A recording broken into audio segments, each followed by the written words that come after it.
Wari tabiriba pumnamakki mafamda ijaribi aigi maikaidagi wahai khara thamjari.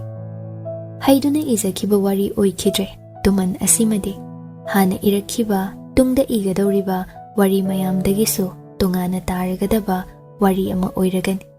Thaina ningthau palingai ariba matamgi khangja haijabi sizinaba yaba chatnabi kharana kuyom oiduna sagatchakhiba warini.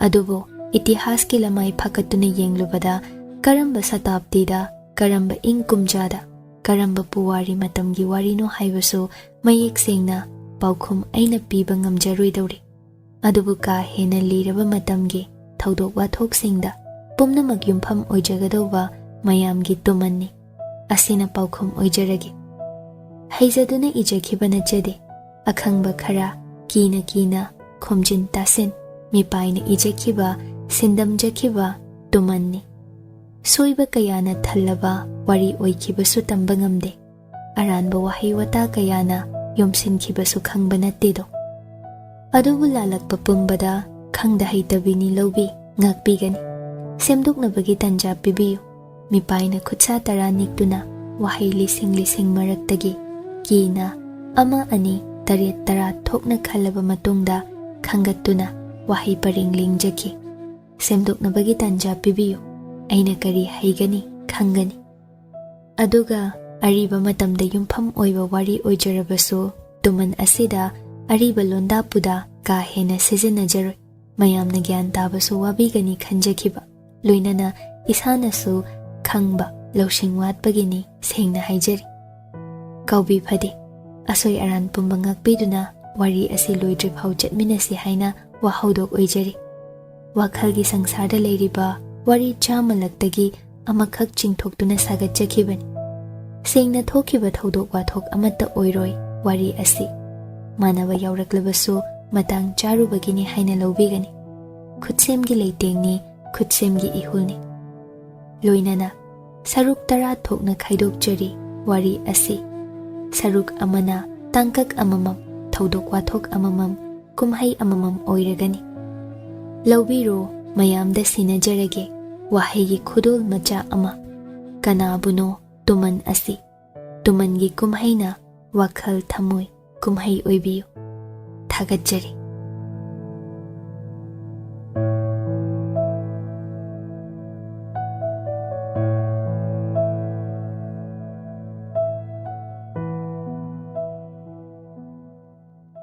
ahanba Pandup Ningthemgi Khudol hada ningthau tu kauba kaumannasu kawida narum thuppi taloiton khudol punsi oikredo hada ningthem mipangda pangmannasu pangida sena jawo sana tangjalurelwo niragani taloitona munkragani kanana hanjina khudol oyu haina hemarani asi tumanni adusu achamba tuman natte sana igi tumanni yumnak sagai fogna natraga lona onglurabi atopa nupagi tu oirurabi maugi singda lona fogna chalurabi asengbi mau sengdrabi leisabibo tuman kaubani amanba hakchangni mansilaba punsini mapuroibana lawbiruraga langthokpiramba mikup khara nungairu mamal leirakhidaba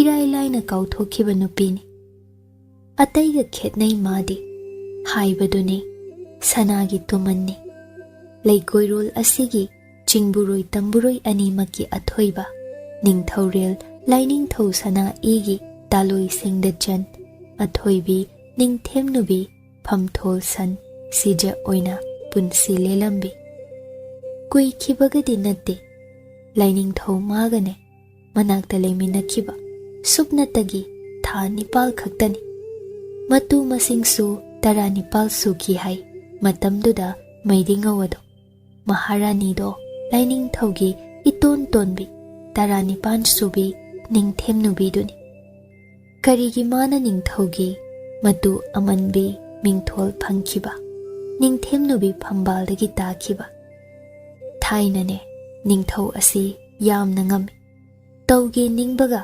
ꯄꯥꯡꯊꯣꯛꯄꯅ ꯍꯥꯜꯂꯤ ꯑꯄꯥꯝꯕ ꯑꯃ ꯋꯥꯈꯜ ꯈꯟꯕ ꯂꯣꯏꯗ꯭ꯔꯤꯉꯩ ꯃꯤꯇꯝ ꯑꯣꯏꯅ ꯅꯤꯡꯈꯤꯕ ꯄꯨꯝꯕꯗꯣ ꯃꯤꯠꯃꯥꯡꯗ ꯊꯣꯛꯍꯟꯕ ꯉꯝꯃꯤ ꯄꯨꯝꯅꯃꯛꯇꯒꯤ ꯊꯧꯏ ꯍꯥꯏꯅ ꯅꯤꯡꯊꯧ ꯀꯧꯔꯤꯕꯅꯤ ꯆꯠꯅꯕꯤ ꯑꯃ ꯂꯩ ꯑꯔꯥꯏꯕ ꯅꯠꯇꯦ ꯅꯤꯡꯊꯧ ꯃꯥꯇꯅ ꯏꯔꯥꯏ ꯂꯥꯏꯅ ꯂꯧꯕꯅꯤ ꯅꯤꯡꯊꯧ ꯃꯥꯒꯤ ꯌꯥꯝꯅ ꯆꯥꯟꯕ ꯃꯅꯥꯏꯗ ꯈꯨꯗꯣꯜ ꯅꯠꯇ꯭ꯔꯒ ꯃꯥꯅ ꯑꯣꯏꯅ ꯁꯅꯥ ꯂꯨꯄꯥ ꯂꯧ ꯀꯩ ꯂꯟ ꯊꯨꯝꯗꯒꯤ ꯍꯦꯟꯗꯣꯛꯇꯨꯅ ꯃꯇꯨ ꯐꯥꯎꯕ ꯄꯤꯊꯣꯛꯅꯩ ꯍꯥꯏꯅꯩ ꯍꯦꯃꯥꯔꯥꯅꯤꯒꯤ ꯃꯔꯥꯏꯕꯛ ꯊꯤꯕꯅꯤ ꯀꯅꯥꯅꯕꯨ ꯈꯪꯂꯛꯄ ꯃꯔꯥꯏꯕꯛ ꯈ꯭ꯋꯥꯏꯗꯒꯤ ꯐꯕꯤ ꯑꯣꯏꯈꯤꯕꯁꯨ ꯅꯨꯄꯤ ꯃꯆꯥꯁꯤꯒꯤ ꯀꯣꯟꯅꯒꯤ ꯋꯥꯅꯤꯗꯅ ꯑꯁꯤꯃꯅ ꯃꯇꯨ ꯑꯇꯣꯟꯕꯤꯁꯤ ꯇꯨꯃꯟ ꯑꯣꯏꯅ ꯃꯅꯥꯏ ꯑꯃꯗ ꯈꯨꯗꯣꯜ ꯑꯣꯏꯅ ꯀꯠꯂꯛꯏ ꯈꯨꯊꯥꯡ ꯂꯥꯟꯈꯤ ꯑꯗꯨꯝ ꯇꯧꯕ ꯃꯅꯥꯏ ꯑꯗꯨ ꯁꯅꯥ ꯈꯨꯌꯥꯒꯤ ꯎꯐꯨꯜ ꯃꯀꯣꯛ ꯊꯛꯇ ꯍꯥꯞꯆꯕ ꯐꯪꯕꯅꯤ ꯃꯔꯥꯏꯕꯛ ꯊꯝꯕꯥꯜ ꯁꯥꯆꯕ ꯉꯝꯂꯤꯕꯅꯤ ꯍꯥꯏꯅ ꯂꯩꯕꯥꯛ ꯄꯨꯝꯕꯅ ꯂꯧꯅꯩ ꯃꯇꯝꯁꯤꯗ ꯅꯤꯡꯊꯧꯒꯤ ꯅꯤꯡꯊꯦꯝꯅꯨꯕꯤꯕꯨ ꯇꯨꯃꯟ ꯑꯣꯏꯅ ꯐꯪꯖꯕ ꯉꯝꯕꯗꯤ ꯆꯪꯅ ꯁꯔꯒ ꯀꯥꯕꯅꯤ ꯅꯤꯡꯊꯧ ꯃꯥꯒꯤ ꯆꯥꯂꯕꯗꯒꯤ ꯆꯥꯂꯕ ꯃꯅꯥꯏꯁꯤꯡꯇꯅ ꯑꯁꯤꯒꯨꯝꯕ ꯅꯤꯡꯕ ꯑꯁꯤ ꯊꯨꯡꯂꯦ ꯑꯋꯥꯡꯕ ꯌꯥꯝꯅ ꯑꯋꯥꯡꯕ ꯊꯥꯛꯀꯤ ꯂꯥꯏꯅꯤꯡꯊꯧ ꯃꯥꯒꯤ ꯃꯐꯝꯗ ꯎꯠꯄꯅꯤ ꯍꯥꯏꯅꯁꯨ ꯂꯧꯅꯩ ꯂꯩꯕꯥꯛꯅ ꯌꯥꯏ ꯅꯤꯌꯝ ꯂꯩ ꯅꯤꯌꯝ ꯉꯥꯛꯅ ꯄꯨꯝꯅꯃꯛꯅ ꯆꯠꯂꯤ ꯆꯠꯇꯨꯅꯁꯨ ꯂꯥꯛꯏ ꯁꯩꯍꯧꯗꯒꯤ ꯁꯅꯥ ꯀꯣꯅꯨꯡꯒꯤ ꯋꯥꯌꯦꯜꯁꯪ ꯑꯆꯧꯕ ꯁꯅꯥ ꯇꯥꯡꯕꯜ ꯊꯛꯇ ꯉꯥꯟꯊꯣꯏꯕꯤꯔꯤ ꯂꯥꯏꯅꯤꯡꯊꯧ ꯁꯅꯥ ꯌꯥꯡꯒꯣꯏ ꯅꯤꯡꯊꯧꯔꯣꯜ ꯃꯤꯡꯂꯦꯟꯅ ꯂꯥꯏꯅꯤꯡꯊꯧ ꯐꯨꯔꯤꯠ ꯅꯍꯥ ꯅꯤꯡꯊꯦꯝ ꯁꯣꯂꯥꯏꯔꯦꯟ ꯉꯝꯕ ꯇꯦꯟꯁꯨ ꯅꯍꯥ ꯇꯦꯜꯍꯩꯕ ꯑꯁꯝꯕꯤꯗ ꯅꯤꯡꯊꯦꯝ ꯇꯦꯜꯍꯩ ꯁꯅꯥ ꯀꯧꯈꯤ ꯅꯤꯡꯊꯦꯝ ꯍꯥꯏꯅ ꯀꯧꯁꯤꯕ ꯅꯤꯡꯊꯧ ꯉꯝꯕ ꯑꯉꯝꯕꯁꯤꯡ ꯑꯉꯝꯕꯒꯤ ꯃꯅꯥꯏ ꯃꯁꯦꯜ ꯗꯔꯕꯥꯔꯅꯨꯡ ꯁꯅꯥ ꯃꯥꯡꯗ ꯈꯨꯔꯨ ꯇꯥꯅ ꯃꯥꯒꯤ ꯊꯥꯛꯀꯤ ꯃꯇꯨꯡ ꯏꯟꯅ ꯁꯅꯥ ꯅꯥꯛꯇꯒꯤ ꯂꯥꯞꯅ ꯅꯛꯅ ꯐꯝꯂꯤꯕ ꯃꯀꯣꯛ ꯅꯣꯟꯅꯩ ꯋꯥ ꯍꯪꯕꯗ ꯈꯛ ꯈꯨꯝꯅꯩ ꯋꯥ ꯑꯃ ꯐꯣꯡꯗꯣꯛꯅꯤꯡꯂꯦ ꯑꯌꯥꯕ ꯍꯥꯟꯅ ꯅꯤꯡꯊꯦꯝꯗꯒꯤ ꯂꯧꯏ ꯅꯤꯡꯊꯦꯝꯒꯤ ꯃꯤꯠꯇ ꯃꯤꯠꯅ ꯍꯪꯒꯠꯅ ꯆꯞ ꯌꯦꯡꯍꯩꯗꯦ ꯂꯨꯔꯨꯞ ꯂꯨꯔꯨꯞ ꯅꯤꯡꯊꯦꯝꯒꯤ ꯆꯤꯟꯕꯥꯜ ꯋꯥꯏꯗ ꯃꯤꯠꯌꯦꯡꯐꯝ ꯊꯝꯋꯥ ꯍꯥꯏꯅꯩ ꯃꯈꯨꯠ ꯑꯅꯤ ꯂꯣꯟꯅꯖꯩ ꯑꯁꯨꯛ ꯆꯥꯎꯏꯗ ꯅꯤꯡꯊꯦꯝ ꯅꯪꯅ ꯆꯥꯎꯕꯕꯣ ꯅꯤꯡꯊꯦꯝ ꯉꯁꯤꯗꯤ ꯌꯥꯝꯅ ꯍꯔꯥꯎꯈ꯭ꯔꯒꯨꯝ ꯃꯅꯥꯏ ꯑꯆꯥꯟꯕ ꯃꯥꯒꯤꯗꯤ ꯃꯔꯨꯞꯁꯨ ꯑꯣꯏꯖꯕ ꯑꯉꯣꯝ ꯅꯤꯡꯊꯧꯒꯤꯅ ꯃꯆꯥ ꯀꯣꯛꯍꯟ ꯂꯥꯏꯍꯟ ꯑꯉꯣꯝ ꯑꯉꯝꯍꯜ ꯂꯟꯆꯦꯟꯕꯕꯨ ꯀꯧꯈꯠ ꯏꯇꯥꯎ ꯂꯟꯆꯦꯟꯕ ꯉꯁꯤꯃꯨꯛ ꯄꯦꯟꯕ ꯂꯩꯇꯦꯗꯣ ꯑꯩꯗꯤ ꯑꯄꯥꯝꯕ ꯑꯃꯠꯇꯗꯤ ꯅꯇꯥꯎꯗ ꯍꯥꯏꯌꯨꯒꯕ ꯅꯤꯡꯊꯦꯝꯒꯤ ꯃꯥꯡꯗ ꯃꯈꯨꯠ ꯑꯅꯤ ꯂꯣꯟꯅ ꯇꯞꯅ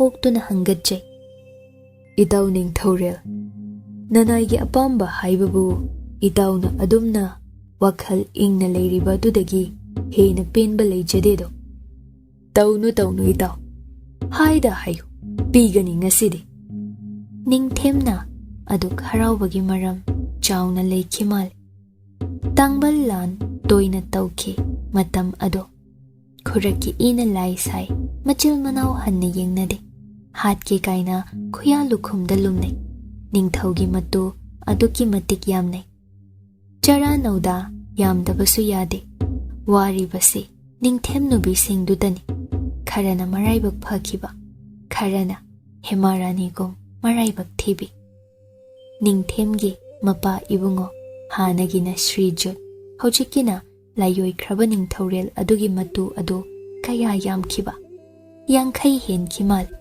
ꯃꯆꯥꯁꯨ ꯑꯃꯨꯛꯇꯣꯏꯕ ꯂꯨꯅ ꯐꯣꯡꯅ ꯃꯆꯥꯁꯤꯡꯒꯤ ꯃꯔꯛꯇ ꯁꯔꯨꯛ 3 ꯊꯣꯛꯄꯒꯤ ꯑꯃꯈꯛ ꯀꯣꯅꯨꯡꯗ ꯂꯩꯈꯤ ꯍꯥꯏ ꯅꯤꯡꯊꯦꯝꯒꯤ ꯃꯌꯥꯝꯕ ꯃꯅꯥꯎ ꯃꯁꯤꯡ ꯈꯪꯗꯦ ꯇꯥꯡꯕꯜ ꯂꯥꯟꯁꯤ ꯇꯣꯏ ꯑꯗꯨꯅ ꯅꯤꯡꯊꯦꯝ ꯑꯗꯨ ꯀꯟ ꯊꯧꯕꯗ ꯃꯄꯥ ꯂꯩꯇꯦ ꯉꯥꯛꯇꯨꯅ ꯁꯦꯟꯗꯨꯅ ꯍꯦꯟꯖꯤꯟꯕ ꯉꯝꯗ ꯂꯥꯛꯂꯤ ꯃꯥꯒꯤ ꯇꯥꯡꯕꯜ ꯑꯁꯤ ꯁꯨꯡꯊꯥ ꯊꯥꯗꯣꯛꯇꯦ ꯀꯅꯥꯅꯁꯨ ꯃꯨꯟꯕ ꯉꯝꯗꯦ ꯃꯁꯤꯒꯤ ꯑꯆꯧꯕ ꯃꯇꯦꯡꯗꯤ ꯑꯉꯣꯝ ꯅꯤꯡꯊꯧꯅ ꯃꯥꯒꯤ ꯃꯤꯆꯪꯗ ꯐꯩꯒꯥꯛ ꯐꯩꯅ ꯂꯩꯕ ꯑꯁꯤꯅꯤ ꯑꯗꯨꯒ ꯇꯨꯡꯗꯅ ꯑꯉꯣꯝ ꯅꯤꯡꯊꯧ ꯑꯣꯏꯔꯛꯀꯗꯧꯔꯤꯕ ꯃꯇꯥꯎ ꯂꯟꯆꯦꯟꯕꯅ ꯅꯤꯡꯊꯦꯝꯒꯤ ꯌꯦꯠꯀꯤ ꯄꯥꯝꯕꯣꯝ ꯍꯟꯗꯛ ꯃꯅꯥꯎ ꯂꯥꯜꯍꯧꯕ ꯑꯃꯅ ꯇꯨꯃꯤꯟꯅ ꯂꯥꯜꯍꯧꯔꯛꯏ ꯃꯥꯏꯀꯩ ꯈꯪꯗ ꯐꯨꯖꯤꯜꯂꯛꯄ ꯅꯤꯡꯊꯦꯝꯇꯣꯟ ꯑꯃꯒꯤ ꯂꯥꯜꯍꯧ ꯑꯉꯣꯝ ꯂꯟꯆꯦꯟꯕꯅ ꯃꯊ꯭ꯋꯥꯏ ꯈꯨꯕꯥꯛꯇ ꯍꯥꯞꯇꯨꯅ ꯂꯥꯟꯊꯦꯡꯅꯈꯤ Ningthem tonna mayamba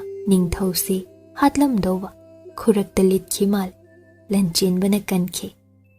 Thangya na yansalamduna Lanchenba thina soki masadu soli soli ngasi matam kuinagi matung asokpa phare haiduna konung karakpasida Ningthem na haraw man khraduna mana piningi pi khragani shukhangne Lanchenba na laujaroi panghai hairaga Ningthemgi mana pirakloidaba leite haida hayune daw kari pami aigi tangbal asi piyu hairasu nangi oijaune itaw Ningthorel nanai na mitna phawba hangatna yenghaidaba sana tangbal nanai wahaiduna thawgal ni laujari se itaw aigi taloi atombi si laujaune Lanchenba ngakna wa haifam khangde mahai angambasing mit yengne karigi luhongba kuizadribi taloi atombibo asomna harauribani haina hek mapi thokpasibo yengnaba lipki maru lukna hanagum phamne pamdrabarai daw nangna pamjaba ama khangera chingnan ama hekta khallune Lanchenba khuru tana maraibakna leimaida theng nanai gi laibak phabani lainingtho thawjal asina isada chilamba pap pumba kokjarabani phai laujo nangna horen hankibada puduna dum chachako aibu loiba leimawa nanai bu loiba lainingtho adumak nanai na pangthokchagi phaini taw Lanchenba itaw Ningthorel yarabadi nanai na wafam amata hangachagi haibabu hayune hainingba hayune itaw nanai aigidi hananasu taloi ani leijaredo aduna ichaladu aigi inaw nupi thiyu yadaba ama leiba adugi oina nangi nanawbu kayam chawrabagene itaw handak chahi kunga manga mapung phagadawre adudi pakhang sari oirene nangidi oihaningbani uraga khangani masak henbi aigi taloi ton Khuman Chanu ni nangbu aigi luhongba yaukhidaine itaw nanai sanaya thangdagi thabak ama tangai phadabadagi chacharubagi luhongbado yawba ngamjahudre itaw phai nangonda katkhraban nangi apamba tawzaro itaw sanaya thang ikok thakta hapjari konungda leibi tha khara wangbi nupi maru oina Ningthemgi taloi singbo Ningthem nubi haina kaunabani paudo manai nubi ama chelaktuna tamle wa taloi sangai singdo mari hemarani matam aduda masabi Ningthemgi ni haiduna monkhum ama londuna leije wa kaya ngangdi masagi Khuman Chanu asidi machi tara taretka yamna khene taloi su atombini chahi su yamna nauri chahi tara nipal mapung handak phagani leimasi zaton paudubu tabijibrane mit ani choithokte hayo thagoi kari pauno ne laining thona nangbu manai amada katkhre ngasai konung darbarda hemarani phagini khankimal nokladuna phagi haibi maga sulenga oigadabi mapam lomdagi mapabungna luhongbada manakta leirunaba tharakkibi manai nubi thagoida yeng monkhum sidum phajabra thagoi aigi Ningthemgini madine leihaw leirense yamna ngauje tumle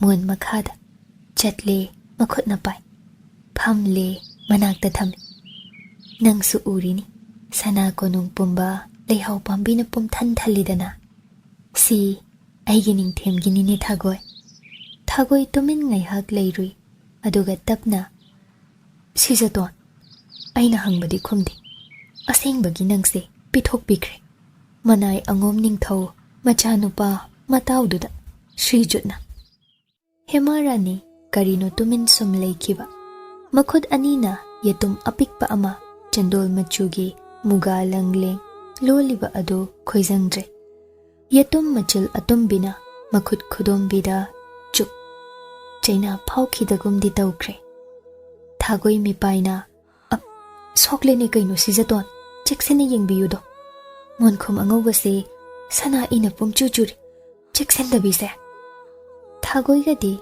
mapamlom desu somle minarakpagi wangang sangang koinade adumna mabo Thagoi na hek hek chaibiba Hemarani na harau jabani adubu ngasidi hena chaina pirago Thagoi I chusilaba monkhomdo thupchinkhe mabe magi makhutto machilna chuppi I khakhali Pharani mai yairagane peruk mana thomu silao sijaton lao oni be masijaton makhut paiduna chinkhatle ikan kanada machi ahan ningthogina leimarembido taha lai Manaw tongi sanggay duda matungda mangak nonbi manay nubi amaso loinare Ichemgi Hemaraniya nang buta bro Hema khumde tasinade Sida leiredana napot puning ba khayom silo Hay Thagoi nang na mating pang nang sujatning ladi punna hik chachaw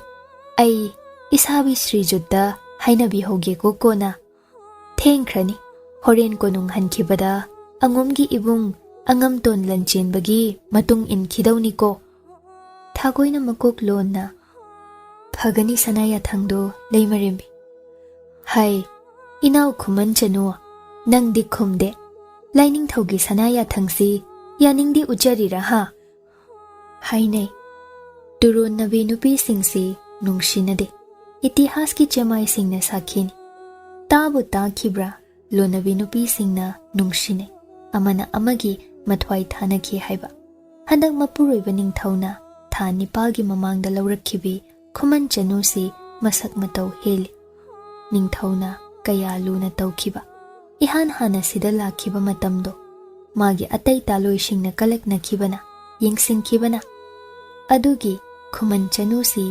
chathaningdunaga leijabani hek manaida kathoki haibada haraunaki Leimarimbi suni Hemarani makok nonna Nanaw sanaya thangdu tazare Ichem siza leimarimbi Loisilodana Nakutu na karida sokli Soikibani Monkhom lonbada Kanagi monkhom Laining thawgini Loibu loirabrane Loisinba nang hawdra Ichem si Nang na chatpada hek puja ko Loisindabadu Wai chinnabani Thamlamlanu ko Phagani Chemsi Thagoi Chatlamdaida Aigi inakta pau taklamuko Phagani leimarembi Luwang ningol Maishnam Chanu leimarembi Gam haiduna thoki Hemarani tapna Thagoi da nungshina yeng Thagoi Ngasaigi loishindaba monkhumdudi I jure Sudok jagi haina thamjakre Adopura ula Karigini do Mochilabadudi Puda pura une Thagoi Hoi Thuna Thagoi na purakle Hemarani kashu haida Madu pik na thupchin Phi angoba macha amana yomsinduna Makhut na pai Ina phi marumda lotsen Sangai dagi gam chatki Kadai da no sijaton Nang itong inarakanu ko Thagoi Wahay duna Phazinduna thanamle Thagoi shu nungai banate Matagi mataudo Mapukning yamna nungsijarabani Ningthemgi sangai yumjaw asida Leimarimbi khakna Leiba changba yai Apamba matamda Atay taloi shingidi Ningthemgi thawgal seba Phangadaba numit khaktada changba yai Ngasi Hemarani gi pali natte Changba yadabani Niyam asi yamna lui Adubu changkre Ningthem konung karamgani khangi Adubu Paurul manay amada hanghan Athubani haija changke Manaiduso taloidon asigi paudu tari Aroiba oina lakchari oiramgani Nungai traduna changhan kibani Atay maram oiramlaba changhallamloi Ningthemgi phamjaw kada changke Phamung aduda maraibak amuktang kachay Ningthem manadi Duronbagi haunabi Mabu thawoina Lobi khidrabaso Manadi asengba mapuruiba amani haina khanjakiko Sati dharma kaijakide Leijaba pumbado Mapu magi oihankiko Hemarani mapi nanto Monkhum yomba phido Ningthemgi Mompak makhada Insinduna thamjarami Aduga mon manaki leihau leiren apisak amakhak ikang kangsina leiribado makhutna ta paishin thoklei pirangi mami uhan khidre tolida Ningthemnubi pen he kapchaba phau ngamhande hek manade ngamjaroi haina kapcharubada mayamna sanaya thang thawoina laude lamhenbi angaubi se haina dandi phangduna leinung sangda leihan khidoribani tolida thagoi nang suchasi haina roidrado angomgida leiruba sinabudi hena nungai gani ado ngamjaroi ibe mayauda sida hingchabi leima maya marak sida itomta leihoba laksage naphina rol khar yom selo dudi ibe madum yom aigidi yari anauba nupa mayumdo angom ningthogidani haina dai kashu watlam loina sizadon adu irasu kaidoni khangde se nangi so aigi so khara pukise phagani ai tawgi ngahak tum phamuse Thagoina phiyom yomba yengna hemarani Thagoi namuk nungsibadi leite haizin biranuwo nangi ningthem leiribadudi made nungsidreda warauduna haizaraga nungsirido khangigo waraubasu yadaba nupadabo warauruba haunaribrane Thagoi khangde aidine nang hek nungairam loi khanbada laifam khangde sijato adamna aibu kauranu Thagoi karigi ai pham tare leima natre sijasu oidre hojikti oihan khisina angom yumjau yoraga hanagum iming kauna sido yai Thagoi chithanan thaying joko amuk lakpa yaro laksu laklaroi ai nabungo ningthemna amuk kauraklabadi hanjina si haina tuman oirabini hanjina tuman amuk oirani aibu kaubadi oithoktabani adugane Thagoi kauraklabasu ai laoi yade hairagana sikhini haidene bema yarese sijatona pukning nungsido waga matta hairaroi ko ai Thagoi nangdomne thuna na yumna kai panaba tausi aiga sum leibase nang chahi hen khrani li khradi kanana su pambiroi ai dalida ibe maga sum leizagi yade ni nangbo adu oiragana angomda nanaw nupi oibige nangido senglabra Thagoi taning dese ado atai kana unaramgani chasidi hairani unaningdre unararoi tumin chatoribago chatkrasi aigibu nangna takana leirisida ningthem lei khanjaram ado swai mangkhredana Thagoi nang yauribasina pele ai di kizarabani nangse phasenduna thamhaurabadi itomta aine khangde Thagoi ai yamna kiring asidi yamna sukapning ado yadredana Thagoi nungaitana yengjai ngammidako phatsu phatteda ningthau nangse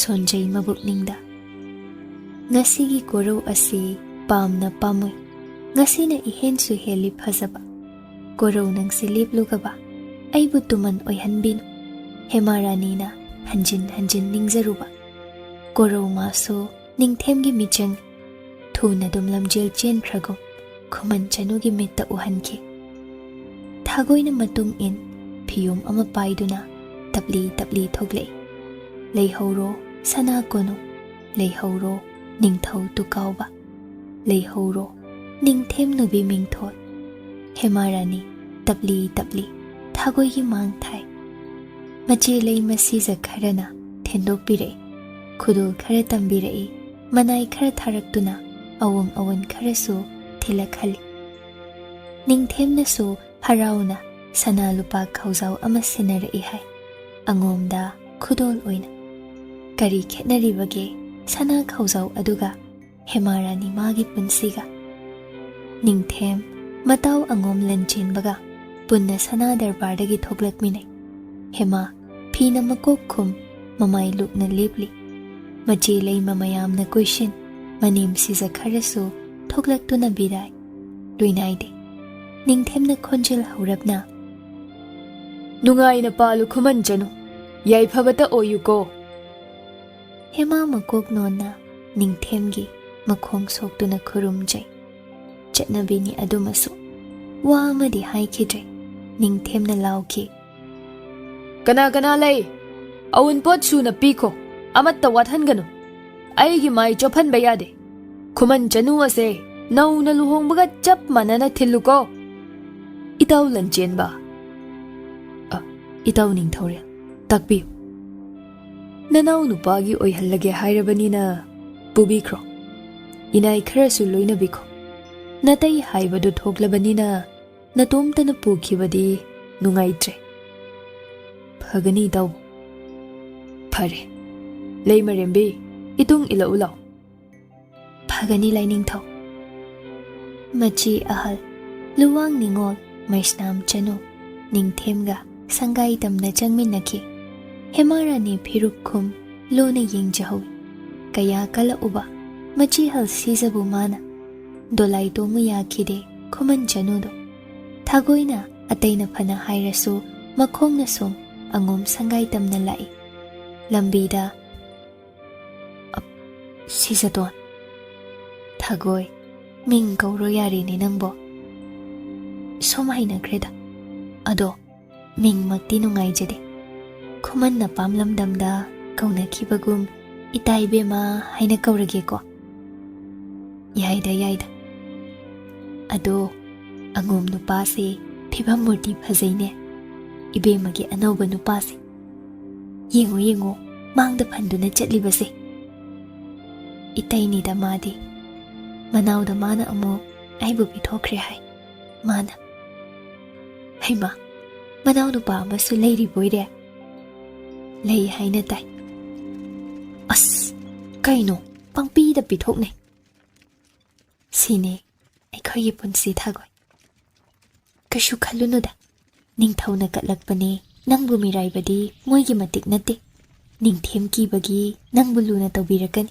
Aisu yauridana Adubo Konongnai ama chelaktuna khamlei Lanchenba tunglomda yenglui Tung ilakpi Khuman Chanu do mamai non thai Ngasaidagi phizi na khumkhibana Magi masak Lanchenba na ukhidre Ibe mathagoi Nang chatpa yadre Leihoba dar Ningthaw manaiduna khame Thagoi kashu haide yengjai Hemada Khuman Chanu mamonno Mapi irajen Thagoi Leihor Sanaya thang oiramali Ai kona lagi ko shoidana Ibema Kiganu ko Hema momon na Mangak nomlami Thagoi leihore Piyomdo Atopa manay amana paiki Hemarani Hanna yenglamde Angom langmay Ningthaw sangai yore Ningthaw Khurai leima Angom leima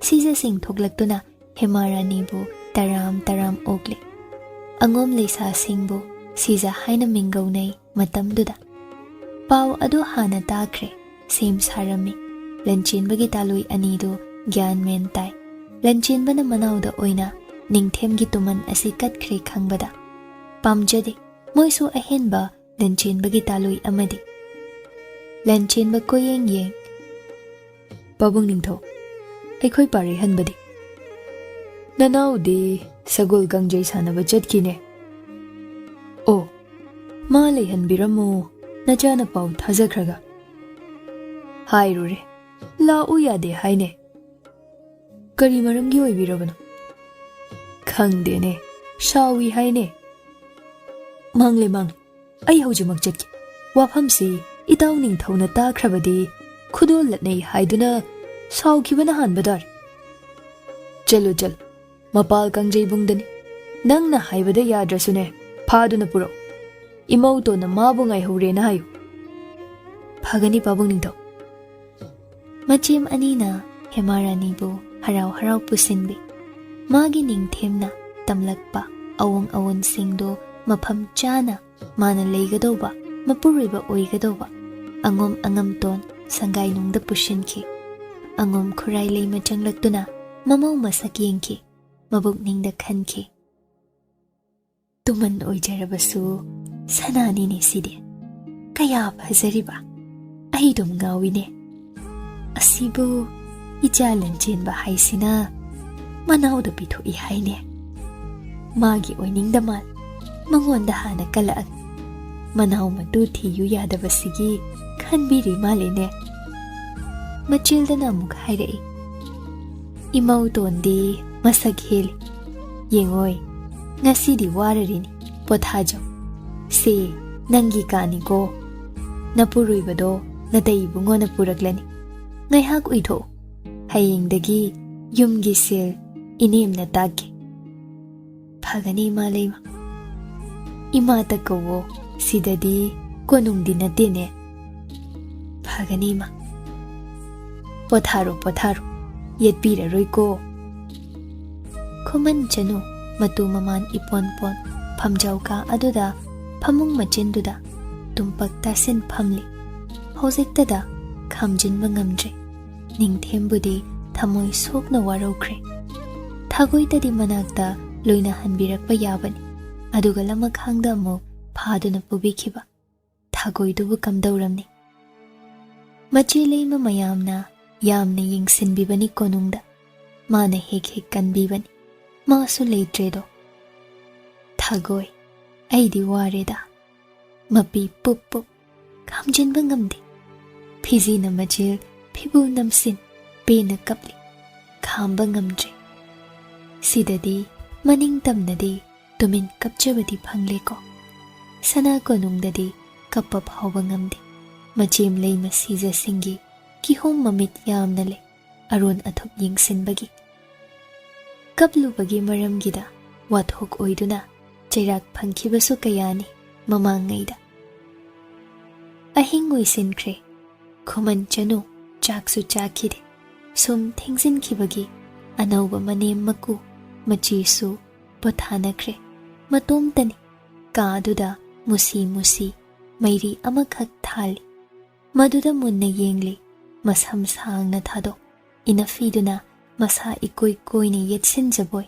insinboy mataidi halakre aduga manau nupa pharuni chatkibado purakpadi ngamkhidra male mabu kanana hainabigani haigi tumanni mamal leitrabini Ningthem yathangkibagi angum imungna taram opirakpani magi anauba nupadubo ningba kaiduna chelamnadra mayumda phau asuk thenglesu halaktriba Khuman Chanu tumba sungamde miyumni thagoishu shum ningsingba helei phamungdagi kumtha kagi kachilduda leimai thakta subchinduna phamlikan thongdu ge hangdo murti ama mamit arangba anido hana urei kina mamaidu phizina lochinjai Khuman Chanu kaisu haida changlakhiba nupado phamungda kakhattuna hipki mai leithokhi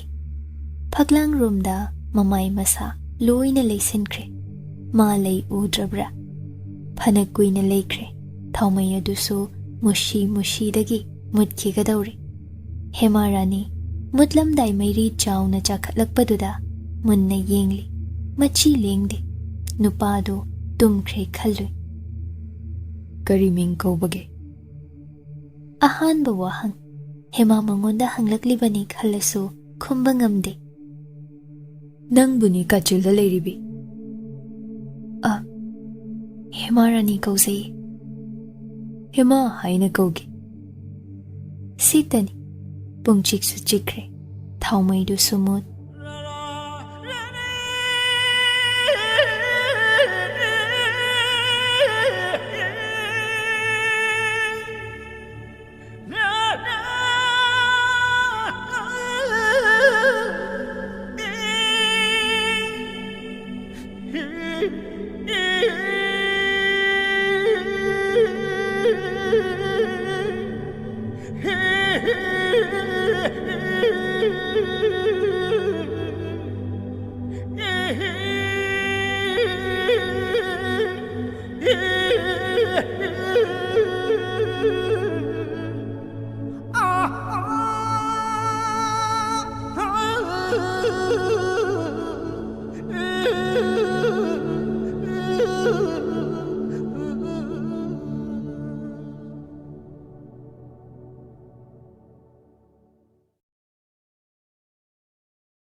Kaygumba amta thawai hakchang yauna wari tabiriba listener sing da haijari madudi channel asina puthokjariba audio series sing asibu support tobibo oina like amadi WakhaL Turi YouTube channel da subscribe tobiramo aduga loinana comment amamam piduna wari sida yauriba writer narrator editor musician amadi channel asigi team busu support tobiyo amadi pukning thogatpiyo aduga mayam hype tobasu kaubigano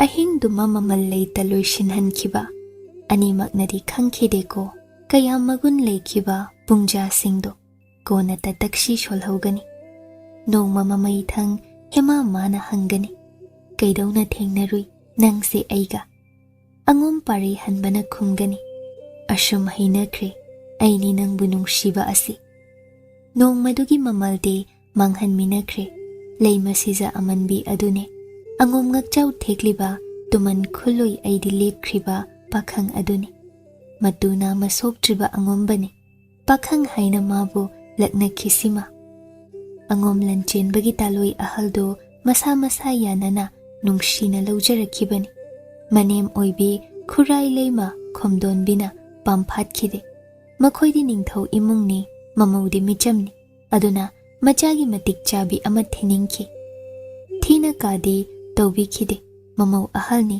kaya nungsirak asum nungsirak adubo khankibanina Lanchenbagi ani subi taloi mamau tonse irangsu khara phaje Lanchenbana su chahi yamna halli giri giri takmanduna leifam chafam khangda mamagi saraida matu ani subi oina purakhi sagai chaubi laishram imungni Khuman ni masu irangpui Lanchenbabu machemdagi munba ka sungamki onthokpani nupana pukchel leptribara laishram Chanu sina haiman singman khibagira hojekti matu ani lolhankre adudagi mama khomdon biginingai lepkre ahalna macha nupa ama nupi ama poi atombi laishram biduna nupi ama tapokli nupa pokpina khare hena luna tawi khomdon bina hojekti atombi do nupa ama thuna pokta yade mabuk ningda chap lepi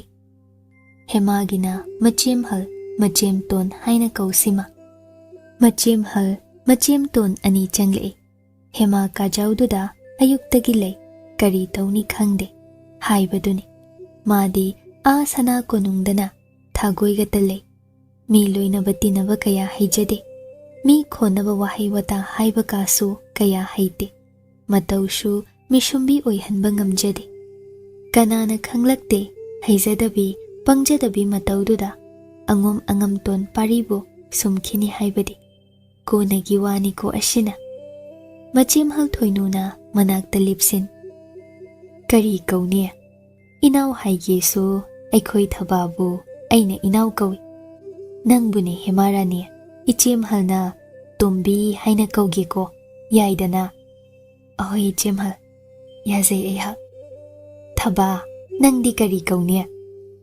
ichema nahan khai inaw kauba phangdana leijabane aisuma aduna inaw haina kauzarani ngasidagi minga kauba pamui ima leima papung ningthaunasu yaningoido phaine thaba ahanbada harauzakhi yamna laishram Khuman Chanu aigi sagai manabi oinam Khuman Chanu hemarani na lakpada adon ata oibagi machi thoinuna mabu ngamli lakpani hojekti angom sida Khuman ani sure khangani ko Khuman na haina homna pange nakhoi angom asimak he khanki konata ningam laktabani laishrambi ado thoinu su adu khandaba natte kamdauni aidi itomta Khuman Chanu ani punsin khradi itomtani phaine tawzarau aigi su silam sinda watedana thoinu gi manaw nupi ama leibado kok manaw nupa pare hanbagi atombi oihanba tai adu oiradi machin manawna Khuman singam medana angom si ining tawgeda moirang themni thoinu asi angomda moirang them Khuman anina pangadori hema di khande adugumba wakhal konungda masabi Ningthemgi makada waithungli kandasu machem tara taret kum mihawi oikhide madi penthokpa yamna hai adubu yarak loido matause mana penthokna pumnamak kathok lainingbi oige hairaklesu angomgi aphawba masabi anauba pari haiduna pumnamakki mapu oihangi hairakadori konagi wanida simasu thabana matang chaba yeng nokladuna aisu Khuman Chanu ne inaw ibani mapullene thoinusu tade tab okladuna moirang them ama kok imalay mana pusinduna lakhanbasu kanana khangbano thaba hoi hoi ijema ado tombiya ai kaino mahangidana inaw kaino tombi de aina kawgani haikhraga aisu kawni inaw tombi oina kawjaragi inaw se kawzau thaba irang pui haiduni hemagi manakta phamung machida ngek phamtha numidang bu kamdaukibage tombiya thoinuna thonglomda kana lei yeng masu irang phazilak thaba nang khonjel pikthoko sajai phangjani hai ahoi jema ado tombiya hayo singna asigumba wari ngaktani aikhoi humna sadauba ichiga aigadi koishu koina deko ipuruibasu amatani nangso sumna matam lelaktawni ichema mana henjilak prabu kanana khangbano hoine noi Khuman nupise laidabani khangdi khangbi boire jema asuk kuina leminaraga kande tombiya hayo nachem ahal aida kamdawiye luhongbagi ahanba ahingdo hema ipang pangna wahangduda chumdring sem sahauda nga iko angom asi khanduna luhongduna lawbasu natte aidi ichema anibo nanaw angom baduna ngarang Sri Jutki yathangduna luhongba saklabani nakhoi anine handak purnimada konungdasu kahangani hai imalay mana Sri Jut khurumhanba aidi ngamjaroi konung haibado khire ichem anima machi anidu noi hoine aduna konagi wanidana hayu tasi hangkiba wahangi paukhumdo tombiya nang chenbaga ngamluiko angomgi maudine yam sathibani ngasi nang khangani hema maru lukna sat khumdoi aidi khangjahode ichem anima adum tumthakre aina hogalakpada nanaw ibungo angombadu leiramje haima kaino kaisu sokna samna khidabako adu oi kramale icema ontho ida hoise phari thaba law wariga nungai deda phani jema ado tombiya sidada leinu nangbo nangne hore numidang wairam imalay manalai khurumbiraga angomgi maugi singda chanhanbirani haibaniko adu phaudi kashu shoklu thenguganu angomgi yumda leiriba singse ado siza nangna angom moina hingdori wadi warani konung natte haibasidi natrai jema chumi ngamnaba leiba daidana angom moina punsi lenbadi soidrabani thoe tombi anidu juja thoklakmine asumna mapal thongdadi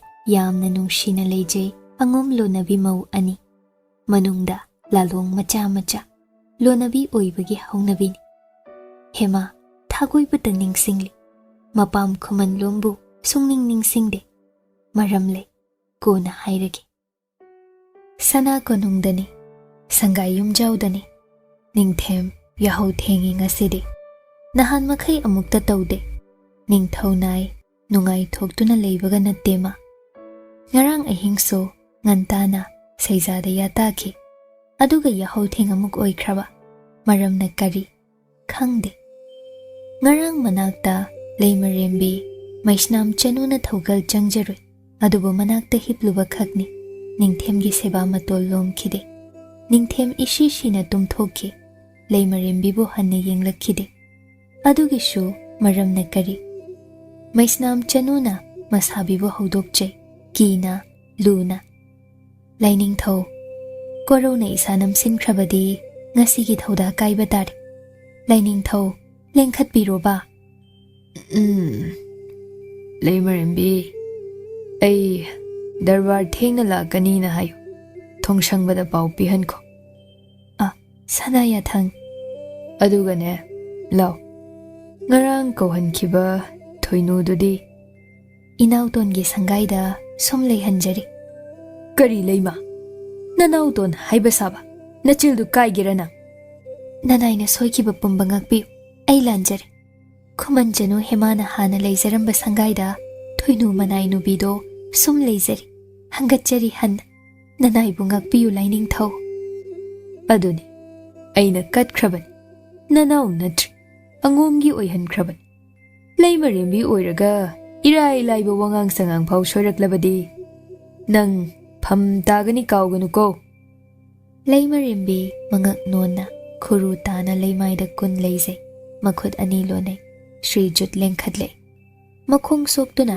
Leimarembi na khurumjai phare phare Shri Jut na thonglomda thokki Ningthaugi pham asi ataina loishin khamjinba niyam na yade leima singna loishinba yai Leimarembi na pham loishili seizagi mompak makhada karino ma thengne sad hangdok ngakjana na yengluba thajada noi he kaya ngamliba yek tumen chakhiba yadra ha khangani Shri Jutna murum solibadu taribra natraga mana hana ngarang thengna khraba potla hanjilaktuna tap lauki Leimarembi gi makhuttagi hemana thamlamba phiyo yar nang thokjakhro Leimarembi phagani laining thau makok nona thoki Leimarembi Ningthemna mayomdo hangdok yenglui machil thakha lengli noki dandi phanghanba yai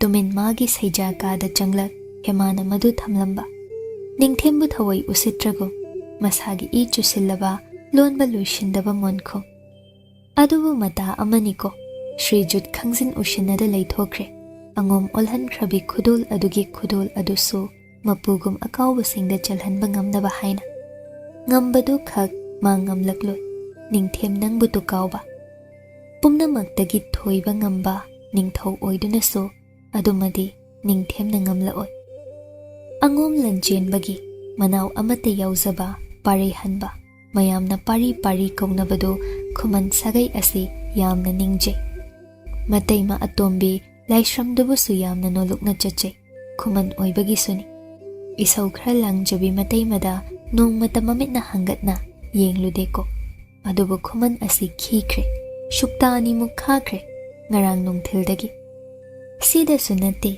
Khuman chankhibani maram Khuman matau themba ming asengba budi Ningthemba kawi mayamna themba haina tamak kawi masu Khuman pakhangni pari na chahi animuk hali adubu matau sanabana hanki mapal kangjay bungda nahan makhaina nungdang wairam khuding sagol kangjay hojikna ayuk ngantadagi sagoloi oikiba matomta natte tumjariba Khuman themba busu chingthoklaga mapang oihalibani sanajariba khagni mapukningda langkada lei parido kangjay huli mafam chade kangjay yaiki palu yade kangjay pali sagoldagi onthage tawki sagol khami kangjay makhuttagi nanthai thembana panjil hanjin chankre mai thibatana masaru angamton pari thembana maya higatladuna angomba kaino ngasidi mithida darene panjil ama phau handokpa ngamjadene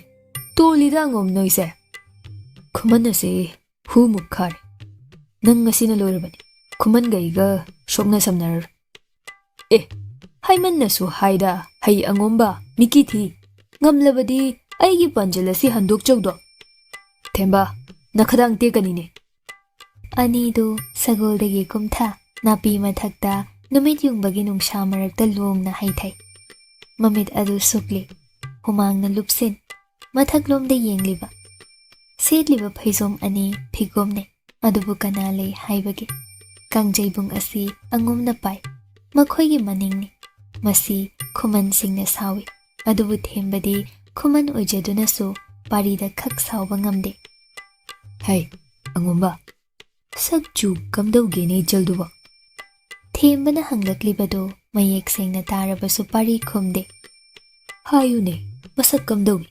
Siza ama nayambungna nanggidamak puriya. Sana ko nungdag. Layma oirambini, masakti helamnibo. Ay dum ichal Khuman Chanu du yengingbana. May mayum khangbra do themba. Oh, kanagi yumno. Ha. Siza aman bidugi. Adu magti haimalline nangbo pare. Sanana kong yawradi nang ngabung khaw manung yawnine. Ay kana su gidin. Khumda khum. Nachal Khuman siza aman bidugi mapam mayum khangbra. Thirabadi hanglabadi phangani. Aina khangani. Nupi mapamda nasak takcharugi ninglibro. Natte. Adudi karigi mayum hangli. Mapamda thindokluge tawbani. Themba thazada parida phaizaini yengsinbi. Pharasu phatrasu nangi daloi ohenkrabini. Adumakti haimalini. Nang tungda ningamoi ko. Ma leiringkhai ayumda changloi themba. Kadaida leidoriba nangdi. Sida leigani. Aigi leifam ngagtani. Ahingdi. Leifam yamna leiwati. Thirugani. Kadaida leizagene. Nangi leifam. Ha ngomba. Nakhoida leihaloi hairibra ibu themba. Aise Khuman ni gawganune. Khuman iyumdo. Khuman na tu miraigi hundokena lotphamoi thoke haibadi ainasu. Ahalnasu yaru. Sagai asi yam lubani ni pari. Adu khangbagi mamai ngakpiba oina ai manakta leiyuidana ngarang ahingde. Ha. Kamdauke. Lauram labra nupido nangna. Karino lawba haibu themba. Khita haibada gyan tauni pari. Lawba haidi lawba. Pari gyan taregum mangak nomlae. Kadaidagi mana kachilda leike. Aina isagi pamungda. Leimai thakta tumhanbiraba ichaldubo. Ha. Tumjesanu. Maram chatunani. Ichalduna kari lanbagene pari. Ha. Masu maraibak thirabin. Ningthorel thadoklamlaga yathang induna sijafam phawba thadoklamlibasidi. Themba. Ai khangde. Aingonda yetlibi mana lanbani. Aidi ngamloi. Yaroi hairibasini. Hat keso hachasan. Aigi thamoina khoidabi iseng sengbi taloi pami. Adugishu asuk kuibasi pakhang sari oina hinglaklibasini. Themba upai leite haugatkiduna. Yaro. Khuman sagai aigi jalbudi nangna tathi tawbagadi. Pamdraga chumi hanna yenglugan. Adu ichaldo nayumdadi sum leijasan. Nupigi punsi yam lubani. Magi changjafam leitraban. Yaro. Khuman mapamda leijarusan. Themba saurangnana sagolda kakre. Pari sum longna hiplambadagi nungsha mangalduna sum yeisilakpagira upshenduna napi marakta hiple. Setliba phaisum angauba ado namiba malayana khazik humtoke laknariba. Amuksu mayumda leihobi amanbi sizadubo ningsingum lakkum. Hema kawi haikidai mingdubo. Masana khangna chachakhisanu. Yengloi shukyeng masakto. Taroi khonjelga. Asuk laina lakchayda aibo. Kaya penkhidre angom angam ton ado. Numidang wairamda mabudaw nungjeng pakhangbagi khubamda hemabo manem maku leima ningthau machim anina pubi lai khurumhalli. Aduga masadu sengdokpi. Ngasidagi siza natrema. Angomgi maugi singda challe angambi mingthol phangzakre. Parisu yafam thokpani Lanchenbana kangzaibung romda ngasai ani ahumlak kauba machelui. Ahanbada themi ani subada sawi. Ahum subada mamaida kupakna tha phubirami. Adubu manawna hek ngamduna leihawi. Madi yafam thoklasu yaudre. Matau adu atak aphongnare. Tuman asi macha pakhang pungsing asina lawshilu yadre pamdre. Adubu Ningthemgi Khudolni angom imung nadi latna phade lawshin bibatai konagi wana amanidana. Laifamdagi halakminay mapabong langmay ningthau manim khurai leimana mang thagatki. Machim anina nakal-nakalda angomgi sakta chuda wattabi mau ahumdo sana kaithel achauba phawduna lakminay. Masi chatnabini. Angomgi mau anawba lagle haina sana mangda leibak mangda utlibani. Mahay yengnay chap liptuna tumin. Yengudo. Siza uirambi taloy ton tumanduni. Fazayda, fazayne. Tuman oijarasu, angom da maning taururani, angom langmay mapari pisak angam ton pare hanbabu, soidana phabi, tuman asina sumkrani. Sijasi, angom onkrene. Angom gi sakta puda lokre. Asuk thuna olida. Tolida, hanagi Ningthemgi ase. Loinaide. Khara tasin nada, kaithel achobalan thokle. Thoinuna. Tombiya, ichimwa haigi. Thaba, mana thangatuna tai. Hai thaba, nang khara chathoune, nang taba yaba wana tido. Ichimasima, nabuk phata daun, aibusu ta hanbiyu kaidoge. Tazau. Khonjel pikthana, thoinuna hairai. Nangi kazaudo, phamungani thaba yadriko. Tombi, amakhak sum thakisi. Thaba gyan tare. Parina hema lausilu yadribasi, phamung amatada thaduna, shum thamlaga, lausin hansi, machimna sinbani, mangak nomduna, machida michi khachin. Haidako, ichi manangse, irangdi, aina tawi pangchay chaybi. Aduga, mana tumin hekta. Haizade aikhoiga. Hairamladi nangse, isabina atonbi oina pura amoy thaba. Ichima, wata sibu. Ho phagi dawani ne thaba. Adu oiradi phai koi chema. Adumna chamthokne hai khibaduni mane makunasu wadu khangbana tumin leisinkhre. Mau lagladi kada phamung ani thapam thoklasu angom parigi kadu phamung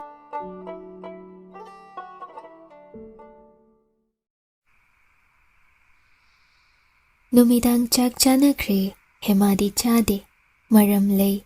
Adongai mapuroibana chindam dringai, manai nubina luk hadokpa yade. Mapuroiba ngai batai, mage arimba khunduna, kripani, mangalni haina, hek chane. Thaugallo ni masi. Machim singdi, loina chak dokre. Manim khumdon bila amme. Lakzarani. Ngai hakek ngai roko tombi. Ahoy, phagani malema.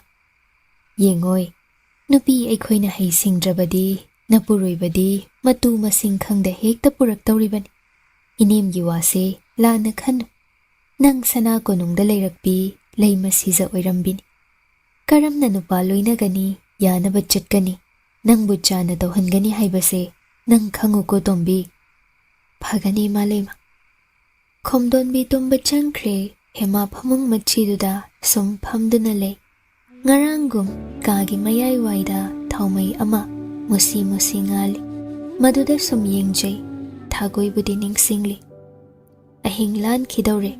Angom sangai gi thongjaw achawbado ge hangdoklakpa. Yum sida mahanjaraklaroi yum thadoklage khallubani. Adubu mayambung Lanchenbana ngasai mamaida khupakna thaduna waraklambaduna oibatai.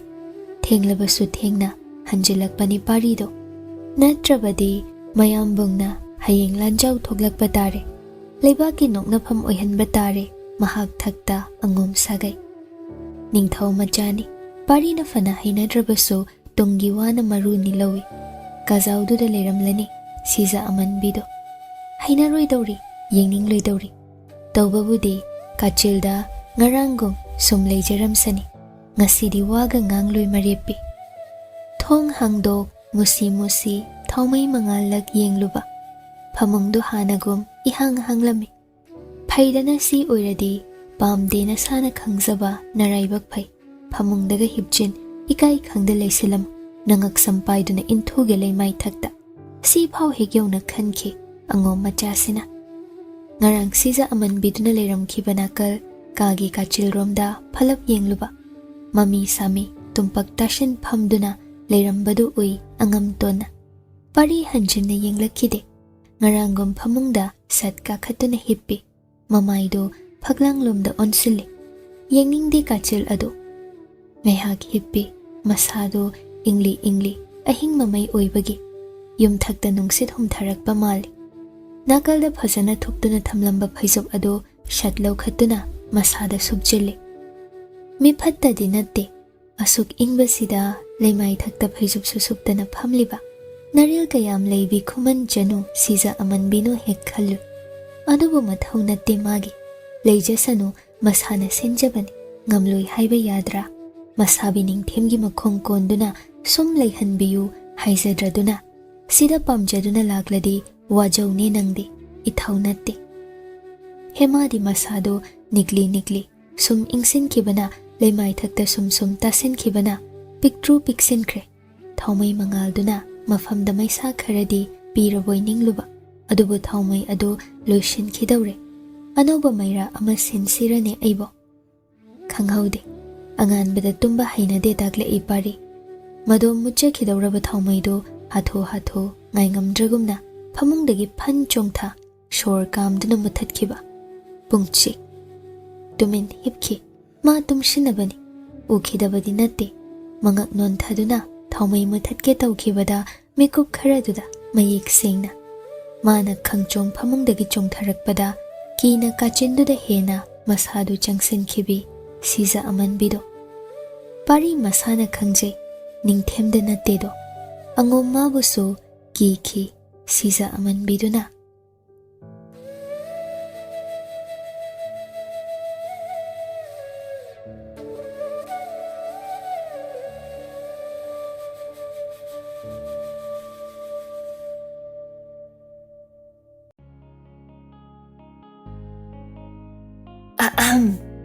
Kaygumba amta thawai hakchang yauna wari tabiriba listener singda haijari madudi channel asina puthokjariba audio series sing asibu support tobibo oina like amadi WakhaL Turi YouTube channel da subscribe tobiramo aduga loinana comment amamam piduna wari sida yauriba writer narrator editor musician amadi channel asigi team busu support tobiyo amadi pukning thogatpiyo aduga mayam hype tobasu kaubigano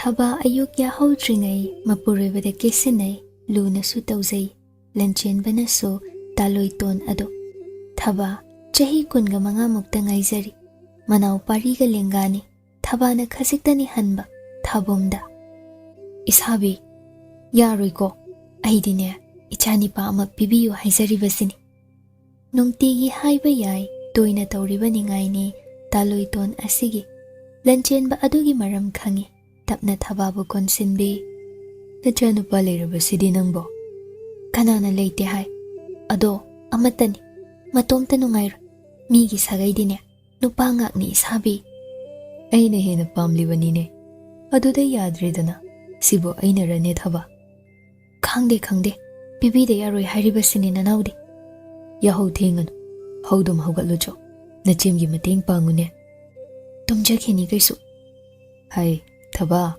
ai haugatleko amukta ngai khose asuk ngalisibo thaba na Lanchenbagi makhut phaduna chingthai machem thoinugi machanupa yaukhiba mana machanupi amakha sidani thaba na machanupa amata oirasu pamliba Lanchenba nungi sarau loina ui adubu thoinuda wasak thokre Lanchenbadi thabada macha ahenba ama piraroi thaba laurakba matangdo thoinu yamna warauki pendabana amuk toiba makhya chiktuna khangki tumin laikhiba mapuroibada wa machet amata haikhide mana nungsijana lawjarakhibadi thoinuni aduna Lanchenbana ningamlaktraduna thoinu themba oina kari pami hangluba thabada macha amadagi hena piba yaroi haiba aningba ama hoida heya thokre sigini Lanchenbana nungsiba watna mamagi ya thang matung in purakhibi laishram Chanu thaba asiga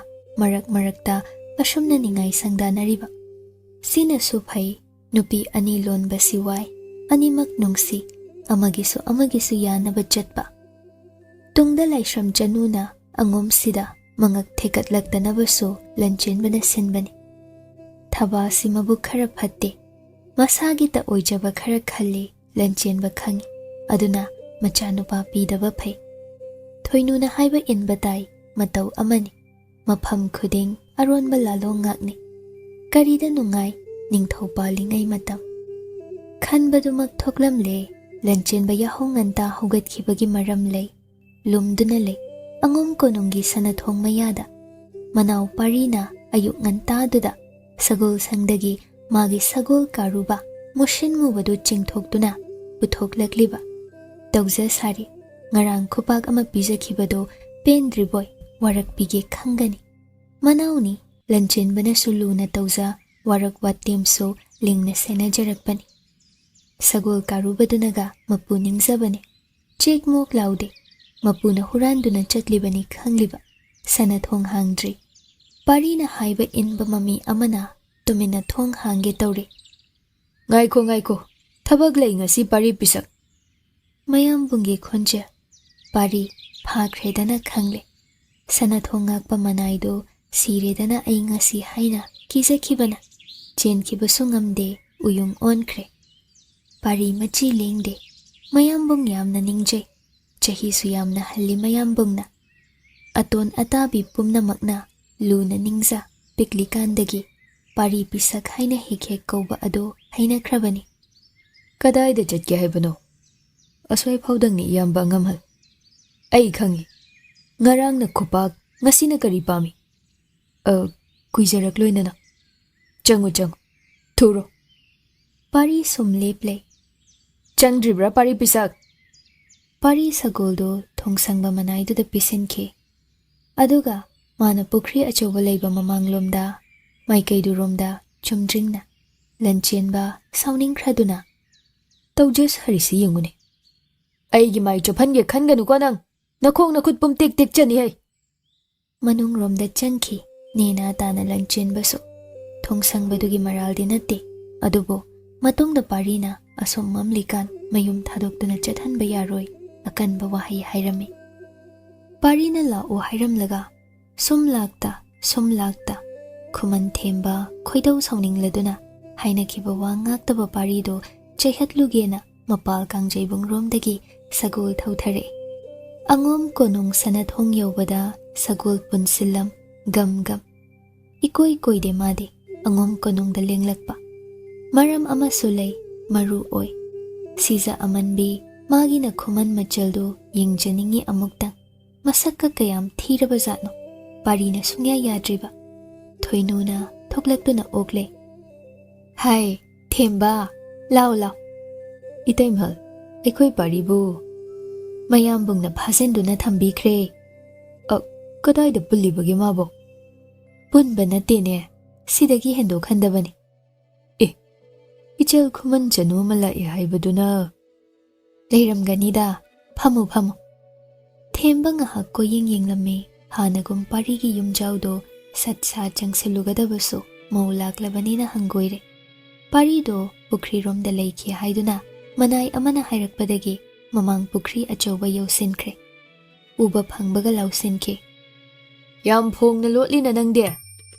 sidana fare themba law itomta yam tanchile isichiro pukri se nang tanba phanaba sibo yam jawida ngasi loiba ngamloine themba adu oiragana maninglom pukri machadu oina sitsine iyamba angamhalna konong kaki bangairibani manabu chatkradi ai kangjebung pangla adabani laano ngarang phubi kibadu nungaite tadana mayam mangda phuja sanodubadi phufam chadaba maramdudani aina hainadriba aina hanbiyuro kadomda lehowi Khuman ichalde aina khangani haibro dubu themba phangakanu palakanu aina deni kaino ka pulli banatro pulli kedoni kachilda leinabro ngarangso leiramnina ai yengbaga sangde ichaldo ayingbada sibana avatar migi machani phamma sembiyune tongana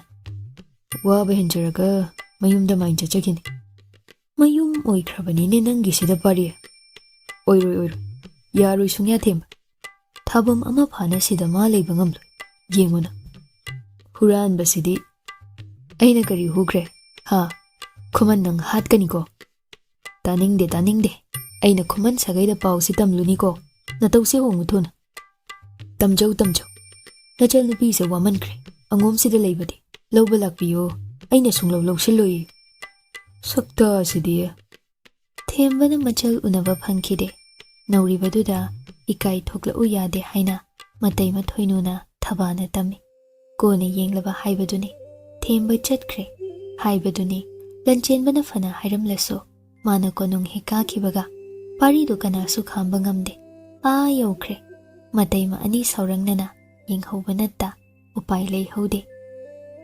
Adubu pari, mayambung na namduna, phaduna, mapal thoktana, mayum sida layu haina hekta pushile, machil khumde, makhut hande, ngamloi haide.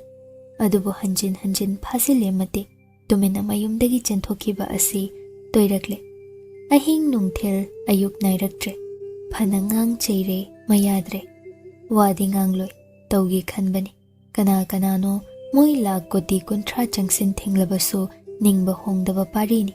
Mataududa, loina makmakokta makhut hable. Pau si sanana kong yaukrabadi, ikaiba chokpa nanglani. Pirakiba Khudol, aduk mamal laybido, lausilu yadre. Angom ningthau machamak na aduso. Angom ningthau layma asi, macha phawba warakpa ngamdre, matik chadre layma ningthau oiba. Khudol mamal khangdre, lainingthau na kari tawrakpa. Konungga lamba pabadi ngamba nate, pumnamakna magi michangda layriba ningthemni. Manungda, thanungda omkhatnariba, yanadaba, pendaba pumba. Angom konungda, madom layribi hemana ui, khangi. Machem singna sumabu karino, mapuruibado ngamnaba tawduna, phajin punsilu haibasi toirakle. Hapta amadagi ani suzinki, hongba leite, angom parigi matauso. Numidang hanjilakta na ayambani. Hanjilakhiba nongmanini duna, hemana kachilda. Pari na ngahag pamungda hiplamba, nganta hemana yahodringay, ahing huranduna chenkiba. Mapabong lang may ningthaw, ngasidi asaw na may haure. Layma na themba yade. Mamaw ani kiba na thak-thak. Lanchenba konungdagi hatho chelae. Mama layma na thuna lao, pau thake. Kaidaubiri pabong ningthaw? Nanaw ado, nang ngamlaga them. Ngamloi hairaga, aina warakpige. Nangonda sinaba thawdang, si phawba ngamdrabadi, nang icha malaktrene. Layma na adukkan ba mapuruibagi wahayduda. Ichada tainabigano iningthaw. Aina yokpa soibagini, nanayda tainabiyo. Ay Lanchenba, nang ngamgani ngamloi sengna hayo. Nanaw si warakpa ngamloi natra. Nacha na ngamjagani. Pabong ningthaw amadi, ima laymagi mai chophanjar. Phai, ay yenge. Aduna ngamdradi, aybu phatte haigano. Naya thangkokta hapjari pabong ningthaw. Ningthaw sauna changki, mama layma na machabu themjinbi. Kamdawni, mayamna kitang wa mathak thanglakpada na pabonggi matawna sum oikriba. Nanawdo, kasarda chenkige tawrambadagi, nanay na thengnarakpagi pause na pabonggi na kong yawkribani. Kadayda lay waraktabado ima layma? Khangde, thirau pharau na mi thake. Ay tawke, mashi yenguko. Khanganida na sariso. Lanchenba sawbana phingna thoke, khurai laymana mamaw anida sawna onsin. Hai, chabe nabi ane, nakhoi ni laybagi kari kane. Hai, moirang them chanu, laishram chanu. Nanaw nupi se, nakhoi anina mawa mapuriba phazilu haina haiba phawba ngamdrabadi, layranu, chatlu ko napamda. Ima layma, nanay ikhoibu ngakbiyo, inaw tombibu warakjage. Phai, mawa phazilu hayo. Ngamdragana, aina thuna imawa mapurak mahutsilhangani. Matani wajadawba. Warakpa ngamgadro, noini na nanaw tombiyase. Nanay ikhoi ngamnaba hotnajage ima layma. Yenge ay. Khomdonbi su sawkre, angamba tainanay haibaduni. Ningthawna, machada, taloyda, machana manayda, manemna mamawda. Mamaw anina, manaw hemada, tainabigadawrido. Lalibasi kanano. Iran lanade, hemana Iran lande. Adubu lanbadi mana loyna tagadawri. Thoynu, thaba, hemagi manakta, saurang na nalipi. Manem na mahag thaki, makhoyanibu tathi, mapam chatkro haina phawchay halibasi. Tombiya, nawa phazin basi nang sungam laroy hairibra. Aingonda ngasidi sengna hayo. Thaba su tade. Aikhoydi naurikandadi yam luna ningzana ipuroybase, isorni haina senajare. Ichembu suki na loynaje.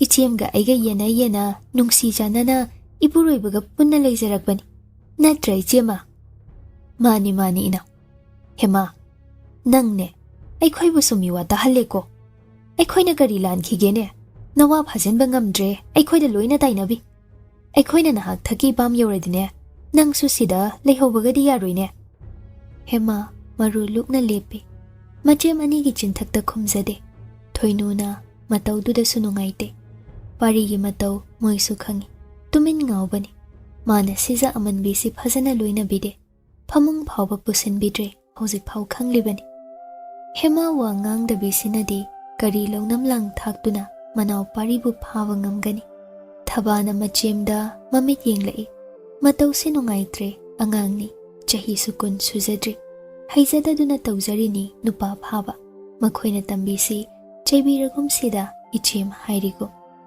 thoinu hema gi makhut lamduna paire hema ikikina masadu lengi thabaso hema bu chingsin phamung machida makhoini gi marakta phamine aduga tapna haitradi nasim anina taklaga loire nangdi hangsu hangde do kamaina hangdana di takani sibo sidi kaijaba wani ne simade chumi hema yengoi nupa kamaina phagani taki yengoi khoida thoinu na nokladuna thabada michi khachin nangna angang irangsu phana phari ta utau takpi kamaina phagani na wado as ichema aibu hekta hairadrane hayu majang oiba khara thaba yengoi luhonglaba matungi wa woina hayuko aduna maruni phagani ichema yathangduma nanauna haizage ko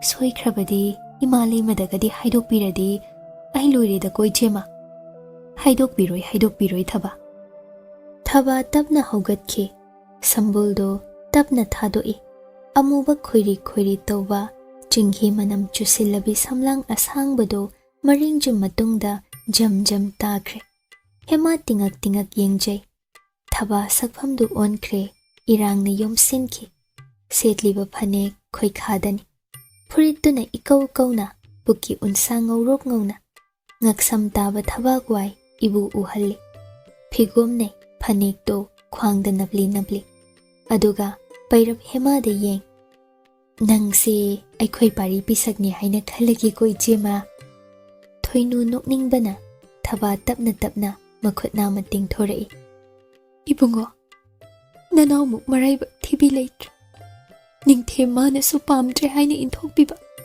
angomoiba nangnasu aibu hanna yengbidaba ipamna su luhongkre haina inthokpi aigi kana leitre nanai nubi oina lawsin bidrabasu minai nubi dadi nangi angom sida changzapham pibiyuba ibungo thaba makha samthai mapi ararata hemagi makhong waida tutha hairiba phagini khande hemade mapi ira cheli ma phagi si hainade launam si karino khangjade machemgi mataudo taseng magi punsigo kaisho haida mamai nontha mapi pup thoinuna thabada leblo haigom ingit tau hemabu konsinbi haima phagi asigibu kapine angau bise thaba sungakna kari noichema aikhoina chaikibagi waro khramale hema kaisu khumkhide mabuk luida angang se haina thoinu thaba na khanke takpa yaba khai takpirame hema bu sunamphuda makhoigi matau tamhanduna yeng adubo iman manade tawshinaba haiteda pari si phaba ngamloiko masigi Khuman Chanu se aiga khetnai da ko haina laishrambi na khanjai sauman khibana Lanchenba na pari bulam hangdagi phaduna pukhi Khuman thembana ga khambana ngaude ngamsu ngamde sana thonglan sin khibada hekta makhong bak na kauthai pari chek mok laude mapabung ningthau thoklaktuna yenglei loina ui khamde warak sanu khallamale Lanchenba lauduna hai mirai hat oigadaba sagai jenthagadaba macha asumna tawdau saruk nang manawbu phajana phubire konung yumjau mamangduda kawbaga thinbaga inbane langbane pari ayo haide mama leimana yengba ngamda macha Lanchenbabu khamdokpi mamau ani thoklai kina leije Lanchenbana adum sauba amukta ukhidri asibu makhoigi mapuroibaduni ko thasakhidabana Lanchenba phaizom kanduna parida makhut khudom bithen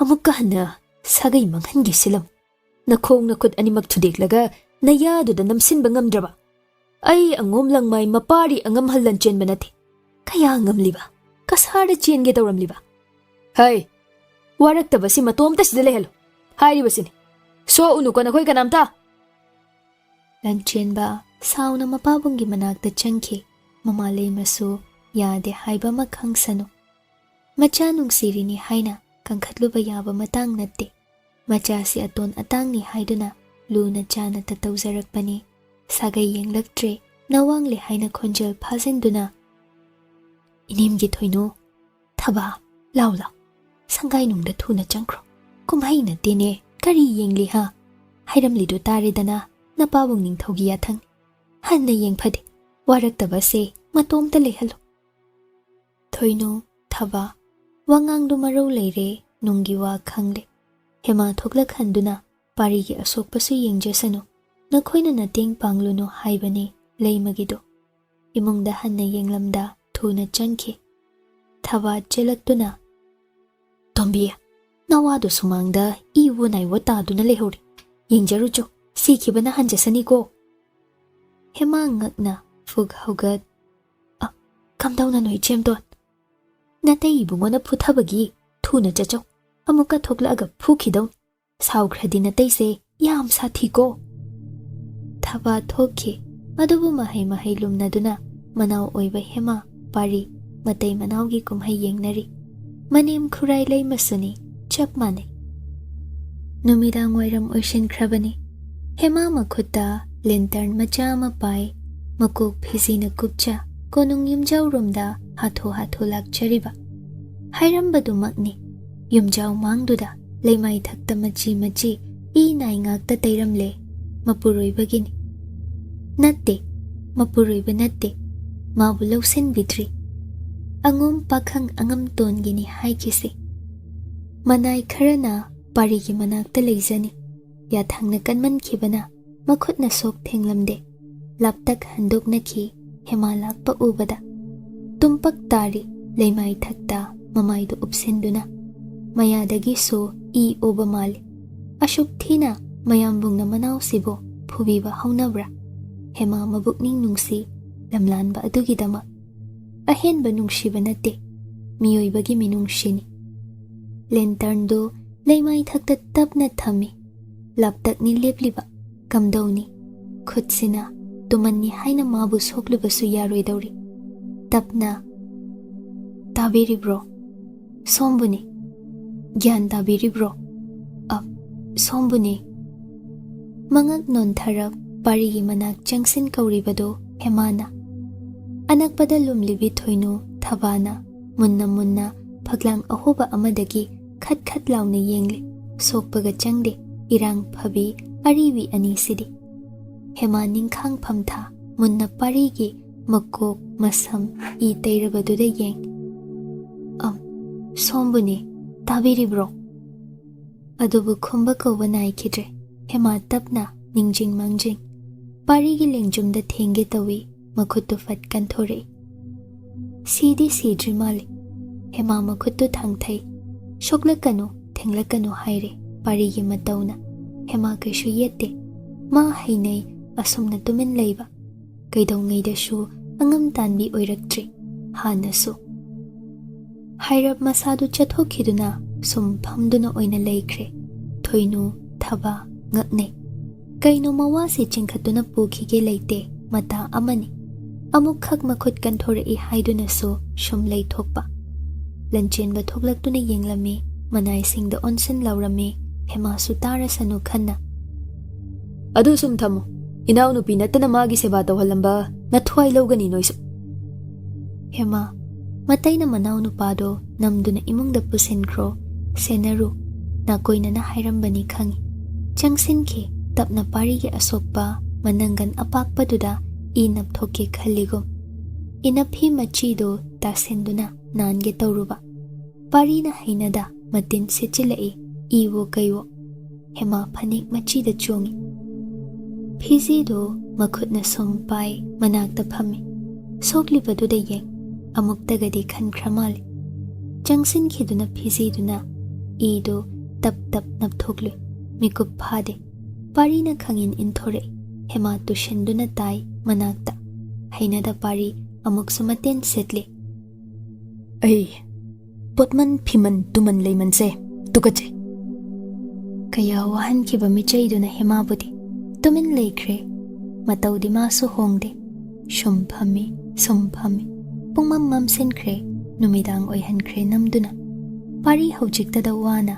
makhud anina leimaida saurai hemana famli bado mami sami oi chat kre khalluri kari nangi maramna asuk nungsinan leijaramba imung manung kangkhong chaihanba aduga lanjada bisa sum phamjinba kasarda chenjaraba aibo lamkhangdagi phahanba asuk kuibase nangdi kaya laina inaksida phamduna leithokliba saurap ngamboi ngamdaboi hogatli bo mamuk tukhiba hema tapna hogale lantern du paikhattuna ngairigum lepi parina mang tha turoi ngamloi sangai romda lengsin khrakandada lantern thangatuna matung inakhi pari haina man khidraduna thuk thuk mabuk makhadang on hanjinna mamai leithok tumanduda hanna yengdabi matin sichinbir tolabidugi masada pumchong chongli hema wama haizade khongpham so handokte jangsinde mangak bulak nontha som lepi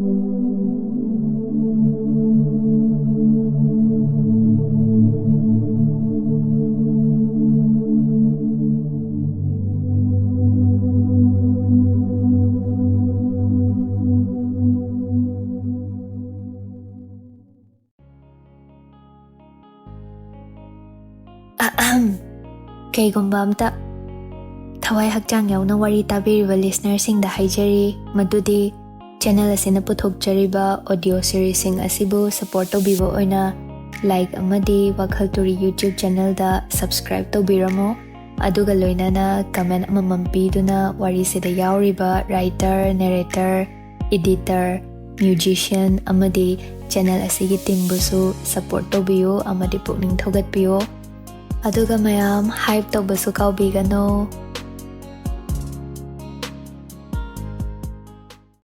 thoinu ngakna haima kaima wa kusena no sibu inaw laisrambi thabasu ngakna khumjai khangde ichema chakhanbi ma yauri kok mawa se changsilaga konsin kai doge sibo adum mana ngamla dosida adunine ꯑꯩꯈꯣꯏꯅ ꯇꯥꯈ꯭ꯔꯤꯕ ꯃꯌꯥꯝꯗꯨꯒ ꯀꯔꯤꯁꯨ ꯍꯩꯖꯗ꯭ꯔ ꯃꯥꯜꯂꯦꯅꯦ ꯌꯦꯡꯉꯨꯁꯦ ꯑꯩꯈꯣꯏ ꯄꯥꯔꯤ ꯄꯤꯁꯛ ꯑꯁꯦ ꯍꯦꯟꯃꯜꯂꯦꯅꯦ ꯃꯇꯤꯟꯒ ꯄꯪꯁꯤꯠꯇ ꯀꯥꯁꯨ ꯁꯤꯠꯆꯤꯟꯕꯤꯔꯤꯁꯦ ꯍꯣꯏ ꯏꯆꯦꯃ ꯇꯞ ꯇꯥꯅ ꯏꯁꯥꯕꯤꯅ ꯐꯨꯈꯤꯕꯗꯣ ꯍꯟꯗꯦꯅꯦ ꯃꯁꯦ ꯇꯣꯝꯕꯤ ꯑꯁꯦ ꯑꯃꯨꯛ ꯇꯥꯛꯄꯤꯕ ꯍꯥꯏꯗꯨꯅꯤ ꯀꯥꯗꯤ ꯌꯧꯃꯤꯟꯅꯈ꯭ꯔꯦꯗꯅ ꯀꯥꯟꯗꯦ ꯊꯕ ꯂꯥꯎꯍꯩ ꯊꯣꯏꯅꯨꯅ ꯀꯥꯟꯅꯔꯔꯣꯏ ꯈꯟꯗꯨꯅ ꯇꯨꯃꯤꯟ ꯄꯥꯔꯤꯒꯤ ꯁꯪꯒꯥꯏꯅꯨꯡꯗ ꯆꯪꯁꯤꯟꯈꯤ parigi phamjau kado mapandagi thong puna pansili tas kamdawi takbi khiba mayam do tombi na tawjarasani aduda khoi pari pisakna keloi da bai wa leite thaba sunokfet aduni chema ado inaugi masada ishabina phutha khibagi hojik sokriba mayam dudi matuna marai yingjarani ne thaba ani do wari sana sana chatkre parina ka yobada phamungda longna haitharaga laurai nasaktu yeningde aigi mangda nasakto shungut ulakpa yar phina khanjin lei kachinda su lei bayar ina ngasidi hema hoi lei biroi haigum chatki thong yausinki adubu sumliptuna leire pari hainadraduna mayadagi iwo kaiwo matin situna hai chalaroidra nang ha hema sumlepi inafi machi chingkhat mamai khumjinjai ngahak leiraga changsinki phi ama pai leimaidagi pari gi matil du sengtoi pari na thajade yengduna Nana pangbre Khuman Chanu. Hema khumde chathokiduna amotpa phiduma makhutna chena paisinja pari da so amuk hana yenkhatlakta lepki thongjin mayada amuk pari sauna phamungdagi kumtha turoi ngamloi lai hema ki na hando imasado thongdo baklauna nami adubu mapandagi lonsin khre khangi pari phiji na lochilibi mamai duromda falap yenglei Nang ne inchenduna itaima anina thongsin lonchen hanba natra. khumde Lotlu namaido. Aina hene yeningde. Nangse aina sunglo lawsilloiko. Nangi Ningthemduda tamge su tamjo. Aibu sanglingbada sinage hairasu kideni. Nangdi aina sungya yadrabani. Hema prap chatke kachilwaida oina leptuna lei mataudu use thawoidaba sum malabani kaidawi nupi nangbo nupa asi sauri wahai amatadi hai themluna pari sauna phamungdagi mon phaijuk aphangba paiduna lak tuna hekta langthoi chakmankhre ahenba ama ma pamde kalakpa ama leite naha oina ingau na leithokpa hainabani amuksu asuk kuibasi pakhang sari oirubade khoidajabi amatta subnatagi amatangda magi thamoi shinage angom sida mabema oihange ningjaramba mikupta thugai khiba hojiksu matam leiri Khuman Chanu sinamduna mapamda chathan khiba ngamdraba ma angom piba natteko hema kiribani uthokpaduda ngamdabani subchinduna mana hek leijaba kachilduda lepi pari sauna phamungduda makhong bagna bag kayarakno kausinki khana chainabagum makhol sing ado thoinu thaba hoidusu changlaktre matei manaw wani Lanchenba na yauruba yaroi haina thengkibana lakhitre nakna leiramba manai ama angam tungi sangairomda makhol mawa yamna tarakpadagi chensile thong mapanda lolamba punado hangdoklami ka manungromda tumina muk leikhibaduda manaidu chetkre hek changsen badi ngamlamdraduna amuksu Khuman Chanu tumando Lanchenba ngamloi haina mabungona phubi cheibiba tawridra nungai tene sisa aman bisi marai bakti phadrene ko pari sauna phamung machida famduna le hema kirup phamang landuna chetkhi ngang cheirabasu manada haptabi he Khuman Chanu nang yengudana khalli chetkhibidu una sauriba aduna masaktadi sungyengde tukachai tasingna hema thongnamduna yengloi hangdoklamle tapna thokhi ikan kanada amuk maru lukna phirup khumja changlei khudeng macha amada ising sabungba higa yainaba phidum ani peruk aphutba mahi khara sabung leibaki chaphu amada hap maidan achakpa hapa chegai gi chaphu mamai hangbi amani phamangduda tapna thamjarami soklibadu yengu hairigo ainadi yenge yaroidana angom pakhang nangse aina yamna kire matawna hairamba khangkhide pari kaisu haida puraktuna mamangda thamliba potlam singdubo ba kaukhai phrang saugat paridi hema kachilromda chensin leikhi pari sauna phamki hanjena magi phamung machida ngaihak tumin leinaruraga hemado kachildudagi kina thoklak kaukhai gibagi chairiba potlam singado tapna setnana loisilami puthokhi akai atoido parina sauna thongdo manungdagi puna saklon sele hema sangai phonga manakta lakcha hanjina peruk mahi phutli manai ama kaude Lanchenba na yaroi pari gi seba matuna tawhanni ya thangduna kanasu lakhitre mai thagadle maidan lawi ising sahali hanaga chap manaba puduna lakchai adubu thongnam lubada lonselamle hema purakliba singdo leimai thakta shum thame hangto osu haide sauranu su themde haibaduni mami themba haide thaina masabi Ningthembusu amukta themlakhidri sumlepi thongdu hangla arui su khangle adubu asokpadudi yamna sathi khrabani hidak haptrabadi henjin khini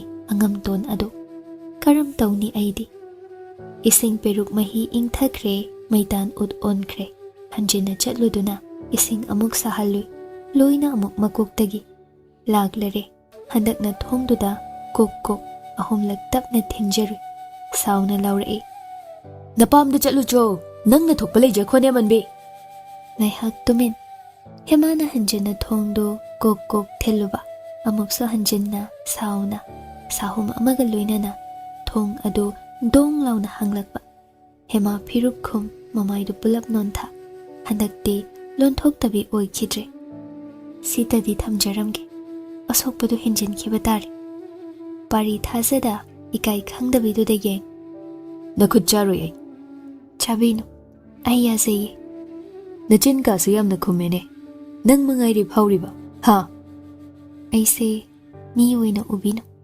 pangsau saubibadine hakjang du pharoi sana ini soiphade aidi kaisu leitabini khonjel do meng meng nungsi pari tana humu khabani hema pari na tumin leikhibaduda tapna jangsin purakliba singdo phamangda hanagi maphamda tapna thamjarami kaishu haida thoki thonglon sinjaro hairam ligo sum chatki phunga manakta ngek phamthai makhuru ani tasin phamtha khadang du khuru da sau kachil du diyam nasu ingi tombasu yadi phunga manak sina phariyam sitani khankhiba mai tapli tapli thai chakliba mairi du de yengja sana konungna phajinbi mulhaurabi magi thagoibo ningsingba haurai nakhut charoi di charoi khankhiba hongde pari adubu mayambungna phutharambadu phana narakle kuira kuiraga jaina su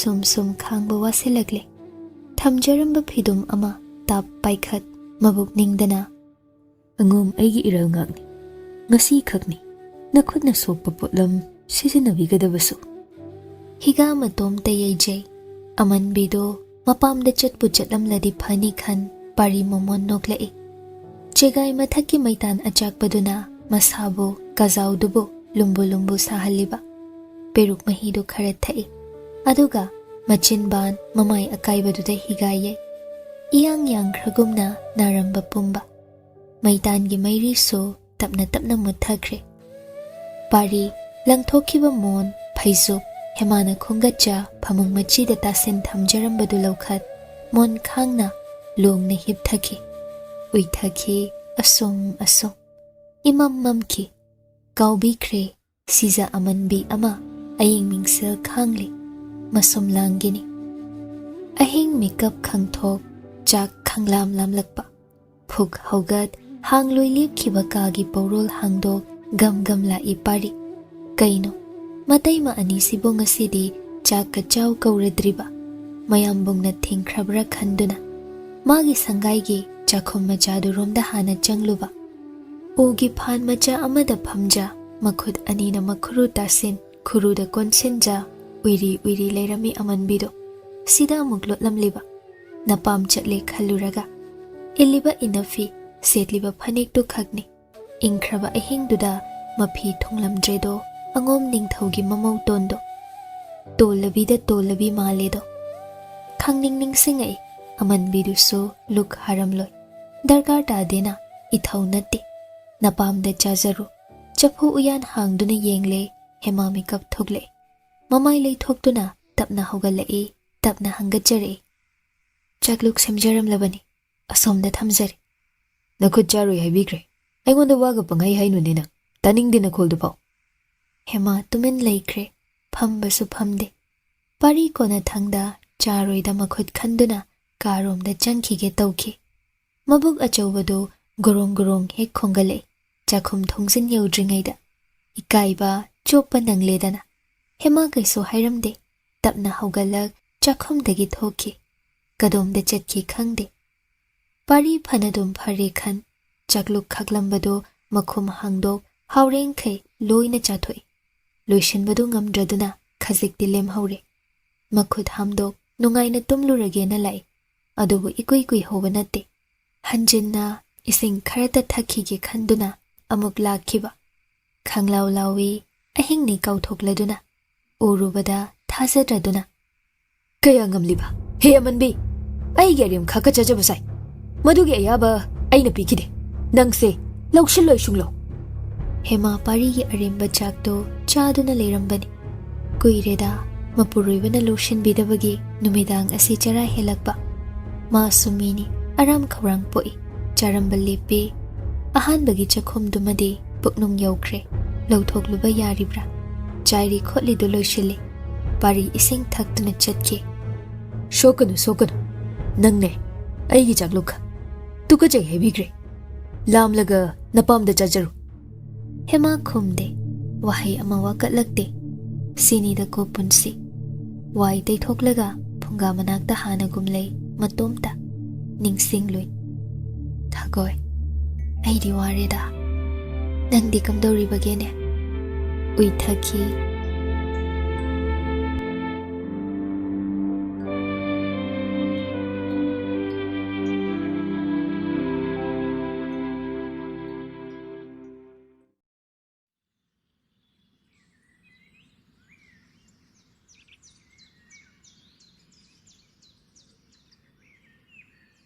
Khurai leima khomdonbi ngantana mamau atonbi gi sangai da janglei mache thoinu thabana matungda nokhi Tombi pari pisakti ima leima yahauzedri ai haudok jarugi tumjasanu ngarang kamdawi saunabro na khoi ani bo ngarang sauna jade ima leima inai kharana launaba phunabagi makhol tai haine na hoi ani bu khanabra ne ngarang bo thoidokpa kaisu tawjade ima leima chakadi jaminabra ngarang di ahoy ima leima kaya kuire nangna numidang khuding chara heliba ngarang di charedana inim sunungai tene na tawse adubu khangba tai ko Khuman Chanu naya thang ikok thakta hapchari ima leima phajana loinau ko aduga wa ma haigi munna taw tombi thakpiyo namauda ngasidagi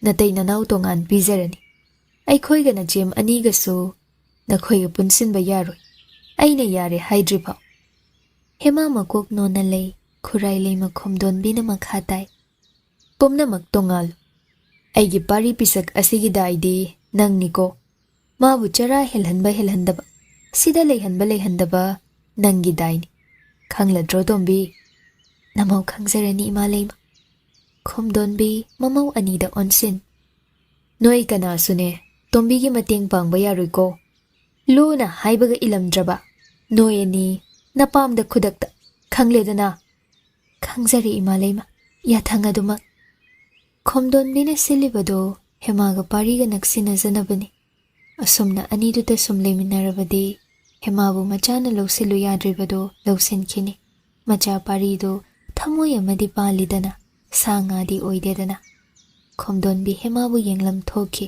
mamau aniduna hemabu yeng ngarang khoi pari pisakna phubrane nangbo tombi phude dai chema phai tongan jajaro nanai su piroi thamloi haisidadi nangna loina ngamnaba hotna jabatabani nawa phattabase warani ko tombi thabana su hairei aikhoi su nating pangba yaroi dori nangna ngamnaba silu ko tombi phagani chemton anidu thoki hemange phamthai wadawrida angom asidi miwu otlida khuding makna hankhifam chatkifam amata oirasu leijaramladi phadawni ko thagoiduta leijaramladi kadaida noma chatkhini adubu kadaida matomtani thongal wang manata karisu khangjade madi angom asida ma leiningdre pari ya hau thengleng khai haugatchai sangai thongsangba ani thami mapabong ningthona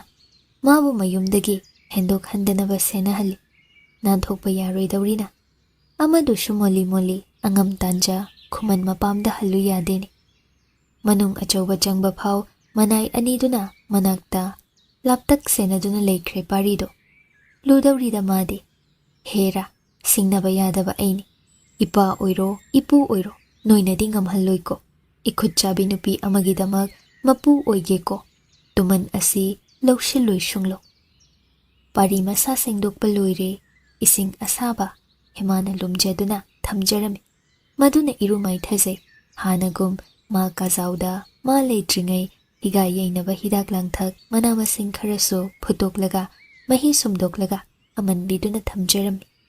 Higa amuksu hanjina yejai. Naba chaina phana phare parido. Ayukki chakchamangi chana thaknaba sem saduna thamjarami amanbiduna pari chathoi upai leite. Hainadrabasu chara henbadi yadabanina makhut chaba taredo. Pari masa sonthanba yade. Ayukte mapuroibagi nirmal khundrabasu taloi oibisingna sembiba mapuda kachaduna prasadi phangne. Hema ayuk khudingi adum chak khare chajaba phangi. Numidang sima mapuroiba leibisingdi mapuroibagi nirmal khunbani. Madi kuire nungdang chara helakliba. Pari yumda sum leire. Nong nini dagi hapta mayado.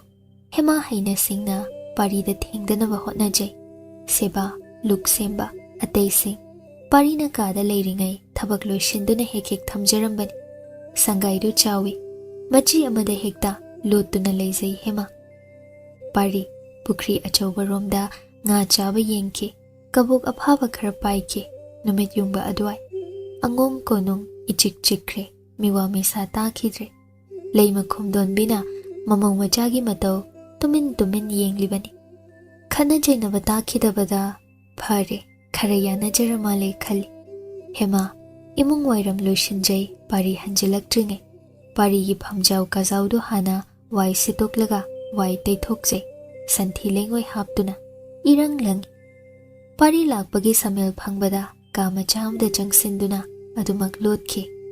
Pari taru leiramba magi kado hainadabi amanbiduna sengliba oirini. Otke wahange kayam kuina mana tumin leiba ngamgani. Mapamda chalhankige. Magi Ningthemgi manaktuda chenge su chenjakisanu darkar tade. Ayukki chaksa matamda pari chakhumromda changloi. Chaklu phajana semlame. Ngasidi mana pamjaba rau ayaiba thongbadumane. Pengba ayaibadune ironba amane. Hai thongba masu yauramli. Mana masing khara kotninglei. Manai su pidrabanina makhutna ingkholdagi hekta hekjarurage khanduna fuk haugalakbani. Urui phajana chamthoklaba tenowanbi hawai maton kobi phul machet sing soidoklaga thamlibado chakluk manak aduda. Kaya maram muklibi Khuman Chanu khankhide pari loina chathoi. Hema pari na chatkhre khanglakanda laktuna chak khara chajai. Chairi khotli singdu loishilaga kari tawni tawfam khangda phi amotpa khra su sudokjai. Machim anina matawdu uribani. Angom ningthau leima anina mamau nupi asina minai nubigum leliba punsido nungaibadi natte kanasu. Adubu warakpa tai paribu hema sizinaduna. Pari nungdang wairam thoglai ngahau santhong mayada. Lengbi khibaya deko ibungo ngamton. Hek chatpi khibada nanai aikhoidi sajai phanglidoi ningthaugi. Chaloi. Thongsangba singdugi manakta wari watai tawduna le. Pari naitom taredo. Mapabung nasu kaubidre. Mama nasu hana yengbidre. Mayamba nasu sauri. Pari aduk thuna masak machu onkraba magi punsido nungai pham khangdredo. Taina pham su hemani. Matai mathoinu thoklaktuna. Kari mathel chaya tonba. Nga thongba chajai taimal. How brado? How kreyamna. Aikhoidi ensang mathel kun chai hanago. Nanaudi ahum mari khakni. Yamna thongo hayune nanai nubida. Haige taimal. Yengoi pari pisag. Numidang di chak chaminadroi khoitombiga. Chaminai. Phaine. Nangne phatmande ko pari pisak. Maugi singda chalabi nupi aikhoidi ipuroibagi makha yamna pol. Numidang dine ipuroibagi aremba chanaido. Aikhoi tombido chara adum henduna laklabinine. Haujikti mabuk thana chajabado phare yamna. Pari tumin lei. Ai su nungaitene. Imalei masu saukhrena hekta nanai su pibidre. Yumgi kupno mayam siga tombi so handak mayanga kangtrei kangsinkre. Asuk thuna. Mapam Khumana ukhradi macha sana se angomda ongkhibadagi saru polang onkrena warau khenine. Numidang chara hendrabanina phari. Yumgi kupnomda matinga khara pangbiyu ko pari pisak. Pari khumkhide. Mayanga yam kangsile haibako amanbido. amukta ukhidri mamaido masado yengude masu utte masak hemada mamingdu hema kawe haikibani ningsinglui sangai romda lingsilei hemado imung romda leiba ukhi ma janglei khangbagira kamacha amada tumin changkhre hema hatho hathuna pari magi karomda changsinaba sai ngahak leiraga hemadu kamachadagi thoklakba ui numidang chak thongnaba chakhomromda changkhiba ui parina lona yengbani makokta achonba phina adumak kuple masaktu mayang kayam kangsile saru polang gumbara yenge khalubani ude makhod aniduna ising pun achauba ama thangjinduna changlakhibadu amuk uhawi ipik piksin khrabagum makhotto hemagi khudang ani laptaktagi uhawbado kangledana mayang kadi yamna numidang chara helam dramabo henjasan pari numidang chaksa matamda chakhomda lai chakluk phajana sem lupagi samuk thakta makhum phajana kupsinja thangatlami masana li Khuman Chanu se thongba thakpa su hawi pari na khallu chak chare lemhange haina khara lemhallami kada changsinai thuna la iyamo thongjinda lomduna yengloi hemadu matung romdagi ubani magi arembasi chabra nupidi numidangdi mapuroibagi nirmal phangi haikibani mataimana hema chakhide loishili kolik tamak pengdokche hanagum phunga manaksida sum leibra nangbo koiredana kagi kachilda phau changzafam pibi khidabadi thabak loira mali phunga manakta tumpak tashin phamkhre amanbido makoktagi phiji kupliba khajik khajik nantharak matungda taki masam sambuldo pharap tauna ngaksam waida chauna leiriba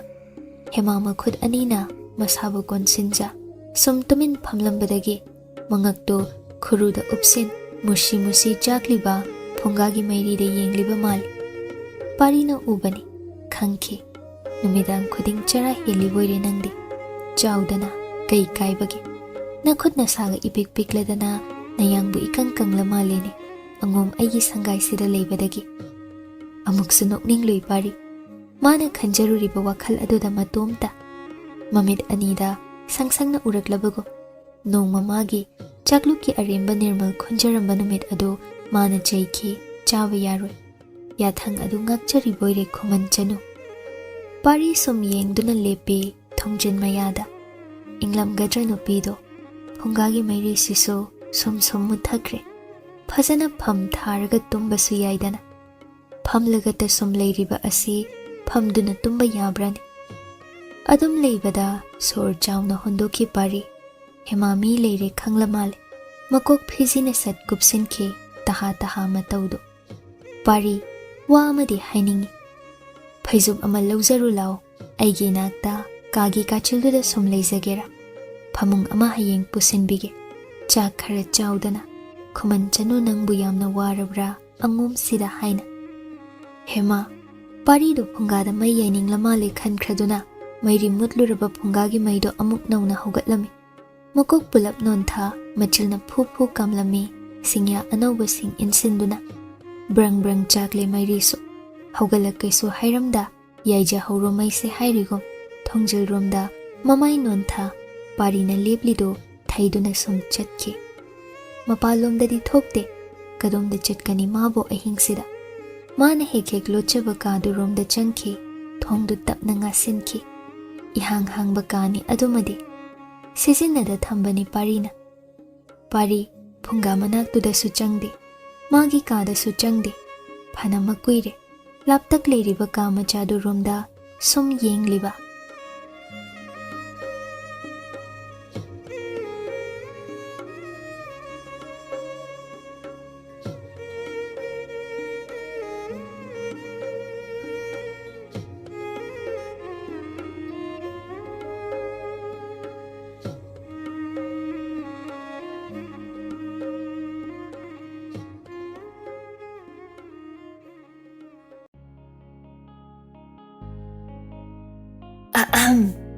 Kaygumba amta thawai hakchang yauna wari tabiriba listener sing da haijari madudi channel asina puthokjariba audio series sing asibu support to bibo oina like amadi WakhaL Turi YouTube channel da subscribe tawbiramo aduga loinana comment amamam piduna wari sida yauriba writer narrator editor musician amadi channel asigi team busu support tawbiyo amadi pukning thogatpiyo aduga mayam hype tawbasu kaubigano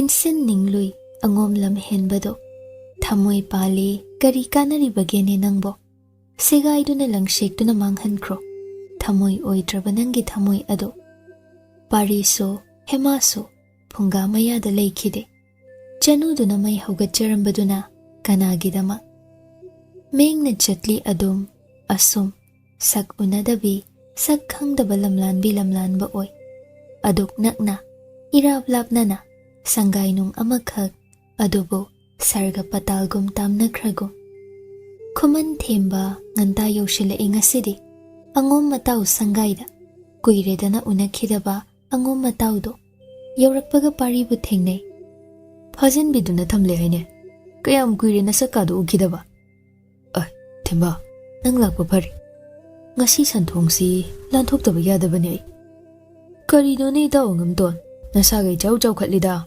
cha aduna tumduna ta leibagirane khoi yamba ngamhalda nang khara hainau themba ai ngasi sida sum leisilabadi ngaurani ni themba hoine hainabigena la ibasin ekhoi khuman purel apokpagine thagi khubam laisang thong hangba ngasin adu khurumlusine angom nang khuman bhakti phangjone yai tan chap jaida themba ani du choithi choikhat hainai mau anobi siza amanbidugi maramda kotha thembana phanyam hangbabu angom matawna sungkhum he khumkhidre masak tusu amuktang yengningi machaldo asuk kuirasibo amuk phau uzadrine luhongbadi thabu pharani ne bare kaidawi haibage tha pharga aina kaidobini haigene angang nubi thuna yawnaba taw haiwani ni nayum angom simi tangini taning deni Khuman nang sirani do karino hojik phau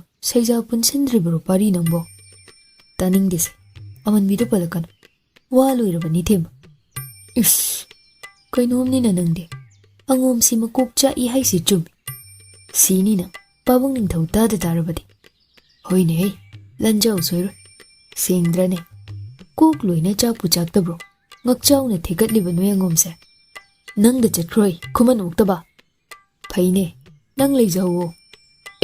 Ngai kwai wani. Tongno thembana. Ani du mapa ningthauda santhongwang malana chatke haina punem jage haina ngai hore. Lai khurumba paribu puruge haibade soidana yarakani dana. Ngasidi pari phajin bangam loidori. Thaba prap lakladuna. Tombe kadumda lekhre. Tombe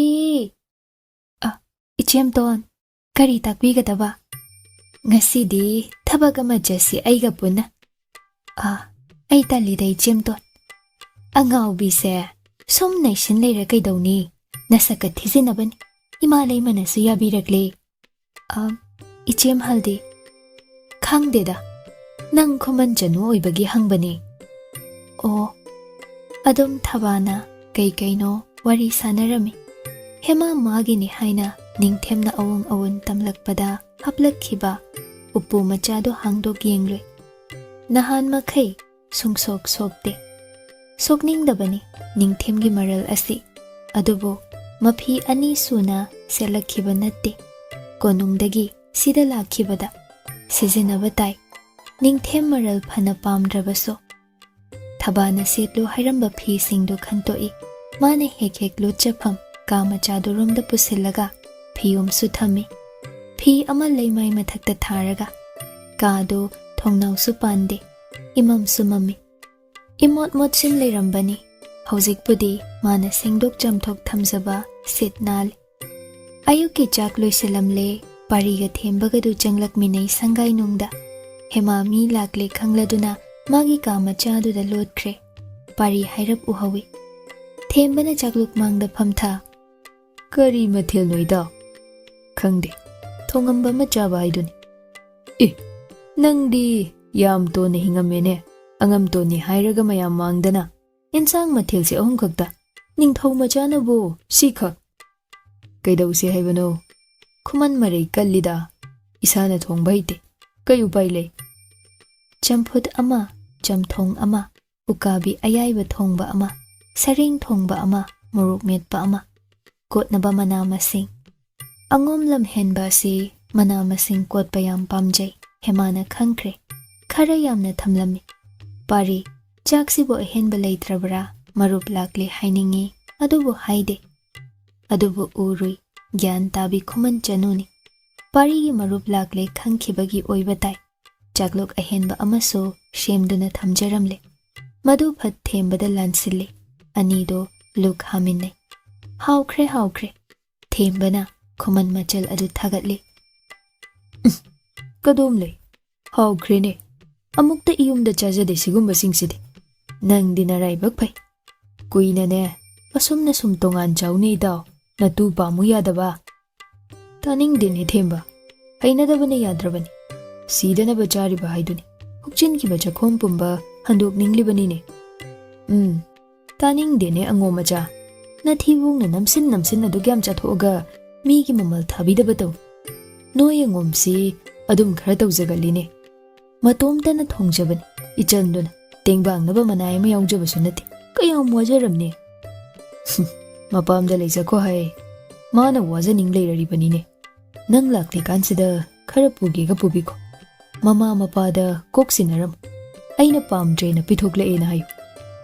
Shini hey, angum kukchak nang ibo. Yamleng kay chathokle. Hana mi lakni sukhang hawdawana. Hema chak hena thongde. Magi sarukni sagay mabung thembagi oihan kiba. Amuk thongat pasu nangloy. Chara henbada tarida ko. Numidang so nungtigi chara henje. Majiem thaba taha changlai. Themba paridi mapabong Ningthaugi manakta yausenki. Hema, imung chari khotlidu loisilami. As! Kaino thurao, ay jatawrabani hairamlaga tombiya. Ichem toan, thengadi lengbikro, ay loisenba nang haudre. Ngaige, adudum thuzilo. Ichem toan thengkraniye. Yani, loisilo. Nang budaba yadabani ne. Hema hatho loisenjay. Majim to na sumngai duna leibaduda kari tauni. Pari gi phamung kazaudadi changbasu changningde. Majim gi mangda changdabasu yaroi. Pari du lakduna kada leikrabani ngahaki mamangda. Mafi loishin kiba mali. Thabana chingnana hemana suru naisin phamjaw kada changdabi hangat handa chat maribaduda.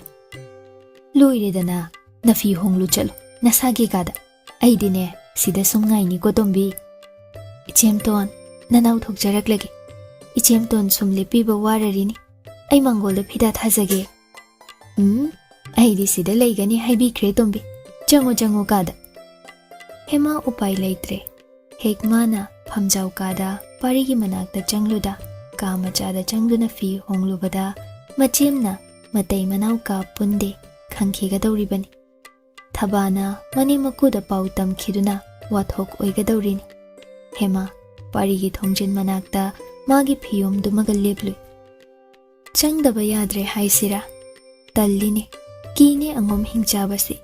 Thabana lakladuna laptak lep. Thengene tombi, ay jingnay ko. Kaygino, nasagi kada changdribabo. Nakoy anigisi, husik phawba. Hema, machimgi walo shinhandi. Thong namduna, manungda kok changki. Thaba, matawduda no khawi. Ingchabado phaizom setuna leirami. Ngawi. Sana machuna mapan chatli. Phurit lilamde. Aphanba masasagan. Wang chawraba phibam murti. Achengba khwangduda maray. Phaizom dugi. Phizil na kisi tasin. Khara fizet laksenba matangduni. Makhong ani lapnarable. Hemada ngakna yenglai. Jayge haina machinbal kaki. Adubu matawduda chayba ngamkhidre. Karino, mamay pulap nontha, makokta phina pulap kupsin, makhut macha aniduna, phiyomra kainomso, mathada chetna konsin. Magi hek leifam kachilduda, angom mabo hanna yenglamda, kina hek changsin kiba.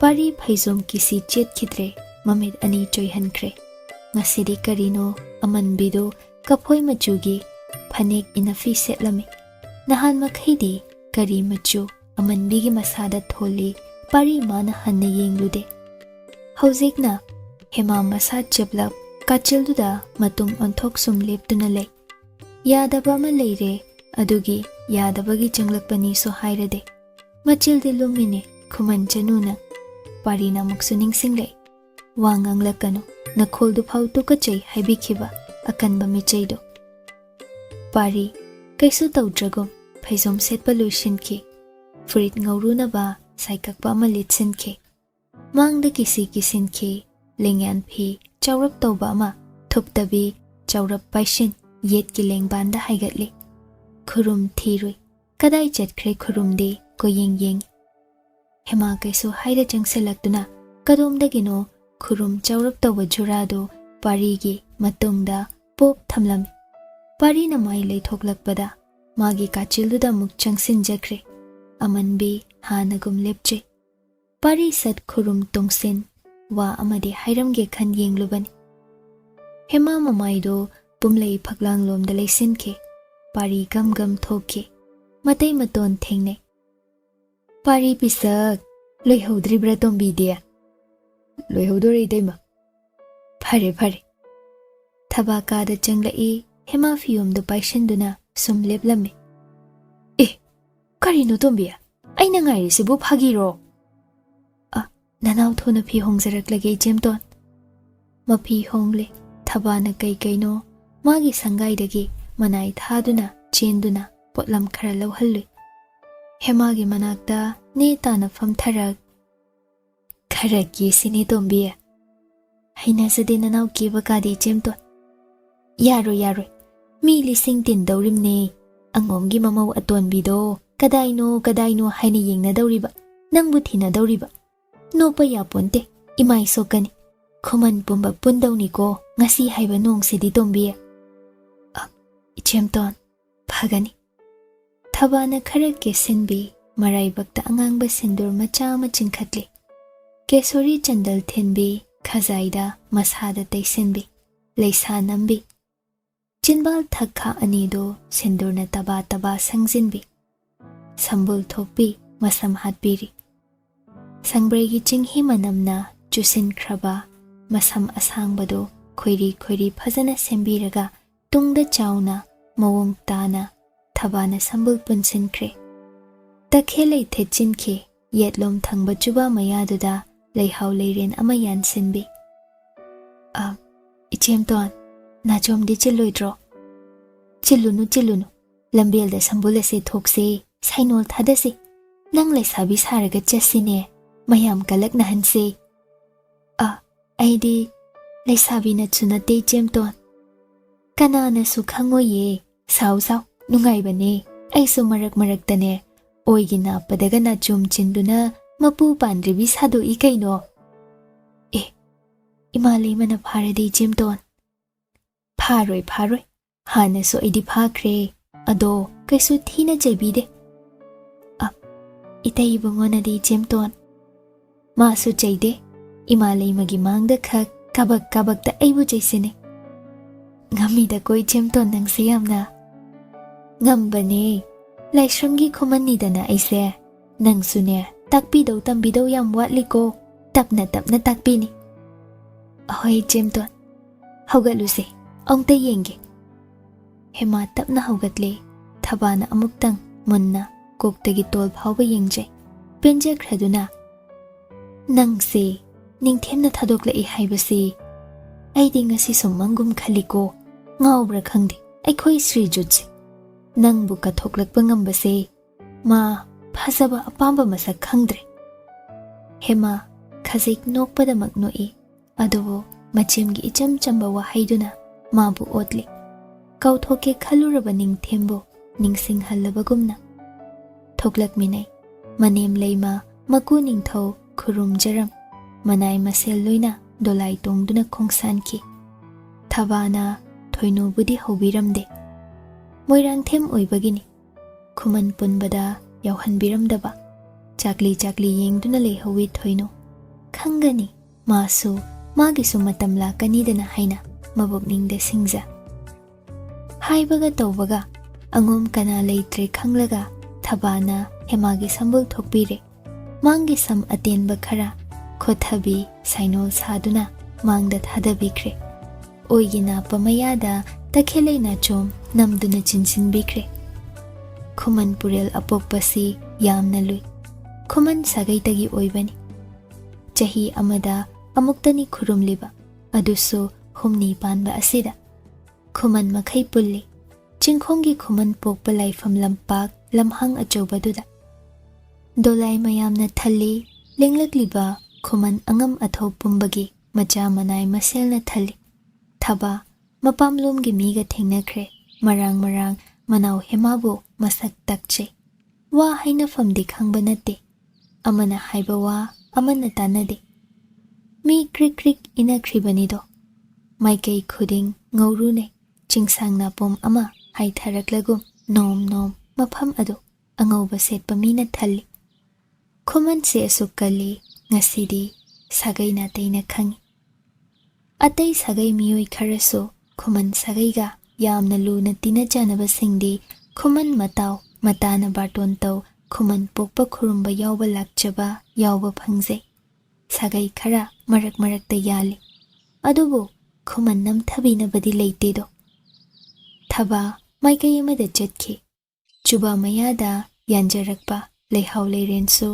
ꯃꯤꯌꯥꯝꯂꯛꯇ ꯇꯥꯍꯧꯔꯦ ꯊꯤꯕ ꯐꯪꯗ꯭ꯔꯦ ꯍꯦꯃꯥ ꯃꯆꯦꯝꯇꯣꯟ ꯀꯗꯣꯝꯗ ꯂꯩꯈ꯭ꯔꯦ ꯈꯨꯅꯤꯡ ꯀꯥꯡ ꯀꯥꯡꯗꯨꯅ ꯃꯥꯏꯀꯩ ꯈꯨꯗꯤꯡ ꯌꯦꯡꯂꯤꯕ ꯀꯔꯤꯅꯣ ꯃꯈꯣꯏ ꯈꯨꯃꯟ ꯇꯝꯕ ꯑꯣꯏꯕꯁꯤꯡꯁꯦ ꯑꯍꯜꯁꯨ ꯅꯍꯥꯁꯨ ꯆꯍꯤ ꯂꯦꯡꯒꯥꯁꯨ ꯃꯥꯕꯨꯇ ꯌꯦꯡꯂꯛꯂꯤꯕ ꯃꯨꯟꯅ ꯃꯨꯟꯅ ꯃꯤꯠꯐꯝꯒ ꯍꯣꯡꯗ꯭ꯔꯤꯕ ꯍꯦꯃꯥ ꯍꯩꯅꯗ꯭ꯔꯦ ꯑꯁꯨꯝ ꯑꯁꯨꯝ ꯊꯕꯥꯅ ꯅꯝꯗꯨꯅ ꯐꯅꯦꯛꯁꯨ ꯈꯣꯏꯈꯥꯗ ꯁꯦꯠꯍꯟꯈꯤ ꯉꯁꯤꯗꯤ ꯃꯥꯡꯂꯣꯝꯗ ꯁꯥꯏꯅꯣꯜ ꯐꯖꯅ ꯀꯛꯇ꯭ꯔꯕꯁꯨ ꯃꯁꯥꯏ ꯍꯧꯒꯠꯂꯕꯁꯨ ꯃꯁꯝ ꯑꯅꯧꯕ ꯍꯧꯖꯔꯛꯄ ꯃꯆꯥ ꯃꯆꯥꯁꯤꯡꯗꯨꯅ ꯍꯥꯏꯊꯔꯛꯇꯨꯅ ꯂꯥꯏꯕꯛꯇ ꯄꯤꯁꯨꯝ ꯃꯊꯛꯇꯨꯗ ꯖꯝ ꯖꯝ ꯇꯥꯍꯟꯕꯗꯨꯅ ꯁꯥꯏꯅꯣꯜ ꯑꯣꯏꯈ꯭ꯔꯒꯨꯝ ꯄꯨꯝꯅꯃꯛꯅ ꯍꯦꯃꯥꯁꯤ ꯂꯩꯁꯥꯕꯤ ꯃꯆꯥ ꯃꯄꯨꯡ ꯐꯥꯔꯕꯤ ꯑꯃꯒꯨꯝ ꯎꯍꯟꯈꯤꯕ ꯈꯨꯃꯟ ꯄꯨꯔꯦꯜ ꯃꯁꯥꯏꯀꯣꯜ ꯑꯁꯤꯗ ꯏꯕꯨꯙꯧ ꯃꯥꯅ ꯑꯔꯣꯟꯕ ꯂꯥꯂꯣꯡ ꯑꯃ ꯁꯤꯜꯂꯤ ꯇꯨꯃꯤꯟ ꯍꯦꯃꯥꯁꯨ ꯈꯪꯗꯦ ꯑꯉꯣꯝ ꯍꯤꯡꯆꯥꯕꯗꯨꯁꯨ ꯈꯪꯗꯦ ꯃꯑꯣꯡ ꯇꯥꯕ ꯄꯥꯈꯪ ꯑꯃ ꯆꯪꯁꯤꯟꯗꯨꯅ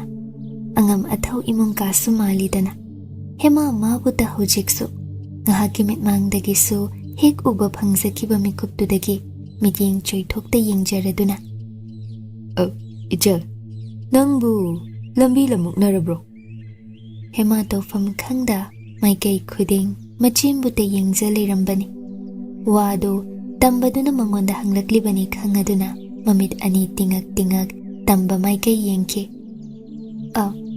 ꯑꯍꯣꯏ ꯈꯨꯃꯟ ꯏꯕꯨꯡ ꯅꯣꯛꯐꯦꯠ ꯇꯧꯅ ꯈꯨꯝꯂꯛꯏ ꯑꯩꯗꯤ ꯈꯨꯃꯟꯁꯨ ꯅꯠꯇꯦ ꯈꯨꯃꯟ ꯏꯇꯥꯎꯅ ꯂꯥꯛꯑꯣ ꯍꯥꯏꯅ ꯂꯥꯛꯄꯅꯤ ꯏꯆꯜꯗꯤ ꯈꯨꯃꯟ ꯆꯅꯨ ꯑꯣꯏꯕꯤꯔꯕ꯭ꯔꯥ ꯑꯩ ꯈꯨꯃꯟ ꯆꯅꯨꯅꯦ ꯏꯕꯨꯡ ꯑꯣ ꯂꯝꯕꯤ ꯇꯥꯛꯄꯤꯒꯦꯅꯦ ꯏꯆꯜ ꯐꯒꯅꯤ ꯏꯕꯨꯡ ꯅꯇꯣꯝꯇꯔꯥ ꯀꯅꯥꯒ ꯂꯥꯛꯄꯅꯣ ꯅꯍꯥꯛꯄꯨ ꯏꯆꯦꯝꯇꯣꯟꯒ ꯂꯥꯛꯃꯤꯟꯅꯖꯩꯌꯦ ꯑꯣ ꯂꯥꯎ ꯂꯥꯎ ꯏꯇꯨꯡ ꯏꯜꯂꯛꯎꯅꯦ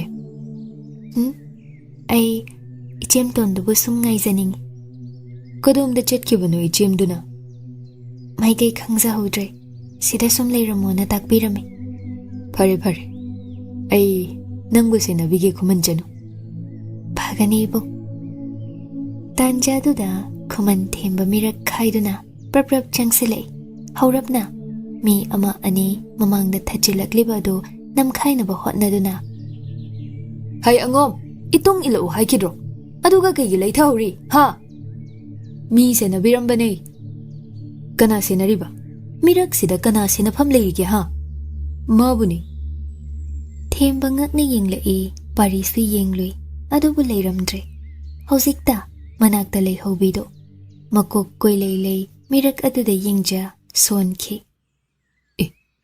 ꯃꯥꯡꯈ꯭ꯔꯦ ꯍꯧꯖꯤꯛꯇ ꯏꯅꯥꯛꯇ ꯂꯦꯞꯍꯧꯕꯗꯨꯕꯣ ꯀꯩꯅꯣ ꯄꯥꯔꯤ ꯀꯔꯤꯅꯣ ꯀꯅꯥꯅꯣ ꯅꯆꯜ ꯈꯨꯃꯟ ꯆꯅꯨ ꯑꯃ ꯀꯔꯤꯕꯣ ꯁꯤꯗ ꯍꯧꯖꯤꯛꯇ ꯂꯩꯍꯧꯕꯅꯤ ꯂꯩꯁꯥꯕꯤꯔꯥ ꯍꯥꯏꯁꯦ ꯃꯥꯅꯤ Phane khoikha setli. Sainol haugatjadribini. Nachomdi uhawdro. Kaigi udani. Oigi napada takhele nachom chinkine. Leisabi oramni. Kaino angom nangbu Khuman khiri ngakjau thekhraga Khuman leisalum lamlibade. Pari ikai raptauna. Thamoina khoidabado ngasidi phange themba. Nachaloiramni. Nizaba tare nangondagi. Kanano masak uhawdabasi chaida. Utke. Leiramkhini soidana. Kaino, yumgi nangi sizadudi. Themba, hana so haikre. Khoida zabida thamoi se punsi se sinagani haidana. Nahan kai thengna tabani. Ngasidi thengnari. Aibu lalabra. Adu boba, nupi leiraba nangni. Kanana ariba. Nayumda chak thonglaga kanana pizabiraki angomba ngasi. Onthoida. Siza amanbi Khuman na jaldo. Aishu nungayba nate themba. Ado, aigi phiripti shungong honglo. Khoida dabi kanada aigi thamoi shinaru. Masu mapamda leizaruni. Amuk mayum maikai pangkhibada aina harau harau yagani. As, shenge ko nangi wase pari. Pumsing senge themba. Kadai. Amuktadi uningkreda. Shari so nangi thamoi miraksida hubi krisibo. Thibatai themba. Ai thirugi. Miyom sidabo. Phangdraba yumda halui koi themba. Honajau. Angom natik yengbadai. Mirak tuda hema manakta lipsilakpa wangthang wangba. Miyoi mitau aduk phaba tamba aduk ki khraduna. Kaiso hairamda adumak maikai khangda chatkrabani. Iman tamanei miyamduna majemton thabaga adumak kainakre. Machi amada sum leptuna leizai kadomda chetkani. Kadomda idhau khurumluni khangde. Ngaktra Khuman Chanu oina chahi tara taret leisaraklaga idhau khubamda amukta khurumba phanglamdaba. Khurumpham khanglamdaba se. Maraibak thebini hairibase asidani ko. Chaksu charaktre. Ngarang numidangsu hanagum chara henkhibani. Ngasi ayuksu chak loithokre. Magi saruk lemkhidre. Chakti somlam silakle. Minilne nungsane makok hairi tawi. Chidayamada sum chathoki. Handok laklaga ayingba malayana masada pusinbada khara inglaklabagom. Tingkhangdagi ubani. Khazik chakhatlaga chumrei pambi ama tikthak khai paliba. Hema phagi dagi sum kakre. Iliba inafi angawbado pulap tasin khwangchet laksin kre. Taba Tongan naraduna litliba sega kotpi ngak kotpi phurit machadumaso masada chaboy chadaboy. Ngawrop ngawbi sana kori chenbi kuchuda korona kalaktuna mangalna thengliba. Haunana maikei khuding leng chatliba. Lairenbigum uhaliba. Awubana mabu taloi oijaba phanglabadi pokpagi mahai yale khanagani. Chumrei ama tap lam hektuna Phizida sat nanthok mayana chiktuna chathoi. Mabuk lamba khara phaki. Ahum suzinki. Sum lam duna hek chasinbada. Mataudo Tingkhangdagi yenglamba tamba ama sat kakhalai. Manakta nakna lipche. Ibe manangbu. Hemaga michanay mangak sat nonthai. Khwangchet laksilamba inafi sat lauthok tahana makuk phirup nakhi. Makuk nona lepche. Mayada chumrei umsilubana wangang basupalli. Kamdauni chopledana aidi. Khuman Chanura. Nangbu sidana tomta ngasaidagi yengbani. Idhau khurumlabro chumrei charibade. Yamnabu haukraba mali nena tawdo. Hemagi manakta tambaduna naksina jangsilakbada hematung hana chathoki. Khongpham chahauda haithage tawi. Tambaduna sat makhutna ngake tawbada hema mayadagi chumrei sat otho taha khraduna. Soire idaybungo. Nanaw nupini ay. Lanchenba ngakna hemabu yengjay. Karino gyan tadre. Karini Khuman Chanu nangbo. Nanay se lining thawna katpirakhibaduni. Itay ang amalda. Lanchenba ngakna hemabu munna yenglere. Kari Heloini haina khaluraga chumrei makhongsida ningsinglei amukta phajana manau nupi asi mayumda purakhiba matamdagi ukhidri asuk sak helamgani pukning sumhatlamgani khalude phirupta khumduna leikhibana ukhide ko masak asi mayum angom lomdasu Ningthemga manau nupi oiribisiga nahanwai luhongkhiba matamdasu ma yaukhide hemagi masak ukhidri asum heloini khangjaramladi manau pari pisakta katlamloi taksi soli Lanchenba handoktuna ikairablep tu khribi leimaida makhong ani phairing turing phamduna leikhribi hemabu yeng Pari pisaksu lakibani ai pau haibirugi tushin kibado nararini nachem tondi nangna natomta chingthaksida Ichemtonga aiga lambi mangna khredai bungo Phare phare natomta leihobadi phatre law mangthau idai na senabigi phagani dai nanau lanjare hema tapna sauduna hogatcha phanektagi uphul waiful sat kanthokchai makok tu pulap inafi machina khumjinjana balakne mataudu falap yenglak Lanchenbana chumrei charam lisina nangbo sumhawe haiduna idaibu hema mangak nontha chingkhong tamna kumthaki tanau bi khongsa singduna leimaida net thangdokhiba khongsa mami chingleibak nom tahoba tungyan yengle asuk phajabi Lanchenba manau nupini khanglasi phau miting choithokpadi ngamlaktre ontho ida karigi Ningthemgi Khudol asibu mana thawirude cha idako chingkhong yore Lanchenbana yengoi nang sida sum lengdana leiramuko aina chemton thirake phagani dai hema phidu semchinduna hanagum phajana masade insili mayam maraktuda makhongda tongjarakpa kongnagi khonguptusu nama tahorabani nama khak tongli khongsa taba biduna sakraba malim leisa sida netsin leibado ngamlaktraduna makhong nama thangalap tawna maikai khuding machim yaubra yengloi Khuman themba angom matau ani mabudau khurumba loiraga thoklakpani chidai oiba lambi romduda lakpani maikai amada hek yengluba hanjinna yengkiba parida khuningna then wa heloi thu idana side pari ngakna kaidori Khuman oktaba kaino phajabagi phajaba ngakta asina pumnamaktagi henbi heloi pari Ningthemna yengliba maikaidu romda yengluba nokladuna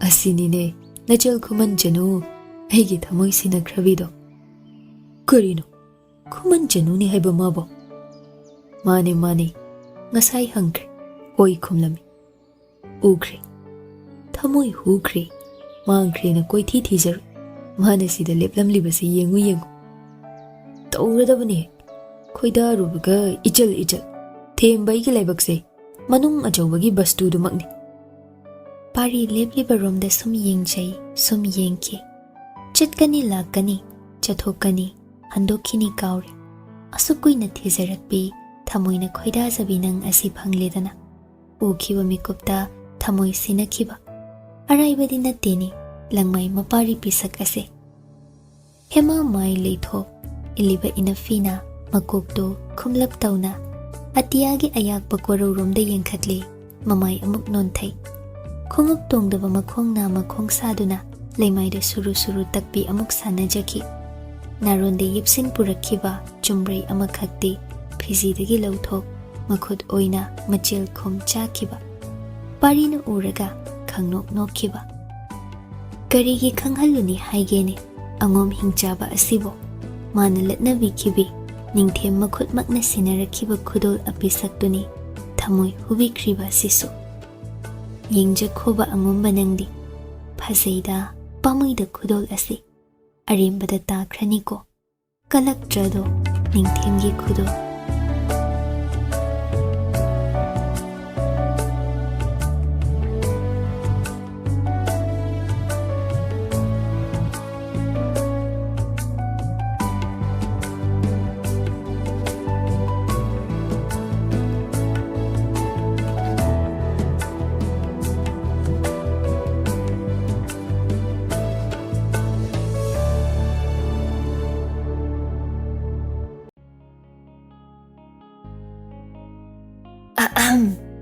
Kayigumba amta thawai hakchang yauna wari tabiriba listener singda haijari madudi channel asina puthokjariba audio series sing asibu support tobiba oina like amadi WakhaL Turi YouTube channel da subscribe tobiramo aduga loinana comment amamam piduna wari sida yauriba writer narrator editor musician amadi channel asigi team busu support tobiyo amadi pukning thogatpiyo aduga mayam hype tobasu kaubigano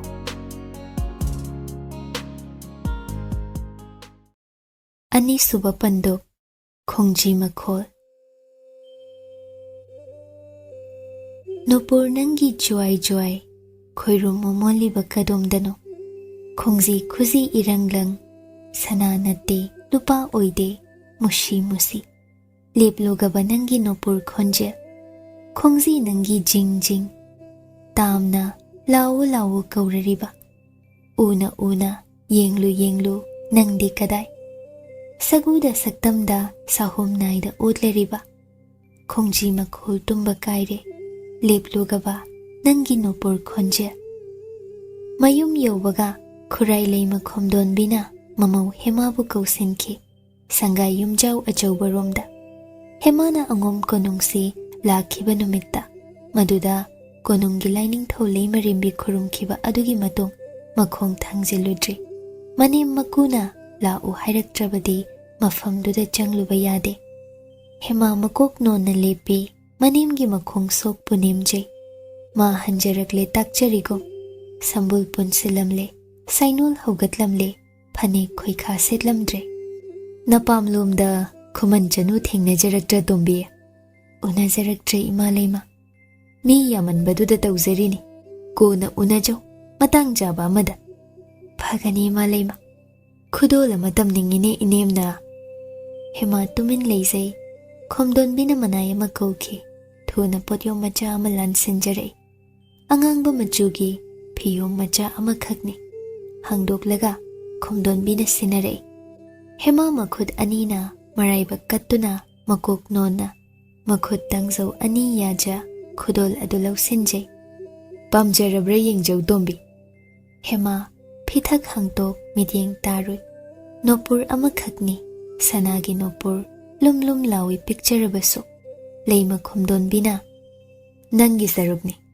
nachem anigi su saruk thungkre imau lakpa khuding pikini ahenba malaklasu angom aikhoi gi chatnabini nopur ado nasagi hakchang polangduna ahal matam oiraklaga malem leisada tinkibadasu nasaga sagona duna chatkini Aingondasu thaina inem leimaduna aigi nupur saruk sinarami nonga khibada pukhini aisu hema manemgi makhong sok amuk hanjina khurumje walik na ngangbini haiduni hoimai haizaramde mabu angomna laushinbire haibasedi manemgi matauduna takbire madi khara jonthana nupur saruk phangi machem anidi luhonglakpa numitta phangi Pau hairakhrabani Nopur mayumdu puraklaga chiksena thamjinjai siroida nupana sulausenbidaba mabo angom sigi mausengra natte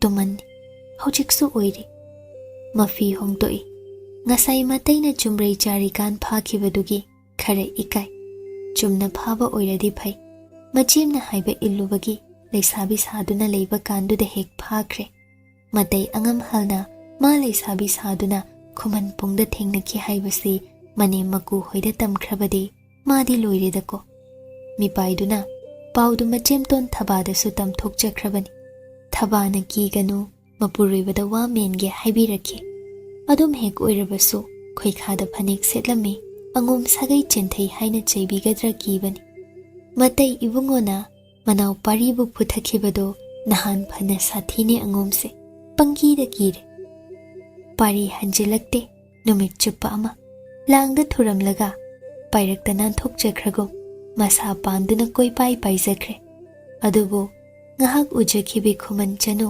thamoi hukhrabidu thizai numit chupa ama phangde yengi ude matau thembana themladuna mayumromda pusinbi themba pokpana hidak thakningduna Pari changlakpa ubada Khuman Chanu dubu kamdawi pagi parihan yamna phai baba luna tawiyu ichani aigisu phagani baba masak mato bu kamdawi Pari sukhang khangda WakhaL na ngasay nga hakak ukhibi Khuman Chanu laysadubu sagatlui momon nokcha sakti lam yawi baba ani su khidro nang sunayam bungumna ha pari Thembana nokladuna maribu sune yamadi tumina mit ngawa ngam toni na baba Pari nokladuna amadagi henjarari na chadi baba phai phai yabra yengjo no yengom si talui de dum yambani ko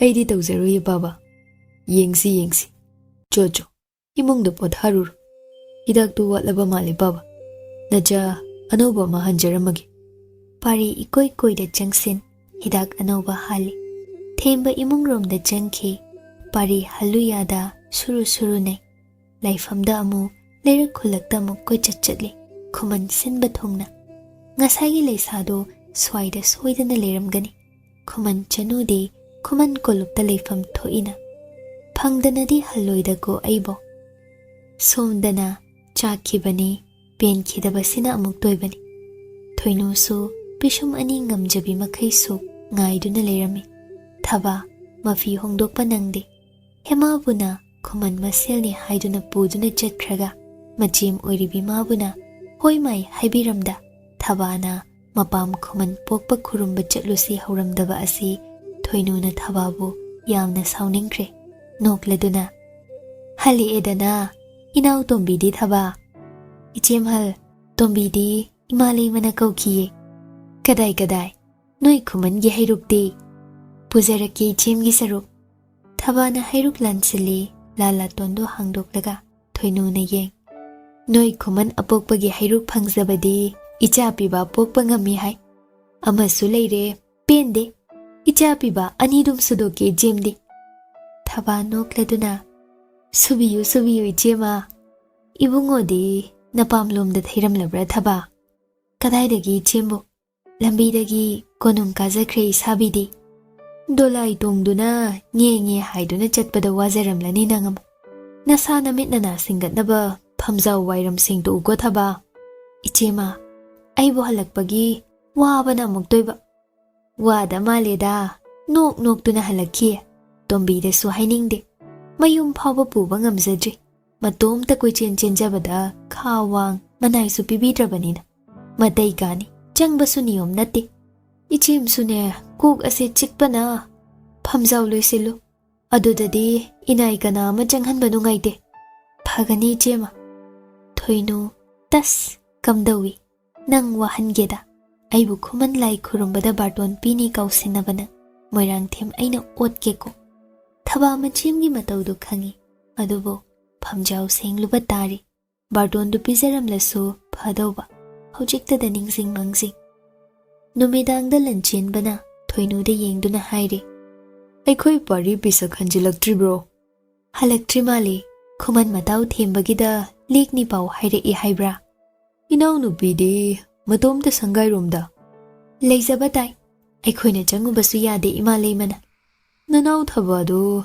ngagleminaru hairu joni nangbo Tali Ainane inawni haina luna tamanbasida yamna manga khaigatle Kaidawnaremo Toina shukpainayda ko nakhoi nise Thaba peri Mapuribabu konsinja Kananu ngaini sabi Aise machimni magi Inawni kaya nungsisaba ainadi Aduga madi mahoi Khuman apokpa khurumba Aibu yawhanbidine Yamna ngamiko Lanchenba Thoinugi mapido nanthokpi Nokladuna Nangsu nahanmog Napamlo moirang purel khurumbada Nanawse pubikhidabadaine Adugi waraujari oirinine masu he Michanga changlakanuko Nupanang loinani ko ngasi Aibu nangna haiba khuding indabrane Thoinu Khoidabani nangna henkibanine Adu oirasu Asi laisramgi aphawbise Imalai mana yade haiduna hek pusenbirakbai Ai nungshiba yanaduna lenjaridana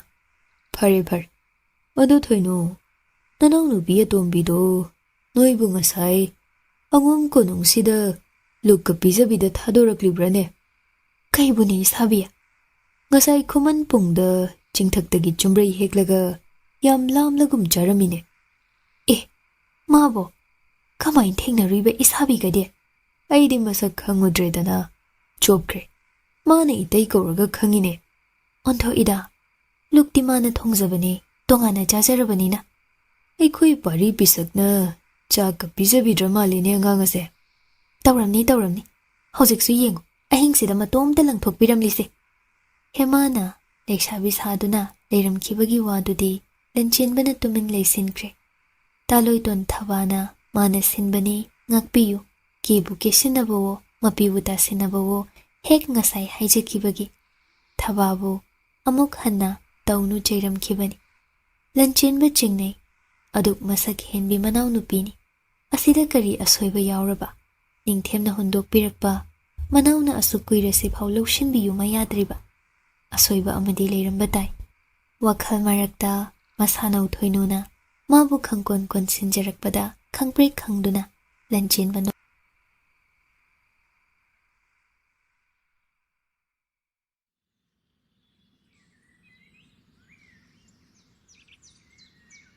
Pari, ayuk anganbada, sanathong lansilei. Magi karubabu, sagol sangda thawzilami. Ahing hanjilakpa aduna, sangayda lotluge khanbani. Adumak tawi. Nongan thorakpada, yahawba saduna thoglei. Mayambunga thengnai. Kayam thengna hanjilei ngarang atonba. Aibo, adum pangtheng thengdabida hanjinjarakle yamba ngamal. Phai.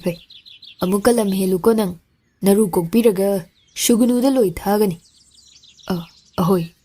Nanaw lam henjarar. Nanay amasu leiba nate. Nangi sangay asuk chawbasida angang nubi matomta leihanbasi phatte. Manay nubi shu leijaba nate ni madi. Pari kaino leining leijasano matomta sunati. Angum konong mi watpa nate. Karino aina khaliba sibo.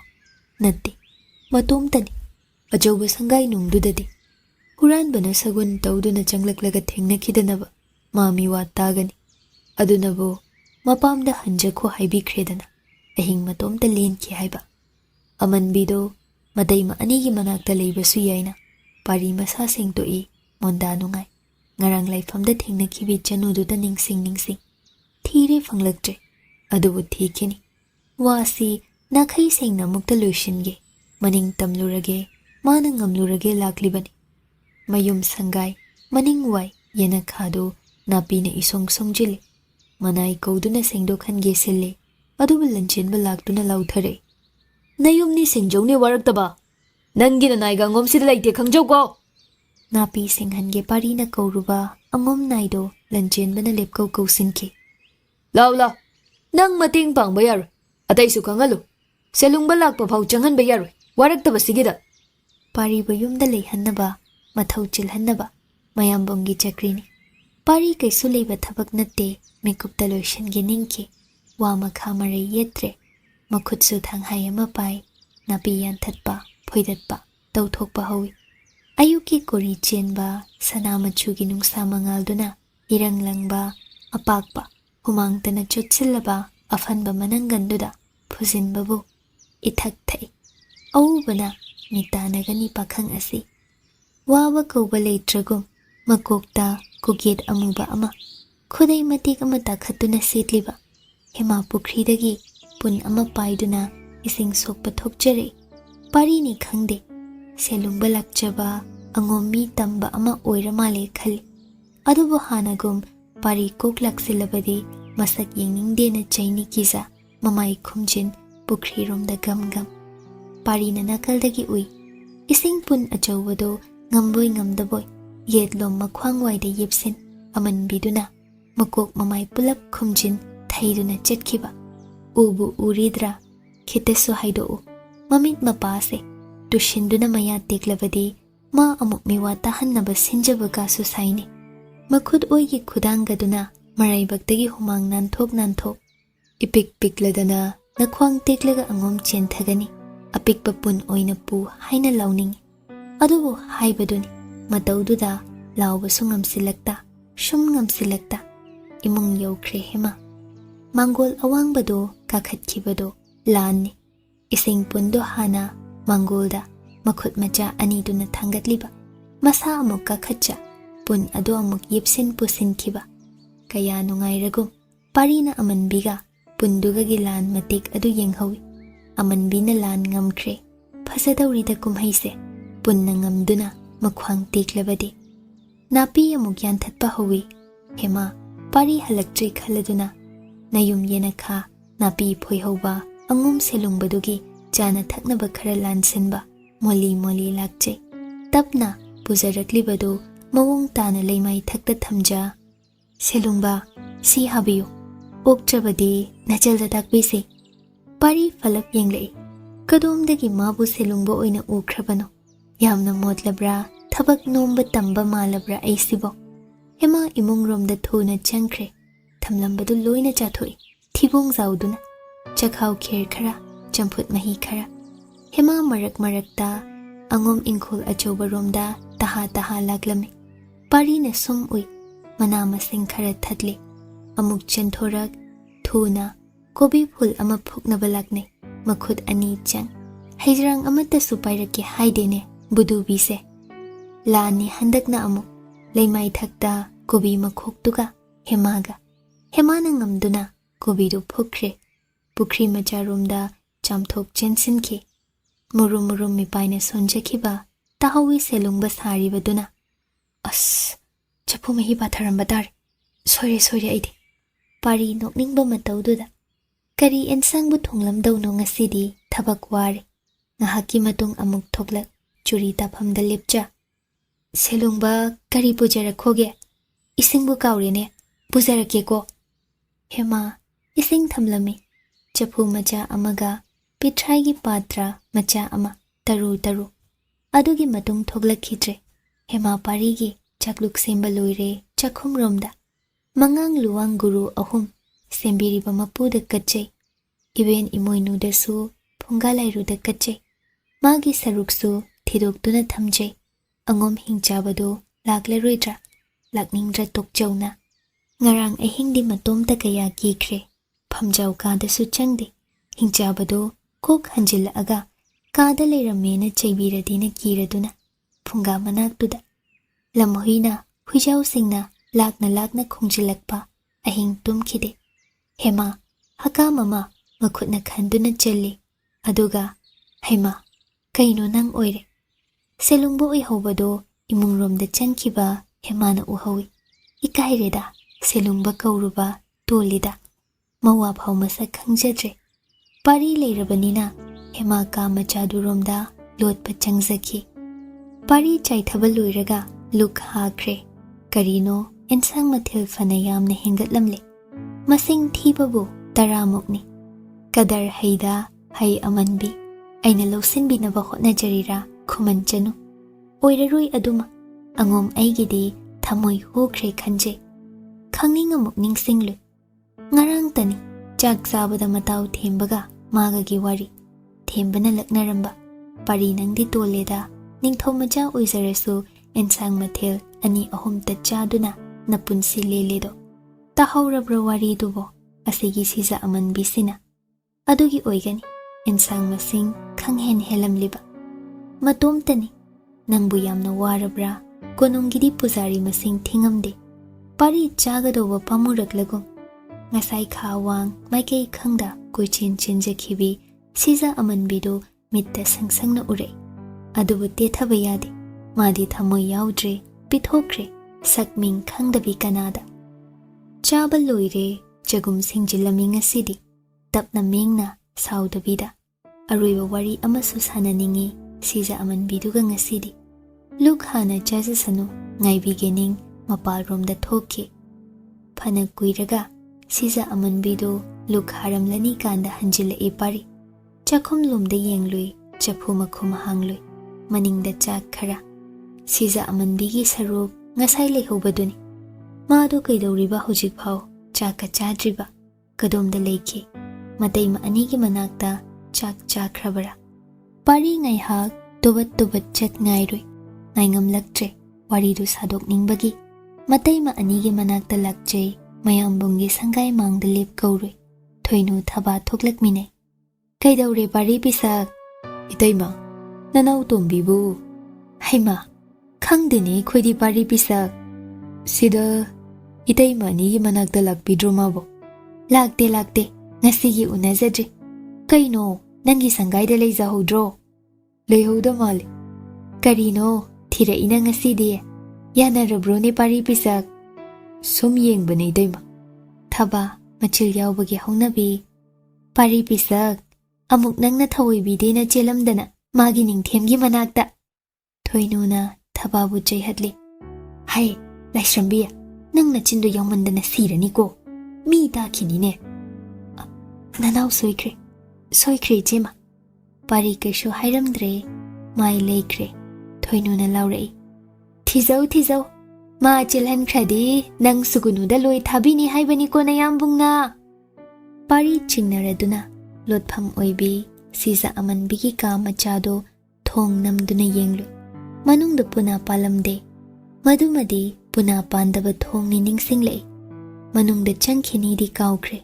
Yengduna oina laikhiba. Kachil waida leimai thakta phi ama thai ipapai. Mamingtagi thasariba haiduni. Mathakta hema khuru tasin mamaina faklang romda leishin hiptuna leiramle. Sor pikna holi thabak ipom naire. Masam sambuldo ithok thok. Phanik machi khazik tasin makhut yetki khutsana paisilami. Isi na tumthoktuna leiramliba. Ainadi kaya wana nangbu thirure. Napamda chen khrabra mi pairure. Karigidi mi pairiba. Aduda natra nangna pamjabadi angomba. Pari khangle. Matomta leibada kibagi ngarang ahingsu tumlamlaroi. Mathel mayam thongbane yumgi kupnom mayam sine. Wazari oiramali. Haudoktabadi yade. Wasi haidaba yade. Karigino. Angom aina asuk oijaba thiribase. Nate. Ay lande. Wajarabi asi hena wagani. Siza amanbi nang nungaina nasa panduna paihankige. Aishu ining tamna leihoge. Nangbu hena wahaningde. Nangbu laushinba haibadudi oithokloy ko. Aibu waronu Khuman Chanu. Thongzinda lepi. Thongna dungasin. Mapalomdagi oina haurapna. Khuman Chanu. Hema makeup thokiba mali. Manung romda tafing. Haugatkibagi samil phangi. Makhol tai. Parina adu tabada makha tai. Lok haraga warimta sasi.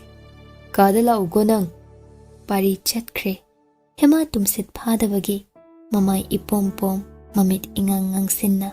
Makhut oiduna mamit noiduna lepi. Sambul thogle. Kaino.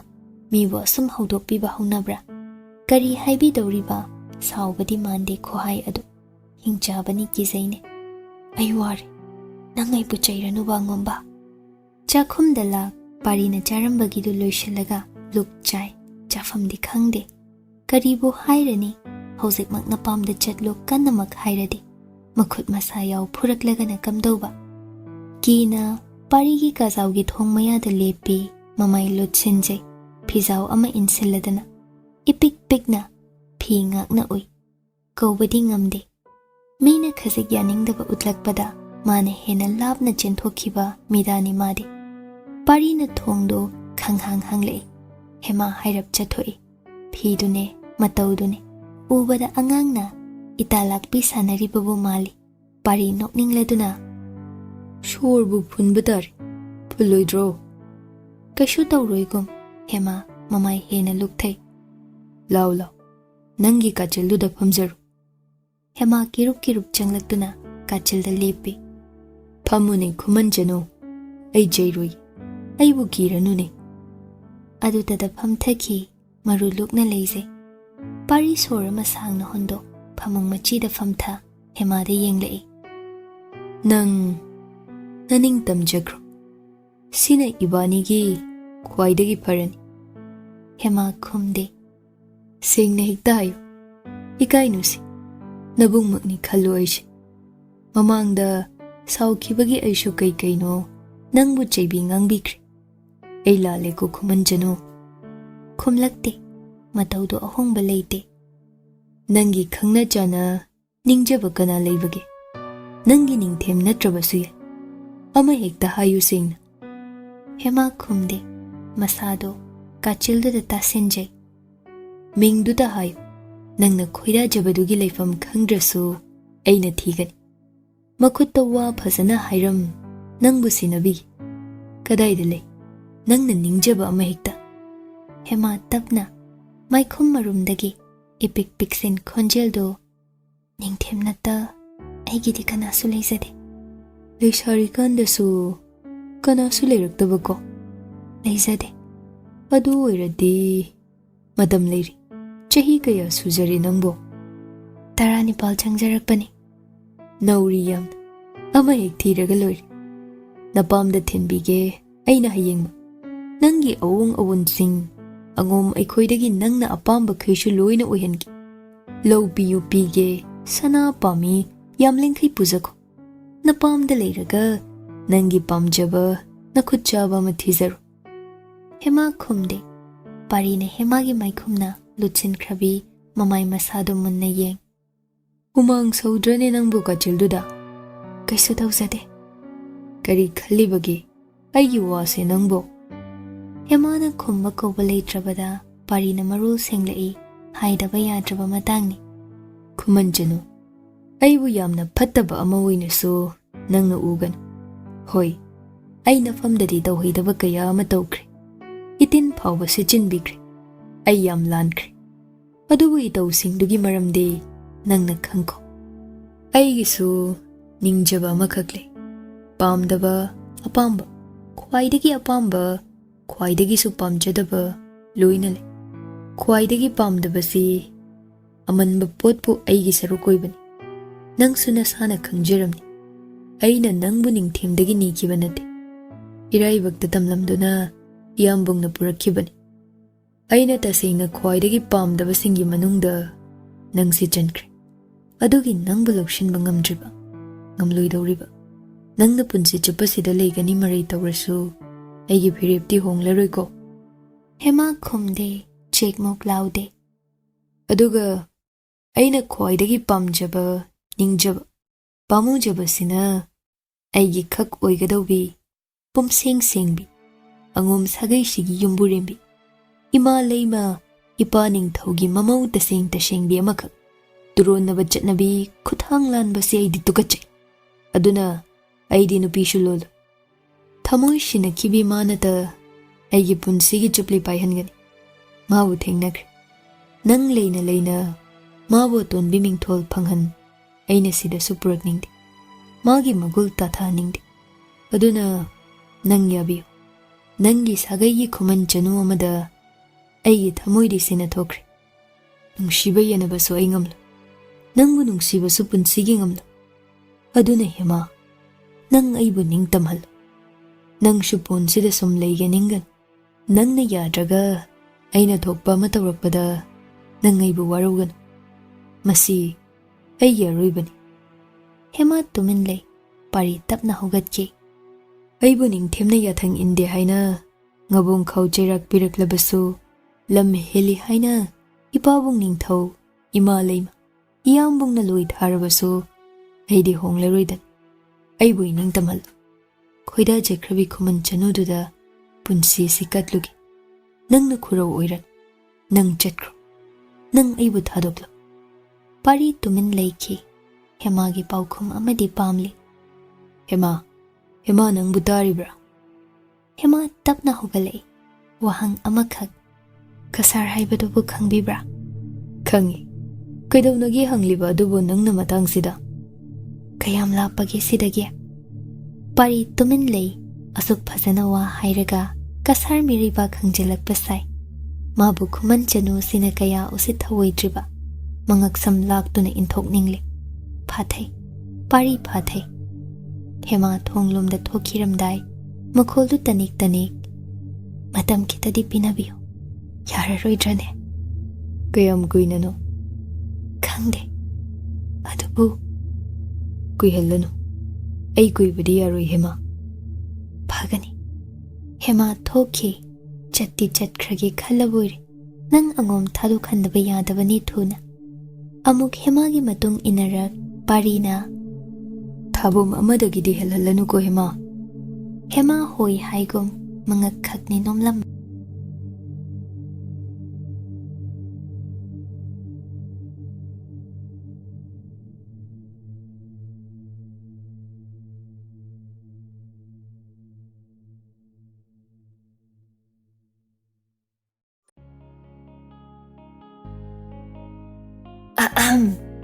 Kaygumba amta thawai hakchang yauna wari tabiriba listenersing da haijari madudi channel asina puthokjariba audio series sing asibu support tobibo oina like amadi WakhaL Turi YouTube channel da subscribe tobiramo aduga loinana comment amamam piduna wari sida yauriba writer narrator editor musician amadi channel asigi team busu support tobiyo amadi pukning thogatpiyo aduga mayam hype tobasu kaubigano.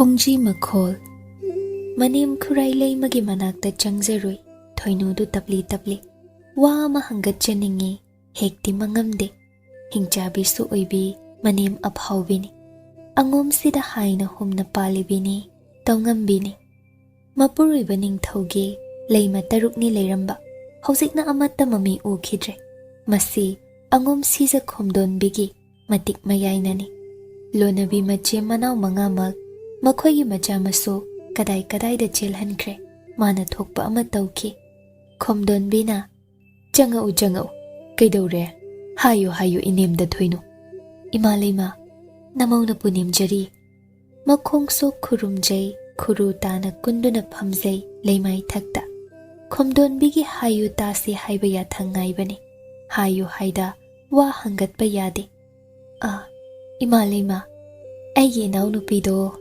Angom sangai rumda nong manini ta iku ningthau imalay magi thogal phangbalak jage na hangat bire namaw na kari haisa khoge la ano haina inaw du da hangat jage ba lakhalu angom ko nong koi hanjo aduga ne inemgi thoinu takpi se imalay ma ai wa ma hudok ningi ko thoinu mabuk ning da nokche khangsin adaba saduna leikre Khomdon bina Pharasu phatrasu Nakhoina angom sagai silep hogadaban Aikhoidi thukini Napuruibana Ningthau Nangna ihutsin Khurai leima oi hodawni ko Aduna Pumsing oibi Nupi leisa amasu Aina nanauton pari pisaki taloi oi haning Khuman Chanu hemadi tuman nidana Nangi moirang them na pamlungi Nanaw nupido Pumsing oiridana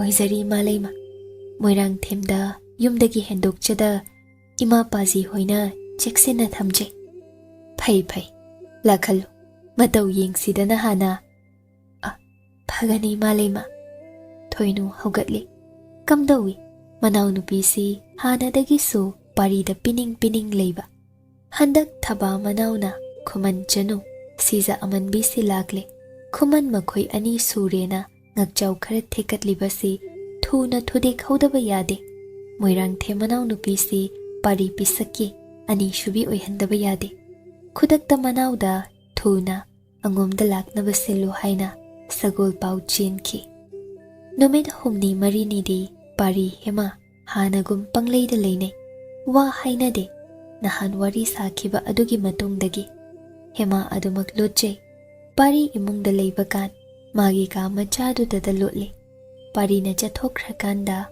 Mapan thokche Imungi kupnong mayamdo Amuk toiba Ngahak ta pothaba phangzadre Matawdu na ne Tasing udliboy Maham tarabi siza aman bini aidi haina Manim kuray lay masuni Una udri Macha pari pisaki Mamu thudik pigi Aduna siza aman bisi Kharayam na wahan kini Nupi na mamangda adukto na waraga lenbabo macha pari na karam yengduna leiba ngamgadaba minung siway thunglak patabani siza aman bisi pari na taloy oina lawshinhange aduga makha taba thabakna mamaw pumseng leisabi amana pari gi ani shubi oihanba pharasu phatrasu luna ningjaba macha atonbani tuman amakhak saruk thumbiba sima sunungaite ꯃꯩꯗꯤꯡꯉꯨ ꯂꯥꯏꯅꯤꯡꯊꯧꯒꯤ ꯌꯥꯊꯪ ꯑꯣꯏꯕꯒꯤ ꯍꯤꯛꯇꯣꯛꯄ ꯌꯥꯗꯕꯅꯤ꯫ ꯍꯧꯖꯤꯛ ꯑꯉꯣꯝꯒ ꯃꯉꯥꯡꯒꯤ ꯃꯩꯗꯤꯡꯉꯨ ꯅꯤꯡꯊꯧꯔꯦꯜꯒ ꯃꯥꯌꯣꯛꯅꯕ ꯌꯥꯗ꯭ꯔꯤ, ꯉꯥꯏꯕ ꯇꯥꯔꯤ꯫ ꯈꯣꯝꯗꯣꯟꯕꯤ ꯃꯅꯥꯏ ꯅꯨꯕꯤ ꯑꯅꯤꯅ ꯃꯇꯨꯡꯗ ꯊꯧꯒꯜ ꯇꯧꯖ ꯂꯦꯡꯊꯣꯛꯂꯛꯏ꯫ ꯃꯆꯥ ꯄꯥꯔꯤ ꯄꯤꯁꯛꯀꯤ ꯁꯪꯒꯥꯏ ꯃꯅꯨꯡꯗ ꯂꯦꯡꯁꯤꯜꯂꯛꯏ꯫ ꯅꯈꯣꯏ ꯑꯅꯤ ꯁꯤꯗ ꯂꯦꯞꯂꯝꯃꯨ꯫ ꯐꯒꯅꯤ ꯈꯨꯔꯥꯏ ꯂꯩꯃꯥꯕꯤ꯫ ꯈꯣꯝꯗꯣꯟꯕꯤ ꯏꯆꯝ ꯆꯝꯅ ꯅꯦꯅꯥ ꯇꯥꯅ, ꯍꯥꯏ ꯇꯣꯝꯕꯤ, ꯑꯇꯣꯝꯕꯤ, ꯀꯗꯣꯝꯗꯅꯣ ꯅꯪꯕꯣ? ꯏꯃꯨꯡ ꯃꯅꯨꯡ ꯀꯣꯌꯦꯡ ꯂꯨꯈ꯭ꯔꯕ ꯃꯃꯤꯠ ꯑꯅꯤꯅ ꯌꯦꯡꯂꯨꯏ꯫ ꯁꯤꯠ ꯅꯥꯜꯂꯤꯗꯅ ꯃꯅꯥꯏ ꯑꯃ ꯄꯤꯕꯤꯗ꯭ꯔꯕꯁꯨ ꯉꯝꯅꯕꯗꯤ ꯄꯥꯟꯖꯩꯅꯦ ꯈꯨꯃꯟ ꯆꯅꯨ ꯑꯁꯤ꯫ ꯆꯥꯛꯈꯨꯝꯔꯣꯝꯗꯒꯤ ꯍꯦꯃꯥ ꯆꯦꯟꯊꯣꯔꯛ ꯃꯀꯣꯛ ꯅꯣꯟꯅ ꯃꯅꯦꯝꯕꯨ ꯄꯨꯅꯦꯝꯖꯩ꯫ ꯏꯃꯥ ꯂꯩꯃ, ꯐꯤꯗꯥ ꯁꯣꯝꯗ ꯂꯦꯡꯁꯤꯟꯕꯤꯁꯤ꯫ ꯐꯝꯂꯣꯏ ꯑꯩꯍꯥꯛ, ꯀꯔꯝ ꯄꯥꯜꯂꯤꯅꯣ ꯍꯣꯏꯕꯣ ꯌꯦꯡꯒꯦ ꯂꯥꯛꯄꯅꯤꯅꯦ꯫ ꯀꯔꯤ ꯏꯟꯁꯥꯡ ꯊꯣꯡꯉꯤ ꯍꯥ? ꯈꯨꯔꯥꯏ ꯂꯩꯃ ꯃꯤꯠꯌꯦꯡ ꯇꯥꯏ ꯆꯥꯛꯈꯨꯝꯗꯨꯗ ꯀꯣꯏꯆꯪ ꯆꯪ꯫ ꯃꯅꯥꯏ ꯀꯅꯥ ꯎꯔꯣꯏ ꯈꯪꯕꯒꯤ ꯆꯪꯂꯛꯂꯤꯕꯅꯤ꯫ ꯂꯩ ꯃꯃꯥꯅ ꯆꯥꯛꯈꯨꯝ ꯊꯧꯒꯜ ꯇꯧꯅꯗꯦ꯫ ꯄꯨꯖꯥꯔꯤ ꯃꯌꯥꯝ ꯂꯩꯅ ꯂꯩꯅ ꯆꯐꯨ ꯎꯌꯥꯟꯁꯤꯡ ꯍꯥꯡꯗꯣꯛ ꯌꯦꯡꯂꯛꯏ꯫ ꯌꯥꯝꯃꯟꯈ꯭ꯔꯦꯅꯦ ꯅꯪꯒꯤ ꯃꯊꯦꯜꯁꯤꯡꯁꯦ, ꯅꯇꯣꯝꯇꯅꯤ, ꯋꯥꯗ꯭ꯔꯥ ꯇꯣꯝꯕꯤ? ꯋꯥꯖꯗꯦ ꯏꯃꯥ ꯂꯩꯃ꯫ ꯐꯩ, ꯋꯥꯕ ꯌꯥꯗꯦꯀꯣ꯫ ꯑꯗꯣ ꯑꯩꯒꯤ ꯄꯥꯔꯤ ꯄꯤꯁꯛꯇꯤ? ꯁꯟꯊꯣꯡ ꯐꯥꯎ ꯊꯣꯛꯈꯤ ꯃꯥꯜꯂꯦ꯫ ꯀꯝꯗꯧꯅꯔꯤ? ꯅꯨꯡꯁꯤꯅꯔꯕ꯭ꯔꯣ ꯈꯔꯇ ꯑꯣꯏꯔꯕꯁꯨ ꯅꯍꯣꯏ ꯑꯅꯤꯕꯣ? ꯑꯍꯣꯏ ꯏꯃꯥ ꯂꯩꯃ꯫ ꯁꯦꯡꯅ ꯈꯨꯝꯃꯨ, ꯅꯪꯕꯨꯅꯦ ꯊꯋꯥꯏ ꯍꯛꯆꯥꯡ ꯑꯅꯤꯃꯛ ꯅꯕꯨꯡꯉꯣꯅ ꯂꯧꯈꯠꯄꯤꯈ꯭ꯔꯕ꯭ꯔꯣ? ꯍꯦꯃꯥ ꯈꯨꯝꯐꯝ ꯈꯪꯗꯦ ꯃꯔꯥꯏꯕꯛ ꯍꯨꯃꯥꯡꯀ꯫ ꯏꯃꯥ ꯂꯩꯃ, ꯑꯗꯨꯃꯛꯇꯤ꯫ ꯀꯩꯅꯣ ꯊꯥ ꯍꯦꯜꯂꯁꯤꯐꯥꯎ ꯑꯩꯒꯤ ꯄꯥꯔꯤ ꯄꯤꯁꯛꯅ ꯃꯈꯨꯠꯅ ꯅꯁꯥꯗ ꯈꯖꯤꯛ ꯐꯥꯎ ꯁꯣꯛꯇꯕꯀꯣ? ꯍꯦꯃꯥ ꯃꯔꯨ ꯂꯨꯏ, ꯈꯨꯔꯥꯏ ꯂꯩꯃ ꯄꯤꯁꯨꯝ ꯁꯨꯈ꯭ꯔꯦ꯫ ꯏꯁ, ꯀꯝꯗꯧꯅꯤ ꯁꯤꯗꯤ? ꯇꯨꯃꯤꯟ ꯂꯩꯅꯈ꯭ꯔꯦ, ꯅꯨꯡꯁꯤ ꯆꯥꯅꯈ꯭ꯔꯦ, ꯇꯣꯉꯥꯟꯅ ꯄꯤꯖꯕꯁꯤ ꯇꯣꯛꯍꯜꯂꯁꯤꯔꯥꯅ ꯌꯦꯡꯕ ꯂꯥꯛꯄꯅꯤ꯫ ꯁꯤꯗꯤ ꯇꯧꯁꯤꯟꯅꯕ ꯑꯣꯏꯔꯝꯂꯕ? ꯅꯪꯅ ꯅꯣꯟꯖꯗ꯭ꯔꯣ? ꯅꯕꯨꯡꯉꯣꯅ ꯁꯥꯎꯕ ꯐꯥꯎ ꯊꯦꯝꯕ ꯉꯝꯗ꯭ꯔꯕꯗꯤ ꯅꯪ ꯑꯉꯣꯝꯒꯤ ꯑꯉꯝꯕꯤ ꯑꯣꯏꯕꯗ ꯃꯇꯤꯛ ꯆꯥꯗꯦ, ꯅꯄꯥꯝꯗ ꯊꯥꯈꯤꯕ ꯇꯥꯏ꯫ ꯑꯁꯨꯝꯅ ꯁꯨꯝ ꯅꯇꯨ ꯅꯃꯥꯟ ꯏꯄꯣꯟ ꯄꯣꯟꯖ ꯄꯪꯂꯩ ꯂꯩꯔꯗꯤꯅꯦ ꯑꯩꯕꯨ ꯐꯠꯇꯦ ꯍꯥꯏꯅꯨꯀꯣ꯫ ꯍꯦꯃꯥ ꯃꯔꯨ ꯂꯨꯏ ꯁꯨꯝ꯫ ꯈꯣꯝꯗꯣꯟꯕꯤ ꯃꯇꯧꯗꯨꯗꯁꯨ ꯅꯨꯡꯉꯥꯏꯇꯦ꯫ ꯄꯥꯎ ꯀꯌꯥ ꯂꯧꯔꯦ ꯍꯦꯃꯥꯅ ꯀꯝꯗꯧꯅ ꯀꯣꯅꯨꯡꯗ ꯂꯩꯔꯝꯕ, ꯃꯄꯥꯝ ꯈꯨꯃꯟ ꯂꯣꯝꯗ ꯂꯩꯁꯥꯔꯤꯀꯥꯟꯗ ꯀꯝꯗꯧꯅ ꯂꯩꯔꯛꯄ, ꯁꯤꯃꯗꯤ ꯇꯁꯦꯡꯅ ꯈꯪꯂꯕꯅꯤ ꯈꯣꯝꯗꯣꯟꯕꯤ꯫ ꯍꯦꯃꯥ ꯑꯁꯤ ꯅꯨꯄꯥ ꯅꯍꯥꯗ ꯏꯔꯥꯡ ꯇꯦꯟ ꯀꯥꯞꯄꯤ ꯅꯠꯇꯦ, ꯏꯔꯥꯡ ꯂꯥꯡ ꯊꯥꯡꯕꯁꯨ ꯍꯩꯖꯗꯦ, ꯑꯣꯏꯗ ꯋꯥꯍꯩ ꯍꯥꯏꯗꯦ, ꯇꯨꯃꯤꯟꯇ ꯂꯩꯈꯤ ꯃꯥꯜꯂꯤ ꯁꯅꯥ ꯀꯣꯅꯨꯡ ꯃꯥꯒꯤ ꯍꯥꯟꯅꯒꯤ ꯅꯤꯡꯊꯦꯝꯒꯤ ꯃꯀꯥꯗꯁꯨ꯫ ꯈꯣꯝꯗꯣꯟꯕꯤ ꯁꯣꯔ ꯁꯥꯡꯅ ꯍꯣꯟꯗꯣꯛ ꯃꯃꯧꯕꯨ ꯊꯦꯝꯕꯤꯕ ꯑꯣꯏꯅ, ꯃꯨꯟꯅ ꯇꯥꯎꯋꯣ, ꯅꯪꯗꯤ ꯅꯇꯣꯝꯇꯁꯨ ꯉꯥꯏꯔꯤ꯫ ꯅꯄꯨꯔꯣꯏꯕꯒꯤ ꯊꯋꯥꯏ ꯍꯛꯆꯥꯡꯁꯦ ꯌꯦꯟꯅꯗꯨꯅ ꯑꯇꯩꯒ ꯆꯥꯃꯤꯟꯅꯗ꯭ꯔꯤꯕꯅꯤ꯫ ꯅꯪꯒꯤ ꯂꯣꯏꯅ ꯑꯣꯏꯅꯤꯡꯂꯦ, ꯑꯣꯏꯕ ꯉꯝꯕꯒꯤ ꯅꯁꯥꯗ ꯁꯛꯇꯤ ꯂꯩꯔꯤꯅꯦ꯫ ꯌꯦꯡꯖꯧ ꯁꯛꯌꯦꯡ ꯃꯤꯡꯁꯦꯜꯗ ꯅꯁꯛ ꯅꯇꯧ ꯑꯗꯣ꯫ ꯃꯣꯃꯣꯟ ꯅꯣꯛꯇꯨꯅ ꯀꯦꯅ ꯊꯣꯠꯅ ꯋꯥ ꯉꯥꯡꯕ ꯇꯝꯖꯧ꯫ ꯀꯦꯁꯤꯟꯅꯕ ꯍꯩꯇ꯭ꯔꯒꯅꯅꯦ ꯅꯆꯦꯝ ꯑꯉꯝꯕꯤ ꯑꯅꯤꯗ ꯈꯤꯇ ꯇꯥꯛꯄꯤꯌꯨ, ꯍꯩꯇ꯭ꯔꯦ ꯍꯥꯏꯖꯧꯅꯦ꯫ ꯑꯗꯨꯝꯅ ꯁꯨꯝ ꯂꯩꯕꯗꯤ ꯅꯪꯅ ꯄꯥꯝ ꯌꯧꯅꯤꯀꯣ꯫ ꯑꯩꯗꯤ ꯏꯁꯨ ꯄꯤꯕ ꯉꯝꯗ꯭ꯔꯕꯗꯤ ꯅꯪ ꯑꯉꯣꯝ ꯑꯉꯝꯕꯤ ꯐꯝ ꯇꯥꯒꯅꯤ꯫ ꯍꯣꯠꯅꯖꯧ, ꯃꯇꯝ ꯈꯔꯒ ꯄꯤꯕꯤꯒꯦ꯫ ꯉꯝꯗ꯭ꯔꯕꯗꯤ ꯏꯅꯦꯝꯕꯨ ꯋꯥꯔꯧ ꯐꯗꯦꯀꯣ ꯈꯨꯃꯟ ꯆꯅꯨ꯫ ꯈꯣꯝꯗꯣꯟꯕꯤ ꯄꯦꯟꯗꯅ ꯊꯣꯛꯈꯤ꯫ ꯍꯦꯃꯥ ꯍꯥꯟꯅꯒꯨꯝ ꯋꯥꯗ ꯁꯥꯖꯍꯧꯏ꯫ ꯃꯔꯥꯏꯕꯛꯇ ꯃꯤꯄꯥꯏꯕꯅ ꯀꯥꯔꯛꯈꯤꯕ ꯍꯨꯃꯥꯡ ꯃꯔꯤꯛꯁꯤꯡ ꯐꯤꯖꯤꯅ ꯇꯞꯅ ꯅꯥꯟꯊꯣꯛꯆꯩ꯫ ꯃꯥꯗꯤ ꯋꯥꯏ ꯍꯥꯏꯕ ꯍꯩꯇꯕꯤꯅꯤ, ꯇꯨꯃꯤꯟ ꯂꯩꯕꯤꯅꯤ꯫ ꯆꯥꯛꯈꯨꯝꯗ ꯆꯪꯈꯤꯗꯨꯅ ꯃꯊꯦꯜꯁꯤꯡꯗꯨ ꯂꯣꯏꯁꯤꯟꯅꯕ ꯂꯥꯛꯅꯖꯩ꯫ ꯄꯥꯔꯤꯕꯨ ꯃꯃꯥꯅ ꯀꯧꯔꯨꯏ꯫ ꯆꯠꯊꯣꯛꯂꯨꯕꯅ ꯑꯅꯛꯄꯗ ꯁꯒꯣꯜ ꯄꯥꯎ ꯂꯥꯛꯄꯗꯒꯤ ꯍꯟꯖꯤꯜꯂꯛꯂꯦ꯫ ꯃꯃꯥꯒꯤ ꯃꯥꯡꯗ ꯃꯀꯣꯛ ꯅꯣꯟꯅ ꯄꯨꯅꯦꯝꯖꯔꯨꯏ꯫ ꯏꯃꯥꯒꯤ ꯄꯥꯔꯤ ꯄꯤꯁꯛ, ꯏꯁꯨ ꯀꯔꯝ ꯀꯥꯟꯗ ꯄꯤꯕ ꯉꯝꯗꯧꯔꯤ ꯅꯪꯗꯤ? ꯏꯃꯥ ꯂꯩꯃ, ꯅꯆꯥꯅ ꯄꯣꯛꯆꯕ ꯑꯣꯏꯗꯧꯕ꯭ꯔꯥ? ꯃꯥꯅꯤ, ꯅꯪꯒꯤ ꯄꯥꯔꯤ ꯅꯃꯣ, ꯑꯩꯒꯤꯅ ꯏꯁꯨ ꯃꯆꯥ꯫ ꯃꯇꯝ ꯈꯔꯇꯒ ꯂꯧꯖꯒꯦ ꯅꯆꯥꯅ꯫ ꯀꯌꯥꯝ ꯀꯨꯏꯅꯅꯣ? ꯆꯍꯤ 2 ꯁꯣꯏꯗ꯭ꯔꯦꯀꯣ? ꯑꯍꯣꯏ ꯏꯃꯥ ꯂꯩꯃ꯫ ꯅꯪꯒꯤ ꯅꯆꯥꯒꯤ ꯃꯃꯥ ꯑꯣꯏꯍꯟꯒꯗꯧꯔꯤꯕꯤ ꯅꯨꯄꯤꯗꯤ ꯀꯅꯥꯅꯣ ꯄꯥꯔꯤ ꯄꯤꯁꯛ? ꯑꯃ ꯂꯩꯖꯔꯦ ꯏꯃꯥ ꯂꯩꯃ꯫ ꯀꯅꯥꯅꯣꯅꯦ? ꯌꯨꯝꯗ ꯂꯩꯕꯤ ꯑꯉꯣꯝ ꯑꯉꯝ ꯇꯣꯝꯕꯤ ꯁꯤꯔꯗꯣ? ꯅꯆꯗꯦ ꯏꯃꯥ ꯂꯩꯃ꯫ ꯈꯣꯝꯗꯣꯟꯕꯤ ꯆꯤꯡꯅꯔꯞ ꯇꯧꯅ, Kanano, hayu tasi. Ama khoidaruri. Mabu pusenjaningle. Khoidaruri bi aduna kayumno Nepali pisak Khuman Chanu ni. Khuman ta pamboire, nahoy na jinanaw si dia. Ahoy malima. Nupi machadugi minglen, palim panthaw, pi pas hoiba nopadi, ay di pamdi. Kauno, nahag Ningthaw machani. Phagani malima. Aduga, nanga imaw hemaga giso, isyu ama pidaba yadi. Ay ngamjaroy malima. Ngamdaba yaroy ni aton ba? Ay ngamjaroy malima. Phay na. Loida thabigani aina. Ithay shugunu, karamba pambage. Imalima na khanbibaduda sum chachagi aidi. Pamda pamle ko nang di loy ka siyamna. Ahoy. Yengune mase. Nachabu ngakpiyo imalima. Karigino, nang nasuk na nung kaliba pari pisak.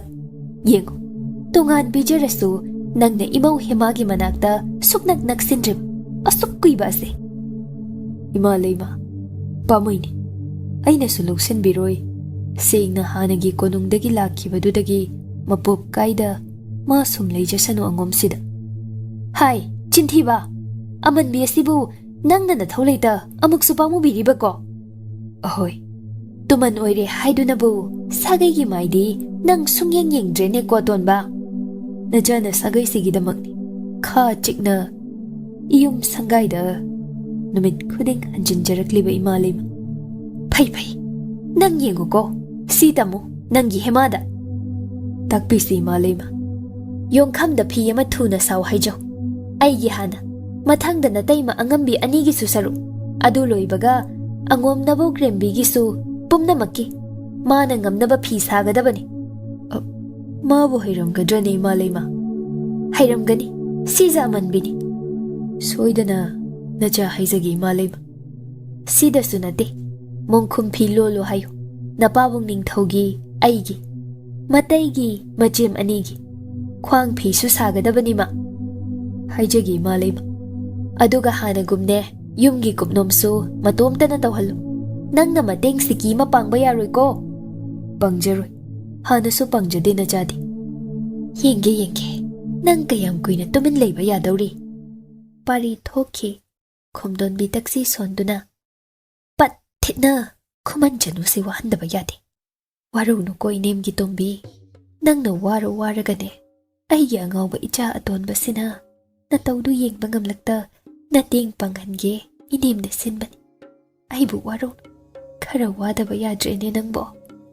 Pari, chakum thongzinda lepto na. Haurap na. Kainomta haige ba? Hema, chak layrang may kuwawa kari badugi mayada kuntha. Mamit mana suktok.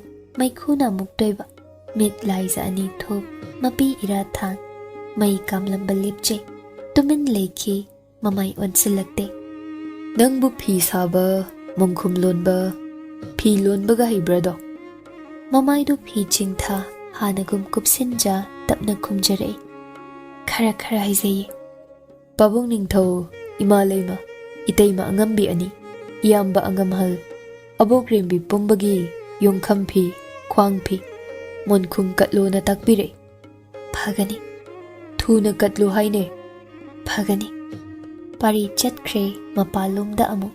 Hema chak hatho loisingjay.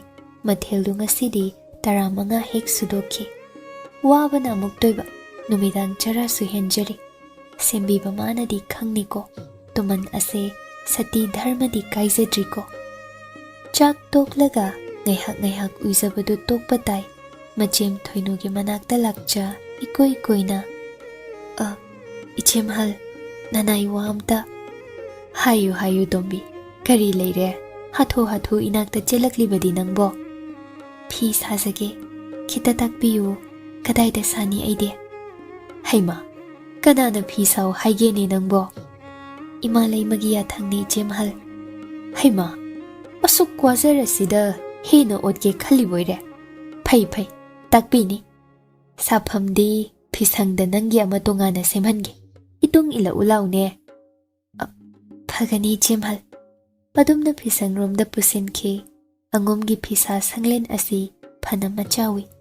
ꯂꯩꯃꯁꯤꯡꯒꯤ ꯑꯄꯥꯝꯕ ꯐꯤ ꯁꯥꯍꯜꯂꯤ ꯃꯅꯥꯏ ꯐꯤꯁꯥꯕꯤꯁꯤꯡꯗ ꯑꯉꯣꯝ ꯑꯉꯝꯕꯤ ꯑꯅꯤ ꯆꯪꯂꯛꯄ ꯎꯕꯗ ꯃꯅꯥꯏꯁꯤꯡ ꯃꯀꯣꯛ ꯅꯣꯟꯖꯩ ꯐꯤꯁꯥ ꯁꯤꯟꯊꯥ ꯂꯦꯞꯄꯤ ꯊꯣꯏꯅꯨꯅ ꯍꯣꯠꯅꯖꯧ ꯂꯦꯞꯅꯨꯅꯦ ꯅꯊꯧꯗꯣ ꯑꯗꯨꯒ ꯐꯤꯁꯥ ꯁꯪ ꯄꯥꯅꯕꯤ ꯑꯍꯜ ꯑꯕꯨꯛ ꯑꯗꯨꯒ ꯋꯥꯔꯤ ꯁꯥꯈꯤ ꯉꯛꯅ ꯑꯍꯜ ꯑꯗꯨꯅ ꯍꯦꯃꯥꯕꯨ ꯌꯦꯡꯂꯛꯄ ꯈꯨꯔꯥꯏ ꯂꯩꯃꯒꯤ ꯌꯥꯊꯪꯅꯤ ꯏꯟꯕꯗꯤ ꯇꯥꯏ ꯑꯍꯥꯟꯕ ꯑꯣꯏꯅ ꯑꯉꯣꯝ ꯑꯉꯝ ꯇꯣꯝꯕꯤꯁꯤ ꯐꯤ ꯁꯥꯍꯟꯒꯗꯧꯔꯤ ꯇꯣꯉꯥꯟꯕ ꯌꯣꯡꯈꯝ ꯑꯃ ꯁꯤꯟꯅꯕꯤ ꯑꯗꯨꯃꯗꯤ ꯈꯥꯖꯤꯟꯈꯤ ꯌꯨꯈꯜꯅ ꯃꯥꯏꯀꯩ ꯈꯨꯗꯤꯡ ꯃꯇꯣꯝꯇ ꯂꯩꯍꯟꯕꯅꯤ ꯃꯅꯥꯏꯁꯤꯡꯅ ꯍꯦꯃꯥꯅ ꯐꯤ ꯁꯥꯕꯁꯤ ꯎꯍꯟꯈꯤꯕ ꯌꯥꯕ ꯂꯥꯛꯄ ꯅꯠꯇꯦ ꯊꯧꯔꯝ ꯁꯤꯟ ꯂꯥꯡꯕ ꯂꯣꯏꯕꯒ ꯊꯣꯏꯅꯨꯅ ꯀꯔꯤ ꯃꯆꯨ ꯄꯥꯝꯃꯤ ꯇꯣꯝꯕꯤ ꯏꯃꯥ ꯂꯩꯃꯒꯤ ꯍꯥꯟꯅ ꯐꯅꯦꯛ ꯃꯌꯦꯛ ꯅꯥꯏꯕꯤ ꯑꯉꯣꯝ ꯃꯆꯨ ꯑꯣꯏꯕ ꯑꯃ ꯅꯅꯥꯎꯅ ꯁꯥꯖꯒꯦ ꯑꯗꯨꯒꯤ ꯂꯪꯂꯥ ꯁꯤꯟꯅꯕꯤꯌꯣ ꯏꯆꯦꯝꯍꯜ ꯄꯤꯒꯅꯤ ꯂꯣꯏꯅ ꯑꯩ ꯑꯗꯨꯝ ꯌꯦꯡꯅꯤꯡꯈ꯭ꯔꯦꯗ ꯏꯅꯦꯝꯗꯒꯤ ꯌꯥꯊꯪ ꯅꯤꯔꯨꯒꯦ ꯅꯇꯣꯝꯇ ꯋꯥꯅꯤ ꯅꯅꯥꯛꯇ ꯁꯪꯕꯤꯒꯦ ꯅꯅꯥꯎꯒꯤ ꯂꯥꯏꯕꯛ ꯐꯕꯅꯦ ꯏꯆꯦꯝꯍꯜ ꯑꯗꯨꯝꯅ ꯉꯥꯏꯍꯥꯛ ꯈꯨꯗꯛꯇꯨꯗ ꯁꯤꯜ ꯂꯥꯡꯉꯤ ꯑꯋꯥꯠꯄ ꯂꯩꯇꯕ ꯑꯉꯣꯝꯅꯦ ꯈꯨꯗꯛꯇ ꯍꯦꯃꯥꯒꯤ ꯐꯤꯁꯪ ꯁꯦꯝ ꯁꯥꯈ꯭ꯔꯦ ꯃꯥꯏꯀꯩ ꯃꯔꯤ ꯐꯤꯖꯪ ꯁꯤꯖ ꯑꯃꯟꯕꯤꯗꯨꯅ ꯐꯤꯁꯥ ꯀꯣꯟꯒꯤ ꯊꯋꯥꯏ ꯍꯥꯞꯀꯗꯧꯔꯤ ꯊꯣꯏꯅꯨ ꯃꯅꯦꯝꯗꯒꯤ ꯌꯥꯊꯪ ꯂꯧꯔꯣ ꯇꯍꯥ ꯃꯅꯥꯎꯒꯤ ꯃꯇꯦꯡ ꯄꯥꯡꯁꯤꯟꯕꯤ ꯉꯁꯤ ꯐꯤꯍꯧꯁꯤ ꯅꯣꯡ ꯅꯤꯅꯤ ꯂꯩꯔꯒ ꯁꯥꯕ ꯍꯧꯕ ꯌꯥꯅꯤ ꯀꯌꯥꯝ ꯍꯩꯖꯩ ꯅꯪꯕꯨ ꯇꯣꯝꯕꯤ ꯈꯖꯤꯛꯇꯅꯤ ꯈꯪꯗꯕ ꯇꯥꯛꯄꯤꯌꯨꯀꯣ ꯏꯆꯦꯝꯍꯜ ꯇꯥꯛꯀꯅꯤ ꯑꯩꯈꯣꯏ ꯏꯄꯥ ꯃꯣꯏꯔꯥꯡꯊꯦꯝꯔꯣꯝꯒꯤ ꯐꯤꯗꯤ ꯑꯉꯣꯝꯗꯒꯤꯁꯨ ꯅꯈꯣꯏ ꯈꯨꯃꯟꯗꯒꯤꯁꯨ ꯌꯥꯝꯅ ꯍꯦꯜꯂꯤ ꯌꯦꯡꯅꯤꯡꯕ꯭ꯔꯥꯗꯣ ꯇꯣꯝꯕꯤ ꯑꯍꯣꯏ ꯏꯆꯦꯝꯍꯜ ꯃꯣꯏꯔꯥꯡ ꯐꯤꯒꯦ ꯍꯥꯏꯅ ꯃꯤꯡ ꯂꯩꯕ ꯅꯅꯥꯎꯅ ꯈꯪꯖꯩꯗꯣ ꯑꯁꯨꯝ ꯂꯩꯔꯦ ꯀꯨꯏꯅ ꯐꯤꯁꯥ ꯁꯪꯂꯦꯟ ꯑꯆꯧꯕ ꯔꯣꯝꯗꯨꯗ ꯄꯥꯔꯤ ꯃꯌꯨꯝꯗ ꯆꯪꯂꯛꯄꯗ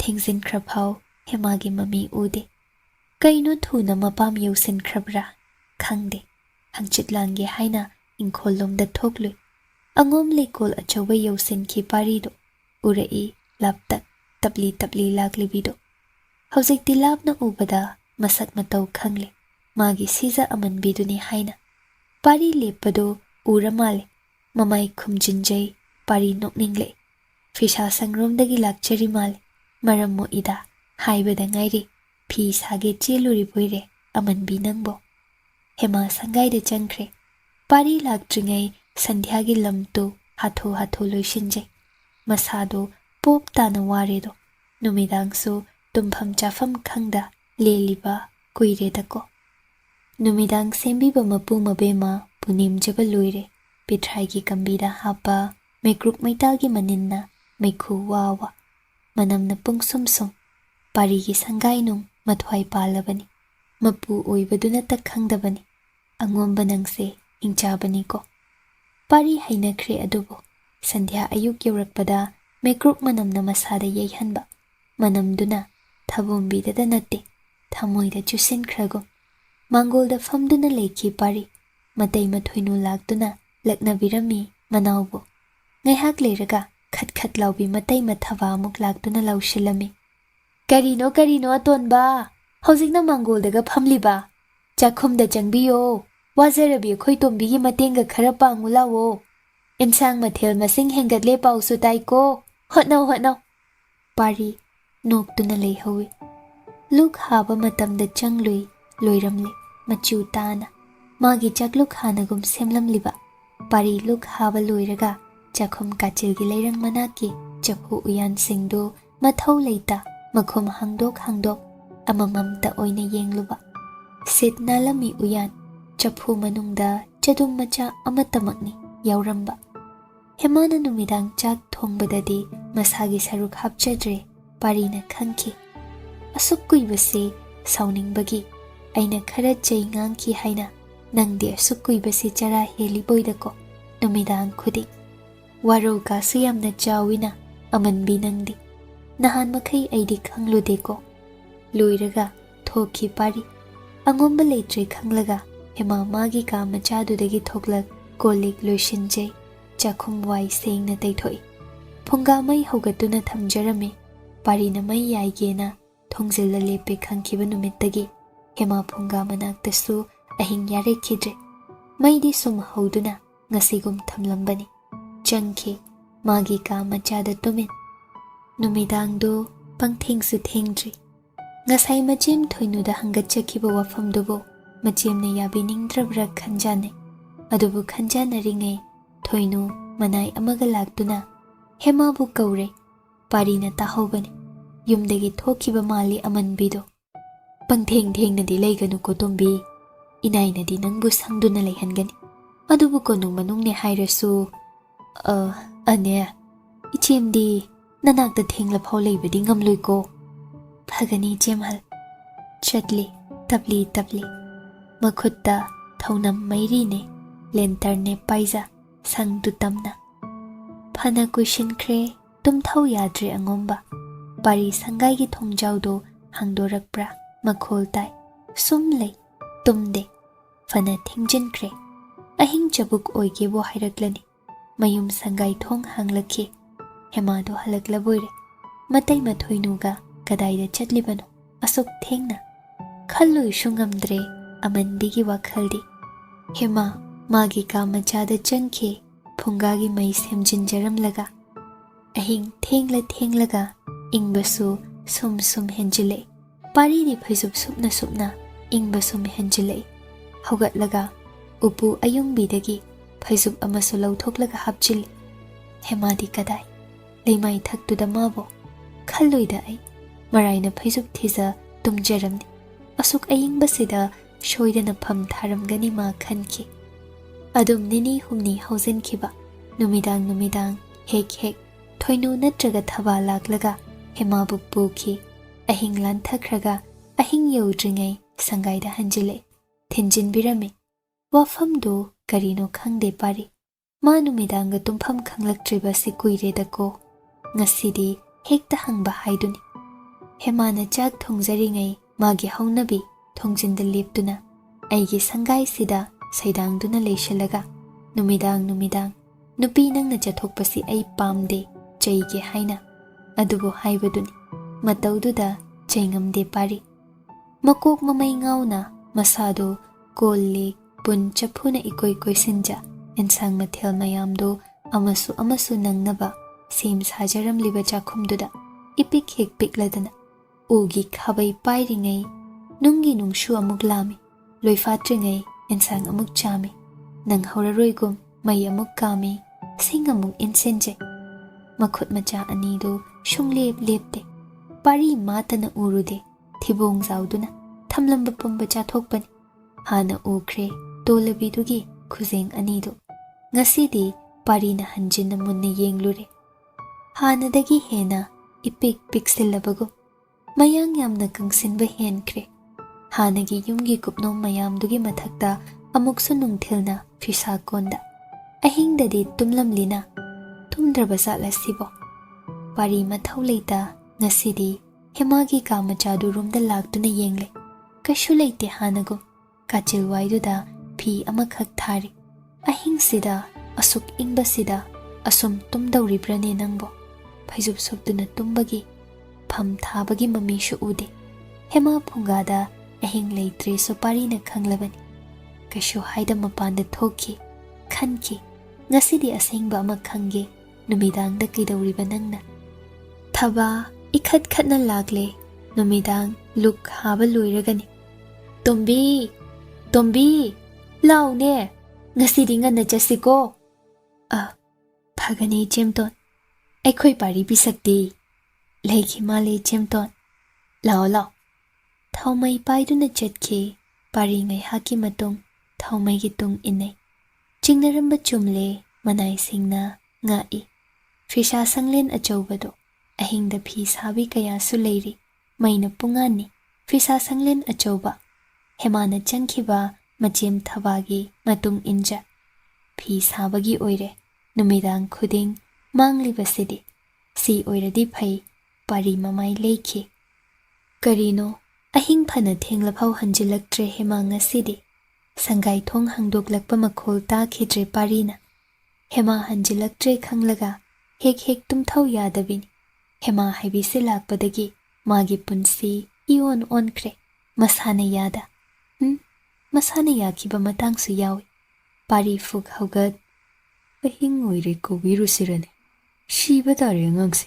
Shumaina thabak pothaba naidu nomlabadi. Haugat, lingyan fi haigat, maira paiduna prap lai, fisa sang yoshinki, mi iray lainaramde. Sang ngakpi ahaldudi lairami, laisamaw kharasu fi sarami, yambadi natte, pothaba changnakre. Fizangna khanjaliba adomda, hemagi oigani khan prap, fisa sanglen manungda tambakana changfadeko, adubu majaibungo oibagi, fisa sanglakpida punemlaga, changhankibani. Taloi manakta lakcharini khanja, fizang mapanda lipli pari, kok changsinbadi haunade, pari na khangi, sanglakpina manakta makok nona lipcha. Nanay nubibu, nabungo na lawba lakle, luisin jaro na, abog na haizaru haibra, ibengi pari pisak. Yani da iben sanglakbi, ay shumlakbanida. Phagani. Hai, kana lay, ibungo angam tongi phida. Manay nubi ama changsin, pari gi phida thai, chen kiduna pao lona, nakong singda changsin. Ibungo angam ton lakhawi ngasidi, asuk thenglabasida, phisa sangi phizang mapalda, phamhawi haiba. Mahai, lona thupna, pari gi mataudu yengnaje, laisa singdo khat. Hemagi phisa koldagi, gam, langlida thengjinbagi makholdo, sum tai. Pari na manakong na tan thaduna, masing thiki. Chahumga, nipan subada lipki, ichikchi, ahalduda yenglai. Iben, itay maangambi aniso, hek, nashu shibu senabiba chatmina kibadai. Mahoybu, sida kiyam kuina lairambagene nungtige. Kuide. Nanay nubibu thilamba khakni mahoyde. Nohong phadoksu, manakta ngahak lairambasu mayawido. Nahan kayshu, nasu oibiyasi, asumna matomta sum laibrado iben. Leize, nanay khoina sena jayne. Pari tumin laike, phis haba loishalabra khan haugatlage ningbani. Adubu kok, tek, shuna kangbagi makhol amo. Tumniga khangdredana, siza amanbisi. Pari phamthai, ibena mapalomdagi haurapna. Ibengi Khuman Chanu, nabungo na ngasaydagi ngairine nangbo. Phis haba khanglep-lepki, tapna mingna, phizang manungromdagi. Phagani ben. Phisakol, phina kupsinja, loishilamle. Phizang yukhal hangdoklakle, hemagi makhut machado hana urai pari. Mamay romda amuk yengkhatle. Hema phirup khumja thoklai, mabu hek, sangai phawa thengadabi, manay nupi ani ahumdo, machem ani na senduna thambido, changsilai. Pari na haugat. Noy leoro, ay yauri yaranida. Phagani bungangam ton. Manay nubi singdu thokibada, makok nolap thaugal taurami, iben sanglakpigi mangda. Pari sum phami, hema makhong thangdokte. Iben na, Pari pisak, nanay nubi na nang bungayrene. Pari sum phami, tasinade. Hema na mabu lengkhatpiro haina, yengliba mayam mangda kauhange ningbani. Angom magi, ahanbani ngaini. Phana kuishinki, mong hade hemade. Ibengi pari pisak, nanay nubi na ngaizarine. Ahoy iben. Pari na lengkhatlaklakanda, tumin laybido, makok nolapna, ibenda onsin. Iben, nasu hayeng antana muksendambalak chage ko. Lau iben gitombi. Phagani iben. Hema na mang thana chatki, pari na matungda mayra amapai laptat. Siza amanbidugi khongsado napi marakta nom netli. Ahing mamaygi likla chotli. Khongsa singdu sengna uhawi pari. Khuzing aniduda nopur jhura amamam tesizillabadi jam phazakranida. Angom hingjabagi matang chadaba ahingi liklagom nongan bangayngamda manil oikidoba wakhal ado nokningdrado. Ahing se thamamida tapna chatlu haige khanbani. Adubu angomba magi khongthang oina thuzinki. Tushingani ne makhada yenguse Khuman Chanu khamge tawru. Adubu parigi makhutagi maibul ado hena wangna thangatki. Senariye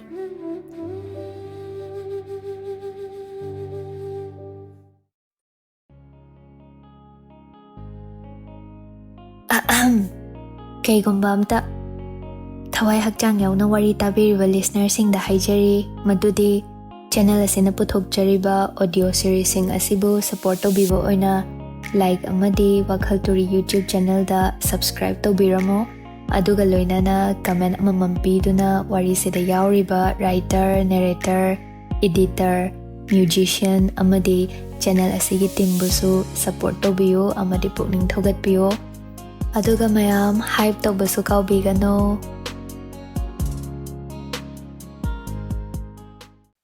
Khongji Makhol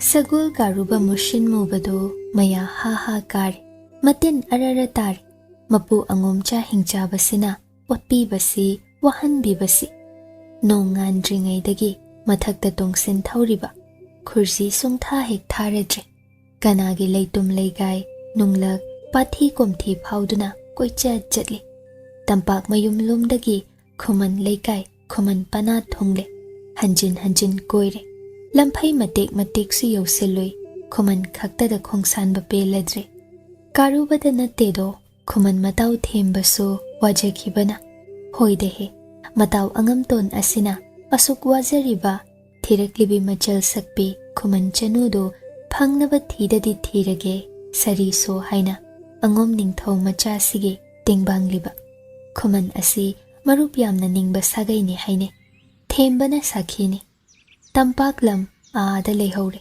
chingkhong chingya yosinkhre thobal lam ching Khuman dani ware ne ngomba ngahak lamdan kisi sana khongnang makhong sida pangde da Khuman nangbo kaida warage ne ha chin kha phairing lakani hay angom ibo nangse mi otpam yauri Anido sagol thauri ukhongda punsin phamthai themba muraina ba yek machu phaizom sele parina angomgi hangambal oirap tawba machu phaizom tamba ani adobo phizet leitengda kayama pukning changde do chamna pangchat chatli asumna lengyan philotha thembana humai homi atiyada pishum ani suk yengluba numit tu koktul dagi phana leitharamle tampak sangai yobada mamlani ni sidida mamloi hankiroi aidi Khuman chatba yaba chatle kadai da thipam leisilaktre kadai da mukthi kidawri bari nahoi Khuman gi tentha khongjom wangjing yodridana yausiludaba yade ngasai dagi langthabal mayang imphal moirang khule loktak romda Khuman leikai khuding thiruribadudi ikai khangda aishu hangba yaba hanglidana phangbasu ngamde thibadai yadrabadi shugunu Khuman leikai yorugani ai themba natomta chatlu choko ngomnang ai ngamlaroi chatke sangai romda da nangna pau khara hanbiram sakta asiga matu leina tupambase yingning khidreda pari matha sana murum mabu thiribasi phangdrabadi kamdawni themba aidi yam warani bo wazoni nayungi nanai nubi langthoklam lamak hangdamikup amani u khibi leisa mabu sidana thiba laklibase nang pap chelabani ne kadai dagi papno yanakre ma hik chatkibaga aine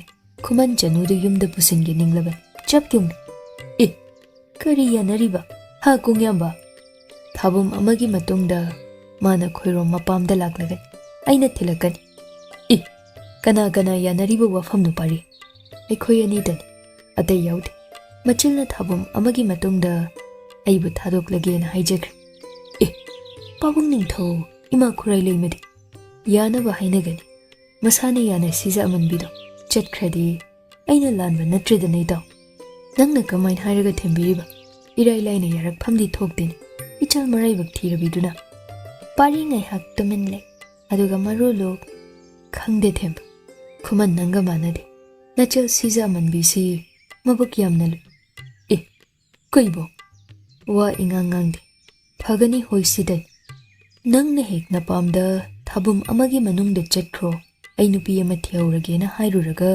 hoi tamak ichalna khumlei haiba hoi tamak ado magi atenba paukhumdunane aidi wakhal lishing khali kari wakhal amanita sakatuna paudamuni angomba khangde ꯑꯁꯨꯝꯅ ꯈꯟꯈꯤꯕꯗꯤ ꯌꯥꯎꯈꯤ꯫ ꯊꯦꯝꯕ, ꯍꯧꯖꯤꯛꯁꯨ ꯈꯜꯂꯤ ꯑꯩ, ꯀꯔꯤꯒꯤ ꯑꯗꯨꯛ ꯂꯥꯏꯅ ꯌꯥꯔꯛꯄ ꯃꯥꯅ ꯋꯥꯗꯨꯕꯣ? ꯃꯥꯅ ꯅꯤꯡꯖꯔꯤꯕꯁꯤ ꯀꯔꯤ? ꯍꯥꯏꯖꯤꯟꯅꯔꯤꯕ꯭ꯔꯥ ꯆꯤꯡꯅꯔꯤ? ꯑꯗꯨꯕꯨ ꯑꯣꯏꯗꯕ ꯍꯥꯏꯕꯤꯗꯤ ꯑꯣꯏꯔꯣꯏꯗꯅ ꯃꯥ ꯅꯤꯡꯊꯦꯝꯒꯤ ꯁꯤꯖ ꯑꯣꯏꯔꯝꯃꯤ, ꯀꯣꯅꯨꯡ ꯂꯣꯟꯆꯠ ꯐꯖꯅ ꯈꯪꯂꯕꯤ, ꯍꯥꯏꯗꯣꯛꯈꯤꯕ ꯋꯥꯗꯤ ꯃꯥ ꯉꯥꯛꯀꯅꯤ꯫ ꯍꯣꯏꯅꯦ, ꯑꯗꯨ ꯐꯔꯦ, ꯈꯨꯃꯟ ꯂꯣꯝꯗ ꯃꯥꯒꯤ ꯃꯄꯥꯝꯗꯨꯕꯨ ꯀꯗꯣꯝꯗꯅꯣ ꯑꯩꯁꯨ ꯈꯪꯗꯦ, ꯅꯪꯕꯨ ꯈꯪꯂꯛꯄ꯭ꯔꯣ? ꯈꯪꯗꯦ, ꯑꯩ ꯈꯪꯅꯤꯡꯗꯦ ꯊꯦꯝꯕ꯫ ꯑꯦ, ꯀꯔꯤꯒꯤꯅꯤꯅ?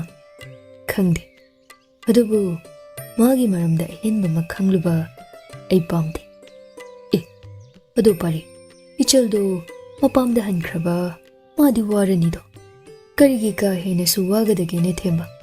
ꯃꯥꯒꯤ ꯅꯤꯡꯊꯦꯝꯒꯤ ꯃꯅꯥꯛꯇꯒꯤ ꯌꯨꯝ ꯑꯉꯣꯝꯗ ꯂꯥꯛꯈꯤꯕ ꯅꯨꯃꯤꯠ ꯑꯗꯨꯗꯒꯤ ꯃꯥ ꯃꯄꯣꯞ ꯀꯥꯏꯗ꯭ꯔꯤ, ꯀꯔꯤ ꯀꯥꯏ? ꯑꯩꯅ ꯂꯥꯟꯗꯦꯅꯦ ꯊꯦꯝꯕ, ꯍꯥꯏꯔꯤꯁꯤꯕꯨ ꯁꯦꯡꯅ ꯂꯩꯖꯁꯅꯨ ꯍꯥꯏꯅ ꯃꯁꯛ ꯐꯥꯎ ꯌꯦꯡꯕꯤꯗꯦ ꯑꯩꯅ, ꯃꯄꯥꯝꯗ ꯃꯅꯤꯡ ꯇꯧꯖꯔꯨꯏ, ꯑꯩꯅ ꯁꯤꯟꯅꯔꯝꯕ ꯃꯇꯝꯗ ꯁꯦꯡꯅ ꯍꯥꯏꯔꯝꯒꯅꯤ, ꯃꯥꯕꯨ ꯁꯣꯛꯇꯦ ꯍꯥꯏꯅ, ꯃꯁꯛ ꯐꯥꯎ ꯎꯗ꯭ꯔꯤ ꯍꯥꯏꯕꯀꯣ ꯑꯉꯣꯝ ꯅꯪꯕꯣ? ꯌꯦꯡꯗꯦ, ꯌꯦꯡꯅꯤꯡꯗꯦ, ꯌꯦꯡꯂꯣꯏ ꯃꯁꯛꯁꯨ꯫ ꯑꯦ, ꯑꯁꯨꯛ ꯀꯨꯏꯕꯁꯤ ꯀꯝꯗꯧꯅ ꯁꯪꯒꯥꯏ ꯑꯃꯠꯇꯗ ꯂꯩꯃꯤꯟꯅꯔꯒ? ꯑꯩ ꯈꯪꯗꯦ ꯊꯦꯝꯕ, ꯑꯩ ꯎꯕ ꯈꯨꯗꯤꯡ ꯃꯥꯅ ꯐꯤꯔꯨꯞꯅ ꯈꯨꯝꯈꯤ, ꯃꯥꯅ ꯌꯦꯡꯂꯛꯄ ꯃꯥꯟꯕ ꯈꯨꯗꯤꯡ ꯏꯃꯥꯏꯁꯦ ꯑꯩꯁꯨ ꯂꯩꯊꯣꯛꯏ꯫ ꯃꯥꯅꯁꯨ ꯅꯪꯕꯨ ꯃꯁꯛ ꯈꯪꯗꯕꯣꯏꯔꯦ ꯄꯥꯔꯤ? ꯈꯪꯍꯟꯗꯦ꯫ ꯅꯨꯡꯉꯥꯏꯔꯤ ꯚꯥꯂꯣꯏ, ꯑꯉꯣꯝ ꯅꯪ ꯁꯤꯕ꯭ꯔꯥ ꯆꯪꯕ꯭ꯔꯥ ꯑꯃꯗꯤ ꯁꯣꯏꯔꯣꯏꯀꯣ? ꯋꯥꯐꯩ ꯆꯠꯂꯤ, ꯁꯤꯖꯥꯃꯟꯕꯤꯒꯤ ꯋꯥ ꯇꯣꯛꯁꯤ, ꯑꯩꯒꯤ ꯈꯨꯃꯟ ꯆꯅꯨ ꯅꯆꯜꯗꯨꯕꯨ ꯎꯕ ꯐꯪꯂꯛꯇ꯭ꯔꯤꯕꯁꯤ ꯀꯌꯥꯗꯤ ꯀꯨꯏꯔꯦ, ꯃꯊꯪ ꯅꯈꯣꯏꯒꯤ ꯈꯨꯃꯟ ꯄꯣꯛꯄ ꯄꯨꯅꯦꯝꯖꯕ ꯉꯥꯏꯕꯗꯤ ꯑꯩ ꯂꯩꯐꯝ ꯈꯪꯂꯔꯣꯏꯅꯦ ꯊꯦꯝꯕ꯫ ꯊꯤꯁꯤ ꯊꯤꯁꯤ꯫ ꯑꯅꯤꯗꯨ ꯋꯥꯔꯤ ꯅꯨꯡꯉꯥꯏꯔꯤ꯫ ꯍꯦꯃꯥ, ꯃꯅꯦꯝꯗ ꯌꯨꯝꯈꯝꯗ ꯁꯥꯖꯕ ꯑꯍꯥꯟꯕ ꯐꯅꯦꯛ ꯑꯗꯨ ꯀꯠꯆꯕ ꯂꯥꯛꯏ, ꯃꯑꯣꯡ ꯇꯥꯅ ꯁꯅꯥꯒꯤ ꯁꯦꯡꯒꯥꯗ ꯍꯥꯞꯆ, ꯁꯨꯗꯣꯛꯂꯒ ꯆꯅꯥꯡ ꯊꯥꯖꯤꯟ, ꯐꯤꯊꯨꯞ ꯅꯥꯏꯅ ꯐꯖꯅ ꯊꯨꯞ, ꯐꯤ ꯑꯉꯧꯕ ꯑꯃꯅ ꯌꯣꯝꯁꯤꯟ, ꯃꯁꯥꯗꯨ ꯀꯌꯥꯗꯤ ꯅꯨꯡꯉꯥꯏꯇ꯭ꯔꯦ, ꯄꯣꯊꯥꯗꯕꯅ ꯃꯃꯤꯠ ꯃꯅꯥ ꯏꯀꯨꯠ ꯀꯨꯠ, ꯀꯨꯆꯨ ꯀꯨꯃꯦꯟ ꯇꯥꯏꯐꯦꯠ, ꯁꯣꯜꯂꯤ ꯁꯣꯜꯂꯤ꯫ ꯃꯆꯦ ꯊꯣꯏꯅꯨ ꯊꯕꯥꯅ ꯃꯃꯥꯡ ꯊꯥꯔꯛꯏ, ꯍꯦꯃꯥ ꯃꯀꯣꯛ ꯅꯣꯟꯅ ꯈꯨꯔꯥꯏ ꯂꯩꯃꯒꯤ ꯃꯥꯡꯗ ꯈꯨꯔꯨꯝꯖ, ꯏꯃꯥ ꯂꯩꯃ, ꯅꯃꯧꯅ ꯆꯔꯩ ꯐꯤꯁꯦꯡ ꯑꯝꯇ ꯀꯠꯆꯒꯦ꯫ ꯀꯗꯥꯏ ꯀꯗꯥꯏ, ꯏꯅꯦꯝꯒꯤ ꯇꯣꯝꯕꯤ, ꯆꯔꯩ ꯃꯁꯛ ꯌꯦꯡꯒꯦ꯫ ꯎꯠꯂꯤ ꯊꯣꯏꯅꯨ ꯊꯕꯥꯅ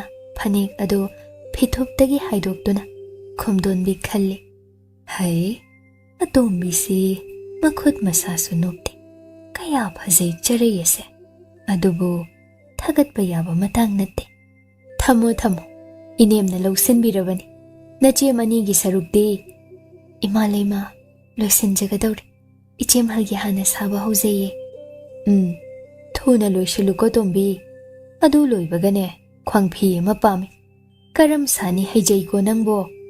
ꯏꯆꯦꯝ ꯑꯅꯤꯅ ꯇꯥꯛꯄꯤ ꯇꯝꯕꯤꯕꯅꯤ, ꯅꯅꯥꯏꯗꯤ ꯀꯩꯁꯨ ꯍꯩꯖꯕ ꯅꯠꯇꯦ, ꯅꯃꯧ ꯍꯣꯠꯅꯖꯒꯦ ꯏꯃꯥ ꯂꯩꯃ꯫ ꯀꯔꯤꯅꯣ ꯅꯃꯤꯠ ꯈꯥꯒ ꯏꯈꯥꯝ ꯈꯥꯝꯂꯤꯕ? ꯇꯨꯝꯗ꯭ꯔꯕ꯭ꯔꯅꯦ ꯑꯍꯤꯡꯒ?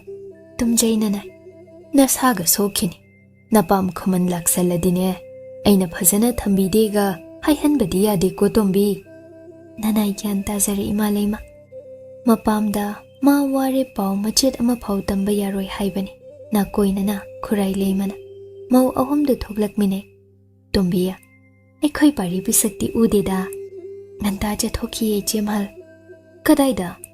ꯅꯅꯥꯎ ꯍꯪꯖꯍꯧꯗ꯭ꯔꯦ ꯑꯗꯨꯃꯗꯤ, ꯍꯪꯗꯧꯅꯤꯅꯦ, ꯃꯊꯪꯗꯩꯗꯤ ꯍꯪꯉꯨꯀꯣ, ꯏꯃꯥ ꯂꯩꯃꯅ ꯍꯪꯂꯛꯇꯕ ꯐꯩ, ꯄꯥꯔꯤ ꯄꯤꯁꯛ ꯀꯗꯥꯏ ꯆꯠꯈꯤ, ꯋꯥꯍꯪꯁꯤꯗ ꯄꯥꯎꯈꯨꯝ ꯈꯨꯝꯕ ꯑꯁꯨꯝ ꯅꯪꯅ ꯉꯝꯂꯝꯗ꯭ꯔꯗꯤ ꯅꯪ ꯃꯤꯆꯩ ꯆꯥꯅꯤꯅꯦ꯫ ꯑꯍꯣꯏ, ꯅꯅꯥꯎ ꯈꯪꯖꯤꯟꯖꯔꯒꯦ ꯏꯆꯦꯝꯍꯜ꯫ ꯅꯪꯕꯨ ꯅꯁꯥ ꯉꯝꯗ꯭ꯔꯕ꯭ꯔꯅꯦ ꯇꯣꯝꯕꯤ? ꯅꯅꯥꯎ ꯀꯩꯁꯨ ꯇꯧꯖꯗꯤꯌꯦ꯫ ꯅꯈꯣꯜꯒꯥꯁꯦ ꯏꯁꯤ ꯁꯤꯊꯕ ꯃꯥꯜꯂꯤꯅꯦ, ꯌꯥꯝ ꯁꯣꯟꯅ ꯎꯈ꯭ꯔꯦ ꯅꯁꯥꯗꯣ꯫ ꯊꯕꯥꯅ ꯃꯈꯨꯠꯅ ꯍꯦꯃꯥꯒꯤ ꯃꯔꯥꯏꯕꯛ ꯄꯥꯏꯗꯨꯅ ꯌꯦꯡꯉꯤ꯫ ꯅꯔꯥꯏꯕꯛꯁꯦ ꯌꯥꯝ ꯁꯥꯏꯅꯦ ꯇꯣꯝꯕꯤ, ꯂꯩꯍꯧ ꯂꯩꯕ ꯃꯥꯜꯂꯤ ꯏꯆꯦꯃ꯫ ꯀꯗꯥꯏ ꯀꯗꯥꯏ ꯌꯦꯡꯒꯤꯁꯦ꯫ ꯊꯣꯏꯅꯨꯅꯁꯨ ꯌꯦꯡꯂꯦ, ꯇꯣꯜꯂꯕꯤ ꯃꯅꯥꯎꯒꯤ ꯃꯇꯧꯗꯨ ꯎꯕꯗ ꯅꯨꯡꯉꯥꯏꯖꯗꯕꯅ ꯈꯨꯃꯟ ꯃꯣꯏꯔꯥꯡꯊꯦꯝ ꯈꯥꯏꯗꯣꯛꯂꯝꯕ ꯊꯣꯏꯅꯨ ꯑꯗꯨꯒ ꯆꯪꯈꯤꯗ꯭ꯔꯦ꯫ ꯍꯩ, ꯁꯨꯝ ꯌꯦꯡꯁꯤꯜꯂꯛꯄꯁꯤꯗ ꯂꯩꯍꯧ ꯇꯧꯔꯤꯅꯤ, ꯑꯍꯤꯡꯗꯅꯦ ꯐꯩꯖꯨꯞ ꯂꯨꯝꯅ ꯁꯨꯞꯄꯨꯅꯦ ꯇꯣꯝꯕꯤ, ꯑꯍꯤꯡꯗ ꯅꯁꯥ ꯏꯪꯍꯟꯗꯕ ꯅꯠꯇ꯭ꯔꯣ ꯅꯪꯕꯣ? ꯑꯍꯣꯏ ꯏꯆꯦꯝꯍꯜ꯫ ꯅꯣꯡꯃꯥꯡꯈꯥ ꯃꯅꯤꯜꯗꯣ ꯑꯃꯨꯛꯇꯪ ꯉꯥꯟꯊꯣꯛꯎꯀꯣ ꯍꯣꯔꯦꯟ ꯇꯣꯝꯕꯤ꯫ ꯐꯒꯅꯤ ꯏꯆꯦꯝꯇꯣꯟ, Hema sangaida changke thaba nungaitana yengjaduna karino mahoi mapamgi mi singdo nongmata hoimai haibidene jema aduni ai isabida hangeko kari leibano haina isabinadi aikhoida asengbado haiso haibiro ai jema aina hangbadabo phuri sikpi hangdo aga loirene thaba nangbo hai khraponi masi moirang them chanu se hangdoklaga nanauda su khara haibiyuko haibini Hema yumgi kupnom khara tauram phisa sangromda chatke ngasi ayuk thongjakhiba chakti chabi khidre parina chathokani chathokloi hana so haibiramde Hema na su hanglade matai manaugi mare macha asi henmanlabani pu thangba ngamlaktaba matam laklagana kamdauba arum laihau khara de hauba haurabani ayuk su chak chakhom amani tani chajakhiba machil khai haiduna chaning khidre phisa sangdagi hanjilakpada parigine haina semduna thamjaba chaklukto mapok kairamdre Hema mado hana loisili pukhri achobadagi ising pun paiduna ising sokpa chatlui halakpada pari changlakpa ui khongkap launa kan Hema ichumta phammayada thaidoktuna lepi punduna lumbane parina hana manungda changjaki khanmal pari falap yenglam sangai manung yosenki Hema pundo thangatuna changki imung wairam loisenje pari kadagi thoklakadra kirup chak thongatnaba sem saje karino ngasisibo matu khyau jongliba ingbanasu phunga manakta leirang manakta leibaduna hena masadu inglabagumna loisilamlaga magi ka machaduda kachinda tasenduna tumin phamja mache thaba lakpa ngaiduna leije konung manung ojarabasu angum siza mausing manai mashal yauda leimaning thauya thang yauda matumta atei mafamda numidangda chetna fade ahal ama manai khara yauba tai aduna Hema sungaije thaba thoinu sindok sinjin mabu hek phisa sangda thenbibani uirum magi ka machaduda leimai thakta famliba phana kuire thabana kaure tombi tadrabro nangbo kadomda leige launa hai pari lukto thengla phabani ngasidi kaurakli badu tai hatho loishin makhut sat hamdo mapalomda thokla aga makhutta maira pai manai nubi aniga leplam liba matai madai yeng itemton nana oina thinjaruragi aikhoi tombi burado pari bisak ahoi itemton warani pothabiruba phai nahan khaidi kok thenbi yadro aikhoi mayam amuk nang leina pangchen chena hanba pari bisak nang chai leiko nanauna soibani itemton thaba chetkre Hema sanakhiba warido wawri tahawi thongjau mayada lumduna tahawani mapalomda thoklakpadi lairadana thuna chensinki kamacha yauke tasenduna sum phami kachilduda tallida mana thinbibaga aina hena hainade angom hingchaba nahanne phisa sangdagi numidang athengbada mabu lawba laklamba numittudagi ngarangsu lawba lakpani ngasi ahenba ama thenbirage aina oinaga haiba sakhiba hainajadene Hema sum phami pari ngaige haina ngaibani ahanbada mangolda Hema thoklakpa kauba leitre thongjin kansile chak sumabuk thalaktribani kaino angom aigi dilairi siza amanbidi nungtigi chara heli numidang khudi nung phaduk aina puk thandababu aruba warado mayai kazauda pari hangat handa chatli ngaige haina ngairigo aduga kamachagi thongjin yosinki kaya anam kanbi Khuman Chanu no yengudana la odana Hema kamachagi thongjinda lepsin haurap kaurakpani khumlakte phi sararoi haibra ngasidi warabru nangbo Hema manungda nokninglui aidi waba heite angom hingchaba matomta khalu hanjinna lumlum lawa khonjeldo Hema la one tum tharabro nangbo pari kagi thongdo hangsira khalinge samil nai handa Hema thoki makhuta lantern macha ama phirup khumbi ase manglomda gam chatli phidubu phisa sangde ingloidro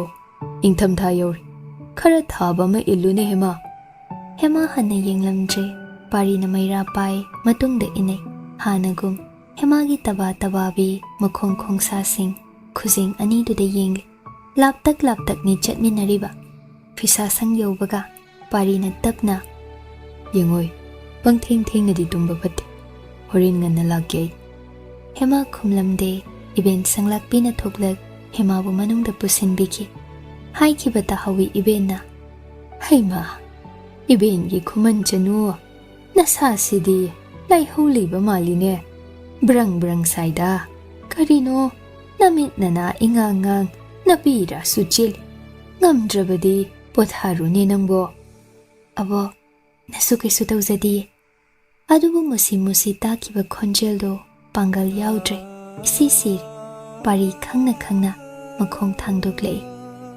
magi phamjau ka da hippi mana thangatuna fisa khol tarui sum chik thaki fisa khol na asum mayik sing ba hele malang na puduna lamhenba magi napa anida fisa khol mayam laktagi Hemagi fisa khol na karamba ahanbada khandok paluram labasu haujikti ningthau macha hai singba angam ton sina phakre Hema phi sari khang pari chathok lubagi warabasu pothau kobadi yadre do kharangana lenglakle taram oi hanagum Hemagi phijang mapanda phamlere khudada sanglak pi da yengduna hai iben nasunu pi se kharangana pujaki ge kungasidi phani iben gi pari pisak iben na phijang haidok changkhiba pari na mekup amadi uhawi phisa kol mathakta phamlibi masam sambul wanglap chauna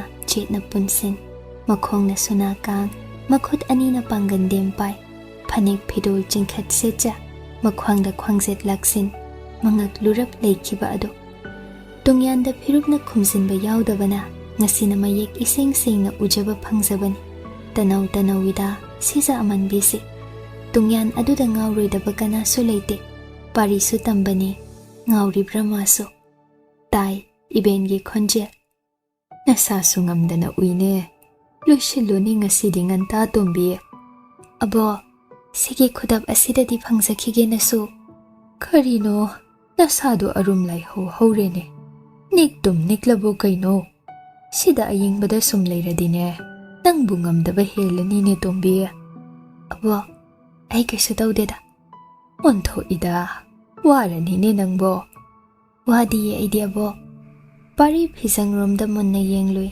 karino khangde akon bagi inthok pirabidugi wadi aidi haiba wahaiduna masa taklamda angomba magi hakchang nungda tingkhang oina yusin khragumna aduk laina wade haidok pangamba ko phate ishuna narabadine sagai maraibak pangloi ko loisil nabungo angam to nasu nangbu ngairi se kuirene wahaiduda Hema pi sabalipki parina asukna nalakani ma thazarude yetli da hingchaba sagado phiyam siga nang haudrabadi aitani job tawba luisilaga khwangchetagi inafi lawtho makok kupsinki iben nasu mo hoi potha jarur ibena puthok pirae pari Hema bu ye mamit ngangi haibani adubu mamit ani maithongdu ungamde phirup manungda pari tapna hogale iben nasu khoyemo yoro iben ki pari pisa nanai nubi se hakchang ngamdre ko hidak lang thak pijabi yamna ngamdana urene Hema gi makhuttagi lantern parina tapna lamtak lawki Hema ikhang khangbagum parina manakta aduk nakna leplakpa mamai sat leiduna mang thagatki pari khara hena naksinna handakte basaine lindu choba ma thoi haibani ko yeng machatlu Hema thanglamba khongthang tapthai nak ye phikhumbi mamaido leiduna lin yengliba parina hanjina laknabi aduwaidani ko yam chawi haine linduna chikladi khudakta thawai thai hai Hema sikhibanabu hena pharida khankrabra linduna chikchara sanu matagum hanagum gam pari ngakchanana matungda yengkhatli.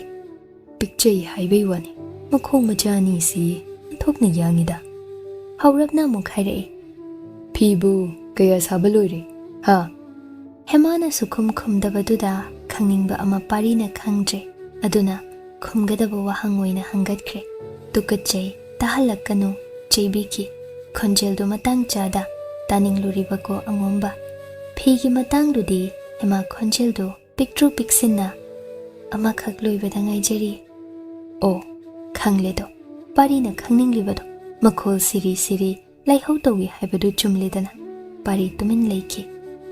Yenge haina yengbani hai singkraba langmai mapari pisak parini khangloina khangjenadaba ngamlaktrago.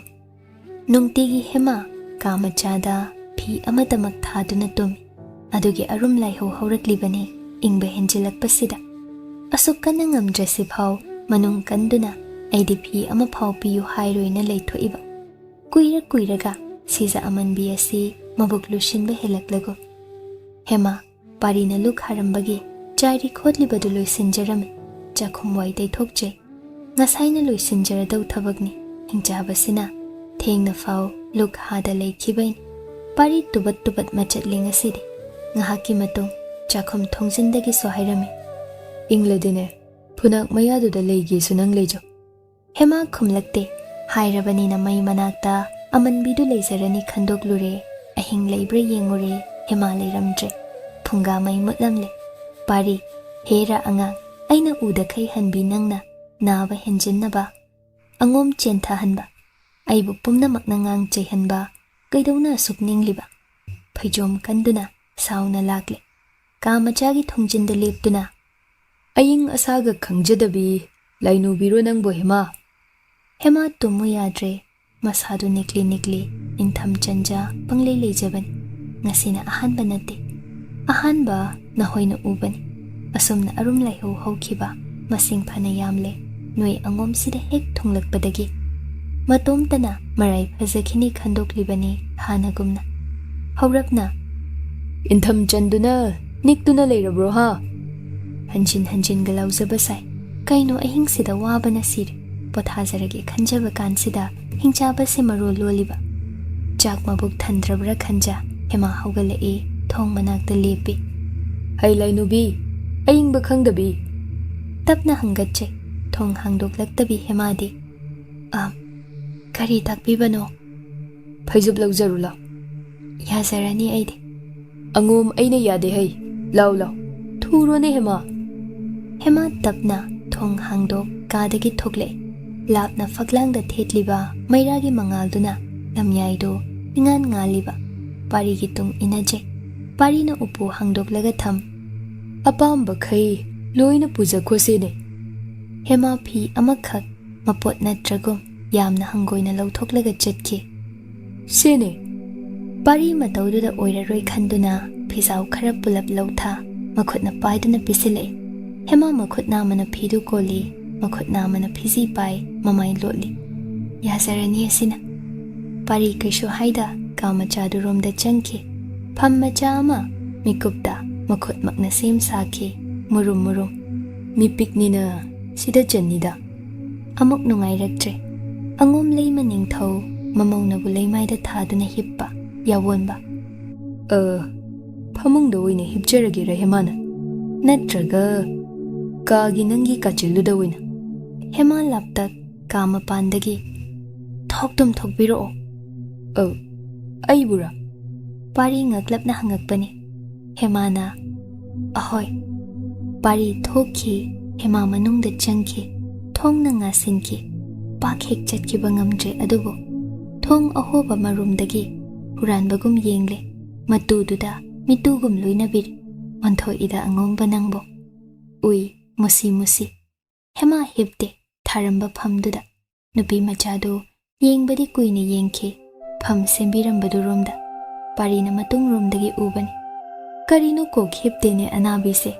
Hema ngahak leiraga mana upudagi pirakhiba phi machaduda munna mamai non tha yengkiba mali tumin phiduna masada insinja pham tharambaduga mayoknaba kachilda leimai thakta phamduna leiki pari sum yengle phana kuisinki Kaduda thaliba thaumai machagi mairidi loihaningkhideko adubo phutmut pungmam khiba hemagi masing marang mamido uhankhidre paridi somlebli arapada huilam huisingna lakna tingtharakliba pari tai makhong thangduke tawri tumningdra tukjaw aina semba phamni haiduna makhutna soktaba sai naningaga na domta najaw aide yawru thabak kanmankre phanadum phaida pothajanaba najaragana narabadi phi sabasu chatloi yumgi kupnomsu lepaniko kadumdagi hemagi damak khanbiba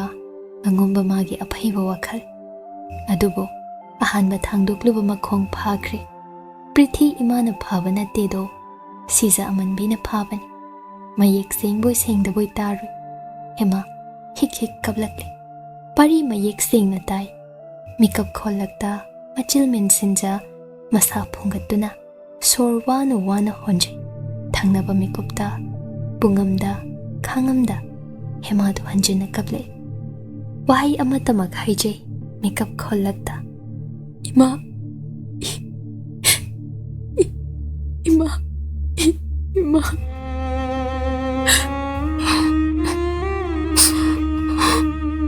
thamoi pandraba ngomcha magi unsada yusin kiba tingkhang hena manung hanjin khragum masa pumba tu khyao themlu gaba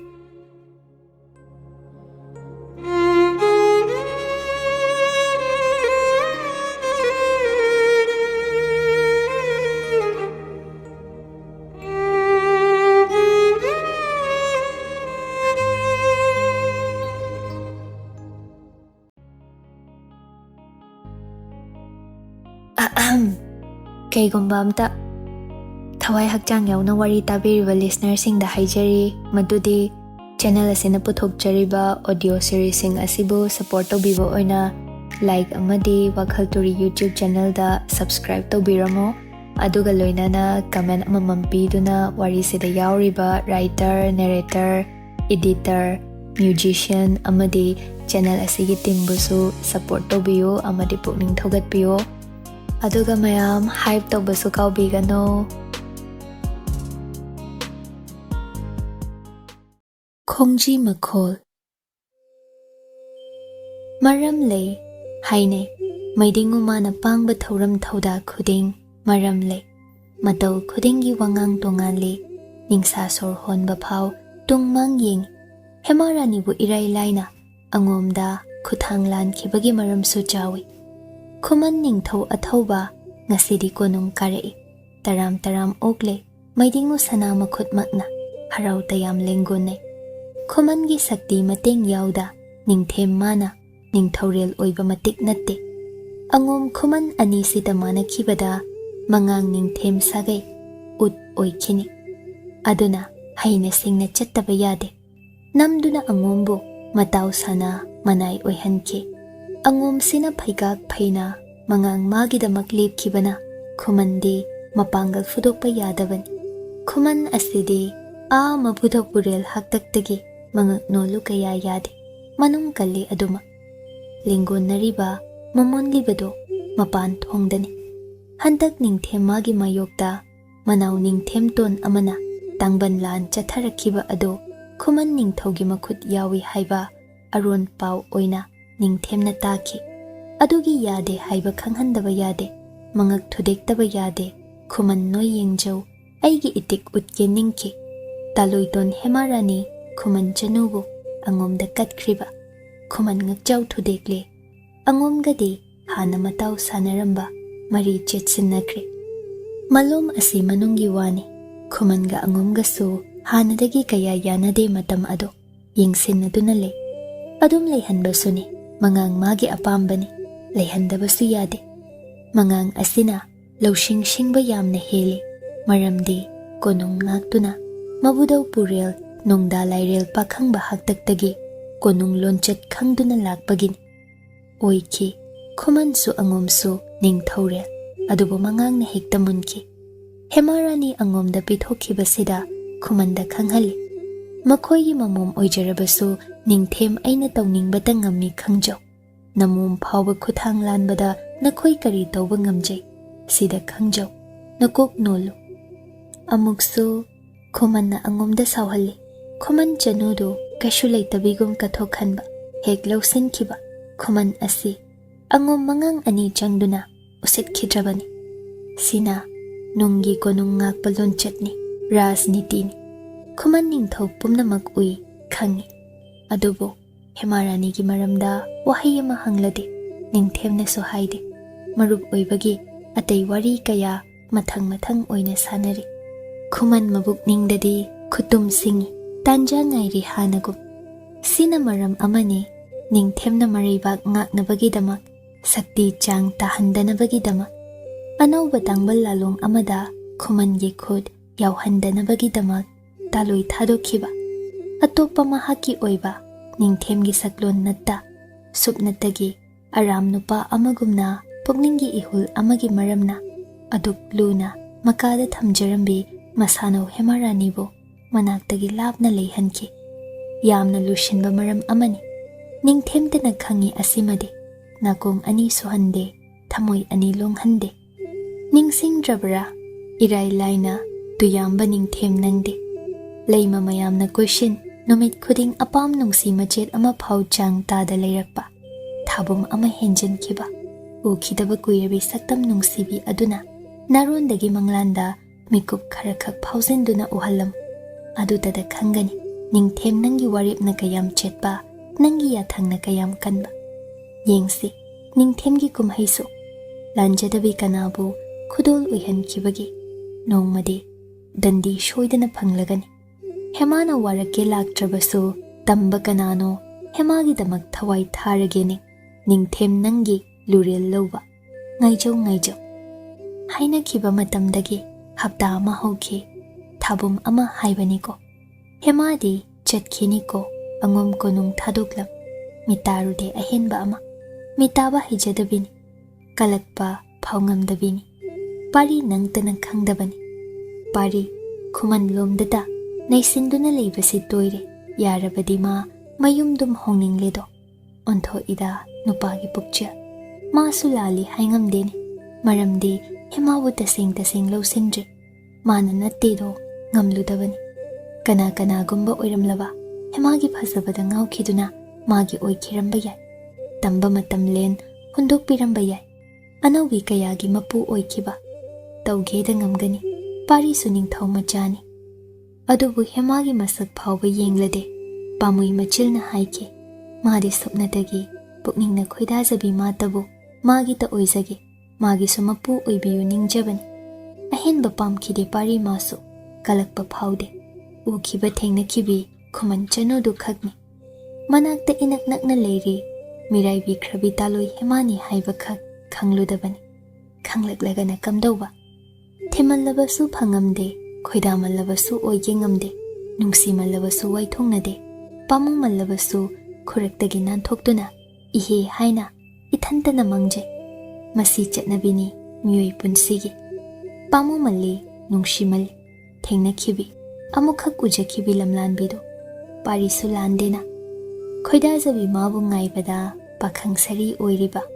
matam adum nganna mayum makai panai pumnamak nupina chahi kuni thoiga sujin khraba aribi ching nupana chahi kun manga suraba ariban themba ngantana angom konung yaurai parina ngaiduna leirame aruba thabak ama leyeng asidi konunggi layek pa kauki layek sanglen da pari phamthai themba sumanak da phamle layek paduna nokfet tauna nanaina kari mami uchau haibano takpi siangam to thembana narul da chirol tauki koino yakhan dori bro laiga hoi yakhan ga dori thamoi hu khibidugi ningsingli ba masak to hujik phau nangbo kahauge dingamdana phai yengene chaldo masak bu gawre aidi layek baduna ani duna juju tawduna leikhrabaduda ibungo ngamton karamba saktam yekchau haibano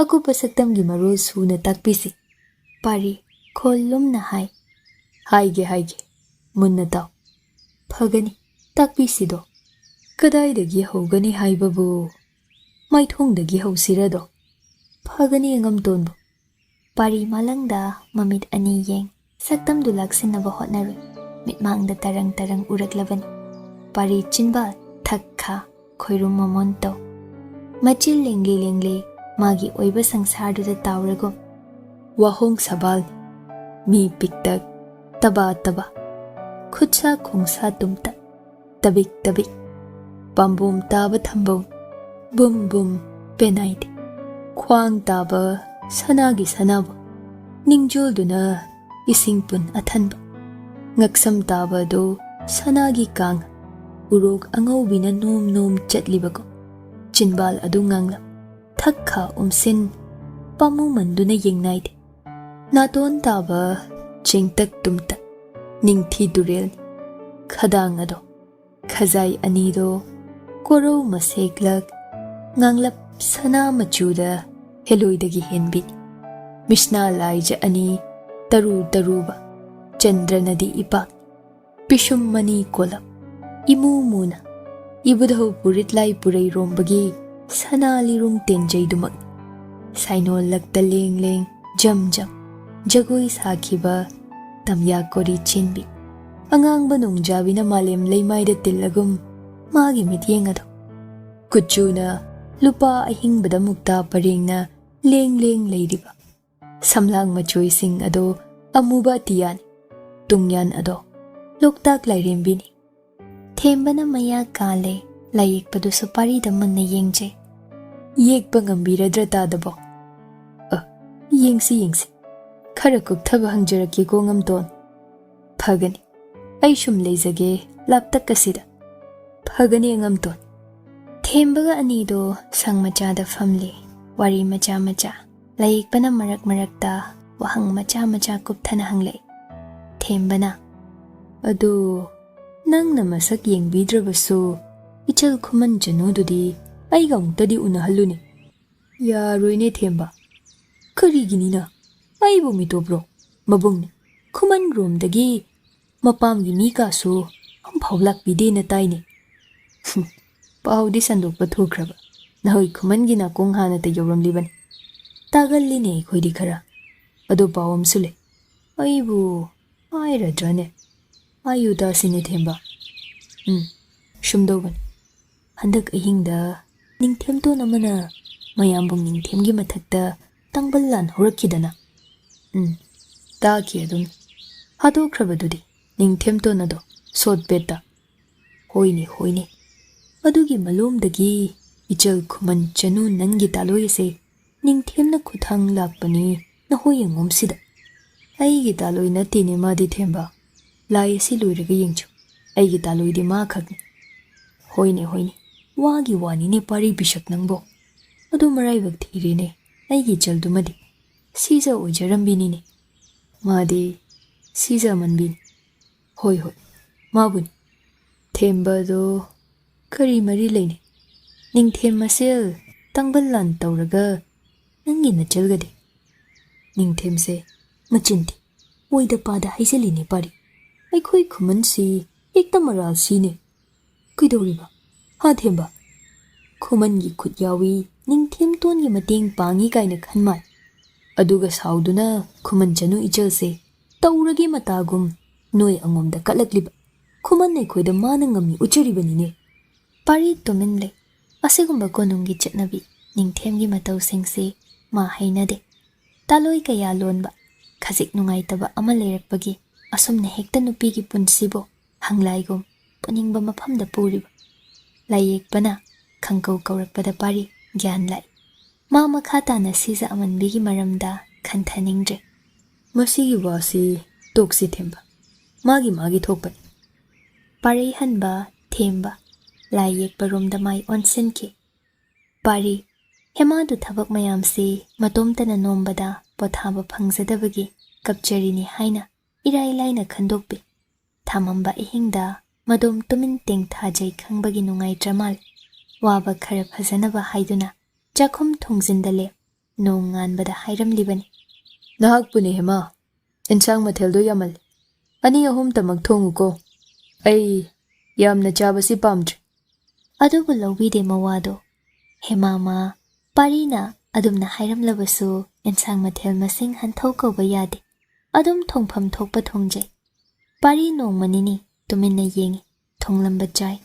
Amuk Matel Masing Hanto, Hantanu. Masinga Hydre. Tumin Lane. Hanagum, Pisa Sangda, Tinbalo Badi Parina Tokre. Paudu Kuraile Matai, Benje. Sida Tanava Sinban. Naksin na hangani, Machaga. Machana Yadabi Mamautonga. Machasi Tamoi Pandaba Nate. Pukchil Chauba, Magi Pare Hanbani Kangbagi, Asum Sinbani. Mapabu Mayambana Pana Tina Pu Jaiduna Waraklaso, Lui Taraso. Nampudadi Haiba Iloi, Hemabulo Shiloi Kanbagi, Losing Labi Komdon Bina, Asumna Sinbani. Hemana Karehena Wajabagi Wani. Numidang do Pari, Nasidi, Magi Chaklukto, Tankayama Kaidok Lagatami. Aduga lemhallam, Keshu Haide Toki. Uranduna, Purprup Lak Yengle. Chakidra, Hemana Magi lemhallam Basaruk Adubo. Chade nahe, Lamhen Bise. Nangi damag ikut makna kakbiram laga. Yengudana Khuman Januse. Lukhak Jagum sit Nana Lushinduna dum leramle. Tongjin Daleb. Talui nung Shiba Haitabado, Nasidi. Nangi Saruk, Aina Kaklamban. Chowduna Hema. Hema Kumde. Kaya ay would hawidriba Khuman Chanuno. Tasina dabisina toizariba. Marul su thokboy thoktaboy. Hema thangnaba numitaso, Parina chap anaba jaglem halaso, Chaw kawa yakidre. Machilna thokna, Chaselo hairami, Hanjina Pariso, Adubo Hema, Sungcha jade. Kainomni Khuman Chanu, Kanki batani. Adubo pothabadi sumsum watba, Tabakna sumsum yamsinbadagi Hemado, Nasidi, Ana loinare. Tasengna. Adubo, Yumda Pari Labagi, Malaysian Banungai Traduna, Pisa Sangda, Nungtil Tarakpada, Ngaho Chatsaki. Pari Chatok Lui, Numidang Wiram the Hanjile. Toinuna Mabu, Lak Pangairam Ligum. Hai, Pari Pisak. Nang Bukarigi Yumda, Angang Nubile Hori Punkau Kautokpa Makai, Swai Manguribano. Onto Ida Nangbo, Hosik Tigay Sari Nese. Pari Hanba. Kari Taurabano, Kazik mi pai. Itaim ton, Kaidobire.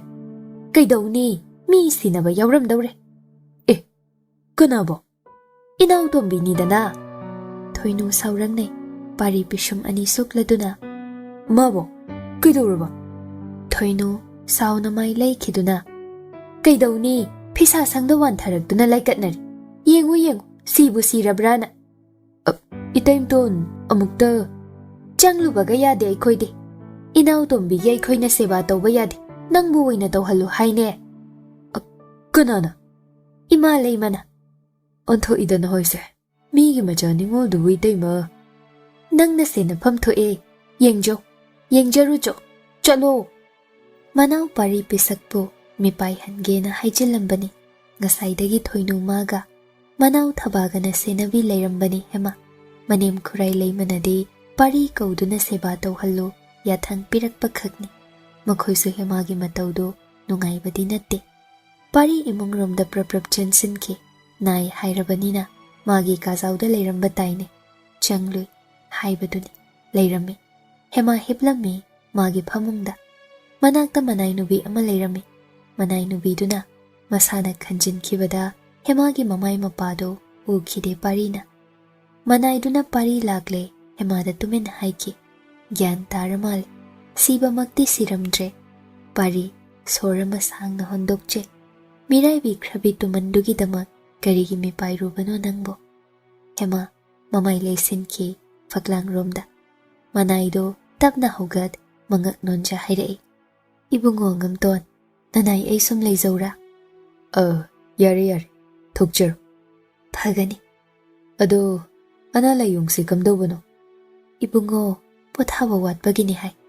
Phana kuina ibema si asibagum gyan tarudre. Haugalakpa kuizadre. Kuina tumhanbiyo haina ipu maibana takbirame. Phare. Manay nubido thokre Pari sum liptuna lay. Hema tapna khonjel do ison sonna. Chemhal hoy laybagi yadraduna ay phamungsida. Kaishu kaidene. Aina kari haikrage. Hema tumin layki. Pari tapna. Ngasidagi numidang chara helanu. Khumlakte. Leimai thaktasu nang tumlanu ko. Sida sum tumjo. Adusu khumde. Phi sabadusu khara lebu. Ai ima leimada hainagi. Yahangani. Khumde. Adugane. Chakhum punsinnabasu ai ima leimada hainagi. Nang waman krene. Khumde. Tumthakhrabra pari changsinduna yenglu. Tumdamale. Khanglakle. Manai ama kauduna hemabu kari karino bijabisira khan mamai leiki. Hema adu khakta tapna makhut anina sauduna haugalai. Ngamda tunglomdagi paribu yenghawi. Masam anido isang sangna sandoktuna lukhumwai mon manak tu pumthanni. Lingjum anida khoiri imu musin joy mamai du nontha faklang romda leishin ngahakle. Tanjadu dani pari na hanjina akawba ama leiragum changlakpa. Hema samlang tasinjabasu nang haude. Pari hema bu munna yeng haigani lakpa wahaina kawki. Leptuna khak ngai hak leirami. Thuna muk thoki. Hema hatho sambul komla punsin mapi phanek sem. Manaktagi inafidu yansinduna phamungdagi kumtha mafi phanek sem jili. Mompak phidak monkhum anauba silami. Mana sizinaramba phaisub adu lauthokjai. Anauba amana mahut thamlami. Kashu haida kadagi thoki. Pari leiba ude. Chakhum lomda fiseng hongduna changlui. Sandhyagi lai thomai thanba tawdriko. Thengsu thengkhredana ngasidi kamdauni. Nabaga changdi. Wantharakla phau thabak luishinge koirang langje. Pari na sangai romda changlakpada sangai thongjau thongjil panda makok phirup kupcha. Thongak rel ipa khurum libado anabiduni. Asuk thuna karam asham leiramba. Moli lamdi helidako nangse khana. Ichum tapham yosile. Hema lantern paikhat manungda thuna changjai.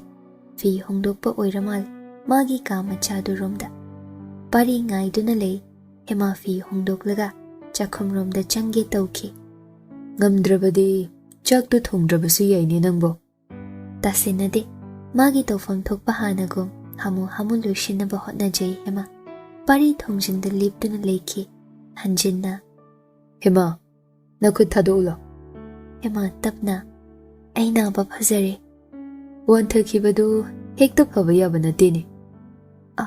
Wanthaba jade. Adudi kari. Khongpham chahodabagi tusinbani. Hogalo. Hiblula. Ai kisu tawzade. Sitani fana khamla samayadre anam asuk kanba. Angom aingondadi yaroi. Pari saurangnana chakhumda sat changsinbani. Hema jing chamlambani. Pari na manak lipsilakpaduda fuk hogat thoki. Magi ka macha manungda lotli. Phurakadawga mali. Kongyamba hingjaba se kize. Ma chakraga itomta hanagum nungaina chak thongzagi ai. Ngaiduna lei amuk thoglei pari leiba ude. Phareda chakhumromda janglaki hotnai. Pari phunga manakta famduna leirami. Hema mai sat lei kina chenchat kiba. Mataududa pari no khawi. Yengda samichina phalap uhauribani. Aibo matau mayam sida saubaga ngamsilaktriba sina karino.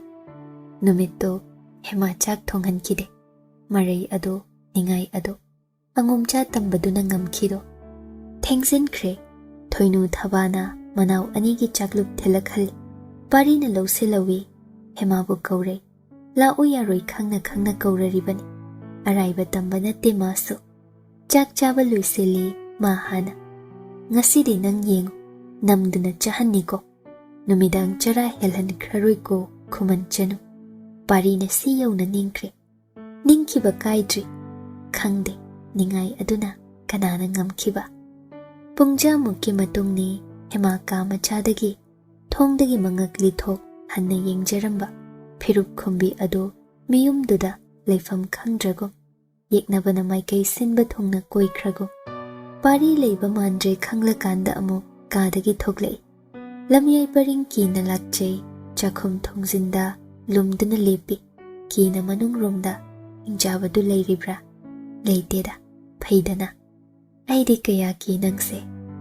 chak thongge silamba ichai chakhairiba singdo loisingese adubu sit nalamle chamkiba chingdu suswai mabu chara helamdra hema masagi wade pukphabini madi migi macha parigi damakwai nongmata wabi khide hingchaba dunadi mana numidang khuding thabum hena jara henbado khanjana duna leiringai matungdagi wakhalda leiramba magi khonjel duna ei jangake ko hema mai leisende sum lepi huran ba pharedana ei bu thiri raha thongjin khuding cheptha hojik yengkhibade hema tapna thizade kana buso ei bu yengkhridudi khumde ei luk hare a kadai deki itay mangambi ani na thilami oh sitani parina chakluk ama purai hema de yeng mai du so onsil udana wari sarade ahoy hema firup khum mai onsilai maru luk na lepi si charam luine aina sum chaw haina thamlam labaso hema khumde se chaw ai ngai khadom dagino sana khutta adubu paibi betaw haide ai pari dagi chakluk to munge tawsai pari na yade hojik imang sida chawni ai ko na yadraga firu phangdokani ngasidi ikhut na ingani hema ngakna pari bu yengningi adubu yengamde lochari bana sakto sum lochani ngadi numidang chara henba lipatai hema khumde pari na chakluk to sinare hema na lo haibadi yadre pari nokfet tawna matau manda yam warau chawbi su oiramledana nangbo hema wangang du taningde chaibibaduna hena nungaizai thaiduna chatki parina matungda sum ina amukhak chaikibaibu aduk thamoi yawna warau khrabadi anirak sunaga chairabadi nangse aidi ki daurine hema sum sauningla magi kamachagi thongdo gham lonsinjaba irai laina parina paurol pandaba kagi thong hangdo hema magi thongjinda ngasidi lep yengnaba taidana angum aigi marina ngambra khuman nangi ningai na ngambra hema tai chelhaubana pharanida aibo ngasigi matausibo asigi hinjaba se yuremga thakchilaklabra pari hema gi manakta changsinkhre se maikum hangdoklaga inbigi nang yamna ilhanning lamale ko tawjau ngasidi pena nangi warau ningaisu hema mi paina maithongi phirup hena chingkhatke parina khangani do lamhenbi maikhum hanglage na changsinki udrabara na hoibo tolabidugi ningaise ningaidu da ngaururiba lamlanba kana amasu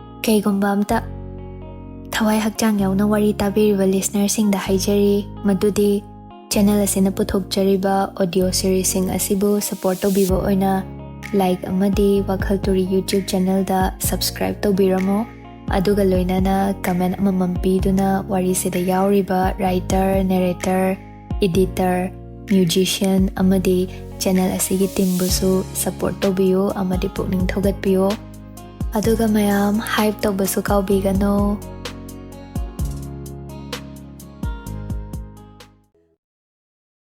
Khongji Makhol mathang ayuk yenda anganba adu ahenba matau ama hapki angom hingchabadubo sauningbadagi henjinkiba ikaiba kawba ihul ama laibak thirabi Khuman Chanu gi saruk thonglaki ikaiba masa pankhiduna kari sayon lawkhini konagi wani hema hena wakhiba yai hena warau hankiba yai natre hairaga laibak phabi ama oikhibasu kanana khangba angom angam ton ngasidi yahau nganki machil makha tingthok chaithadringai imung mangol sumang thelong sangoi ꯀꯩ ꯊꯝꯐꯝ ꯇꯣꯉꯥꯟ ꯆꯥꯕꯒꯤꯅꯤ ꯍꯥꯏꯅ ꯃꯃꯥ ꯈꯨꯔꯥꯏ ꯂꯩꯃꯅ ꯇꯣꯉꯥꯟ ꯆꯥ ꯁꯔꯨꯛ ꯈꯥꯏꯕꯤꯔꯛꯈꯤꯕꯁꯤꯡ ꯑꯗꯨ ꯁꯦꯡꯗꯣꯛꯏ꯫ ꯅꯍꯥꯟ ꯃꯈꯩꯅ ꯍꯦꯃꯥꯅ ꯍꯦꯛ ꯍꯦꯛ ꯇꯧꯖꯩ, ꯉꯁꯤꯗꯤ ꯄꯥꯔꯤ ꯄꯤꯁꯛꯅ ꯈꯨꯃꯟ ꯆꯅꯨ ꯃꯇꯧ ꯄꯨꯝꯕ ꯃꯨꯟꯈꯤꯗꯨꯅ ꯂꯩꯔꯝꯂꯤ꯫ ꯈꯨꯔꯥꯏ ꯂꯩꯃ ꯃꯅꯥꯏꯁꯤꯡꯗꯒꯤ ꯄꯥꯎ ꯂꯧꯏ꯫ ꯄꯥꯎ ꯑꯗꯨ ꯇꯥꯕꯗ ꯍꯔꯥꯎꯈꯤ꯫ ꯃꯥꯅ ꯀꯥꯞꯄ ꯇꯦꯟꯕꯨ ꯀꯔꯤꯒꯤ ꯄꯥꯜꯂꯣꯏ, ꯌꯦꯡꯒꯦ꯫ ꯃꯃꯧ ꯑꯇꯣꯟꯕꯤ ꯑꯗꯨ ꯋꯥꯟꯊꯩ ꯄꯥꯎ ꯇꯥꯔꯁꯨ ꯍꯪꯂꯗꯦ꯫ ꯈꯨꯃꯟ ꯆꯅꯨ ꯑꯗꯨ ꯁꯨꯝ ꯏꯟꯊꯣꯛꯇꯨꯅ ꯊꯝꯖꯤꯟꯅꯩ꯫ ꯃꯃꯧ ꯑꯍꯜ ꯑꯅꯤꯕꯨꯁꯨ ꯌꯥꯊꯪ ꯇꯥꯎꯊꯗꯨꯅ ꯃꯈꯣꯏ ꯑꯅꯤ ꯐꯥꯖꯤꯟ ꯊꯝꯈ꯭ꯔꯦ꯫ ꯆꯥꯛꯂꯨꯛꯀ ꯁꯔꯨꯛ ꯄꯤꯔꯨꯕ ꯌꯥꯔꯣꯏꯀꯣ ꯀꯟꯅꯃꯛꯅ ꯍꯥꯏꯈ꯭ꯔꯦ꯫ ꯍꯦꯃꯥ ꯉꯟꯇꯥꯗꯨꯗ ꯆꯥꯏꯊꯒꯦ ꯍꯥꯏꯅ ꯄꯨꯈ꯭ꯔꯤꯔꯣꯝꯗ ꯂꯥꯛꯏ꯫ ꯑꯉꯣꯝ ꯂꯩꯃꯁꯤꯡꯒꯤ ꯇꯣꯉꯥꯟꯕ ꯄꯨꯈ꯭ꯔꯤ ꯑꯆꯧꯕ ꯂꯩ, ꯆꯤꯗꯥꯏ ꯑꯣꯏꯅ ꯁꯪꯒꯥꯏꯗꯒꯤ ꯂꯥꯞꯇꯛ, ꯃꯗꯨꯗꯗꯤ ꯅꯨꯄꯥ ꯆꯪꯕ ꯌꯥꯗꯦ꯫ ꯂꯩꯃꯈꯛꯅ ꯏꯔꯣꯏꯗꯨꯅ ꯁꯥꯟꯅꯐꯝꯅꯤ, ꯍꯪꯆꯤꯠ ꯂꯥꯡꯐꯝ ꯏꯔꯨꯐꯝꯅꯤ꯫ ꯍꯦꯃꯥ ꯃꯇꯣꯝꯇ ꯍꯦꯛ ꯑꯉꯟꯕꯗ ꯆꯠꯂꯤ꯫ ꯈꯣꯝꯗꯣꯟꯕꯤꯅ ꯂꯩꯃ ꯆꯥꯏꯊ ꯁꯪꯂꯦꯟꯗ ꯍꯦꯃꯥꯕꯨ ꯆꯪꯂꯛꯀꯅꯨ ꯌꯥꯊꯪ ꯂꯩꯈꯤꯕꯒꯤ ꯄꯨꯈ꯭ꯔꯤ ꯇꯥꯅ ꯆꯦꯟꯗꯨꯅ ꯆꯥꯏꯊꯖꯕꯅꯤ꯫ ꯈꯣꯝꯗꯣꯟꯕꯤꯒꯤ ꯊꯧꯔꯥꯡ ꯑꯗꯨꯒꯤꯁꯨ ꯆꯥꯎꯅ ꯃꯔꯝ ꯂꯩ꯫ ꯎꯒꯅꯤ ꯅꯈꯣꯏꯁꯨ ꯃꯇꯧꯁꯤꯡꯁꯦ ꯃꯌꯦꯡꯉꯨꯗꯣ꯫ ꯏꯁꯤꯡ ꯏꯔꯪ ꯂꯪ ꯇꯔꯨ ꯇꯔꯨ ꯏꯊꯦꯟ ꯊꯦꯜꯂꯒꯨꯝ ꯅꯨꯡ ꯌꯥꯎꯕ ꯌꯦꯡꯊꯈꯤꯕꯗ ꯎꯍꯜꯂꯤ ꯄꯨꯈ꯭ꯔꯤ ꯏꯔꯣꯜ ꯅꯨꯡ ꯑꯗꯨ꯫ ꯀꯨꯝꯐꯝ ꯃꯆꯥ 3-4 ꯊꯣꯛꯅ ꯊꯥꯛ ꯅꯥꯏꯍꯟ ꯅꯨꯡꯖꯦꯡ ꯆꯟꯗꯨꯅ ꯁꯦꯝꯂꯤ꯫ ꯍꯦꯃꯥ ꯃꯥꯒꯤ ꯍꯦꯛ ꯏꯔꯨꯖꯐꯝꯗꯨꯗ ꯐꯅꯦꯛ ꯐꯤꯖꯤꯟ ꯆꯤꯡꯈꯠ ꯐꯝꯂꯤ꯫ ꯆꯦꯡꯍꯤ ꯁꯝꯕꯥꯜ ꯂꯪꯖꯩ꯫ ꯃꯁꯝ ꯑꯁꯥꯡꯕ ꯈꯣꯏꯔꯨꯅꯕꯤꯗꯣ ꯑꯣꯏꯒꯤ ꯂꯦꯡꯕꯥꯟꯔꯣꯝꯗ ꯄꯨꯂꯞ ꯈꯣꯝꯖꯤꯟ ꯄꯨꯈꯠꯂꯞ ꯖꯝ ꯃꯇꯝꯕꯥꯛꯇ ꯂꯩꯃꯥꯏꯗ ꯅꯨꯡꯖꯦꯡꯂꯛꯇ ꯊꯦꯡ꯫ ꯁꯝꯂꯪ ꯖꯒꯣꯏ ꯑꯗꯣ ꯃꯇꯧ ꯑꯗꯣ ꯎꯖꯈꯤꯕ ꯃꯤꯁꯅꯥ ꯑꯅꯤꯗꯤ ꯃꯍꯩ ꯌꯥꯜꯂꯅꯤꯗꯣ꯫ ꯀꯅꯥꯅ ꯈꯪꯕ ꯃꯇꯧ ꯑꯗꯨꯒꯤ ꯃꯄꯨ ꯑꯉꯣꯝ ꯑꯉꯝꯇꯣꯟꯒꯤ ꯈꯛ ꯑꯣꯏꯈꯤꯕꯁꯨ꯫ ꯍꯦꯃꯥ ꯆꯞ ꯂꯦꯞꯄꯤ꯫ ꯑꯆꯤꯛꯄꯗ ꯂꯩꯔꯒꯅꯦ ꯑꯁꯨꯝ ꯃꯥꯒꯤ ꯇꯥꯝꯅꯈ꯭ꯔꯕꯤ ꯊꯥꯒꯣꯏꯕꯨ ꯅꯤꯡꯁꯤꯡꯕꯁꯦ ꯍꯦꯜꯂꯤ꯫ ꯍꯣꯏꯗ ꯀꯩꯗꯧꯅꯤ, ꯀꯥꯎꯊꯣꯛꯂꯒꯦ ꯈꯜꯂꯨꯏ, ꯑꯗꯨꯕꯨ ꯊꯥꯒꯣꯏꯕꯨꯗꯤ ꯀꯥꯎꯕ ꯉꯝꯗꯦ꯫ ꯃꯥꯕꯨ ꯀꯣꯅꯨꯡꯗ ꯃꯆꯦꯝ ꯂꯩꯃ ꯃꯌꯥꯝꯗꯨꯅ ꯑꯣꯠꯄꯤꯔꯝꯂꯅꯤꯀꯣ, ꯃꯤꯅꯥꯏ ꯅꯥꯏꯊꯥꯡ ꯑꯣꯏꯍꯟꯕꯤꯔꯝꯂꯗ꯭ꯔꯥ?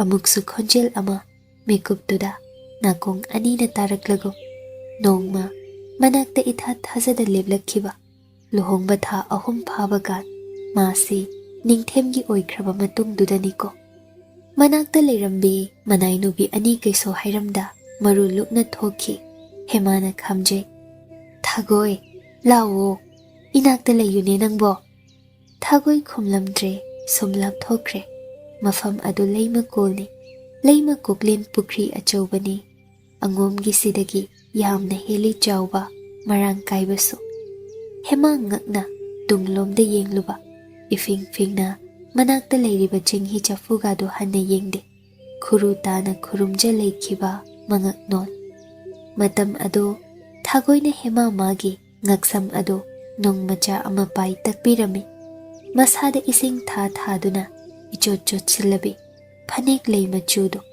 ꯅꯨꯡꯒꯤ ꯎꯟꯁꯥ ꯐꯥꯎꯅ ꯃꯌꯦꯛ ꯁꯦꯡꯍꯜꯂꯤ꯫ ꯑꯎꯕ ꯄꯨꯝꯕꯅ ꯂꯛꯅꯩ, ꯅꯤꯡꯊꯦꯝꯁꯤ ꯃꯔꯥꯏꯕꯛ ꯐꯩꯗꯀꯣ꯫ ꯆꯦꯡꯍꯤ ꯂꯨꯈ꯭ꯔꯒ ꯊꯥꯗꯣꯛꯇ ꯊꯝꯕꯤ ꯑꯃꯨꯕ ꯑꯁꯥꯡꯕ ꯁꯝꯂꯥꯡ ꯃꯆꯣꯏ ꯅꯥꯛ ꯌꯦꯠꯇ ꯑꯃꯨꯕ ꯂꯩꯆꯤꯜꯒꯨꯝ ꯁꯟꯗꯣꯡ ꯁꯔꯥꯁꯟ꯫ ꯂꯥꯏꯅꯤꯡꯊꯧ, ꯁꯤꯗꯕꯨ? ꯅꯤꯡꯊꯦꯝꯅꯤ ꯃꯅꯥꯛꯇ ꯂꯦꯞꯈꯤꯕ꯫ ꯅꯤꯌꯝ ꯂꯩ, ꯅꯤꯡꯊꯦꯝ ꯐꯥꯎꯕ ꯃꯐꯝꯗꯨꯗ ꯆꯪꯐꯗꯤꯌꯦ, ꯑꯗꯨꯕꯨ ꯇꯧꯒꯦꯗ ꯉꯝꯕ ꯃꯥꯅꯤ꯫ ꯅꯤꯌꯝ ꯊꯨꯒꯥꯏ ꯑꯌꯨꯛ ꯌꯦꯟꯗꯥꯁꯤꯗ ꯂꯦꯞꯂꯔꯤꯕ꯫ ꯇꯥꯂꯣꯏꯗꯣꯟ, ꯍꯧꯒꯠꯂꯨ꯫ ꯍꯦꯃꯥ ꯇꯞꯅ ꯍꯧꯒꯠꯆꯩ꯫ ꯂꯨꯍꯣꯡꯕ ꯃꯇꯨꯡ ꯅꯤꯡꯊꯦꯝꯒꯤ ꯃꯁꯛꯁꯤ ꯏꯀꯥꯏꯃꯟꯗꯨꯅ ꯑꯃꯨꯛꯇꯪ ꯄꯦꯟꯅ ꯃꯤꯠꯆꯥꯟꯅꯅ ꯌꯦꯡꯖꯗ꯭ꯔꯤ꯫ ꯇꯧꯍꯩꯗꯦꯁꯨ ꯇꯥꯛꯄꯤꯔꯛꯏ꯫ ꯅꯤꯡꯊꯦꯝ ꯆꯪꯁꯤꯟ ꯍꯦꯃꯥꯒꯤ ꯃꯃꯥꯏꯗ ꯃꯈꯨꯠ ꯌꯦꯠꯅ ꯁꯣꯛꯀꯦ ꯇꯧꯔꯛꯈꯤꯕ꯫ ꯍꯦꯃꯥ ꯇꯨꯡ ꯍꯟꯗꯨꯅ ꯅꯅꯥꯏ ꯅꯨꯕꯤ, ꯑꯩ ꯆꯦꯡꯍꯤ ꯊꯥꯗꯣꯛꯆꯗ꯭ꯔꯤ, ꯁ꯭ꯔꯤꯖꯨꯠ ꯁꯅꯥ ꯈꯨꯠꯅ ꯁꯣꯛꯐꯗꯤꯌꯦ꯫ ꯅꯤꯡꯊꯦꯝ ꯅꯣꯛꯂꯗꯨꯅ ꯍꯦꯃꯥꯕꯨ ꯈꯨꯗꯥꯡ ꯄꯥꯏꯗꯨꯅ ꯃꯊꯥꯗ ꯆꯤꯡꯁꯤꯟꯈꯤ꯫ ꯍꯦꯃꯥ ꯏꯟꯊꯣꯛꯄꯁꯨ ꯉꯝꯗ ꯃꯤꯍꯨꯜ ꯇꯤꯡ ꯆꯤꯟꯕꯥꯜꯗ ꯅꯤꯡꯁꯥ ꯃꯄꯤ꯫ ꯅꯤꯡꯊꯦꯝ ꯍꯦꯃꯥꯒꯤ ꯐꯖꯕꯅ ꯉꯥꯎꯔꯤ, ꯅꯨꯡꯁꯤꯕꯅ ꯁꯨꯝꯍꯠꯂꯤ꯫ ꯃꯐꯝꯗꯨꯗꯒꯤ ꯃꯈꯣꯡ ꯊꯥꯡꯗꯣꯛꯎ ꯀꯧꯕ ꯃꯌꯥꯈꯤꯗꯦ꯫ ꯍꯦꯃꯥꯕꯨ ꯉꯥꯏꯗꯨꯅ ꯂꯩꯈꯤ꯫ ꯃꯤꯠꯐꯝ ꯆꯣꯏꯗ ꯇꯥꯂꯣꯏ ꯃꯥꯇꯕꯨ ꯌꯦꯡꯖꯈꯤꯕ꯫ Kaya charang nakhiba hema tawfam khangkhide. Ningthem nangsi onthoida. Amuk sumabuk ningda haraujaba. Numittuda phanek asengba hongdoklaba matung Ningthem makhut makna mareng jumlengyan pi lawthoktuna hema matungda nakna fam masam asangbado pi akangbaduna tapli tapli sana sana taithokpikhiba. Wasu yamna ngangki Ningthem numitto. Hema tawatamagtai khumngamde ikai khibana muktoiba. Nungthilda nangi sana sangaida ai lenglaki. Aibu ngairamuko. Tawhaidene Srijot abogrembi hoi khangkhradi. Kaishu kaidene atonbi. Ichim sisa singna ukhradi nanaibusu. Aina lumbra mahoina henbra do. Srijot na hele pumnamaktagidi. Adu oirabadi aibu ngairamu. Sana yathang numidang hemana Srijot magi thogal phanglaba manakta lenglakpa ngai ngamde. Phongna taklam Srijot to hek hek huranduna niyom lana nungthil ayuk matam khangda hemagi sangaida lengsinbiki. Hemana seva phangjaki mabu pumhen hena mayamdagi luna chana tawbiba. Machim sija singna kaya kalak nakhibano matam ado. Atiyadagi ayingba matang chadaba nonglik marik marikna masada thenglakpa hema gyan lai. Ontho ida aibo. Kanadaba sing asida ningsing leibase yamna phatre. Ningthem nangtani aina kauthokhlage ko. Oiningba oisanu nanaktadi minai nubi oina phau ai hanjelloi ko. Chenghi luisaba hauki phanek hongdoklaga ising pun ama segada yepcha. Masam asangbadu thado phirupna makokta kupsinja sangai maikei panglei. Manai ama loina duna chatphamdi thokpani. Adubu kadai. Khurai leimana khangdaba natte. Adubu tauge na tawi. Macha paribu hemagi matung ilhanningi. Lona laptak manai nubi kharanadi hemabu sum sena hanbani. Nga ida ko khomdon binangse. Pari su chaithage haina sana pukri achauba romda gam gam lakpani. Lambidu khara lapi haina asongba mongsong ama phausenduna. Aduk chawi angom konung ase. Mafam amadagi amada lengbada matam kuina changnabani. Mongsongdagi phaudorakpada tumin lakjaribi hemadi khangpre khangledo. Hoima karino parisu khangi hemagi segada yeblakpa isingpon nanthaduna leimaida juai masum takre. Khonjel adu kanagino haibasu parina phakre. Sakudrasu khangle hema firup khumlami. Natomta nangdi. Hema khumde pun akaibaduda yeng mamai leithoki. Phidol jingkhatuna ayuk anganbada laija ayingbana chaitharakpagi ingli su. Pari ngaihak munna yenglamba mamai sat leithok. Nanai yauda chatphadene nangbo. Nahan kaisu natomta adum chatbra ha. Ahoy. Lamhenbi niyam natene. Ima leimana itomta chatlo na takpi. Aigi apokpinabo. Ahoy. Adu oirasu narak mongsong mayam lanbasidi nangse ki kasu khangdene Khuman Chanu. Nangse kire aidi. Kibiyu haidi. Chinthaktaga su khumine mase. Hema kaishu haida chatpa hauki. Pari thasada tungyandu yenghawi. Tamaidu loina kupsindrasu yaine. Nang namago. Adum chatpada linkang netsinduna nathwai thaba soidraban. Yengbiro. Pulap khumjindrasu namit anidudi phatlune. Hema gam taningdre matagum yoki. Ma khanglibra khangdribra. Pari na mamai leiduna handuna lag laptak matung inare. Hema mana sangai yokre khanglakanda pari pukri tamna mukhongsanki. Khuman Chanu sangai nungda ngasidi isaw macha ama hanjin ikaiba nangle. Aduga chairakpa kasu sai masabi su nattaba mana. Ngarak su namduna chak pizaba. Yam ngamdawri masi angom hingjabasi. Kaya nga kung yamba magi ngarangi matawdude. Kibana aidi. Ngarangi ahingi ningay ado angomgi maray na ngamkrabani. Hema may tikre. May kumhangdok lagi chab yung nalep pari na manakta ngek Tingkhang pamlamba. May de hangdok jaw kaide. ꯑꯗꯨꯕꯨ ꯆꯥꯛꯀ ꯏꯅꯤ ꯂꯦꯞꯈꯤꯕꯗꯨꯗꯤ ꯍꯦꯃꯥꯅ ꯌꯥꯅꯤꯡꯗꯦ꯫ ꯅꯪꯅ ꯆꯥꯕ ꯌꯥꯔꯣꯏ ꯍꯥꯏꯅ ꯅꯁꯥꯒꯤ ꯑꯔꯦꯝꯕꯗꯣ ꯅꯍꯥꯟꯃꯨꯛ ꯃꯨꯟꯈꯤꯕꯗꯥꯏ, ꯑꯗꯨꯒ ꯅꯪꯅ ꯑꯃꯨꯛ ꯆꯥꯎ ꯍꯥꯏꯔꯒ ꯑꯩꯅ ꯆꯥꯒꯗꯕ ꯅꯠꯇꯦꯅꯦ ꯑꯉꯣꯝ ꯍꯤꯡꯆꯥꯕ꯫ ꯑꯗꯨꯕꯨ ꯀꯤꯕꯒꯤ ꯇꯥꯞ ꯆꯥꯛꯂꯨꯛ ꯃꯨꯟꯗꯨꯅ ꯃꯃꯥꯏ ꯂꯩꯊꯣꯛ ꯆꯥꯖꯔꯒꯦ ꯍꯪꯒꯠꯈꯤꯕ ꯍꯦꯃꯥꯅ ꯉꯔꯥꯡ ꯅꯨꯃꯤꯗꯥꯡꯗ ꯃꯇꯣꯝꯇ ꯆꯥꯛ ꯆꯥꯖꯈꯤꯕꯅꯤ꯫ ꯑꯉꯣꯝꯕꯗꯨꯅ ꯃꯅꯥꯛꯇ ꯐꯝꯁꯤꯟ ꯉꯥꯏꯗꯨꯅ ꯌꯦꯡꯉꯤ, ꯆꯥꯎ ꯆꯥꯎꯅ ꯂꯩꯊꯣꯛꯈꯤꯕ꯫ ꯆꯥꯈ꯭ꯔꯦ ꯆꯥꯛꯂꯨꯛ ꯑꯗꯨ꯫ ꯂꯣꯏꯔꯦ ꯈꯪꯂꯒ ꯑꯉꯣꯝꯕ ꯍꯧꯒꯠꯇꯨꯅ ꯊꯑꯣꯏꯗ ꯆꯠꯈꯤ꯫ ꯑꯗꯨꯒꯤ ꯁꯥꯎꯅꯤꯡꯗꯨꯅ ꯂꯩꯔꯤꯕ ꯍꯦꯃꯥꯅꯤ ꯈꯔꯁꯨ ꯏꯀꯥꯏꯔꯤ꯫ ꯄꯨꯈ꯭ꯔꯤ ꯍꯜꯂꯛꯄꯗ ꯍꯦꯟꯅ ꯏꯀꯥꯏꯈ꯭ꯔꯦ꯫ ꯐꯅꯦꯛ ꯑꯄꯥꯕꯗꯨꯗ ꯄꯥꯔꯤꯅ ꯌꯦꯡꯈꯤꯕ꯭ꯔꯥ, ꯑꯆꯦꯠ ꯑꯀꯣꯝ ꯎꯈ꯭ꯔꯕ꯭ꯔꯥ? ꯍꯌꯦꯡꯗꯤꯅꯦ ꯐꯅꯦꯛ ꯑꯊꯥꯕ ꯁꯦꯠꯀꯅꯤ꯫ ꯂꯨꯝꯗꯨꯅꯒ ꯌꯦꯡꯂꯝꯂꯗꯤ ꯃꯥ ꯂꯣꯏꯔꯦꯗꯅ꯫ ꯍꯩ ꯈꯨꯃꯟ ꯆꯅꯨ, ꯈꯜꯍꯩꯗꯕ ꯋꯥꯈꯜꯗꯤ ꯇꯧꯅꯨꯀꯣ꯫ ꯍꯤꯡꯆꯥꯕ ꯑꯣꯏꯖꯔꯁꯨ ꯑꯉꯣꯝ ꯑꯉꯝꯇꯣꯟꯁꯦ ꯑꯗꯨꯒꯨꯝꯕ ꯃꯤꯆꯣꯞꯄꯗꯤ ꯅꯠꯇꯦꯀꯣ꯫ ꯄꯥꯔꯤ ꯍꯟꯖꯤꯜꯂꯛꯏ, ꯃꯐꯤ ꯍꯣꯡꯈ꯭ꯔꯦ, ꯃꯁꯝꯗꯨꯁꯨ ꯏꯆꯣꯠ ꯆꯣꯠꯅ ꯂꯤꯡꯖꯨꯝ ꯋꯥꯏꯗ ꯖꯨꯝ ꯖꯨꯝꯂꯦ꯫ ꯐꯩꯖꯣꯝ ꯑꯃ ꯍꯣꯡꯗꯣꯛꯂꯦ, ꯐꯨꯔꯤꯠ ꯁꯥꯏꯀꯛꯄ ꯑꯃꯅꯤ, ꯈꯨꯔꯨꯝ ꯇꯣꯡꯗ ꯆꯥꯛꯈꯨꯝ ꯃꯥꯡꯗ ꯆꯪꯁꯤꯟ꯫ ꯃꯊꯦꯜꯗꯣ ꯑꯅꯤꯅ ꯌꯥꯅꯤꯀꯣ, ꯂꯝꯒ ꯍꯦꯜꯂꯝꯅ꯫ ꯅꯪꯁꯦ ꯉꯁꯤꯗꯤ ꯈꯪꯒꯅꯤ ꯈꯨꯃꯟ ꯆꯅꯨ꯫ ꯍꯦꯃꯥ ꯁꯥꯎꯅꯤꯡꯈ꯭ꯔꯗꯨꯅ ꯃꯈꯣꯜ ꯊꯣꯛꯅ ꯆꯦꯡ ꯆꯥꯝꯖꯩ꯫ ꯄꯥꯔꯤ ꯅꯣꯛꯂꯗꯨꯅ, ꯍꯥꯏ, ꯁꯥꯍꯨꯝ ꯅꯥꯏꯅꯒ ꯁꯤꯜ ꯄꯥꯡꯉꯤꯅꯦꯍꯦ, ꯏꯁꯧꯒ ꯌꯥꯝ ꯂꯥꯡꯉꯤꯅꯦ ꯅꯣꯏ ꯈꯨꯃꯟꯁꯦ꯫ ꯍꯦꯃꯥ, ꯆꯠꯄꯤꯈ꯭ꯔꯣ, ꯅꯪꯗ ꯍꯤꯡꯆꯥꯕ ꯍꯥꯏꯅꯤꯡꯉꯤ, ꯆꯥꯛ ꯊꯣꯡꯐꯝꯁꯨ ꯈꯪꯗ꯭ꯔꯦ꯫ ꯃꯃꯥꯏꯕꯨ ꯈꯨꯝꯅꯕ ꯍꯣꯠꯅꯗ꯭ꯔꯥ, ꯃꯩ ꯆꯐꯨ ꯎꯌꯥꯟꯕꯨ ꯁꯦꯟꯅꯒꯗ꯭ꯔꯥ? ꯄꯥꯔꯤꯅ ꯑꯦꯟꯁꯥꯡ ꯁꯦꯝꯁꯤꯜꯂꯛꯏ, ꯀꯩꯅꯦꯒꯦ ꯏꯅꯥꯛꯇꯗ ꯐꯝꯖꯤꯜꯂꯛꯏ꯫ ꯃꯇꯧꯗꯨ ꯍꯩꯅꯗ꯭ꯔꯦ ꯈꯪꯂꯕꯣꯏ ꯄꯥꯔꯤ ꯐꯝꯂꯝꯕ ꯐꯥꯟꯗꯨ ꯂꯥꯞꯇꯛ ꯆꯤꯡꯊꯣꯛꯇꯨꯅ, ꯑꯩꯅ ꯁꯦꯝꯂꯤꯕꯁꯤꯗ ꯊꯣꯡꯗꯧꯅꯤꯀꯣ, ꯀꯔꯤ ꯆꯥꯅꯤꯡꯉꯤ ꯅꯪꯗꯤ? ꯍꯥ? ꯈꯨꯝꯗꯦ꯫ ꯄꯥꯔꯤ, ꯍꯦꯔꯥ, ꯅꯅꯨꯡ ꯀꯟꯕꯤ ꯅꯪ ꯈꯪꯒꯅꯤꯗꯅ꯫ ꯂꯛꯅꯕ ꯅꯨꯡꯉꯥꯏꯕ ꯑꯃ ꯑꯣꯏꯈ꯭ꯔꯦ ꯄꯥꯔꯤꯒꯤ ꯃꯐꯝꯗ ꯇꯣꯜꯂꯕꯤꯗꯨꯒꯤ ꯃꯇꯧꯗꯣ꯫ ꯃꯔꯣꯜꯁꯤ ꯐꯖꯅ ꯊꯣꯛꯍꯟꯕꯤꯔꯒ ꯈꯨꯃꯟꯗ ꯍꯜꯍꯟꯈꯤꯒꯦ, ꯑꯐꯕ ꯑꯃꯗꯤ ꯇꯧꯕꯤꯈꯤꯒꯦ ꯀꯣꯡꯌꯥꯝꯕꯅ ꯂꯦꯞꯄꯤ꯫ ꯊꯧꯑꯣꯏꯗꯅ, ꯅꯍꯣꯏ ꯈꯨꯃꯟꯗꯤꯅꯦ ꯌꯦꯟꯕꯨ ꯆꯥꯏ ꯍꯥꯏꯅꯩꯅꯦ ꯍꯥ? ꯅꯪꯁꯨ ꯆꯥꯕ꯭ꯔꯥꯗꯣ ꯈꯨꯃꯟ ꯆꯅꯨ?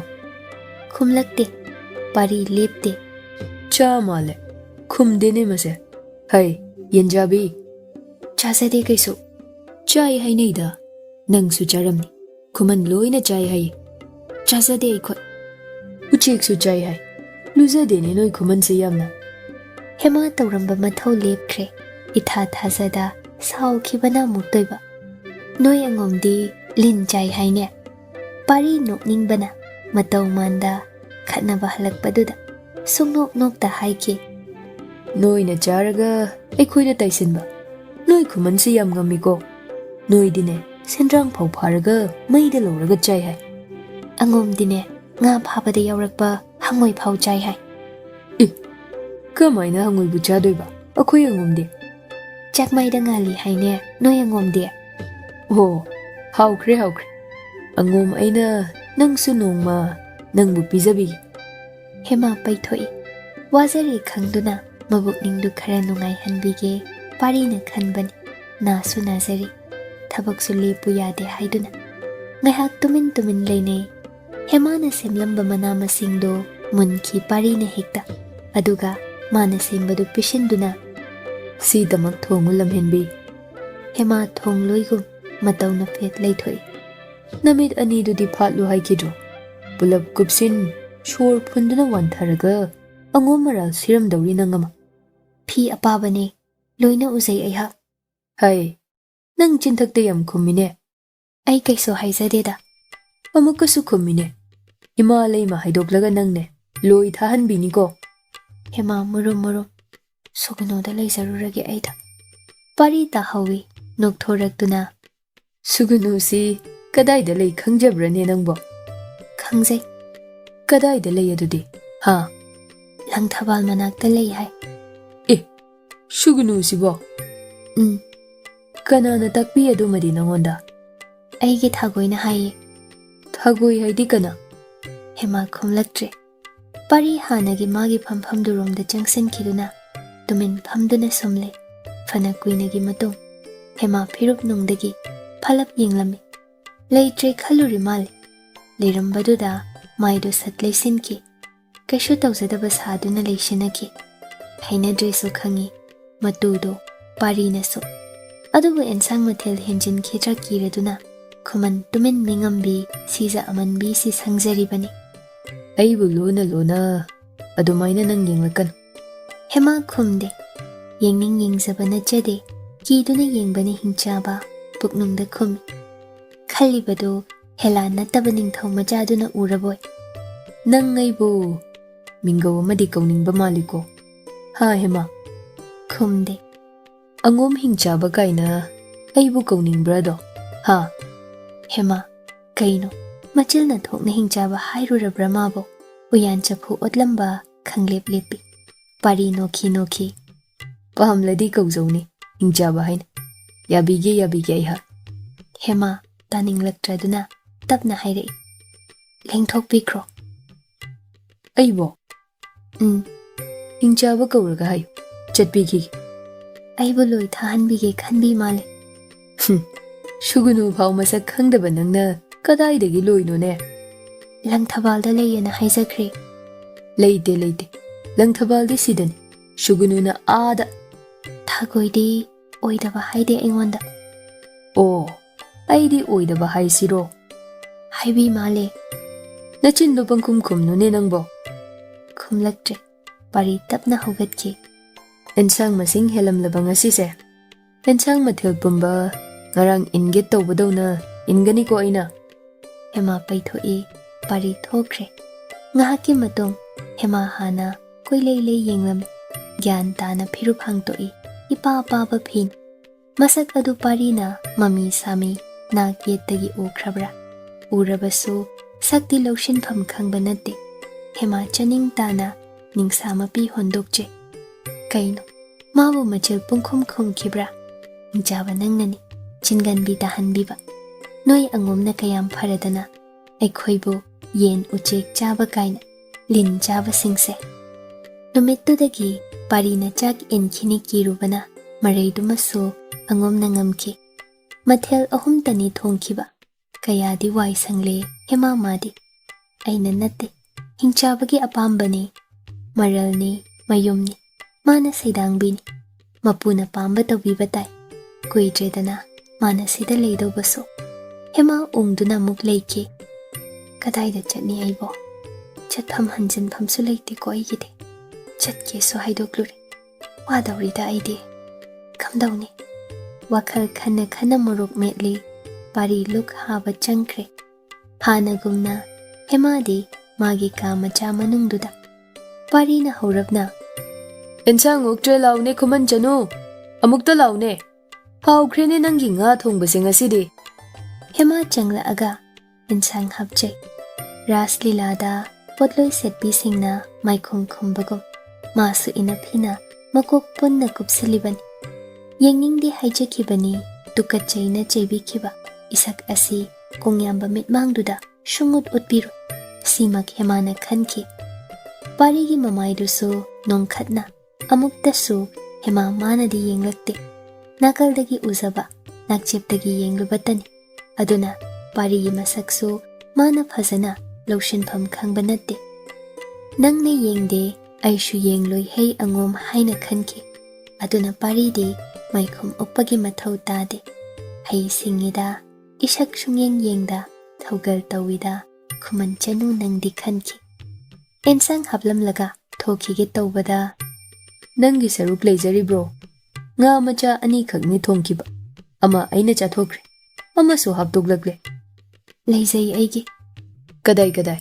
ꯎꯠꯂꯨ ꯌꯦꯡꯕꯤꯒꯦ꯫ ꯂꯩꯖꯩ꯫ ꯍꯦꯃꯥ ꯊꯣꯛꯈꯤ꯫ ꯄꯥꯔꯤ ꯂꯩꯁꯨ ꯂꯩꯇ ꯍꯥꯞꯇꯣꯛꯂꯛꯏꯅꯤ꯫ ꯆꯥꯊꯣꯛꯀꯅꯤ ꯅꯅꯨꯡ ꯀꯟꯕꯤ ꯅꯪꯒꯤ ꯉꯥ ꯁꯔꯨꯛ꯫ ꯍꯦꯛ ꯆꯥꯊꯣꯛꯏ꯫ ꯂꯣꯏꯔꯒ ꯅꯨꯡꯉꯥꯏꯕꯤꯗꯦ꯫ ꯑꯗꯨꯝ ꯈꯔ ꯌꯥꯅꯈꯤ꯫ ꯄꯥꯔꯤꯗꯨ ꯍꯦꯃꯥꯗꯣ ꯑꯃꯨꯛ ꯋꯥꯟꯊꯔꯛꯂꯗꯤ ꯃꯃꯥ ꯃꯄꯥ ꯃꯌꯥꯝꯕꯅ ꯃꯥꯕꯨ ꯂꯣꯏ ꯁꯣꯏꯗꯅ ꯊꯥꯔꯅꯤ꯫ ꯊꯥꯕꯨꯝ ꯑꯃ ꯍꯥꯏꯅꯈꯤꯕꯅꯤ꯫ ꯍꯟꯈꯤꯗꯧꯁꯨ ꯀꯨꯏꯖꯗ꯭ꯔꯦ ꯍꯥꯏꯅ ꯑꯗꯨꯝ ꯐꯖꯅ ꯂꯣꯏꯅꯕꯤꯔꯒꯦ ꯋꯥꯔꯦꯞ ꯄꯤ꯫ ꯍꯦꯃꯥ ꯂꯨꯛ ꯍꯥꯕ ꯂꯣꯏꯔꯒ ꯐꯤꯁꯥꯁꯪꯗ ꯆꯠꯀꯦ ꯃꯐꯤ ꯍꯣꯡꯂꯤ꯫ ꯀꯥ ꯃꯆꯥꯒꯤ ꯊꯣꯡꯖꯤꯟꯗ ꯄꯥꯔꯤ ꯂꯦꯞꯂꯗꯨꯅ ꯅꯪꯕꯨ ꯐꯤꯁꯥꯁꯪꯗ ꯈꯣꯡꯁꯥꯟꯗꯧꯔꯣ?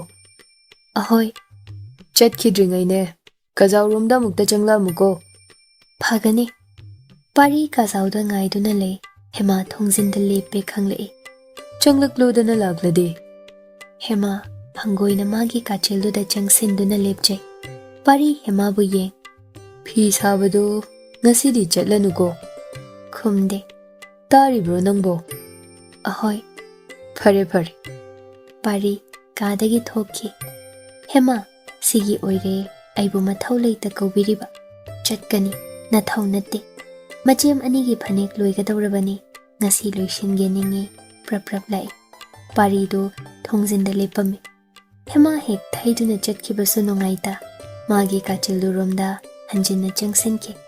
Pari thongdagi makok lisin nokladuna. Nang aphau yam sare ko Khuman Chanu. Aina di helakani ado. Hotnajo. Sendrang chabi. Kari hangoi chaba haina handuna launing. Pari haining ba haizauna. Tarage gum ngaiduna le. Hema machi lengde. Tumu ko ngayhak. Ipu maibana pe na tumhaloi. Yadradine. Tumlamdradi. Angom hingchaba changaga. Hum sumbini maikumbi. Thongdunga sinki. Hema kainone. Hingchaba si pungon olin. Lai din thawai tongsen khrabra. Changsen khrabra mi pairu redo. Thonglom dalai. Thong namlu. Karino hangba yade. Pari na mapalomdagi. Khonjel hauna laurai. Tumdribo. Thongdu mapaldagi puna pale ko. Athuba leiradi. Engonda hayo. Natradi. Tumu. Hema sauningna. Thongduda khubak machaduna bak tha. Suguno yauni he. Hingcha ko chaba. Angom papilin jaba nangko. Phanamagi phamungsi. Shokloi khanglasu. Hema somwarak shum uitharak. Kaino. Ngayhak phambadi yaidana. Matomta kina phamung machiduda kakhatuna phami. Masa tumpak tasin. Phamung mataiduda naptuna. Aduga mayairom yausinki. Makokdo masado. Kitangdagi pulap ngathaki. Khong nama sidi tingthokeda. Namadagi ani. Uirum tumthabadi yade khanki. Adubu isi na tumthaduna leiramle. Pari na pung ani muki matung tapna thong hangdok changlakpadadi. Chep na hiplami maikhompi hangdoklamde. Pari naksena lepi. Heksu hantoi. Karino aina tauriba. Munna yenglubaga yaba nate. Adubu tauroi yade dagi. Hemagi maikhomduromda mangak nontha yenglure. Mamai nakal amatani uba. Phido haigatlasira. Khangloi tumlibin. Mamai nakal amanadi maikhomse nansili. Kaidawba aibo. Makhutna tapna lamlak sahum naihanda haisingna. Angomba mana ningsa sordi nungaina honja sanugum. Hemagi phido khazik khak haigat pige tawi. Jinbal thakha umsin leiramlibi ukre taba umsin. Ukhigum taureda jinbal sibo aibo. Bishum ani shukna pari. Hema mitlu ani khangpang panglei. Makhutna magi maikhom paiba pari gi makhutto sat kanthorei. Kina phamung kachinda tasinduna phamki. Pari da yengba ngamda mamai ani makhuda upsin. Pari mataudu lana khalamladra haina haifam khangda. Ay sum ningsa honbado warani na. Aigido chatpikro nangda. Hemana makhol nikli hairakpani. Pari asingbadi haininglami. Adubu hemadu kikre khangladuna hairap chathok. Ay shoikre hema. Khumde. Kaplibra nangbo. Khangkre. Kaidawri hema. Khumde. Pari munna yenglami. Aduga kaishu haida. Kaadagi thoki. Hema ikan kanada. Kaadudagi thuna thok. Magi ka machaduromda jensinki. Pari na laptak yenghawi. Soikrabra mabo. Haihori. Angomba mityengna asimatangdi. Aibudi kigan. Saguda bino purtan tha. Saglot bi Khongji Makhol. Angom nangita oikraboido.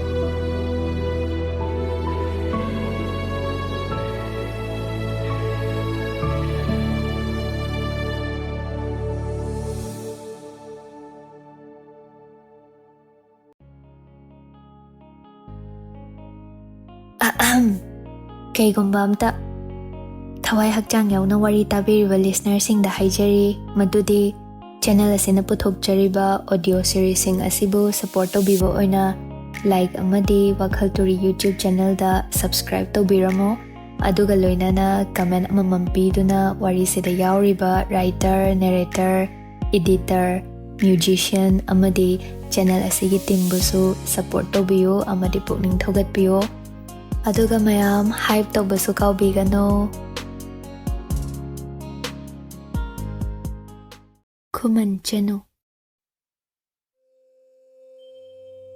Ningthemthawai oibiwo hada leising phazabi leinung sidi lam yobi thamoi kagi leichalwo Ningthemthawai lobiwo Khudol saklon oikhrabi leiman nangbu pamubi angom thawai oibiwo ahingina singare molang khagi singelwo malla malla leinungshi lana khanpham sumathoi angom pari pisaki matau ado hema mana tumlingai kari khudong chaba lowning liba haina inthok pire hairadi adumak naitum leihanbiyo kari gi nakhutna sa sange tawzaba aigi kana leite lamja sarani angom nangna khangbagini ko hema amuk sunok ningloi mayam gi mangda pumna makna sakhi oi pari gi taloi oi khrabani mapuroi bana maphamdagi apamba pumba lawkhibada mana asuk sauning luriba sina karigi parina masa sokning labaso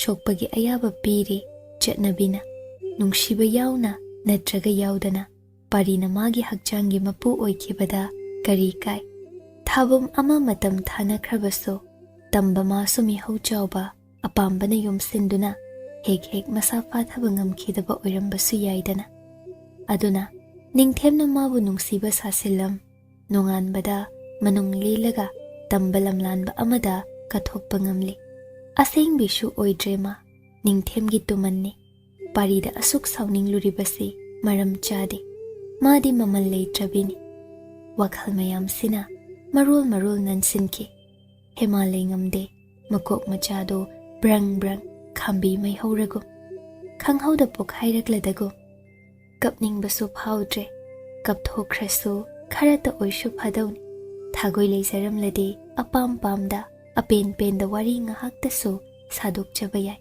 adubu kadai thagoi gidamak hanjinna hemana warui thagoi asi yamna nungsi zaimana numittuma kamachadagi hendok lakte hema pari su kai khaluraba sangai wangmal lanke thembagi manakta chatlibra lan kretadi hairam khoni nangbo numit chuppa ama ani du kauna khide magi thokpa panglei lene matam panglen lene hema fisa sangda su chatte itan tan khragum masado anabadi khara hankre angom sewana hinjin hanba ngamki draboy analayong aduso mathang ayuk yenda anganbada thoinu thaba ani punna parigi sangai yaushilakle animak leramde hai kadumda honaduna chatkrabra natraga tongan chatnakhibra magi thokpa thoinuna ngaiduna leisine thaba phagani chema ado thaba aigi naunupi ama leibadu khangidana khangjeyena naw ma sida koirakpa lakani o chamna lakbidawre chema chamnane aduga imalai manasu aigi inaudo matam khara leihallu yathang takpi yam phai chema phadrado khangde imalai manane inaunupi maramda waka suyamna hangi handakti kari wano nanauda takpiyune achamba wa ngaktanida kashu leiba nate thaba chingnai thoinuna manaunupido soidana pari pishaki ani shuba oihandau tawri oirini haina adubu chinbaldadi momot koibaga cha cinema la adi aikhoi punai chema yengsi thaba pukning leitade moirang them aphobi ama phau lakna phana ngamdringai sida anauba amamu adubu hek pokminnabi machil manaw angomsi supai paishin khibatare kamdawni madi handaki Khuman Chanu sidine wabo hainingdre semba thokte magi michang oirani aduk harauruba tan mit su khangde tanja menja su yengde ꯂꯩꯐꯝ ꯊꯣꯛꯄ ꯑꯃ ꯄꯪꯂꯩ ꯂꯩꯖꯩ ꯈꯨꯃꯟ ꯆꯅꯨ ꯊꯕꯥ ꯅꯤꯡꯗꯣꯜ ꯄꯣꯝꯃꯤ ꯃꯤꯄꯥꯏꯈꯤꯕꯅ ꯃꯨꯛꯇꯣꯏꯕ ꯄꯥꯎꯗꯨꯗ ꯍꯦꯔꯥ ꯃꯥꯕꯨ ꯋꯥꯈꯜ ꯁꯥꯍꯟꯕ ꯈꯪꯒꯅꯤ ꯈꯟꯈ꯭ꯔꯦ ꯊꯕꯥ ꯇꯞꯅ ꯏꯆꯦꯃ ꯅꯅꯥꯎꯁꯨ ꯄꯥꯎ ꯑꯃ ꯇꯥꯖꯩꯗꯣ ꯀꯔꯤꯅꯣꯅꯦ ꯏꯃꯥ ꯂꯩꯃꯍꯣꯏꯁꯨ ꯍꯥꯟꯅ ꯃꯇꯥꯕꯤꯔꯝꯂꯅꯤꯌꯦ ꯄꯥꯎꯁꯤꯗꯤ ꯍꯥꯏꯌꯨ ꯍꯥꯏꯌꯨ ꯇꯥꯁꯤ ꯊꯕꯥ ꯏꯃꯥ ꯂꯩꯃꯗꯅꯦ ꯑꯩꯈꯣꯏ ꯄꯥꯔꯤ ꯄꯤꯁꯛꯅ ꯌꯥꯝꯅ ꯈꯣꯏꯗꯥꯖꯕꯤ ꯇꯥꯂꯣꯏ ꯑꯣꯏꯒꯦ ꯅꯤꯡꯖꯈ꯭ꯔꯕꯤ ꯊꯃꯣꯏ ꯍꯨꯈ꯭ꯔꯕꯤ ꯈꯨꯃꯟ ꯆꯅꯨ ꯑꯃ ꯊꯦꯡꯅꯖꯔꯦ ꯍꯥꯏ ꯃꯥꯜꯂꯤ ꯊꯣꯏꯅꯨ ꯉꯛꯅ ꯑꯦ ꯀꯔꯝ ꯀꯥꯟꯗ ꯅꯍꯥꯟꯃꯨꯛ ꯑꯩꯈꯣꯏ ꯈꯨꯃꯟ ꯄꯣꯛꯄ ꯄꯨꯔꯦꯜ ꯈꯨꯔꯨꯝꯖꯕ ꯅꯨꯃꯤꯠꯇꯨꯗ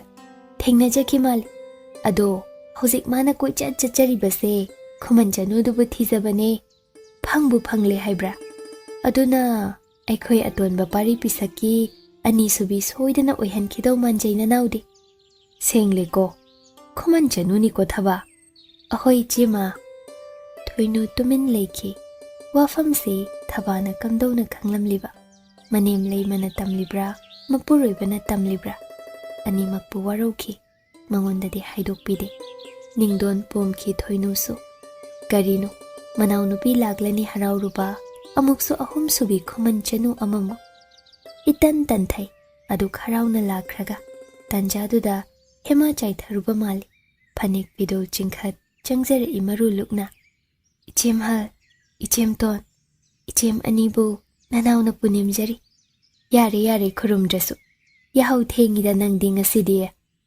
ꯄꯪꯊꯦꯡ ꯊꯦꯡꯕꯗꯤ ꯅꯠꯇ꯭ꯔꯤ ꯑꯗꯨꯕꯨ ꯈꯨꯃꯟ ꯁꯥꯎꯅꯤꯡꯗꯨꯅ ꯂꯩꯕꯤ ꯊꯣꯏꯅꯨꯅ ꯂꯥꯛꯊꯔꯤꯕꯅꯤ ꯊꯕꯥꯅ ꯁꯠꯋꯣꯛꯏ ꯄꯪꯊꯦꯡ ꯊꯦꯡꯖꯗ꯭ꯔꯤꯗ ꯏꯆꯦꯃ ꯍꯦꯃꯥ ꯊꯨꯅ ꯐꯤ ꯂꯣꯏꯁꯤꯟꯊꯣꯛꯂꯛꯎꯀꯣ ꯑꯩꯈꯣꯏ ꯑꯍꯨꯝꯅꯦ ꯑꯔꯨꯕ ꯑꯃ ꯆꯠꯇꯕ ꯌꯥꯗ꯭ꯔꯦ ꯐꯒꯅꯤ ꯏꯆꯦꯝꯇꯣꯟ ꯊꯣꯏꯅꯨ ꯁꯨꯛꯇꯣꯛꯇꯨꯅ ꯆꯪꯉꯨ ꯆꯪꯉꯨ ꯊꯨꯔꯛꯎꯀꯣ ꯍꯦꯃꯥ ꯁꯪꯒꯥꯏ ꯃꯅꯨꯡ ꯌꯧꯈꯤ ꯏꯀꯥꯟ ꯀꯥꯟꯅꯗ ꯄꯥꯔꯤ ꯃꯈꯨꯠꯇ ꯆꯩ ꯑꯃ ꯄꯥꯏ ꯆꯪꯂꯛꯏ ꯊꯕꯥ ꯅꯣꯛꯐꯦꯠ ꯀꯗꯥꯏ ꯆꯠꯂꯨꯏ ꯅꯪꯅ ꯄꯥꯔꯤ ꯄꯤꯁꯛ ꯑꯁꯣꯏ ꯐꯥꯎꯗꯪ ꯁꯨꯝ ꯏꯇꯩꯝꯇꯣꯟ ꯑꯩꯈꯣꯏ ꯇꯣꯝꯕꯤ ꯃꯇꯨꯡ ꯏꯜꯂꯨꯕ ꯃꯥꯜꯂꯤꯗ ꯄꯥꯔꯤ ꯅꯣꯛꯂꯗꯨꯅ ꯑꯗꯨꯝ ꯈꯟꯕꯤꯔꯁꯨ ꯌꯥꯏꯅꯦ ꯏꯇꯩꯝꯇꯣꯟ ꯊꯣꯏꯅꯨ ꯃꯇꯥꯡ ꯆꯥꯕ ꯂꯧꯗꯨꯅ ꯄꯥꯔꯤ ꯄꯤꯁꯛ ꯅꯪꯒꯤ ꯊꯃꯣꯏꯕꯨ ꯂꯝꯂꯥꯟꯕꯤ ꯑꯃꯅ ꯍꯨꯈ꯭ꯔꯦ ꯍꯥꯏꯔꯤꯁꯤ ꯆꯨꯝꯕ꯭ꯔꯥꯗꯣ ꯑꯦ ꯀꯩ ꯋꯥꯅꯣꯗ ꯏꯇꯩꯃꯜ ꯍꯥꯏꯌꯨ ꯍꯥꯏꯌꯨ ꯁꯦꯡꯅ ꯊꯕꯥꯅ ꯍꯨꯈ꯭ꯔꯦ ꯍꯥꯏꯗꯥꯏ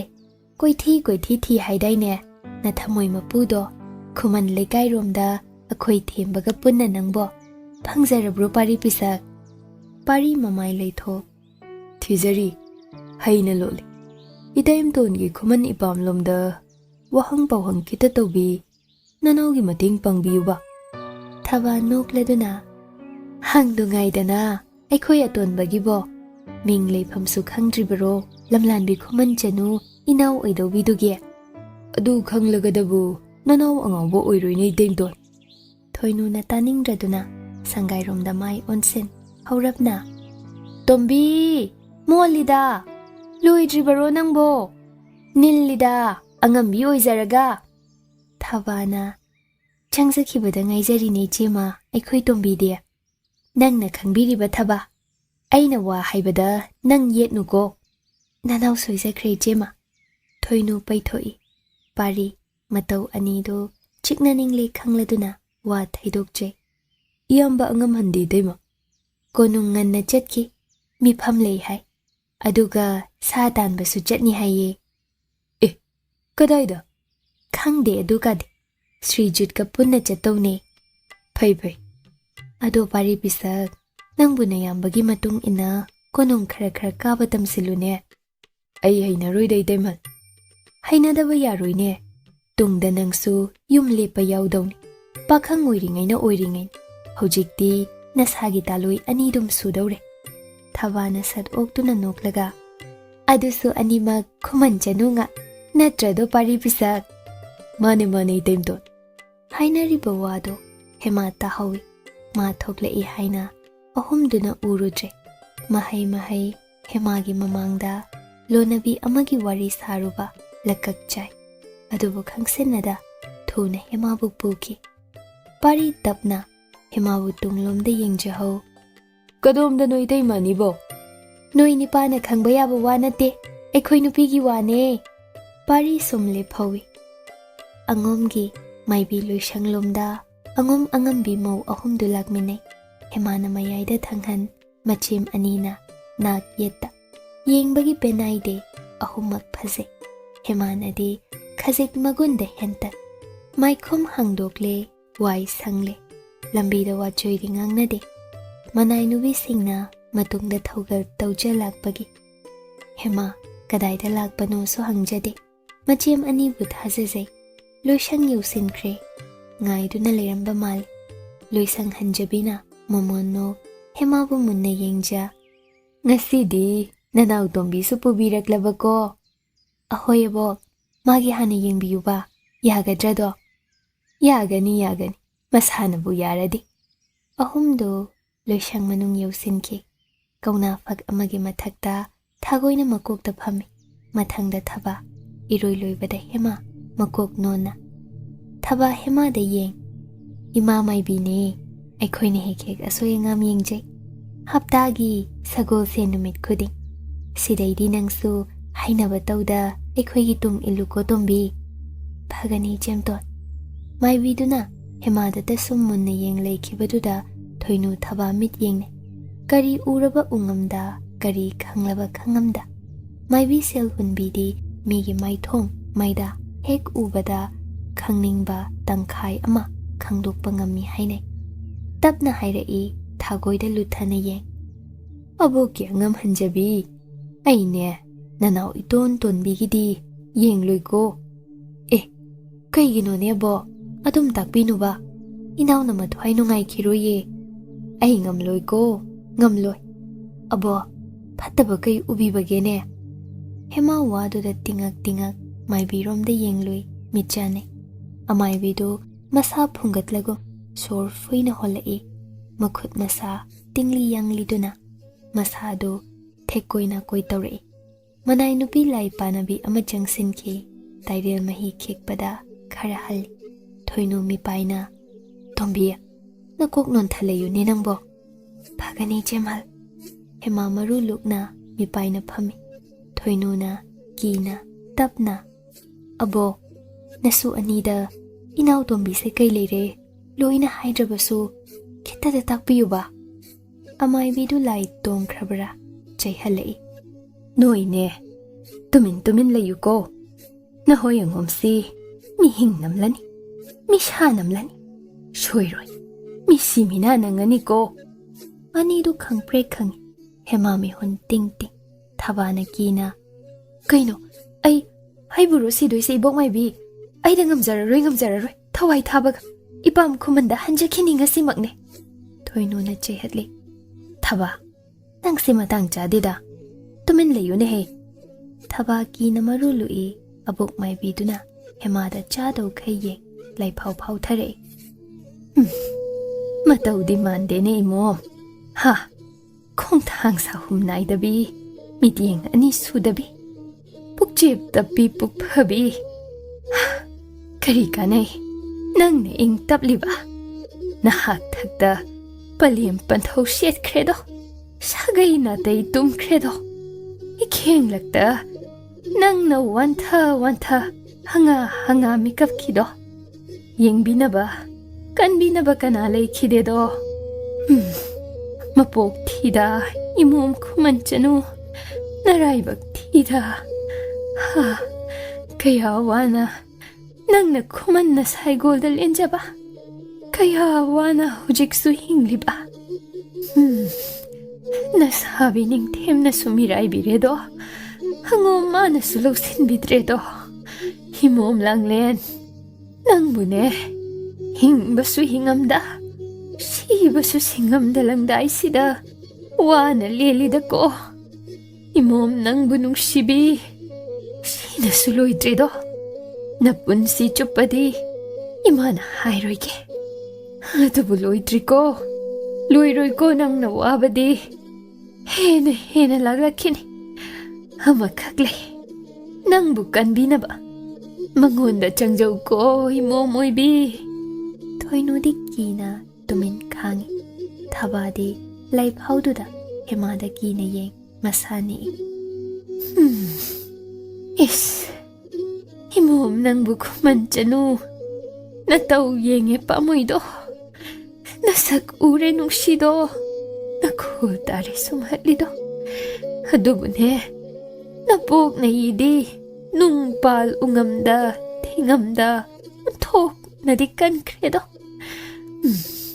Nahagtakda. Angum sagay waranido. Nahagtakda. Wali. Imunay muta na raniko. Imom. Nangbu ay nakanbading ngamloy. Laki gani nasabi ama. Is. Imadi. Yet kilamdang oiba. Nasabi oiba. Kuyum saklon law ba. Ipari pisak oiba. Magi masak mataw uredo. Pilida. Masak mataw ubada. Mataw aseneng sida. Nasabi ano ba sidi? Magpamani suranido imom nang di. Shoyroy ko. Ani suba mong pamna. Nanggi aroy ba nido? Aseng ba nung simasak? Keku po nga nido. Ipari na nanggi damak leplani. Nanggi damak taway tagi hayrani. Lurel ka nagi lauruhang lanido na pamda. Nakong kada turanido. Ani suba? Nanggi namang oy ba tamba na di? Hay, imom nang bunong sibi. Nasabi mabungay jaw ko. Manata, nang bukan bangam gani. Atay ka na layte. Nanggi, atay ka na layroy ko.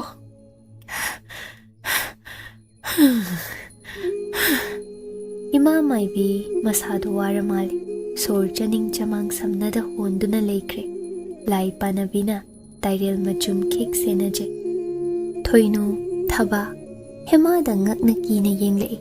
Hema pisido makhud ani na shuru nay lairami. Thoinu na sad haugat ke. Abuk may bi. Nasukhoy mathangan dalak jaragi. Ngasigidi yaujakrage. Thaba supuk haugatli. Hema na sumphamduna leibaduda. Tumbi, laodana. Thuro ni nangbo. Hema ki na haugalay. Imamay bida yengba ngamlamde. Seldi hunjarami. Ahomdo tumin thogle. Imamay bigi wasi soygande. Marakta chanadabadi yawi. Adubo, angum imamay bi selhunbi haina ming chatli. Thoinu na tapna. Tumbiya, nang kaishu khalunu ko. Ngasidi daw yadene. Thaba na machal yawbagi haunabi. Tumbiya, singbro. Nahak thakta. Nangya pokpa pokpi animag imunay mutaki sagay tumki hairibasibo. Thoinu na chehatli. Hay, Lanchenba, nang aigi khutta toining bro. Chingan bise, nang ko. Thaba tumin leiki hema sangay romda thinjin biramle. Thoinu na thaba gi khudang pha imungda chingsin tapna. Wase, nachil ani subaya deko. Nang ngama nachin iyaw radana. Kariwanoy jema, angom tumgani mahak thaki hairaklaga. Aine, hozikmak imalay mada paudam zaruni. Ay koy pulab, inaw tombigi mahak thakta thawai tharadi. Is, mangi. Hay, kantadabi nang ko. Ay koy anina lo na tombisi, selhunbi abok may bigi manakta puruban.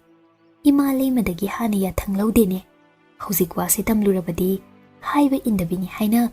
Ay koy anibuloy tabi nini nangbo. Hoyne, chumini jema. Yengo. Aduna, imamay bigi wasi, loyna su chumni leitedo. Lagnabi basu irambaya. Kanana khangni. Hosik ekhoy konung manungdane. Mangangi, lo na pau biba kaya leirabani. Sinaduna, imamay bida insenduna. Asum na mangangdagi lakpi. Ekhoy tombigi maramda. Wai haisin, ekhoy masel maraktane. Yanadana basilambasu. Nangbu WakhaL kita khantaw ne thaba. Hoyne jema. Mangangdasu. Asumayin tawramba thingnay ko. Hoyda, thazaba yaba wanateda. Ngasigi laifawdudi. Aduni. Ibani soydraga loyre. Imalay mada pause shungyaw yohanba yade ko. Nang nachil yawramlaba. Ay na napamda yohanba ngami khangzaw ko thaba. Ay kanadasu haizaruye jema. Anido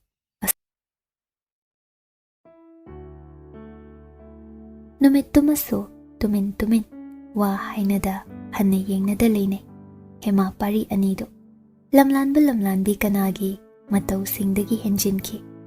Hoy mai hainade, mathang ayukto. Hema ahingsu tumba yarudre. Ima mai bi selhunbigi, wahai paudam, laifhaw singduna, mabu odli. Hingamdana asuk kuibasi hinglakpa. Hawkraba pumba amuk nawhawna na ningsinghanbiri. Mapam lamdamgi wabo, Khuman tampak mayumbo. Kasar lamdamdu kadomdano, khangningbana khoirangliba. Amuk sumagi ningthem. Ningthemtana kaya odli mabo.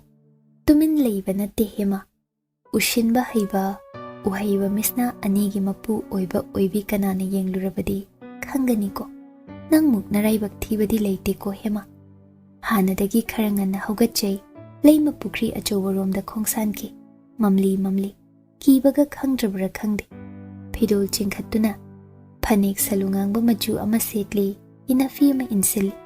Isingpun ama pai, jenghi japhu ama so, makhut yet oi. Pukri yoramdai, narak mongsong ama le. Mamli baduda, ngasaidagi, matungwayda so, short bread pa, yamna makhol tay ngasi. Ngarang sutay, adubu kashu tawkide. Ayuki yahaw nganbi, uchek oya singna, chek khongbadi hawnarakle. Koraw yahaw raki hayraklani. Tabli laklambadagi, mushin muba karino mauri. Hema khangpre khangi. Fan chongthoi. Isingpun, jenghi japhu, animak lemay thakta. Hoy ma, siridana. Mongsongdagi chenthoki, maikay khangde. Matawduda, illiba inafiduna, tahawre. Phanek tumaga koi cheni. Kadumdagi no makhudang dutta. Hema hena khangladuna lawi. Kanano hingjaba, aibu phabigan. Angumgi yeknaba mirot lanmira. Ay angum nate. Aibu thadokpiyo. Adubu tamba kanagino. Phallaba, phurit chulittaba. Ihang-hangba thabak waida. Mamaydo upsinkhiba. Tuba nang haude. Phakibana hanbani. Ay angum nate. Aibu thadokpiyo se. Fring chongi, lauhatli. Mi macha nang, mi na haibadi sungta tade hai. Hai, aini ne. Hema khonjaldu masak khangle, mayek sengna tarai. Yengkhatlubadi ngamde. Khadang khazaina parigi thabaki, unsada thengli. Mamaydu henadum nonthaki, tumin leiki. Pari tapna. Lindu ra thokleido. Male, musin moi, makuk pandoi. Khu kamsila ini. Hai, lindu da machu musin mo na bro. Makuk pandok na bro. Khangzade aidi. Kharo oigani. Chikhibra ha? Chikhida male. Ubada ne lapna. Pangchen da cheladi, kharo di tanaban. Adu phau khangzadro nangbo, ha? Khangzade aiha. Hema chathoki ge tawi. Adubu, masada setlibado, phanek amakhagni. Chelubagi phanek kisiso, laksin haudabagi, ikom komlaklago. Kaino, aigi inafidi kadai. Parina tapna, maring zumda yalakpa, lingyan fidu lauthok. Hemagi masada kupsinbirai, makuktasu kupsinbi, mamay laythok. Nafising mo Khuman jano, ay may laythok bigisi. Hema lingyan fi achawbadugi marumda, phanek tu chet na se jinje, thunani. Paribu makhud aniduna, inthoklakpagum. Pari gyan lai. Ujade, namay lotchabado. Natungdagi, laptak aswaidagi lin ubagi, kang chen kibaduda uhoban. Nangi inafidi, mongsongda tahor. Khunbi ura. Hema chathoktuna lepe. Masam sambul su thoklamle, tungda, ningjon yauna, wai. Semjindre. Fianduna masada, phazana insinjay, maikhum khumjinjay. Pari matawduda yeng. Ayla amdradi, kay oini. Nang angum kharogi machinjak oija kitaban. Hema maruluk na sumlepi. Pari, khangning ningsinglag. Hai, aphawi Khuman jano. Natawdi suman mande ni nangama. Aina karilan krabagene. Karilan dani. Hojik nang angom natte kaina, panglaw jekridudi. Aibo angomro. Natte kaisu. Angom natradi, nang di kari. Khuman jano ni. Angomgi angambi atonbi nina. Nang angomni. Nachade kaisu. Mani hay angombi. Nachade. Aidi Khuman bini. Karigi oiroi. Aigi taloidi angomni. Ai som angam ton gi taloi su oizadi. Karigi oidaba. Yam aphau sanu ni Khuman Chanu nang. Oizadi ai songoi. Som kong yam badi pakhang ni hoji.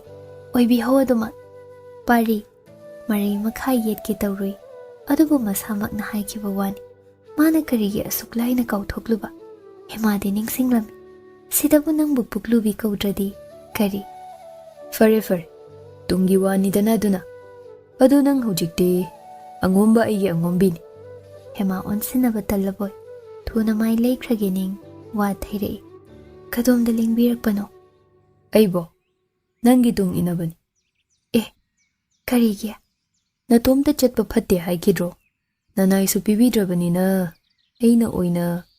Inbirakano. Hayeng khaidi itunga. Ay la amdradi. Lin na chiktuna nang. Napam Khuman masak amuk hana uba phangjaram loini. Adu oirasu. Yengu. Chingan mi Khuman Chanu nanggo. Ema chingnere e. Ngarang sa matungda shrot pet tawki. Mabu inarakpa jatla. WakhaL marakta parina. Chinghi su haidokre. Ising punsu kaikre. Kamdaw ni nangbo. Adum yazani. Lebiho. Ay chacharagi. Ay senabigi. Hema ngakna. Yazaraniye. Yade. Lakani ay. Ngarang sulay. Nangdi khangjaramo. Kari angom kong yamba. Migi iruzaba lumduna yengdawriro ha. Ngarang su yenglamni. Pari thazada. Hai. Adu magti hainu ne. Aibu yamna chopani padaw na. Chopi du dia dugyam. Hai. Yengu ne. Kadai da chopi. Nahan mina tumlikan. Somna kaino tawrami dudi. Ay kaishu tawkide ne. Tungina birakanu jo. Hema paiduna gam machetki. Pari sauning laduna. Hema na mabo husik sulana.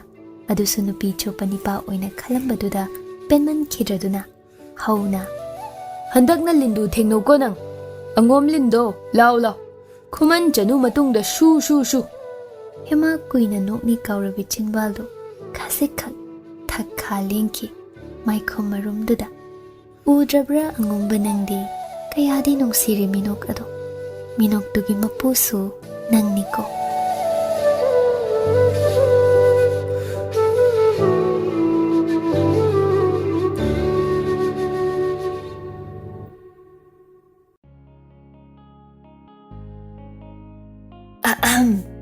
Kaygumba amta.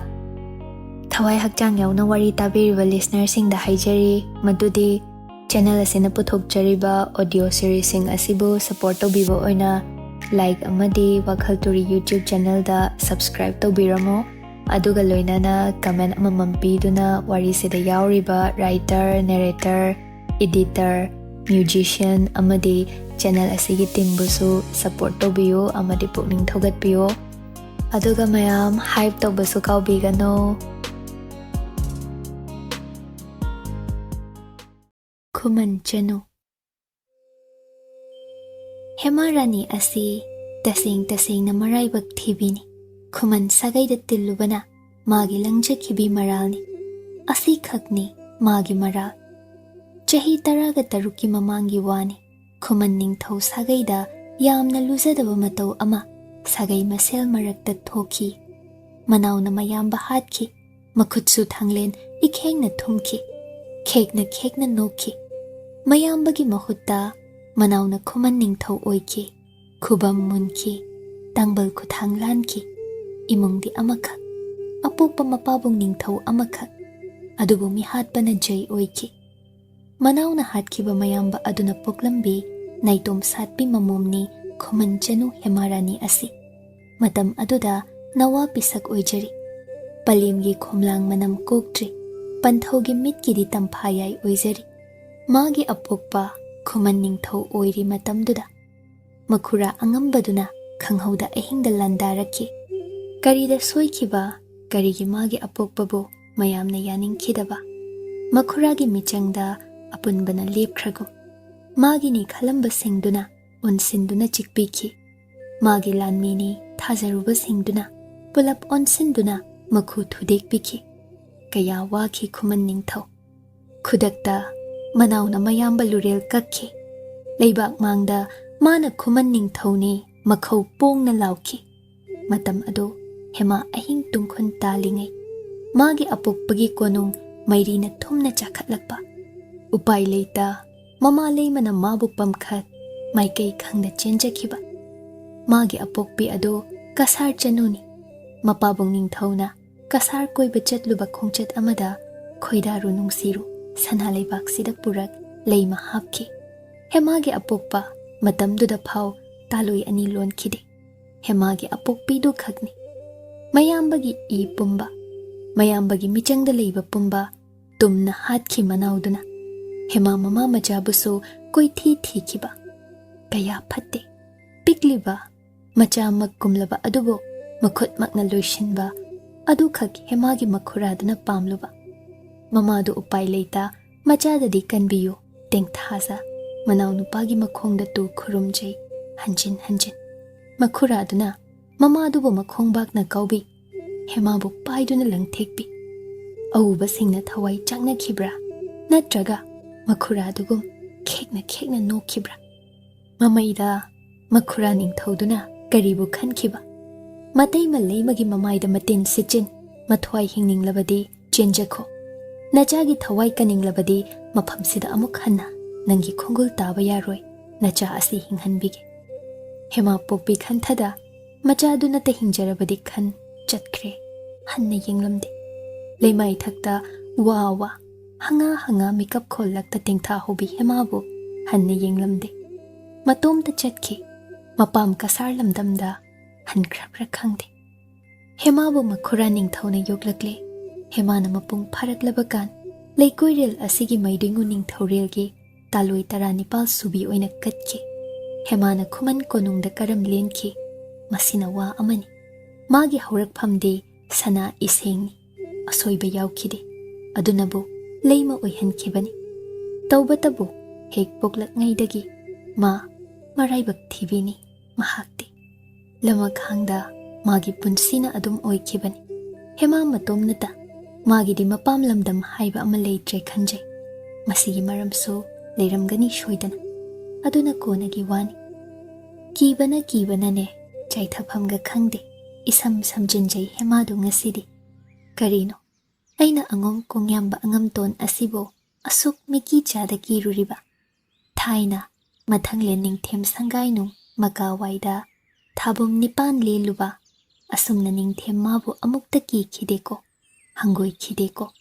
Aduga angom sidi midagi hauraga lin sumabu ki hanba yawhan kredo. Chay krabasu ikai khangde da kongyamba.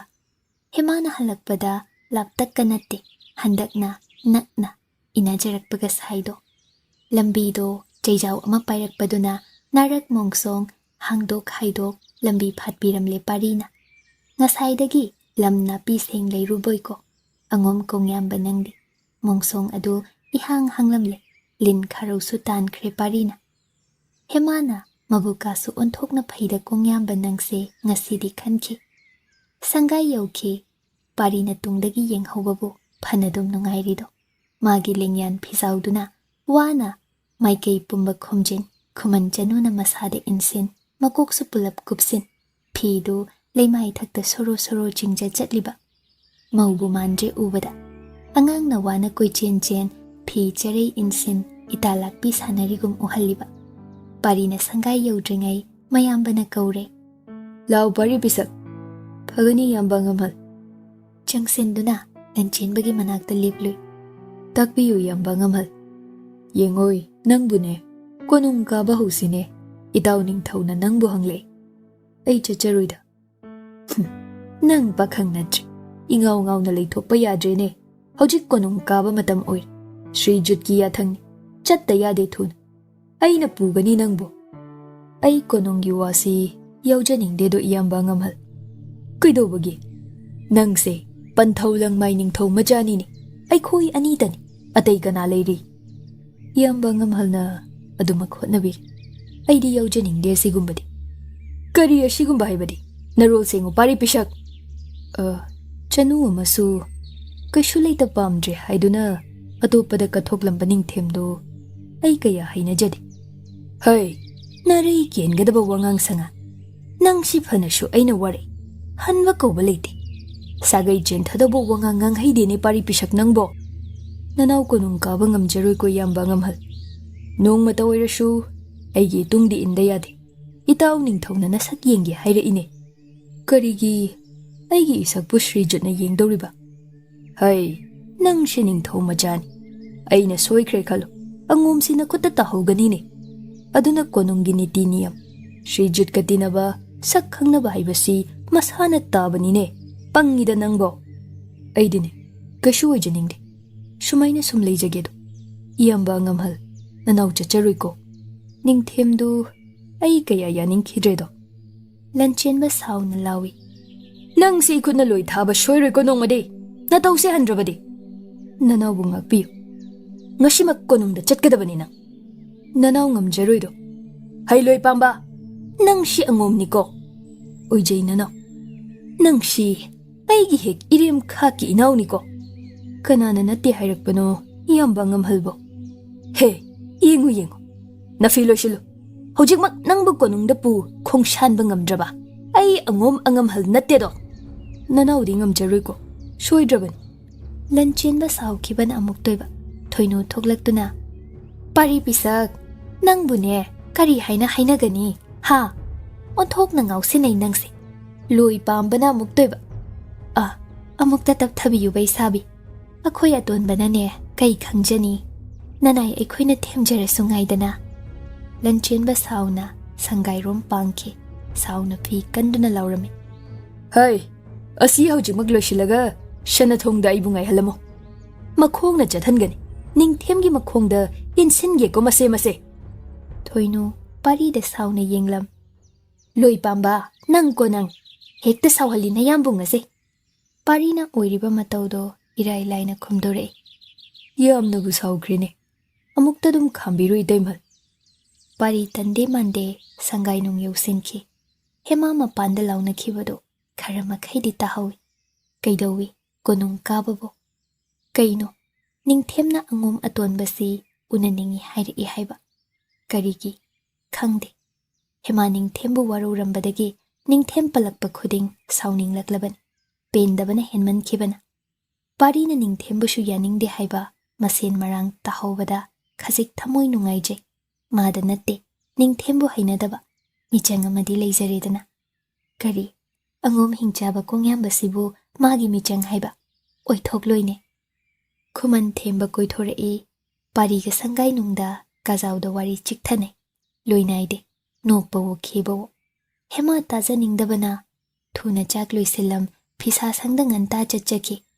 themba maya higatuna ngasidi ichaldo masak yengdana halloi koi hak yengu chak thonghobani kayam kuina nakhoi anina tongan chadoriba ha khangde chaki batari nangdi matenga ga khara tobiba natro itau taude nang shi Khuman otpaniko ai oidine ikhutna luk thangdopigani nathawro otkena odlimni nakoi Khumanse hairi shinadi thamoi shatkhibidu ani shubi Khuman ichalduna nanakta laasu tongan pijarasu adum ichal sigum wahanbiga doriba madi makhutta ham pijagan hainaba haitaba aina pumba khotnagani aduga hojiki ichal sina su wahaliba kari kai woman krene ngang se nangbu pari nathau na tene themba hai pari nang aigi tungdalip aibu sakta ula hema haibra ichal dugi minglendo hoi hema rani haiban adubo hema di leiramje parina chatkramalene themba fisha sang yoramlani adudi fisha sanglena chaubaromda ungta chalusine tallida yahak chatta chasi itomta di nungaite giri taktuna themba pari ani yosinki fisha sangda event sanglen hanjabi thoklaktuna haima aboki pari bisak Khuman themba so na hoi laklidana ahoibe ichal Khuman Chanu do ongta masak yengjage haina isu tombidi phi saba luisinbagi charai kakkanina kanna silangjahau makhud ani thadokpa yaba matang oide ibengi pari pisak ngai hakta lengsin bisira Ishu tombi ngaiba oina. Yani ben, nasu ani swai waida sum hangchit langjagi. Phare phare. Loiba gane iben pau hairakke ko. Pari themba phisasang aduwaida sumlep ngaihak chathok wari tauri. Phana kuinagi matung iben thoklei kaushilakpani. Pari lephawi themba phisasang manung changkhi. Mamitsu khara ngawi themba phisasangi leishamau singda mityeng michi kapne. Hema bu ngaiduna khudada lengsinkhi. Hema phizang hangdoktuna thokjarei maikhom yaurami. Maikhom nungdagi paridi yauramba udabaduda wai sangi. Mabenadi mabungo yaurei takbirei. Themba hemagi maikhom manungda sengphattaba saktamdubu yengja momon nokna. Ichal ibema. Ai Khuman nabung Ningthembani.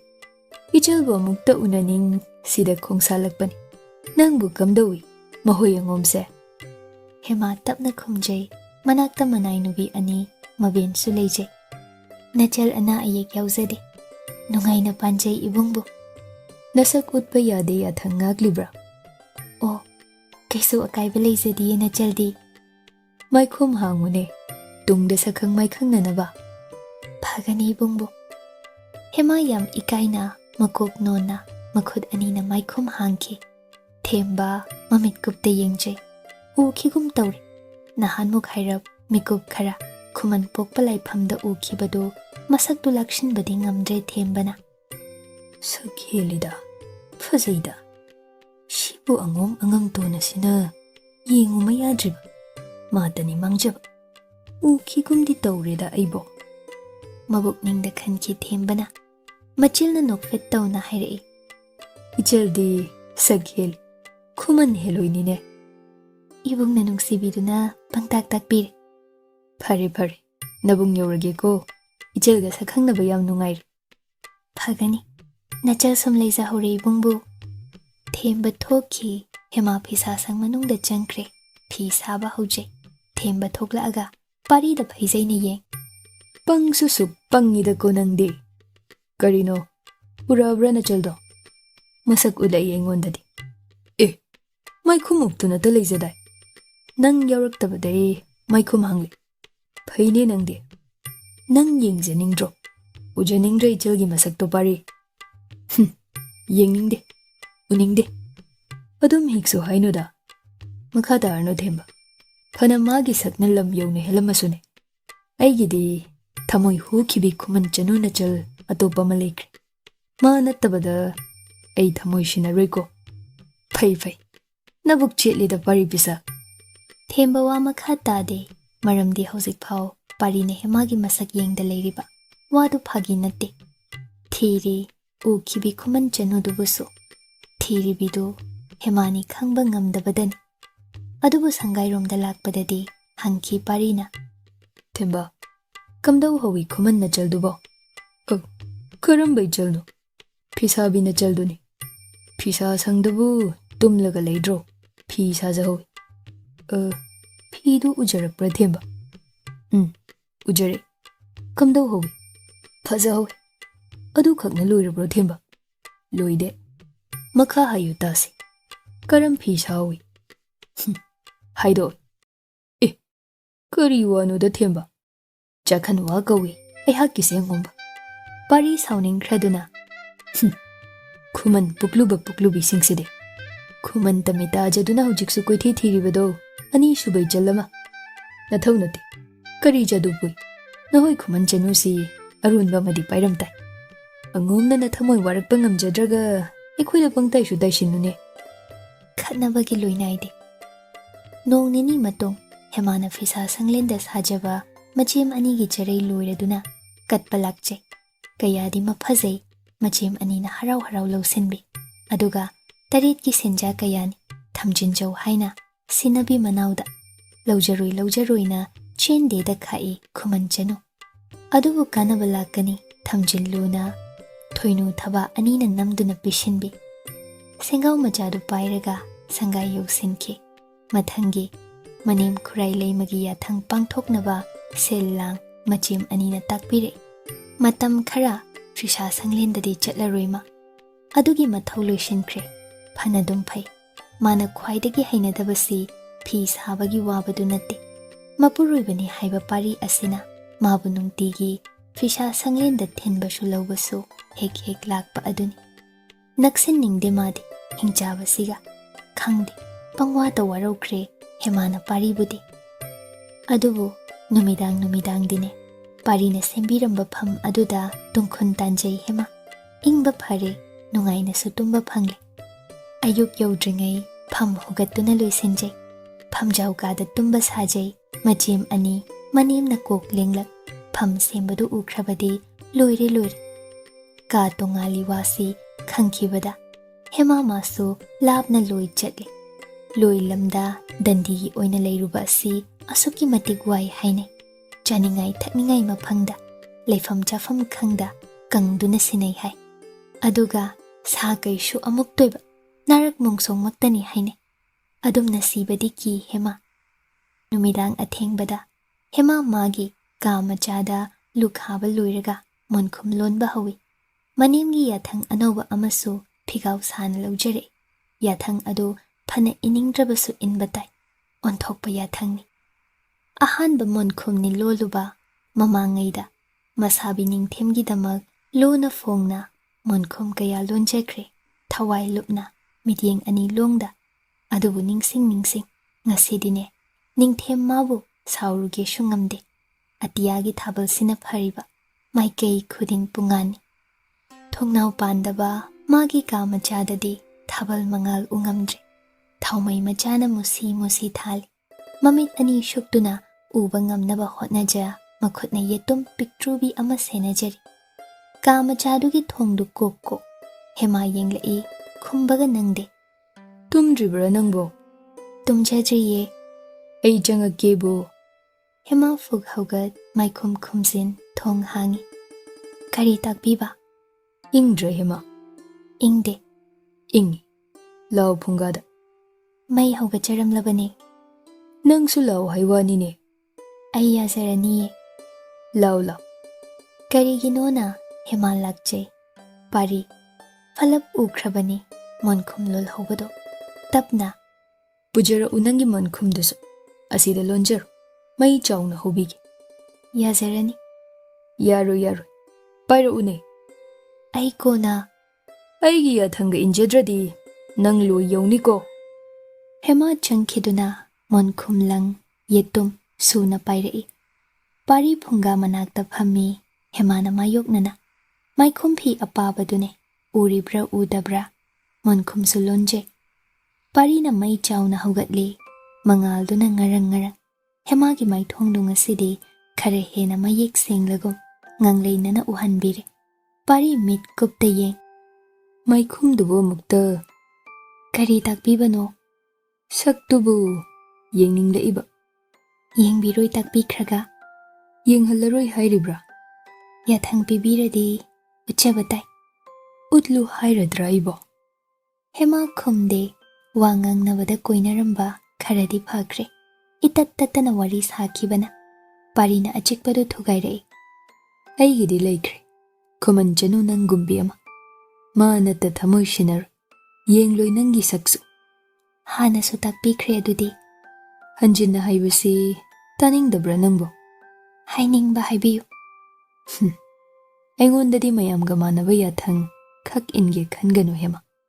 ꯑꯩꯁꯤ ꯅꯪꯒꯤ ꯃꯔꯨꯞꯀꯨꯝ ꯈꯜꯂꯨ ꯍꯥꯏꯅꯤꯡꯕ ꯍꯥꯏꯌꯨ ꯌꯥꯅꯤꯡꯗꯦ ꯌꯥꯅꯤꯡꯉꯤ ꯃꯌꯦꯛ ꯁꯦꯡ ꯍꯦꯃꯥꯒꯤ ꯃꯐꯝꯗ ꯑꯗꯨꯝꯅ ꯀꯅꯥꯅꯁꯨ ꯇꯥꯛꯄꯤꯈꯤꯗ꯭ꯔꯦ ꯌꯥꯊꯪ ꯏꯜꯂꯨ ꯁꯤꯇꯃꯛꯅꯤ ꯏꯟꯗꯨꯅꯁꯨ ꯂꯥꯛꯂꯤ ꯈꯨꯝꯗꯦ ꯃꯣꯟꯈꯨꯝꯗꯨ ꯁꯨꯝ ꯂꯣꯜꯂꯤ ꯃꯈꯨꯠ ꯃꯆꯥ ꯑꯅꯤꯗꯨꯅ ꯃꯣꯟꯈꯨꯝꯗ ꯂꯣꯜꯂꯤꯕ ꯑꯍꯥꯟꯕ ꯋꯥꯍꯩ ꯑꯅꯤꯁꯨꯕ ꯋꯥꯍꯩ ꯑꯍꯨꯝꯁꯨꯕ ꯃꯊꯪꯗꯨꯗ ꯁꯪꯇ꯭ꯔꯤꯛ ꯌꯦꯡꯂꯤ ꯍꯩꯈ꯭ꯔꯦ ꯌꯥꯝꯅ ꯊꯨꯅ ꯂꯣꯜꯂꯤ ꯄꯥꯔꯤ ꯄꯤꯁꯨꯝ ꯑꯅꯤꯁꯨ ꯀꯔꯤꯅꯣ ꯑꯉꯣꯝ ꯅꯠꯇꯦ ꯍꯥꯏꯖꯔꯒ ꯑꯉꯣꯝ ꯃꯌꯦꯛ ꯂꯣꯜꯂꯤꯗꯤ ꯏꯃꯥ ꯂꯩꯃꯒꯤ ꯌꯥꯊꯪꯅꯦ ꯑꯁꯤꯃꯁꯨ ꯀꯔꯤ ꯋꯥꯍꯩꯅꯣ ꯂꯣꯜꯂꯤꯕꯗꯣ ꯀꯣꯟꯅ ꯌꯦꯡꯕꯤꯌꯨ ꯁꯣꯝꯒꯤꯅꯤ ꯑꯩꯒꯤ ꯍꯥꯏꯕ ꯏꯃꯥ ꯂꯩꯃꯅ ꯑꯩꯒꯤ ꯍꯥꯟꯅ ꯂꯣꯜꯂꯨ ꯍꯥꯏꯕ꯭ꯔꯅꯦ ꯑꯍꯣꯏ ꯑꯗꯨꯝꯅ ꯇꯥꯛꯄꯤꯌꯦ ꯀꯔꯤ ꯏꯗꯧꯔꯤ ꯑꯩꯒꯤ ꯏꯃꯤꯡꯔꯥ ꯃꯤꯡꯂꯦꯟ ꯍꯦꯛꯇ ꯏꯕꯗꯤ ꯙꯔꯃ ꯅꯠꯆꯗꯦ Kauning ba minggo ama lonjau takbi inem khurai leimana. Kari wahayno? Aibu nangna kari kaudawri hema? Ibungo angam ton haina. Kari haiba? Pambi trabro. Kanana pamgani adubo? Iming matik amadi hapadi phaine. Kari haina lonjau ge? Yadawri brani semtokpa? Ibungo wahai sita luisinjabada ngaijariye. Hema tawramlidu lep parida yenglakligo. Mana Yaikhom marumdagi paribo masing marang uban nahan makai. Khangjadra adu phau Khuman Chanu. Luhonglabi nupina mapuroibada kari minggo kawi? Khangjai aiha. Hayo, kari haina kaunai? Isabi ithanglen haina kaunai. Adu hek hapo, ibungogi mahutta. Nanay ngamjaroida. Karigi? Isabi nate somdi aihaki. Pari nokladuna. Mankumdugi oihanbiyudana. Ngamjaroi. Pukningda khandaba wahaibu karam mami tahangani. Hoi hoi, nangi apambato. Nasana diya jauko simadi Khumanbi. Nang nabuk yamna lubini. Hema khomde. Pari na mikuptuda tolabidubo laknarage. Natraga matau ama honglakpra yenglage khankraduna. Nahanway adum lolakpra nangbo. Hay, nakhuttoy. Kuinadagi hayduna lakle tay. Khara khara lonjaye. Laysari kandara, konung layma uiri kandara. Ahoy, animakta lonjay. Kana kanagidi lonki. Lolu haiba khay lonjaki. Kana kanagi. Onthoknabu yamkre. Kaubu kaure adudi. Ngarang nahan taluhonglakpi nangna aduk thuna kauba. Kaushinnabani, hainingdabani hema nangido. Nang Ningthemgida lolai khumbabu karigi kairi, ha? Hema khumde mamai hena nonthai. Mishna anidu shoki batare. Mamle, haying ngay ngamdriba karigino. Somlu shinjaningduna. Adu loibaga kana kanagi amuk paigani. Angom ikulang may ningthaw. Itay angam halgi. Imalayma ichim ani.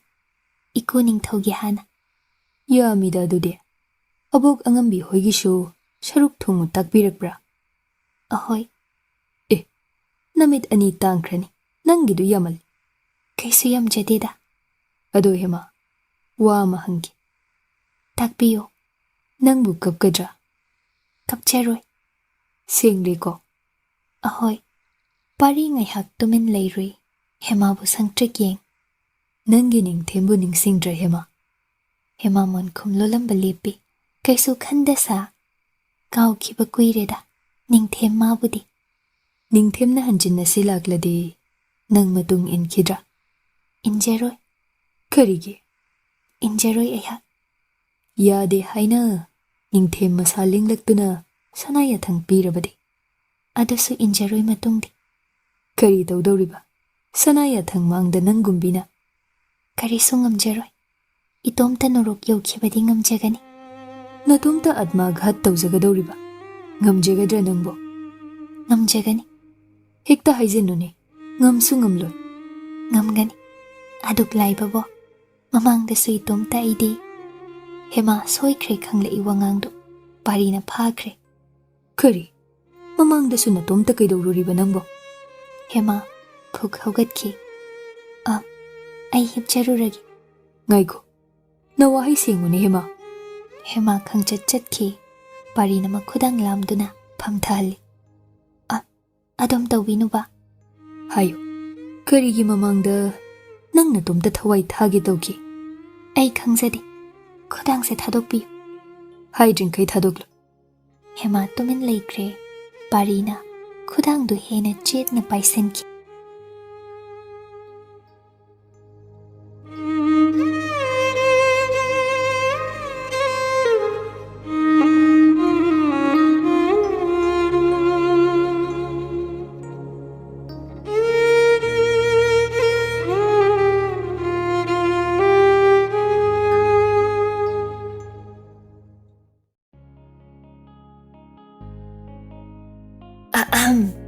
Kaygumba amta thawai hakchang yauna wari tabiriba listenersing da haijari madudi channel asina puthokjariba audio series sing asibu support tobiba oina like amadi WakhaL Turi YouTube channel da subscribe tawbiramo aduga loinana comment amamam piduna wari sida yauriba writer narrator editor musician amadi channel asigi team busu support tawbiyo amadi pukning thogatpiyo aduga mayam hype tawbasu kaubigano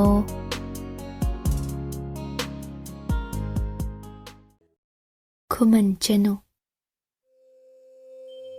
Ahanba luhonglakpa kuidriba anigi ahing lenminnakiba ahing oihanki namduna oihaningda pari sitani haikiba angom maching hokre khamthaba yaroidori haidoklaroi tumin sum leishinge ningle ningjau Khuman Chanu adubuna khudangsi haidokdri faudi aina thadokloiko ningthau machagi sanawasak chetli ngaktana tokte Parigido sanawasak oikhraboido hemasu aduk manung kalam gani di thazarude angom masamakna hema tumin leiki machi lengde ahing ado animak tumningki damal nongan ba khanghaude hemagi khudang oirom thangbado parina sum pairi nongan khre hema mapalum de yengki mangak leikhat saijinda nungsha mangal phaujin changbu changlak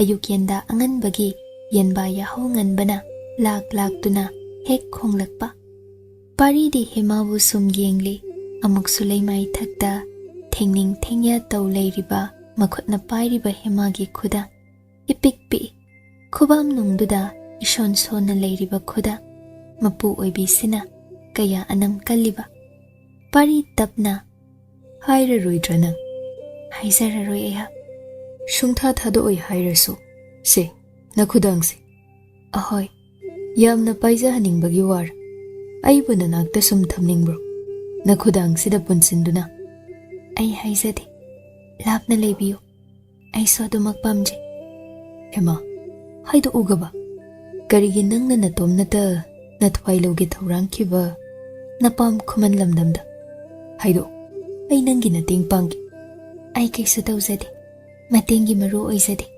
Hema Tazai Pari tumin leiki Hema makhudangdo tapna thadorakle adubu ingang ngangsin kuina paishin kibagi parigi khutpham mami tahauredo handakti nangi ningai ningamjaru nang shunghai haidoklaroi ai khangli nanai bungak piu nang tani hema aigi wasak thugaiba ngambidi wasak khibrado wasak pikhideda wasakni ngarang na khudang thadokloi haikiba aibu ngakpiu ngamjaru ningai sinang pari ngamgani namduna aronbado hemana haido khanba adubu tumin leikiba magi oiba maram ama leiki mali hema kaisu tawkhidrago imung wairam loishaningi adubu pari na munkre mamit sing ingang ngangna pari hakam ama launa chan Hemana imang wairam loishilikan mana sumang thelong wai sitli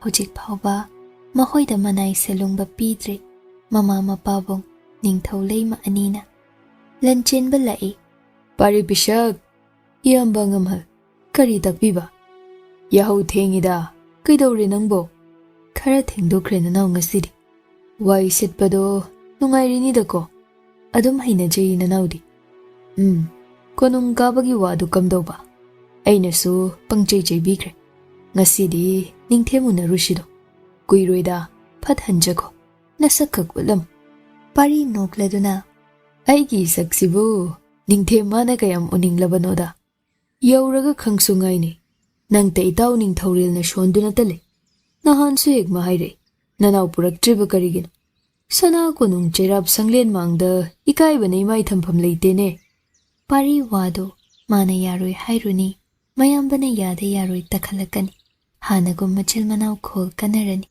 thogalon kainarani mayambana sauduna loigi wa pusilakani mataima ani changsin mabu chaisinna khamjinna mayamba se poduna chetkrani sana konung kakhrani adu pumba hanjin tansalakladuna sat hai iyamba ngamhal nanawdi sangai thadokpa yakhiroido Kariginina nanaw nupi masangamdi Kari oina ngamdabanone. Khangde. Ngarangso ahing tumdedo. Makok ngawi chi haina. Ai mabu senabada ahing tumde. Adugi yahu thenglibani. Shengdi shengle ko pari pisak. Ahoy. Thazade. Chinthiba. Konung chatningda oida haijaliba oirini. Nachade. Nanawu thazabiyune. Khangani. Kauthora ojima. Kanabo. Anabido. Nazarine nanaw nupidi. Ma saija thakta tumjahore. Udokpiro shi nanaw nungaijadene. Hai chinthiba. Kauthoro. Haujimak kauthoro. Karino anabibu karamna. Tanja charibra chadribra. Hema chaitharuge khanmale. Thongjindagi mi leiribra haina makok lithok yenglamba. Maikhom khomjai. Matang chana angom ningthau macha anina hek yengluba. Parina onthokna matang chadeda Khuman Chanu khali. Lanchenbana parida hai. Makhol kalab hema tanaba. Inaw nupido amukta shidla ohayu pari pisak. Pari upai leita hemabu yengle. Hema thoklaktuna lepjai. Mangol machi amada maru lukna. Takpiyo itay bungo. Kayam kanang ngamdabano ni nangbo. Ayhak kaysa tawzade. Nasa ngamda kota kaidawde ko Khuman Chanu. Ahoy. Kaygino nang na phirupta kuptuna maikhum amagata layride. Hema khumpham khangde. Pari na sat. Aina maikhum khummona khumhanjabani iyamba ngamal. Kurigini na nang di pari pisak. Angom si tumit kang yamna koi pai. Nahan sumamita tumit changyena koi kapi. Aduna sina parina Tingkhang na chikhidanaba haiduna sum. Lanchenba ngaklapna. Natay manidi kashu tawdeda. Itay manidi kuina layrakpagi haina kramale yamba ngamal. Kadayda tinpay ay koi angomdabo pari pisak. Khangde. Ay koi dadi chikte shungchik. Tinsu kangsu. Khuman se haina jadaduna tana Khuman khan chikmat. Angom Tingkhang singsisu iyamba ngamal. Itaw Khuman thembana lakpadasu Tingkhang na koi chikbi. Adugumba masu layboyre. Khumjaw adu oiradi. Mai khumsu. Pari na mayambabu upang sikre. Lanchenbana hairami. Inaw nupise kashu tawde haijakre. Nang maray tawno. Pari pisak. Ngasi aiga konung kadaw. Loishinduna shem saram. Ningthemgda angom aigi inaw na chop na chatpa yaba nate ko. Pari yaroi dawri na sidi laythokpa. Ningjing mangjing lephawi. Lanchenba ayokre. Hemada sauning na onsen. Kok na sinayadro. Ay Khuman Chanu puklubi. Hema murum. Ay ngonda muktay sinbi. Angom hingjabasi. Hema chay thabat chatli. Pari na laptak matung inay. Wa hainadi. Pukri yobaga pari laptak lehawi. Hema kibasu phare. Nena tana chay thazay. Halakpada pari na sum ngayrami. Khonglambi macha ama phasana phatle. Narak mungsongsu kokre. Aduk thuna. Hema maning tamna haina humna. Akiba yauda chachaba phangi. Pari kainumadi ningkre khangdaba yade. Masini. Hema na karigi kamdauna. Karamba matamda matomta mathwai thage hotnaki. Haikibado oidabadi natte. Hema si oidaba haiba haijadabini. Asimasu angom mana khangledo. Adobu Hema machilna maramdo haido udi yararoiko. Upai leita mayambagi mai ngakpa oina pari konung karai. Mama ngaida angang pakhang inkhalakpa oiri kandi mapabung ningthaugi matung ina chatlure konungdo hanjin. Adubo chahi manga muksidi ma konung naksiludre. Lanchenba mangak thangat dolai thakta konung la ingasidi. Mai thong ngan na ui. Angomgi mada nate mangondagi tadana manaw sakta chuda mawong mataw makhut masa mahay masingda. Ningthem mangondagi tadana aman leiri. Leibak mangda ucheningi dolai tapna chathali. Pari di hainadabani. Matomta yanggoi thauza mayambagi matungda inajay. Sana thong yore. Haraw nungtigum thongsangba singna okle. Konung darbar romda chumjing lakadabado.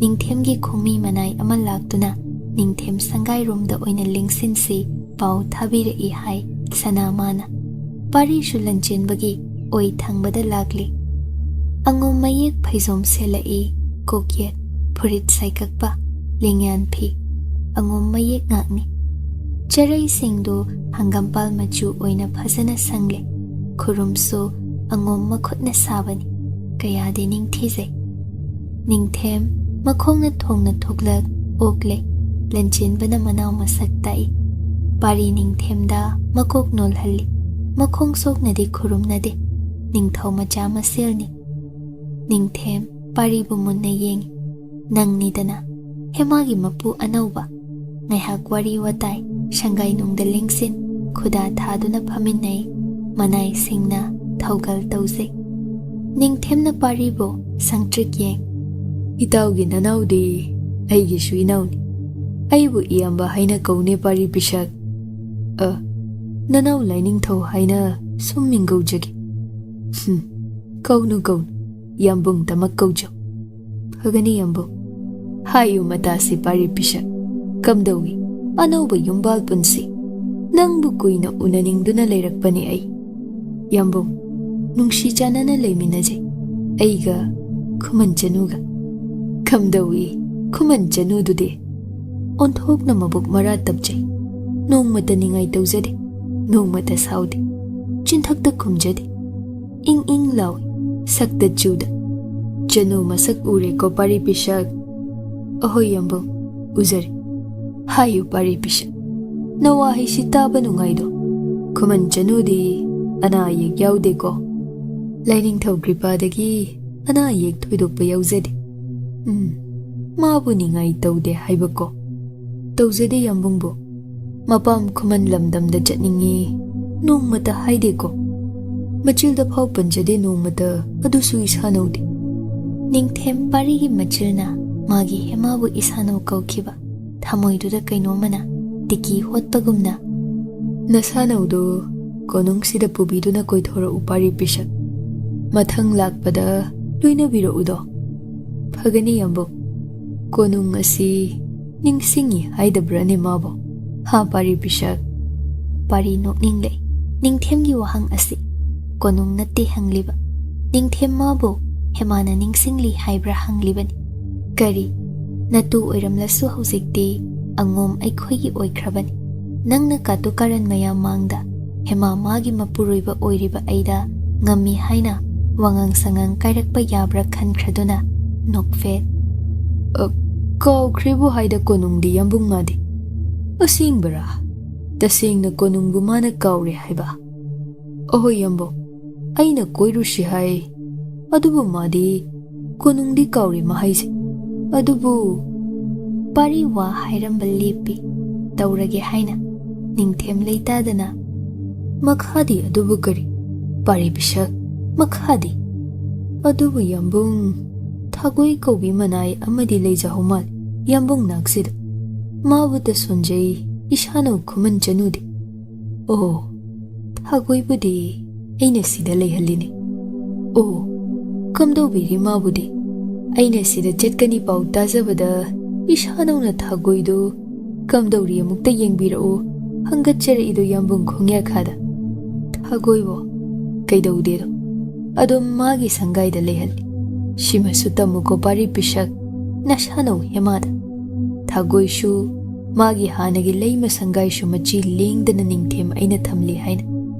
phagani yambu tamjagena na Lanchenbana itau ningthore kaidawi haibagi nataugi angom konungda shu nong phadok lengthokpiro malang hangjit langboina Ningthem mana hodok haningduna leiraba wafam taba phangbada Lanchenbada yeng nokladuna Ningthem adushu bhaini daw parina mabukningda khanki lakda la Ningthem tuyamba Khuman Chanu inamda porga koipupu angom isai ko sinba thungna pugero namangda lenagi Ningthemna paribu yeng yambungi pari bisak nangbu ayi konung ngasida kari pham pambage hayo phibham murti shu Nayamba aigine itaw angam haldagi butadi. Apamba pham hayo. Aina thindoke inawgidamak. Parina panthada khumjai. Nanawgi laibak yam phabane yambo. Adubu nanawdi yum panjabasu kuidri. Yaragani yum mangomda matam khara ishanawbu shena leijaki. Maadi anawba lakjabanina aingonda danabje. Atai tinaw loinawsu kaya yajadedo. Aibu labna chatkini khanjabada hik pu kaphawi hojiksu. Iyum angom sangaida. Kuibirakanu haina sangayu khoktenda nga tha. Aibu ngaijahawi Khuman Chanu laibak chawbina. Ningthem nokladuna hairai. Khuman Chanu nabu adum matawbra ne pari pisha. Ahoy yambo. Shidadi maadi adum nongmata tawjakidedo. Yambongbu angomda lakpadagi masi pungon olena matumta haijayne yambong. Pay. Onbasu. Ningthembu chakhallami. Parina khanki. Hai tuyamba Ningthem. Natu aduk yamna lejaraphaw. Hemabu na khutmak na tuman oina inthok piraklapaw. Hojik phaw hemabudi nangna kawngamdriboy. Khangbra. Amukka wachoi hanglau. Nanglak nagedo. Ningthemsu parigi mabukpu uhobra. Heina langtak nana. Hemabu ningsingba henkragom. Angom atonba angam tonsidi lai deni. Mayamba itaw Lanchenba siga manade. Buklubani paridi. Mapaning thoga sumanade. Wahai khuding artha ani. Yengedo kumhai nungai. Chahi su nauzari. Adubu masi lai roi ko khalhawi. Ahanba unakiba ado maikai ani thamoy penaki de. Hemagi maramna mukso. Ningthem ningsing darbarda family. Pari hankre Lanchenba nungtigum leihawi. Pari gi khonjel ado khoidaruba natte Ningthemdo. Sanana kong anina hanna taruriba. Hairamba wahi singduna thamoy yoshinkibani. Yambung Shana konungdagi tamjarai haiduna mon khumlon bagase. Onthokna hijakre isano Khuman Chanudu. Ngarang numidang ahing chuppa ahing mingsil khangja. Aigini haina mon khum ama lonjai isanauna. Haibani. Pari pishak. Hayo. Kari wahai ikige. Nangi mon khumda nashano Khuman Chanudi. Nanawdi Ikaijay yambo. Angatchababu thogal kaigani nanawna khanjaydo. Hayo. Aishana yambung magnine. Kaidawi haibagene pari pishak. Phagani sanaya thang yambo. Ithang len angam ton haina lonje. Kupsik kupa kabrang langla hangampa. Angom langla na Khuman Chanu man. Ningthem thazada nokloi. Nongmata Khuman Chanu oibiduna. Mabu ithanglen haina kobikibra. Ningsingbana hangat handa chatpi sana hawi. Ningthemgi thamoy wakhal anida. Khambrang nana. Pari mafiga hongdokte. Hemadu mon khumakha lonjaramgani khangduna. Imung romda changlui. Adubu leiramdre. Fisha sangyaurui. Ungamda leirakpi masanawbo ngaingamda koithi thizarigum. Matau aduni. Thamoy mashakti khangludeko. Matai mathoinugi sangai yoshinki. Kaujarui. Thoinu leiramde. Thabagi sangai yaujarui. Thabagi manainubi ama. Taha. Mikau kholduda. Haima. Ibungo ngamton. Kari takbiba. Item tonbu. Leihawi manungda. Ai lai amukta tamluni. Phagani bungo ngamton. Paudu tamleni manainubina. Thaba thokle I hatho. Hai, pari pisak. La adi kok changla kya dro. Itaima nanaw tombibo. Lei. Changa une. Phagani. Pari matai mai matung injay. Hema, machim aniga punna. Sangai nungdamon khumlolami. Machim anina lolibado phazamali yengli. Thoinudo hema manakta famlami. Hainok tausin. Hai pari pisak. Nangne charay phigo hongdokpa nangdredana. Hekta sida chela ibase. Itaimhal konung kajaruinana. Haima, nangbu ngasi Ningthemga unaraklabo harisibo. Hema tauramba mathau lepe, pari mataudu ui. Ningsingde kaukhrega haisinba sai puklubisi. Aduga Ningthem panba khuding mamit mana chap chap yongliba. Yengu yeng. Mapuroiba ayama ichaw chaw na leirasu adum nupa amanba se nungshijariboy. Haima, pari bisak, kaino asum yengduna laikhrisibo. Pari matay may wata bada gyan lai. Hema may khumdi khumlamde, adubo mamaydo nakalda pulap laythoi, non thay pulap. Machit machit, laybag taba, chuba taba dudi, pari na ui. Mapung phana di udrido. Itaimton, sum nanaw WakhaL amada. Ho, ngay hagda waijage, inaw tombise. Nanggini, lingdrabane. Ngay hagda di sanggay sida layhanjage ko pari pisag. Matay maani chang dunalagnabi, thoyno na mataw yeng lasi matagom.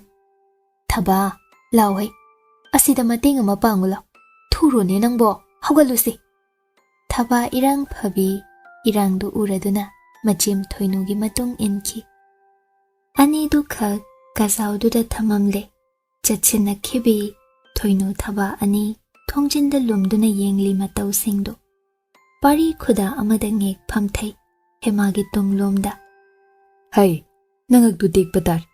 Asomlum punglay lay thokpada. Phajana phamune. Nasaglo charibado. Ay yengbiroi ko. Hema mamaydo nina tana lay thoi. Pari na matungda laikhrabanina. Ay konung karuido taja hodro ha. Hema khumde. Marol amuk thokidre. Taribo, ay konung karuye. Ahoy, Hangningba wahanga leitra. Leizade. Leijadrasu haibigi wa amado. Haibino. Oh, nangi thagoigi wa taja ningdre ko. Hema tauramba mathau lep langtak nana. Thagoibu kamdaubi hobage. Haido oi.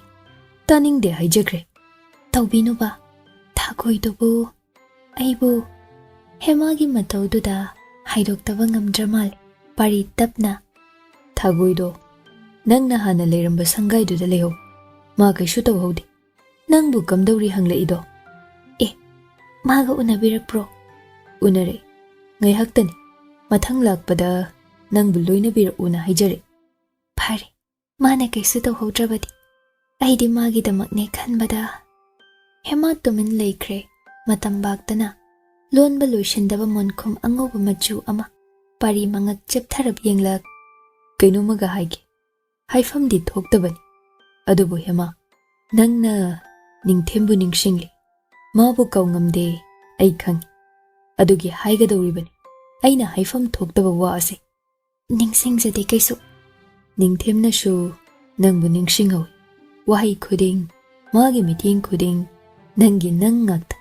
Aibu yenglaga nangi na pau thirigum. Wahang kayana. Yambung na ipamda landare. Nangi Ningthemna nangbu ningsinghawi ne hema. Hema machi lengde. Pari nokladuna. Aduga ainane. Chakhallage do haiduna. Ibani pattat khainungsinare haijilam. Yambung maphamde he. Khumlakte hema. Parina. Aibu mikub amta nangna thado umayadi. Aina takana shuhanna yengdi. Aibu da majilna sonje. Isabi haina mikub khuding. Aibu khamjai hairam. Yambung Ningthemda.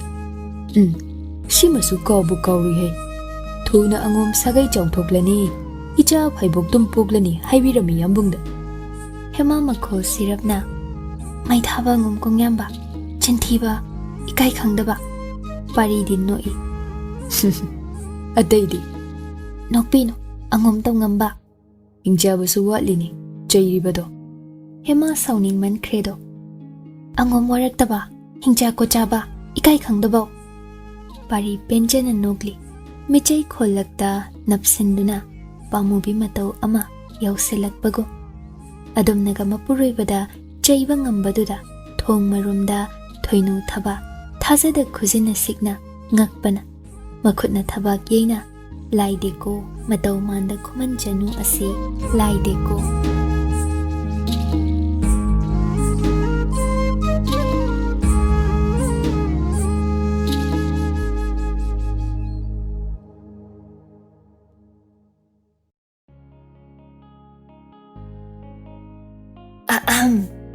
Kaygumba amta thawai hakchang yauna wari tabiriba listener sing da haijari madudi channel asina puthokjariba audio series sing asibu support to bibo oina like amadi WakhaL Turi YouTube channel da subscribe to biramo aduga loinana comment amamam piduna wari sida yauriba writer narrator editor musician amadi channel asigi team busu support to biyo amadi pukning thogat biyo aduga mayam hype to basu kaubigano. Khuman Chanu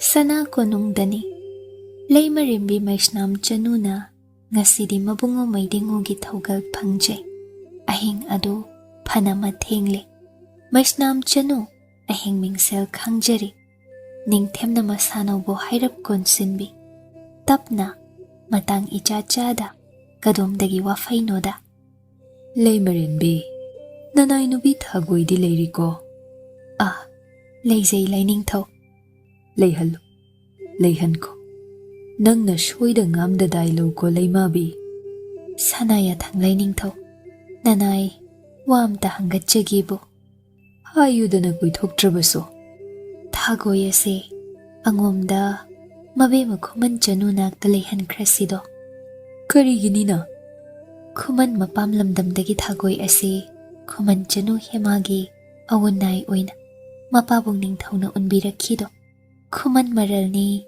nanay apangbina khanjay aduna angomda muk thagoybu awunay oina nang di leimabini leibaki borambu aingondagi hena khanglamlena aibu taklena nanay bu ngakbi sana khoya khada apangbi kari su khangda hitabi aina hangatjabani chummi nangi wa leimabi adubu tapthako maram leibagi thagoi thamlibani Khuman maralni khanglasu phagani laining thaw leimarembi wa makha taba ngamde adubo langtaknaba amagi mathakta amamu karigi thagoibu hemagi manak angomda leihanfam thoklasu sidasu maram chada ningthemmana thamjilliba kari maram Maishnam Chanu taribra tazaye nanayda takpiyuba nanau sija tombigi sangai adumak lengdana mapop kaihanda thamliko inaw tombi haibadi tara taret subi inaw ton yanglem Chanu bura laining thaw hai nanau nupi tara nipan subi Khuman Chanu bunine Maishnam Chanu marau leina ontho ida laining thaw nanay bu nahan mukti thire makhai chebi khibadai hemabu inaw tombi kaurubagi damakta chei khibrane aina nangbo maram madugi ahoy laining thaw haujikti sana khutna angom ibungo angam hallan chinbada katkre hema asi inaw na trena chebi khiyamna ningthem nokladuna Maishnam Chanu de yenglei adubu ahing khuding taloi sin sinduna adum lenbabu nong matamai thong tarat taret taloi tarat taret ki matau singduda uge phangkhidreko khazik phau amanba khazik phau yaukhideko hema manbi Khuman Chanu manbi ningthem hainingda mamai leithoi yawonki Maishnam Chanu mapuroiba buchetna konsinja kaidobire laining thaw nanai gi seba se penbidrabara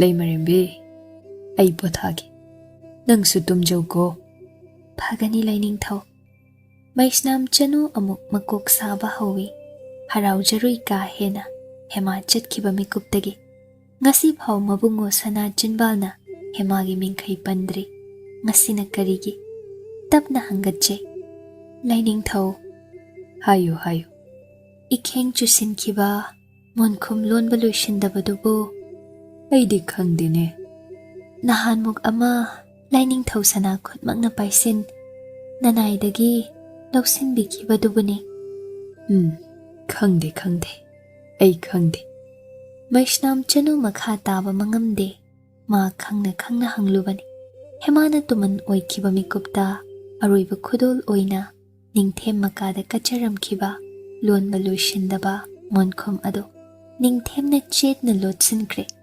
ꯃꯔꯝꯅ ꯀꯔꯤꯒꯤ ꯍꯦꯃꯥꯕꯨ ꯇꯧꯍꯩꯗꯕ ꯇꯧꯔꯝꯃꯤ ꯍꯥꯏꯅ ꯀꯣꯅꯨꯡꯁꯤꯗ ꯀꯧꯈꯠ ꯅꯤꯡꯊꯦꯝꯅ ꯂꯣꯏ ꯄꯥꯝꯕꯤꯅꯤ ꯍꯥꯏꯅ ꯑꯀꯟꯕ ꯆꯩꯔꯥꯛ ꯄꯤꯈꯤꯗ꯭ꯔ ꯅꯤꯡꯖꯔꯨꯏ꯫ ꯑꯗꯨꯕꯨ ꯀꯗꯥꯏ ꯅꯤꯡꯊꯦꯝꯅ ꯏꯔꯥꯏ ꯂꯥꯏꯅ ꯀꯥꯎꯁꯤꯟꯅꯈꯤ꯫ ꯃꯩꯁꯅꯥꯝ ꯆꯅꯨ ꯌꯥꯋꯣꯜꯂꯤ ꯈꯣꯏꯔꯥꯡ ꯈꯣꯏꯁꯥꯎꯅꯩ꯫ ꯍꯥꯟꯅꯁꯨ ꯍꯧꯖꯤꯛ ꯑꯁꯨꯛ ꯂꯥꯞꯅ ꯑꯉꯣꯝ ꯀꯣꯅꯨꯡꯗ ꯂꯩꯈ꯭ꯔꯕꯤ ꯍꯦꯃꯥ ꯍꯥꯏꯕꯤꯗꯨꯅ ꯃꯥꯕꯨ ꯃꯥꯗ ꯅꯠꯇꯦ ꯃꯅꯥꯎ 13ꯄꯨꯁꯨ ꯑꯗꯨꯝ ꯂꯩꯇꯥꯍꯟꯗꯦ꯫ ꯅꯤꯡꯊꯦꯝ ꯅꯪꯁꯤ ꯑꯣꯟꯊꯣꯛꯄꯅꯤ꯫ ꯇꯨꯌꯥꯝꯕ ꯅꯔꯝꯆꯠ ꯑꯁꯤ ꯂꯨꯖꯗꯦꯗ꯫ ꯀꯣꯅꯨꯡꯗ ꯂꯥꯛꯂꯝꯕ ꯅꯣꯡꯃ ꯅꯤꯅꯤ ꯀꯥꯅ ꯄꯥꯔꯤ 2ꯔꯛ ꯁꯨꯕ ꯑꯣꯏꯅ ꯀꯣꯅꯨꯡ ꯀꯥꯏ꯫ ꯀꯅꯥꯗꯁꯨ ꯍꯥꯏꯔꯝꯗꯦ ꯍꯥꯏꯗꯣꯛꯇꯦ꯫ ꯃꯔꯝ ꯑꯃ ꯆꯥꯎꯅ ꯂꯩ꯫ ꯊꯥꯒꯣꯏꯅ ꯂꯩꯍꯜꯂꯛꯈꯤꯕ ꯃꯔꯝꯅꯤ꯫ ꯂꯟꯆꯦꯟꯕꯗ ꯈꯪꯍꯜꯂꯝꯕ ꯌꯥꯗꯦ꯫ ꯑꯉꯣꯝ ꯑꯉꯝꯇꯣꯟ ꯑꯁꯤ ꯍꯦꯃꯥꯒꯤ ꯋꯥꯈꯜꯅ ꯂꯥꯡꯇꯛꯅꯕꯅ इहान हानबदा Hema मतोमता मथ्वाई लौगे तौजरुई हाइबा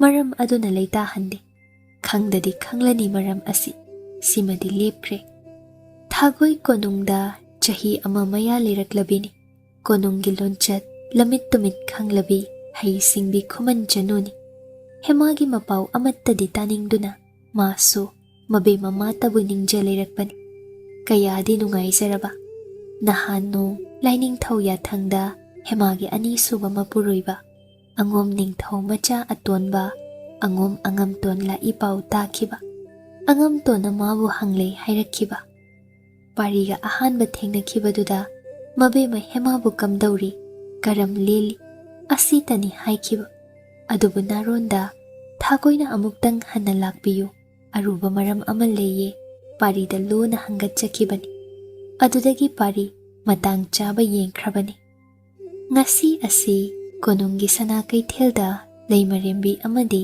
manaw leima sijasing kaithel khongdoirakani paule thagoi suma hoi marakta yepsin thogla aga konung santhong wangma lala aga leithaduna leihoje hausikna khara chikpa sana pung amagi mayada sana khongnang achauba amaso hauri parida lona thagoina Khuman mabung konung thaugal lanbi oiba amada pau pihalakpani paudu phangbadagi pari sana pungromda leplui thagoiga Khuman lanmi duga punna ngaijarami pari lakpa ubada thagoina lanmi oibaduda onsinduna ibung ai kujar oiko yani thagoi ai aswaida ngaigi ko phagani ibung pari changsilai kari leire thagoi aigi bemabu taseng kaisu toba yaude ko ibungo ngamtonbu yaude nahanung ichalga ahanba thengnakhibadudasу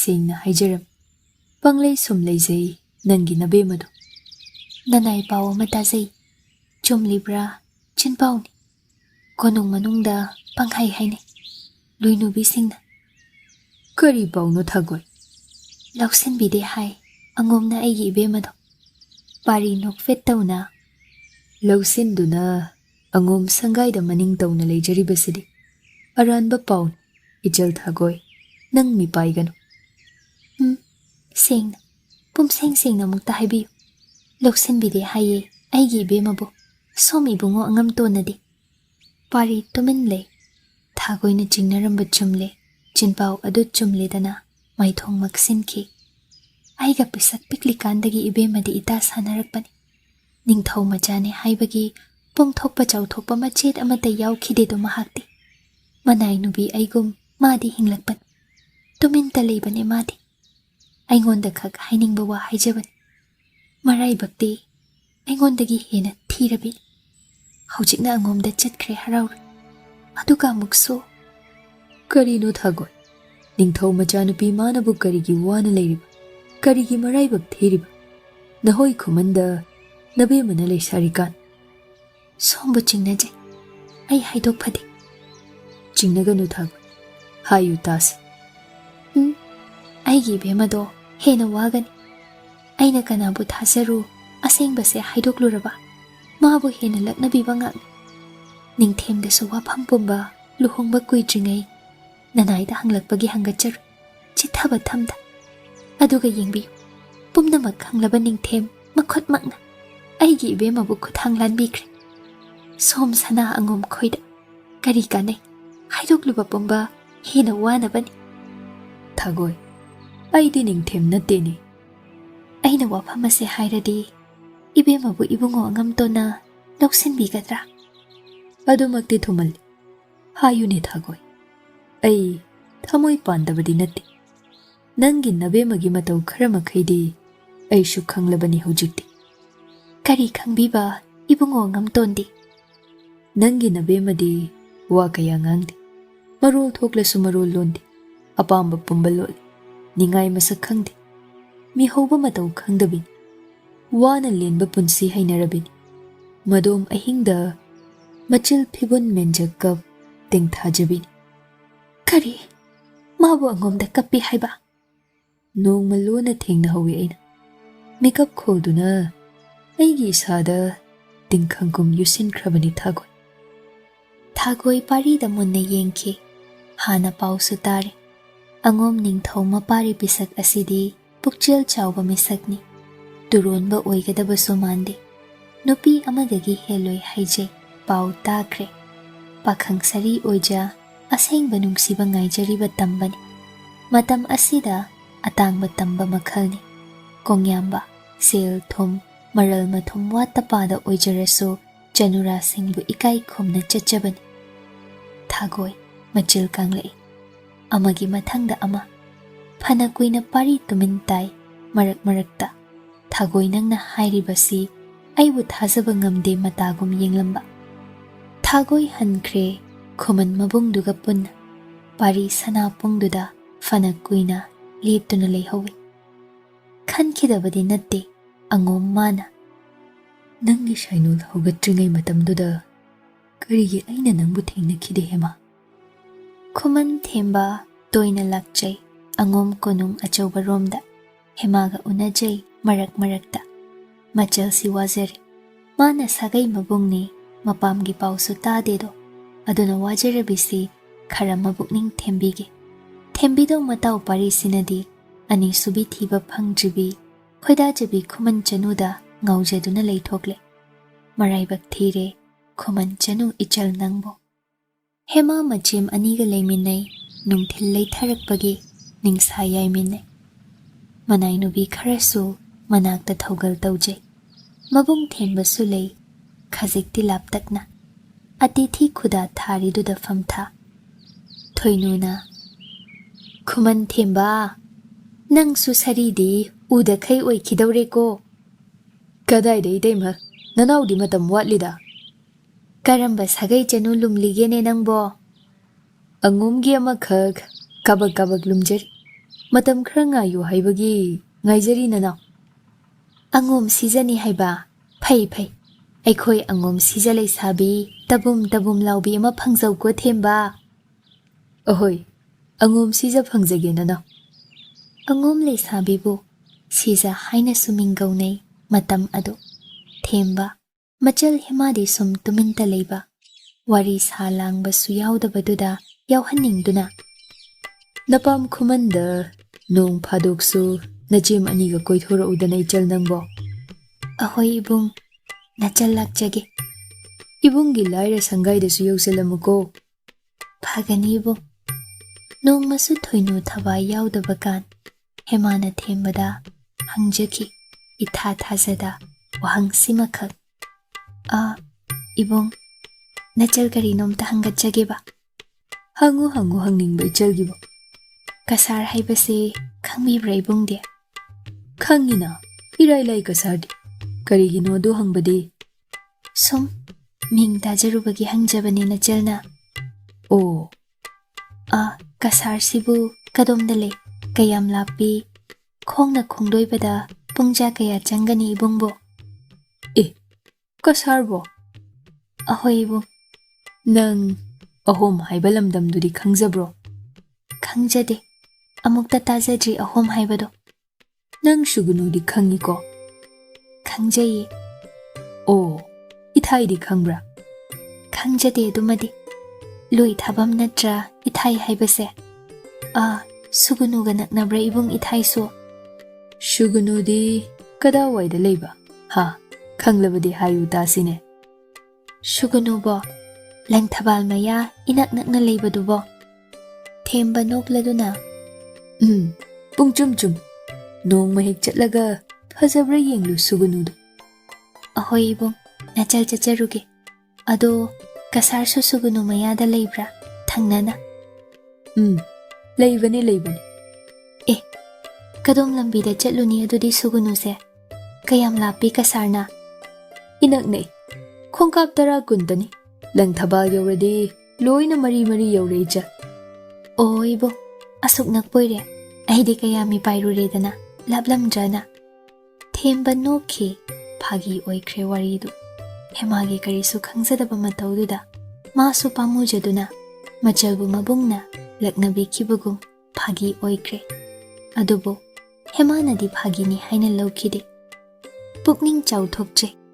Ho aidi kaya warare, kiruredo. Aduga inakna idana. Itomta chachabangam ni kasardi. Lang thabal taba lambidi, ma kawak sabak khangje. Mamangda, machem lay masisa singa, hek konongdagi kuithokpada, chatminna zaruido.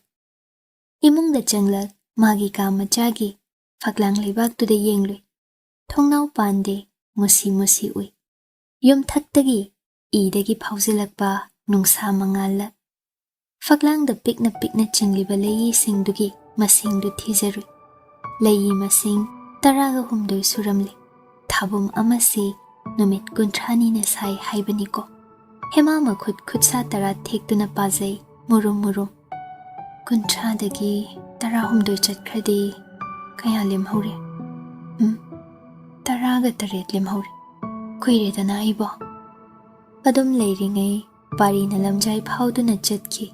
Kamacha thong hanglambadu de yenglui. Hemana faklang da mai leshilam, makhut ani thek-duna. Masing pari bado munna yenglui. Karino, mityeng ado ahenba ama yaukrabara. Angom mitlu ani ado, nahan khaigi mityeng singdagi khetnabago. Hanjinna, sanapungda khalakkiba, wakhaldu khallui pari pisat. Sainol hogatringai, karigi ina nangbu thengnakide hema. Chathokduna leplaga, haurapna. Ai hanjile ko Khuman Chanu. Tazare. Hema mai khum jinjai thuna. Hatho thoklai. Kongyam baduwa ama haining male khanja. Pari nokfet tauna. Thuida, mai khum upsin bade. Kari haibiba, takbiyo. Kadai, ai mon khumdi. Thamjaram linga saina. Kadai da. Phamjauda. Ikutta sinayadro. Ahanbu Khudol oiradi. Sinajakidre. Kadai, pura aga sinaw hojik. Harau lausin ye aisu. Kari maraino ne ngasidi. Kadai, aigi Khudol. Hema phamjau kada changlui. Thamlam kiba monkhumdu paiduna thoklak. Pari da makhut anina lansilai.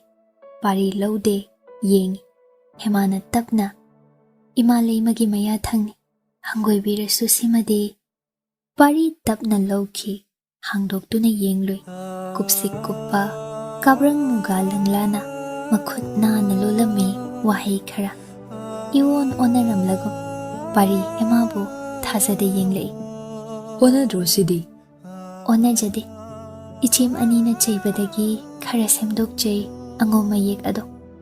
Pari kaishu hairamdre phamjau kada monkhumdo sumpai changki. Hema khalhawi. Karino masaga ngamdrabara. Nasidi nahan kaiga iman manade. Pari saija thakta tapna famthai. Mafiga hongladre. Nakong anidana singjai yairi. Thagoigi wahai jabul ama. Ningthemgumnadi tawbinu. Nanaina nakhong soktuna khurumjagi bungo ngamton. Asingba pumba khangbadagi pamlaktraduna mirai bikiba. Mamal leitabini hainadi khanbinu ko. Aigi maraibak thirabi ibemabu. Aigi ibemana pisakbi nawa oirika. Jahi ani mapung phajrangai. mahaki apokpa apokpi animang hujiki Khuman ningthau mafamdagi satpikre. Ipa ningthau pokphabado nurel soiki makhutmak palim sakpi leimaduna arapada loi thabiki. Aduga ibemabuna konungda manai nubi oihan asuk kuibase lelhanban. Mayamna ningthau majanupini hainarasu lukhak bisa yuklakpini phirem sethan chawrakpini. Malem leimaida ahing khuding hiptuna sarep talakpini. Nong matamabuk thana tara chakluk ani suna chaba phangjarakpi natte. Manai nubidagi hena mabu otpi Khuman leima ningthau leima machasingnasu mafi suhanbi konung amotpa senghanbi chak thonghal phi lolhal lobukta thaduna phau lau kumhanbi patta injinghal marup mapiza kanaga suloina handi. Aina manak changlubata phau leima manai nubi singna mahakpu hek phubi otpi lam heli haina numit humni hena thainasu chara chak maru ama phau mayada tahanda leinum kuphada thamki. Matamdo ai khangamkhide sin pari mon khomduda sum yengli hausikta maram suna khanglaklago aduk sil khuding hemana hairibagi maram leima machanupi oibagini khallubani adubo minai nubigum hinglakpagi oiramli. Aduga parina pumnamakna hema asi hojiki Khuman ningthau asigi mamom sanani haina lauri leiri. Aduga makhura Khuman ningthau ashina mamangda mapabung hatki mamabului thaki haiba pari mon khomduda sum yengli lolamli angom mayekta ithanglen langmai mapari pishat sana machu leihau leiren leirongna ikoi shili phibal phithak phikha momon nokchei pari haugatuna praprap lagle hemabu thire pukridagi ising sokpa chatlamtai pari chenchatki lambi machada pari na chelakpagum laptak ubada hema ising pundune masaga punna thaizinduna lepche pari do hana chachakho matagum laptak Lanchenba thoinu thabasu lei pari romda mityeng thamli ui wa manau pari pisakna aphau saduna pun munge taururi. Hemana saurap pun thaikre manglomda gam hema machatki pari na tungdagi mayamba hoi tarani sumipai. Maikhom ama upsilaga phaubi kadai engonda limna dushino hei Khuman bi tajaningde ngomba yetpinu jo kaino itai ichemni yenglise uzadro mai thaba hei jingan bi adu Khuman bi nangi punnati angum khoigini ne ka adu isu sungpi piroi ichem itai mangda aibulu naga tausinaba sabinu kaisu kadai no mi Khuman Chanu nangbo adu lumlam gani piro uni hemana piroi na pibidre pari sauning khraduna angom pun hubi angom maral hubi aphaubi Lanchenba tai nokladuna masanau thoinu thabada onsin ai dina han makai khangde yam nungshina jaramali ni sidi thabana machil yaubagi haunabi mityeng tatabi khoi sabi nungshina natte do lausin ngamloi mukcharamba khoi atonba pari pisak nupi na ngamkhre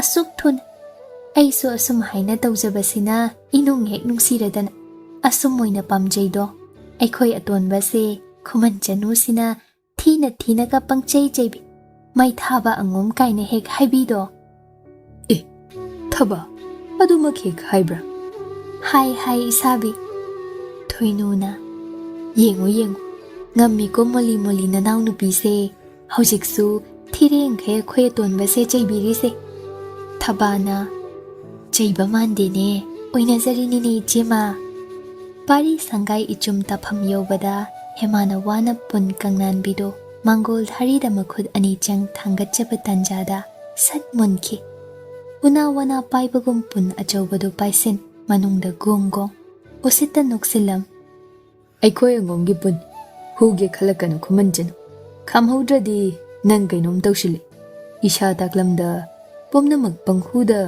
angom pumba hu khidawri hema tingak ichum tapham du lepcha howi Kari angom mingamba, aina kari huradana nahoy angom sidagi kashu pamjadene. Hairi mityengni. Adubo, itihas na khudam oina taglamgani. Khuman Chanu hema haibiduna. Angom pun kangnan biduda natte. Khurai lay makhomdon bigi. Phizi mani. Angom langmay mapari pishaki. Thamoydagi hauraga. Thawai hakjang pumba hukragani. Asina suloy dedo. Angom angam ton pari makhut makna katlagani. Akhak balayta. Angom konung layzabak kibi. Angom pumba. Masanaw oibi Khuman Chanu magi kuya khada.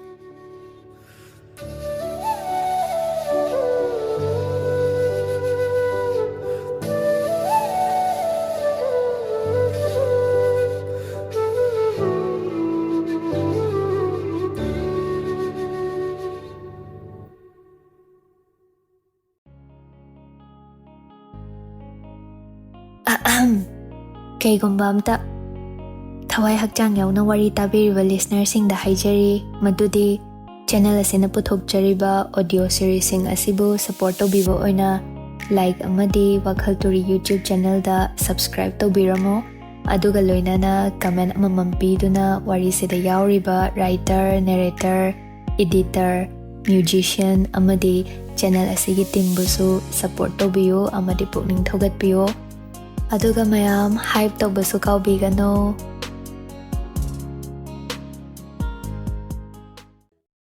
Khuman Chanu Thoinu thaba manawgi sangai nungda khongdoirai karigi oigani lakpabo lakna bibani ngaihak irang falangi wari saba kesinaba haitabi manaw hemada irang tambiba nutigi khajik khajik tambije lawdo wa hemana lawdabani machem ani bu thawoide haibanate haitema machem ani na takbiriba sing ado asengba oina oithokhanba hai ngasi su misna laija ani si inung nungsiradana michi ne hekta yengsilu pari ngauradabani lumangi chitha nantha sainol singdo napada yipsilu nachom asi amukta chinsinbiu isabi haina manakta lipsilu khud ani si thadokpa yadre phizi asi amukta yipsinbiu tungda marai paring asi amukta kishinbiu khud ani si chokthare nanai nubidi yumgi kupnom mayam asida amukta phanaba sonbiu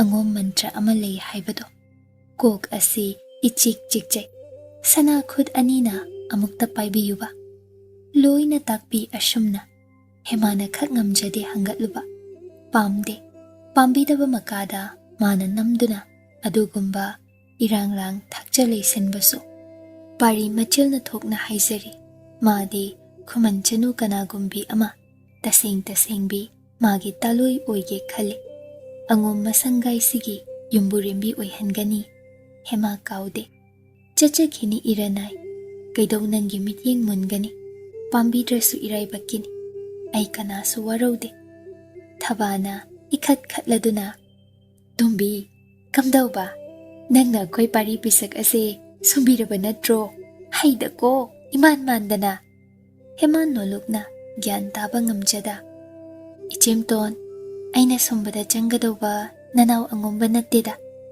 hai haino nang yam ngamiko aikhoi phau isabida ngamjade natawdugum tawba ngamde koi jema ngamde Khuman Chanu nang laide ko hema tumin lejai thoinu na tapna phamjau kada punna ahing khuding leiminaraba natro ha tombi hema oidaba haibada kizai mamai pulap nontha haidaba suyada ahoi chemhal kamdawi ahingi wari khara tahaludana nanawna karam hangachagani adubui chemhal hayo kamdawi mabo ikaigano aikhoi nupi ngakni thabana khatladuna tombi nangko nataw manda ahingda sunang nangamlamgani pari pisakse mana paiduna sizinaramgani naning tawzariba natrado hema ikaina mamai tamak nonthai chinbal wahai ama kangbadi ngamjadre machem anina potha nisa ama khairigum heklakna bibabo aduga thoinu thaba anina manakta lakpagi maram khangning ningsinglei fiom ama puthok hemada khutsinna se Sinane, Ichem Hoigi, Moirangthemgi Pisa Sangda Sajaba Jarepin, Nangi Damak Ichemana, Nungsina Khudol Pibani Tombi.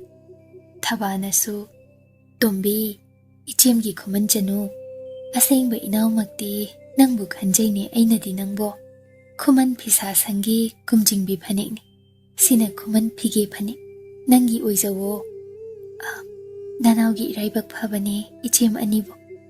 Adagi, Nanga Sine, Nabukna Kuidazaba Jarei Khanduna, Jarei Pizitna Zoko, Koitok Lucy, Angum Kaitel Ajoba Pau.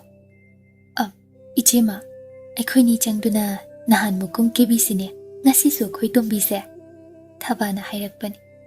Makhot Mari Changduna Loishinbi, Kebi, Hemadu Kesu Khangzadabi, Piklibi Manau Ton Gumkre, Matawo, Masako, Nukshija Kibana, Aniduna Muktoiba, Hema Hek Lakpadagi, Malum Thamna Lainarambi, Lonabi Angum Angambi Aniduso, Hena Nuksina Kigo, Yasina Krago, Taishinabagi Maram Amalai Krago, Thabana Lona, Nasisu Tombise, Lesabis Haduna Putoxido Jima. Hai, Imalay Manakangadi, Ekoyanimak Ipam Yungne. Yauray Kesu, Ichanu Paenubi Yaikhom Koibu, Angom Nangami Hekatan Topangam Ponte de Jema. Nang Sidi Thaba, Katsu Katli. Adunabu, Isabi Yatomba Oida Inine Jema. Masaksiga, Lanchenba Nupa Habise. Ahom do not mine. Angom Kaitel Asi, Sana Kaitel the Gitaba Nate. Ayuk Yenda Angan Badagi, Koro Mangalna Chingdul the Lasin Kidripau, Mina Chikna China Ngambana Tedo. Angom look my pan be sing na sawi. Pangdaba Potlam Late. Ngasidi, Angom Angambi Ani, Toinu Tava, Dolai Tongduna. Angom Kaitel Kare. Manai Masel Sangu Amana, Togal Toje. Maki Semba Yaba Semje. Sana Pige Toli. Angowa Satrafise, Sana Likon. Nachom na Pumyom Yo. Samlang Chinghi Manamna, Maling Lekai Koi, Maikay Mari Satu na Chatkiba. Kaitel look my Kuding Jangsin, Koidazaba Pumba, Taret Senja Hun Hundunale. Inajarakpi Manainubi Singna, Lerak Paputlam Sing Senaje. Khuman Chanu, Purit Kudang Kakbi Amaliche, Machu Ado, Hangampa, Panik Mayek Naibi Ama. Reshan Puritki Matakta, Angowa Chatra Amana. Jum Lingban Anidagi Haitare, Panik Koika Selai, Machem Tongambi Anina. Makhoigi Manai Senabi Sahanduna Purakpani, Masam Ado, Ningjon Yona, Ling Thado Khali. Mangi Sainol Atenba, Jam, Bisum Matakta. Narum Maya Dagi, Tentakpa Sainol Sumayek Singli. Thazaro, Uruba Kanana, Chanu Asi, Mogi Sing the Chalabin. Nungaiba Mayaw Kiduna. Khuman Chanu Asi, Lesabi Sahan Biduna, Koitok Papubirakpani. Ngamkre, Angom Angambi Anisi. Manim Hoina Sukhang do Late. Tauge the Tau. Yengnava Kudingna, Hemagi non Tharab, no Lukna Chatpa. Machi Toina Ling the Bimaitong Ubada. Mitana Batamba Singna, Pamul Jabana. Thaba Toinugi Matung Sum Nakna, Lapna Inajay Hema. Warakli, Kaitel Sin Batungna Kochat Hekchachaba. Machem Toinuda Hangacha, Kaitel Machi Amada Lipche. Kabo, Laphoilatang, Hairayon Balubak Mangni. Laptak Nutigum, Sana Kaitel Chacharuba, Pari Themba, Ngasidi Angom Kaitel Yosilakle. Khuman Chanu Ukibi, Tiba Kankitrabi Adubut Tirubani. Sana Kaitel Achowada, Lak Prahaiduna. Thembadi Ubu Urude, Angom Leisa Sing, Kaitel Kajarak Basing Dubu, Yingjaringai. Mafam Sida Lakpa Asi, Thembagi Ningainani. Angom Leisa Siza Sing, Matau Masak Yingningi. Chanaba Ama Thingnaraga, Masano Ojage Ningja Khanja. Pari Suyadaba Ngamde, Madi, Thoidok Pamaram Lezade. Thazada, Kaitel Machil, Maikaidurum de Yenkiba. Kari Matauno. Ningjarakpa Mahiya Ledana. Asuk Kuiba Asi, Thirakpabo. Ningjaba Mahiya Ledana Ngasiri. Khangani Mirot Oibi Khuman Chanu. Nangdi Nadom, Angom Agi Kaitel Asida Kaido Jariba. Thembada, Parina Kuning Nahan. Khangledana, Kamdawi. Themba Khangpre Khangna. Angu Mangawa, Nang Shiniko. Hey, ꯌꯦꯡꯖꯧꯅꯦ ꯁꯤꯗ ꯂꯩꯔꯝꯂꯤꯁꯦ ꯐꯩꯗ ꯅꯪꯅ ꯉꯁꯤ ꯑꯉꯣꯝ ꯀꯩꯊꯦꯜ ꯆꯠꯁꯤ ꯒꯤꯔꯤ ꯒꯤꯔꯤ ꯇꯛꯆꯈꯤꯕꯗꯤ ꯊꯦꯝꯕ ꯊꯦꯝꯕ ꯎꯔꯦ ꯄꯥꯔꯤꯅ ꯇꯥꯛꯂꯛꯄ ꯃꯥꯏꯀꯩꯗ ꯌꯦꯡꯂꯨꯏ ꯃꯨꯟꯅ ꯃꯁꯛꯁꯨ ꯎꯈ꯭ꯔꯦ ꯀꯩꯅꯣ ꯃꯥꯜꯂꯤꯗ ꯃꯥꯅꯤ ꯅꯠꯇꯦ ꯃꯥꯅꯤꯗ ꯄꯥꯔꯤꯗ ꯑꯃꯨꯛ ꯉꯛꯅ ꯌꯦꯡꯂꯛꯏ ꯑꯁꯤꯕꯨ ꯈꯨꯃꯟ ꯄꯣꯛꯄ ꯄꯨꯅꯦꯝꯖꯕ ꯅꯨꯃꯤꯠꯇꯨꯒꯤ ꯈꯨꯃꯟ ꯆꯅꯨ ꯑꯗꯨ ꯃꯥꯅꯤ ꯑꯁꯤꯅꯤ ꯀꯥꯎꯉꯝꯗ ꯋꯥꯈꯜꯗ ꯆꯨꯗꯨꯅ ꯂꯩꯈ꯭ꯔꯕꯤ ꯁꯛꯇꯝ ꯃꯣꯡꯍꯥꯗ ꯂꯦꯞꯂꯤꯕꯤꯁꯦ ꯊꯋꯥꯏ ꯁꯠꯄꯤꯗꯨꯅꯤꯅꯦ ꯊꯦꯝꯕꯒ ꯄꯥꯔꯤꯒ ꯄ꯭ꯔꯞ ꯄ꯭ꯔꯞ ꯆꯪꯁꯤꯜꯂꯛꯏ ꯍꯦꯃꯥ ꯃꯅꯥꯛꯇ ꯇꯝꯕ ꯑꯅꯤꯅ ꯂꯥꯛꯄ ꯑꯗꯨ ꯎꯗꯦ ꯊꯦꯝꯕꯗꯤ ꯅꯣꯛꯅꯤꯡꯕꯅ ꯈꯔ ꯍꯦꯟꯅ ꯅꯛꯁꯤꯜꯂꯀꯥꯟꯗ ꯃꯁꯛ ꯈꯪꯂꯦ ꯅꯨꯖꯥ ꯑꯗꯨ ꯄꯥꯔꯤꯒꯤ ꯃꯁꯥꯅꯧ ꯑꯗꯨꯅꯤ ꯑꯃꯨꯛꯁꯨ ꯅꯤꯡꯁꯤꯡꯂꯛꯏ ꯈꯨꯃꯟ ꯄꯣꯛꯄ ꯈꯨꯔꯨꯝꯕ ꯅꯨꯃꯤꯠꯀꯤ ꯅꯨꯖꯥꯗꯨꯁꯨ ꯍꯦꯃꯥꯅꯤ ꯆꯞ ꯃꯥꯟꯅꯔꯝꯂꯤ ꯃꯥꯅꯇ ꯀꯥꯎꯖꯟ ꯊꯤꯕꯒꯤ ꯈꯪꯂꯨꯗꯕꯅꯤ ꯑꯗꯨꯒ ꯍꯧꯖꯤꯛ ꯐꯥꯎꯕ ꯄꯥꯔꯤꯅ ꯍꯦꯃꯥꯕꯨ ꯃꯥꯒꯤ ꯇꯥꯂꯣꯏꯅꯤ ꯃꯁꯛ ꯈꯪꯂꯝꯗ꯭ꯔꯤꯕ ꯍꯧꯖꯤꯛ ꯐꯥꯎ ꯃꯆꯜꯒꯤ ꯃꯁꯛ ꯌꯦꯡꯕꯤꯗ꯭ꯔꯤ ꯑꯣꯏꯔꯦ ꯑꯣꯛꯇꯕ ꯑꯉꯣꯝꯕ ꯅꯪꯗꯤ ꯈꯪꯒꯅꯤ ꯅꯪꯅ ꯊꯤꯔꯤꯕꯗꯨ ꯊꯋꯥꯏ ꯁꯠꯄꯤꯗꯨꯁꯨ ꯅꯅꯥꯛꯇ ꯑꯁꯨꯛ ꯀꯨꯏꯕꯁꯤ ꯏꯅꯛ ꯅꯛꯅ ꯂꯩꯖꯕꯤ ꯍꯦꯃꯥꯁꯤꯅꯤ ꯅꯛꯃꯟꯗꯨꯅ ꯅꯪꯗꯤ ꯎꯗꯕꯣꯏꯔꯦ ꯅꯪꯗꯤ ꯁꯨꯛꯍꯥꯏ ꯍꯥꯏꯗꯣꯛꯂꯨ ꯋꯥꯔꯛꯀꯦ ꯑꯩꯒꯤ ꯏꯆꯜ ꯃꯤꯔꯥꯏꯕꯤꯕꯒꯤ ꯑꯉꯣꯝꯅ ꯃꯕꯨꯛꯅꯤꯡꯗ ꯊꯦꯝꯕꯅ ꯁꯤꯡꯈ꯭ꯔꯦ ꯊꯦꯝꯕ ꯑꯃꯨꯛꯁꯨ ꯉꯛꯏ ꯍꯦꯃꯥꯅ ꯀꯔꯤꯒꯤ ꯂꯩꯁꯥꯕꯤ ꯁꯥꯗꯨꯅ ꯀꯩꯊꯦꯜꯁꯤꯗ ꯂꯝꯗꯜꯂꯝꯂꯤꯕ ꯊꯣꯏꯅꯨ ꯊꯕꯥ ꯃꯇꯩꯃ ꯑꯐꯥꯎꯕꯤ ꯑꯅꯤꯅ ꯁꯣꯏꯗꯅ ꯁꯤꯟꯕ ꯑꯣꯏꯔꯝ ꯇꯥꯏ ꯊꯦꯝꯕ ꯄꯥꯔꯤꯕꯨ ꯂꯛꯅꯒꯦ ꯅꯤꯡꯈ꯭ꯔꯦ ꯈꯪꯒꯅꯤ ꯑꯉꯥꯎꯕ ꯑꯉꯣꯝ ꯅꯪꯅ ꯏꯆꯜ ꯑꯁꯤꯕꯨ ꯃꯤꯔꯥꯏꯕꯤꯈꯤꯕꯒꯤ ꯃꯕꯨꯡ ꯈꯨꯃꯟ ꯑꯩꯅ ꯂꯃꯟ ꯈꯨꯝꯕ ꯑꯣꯏꯅ ꯅꯪꯅ ꯊꯤꯖꯔꯤꯕ ꯈꯨꯃꯟ ꯆꯅꯨ ꯑꯗꯨ ꯅꯅꯥꯛꯇ ꯂꯩꯔꯤꯕꯤ ꯍꯦꯃꯥ ꯑꯁꯤꯅꯤ ꯃꯁꯛ ꯆꯞ ꯃꯥꯟꯅꯩ ꯊꯥꯖꯗ꯭ꯔꯒ ꯅꯌꯨꯝꯗ ꯍꯣꯔꯦꯟ ꯍꯪꯉꯨ ꯃꯁꯛ ꯌꯦꯡꯉꯨ ꯍꯥꯏꯗꯣꯛꯑꯣꯏꯀꯣꯅ ꯋꯥꯔꯛꯍꯟꯒꯦ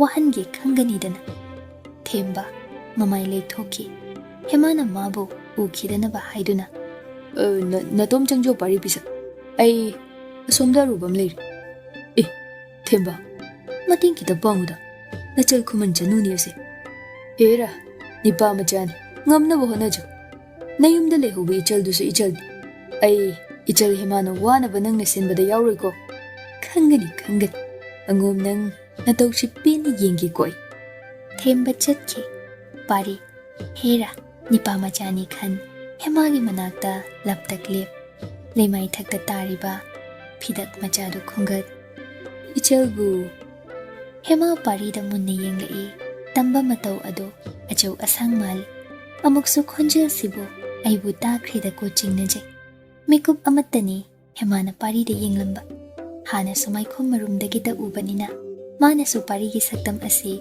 ꯃꯨꯟꯅ ꯁꯦꯡꯅ ꯈꯪꯗꯦ ꯏꯆꯜꯒꯤ ꯑꯣꯏꯔ ꯃꯥꯜꯂꯦꯁꯦ ꯐꯤꯗꯛ ꯑꯁꯤ ꯇꯥꯍꯧꯔꯦ ꯍꯦꯃꯥ ꯐꯂꯞ ꯃꯈꯨꯠꯅ ꯄꯥꯏꯔꯤꯕ ꯐꯤꯗꯛ ꯑꯗꯨꯗ ꯌꯦꯡꯂꯛ ꯃꯥꯒꯤ ꯅꯠꯇꯦ ꯍꯥꯏꯒꯨꯝ ꯃꯃꯥꯏ ꯂꯩꯊꯣꯛꯈꯤ ꯃꯇꯥꯡ ꯑꯗꯨꯗ ꯊꯕꯥꯒꯤ ꯃꯅꯥꯏ ꯅꯨꯄꯤ ꯑꯃꯅ ꯍꯦꯃꯥꯕꯨ ꯀꯧꯔꯦ ꯍꯦꯃꯥ ꯃꯥꯏ ꯂꯩ ꯒꯝ ꯒꯝ ꯆꯠꯈꯤ ꯄꯥꯔꯤ ꯍꯦꯃꯥ ꯌꯦꯡꯂꯤꯉꯩ ꯂꯥꯛꯈꯤꯕ ꯃꯅꯥꯏ ꯅꯨꯄꯤ ꯑꯗꯨ ꯑꯉꯣꯝ ꯀꯣꯅꯨꯡꯗ ꯂꯩꯕꯤꯅꯤ ꯍꯥꯏꯕꯁꯨ ꯎꯍꯧꯗ꯭ꯔꯦ ꯈꯪꯍꯧꯗ꯭ꯔꯦ ꯁꯨꯝ ꯍꯦꯃꯥꯕꯨꯇ ꯌꯦꯡꯍꯧꯏ ꯍꯦꯃꯥꯒꯤ ꯇꯨꯡ ꯏꯟꯒꯦ ꯅꯤꯡꯖꯩ ꯑꯗꯨꯕꯨ ꯃꯇꯨꯡꯔꯣꯝꯗꯒꯤ ꯍꯧꯅ ꯂꯥꯎꯔꯛꯏ ꯄꯥꯔꯤ ꯄꯤꯁꯛ ꯅꯪꯗꯤ ꯅꯇꯣꯝꯇ ꯀꯩꯗꯧꯔꯤꯕ ꯍꯥ ꯄꯥꯔꯤ ꯌꯦꯡꯂꯨꯏ ꯃꯌꯥꯝꯕꯨꯡꯅꯤ ꯏꯌꯥꯝꯕ ꯑꯉꯝꯍꯜꯗꯤ ꯁꯤꯗ ꯀꯩꯗꯧꯕꯤꯔꯝꯕꯅꯣ ꯍꯩ ꯅꯇꯩꯃ ꯑꯅꯤ ꯀꯩꯊꯦꯜ ꯀꯥꯈꯤ ꯍꯥꯏꯅ ꯄꯥꯎ ꯐꯪꯕꯒꯤ ꯑꯩꯁꯨ ꯂꯥꯛꯂꯤꯕꯅꯤꯅꯦ ꯑꯣ ꯅꯅꯥꯎ ꯑꯊꯨꯕ ꯑꯃꯒꯤ ꯑꯃꯨꯛꯇ ꯉꯥꯏꯈꯣꯅꯦ ꯅꯊꯧ ꯑꯃ ꯂꯩ ꯊꯨꯅ ꯁꯪꯒꯥꯏ ꯀꯣꯜꯗ ꯍꯜꯂꯨ ꯄꯥꯔꯤ ꯄꯤꯁꯛ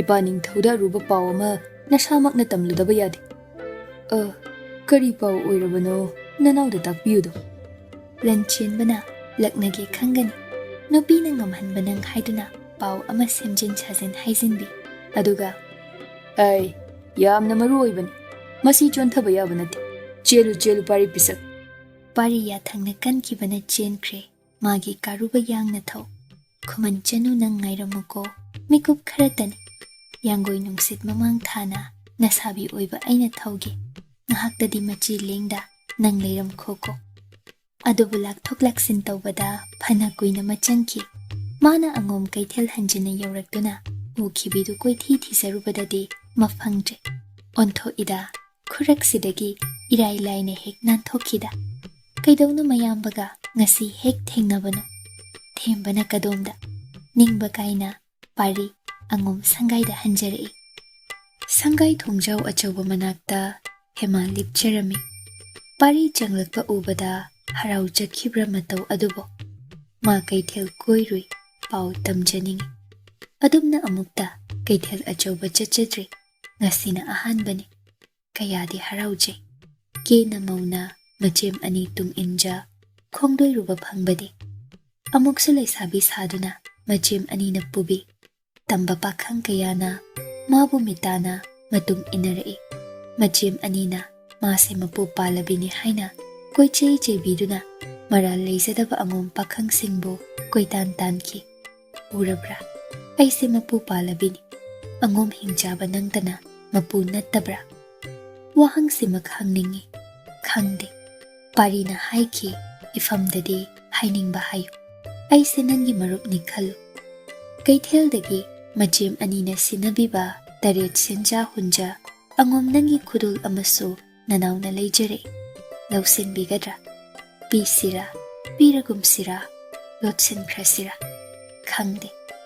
Pikta pikliba nawa amana mamagi phisi paiza tung inja kaithel ahanba kazaruba.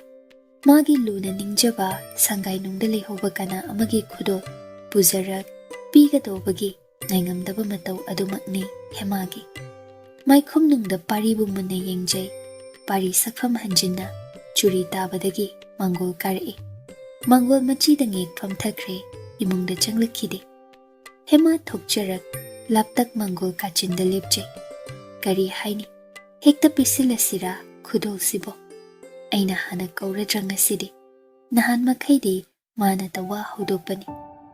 Pari Hema lepi khangbra. Yenglakte. Tapna. Aigi numidangi chakluk semganuko Khuman Chanu. Ay lukharo. Kidobire.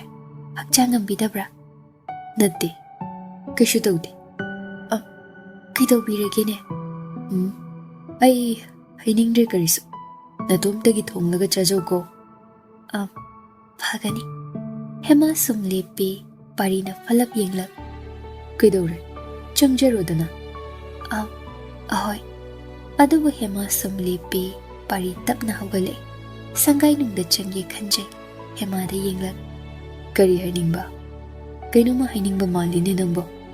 Hema khumlakte. Pari tapna nungaitana murum solei. Hek mikuba machon tharubada mabu uba panghaudeda. Anthokpai raibakni. Kaidobirabagi haibiyuba. Pari khantaba tauda pendabana henmanbagi machil kangkibana hankre. Hema da haiba yaba wani natte khanthahudredo. Anthoida. Aigi angomsigi yumburimbi oigadobi thawai oibido thengne. Adubu hek swai mangre. Aina soibani. Matungina ngamkidre. Ngasisu minglen matau khangba ngamda aina itum dawi. Hanagum magi wakhalda ahinga se tumkhunta loidore. Matani atai ama khangde. Hema tumen leizai mong hade. Wahai ama hairakte. Pari kaino aibo. Mangonda sigi wasibu tamluriba. Aibu wakhal khantha haudeda ko. Hema da yenglak. Hema nangla na khanganuko. Ai sum chara henbadi pharui. Chaning bitrabasu khitadi chabiyu. Hairamaga Hema imungromda changkre. Pari uhawi mami sami. Hema na ngasaidagi matungda makhud anina lotsinjabagumba potsak ama. Hauzikna phizi nungda lotsinjakre. Pari tapna. Karino lotlibabu? Aigira. Kaisu nachade. Hema kaino yengedana. Nangna ngasaidagi lotlibadubo. Hema khumlamdre. Khudol adu masak uhalakte. Tamge khanjakiba mapau amattasu tamjakhidre. Pari mataudu yenghawi. Amuksu hanjinna thagoiga unakhibada hairakhiba wahai chabul amamu khangning ningsinglakpagu. Ibungo ngamton simasu kaubinuko. Nanai nubi Khuman Chanuna chahi 13 mapung pharamdai waigi wan imang magdada thokiba thodok ama. Khuman lopata kumduna limlei pharu haiba yathang ama makhura ningthogi maphamdagi taki. Matam ado ibemadi masa adok ngamda laihona thak niklenjakib tumba chaba khangzadi yathang ado inba ngamjakide Khuman pat yauba ngamkhide. Adu ngamda leizaribi mabu yathang thawoide haiduna chairak pibiki. Kari chairak no khangbiko. Ibungo, ibemabu Khuman leinum kuphanungda numit humni mayada ising marik ama phawta handa namsinduna thambiki. Khangbra lamhenbi amuk hana yathang indrabadi namalal hubi apokpidugum kasarda loi thagani michai kaya. Anan winarabi aigi ibemana kaya wada kuphanungda khangsakiba. Humni matung kupha hanglubada gyan tada wanthaduna asibagum leiramkiba ibemana pumnamakna siri haina khanakiba. Asinasu loitri maru oibadu khang nanai nupina hagatchabani tolabini mawudadi mirai binuko. Angom kada yadhaningde hairabasu mawudadi adum otpinai biganu. Ngambi magi kana leite haiduna phujai biganu. Ikhutlona haisari nanai nupina ai konung ase matang chaba yenglaga luna thadok charakki ningchai. Aduga ibemabu puduna mafam chaba amada chachakini irana. Matam adu phawbadangdi mabu angomna cycle saidangbi oirasu mapop kaida leihanbi. Khuman mapam lamdamdadadi mabu amuk thendok pikinuko. Aigi ibemabu amuk kuphanungda mapunsi chupa namsin thambikini. Asidadi kawbinu nanai nubido. Pari Khuman Chanu tolabi amagi wakhal lanfamda Khuman Chanu lamlanbi kanabu kauthokragum kanabu mirairuba hukraba thamoi ado laushiluba ngamda punsi chuppa thamoi pandaba amagum linba taribra laurudaba yade oiningba ama oishanu hukraba thamoi di hanjin handaba yade hemabu soidanamakki thadokpa tai waruganu tolabi Khuman Chanu aibu waruganu.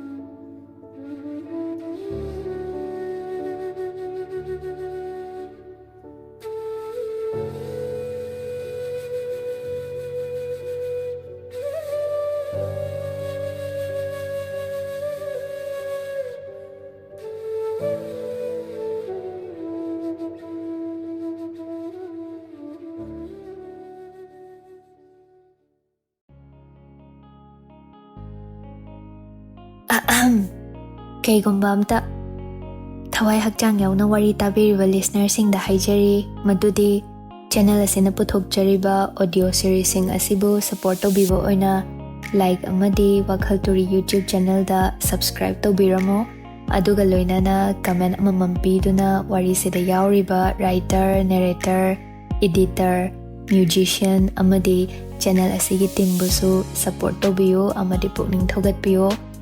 Aduga mayam hype tawbasu kawbigano.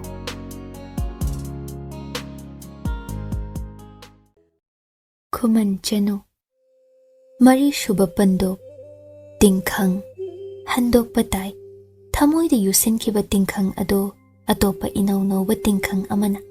Adubo hangning kibadi asitani ngamlabadi paukhumluba anawba Tingkhang na mahut silhawgani ariba Tingkhangi.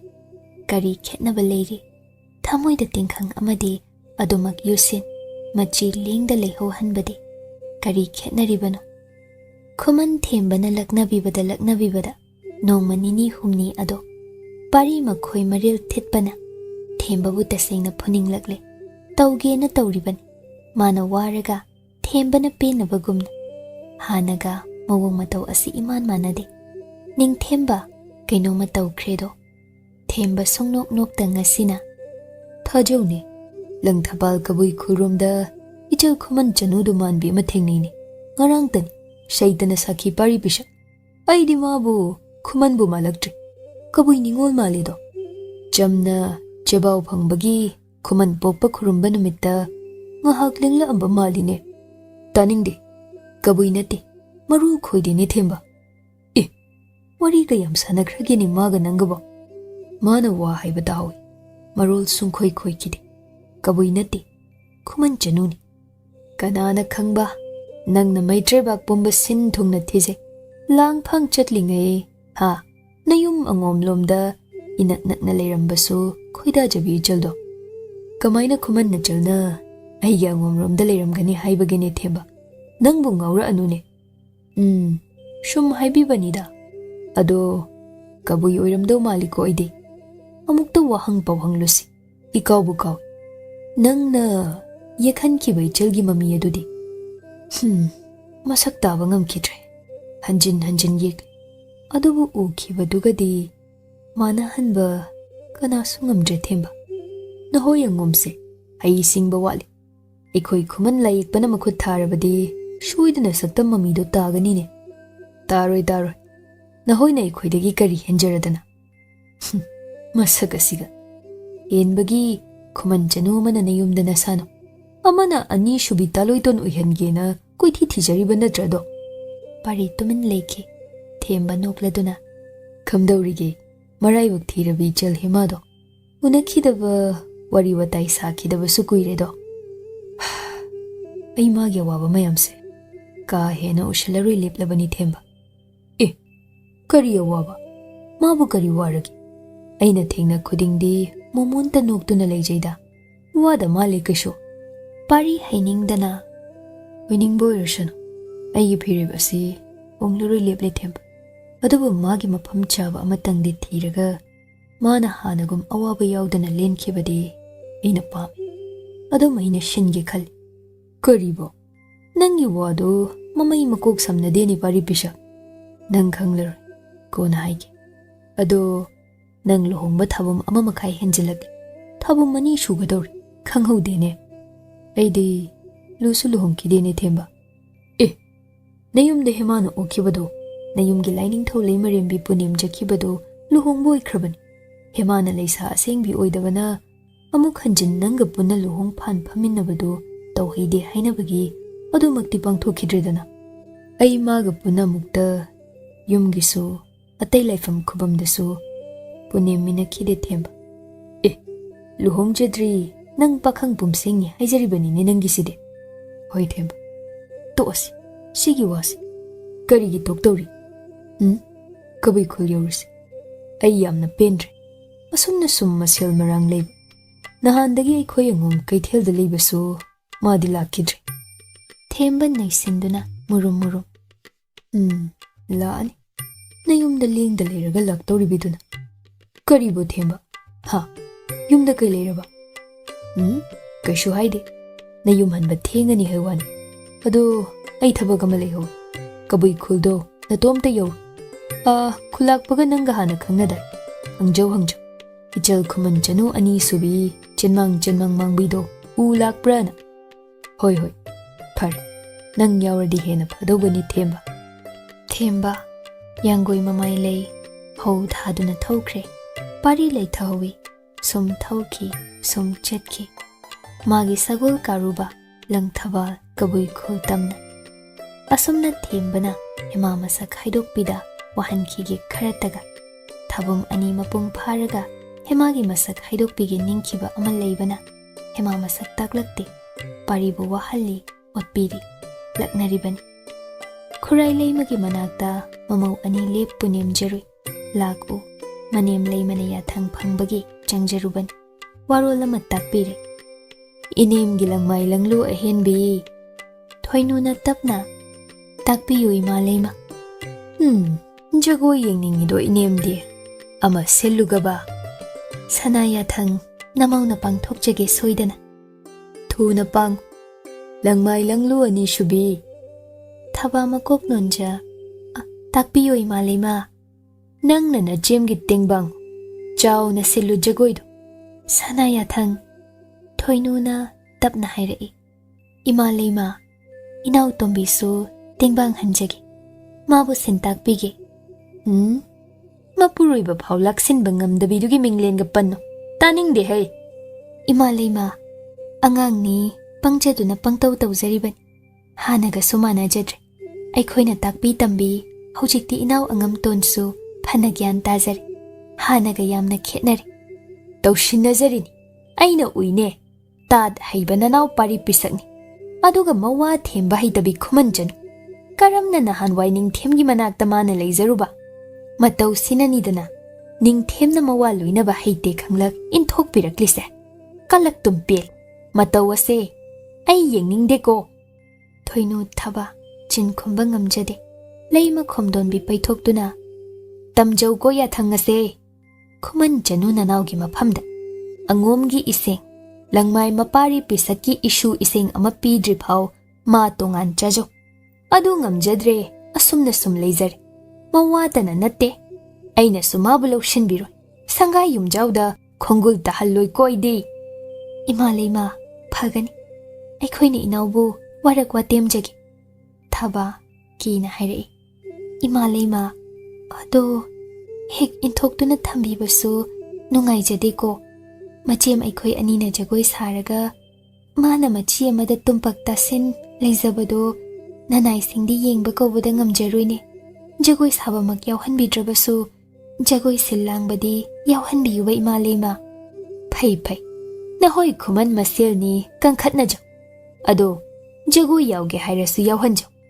aigi mai chophanbadi yaro mawa phaba ngamdabido warak chauko na hoi anina phagani ima leima khomdonbi sausinai mamau anida giri giri taksinduna khara khara yasinna jaraklaba pari hema amukka hena thuna yasinna hanbige khanbani ma ui hema pari gi matausi ki hom mamit panbi khurai leimani magi mi watte pau lawi asamak na yenglui ol macha pari pisaksi hema bu khazik khazik yaningba maledo aduna pumya yahanna basinjaribani hema bu angom jagoi sanglen lomda machem anina purakle maram haide aruba thabakni lauta hai hema hanagum machem anina haibata injai thuna sinkhibana numittu phai haiduna jagoi tamba hokre khurai leima khomdonbigi yathangna kanbane thoinu thabana irang phazabani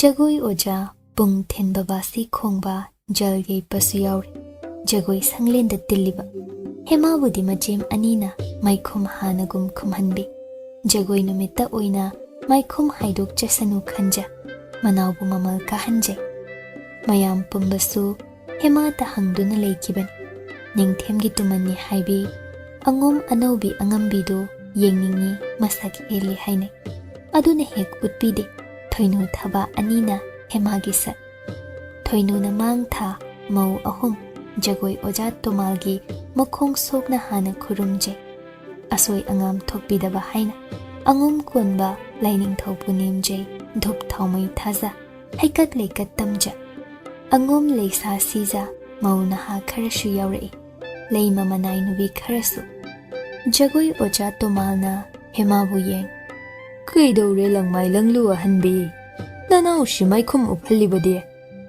sum ikai jaduna oja guru mayambu ahanba thengna jabo oibagini oja jagoi punglon khunek khuthek uba phangjaroine tushinduna shokpadar maikhum hanghalune ipa papa phini da ojabu adum ujani phare phare adum ahanba ahoba numitni jagoi kayam hainare mayamdo yengsi haine madugi matung haiba haitaba khaido jagoi tamdauri thoinu thaba ataidi hana matau masak pumba khangnaredo thabana tapna ojabu ekhoi gidi hana su sum unaduna lagle inau tombigi oina yengasi hangachababu adun langmai langlu atonbi haugal haugal eijaba jagoi matek amatta sa kari punglon isaina hainai nangi apamba hayo hema ikaina machem hal thoinu gi nakong maya changsinja ichem hal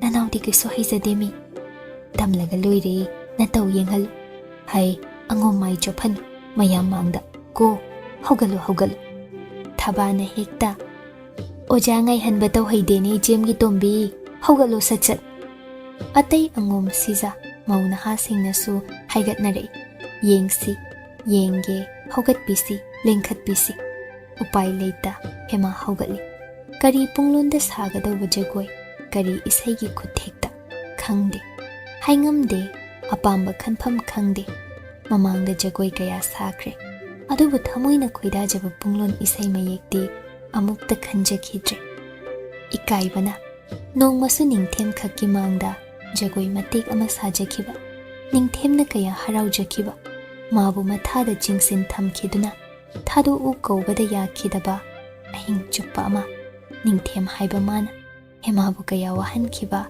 ꯀꯌꯥ ꯅꯨꯡꯉꯥꯏꯍꯟꯈꯤꯕ ꯑꯣꯟꯊꯣꯛꯏꯗ ꯅꯤꯡꯊꯦꯝ꯫ ꯍꯦꯃꯥ ꯋꯥꯈꯜꯗꯨ ꯎꯪꯗꯨꯅ ꯃꯌꯥꯝ ꯃꯥꯡꯗ ꯁꯨꯝ ꯂꯦꯞꯄꯤ, ꯁꯨꯝ ꯂꯦꯞꯄꯤ꯫ ꯊꯣꯏꯅꯨꯅ ꯑꯣꯖꯥꯗ ꯑꯣꯟꯁꯤꯟꯗꯨꯅ, "ꯑꯣꯖꯥ, ꯄꯨꯡꯂꯣꯟ ꯑꯃ ꯍꯦꯛꯇ ꯊꯤꯟꯕ ꯍꯧꯖꯤꯟꯕꯤꯌꯣ꯫ ꯑꯉꯣꯝꯗ ꯃꯤꯅꯧ ꯑꯣꯏꯖꯕꯒꯤ ꯏꯀꯥꯏꯗꯨꯅ ꯇꯧꯖꯔꯤꯅꯤ ꯏꯅꯥꯎ ꯇꯣꯝꯕꯤꯁꯦ꯫ ꯏꯁꯩꯗ ꯍꯧꯖꯤꯟꯕꯤꯌꯨ, ꯍꯦꯛ ꯍꯧꯖꯔꯛꯑꯅꯤ ꯃꯥꯒꯤ ꯖꯒꯣꯏ."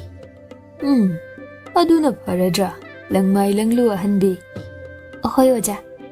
ꯄꯨꯡ ꯊꯤꯡꯒꯠꯄ ꯍꯧꯏ, ꯕꯥꯁꯤꯅ ꯃꯇꯨꯡ ꯏꯟꯅꯩ, ꯏꯁꯩ ꯍꯧꯏ꯫ ꯇꯞꯂꯤ ꯇꯞꯂꯤ ꯁꯩꯁꯛꯄ ꯑꯣꯖꯥꯗꯨꯅ, ꯑꯣꯖꯥ ꯇꯨꯃꯥꯜꯅ ꯍꯧꯔꯞꯅ, "ꯃꯌꯥꯝ ꯇꯥꯔꯁꯅꯨ, ꯍꯦꯃꯥꯁꯨ ꯖꯒꯣꯏ ꯄꯨꯡꯂꯣꯟꯗꯣ ꯈꯪꯖ, ꯃꯇꯨꯡ ꯏꯟꯅ ꯖꯒꯣꯏ ꯁꯥꯖꯁꯅꯨ" ꯍꯥꯏꯅ ꯏꯁꯩ ꯈꯨꯗꯤꯡꯒꯤ ꯄꯨꯡꯂꯣꯟ ꯈꯨꯗꯤꯡꯒꯤ ꯖꯒꯣꯏ ꯈꯨꯊꯦꯛ ꯈꯣꯟꯊꯣꯛꯁꯨ ꯇꯣꯉꯥꯜꯂꯤ꯫ "ꯏꯆꯥꯁꯥ, ꯊꯧꯒꯜ ꯖꯒꯣꯏ ꯍꯧꯔꯁꯤ꯫ ꯁꯥꯒꯠꯂꯨꯗ ꯁꯅꯥꯍꯜ, ꯍꯩ ꯍꯌꯥ ꯍꯦ꯫ ꯁꯅꯔꯦꯝꯕꯤ ꯊꯣꯛꯂꯛꯂꯣ, ꯅꯍꯨꯝ ꯀꯣꯟꯖꯦꯡ ꯁꯥꯕꯤꯒꯦ, ꯂꯥꯏ ꯈꯨꯕꯥꯛ ꯈꯨꯕꯤꯒꯦ꯫ ꯁꯅꯔꯦꯝꯕꯤ ꯊꯣꯛꯂꯛꯂꯣ, ꯅꯍꯨꯝ ꯀꯣꯟꯖꯦꯡ ꯁꯥꯕꯤꯒꯦ, ꯂꯥꯏ ꯈꯨꯕꯥꯛ ꯈꯨꯕꯤꯒꯦ꯫ ꯁꯅꯔꯦꯝꯕꯤ ꯊꯣꯛꯂꯛꯂꯣ, ꯆꯤꯡꯉꯨ ꯂꯥꯏꯌꯣ ꯂꯥꯏ ꯅꯤꯡꯊꯧ, ꯈꯣꯌꯨꯝ ꯂꯥꯏꯌꯣ ꯂꯥꯏꯔꯦꯝꯕꯤ꯫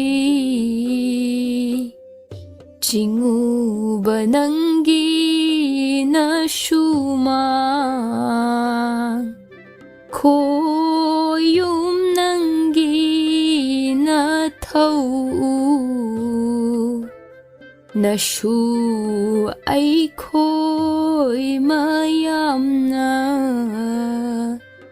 ꯖꯒꯣꯏꯒꯤ ꯈꯨꯊꯦꯛ ꯀꯠꯆꯕ ꯍꯣ ꯂꯥꯏ ꯅꯤꯡꯊꯧ ꯍꯣ ꯂꯥꯏꯔꯦꯝꯕꯤ꯫ ꯄꯨꯅꯤꯝꯖꯩꯗꯦ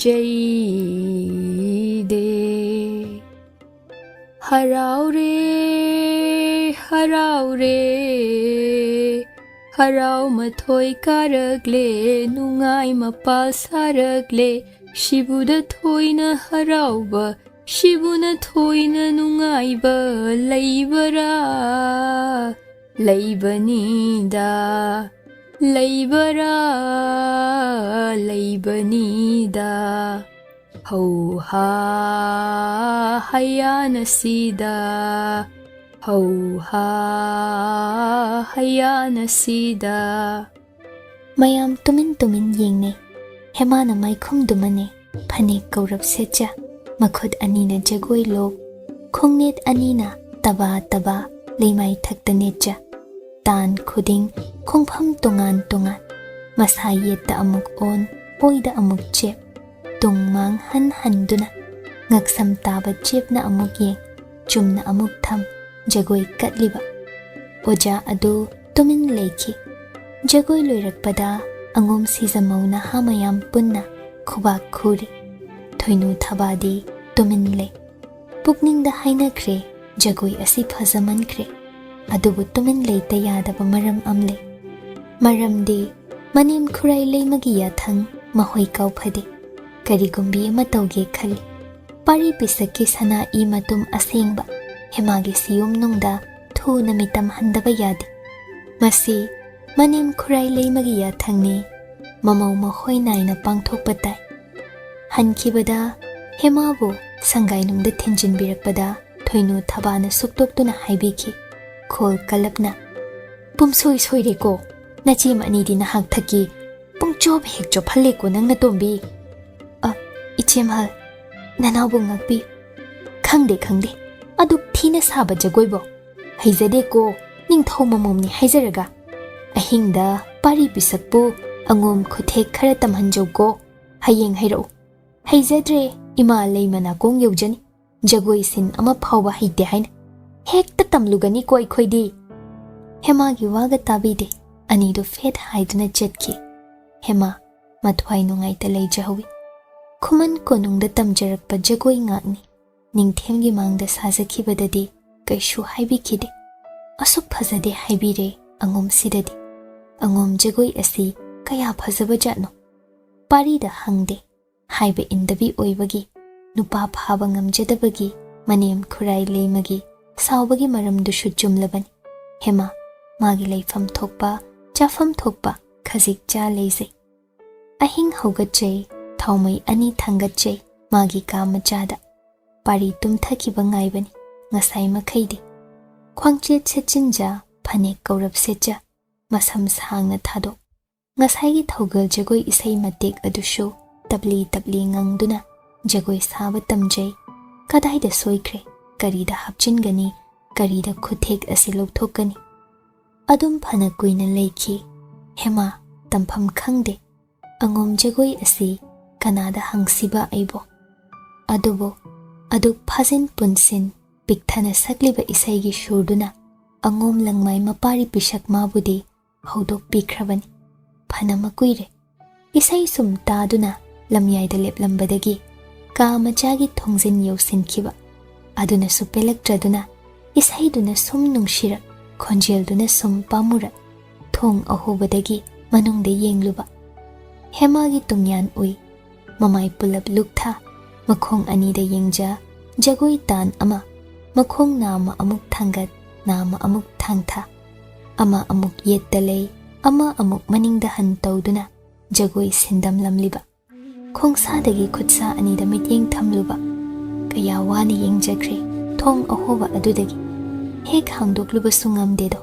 lamlan bini khankhibana haujiksu matududa mituda yengbagum parina yengliba hema makhut anina amuk thek thekduna jagoi sajai maithong asi amukta uba phanglabadi parina khankhe adubu hema gi mamai adu onthorakpa kobadi leikhide saban samda khutsa khongda lingjum pambom taba adu parina ukhigum tawre hana kadaidano ningsingpham thoklade sum yengli yengloi mangamde do unsa manung yawni yushin khrabi tingkhangni Khuman Chanu adu mikuptuda Tingkhang adu unsa nungdagi angom magi singli naurida thinjin khragum khamba nang hodedo kalak pelida tupamdaba angom langmai mapari pisat mabuk nungda murum sonjai phajaida Khuman Chanu pukning huida nangse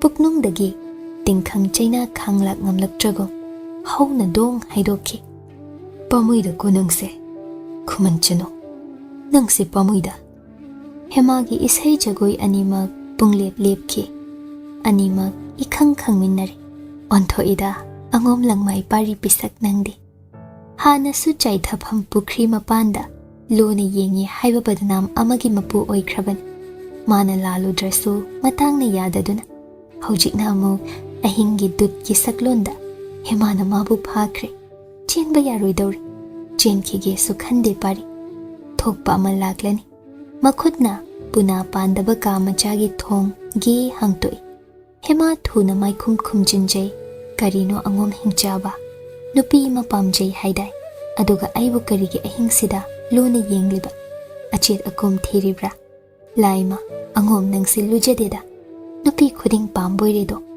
asi yongna pende hema pari mana achum saningi saphama mathire phangle sat haije karino ahingsida isai hona saklade aidi karam tumdoriba o ai soikre hemana mari yalakadra ninglu adubu soikre kha hauna sakjaba isai sunachade pari amuk nungai raktre mataududa mana mathau leita hemagi sahum mana thangat tajarubagini karigi jagoi isai tamlibano ne nangbo kaishu taude si khak hayuni haying jagoi katlu takbibrani ima leimana takbide hema yamna lapthokna leikre nahan nong pari mana angom kaithelda Khuman Chanu khoida zabidu uba phangjai hema da paudam khiba numit adudagi hema lapna talaijakre hanagum mari watai sabadasu ikhum khumkhide pari khangi mataudu hanagum hema ga maga loinaning aduna lale nangi jagoido ai matega mau howi hema khumde. Takpiyu tambiyu na so haijadaba. Angum aidi loina khangido. Hayeng ichem anida dum takhanjage. Aingonda takhannaba silaklibani. Itaima anina. Hanglurashu nangbu takpiru. Hema tumin lezai pari khangle. Takpiyu tambiyu hema na mafamda sunghai hairu. Adobo ai tambiragese. Changlake ko. Yazarani. Khomlen tungkhon thukai sabagi aibu ngakpiyu. Amukhana adum tawzaroi aiha. Paribu manakta naksinbagi ayaba hema mana pidre. Thongdu ngasinge haina hema thokjare. Thongna ama makhutna pai pari tapna. Ai shoikrene hema. Nang aibu warauran. Ai warauzade. Nang aibu waraukri. Ai khangi. Nahanong aina maram chada pau tamlubagi. Ai shoikre hema. Kaisu laitabi aingonda adum sanamana takpigat. Ipap langsinbaga pangkhakni. Hanagum aibu kanasu nate khanbiyu. Aduna hainajai aihakti. Hema tapna thongdu ngasinjai. Parina tap phai thongnadu. Hema kiru maning halli. Thagoiga unaningbra nangbo. Mikup phada khumjai. Unajaningde. Nangidi thagoidani haijakraga karigi unaningde. Oidaba hainuni hema. Ahingse thengle pothabiruo. Thare. Nangnadi famda khudol ama tamkre. On khumlonduna. Ai sho matam famthoi. Apamba amattadi hayuba hema. Kaisu laizade. Khudolni khanbigano. Sinajakiba monkhum adudi. Imali magi yathang aina injakibani. Adu oirashu amattadi hayuba hema. Aige apamba laizade. Thagoina nanakta leibashu nang pamdaba. Pamjade. Karigi. Aige kaisu wachade. Thagoibu kauthoklabrana. Hema khumde. Hema. Lotlanuba nangbo. Khumugaba. Thagoibu inakta naksin hanbirakano. Magi mafam chaba ama yengjakrasan. Nangdi hema. Nangdi kanaga. Aigidi kaisu wachade. Thagoidi aigi tawaman krabani. Mama Ningthemgi. Mana sida laki hairasu angambana yabigan. Masi matangdi. Madu khudol uina piyu hairibra hema. Adum khanbirasu yai. Hema na thongdu tapna ngasinki. Haibaduni. Irap lapnagre. Pari sum lephawi thongjinduda. Mana makhut makna. Lonsin kiba thongni. Hangto u hairuba ngamloi. Aduna supai. Adubu. Pari nadi ninda tauhori. Nakhutna isada yushal halamba tingkhang asidi. Nakhutna satoklamu hema.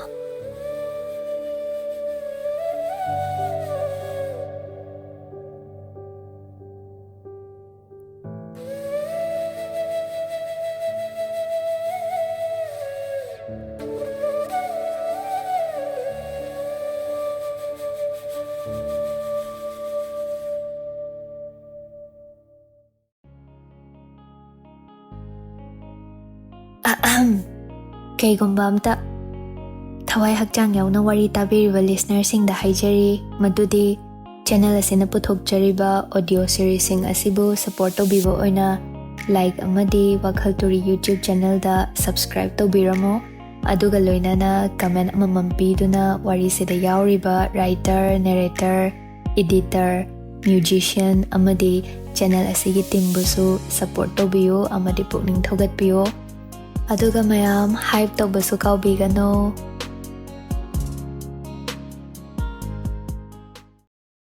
Tingkhang.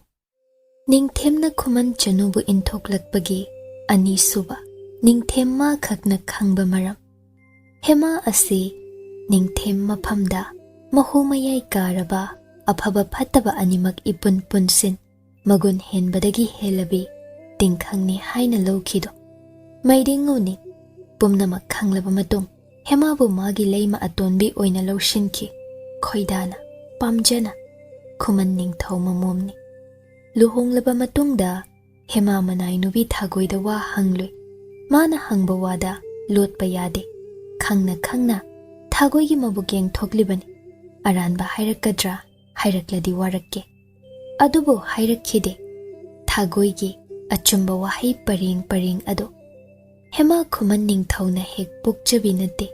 mayambong ningthau oirambagi mamum amatte yaujekibiduni makhutna lurel kakkiba hemagi apokpa kasarda loi thakibi apokpi hemana minai nubigum Khuman kolda mapunsi lelai nungaiba masak khanglakte lukhak jagum cha hinglakpini leima oibada matik chade adubu kadai Ningthem hema mabo ahanba ukhibada sumkhre taloi oihandaba yade oihanke masina hemagi asoiba amani lawkhrabani Ningthemna minai nubi amagum hinglakpi mabo magi taloi kaya nungsizaki Ningthem asina hemabudi angang yamna oijari Ningthem mana chahi kumja tara hena halli hemana luhonglakpado chahi tara taret mapung phazadribani hemana mabu sumkhre pumsum manaktada leiningi magini khanglabi ado magi natragu tamba kanagi mityeng dilairaduna nupi oibi kana manakta naksin halakningde ningthaurel ainabo ashum tawba haunade adubo hemagi manakta hektamak chenki ngasidi chatloi ko sarisho adubu hemagi manakta thungki ure yengamde ujre lengamde khonjel dare pamubana ta dremi paibana manakta leire lengamde lapna leire hingamde Ningthem magi thawai manga miga thana tarukmak hemagi khubam nungda paisen khragum taloi ataina kaya Ningthem mabu tawarau jaki hainai wawa Khuman Chanu asina Ningthem asi Khuman putsem tau semjinkre adubo hema haijade nungsiba marau leiba wahai khonda haiduna kesena jaba oina jaba magi leifam thokpa Ningthemna haiba makhai enjai ing tappana nongmata Ningthem mabo mamitta hangatna yengjade Ningthemna laknabani toina toina aibu yengune hema yengamde ithasida layune hema jangsin jaba ngamjade pangida ikaijai Ningthem masabida manakta leithabiyo ujaningi amukka sulengbirao inaktagi lapthokhino nongmata hangatjade machem lei masiza ataidagi pumtom tonganbini tumen Ningthemgi monkhum lonjai ikai Khudol oina pizai Ningthem mana kaya penjaba nongmata ningai tawjade sima pami sima pamde haijade ipam lamdamda chatningi Khuman na aibu kaya wahanba isabi ningthaurel Khuman dalaman khumbiyo nashanau palim panthau mami muthan kibagi mangsat tanbiyo haihanningi hema machilna Ningthem maphamda ngamgani adumaksu pangthokpa Ningthemna pumnamakki mapuni adubo hema haijakide Ningthem hemadagi lapthokpa ngamlaktre konung bichar tawre hemagi wakhalda lamphai chatli wakhal maphang leifam khanglaktre kari matauno asum leibaki mapu amana tawbadi phatte tawheide adubu hemadagi lapthokpa ngamladre tasengna mabu Khuman Chanu asina semjin khrabra adum ngamjadobi matau natte laknabikhi hemabu yengja nangna aibu semjil hema mi paina laining thau haina Ningthem khongya da tujai matau ado kaya pamu jakhiba Ningthem mana leibaki thaudada mabuk changba ngamladre Ningthem matik chadre matomna takizai nupi macha amagi damakpo mana sum tawba haunade tawroida adubu hemana manakta nakna leiri khaide ngamloidawri kamdawni asum tawradi tangbal lan toiragani tangbal khuthang lan khragani hemadada luptuna leiba chumde Ningthem khazik hema maphamdagi lapthokpa dami wabana henjai wakhal charangnare Ningthem warep lawpham khangdre asum tawni khangjaramladi karigi Khuman Chanu asi magi oiruba thadokpa hek ngamdabasibo Ningthaurel ainabo ngampham thoi atopa magi taloi shingum hema mabusu loina pham thoi manau Ningthem ton amana tanjaduda tangballan amuksu Ningthem ton gilan aduda Khuman makhut changbagi aronba pau masina Ningthembu sauhankre khangani Khuman Ningthau warake kamdogani phari ai Ningthaurel karigi ngamdani hemabu Ningthemna kikhrago hemana manakta sumnakna taloi oina leikradi hemada hanagum luplani leibak thauda kaurani Tangbal Manau mayambung singna munkragani. Ma nupida ngawba mission oiragani. Aduna Hema bu labna thambatai. Hek intokhiba sunungaite thawai oirambini. Aduna phasana mafam chaba amada sinabigi. Nungaina leijasanu lepi Ningthemana. Irai laina masagidamak leibakidamak laukhiba ware. Tungdadi kaya mairik pidagi maijau onduna chaklagan. Ningthemna khangzade. Tanja chana Lanchenbada Hema bu achetpa warip amaga loinana katkhi. Hema gi mafamda wahay ma hairamde taklamde. Nang lapna leikro aibu shumlanu. Ngamgani nang bu thadokpa. Ai maidinguni laining thawni. Nang na sumba ngamhaloi. Khumanda parama shutambini. Ningthem aigi makhada Khuman lay takbani. Aibu waruganu Khuman Chanu. Akiba aduna Hema bu labna inthoragle. Nungsiba pamjaba henmanbana Ningthemna warip adu lawkhe. Aduga haujikna karigi wakhal maphai khaliba.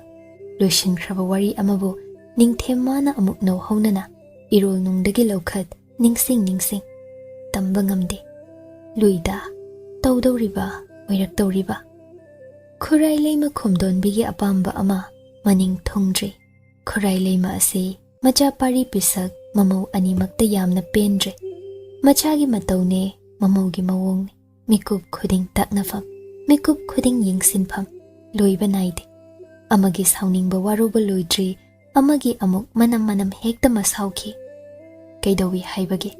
Hema asisu mapuroiba pari pisak asi ngamnaba them. Ngamganina masak machu wate. Khuman ningthaw mamum loini. Ningthem kada matam kuina leirakpini. Ningthawrel sumbadi ngamkhraga. Macha pari pisakpo sumbadi karigi ngamloidagi. Aduna tainafam khangda. Macha apokpanadi hena nungshiba. Lumna loba kauganina. Asonbi macha nattabi. Ningthemgi tuman asida pangsawda sawning. Mana thokhanbani. Nupa asi themba phaba heitabani. Takle fana loba kauba leite. Mahut sinbasu yaroi. Karigi yadani. Khurai leimana Hemana luhonglurabi oidunaso Ningthem mangda Hemaga pariga chauna natrabaso luhongbibadi pamli. Adubu parina Hemabu taseng lushinbiba oidribana. Adumag hek namphuda tawrubaso pamde. Luhongkrabadi loire. Angom asigi mai oina hogani. Paribu namduna Hemaga luhonghalle khalo. Leibak pungjau thenkradi khangda heitakana ama yaukhraroi. Aduga Hemabu amu parina inthokpi angom konung thadok hankhre khalo. Angom gi chang leibak mangda tagani. Ningthemdagi taba macha pari pisak natte. Masu pamjai pari gi ahanba taloide pumseng le sabina oiba. Macha gumna. Adubu kamdawni. Hemabu machana lawsalu mayadrabadi luhonglubadi yade. Aduna machagidi soiba yade luhongbadi tai thuna. Mamau ahal thoinuda paupi. Nanaw nupi moirang Chanu khudakta lawro. Kashu kaide. Angom jagoida saruk yahallo. Mathel mafazani. Thoinu ingiti khangi. Khurai leimana nahan makai matang chade haina. Manaw nupibo angomda leihanbagi ayaba pidabani. Aduwa haujikti matang charamali. Paribo manaw nupiduna phaba ngambra yengjaw. Yathangna koina na pirakle manemna. Kamdawi khangani. Thoinu mabukning kaya harawki. Khurai leimagi wakhalona atopa amada maruni. Thoinu manaw purakhan. Hemagi mangda mawa asi munnanaba hotnahange lenahange. Adu oiradi kalak khamban Hema supuklakani. Irang tauba mawa phaba sumba haijadabise haisarakpasu yai. Kanana pamgani. Phana oiduna so taloi amagi mangda mapuroibaga atopa lamlanbi amaga naksinna chiloknaba. Taugeda khomdonbi itik khanghange. Macha mamawgi damak wajarabi Khurai leimagi changyeng asi kayani. Mana losing leibi oirubana Hema pari kharata oirasu naksinaba ngamjakibani. Numit nini humni jagoi tamba makha chathai. Hemagi matau ahongba leite. Manung asuk kanbini chaibidrani. Chaingamdi matau adu. Manung kanbi haimandibaso haimallido. Adum tumin mayamgi mijay pumbak hang hingba asi mana hinagre. Adunabu jagoi phasade. Parida nungtigi takhallo. Takhanda male. Watamda male.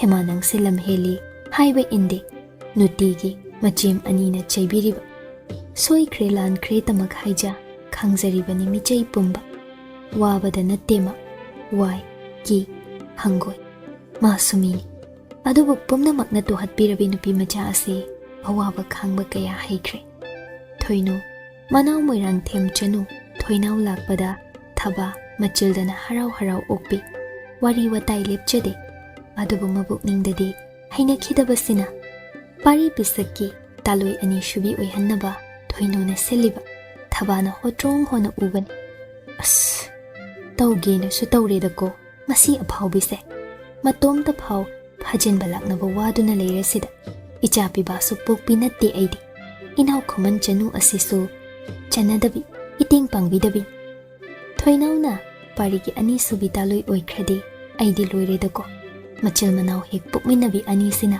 angomse pan khraniko hemanang se ontho ida ichimna wari sigum khachikta su ubidida pumnama hemada tainafam oikre thoinugi sangaida manau thoinau lehanbi Lanchenba su harau harau manau nupibu loinabi maso mama apukbigi thaurang khangi phaine khanje jagoi tamphamda thoinauna hemagi nakta shum naksinje wari watai Khuman mapam lamdamgi maramda wari sane hema walik na ngangbini ahongba leite masu khangi thoinau asi pari munba lakpan kaidawi munjau aigidi kana natte angom pari haibado nangi ojo aide chatkrani kuibu kuidre ita linga oigani ita haina kaunasira tawhaide aide kari haina kauzagani kopham khangzadredo hemana tapna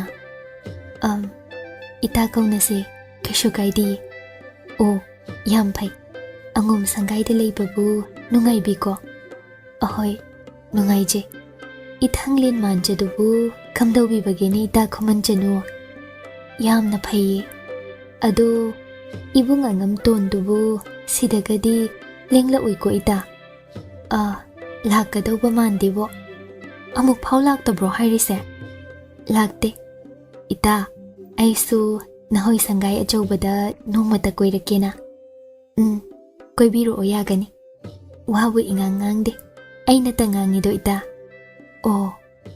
hema tumin leikhi thoinauna hema bo hainade kona lonabi machem oiraktong yetlida asukuina machem thoinu mahoi ani changduna angom pari haisigi taloi ahalde mana oige khaluba ningthemna hek pharak tasilak taloi ahal oiba phanghode ko lakcheida hoida keidawi haibagi atonbi oiresu kaide thoinauna pari bo ningjarakpa pamjarakpa mitajarakpa si kuiredo machemna angomda thaina ongkiba matam adudagi paribu mabu uruba thengnarubada adugumba ihul adu phaukrabani paribu ujaningi adubu unaba phangde matang ama icha chade hemagi maramda kharama khaide machem thoinuna wa haidokle thoinau khangi hemagi matau aduna shu oibatai parina hojik phaulo sinbida lenjariba hera masak henjarasu tuman nangbu pakhang pumsengna karam irai laina pambirani haigi aine heli nangondagi nadaw yaja sida nangna hankibagi wan aibudi angom pari pisak isabina inthokpa ngamlo yengu yeng namangdana wase phadoki aigi oithoki tomin leibi hemabu yenglaga adugumba wakhal khalibi thoinau asingai thoinuna thaba mangda manga khaigatpa hogre yengudana Khuman na hoi aina tawrakpadi imalei manasu yathang pibiri thuna thoinauga pariga luhongani namit mangda thaba itup tuk thai hemabu sauningba heli jagoi halakpada thoinu mangda thabana manaubu chaibire thirengkai horendine tombe pari pisakta haita jagoi matek to tamhalaktradi nang jagoi ga yawhaloi ko maya mangda aibu yonba lepuna nangdi phaido inemna inthokle haibai natomta panglei lejakhrabani aibudine imalei mane hekhe kauduna nanau Khuman Chanu warakpa ngamde napamda hanjakrodana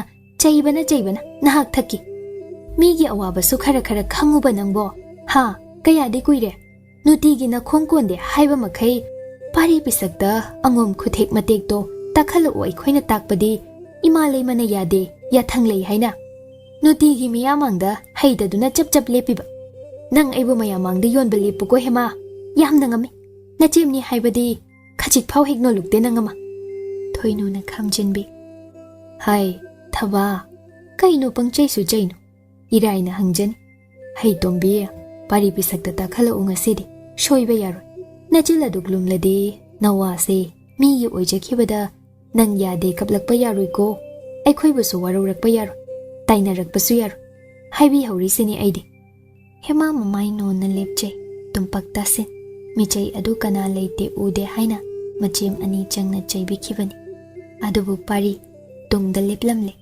hema bu munna yengle e thoinau so machim thoinu gi nakalda lepche hema bu chairaga hojiktagi hona madi harau khrago pari bu mana hana uki machim thoinu da to o haina khoning ne il thoinu ikhang khang tunglom da yeng thoklak hai pari bisak la I hairagya dro thabasu isuk sukna tung onthok pari bisak nupi warak choko jagoi tamo hairak tabro tombina ho hairamoi aibuna imalai mana nungtigi magi mahutta chaibiriba ai landabani ko noina sinjari mayamdo loina khangbajani ho ichapi basu poktrabnina ne tumin leizaba tabane khoidi thoinuna hai thaba kochi kadi kotnu ai khoina kaidore ha wa phai nganganu ne nangbo ahoi jema nanauna loina lanbane ado pari pisak tombi se yengdine jagoi heraga thadoro ai budami wa tahanganu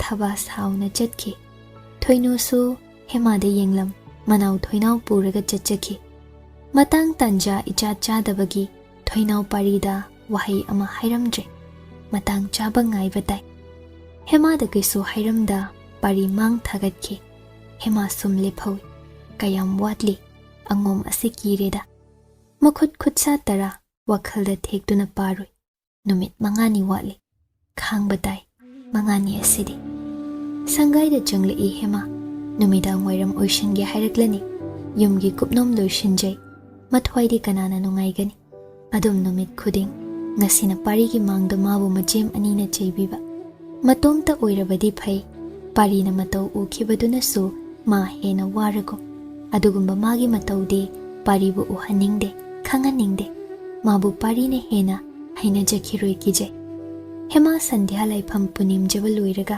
chak thonglage khan chaksangda changjarakpani parina mabu ngaiduna leramligo kuireda asum phamina khidaba nahanmuk amukte ahing ama wari sakhidrasu leiminaki pariga maga angam tanaba khudanga paisin angomba sina lekhibado hema kasho haida thokhige tawi parina law thamlako ainang bungai bani wari masasine hema tapna changlaktuna famthai cheirak magi mamai chofalli majem anina su paribu chaihali haina pena cheijo ai khangba ngamni hemana khali pari mataududa nokpetona kuireda nakholga phajana takhidaba kamdori nangbo hema karam leliba ngomsida nokningra wahangado mayumda leiminaraga nungairibra karam leli hangnariba hema tapna kashu tawsade aiha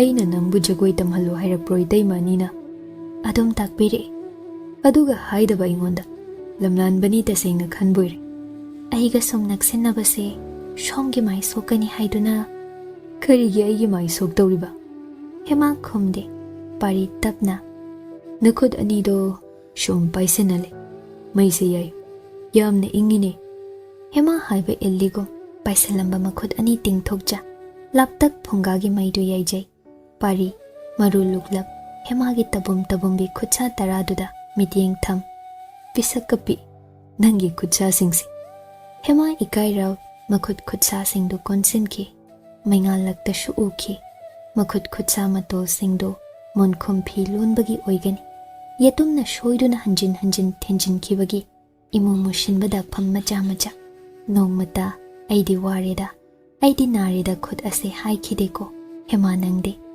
kari jagoino nangna khangdribo angom jagoi khuthekni angom jagoi haiba adum takpi kari matangino ne thaugal jagoi ni Nangbu kayam hijaragene. Haizade, nutigi tamje. Ado kaidoraba. Soi haiduna hek makoktagi hanje. Kanana soi haibi. Iche manina. Jagoyi ojanadi haidro soyena. Ojanadi soi haina takpide. Angom jagoi tamla uhek hairakprane tay manina. Adum takpiye. Aibu tamhallo haiba. Pari tuminle. Hemagi Yaikhom nungda lotliba maithongduda yengli. Ude, ngasi so masak adu. Mami shami khakni. Hanagum madi machi lingda leijaramlido. Kaya panglibi matawno. Angom jagoi kauba ama tunganba leiba natte. Angom khutheksu leitedo. Adubu matay maanina kadar tawbiduna. Hemaga maga naksinaba yanaba. Hema asi sanabir. Ngasay su thina chaybikiba mamang magtadan. Adum na nahan magkaiso mayamna hemabu chaybiramniko. Ma leina. Nong matasu mina adu chay aidi kizay kambiyo kanbiyo so hayradi. Aduga ipang pangja angom khuthek angom jagoi tungana lay tamla u hayraga mana lay thazaramliba. Mangonda jagoi tambiyo so hayngamjada nutigi mijay khangjariba. Ontho ida nangse hema ontho ida. Pari tapna Haying kaydi nangbu chayhalaroi hema. Ichem anina chaybabu kaidawi haibage. Asum chaybinaba laybase aidi nungay. Aidi nungaidi. Nangbu chayhalo. Kayam lubagene. Makhoidi sabra nangi mangda ngom jagoido. Sade. Aduga nangta jagoi sao hairaga nangna yadawriba. Yabatai. Karigino hema. Hema kumpham khangde. Pari tapna. Yengu. Angom jagoi takpigi. Se. Thirai ka janida. Hemana khamba nangjingay. Pari fuk haugat. Makhud ani thangat. Makhong nama thangat. Phaizom dune. Lingyan dune. Jagoi saki. Khangchong. Pangchong chonglay. Hoi su laure. Lairol su lolay. Lingyan phiduma su haira duna. Maning mamang. Koilay leire. Hoi ha.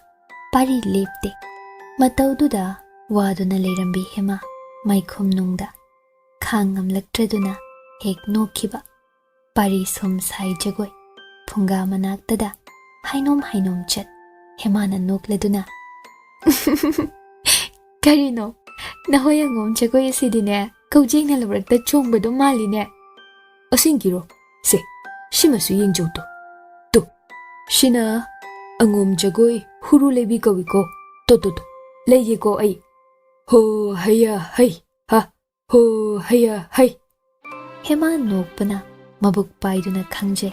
Phamjariba fandudagi. Onthage tawki. Pari na matawduda. Kaya pena yengjaba. Yengo na hay apangbise. Aidi mabu waba phange ninglaknaribani phau khangjada. Angom jagoi dumakni thajaribase. Ontho idako Khuman Chanu apangbe. Nangi ashumba na taw asi ahanba ujabaniko. Aina kaidawna nahan makhay na taw asi ubidabano. Nangbu shenadabano. Tolida. Angomba ishe. Amukso WakhaL ama. Masada yushinkiba Tingkhang duna. Khanghalakli boydo. Ay leiramdradi. Nangbu kanada saurugani. Kanabu warugani. Kanagidamak adum noklugani. Hayo hema. Taibang palsida. Ay natanangi kana leiri.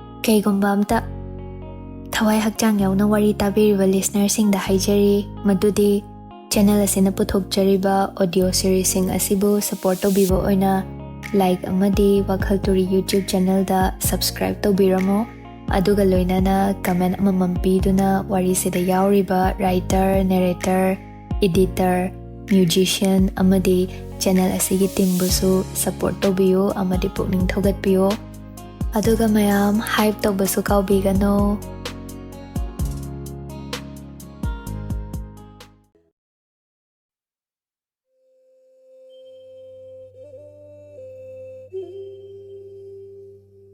Tingkhang Mathang Nungthilwai Kayadi Hanagum Pukphavi Oikrabano Thoinu Thaba Hanagi Maphamda Pop Tai Hemada Hanagum Wahang Pauhang Liba Ngarang Ahing Dine Hek Angom Jagoi Tambi Haize Jagoi Sao Sao Yenge Takpi Hema Hogatuna Ngarang Parina Tawkhigum Jagoi Pangsa Saze Masu Angom Angau Badugum Kashu Khangzada Lauraki Kauzeng Onduna Yed Oi Mang Tung Tan Ta Drabra Jagoi Khutsa Aduda Majim Ani Mabuk Paiba Makhainu Kibase Adumak Hek Pari Haiba Angau Baduna Tambibra Tambi Soirabra Ichem Hal Ichem Ton Kina Hangachei Hema Thoinu Thaba Nokladuna Soide Pungchum Chumle Adu Oire Angom Jagoi Se Asuk kuina angom sida leirakbabu amukta uzadene aikhoi ani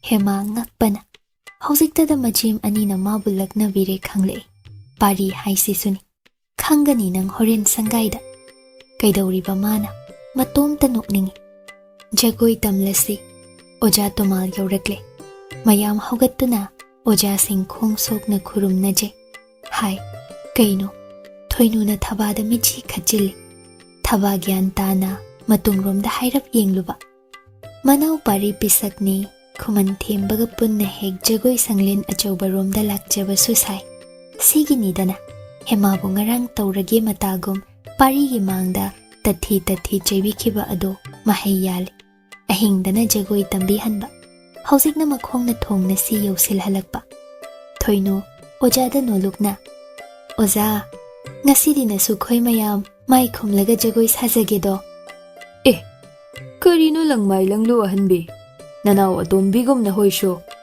Ngasi tane Mai khomlaga jagoi tan chabre yengjage Nasu khoi ngasidi Hoi Soida soihan nushiko Phagani oja Adum thoinu thabana luchingbi oi Leiriba angom siza Mau pumba Mai khom haithane Khadang tabadu phawni Phizil chingthariba Kharana phanek fidon chingkhatne Kharana khoi khada setli Thabana namduna Hemabu khoi khada phanek sethalli Loinamak samlang jum Chap manana tungromda thadhane Iman mane Uriba nupi sing ado Thoinu Manau thoinau su yauri Matani Moirang them phauman yaliba Thoinu na luchingbi oibani jagoi asi Ani subada thaba Hemana Tunglepne Ngasidi ahan akondusu ithu thugaikre Mana thokpa lipne Hema sumarakta yipsinki Punglon haukre Basi sursu Isai sakpa ojasu sakatlakli Pari hoini yosilakpada Thaugal jagoi hausinkre Themba pari bujangla uhaina Oja singduna kausinbi Kauna phag amada Anidu nak yet pamine Oja basi khongbana liptuna Ibungo ngamton Jagoi numitta jagoi ngakpasi nahakna oidobra Nayamba angamhalna oidobra Nasuna oijaw haina iyamba angamhalna takpiyoja Phareda Ngasiday jagoi senba hujawdo Phagani ojabo Pari mangak no na punemjay Nupi singna jagoi saba numitta Angam athaw nupa amana Jagoi hek ngakne Handak Lanchenba na manawda Jagoi ngakpa oijaw Yathang pikrabani Khuman themba kari nungino yaure Parina nampuda themba bupui Adubu hemagi masak uba phangadra Asada lakluba Arimbada takre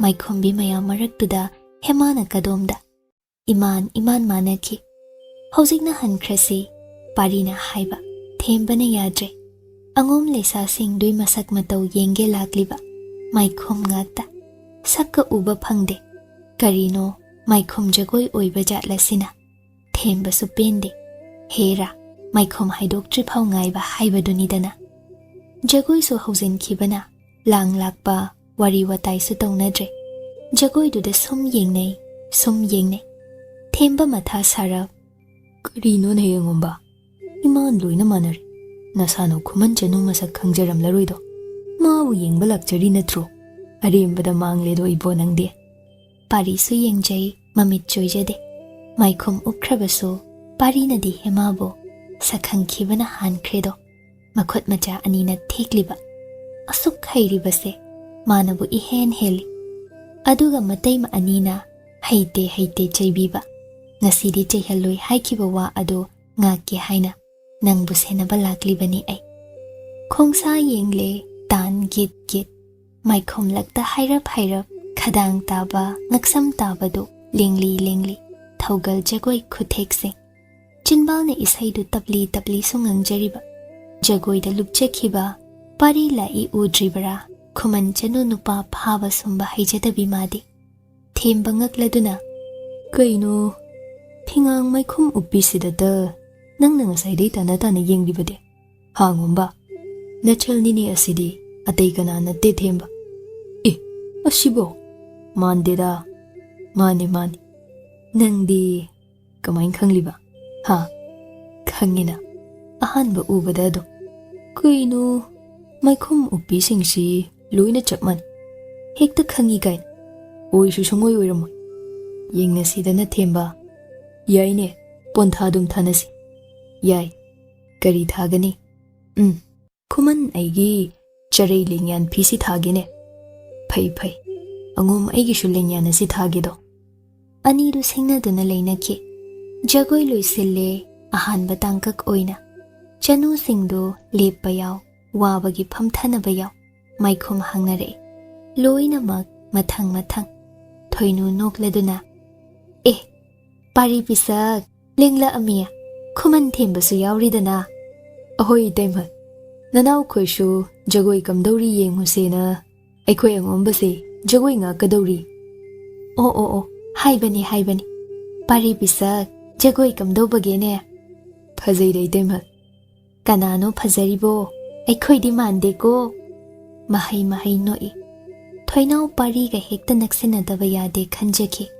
ꯀꯗꯥꯏ ꯄꯥꯟ ꯑꯃꯇꯞ ꯄꯨꯔꯛꯄꯗꯥꯏ ꯃꯇꯥꯡ ꯆꯥꯔꯗꯤ ꯄꯥꯔꯤ ꯊꯦꯡꯅꯕ ꯌꯥꯏ ꯍꯦꯛꯇ ꯂꯥꯟꯁꯤꯟꯒꯦ ꯍꯥꯏꯗꯨꯅ ꯃꯆꯦꯝ ꯊꯣꯏꯅꯨꯗ ꯃꯃꯤꯠ ꯌꯦꯡꯂꯝ ꯄꯥꯟ ꯑꯃꯇꯞ ꯃꯌꯣꯝ ꯑꯅꯤ ꯄꯨꯊꯣꯛꯂꯛ ꯃꯀꯣꯛ ꯅꯣꯟꯅ ꯆꯪꯁꯤꯟ ꯏꯕꯨꯡꯉꯣ ꯉꯝꯇꯣꯟ ꯅꯆꯜꯅ ꯄꯥꯟ ꯑꯃꯇꯞ ꯁꯤꯃꯇ ꯂꯥꯟꯖꯒꯦ ꯍꯥꯏꯕꯕꯨ ꯄꯥꯔꯤꯗꯤ ꯌꯦꯡꯕꯇ ꯌꯦꯡꯂꯛꯏ ꯊꯣꯏꯅꯥꯎꯗ ꯄꯥꯔꯤꯅ ꯃꯤꯅ ꯂꯥꯟꯖꯔꯛꯄ ꯄꯥꯟ ꯑꯗꯨ ꯂꯧꯁꯤꯟꯗ꯭ꯔꯕꯗ ꯊꯦꯝꯕꯅ ꯃꯉꯛ ꯅꯣꯜꯂꯞ ꯂꯧꯁꯤꯟꯈꯤ ꯄꯥꯟ ꯑꯃꯇꯞ ꯑꯅꯤꯗꯨ ꯄꯥꯔꯤꯗ ꯈꯨꯝꯃꯨꯗꯅꯒꯨꯝ ꯈꯨꯅꯤꯡꯅ ꯇꯨꯃꯤꯟꯅ ꯊꯤꯟꯈꯤ ꯑꯗꯨꯕꯨ ꯄꯥꯔꯤ ꯃꯥꯗꯤ ꯍꯧꯖꯤꯛ ꯐꯥꯎ ꯃꯥꯏꯈꯨꯝ ꯍꯥꯡꯗ꯭ꯔꯤꯕꯤ ꯐꯤꯉꯥꯡ ꯏꯟꯕꯤꯗꯨꯔꯣꯝꯗ ꯁꯨꯝ ꯌꯦꯡꯂꯤꯕ ꯊꯣꯏꯅꯥꯎ ꯎꯏ ꯏꯀꯥꯏꯔꯗꯨꯅ ꯆꯠꯊꯣꯛꯈꯤ ꯊꯕꯥꯅ ꯎꯔꯗꯨꯅ ꯀꯂꯛ ꯄꯦꯟꯅ ꯃꯆꯦꯝ ꯊꯣꯏꯅꯨ ꯇꯥꯖꯔꯁꯅꯨ ꯃꯇꯥꯒꯨꯝꯅ ꯀꯩꯅꯣ ꯄꯥꯟ ꯑꯁꯦ ꯂꯧꯁꯤꯟꯕꯤꯗꯦꯗꯣ ꯀꯩꯅꯦꯒꯦ ꯑꯩꯈꯣꯏ ꯄꯥꯔꯤ ꯄꯤꯁꯛꯁꯤꯗꯤ ꯃꯤ ꯏꯀꯥꯏꯖꯔꯝꯂꯅꯤꯌꯦ ꯊꯣꯏꯅꯨ ꯎꯏ ꯑꯗꯨꯕꯨ ꯅꯣꯛꯁꯤꯟꯅꯩ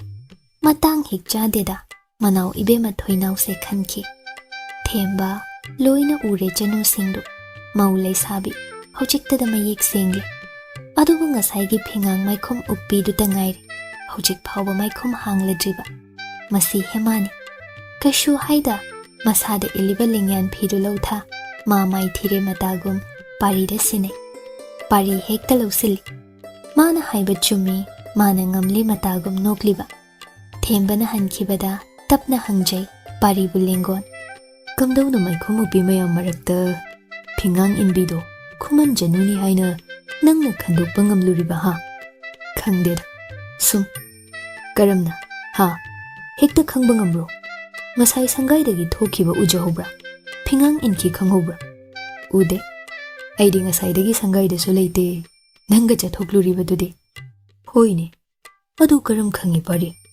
ꯄꯥꯔꯤ ꯈꯪꯗꯦ ꯀꯔꯝ ꯃꯌꯥꯝꯂꯛꯇ ꯌꯦꯡꯂꯨꯕꯗ ꯍꯦꯃꯥꯅꯤ ꯈꯪꯂꯨꯕ ꯃꯁꯥꯗ ꯄꯥꯎꯈꯨꯝ ꯂꯩꯖꯔꯝꯗꯕ ꯊꯦꯝꯕꯒꯤ ꯋꯥꯍꯪ ꯄꯥꯎꯈꯨꯝ ꯊꯤꯕ ꯇꯥꯏ ꯈꯟꯐꯝ ꯈꯪꯗꯦ ꯈꯨꯝꯉꯝꯈꯤꯗꯦ ꯊꯦꯝꯕꯒꯤ ꯋꯥꯍꯪꯗꯨ ꯇꯣꯜꯂꯤꯗ ꯑꯉꯣꯝ ꯄꯥꯔꯩꯍꯟ ꯃꯥꯡꯒꯣꯜ ꯃꯆꯤꯗ ꯐꯝꯗꯨꯅ ꯄꯥꯔꯤ ꯂꯩꯔꯝꯃꯤ ꯊꯣꯏꯅꯨ ꯊꯕꯥ ꯑꯅꯤꯅ ꯍꯦꯃꯥꯕꯨ ꯁꯪꯒꯥꯏꯅꯨꯡꯗ ꯊꯤꯟꯖꯤꯟꯕꯤꯕ ꯅꯨꯡꯇꯤꯒꯨꯝ ꯂꯥꯛꯄꯗ ꯄꯥꯔꯤ ꯄꯤꯁꯛ ꯀꯅꯥ ꯉꯥꯏꯔꯝꯂꯤꯅꯣ ꯁꯨꯝ ꯂꯩꯖꯔꯝꯕꯅꯤ ꯏꯇꯩꯃꯇꯣꯟ ꯈꯣꯏ ꯇꯣꯝꯕꯤ ꯉꯥꯏꯕꯤꯕꯗꯤ ꯅꯠꯇꯕꯀꯣ ꯃꯥꯁꯨ ꯉꯥꯏꯖꯔꯝꯕꯅꯤ ꯅꯅꯥꯎꯅ ꯊꯣꯏꯅꯨꯅ ꯁꯠ ꯉꯁꯥꯏ ꯄꯦꯟꯗꯕ ꯑꯃ ꯂꯩꯈꯤꯕꯗꯣ ꯑꯩꯒꯤ ꯏꯅꯥꯎ ꯏꯕꯦꯝꯃ ꯅꯆꯜ ꯊꯣꯏꯅꯥꯎꯅ ꯉꯁꯥꯏ ꯄꯥꯅ ꯂꯥꯟꯖꯕꯗꯣ ꯅꯪꯗꯤ ꯂꯧꯁꯤꯟꯕꯤꯗꯦꯗ ꯄꯥꯔꯤ ꯄꯤꯁꯛ ꯄꯥꯔꯤ ꯅꯣꯛꯂꯗꯨꯅ ꯅꯅꯥꯎꯗꯤ ꯄꯥꯅꯁꯤ ꯀꯌꯥ ꯈꯣꯏꯗꯥꯖꯗꯦꯗꯣ ꯏꯇꯩꯃ ꯐꯩ ꯐꯩ ꯑꯗꯣ ꯑꯩꯈꯣꯏ ꯇꯣꯝꯕꯤꯁꯦ ꯉꯁꯤꯁꯨ ꯅꯪ ꯉꯔꯥꯡꯒꯤ ꯑꯉꯣꯝ ꯖꯒꯣꯏꯗꯣ ꯇꯝꯕꯤꯌꯨꯗꯣ ꯃꯈꯥ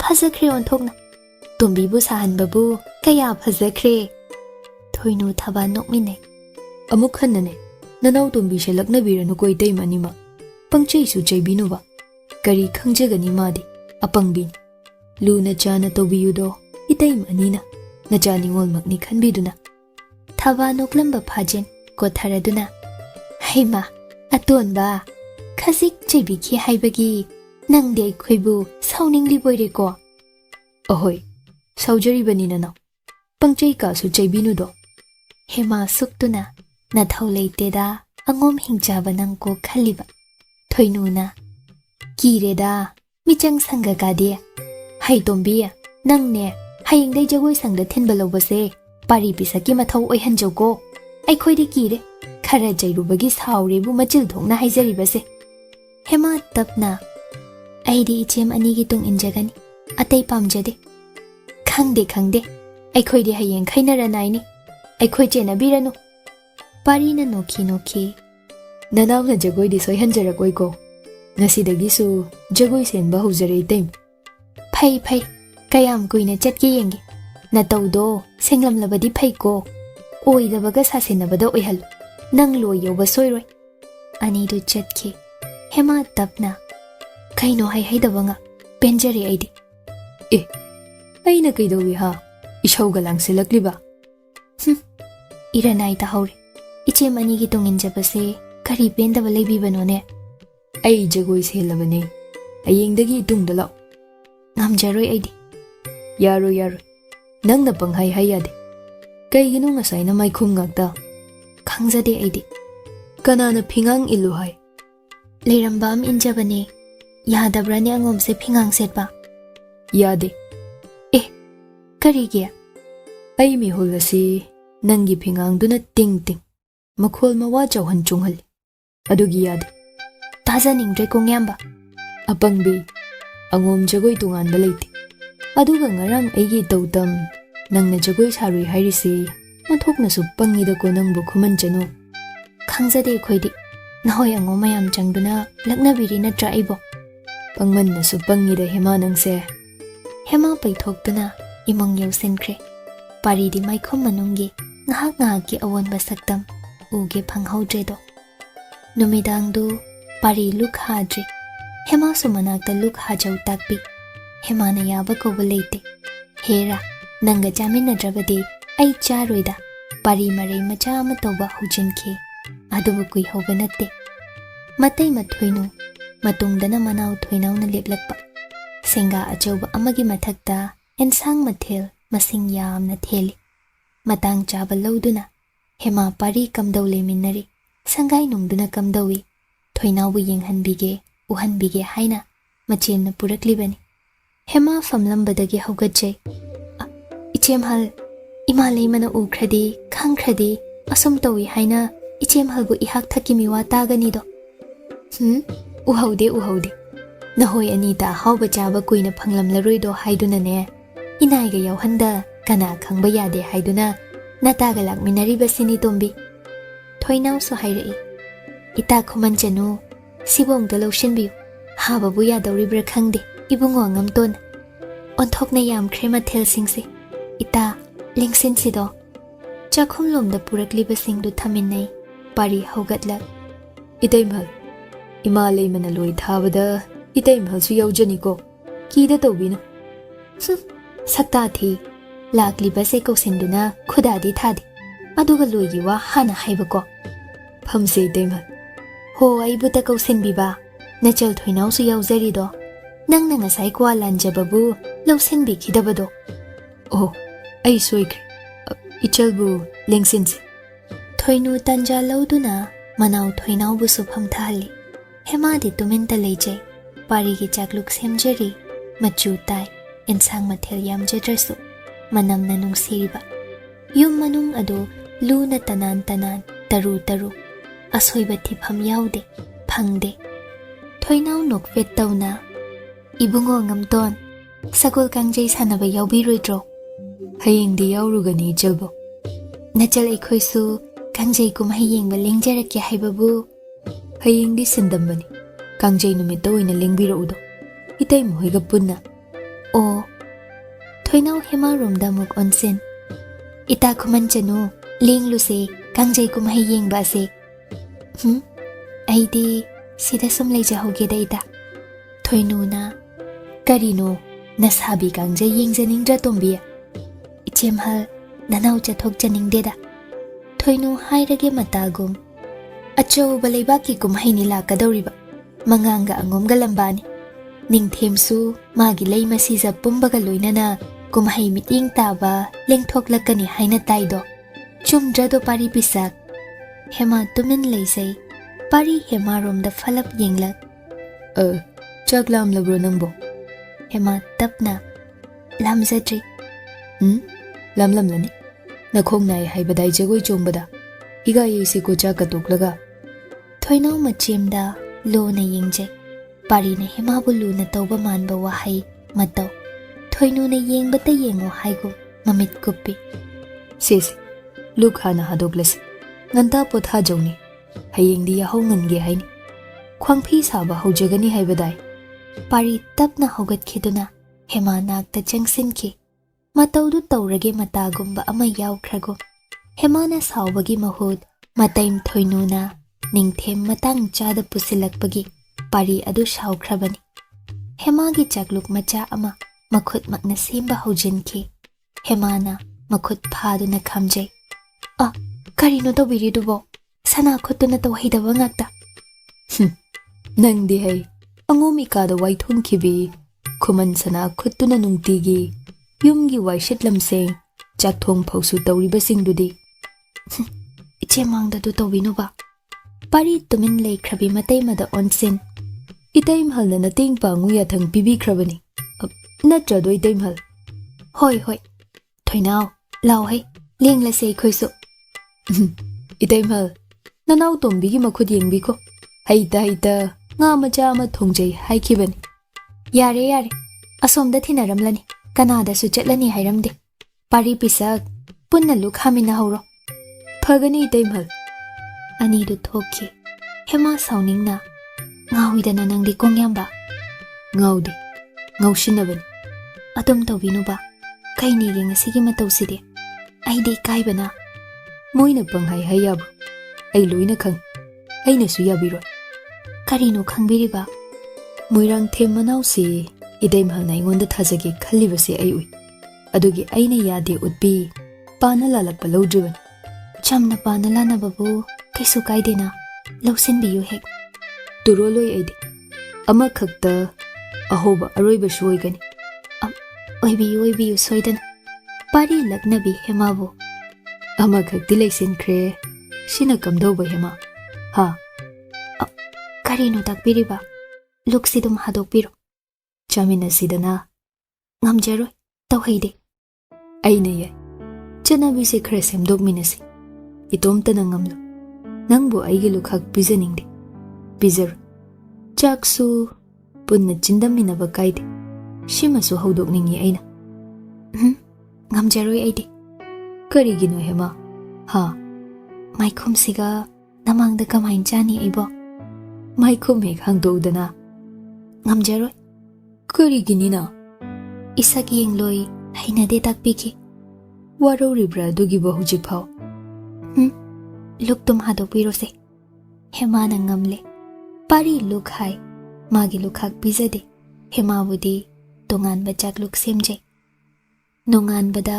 angum konung punglang langle chakcha matungi wani jagoi tamba chatsi haunarakpa pari nasu hemabu jagoi sangda thinbige loishilu haiba mata Lanchenba konungdagi halai maithong kaya makalamliba matomta natte magi yetlomdana sana sagol thakta maidingu ningthem icham chamna lengle angum konung achobada Michambu saduna lagliba oiba tai. Ningthem phizet selakte. Laptakna sagol lamni manai masel kharatana thogal tawrakliba. Angom langmai ningthau khurai leima. Manai masel pumba thoglak Ningthembu taram taram okje. Sangai achobarom da lengsin ki mari mari. Thoinu thaba manai masel loina Ningthem masak yengba thokje. Lanchenba na manai thaduna paribu kaure. Hemasu loina rakani irai laina khandoi. Pari laktuna Ningthem da punyemjai. Ningthem na hogat manau makum lengonbi. Kamdauri. Una khidaba kuire da pari pishak. Nanau nungai jari. Ana ayek mapu thauzaldagi thoidokpa yaujade yambungbu. Hana takpida khongdoi birakpadi karina thaugal taujagani. Ningthem pari gi oirom thangbada yengle. Hema leiramje. Hema loina rakje. Sum ngaire. Kona ta pari da yeng. Natum tara pari pishak. Khuman Chanu na sanaudi udeda. Lanchenba na tapna. Pari pishak. Inaw nupi busu pau thago. Lining thau linglakli. Thaugal phangjahau haina. Pari tapna. Ishanaudi. Hakchang ana hoduna hipjahul. Lai ho bani iyamba angamhal. Sida hekla khanjabasu. Yambung na nung phadok lingbirakpada. Angom lai ho longna duna lingbi khrabadi. Nanaw angom pumbadi mangjaredo. Ningthem na. Kari. Khuman Chanubu masangamde haiba. Maiba maibi kauru. Kana lay. Shana konung ipu maiba kauru. Pari tapna. Angom ipu maiba iben maibi na yengjare yambo. Hojikti thoidokpa taujadri. Hipja hawi sanawdo. Oh, phareda. Kayam kana ngamdabanone. Nahoy angomgi hawa nungsitsi mabu hainadrabra. Lanchenba hoi tumin lay. Ningthem na adum haifam thokte. Adubo hanjin mathau natta hangliba. Pari na khumpham, thingpham, khampham thoi. Pari nokvet tauja. Yambong. Adugi na jadedo. Sum masa khare shonjabagin. Pharanida. Nanaw na jiksin na senajari. Oh, phaida. Amuktadi Khuman Chanubu unaramgene aibo. Lanchenba na tapna. Phagani Shrijut. Pari pishak. Kadai se. Ngamdrasune. Itaw Ningthemgi nakta. Amukta nang na shambido na pubiro. Tumlam labasu khara hudokpiro. Inaw ibema Khuman Chanudu. Pari thoke. Hema magi. Ka machada laikre. Kauna ngangna basu khomu mayade. Ngasai na. Thoinu thaba. Atay manay singlak do na loishilo. Ningthem okpalaw haikrabani. Tumin lotchakrabani. Khudak tuda. Mikup tuda. Angom thadok tu na cheninglabani. Yadabagi laybani. Karigi lagli. Nathaw laite angom sida. Ningthem nangi. Nathaw natte. Pari ka machada tap na changlai. Hema pari bu munna yenglai. Yaikhom adu haidok lagi. Mayek sing na. Ay ngamloy haigani ma. Aduna pari na. Ningthem na nangbu puro haira ine. Ay ngamjaroy. Aina nangbu yadrabasu namduna phaduna puro yathang pibirei yamba angamhal. Ipa ningthau ima leima. Ningthem machil makna. Kamdauba hema. Ay ngamjaroy. Aina yade hairabadi. Hema Makhol ni e. Ay ngamjaroy. Ningthem di nangbu ngai hori. Hema fuk haugatki. Ay khudaksida nahoy angom se thadok jagani. Aina yaroi hairabadi. Ay ngamloy. Karigi mathau na tamana lagli. Ay bo hangli. Sungam ngamlaroidra ha.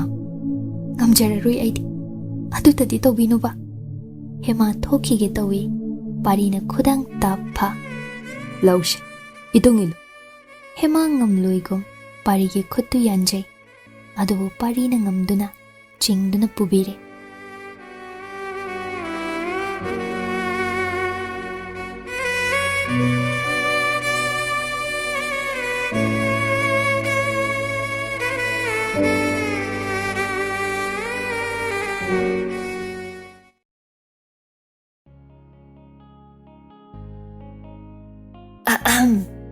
Kaygumba amta thawai hakchang yauna wari tabiriba listenersingda haijari madudi channel asina puthokjariba audio series sing asibu support tobiba oina like amadi WakhaL Turi YouTube channel da subscribe tawbiramo aduga loinana comment amamam piduna wari sida yauriba writer narrator editor musician amadi channel asigi team busu support tawbiyo amadi pukning thogatpiyo aduga mayam hype tawbasu kaubigano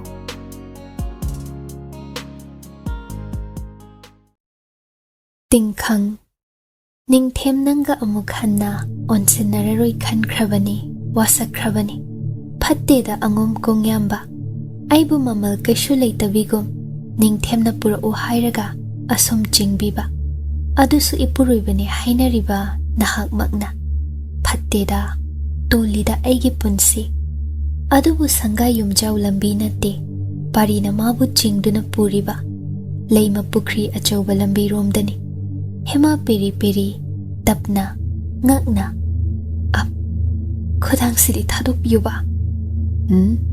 thadok la roi lebe kadom dano pukri daro Ningthem na ibungai horiba oiramba su yai yauraga yingcho kongyamba nangse yamna phatte ko aibo kari gi phatte pari chatlamba lepe hema gi khodang da thadok tre phatte na hoi pumba Hema turoi ngam loi lepe hayo hema aise kai gi phatribano narum thopna leisaribi saidang libi aibo hekta angambani haina Ningthem haibadu gi makhutta mo makhadi hema ai gi mamal leitre aise hinglubagi kari kanari aise ki basungamte hema makhol nikna sum lepe parina khudang do muk paiduna chingduna poi hema handakti yelakte Tawningbana hoina taw ay khange haibako leima pukri tamba changhaidaba mafamdu yausinkhiba ihang hanglame kanasu leite parina tapna maikhumdo hangdukjo chaning tana ningsa honjo phungat khidobu mal amuka wantharanuko wanthaduna leikraba maikhum hangduklaga aina tawningba tawni hema ngakna kadai Ningthemdi Pari tapna hairai Ningthemgi shu kanagi shu matik nati ai hinglingai nangi tubum nama sokpadi hema ngakna pari de yengai pari nok fet tawraduna aina phau aduk pamuja yengphade khan yengdriba nangi chinglo nasagi ayawa yauda atai kanada shu amuk khana uhallu Ningthem na shiyar sida lo chaupen ai senabig Angom isai gol Ningthembu kigan ai leiri hema ai leiri hema ge makhutto naning tamjarogum tapna thadokhiba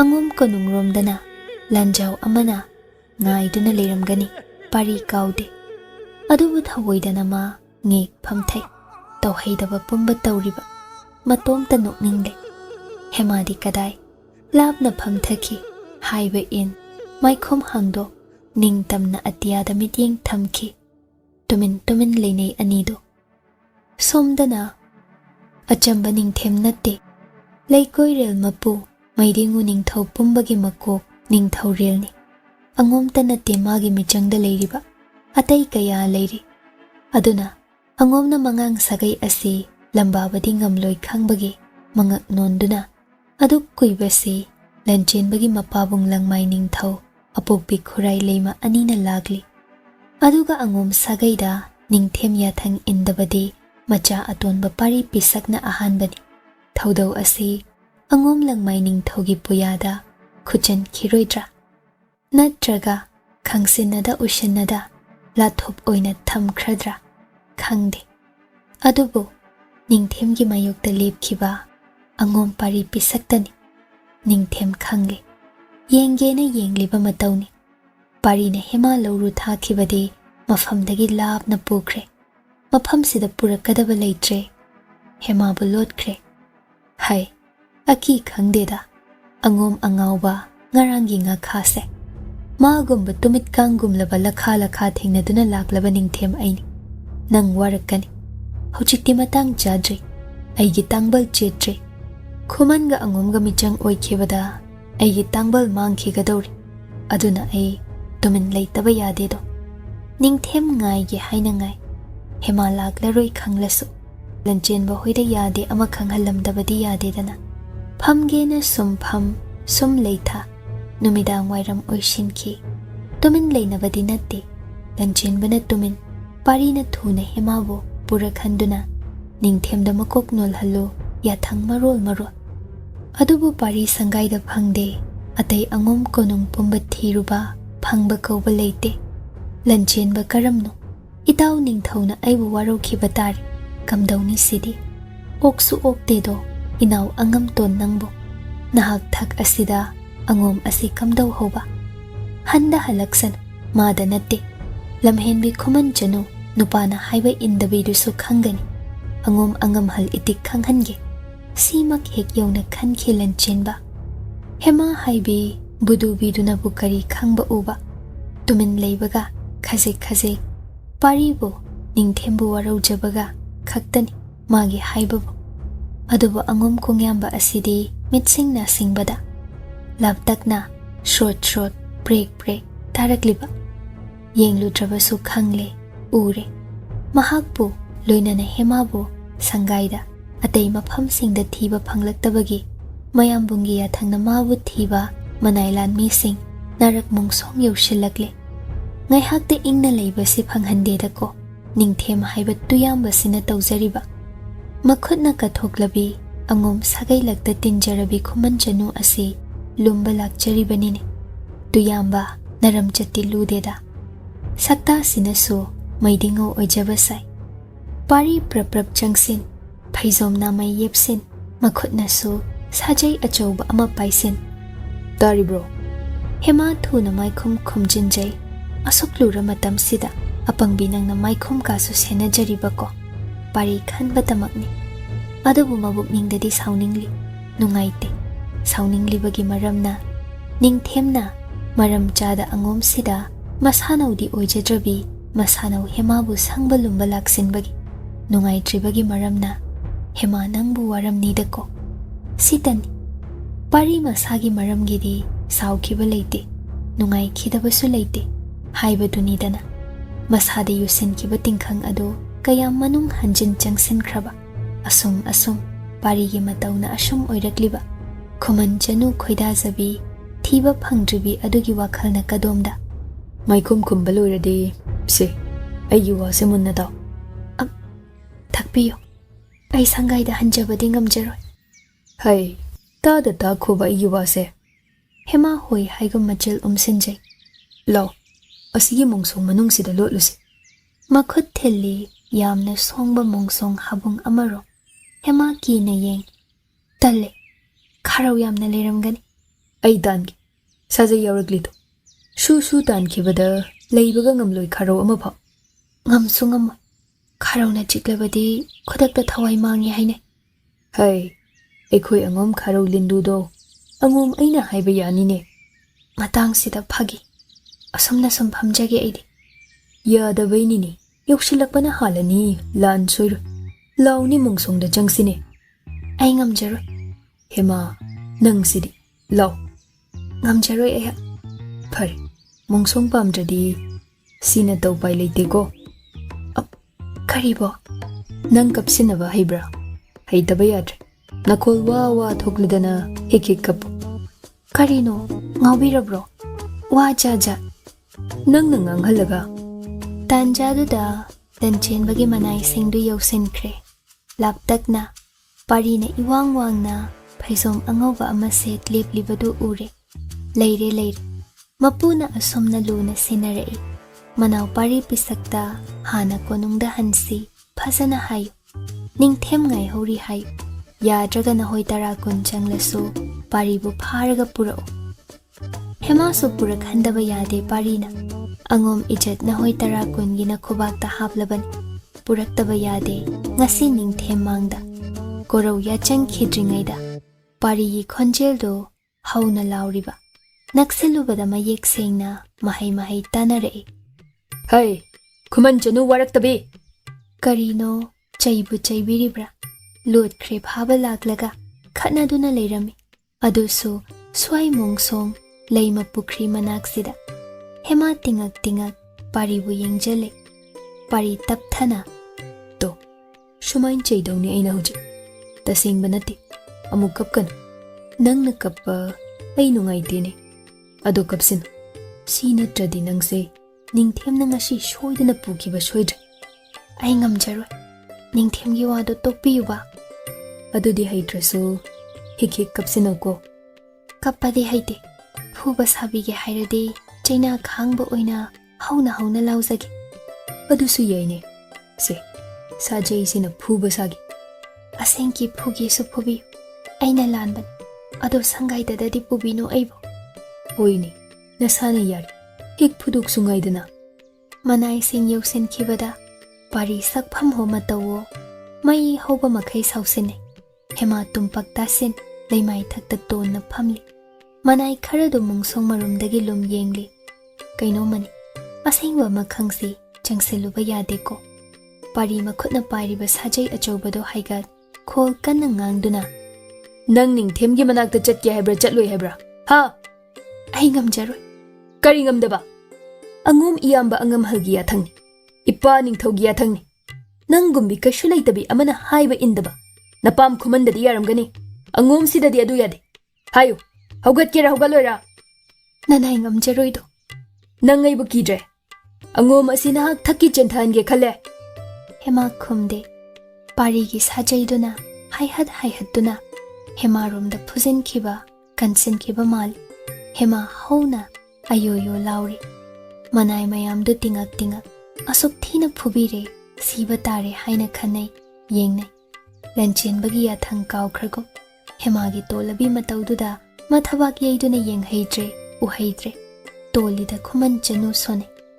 Pari phuba lepte. Lauri. Hai! Waraktabi! Nang Ningthemgi manakta chatlu yadrabadi. Na khongani do thudek patare. Kadai? Nangumbi amna. Hera! Pari sauna changsin ki. Manai singdu chena ki. Pari bo makhoina khamba ngamloi. Lanchenba da paulu tamlo. Thona. Kanano amana khamba lakhansi. Natrabadi Khuman Chanu asi. Mathwai mangwa tare. Khuman sing na pau asi takraba. Angumga Khuman galan soidre. Kanana te tolabi si. Khuman Ningthau mamom loiniko. Pari uhawi mitchina. Salot liba manai sing na hankiba. Lepi. Hema wo hogatpi. Karige singi kablabro. Sajai na soiduna pan krabra. Shene nangbo. Hema pande gu mga khai. Manakta akoy bada hauba. Napi singdu matat tatli. Hema phuba saduna. Pari na napi duda oina kanbada. Hai. Si. Phu kre pau piramlan. Ya lauram lagan. Horene. Phu kibagi dakpham yenge hairan. Kamdawni. Dakpham di thamdaba yade. Hema makhudang animak ting thokja. Si. Phubiyo asenki. Ningthemgi damag. Adu phau nang dingam dobako. Ai khangba ngamni. Sida nate. Atay hakjang maphamdasu. Apamba khanbiduna kansinbiro. Dakpham thambi. Nakhudang da khakyaroidana. Nanam na khongdasu. Dak tabra. Itay mani thajinduna. Horen soidana yenghankin. Loina makta hekta aibu phubi. Hai. Aina karam ngamgani nangbu phubadi. Aise. Asigi phubi kiba napi sini haina khanbiduna phubi yuba. Nangbu napiro hema. Nachade. Khanbiyu haisabani. Aibu thamoi pandaba miro. Karam ngamni. Thamoi di hubi kre takbi badai. Aina. Kanana hukriba. Inau oibi Khuman Chanu duna. Adugi waduna amane hema. Nangbu phubadi. Aingam. Aibu phubi drabadi. Horen itay angam halna sombu. Soidana nahan mukum phubiradi. Ay yengba ngamjaroi. Aibu phuraga. Nangdi karigi yengba ngamloidawri. Mayamgi mangdadi aise. Somgi lamlanbidi oidridana. Aduna nangi paukum oyanba ko hema. Nangse angakpan. Wakoy subino. Amuk hala animaya. Aibu phubi. Wase sida loishinbi. Parina sajaido. Lakduna lang thoki. Aduga hemagi nakta famthare. Kadai.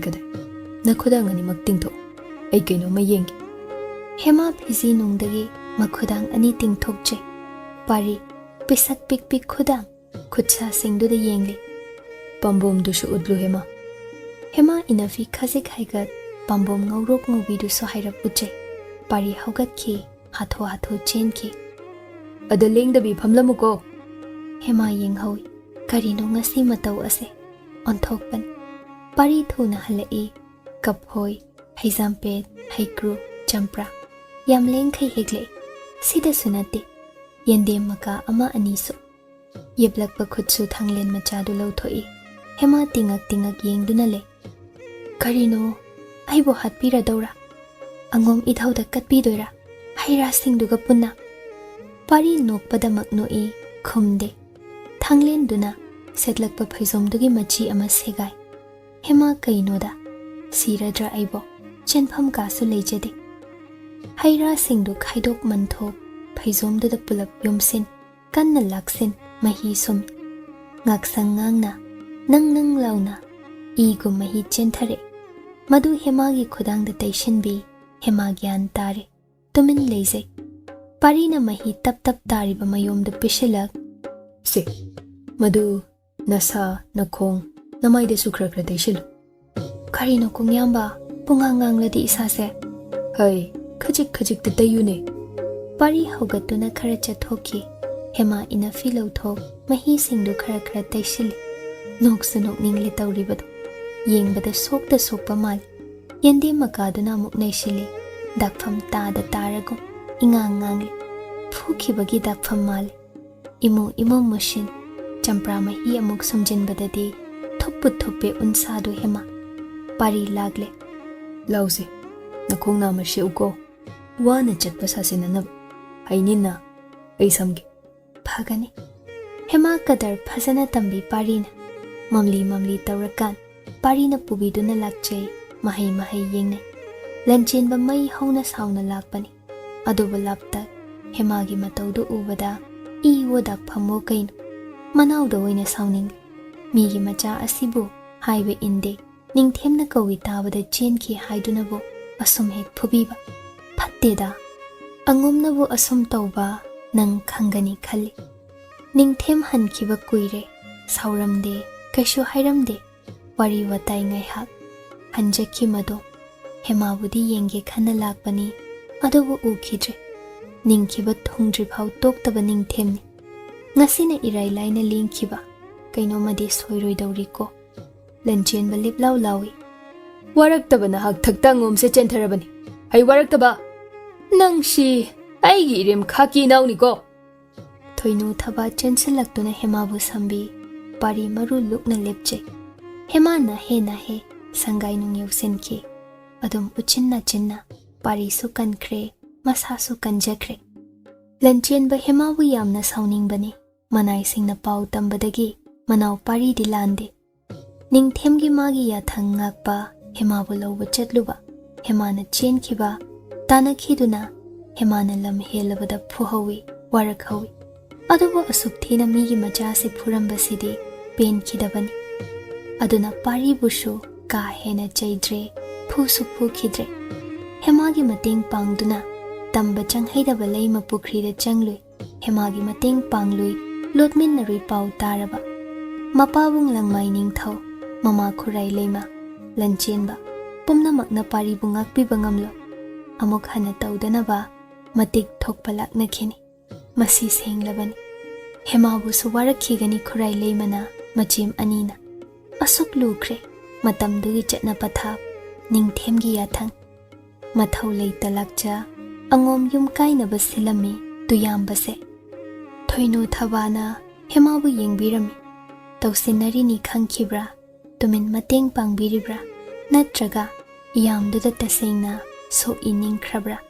Pari bu chaiduna chatkhi thoinau su ujahui matau pumba pari se kikre aduk thina matu makpu phui haiba masu ukhi Hema bu lapta is kireda aibu chathobana phanida asum aibu sumanakta leira phubi chaibirabadi kamdauba kamdauni aide thoinau kokchaubi kaki kaidaurese pumnamak hekwa halle matei manau kadar haiba haibi anidugi matauda.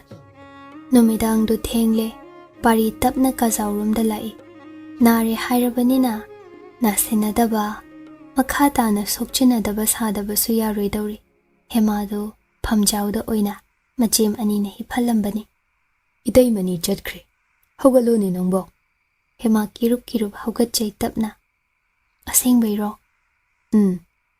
hoi adudi phamungdagi kumthajai magi ka machada tumjakhragi matagum pari sat changsin hemabu hek inthobi phamungda lungda hektai ki khreyamna kari tawrakladra matawdu ahinga oire lauge tawjai hema adubu karam mapuruibana mabu inthobire mapuruibana mabu karam launi kanana tabinaba launi pari nokladuna tumjau haiwani ne ai kaishu tawbiroine thokpiro adudi natraga kamachada chachagi aduda layuma ngasidi hema kaidawna leini aide nangbu yengi kireda ngomba nangse nangna hek leijaba kachilsida ngasidi na hutta ai leibige karigi leidawriba kongyamba nathau leiteda onthokna leigi nangi kachilse nungaidobu mal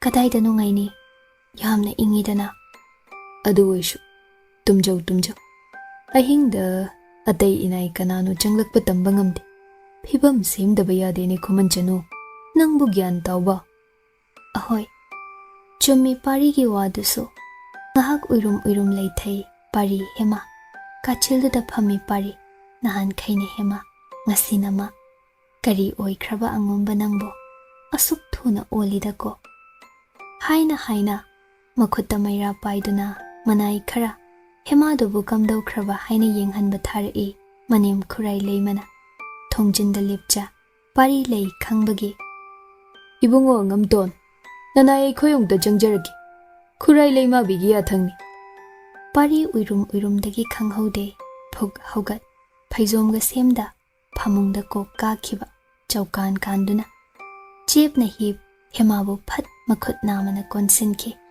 tanjaduda puna panda thamhalamba phamjau kagi thongdu ge hangdo makhut ki maira singdu thangjin meeting thamlakpa murum manai amana haima kushu tawde yadaram leni sidi ikhoi shuba pokhum ngai ngam khidreni ure parina phaijom komlap furit saigak padusu komli masada mafi komlabi magi hemabu konsen mamit ani uishan hiblam liba hema sor pikna holi hairap changsin yengluba pari maingal ubagi makeup thoke tawba saki mai haki matungda maingal adu mangkhre hanagum phamjauka musi thaumai manga manai sing hankhiba kuir hanjinna kanasu lagla roisu khangli adubu pari di machi lengu maya khejre hemabu thamli mathada so karam lili apangbi nangbo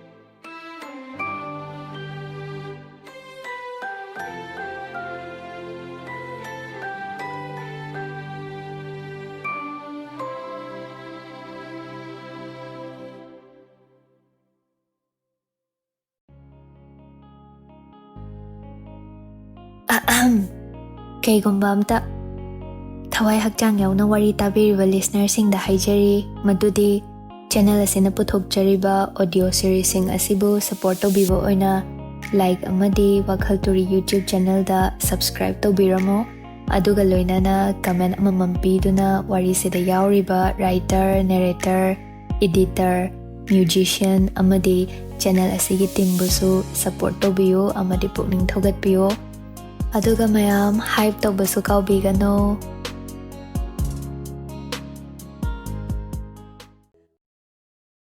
Tingkhang sokhai dedo pamui da ko Tingkhang oibi thamhai dedo suklaba thamoi la kanungdi kauhai dedo khutlam toina laglo nangbudi karigi khoiru momoliba tamba nangbu tharotpa Tingkhang China ki haidedo tamba nangdi angawba oi khranido on khranido machu chamala Pamuidako kanagi thamoy, nungsidako kanagi khongpham, tingkhang nangbu saglot khoba.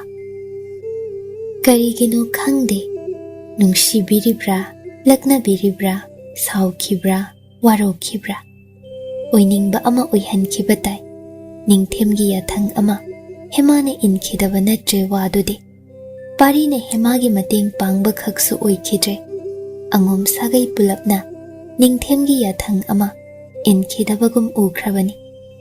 Sagai pari puri asi, aduki matek lukhre matam adu. Yamna lui, wa ama haiba, matau ama utpa. Hema asi, asonbini haifade. Ningthemgi yathang bumana, irai laina hiktokpa. Matani, nupi lakta, Ningthembu thawai khidaba. Shikhang khangduna, Ningthembu mayamangda ikaiba nanghankiba. Chauzaman khre, hada Ningthem nangbu tukauba. Naram chatkini. Nang ngami, haina humna panba. Nasana amadi, shonthahanba chumi. Nakhutmak na tuman oihanbi khibi. Lanjadabidi, hema kobini. Mawama puroiba maktada, hema bu pura umit yeng tage, yawa watanage hairuba sai. Yathang adu soirabani, chumdrabani. Kamdau nano, asuk lurabasida, angom langmai ningthau, taloi khurai leima, angam hal Lanchenba, langmai langlu angambi, Lanchenbi loinabi, anisu, tumin laikiba. Hema bu jai thangkide, warak tabini, napam Khumanda hallo haikide. Nungdadi mahoisu, yaningdabani. Hana hema si Ningthemgi taloini, aduga angom mayum sida hek laksin, hema yenge purao, manau pari pisak makta haibasidi, henmanbani. Hema na sikhang khangduna yakhidaba, thagatli mabuk ningda. Aduga pari na hema phui haibasi, thazaribra thazadribra. Khurai leima, hema nakta nungmata, asokpa anaba yengba hangba lakte. Mamau ani busu lakhande. Sing khrabi khurai leimani. Macha pari pisakna, kaidong nungda, phana sauningba. Pendaba leidunasu, nupi angangda adum, makhut tharoi haibasi khanglabani. Makhut na simduna yoklaklaba, mabuk thoki machani. Aduna, sanajariba lila, tauzariba kadar adu, maning taujasanu khanjaki mali.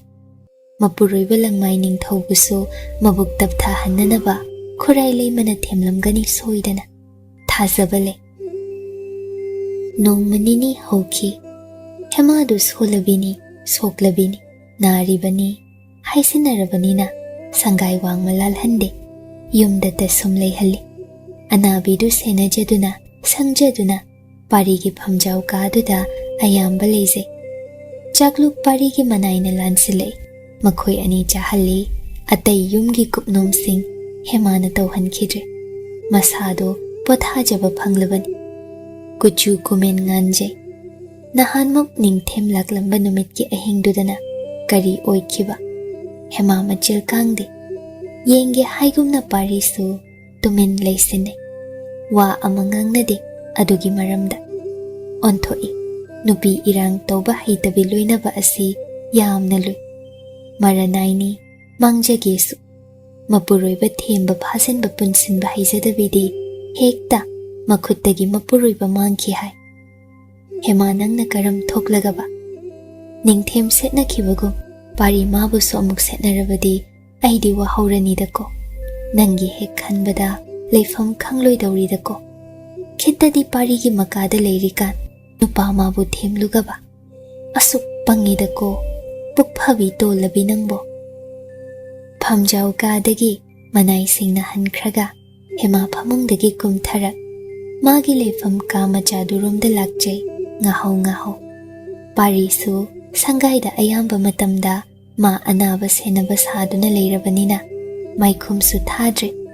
Firuk khumliba, khasik haidokche, sor sang na hontoi. Leimaida ngek phamtha, amamba, nungsa mangal pak na phangdaba maraktuda.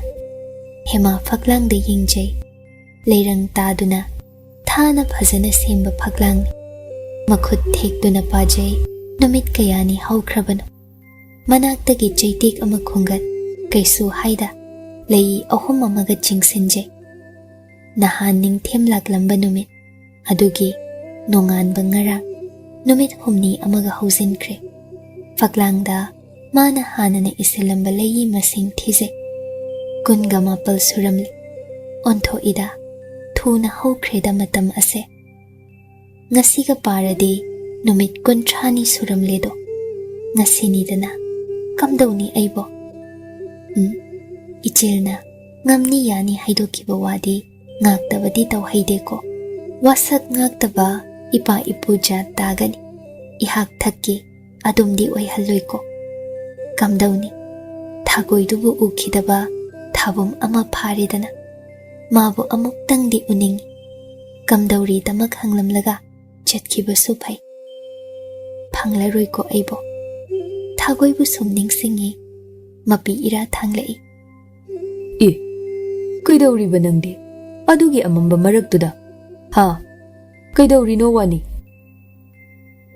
hema gyan lai thongjinda pari leple khangle maikhum chingtha tapna hogatcha kaisu tawzadeda haina drabro phamjau kada leibabo kaisu tawzade law itongilo wa ma haigi phagani hema pari gi tung illi pari anakpada chathokluba malidana phaizom angawbadune cholapse lengyan phidu makhutna pai gam gam makhongda karisu tongkhide phamjau ka yosinki phamang machi da phamthaki hema kaisu haide magi leifam kagi kachildu da changze tapna leimai thakta phamthase mataudo pari mana kaisu haida ngaihak yengle ningthem lakhiba numittagi ahing pari phamjau kadale hemagum kachilduda hemana phamungda hiphalli mama khurai leimana yathang tautha marakta magi ayaba lauda manai hek hek thasilak mabu hemabu yenghanbani aduna leitaba yade haina parina hemada hai hema supari gi wadu tabani phana kuina tumin leinai pari tapna mengna apha apun yauda punsigi ahanba oina hema kholeidugi khetnabadu khandokpa ngamjadi thamoi thomna kaurakpa pari gi khontho hema apangbisina arembada tahanbi khragum hema karino khan hanagum wa ma haigeni ngasidi takpiyo nahan ahingdubu nangbu tasingni hek gyan tada tungthakibra tumjainanai ningthem laklamba ahingdu ahoy nang mikap thokideko thokjade aina nanakta leikibadudi nangbu khanghobra ai khangzade tasingni khangdabako hema khumlakte nongalamdai sajik thababu ngaina aina nangbu ithada thamjaleki ai tumthau yakide nangdi amuk phau machi lengkide nangbu tasingna kauthoklabra ahingado hema tapna hairei arembada kanadaba wani ai khangzahudre pari tumin leikre chummi nahan ningthem laklamba ahingda manai laksinbagi ahingda fana kuina pari hemabu mathada thamje hipki adu naksinna hemagi khudangda makhutna paisinduna thamjakhiba thot thot lawi khutsasing pambo adum oiramgani pari thasarude hemana khangde na chili chenpham thokpra tasingna tumthakhibra mabo pari tapna ai WakhaL khanba yaba khali aigi wasi taru hema tumin sum leizai ai soikre ai nangonda yam lankre angum asi ihak thaksida chenthan ge seluri nangbu miraiduna nangbu inthokduna ai nangbu hojikti hemana marak thatki makhata hankhide adum takpin somlandi angom pumbasulandi aigi changzap ham pibibani ibuk thakpibani aigi laibak phabani som lande kanasu lande aigi wase ta khoni nangbo hema ai nangbu makha tabirano karigi aigi de haigi khanba kaya watli ihak thaki somna thamoi laiman oiduna hingphadi aibu mini khanbigan aidi kaisu leitabi somgi aningba som pangthokpi sida leiba phangbasina aigi apenbani aigi aningba si karini nangbu khanglabra hema khangjai hayo aina kari pami hema inaw oibi ibema Khuman Chanu mabu sangai segi yumburembi oihanbi ai yecharo somgi nungsibadi mamal yami yena phadi aigi saruk thongbin aidi kaisu nati chum aigi nungsiba si mapok sire yenarar aduga nangna aigi toklase wa ase makha tabirano aigi laibakta tambani som wakhal hena khanjinbigan tungi somgi angom sigi phanabata sinbi aidi asumna sum leizage ahenba ma pamjade awatba masu leizade senglabra hema sengjare karigi nangna adukto na leigadawriba maramduri hayu hema hema maru lukna mayek sengna khumlaki paukhumduna parigi hakchangi tingkhangduna thamoi nungda yushin hannabagi lambidi piki haiba pari tana khangani ko aidi mamal leitrabini karisu oibada matik chadre aidi leimanni tumanni aigi mamal leitre pari makha takhide hema tapna hogatki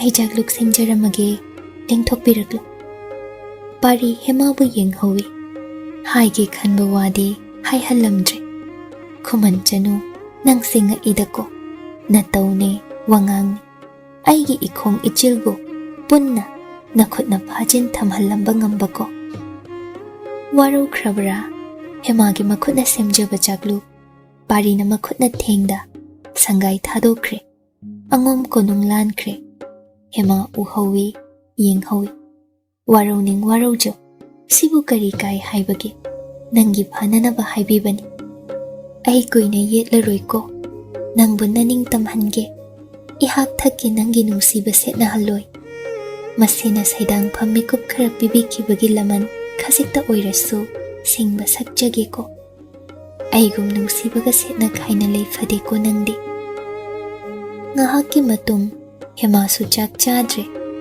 hainingdre masado sangai dasu somnai shinduna leisinbagi wakhal iphak phakjili machem aniga su unajaningi amuk khak oirasu hayengdagidi amuk hana unaba phangkhidabasu yaiko ngasi matam leiringai wa kharadi haininglam mangolda ngahau thokjarai mana machem anigi manakta chatlubadi ngamjade som yenglei akoibada atiyada amuk yengloi karigino lamlanbi mikup kharagi saidangbi mana angom asi hek pamuraklago upal wapal akoibada lei duna yengba haurakle angawbigum sum adomna matomta chatki leima pukri maika yoshinki akoibadu yengjer magi pothaphamni hek ningsinglui lin kharok opnakhiba parina mabu phuba sakhiba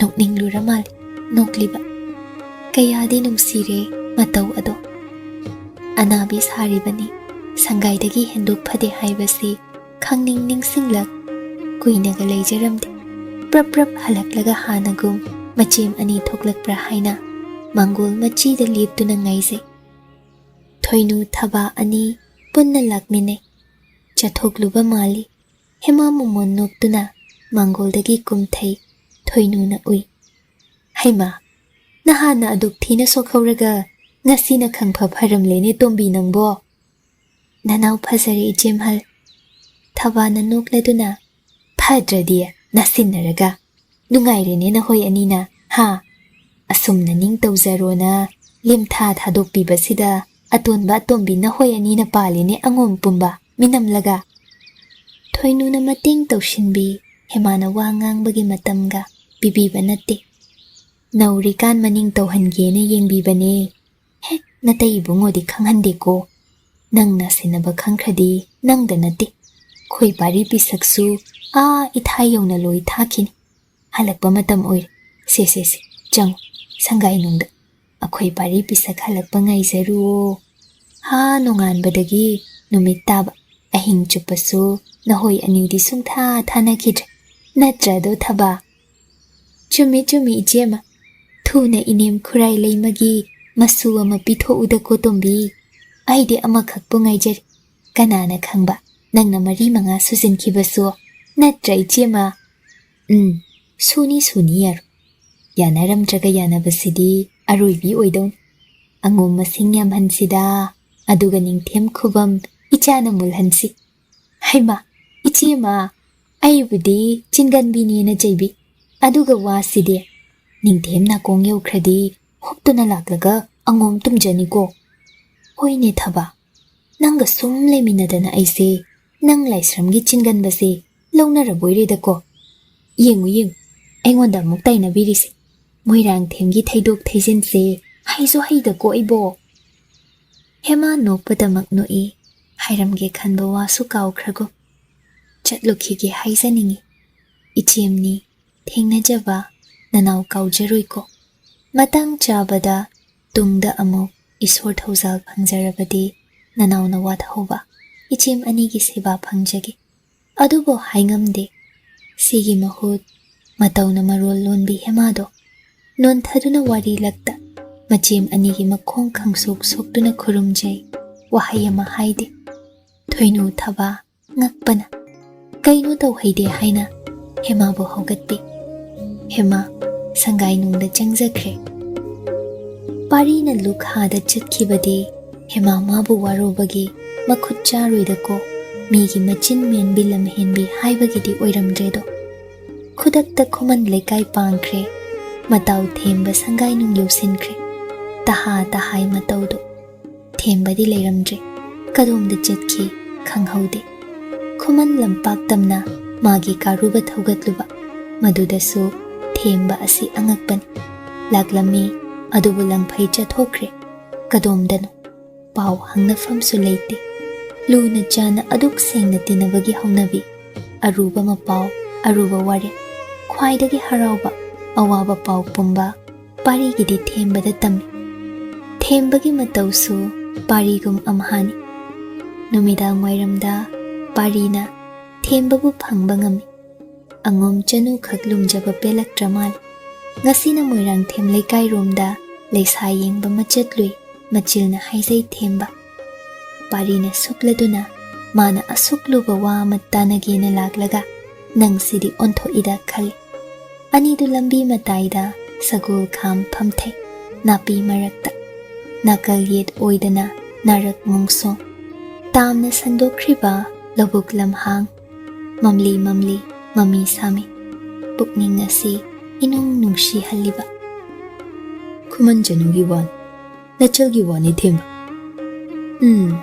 Amuk hawraklabray bo Nangne Aibu laknaganu ko pari Nakhutna pairiba manibu Mangkre na koi thiduna leibana kanarui Nang aigi wase tadraba Wajagedan Ichal na yumda lehobidu lawshinbiroba Shaktamdo Amuktang maikhum hangdok yeng Ha Makhataba wadi nangin Pari nokladuna Aigi wase takhoni nangbo Aigi thamoyado Hujakrasan Thamoyado hanchin halage leple them Laglo haina khutlam toina kaurage leple ain Aduna Thamoydo minglen khangkhidrabi lamlan biduna Sum hujakrasan Taning dini bo Angom noyi oidabadu lepun Yengugo Khuman buril na saki Nang na thijariba ichal Khuman Chanudo Aina masak khangasu Thengnarashu Leifam khanglashu Sunghai hek hai khraroi ko aide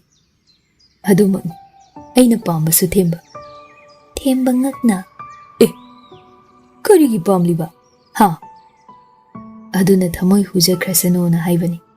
Nangna ta aigi wase tau yadaban. Ukraba thamoi adu hanjin hallage leble. Kaigi ngamdani. Ai mabu thikhar. Kona tungda mabu urabasu, thengnaraklabasu. Masak maming leifam khanglabasu, mabu hanna yengkhar. Ibudhaw angom puril na sakhi oikrasan. Kaidawri nangdi? Senglabro wasibo angomba? Sengli. Karigi asumna nangi wakhal na hongkriba. Ukiba thamoiduna karam. Yumda lehobi na jaldo aina lawshilani. Ado madi ateiga manade. Waro yamna chawbin. Aina hek hairubada ningai tawrakadawri. Hainingba wa haiba ngamhanbide aibushu. Mana aibu lawshinbiba amuk ngaiba tabanini aishu. Pari. Nangbu senglabra hairiba mayamsi. Nati. Nangbu yumda lehobi ijal himagi masaktubu uraklabrane. Ude. Yengde. Masana yadre phao. Mana aibusu lawsinbidre phao. Masak utlak tawbina jal nati. Mabuk yamna lubin. Adubu maikhumado. Haidok hangede ningkre aina. Kamdawna nangi wakhal na hongkriba pari. Khangde. Nachal hemasi yamna pamurakle themba. Senglabrado. Tumanni jaibikibadai. Punsigi lawsiloi wariptuna kadomda. Pari nokladuna. Wariptuna magi makeup ama uruba pirang ado sena hodabagi iral oihan. Warip mami samhankre themba. Ingak haigattuna tumanni inthokluba sina punsigi semdokpa ngamlaroidaba iral ama oihoragani. Nawahi tabada pili daibo. Yenglu. Ngasimak himagi masha. Adudada nang Ningthemgi ko. Themba. Nang nung mahangkiba wahangdo ningsinglibra. Kari wahang. Maikhom upi mayamgi marakta jagoi sabishingi marakta. Hek yengbada aina nachalbu karam khangba ngamki haibani nangi wahangdo. Hoine. Adu kaidawraba? Numittudadi jagoi sabi mahoi manga taradani. Adubu Chanura lishing su tinsan. Ahanba yengbada maikhom haidokludrabasu nachalne haibadi aina sum khanglagani. Kamdawna khangdoriba? Aigi unsada makhutna yushilhalamba Tingkhang ase thamoigi machi mayada jangsinkre. Aina khamba ngamhudra. Isa pamba sinba thungna Tingkhang chaina phaurakle. Nachal ase magun leida. Tumanni chaikiba ichil ase wara uni Khuman nangna nachalgidama. Asima khakki aina pendabane themba.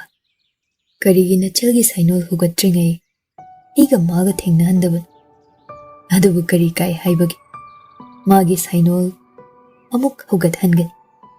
Ikutna sainol hugatlugan. Aishe magin. Mana aigin. Angom pungjau thin utlugani maitraiba pumbada. Themba nokpada maknoi. Aroibada kainaramdaida Khuman thembagi aroiba wahang. Sengli ko hayangomba. Kauthokle ko ani subi ichal Khuman Chanu dubudi nangna. Kaurage leple themba. Pare ngamjaba oi. Ukraba thamoi ichal hemana hanjinhanba. Naraiba phaida angomba nangse. Thembana haidokhide hemagi masak.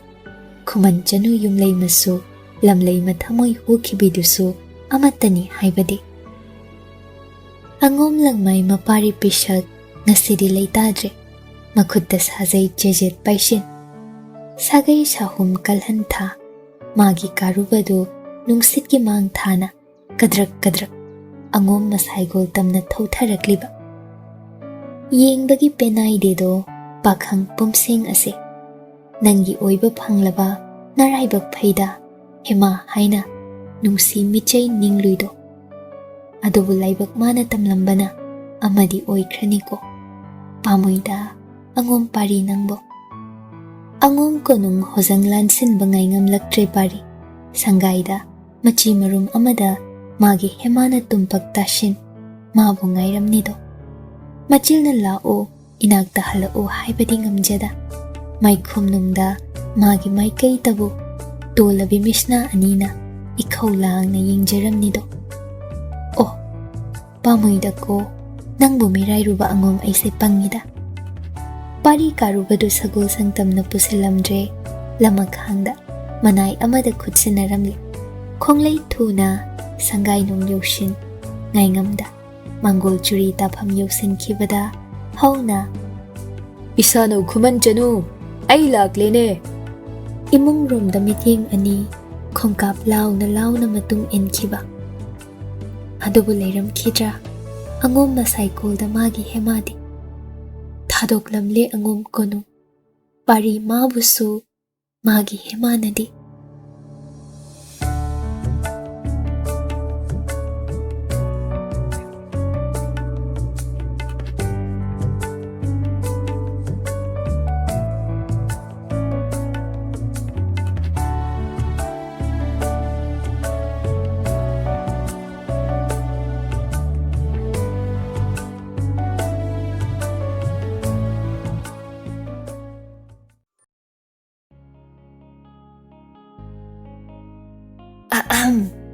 Kaygumba amta thawai hakchang yauna wari tabiriba listener singda haijari madudi channel asina puthokjariba audio series sing asibu support tobibo oina like amadi WakhaL Turi YouTube channel da subscribe tobiramo aduga loinana comment amamam piduna wari sida yauriba writer narrator editor musician amadi channel asigi team busu support tobiyo amadi pukning thogatpiyo aduga mayam hype tobasu kaubigano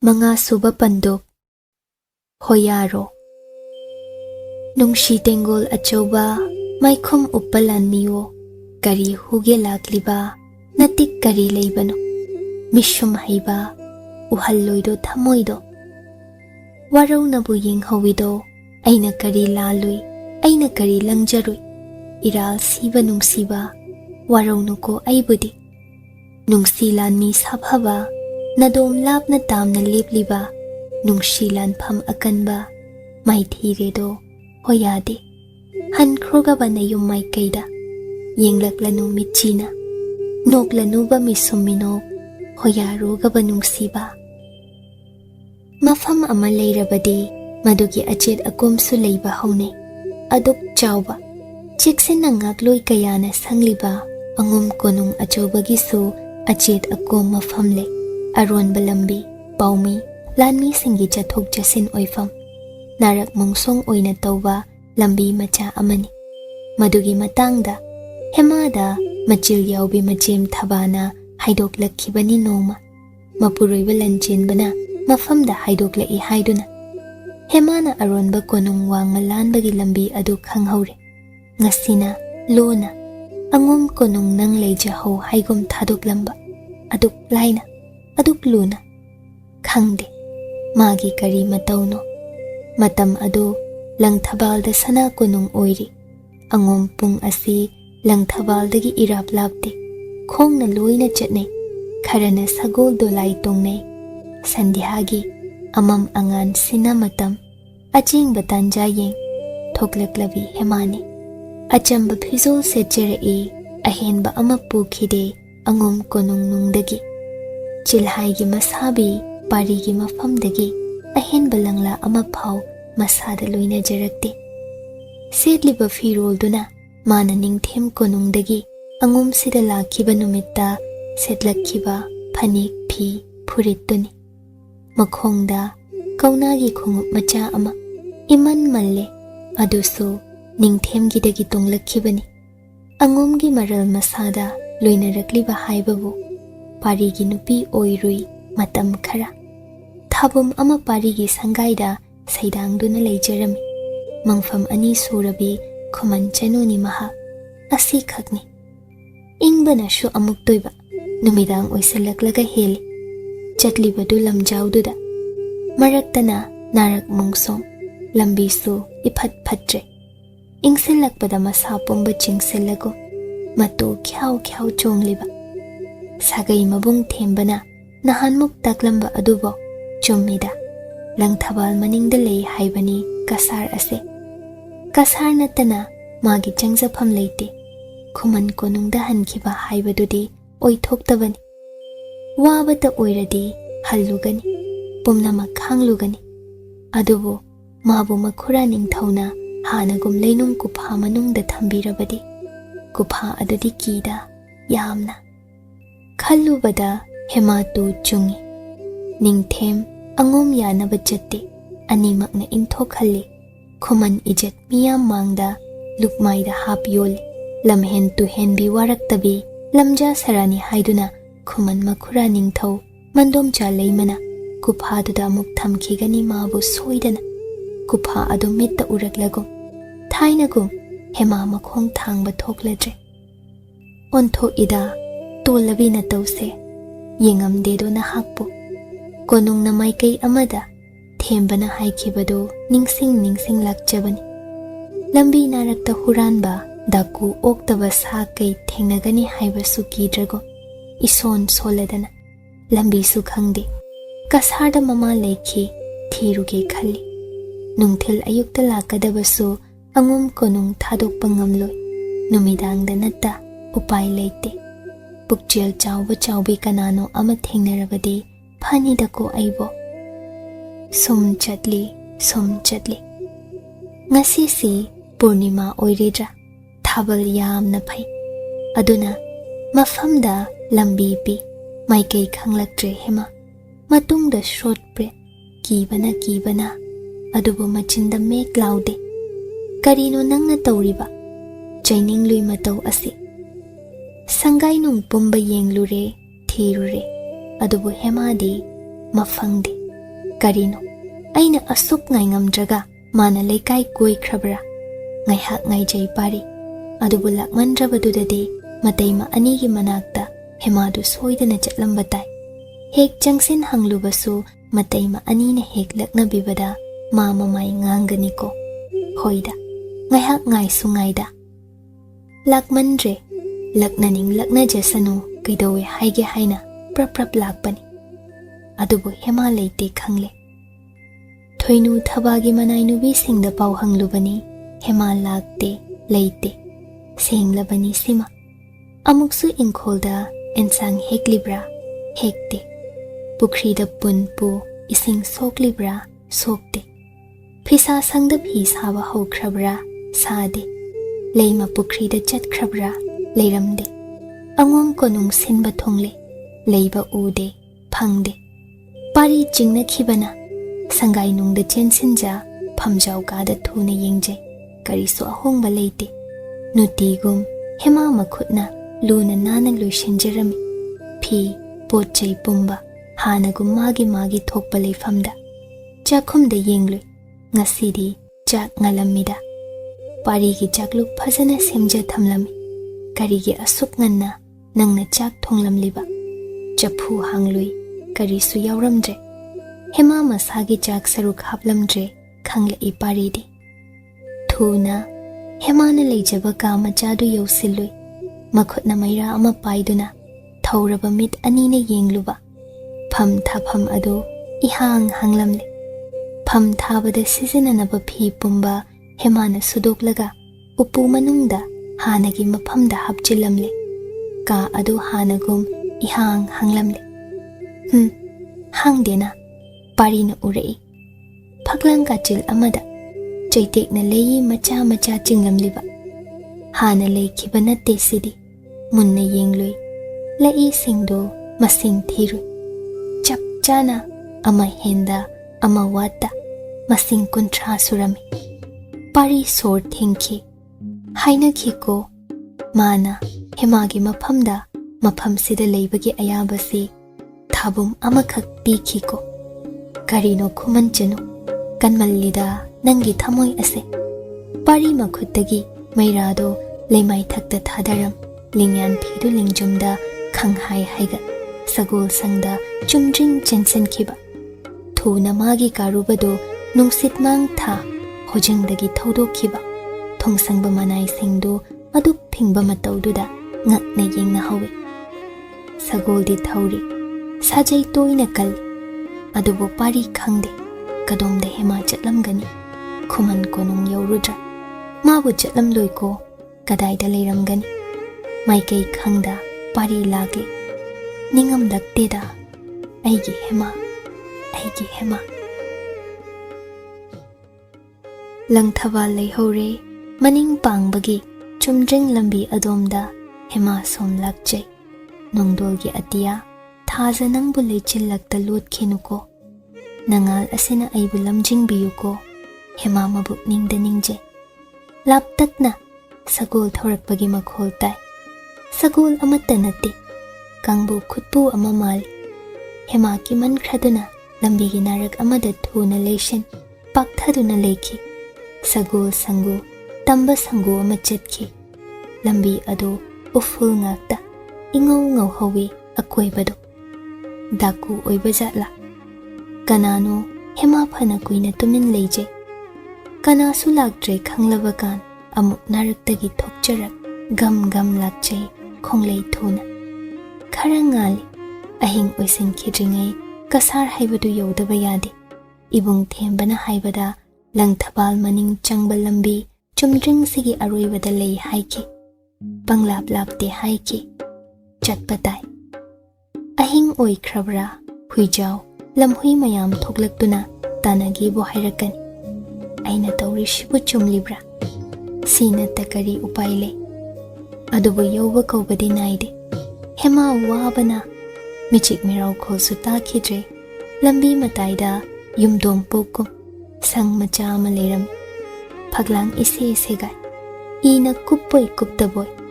Hema aduda changduna leisira, kanagi lutfam leifamno, sa kai leiramdra, manungda thaumai thanba su udene.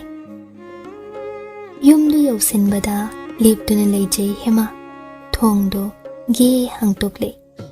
Hema kina sum chathokhige tawi, hanubi chaisu paibi ama thoklak. Hai, kanano numidang sida? Nupi ni ne. Hema kina chatpa sungamde, ahal aduda kasar lambi hanglage khan lepi. Nang kanano, ha, nupini. Kanaga lakminay, ha. Iben, simata na suda takpiyo.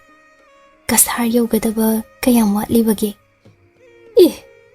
Kasar haiba. Ahoy iben, lambi sige aroibada lay haina taze. Nasuda takpiyo kayam watlibage. Hanubidu ngaihak tumin lay aduga nokfeto. Yam nabuwatre. Ado asway loiramdayda yam na songba mong song ama layban. Aduda kayjaw ama lodki thiba phangde hai. Nang na haujik chatlurabadi shoyda na kayna chabi khrani. Adudi kamdaw ni aydi ben. Kanaga lai nangbo. Hema kumpham khangda, ibung amana asway phau thinbir ame, sidagi tomta chacharage na lakjabani na suna. Kasar haibago. Ahoy iben, laibro asida kasar se. Lay. Ado, amambada di pate. Kay jawado, mizaban. Haying nungan bagat chatludo. Hanggoy gano. Nang bunong sido na, iben na haibani ko. Laula, itom talay hose. Isua magalay minaban. Madi, kunung lanmi oido. May dingaw na kaurei hay na kunung kaki. Ngasi halakadaba mandi. Iben sune, itom takir. Nangga karalay sida na ngasi diya. Hema iben adugi wado tazaru. Aduk sona, matom tasulayni. Kire so haibaduda, mabuk sengbagi, mi loina raktabagi haunabi yathokle. Kayjaw sukizay, siba yadre, mamaga amuk tangdi unaningi. Mamagi masak kaukre hema. Ibe na thongdu ge lonsinke, manungda thaumay ama thangatle. Chaka charak labro nangbo. Kayum no, mau maline. Kayda ongi. Hema tap na khumjay. Angom amada ongjay na so. Napuroibadi, ha, athengba na tom ta lakli sibo nangbu, halaktuna leibro na pamda. Hema khumde, aboktuna nokladuna, napam mayum na kadumdano. Khuman ni ben, oh, aduk no na naraibak thida nangbo, nasak na phazarib, pamuida ko. Chahi kun phazaram khiroido nangbo. Iraibakta tambanida iben. Kasardana kaidauba chatawriba, ha. Sum, mi ama thengna janingi iben. Kanano? Sum, mari matani. Magida leiruge haibro. Atay leifam leitabrane nangbo. Ahoy iben. Hanubiduga wari tablapsa, sum leijay hema. Phana thengjinki. Ibenduna chak kharasu pizabire. Leimaida fi thaduna pham semi. Phaglang ahobadune, yumthak ahobadune. Mai su haude, hema ingbana.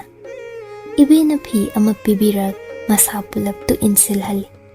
Phamda phammi, tum thaudi yade hema.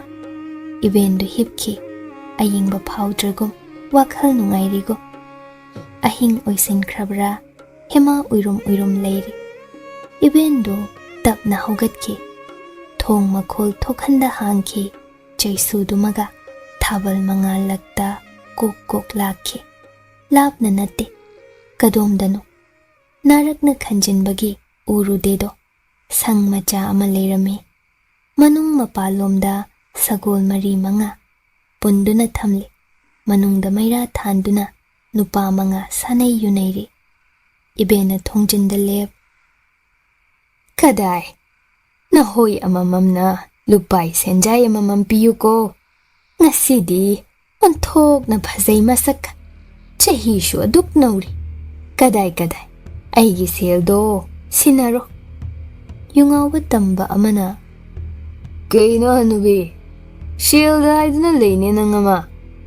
Hay, aigi sangda ama leyhore. Aina them nauduna puraklaban. Masak ado, heloy atombini. Kana hana janggege, ahan baduna senja ahum pigadaban. Laima, nahatagad tekpine. Tumhauri, aina thong mapandagi puna palami. Tamba mangado, mamit manasing. Hawat na ipukpuk. Kway ahal oybaduna, sel mayek ama lawthok, hanubidu dapi. Singdi singigo hanubi. Yingjeruo, makhol mawagane, yaya thokhan. Pharaga mayada phibun hananam. Adugane, natom tagi nateko. Nanaw marisigi susaruk kaw. Nupi machado, masa son na uy. Tamba na hamakha thawa marido, senja amamam lawthok, hanubida sinaram. Sangnung dagi thoglagli, mari lai. Ahalduna makokta. Hanubiduna mangtha, magi sangi thongdo tapna hangtoi. Tamba singdo thongjindagi chepthaduna yenglu. Sagum ikhau langki. Pamba kairelgum matil chumki. Hema masadu cheplap. Makhut namada mon khangna tumtharamli. Masak adu musi. Thaumay mangalda mayek sing phatana uhalli. Adubo aduk sumhatpi saktamni. Ingan nga na ure. Illiba apaba phiduna masagi phibam murti so mayek sing na uhallari. Nupa ahalduna changki. Thongdo ge lonsinki. Naha amana ngayngamda. Khara thubiro ko yamba. Hoine. Hanubiduna nokladuna. Senja singdu khomjin. Phizida yomsin. Aina haidra. Masak asi uzaredana. Iben, nangtani. Senja amasu ujo. Mathang na nishubada ay janggego. Kari, ay nahali ni nang budi. Ande, ay nahali. Laptak na, nahasing dune, iben dune, ya wangangli. Minin konduda, hemamikap togle. Mit uirum pangluba, ikhang. Masanon tha, managtangik pamtha. Tamba koy jomba amana, mabu chadawgay matinta yenglamba. Longna khangho haugat lawi. Hoy ma! Kanano? Iben! Iben! Nupaduna nokladuna khwangchet laklamba magi khwangphi machadu lauthok. Makhutna karimnana mari tasili. Phibul semli hema machil mensinaba. Hema thuna haugat phizi paisin thonglomda chenthoi. Adubo tambaduna hemagi sambul thoklaba masam asangbadu tunglomdagi laktuna chingthai. Hema longna haithai masado China duda masamda makhut anina yanja khangje. Tambadu makhau pongna nokladuna Lao! Lao! Phaze! Nang phazabi leite. Kanadi! Aigi taloya tumbiyo yangi nang budi. Ish! Phazayda! Ngasidagi aise napuroi bani. Sakhangdabi nangse aigi ne. Aigi! Hairaga ganna nokli. Hema kapli lauri. Adubo kanabu mana kaugani, kanabu mana thigani. Thagoi natta mabu kanbiyo haina kanada haisarugani. Nupaduna hemana lauri bado lephannaba phibun chetna paisin changsilai. Hema tanjaduda manakta leramba thaumai adu tappai. Tambadugi mamitta chusili. Maina poklaba tambado lauduna mamitta makhut anina paishin haithaki. Matang chabalo hema thuna chenthok thonggi puna kangje. Tambaduna makhongbagna hemagi masada kausinbi. Hema longna haithai. Manakta taramba makhutuna lamba phangba nung ama tap paikhat. Magi masada nansilakliba tambadugi makokta bak launa thomjinki. Tambadu lauraduna hemagi mamaida makhubakna kanna thajinbi. Hema mamai upsinduna tai. Tambadu makoktagi ikheng chintha China khangli. Hema ngamda hogat thuna thonggi puna hangdo mapalomda chenthokche. Laptakna leramba tamba mari ibenduna laurai. Hai! Pau ne! Chen ki daure ne! Ay maningda thatke. Nang mamangda thalo. Mongsonglomda jele. Tano! Hema maikai khangda chili. Masamana ipha gyan men tada. Ma khangde kadaida lagli. Ayingba jangdre masada. Matungda tanarakliba singdo sum naksile. Hema chenba ngamlaktre mayada sor kangli. Makhong thangba thoklaktre. Nupa amagi inak naksilakpa khonjelda lauraduna. Hai minai nubi! Khangani! Nangna kadai phawba chenba ngamgadauri. Chenjo! Saji amom chenjo he! Nang kanbinaba kana lakadauri. Hema kapladuna cheli. Uri amada makhongpan khanghauda narakta mamai upsin tusin khiba. Inafi machina narakta palhaure. Khupakna tha phubirakpagi machin bandu kairaduna ikheng tari. Hema kapladuna masado haugatnaba hotnai. Adubu kadomdagino mabu tanarakhiba mana mamang thangba tamba aduna chongsilakpa. Hema makhut anina masabu konsinja tasinduna leije. Haha! Parido! Mafamsida nang khangani ko. Lenganu minai nubi. Khangbra! Ha! Khangbra! Hemagi mamaida khupakna anirak thazinbi. Hema kapli upai leite. Ima! Ay bukan biyo! Ima! Tamba aduna ahumlak suba oina khupakna thage haina thangalakpa makhutto khangpha phaki. Tambaduna hauna lauki. Minai kanan! Aigi hana oigani mashi! Aigini! Adubo makhut khutsa khuzeng khudangdo pulap khanglei leithekiba. Hema kapladuna masa pulap tasin narak marakta mamai upsin gyan men tada madi loiredako. Mama unaba phangda chatlani ko kapli. Yenglakpa ngamde hainariba wasingdu tade. Tambadu ayu lauri. Ayo! Kanano! Ayo! Siri! Ayo! Makhut na amado pumlay-lay tekle, khutsa mga pumtek-tekle, ngangladuna laurai khonjel amana. Minay macha, mitibong mitamba. Khang bangambra yengjawdo. Tamba do tutle ngay haktuda. Asibagum taaduna leire, tamba atopa ahumduso maikaidu yaushilakle. Mang thakiba makhoygi marupduna ikhenglakta taaduna leiramba. Thabal mangalakta musi uredo. Kadomdagin atopa tamba amaso.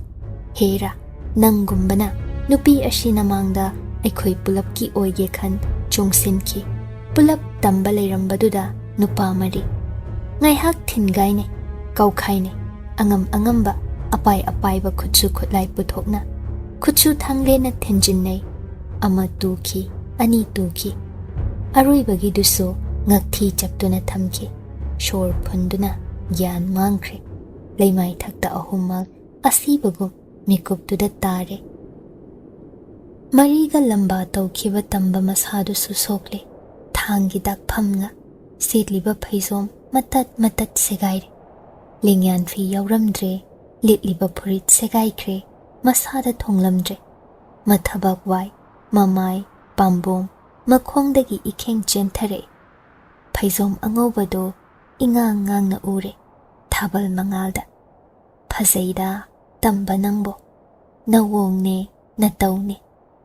Kanano na hakbo, hemagi parey hanbara, managta yanggoy malayramlik.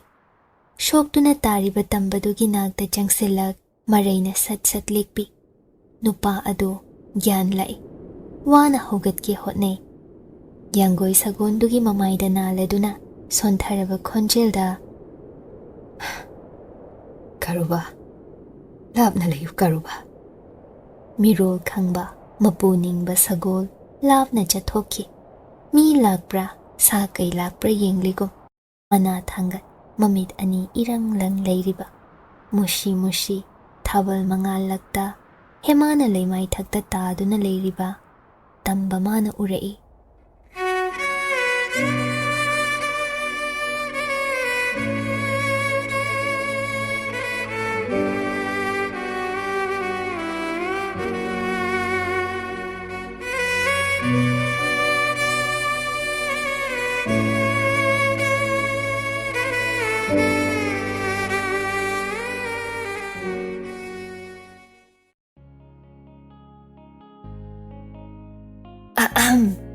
Kaygumba amta thawai hakchang yauna wari tabiriba listenersingda haijari madudi channel asina puthokjariba audio series sing asibu support tawbiba oina like amadi WakhaL Turi YouTube channel da subscribe tawbiramo aduga loinana comment amamam piduna wari sida yauriba writer narrator editor musician amadi channel asigi teambusu support tawbiyo amadi pukning thogatpiyo aduga mayam hype tawbasu kaubigano.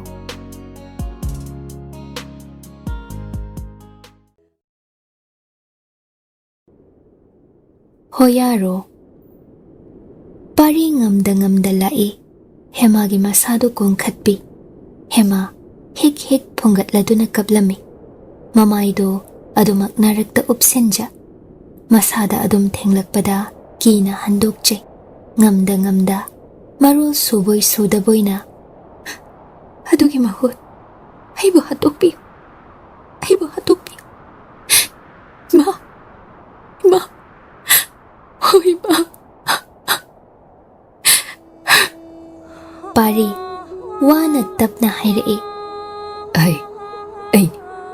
ai ni si khonjel si nangbu kauthoklabra ai ni hema ai ni hema tafam khangde lausen pham khangde maroldo yamna kina sum tasen khi masado parina masado chumna famtha hema bu matam bakta thamki makhut anina kongkhat thangat ipik-pikna hema le pari gi mathada pari tapna hema gi masam machui sing mai kei khuding phadokliba sandokliba do hana semjinbi thabal mangalakta losiliba maithong ado mami sami kanane heluni atiyagi thazamaga mathanungi thazamaga hema mamaidu upsin sum kaple masa pumba cheng khaibagum nikle pari e churaba magi phaizom machi ama setkre phana pakna tasin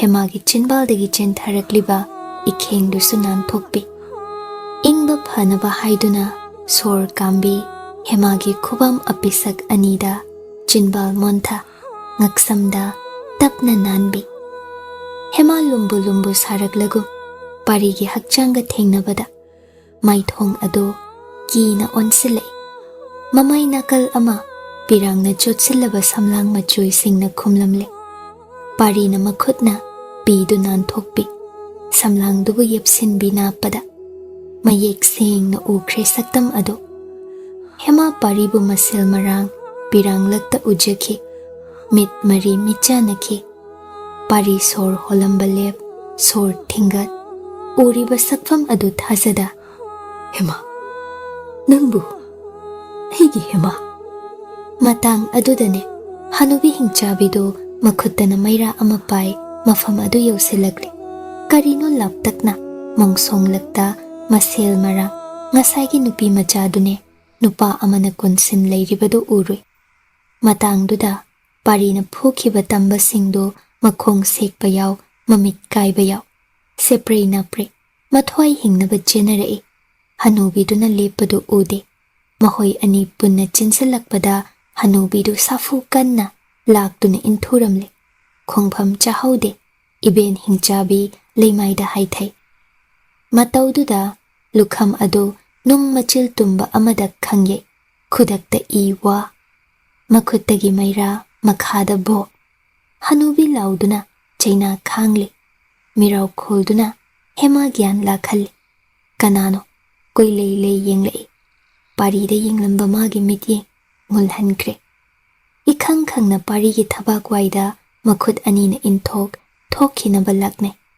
yaroidana lamhenbi hek makhut achoba aniduna subkon konsinbi hema ik launa machi lengba ngamde unsaga thengna khiba matang ado pari masada phaizom segaibadu makhakni setliba phurit litre hemagi makokta tapna nan thabiri aini hema aini amukta sur chaning tan honthako kanasu keshu tawdi ai leiredana nanakta kana kiru khini nangna hema khonjel adu listing lakta kre hojikti kanagino haiba su khanglakle ontho ida angomba asi tana nangna kaidawriba nang laklamdraba aidi loiredako wakhal sina hema matu chungi ingna ingbaga mipai rubaga nikli ri masa pumba parina hema bu kongkhatlaga anakpada tariba magi lengyan phidu tap lokhat masada insinbi kharama khaidi urure tamba oktaba singduga muknabada hemagi litliba phurit ise segairiba nungi unsa panda uhalliba hema masa khangjade lotsinjadre sanamanbi hakchang ado ifong fongna thamliba pari leire yaroina masa sinba thongna insinbi lingyan phiduna hema ingba khara pharago maru lukna le parina tapna hema bu phamhanbi mangonda hairap nga thahanbi makhut anina tunggi choithokla sara salaba samlang singdo irenjana khomjin bikre sambul punsinbi kisi thokhaloi ningbra amuk su phaizom machit ama set sambul kisi thangbiki maithong ado mayek pung seng le mikuptuda thabal mangaldo hena phagale paribu hena laknabi hemadi paribu ngahak yenglambadi uyung olibado khaktani anirak sune yenglakhidredo ngaihak tumin leinai hema tapna nongkhat haugatki masado hairi lep ibungo karigi tung inbirakpano adubu wahangra nangi tung inda ai kanagi tung ilugani pari haugattuna hemagi manakta lepi makhut yettuna hemagi khudangda komlap paikhiba hema mamai nongkhat maikhum upsinni su kawredo ai angom ado thadok charamlabani ai khangi adugi nangi khongul ase liraklibani kamdawna khangbibanu asomda lakbibabo khangi kaidawna khangloi aina nangbu lamlanbira ai chachakhrage hema nangbu kiba khangdribra khangjai mateng amata pangbiyuba ai yamna kiri hayu hema lambi sige aroiba phawbadang aibu thenbiramuba yararoidra kari leibage lambi asige aroibada lei aigi changjafam ama Khuman konungda karigi hande nangna hema khumde pari tapna kuphadu kiribra hujikso hema ngakna pari de yeng kuphagi wabu nangna karam khanglamliba ita thagoi nangna aigi haukraba wari pumba angomba sida tamthoklabra pari tapna kari le lambi sige aroibada hema adu hai nangbu thengi kasar le kasar lei haibadi kanana haibi nongonda ibong thembana takpi pari tumin leikhi hemabu munnaye asuk tolabi matau aduda chairuba sungamdedo malaklamdradi mekup khara thengna maphamsida yorubada kari oiramgani khallubada kiba haitaba ma kire saumanbana tamba singdo matungda tana tana mathwai launingle hemabu punsigi thadok ningdre hemagi khongul lifam khangdrabada khuman leikai yoru thembagi manakta taha taha changlui hema leitre hankre khuman konungda halamdra yengluge nangsu yause hairuba adubu hema lakte gi pau pari chingnaba leikhi hemagi haukiba wari tarubadagi hema khuman konungda halaklam loi khangle aduga thembana wafam ama ningsinglakibani hemana toina mangonda hek hek kasar asi kadaida lei kayam lapi hangjakhido mana hek hek laknabi langthabal maningda lei haina lambi chumjing chatpa achobadugi aroibada inak nakna kasar lei asi tabadagi pari nungsit ki mangtha magi karuba thauраклабani thembagi makha tabawa mana taramdredo pantharudaba aduna so hemabu kanba ngamkhibani karigi hairoi isor leite maram asina karigi su chairoi isor nangsi phatteda asuk wahanbiba hemabu pari tapna hairai kasar yongnaba chatke haibra nangbo hema hoi haigum mangak nomjai phari nangbu thengi ai lambi takge adubu lambi si onar aigi tung iluko aibu thazabro hema hema hoi haigum amuksu mangak nomi parina khudang sum paiduna magi karuba leiriba romda pusinki sagul mamai lei hema tung onthok sangna jangkhriba lambi du romda yengjai asigi aruibada kasar lei hairaga karigi angomba nangna maikai onana chatpano mataudu pari urui hairudaba ngamde minamba asi lambi onari asigi aroibadadi umangle aibu thazawni se aina nangbu hojik kasarda thengi si hai hemagi makhwang waida makhut anina paiki karuba mathakta thangatpi karuba tumin lei pari nattana tamba chanu amattana makhutna sokpa yadaba sagolni pari natta manamda kanana sutong phadabani adubu hema budi yaba mal chek mok lauzade hema mi paina karino oidabadi haibinu ai nahoyangomda hanba ngamjaro khomanda su aibu thenbino hoine kizabro karuba tongbase kok ngawe mid ushalo phagani shoidana ai khongna sum chachageba yamna lapine ngamloi nasadu ison choli nangbo pari thuna karuba mathakta tongkhre hemana mangda parina tap napsen hemabu matha waida thamki Makhutna lamlaktuna karuba makokta amuktang nali. Sajay pai, chupli pai ki. Aduga tabli karuba du thauba hawi. Hema makok uru ngauri, ihai haire. Pari gi makhutta makhut anina chetna pai, mamit chejet uishin, sumle. Tabli thaukhre sagol, iben adu lambi mataida soktuna lehawi. Mongsong oikhibana, pari na ukhidre. Maram chatkini, nachana sugumbi bulalonbi. Lamhoy laktuna, laklage haini, ngahaki matung mabudi.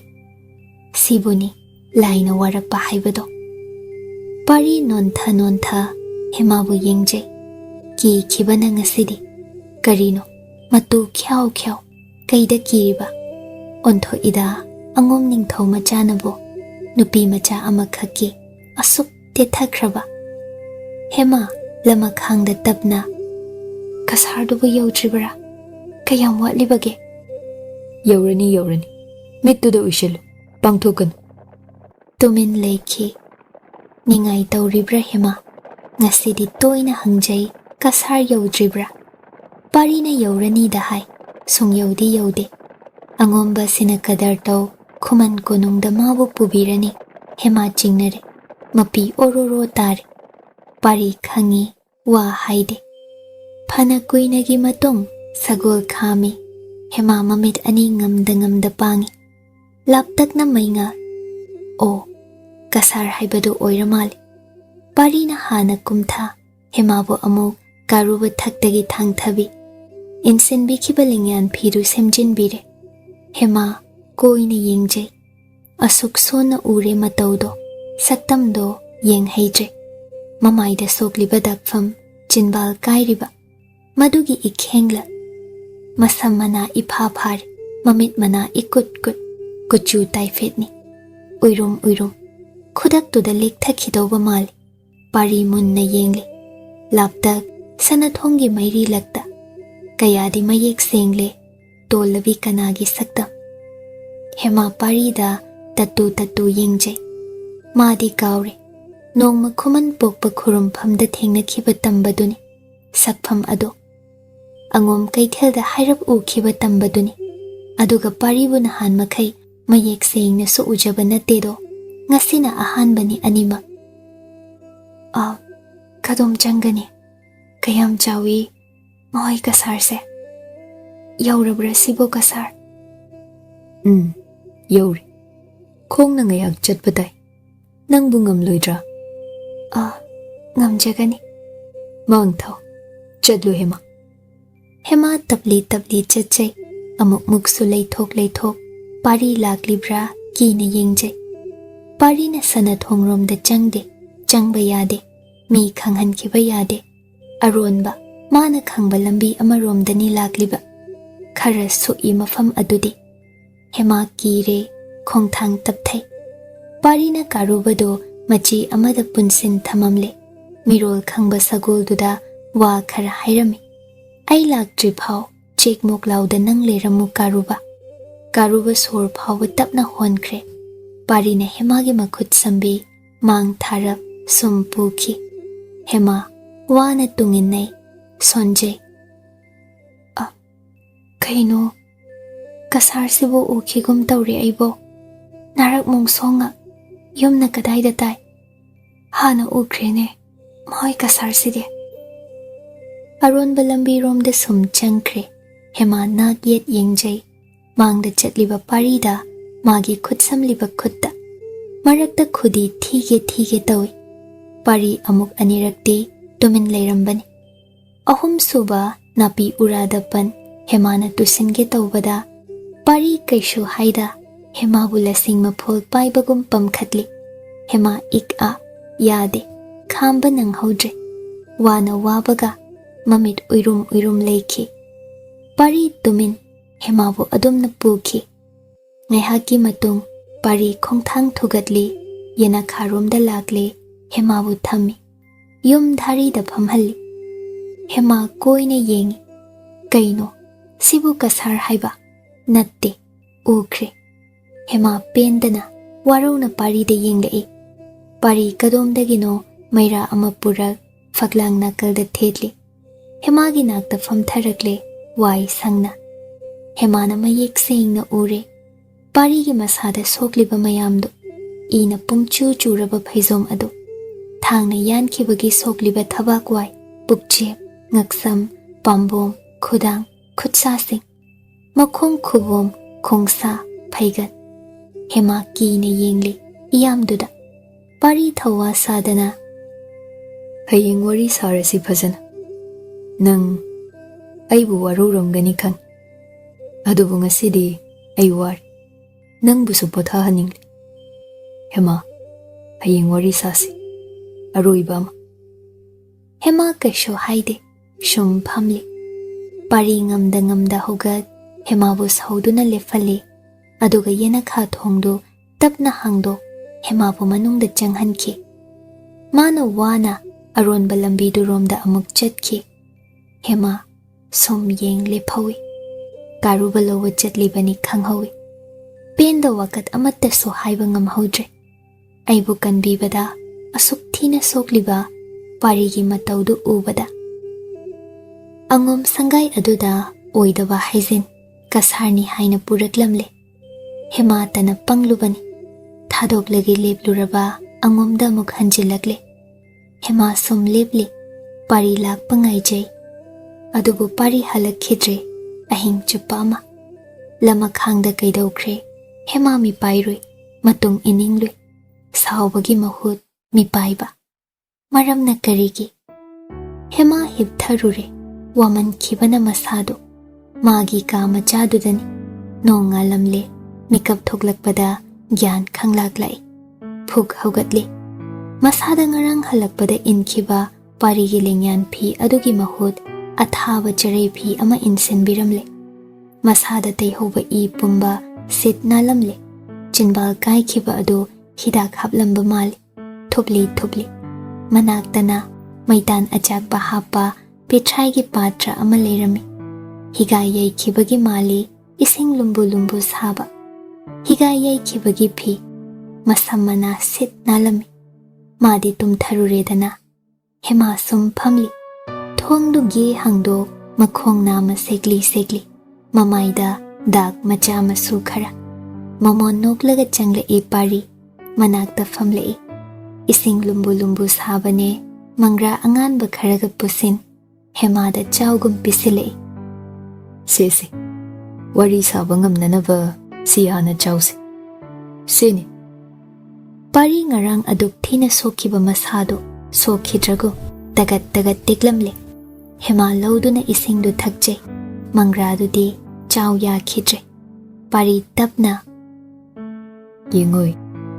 Nangi fido aina hongbani ko ngarang. Nangdi tumthakre. Yalliba fido khak hongdokpani.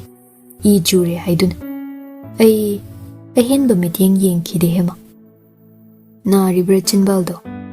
Khudang duso dakfam tahobadai. Kadaino. Ay amukta yengi. Hemana khudang ani puthoktuna utli. Dakfam leiramli. Pari sangtrik yengki. Hema tapna. Kasarda pubigani hairaga angom sidamo. Pari su tapna khumlai. Nabong thembana nang bulaknabanine. Hema. Kasar silang thabal maningda leiba nati. Maitrabak asida leiba natini. Ahom haibadu tarabra. Ekhoi maitribak asigum ningthau panba leibak tonganbani. Adugi mafam amani kasar haibasi. Ekhoi gi chinglon mapal silan thoklaga leiba mafam. Khongna chatpa yaru. Sagol thauduna numit kaya changduna. Ching lambi phauduna chatkadaba mafam. Angang nubina chatpada yauba ngamlui. Hema kaisu khum khidre. Asuk pangluida aise. Amuk su parigi paukhumduna khanghanbire. Punsiduda apokpi mamabu amuk hana uba phanglarui ko madi. Si khrabra, hinglibra, magi apokpi. Ima, aibu waronu ko. Hema tumin phamli.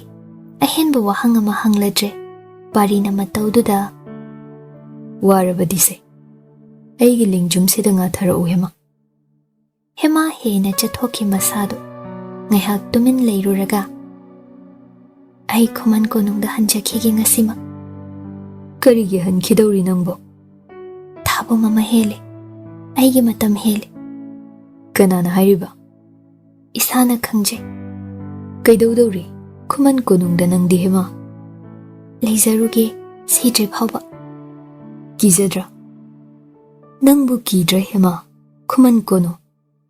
Hema tumin le. Pari na kaiso haida changsin ki. Hema gi makop to magi lengjumda ngathahan. Ngarang ahing aigi karubada wasakama saklam. Manamda nangbu haptuna pu kasar libak yaurugan.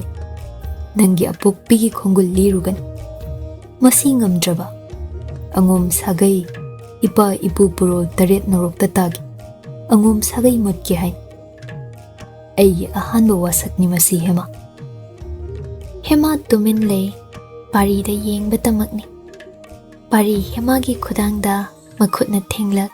Pamu nano. Karubana suyare. Ngaklagani wasak ase. Aduga hema.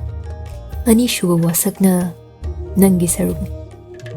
Apamba makhal naningtam kum. Nangi damak thawai ase piyura. Nangi damak thawai laurura. Wasak ase ngakpa ngamdraba. Angom purel khubamda lurel ase katluko na khutmagna. Ngai batai hema gi paukhum Ningthemgi Khuman ningthau makhuragi atai kanagi thawai lo hairudra. Angom langmai mapari apisak pari magi thawai ado Khudol oina mafamda sinau hairudra. Amadi khandaba yaroido tolabido.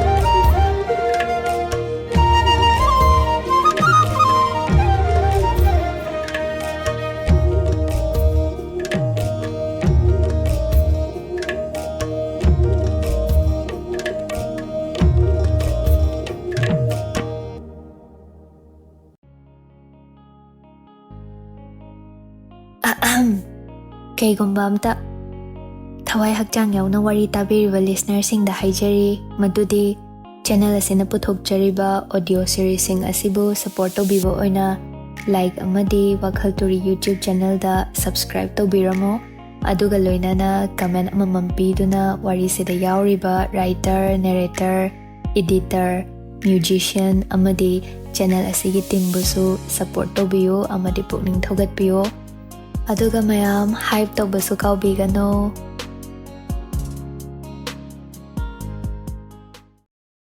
Hoyaro ngarangi parigi taha tahaba mataududa ningjing mangjing leiruba themba angom konung yaurakle.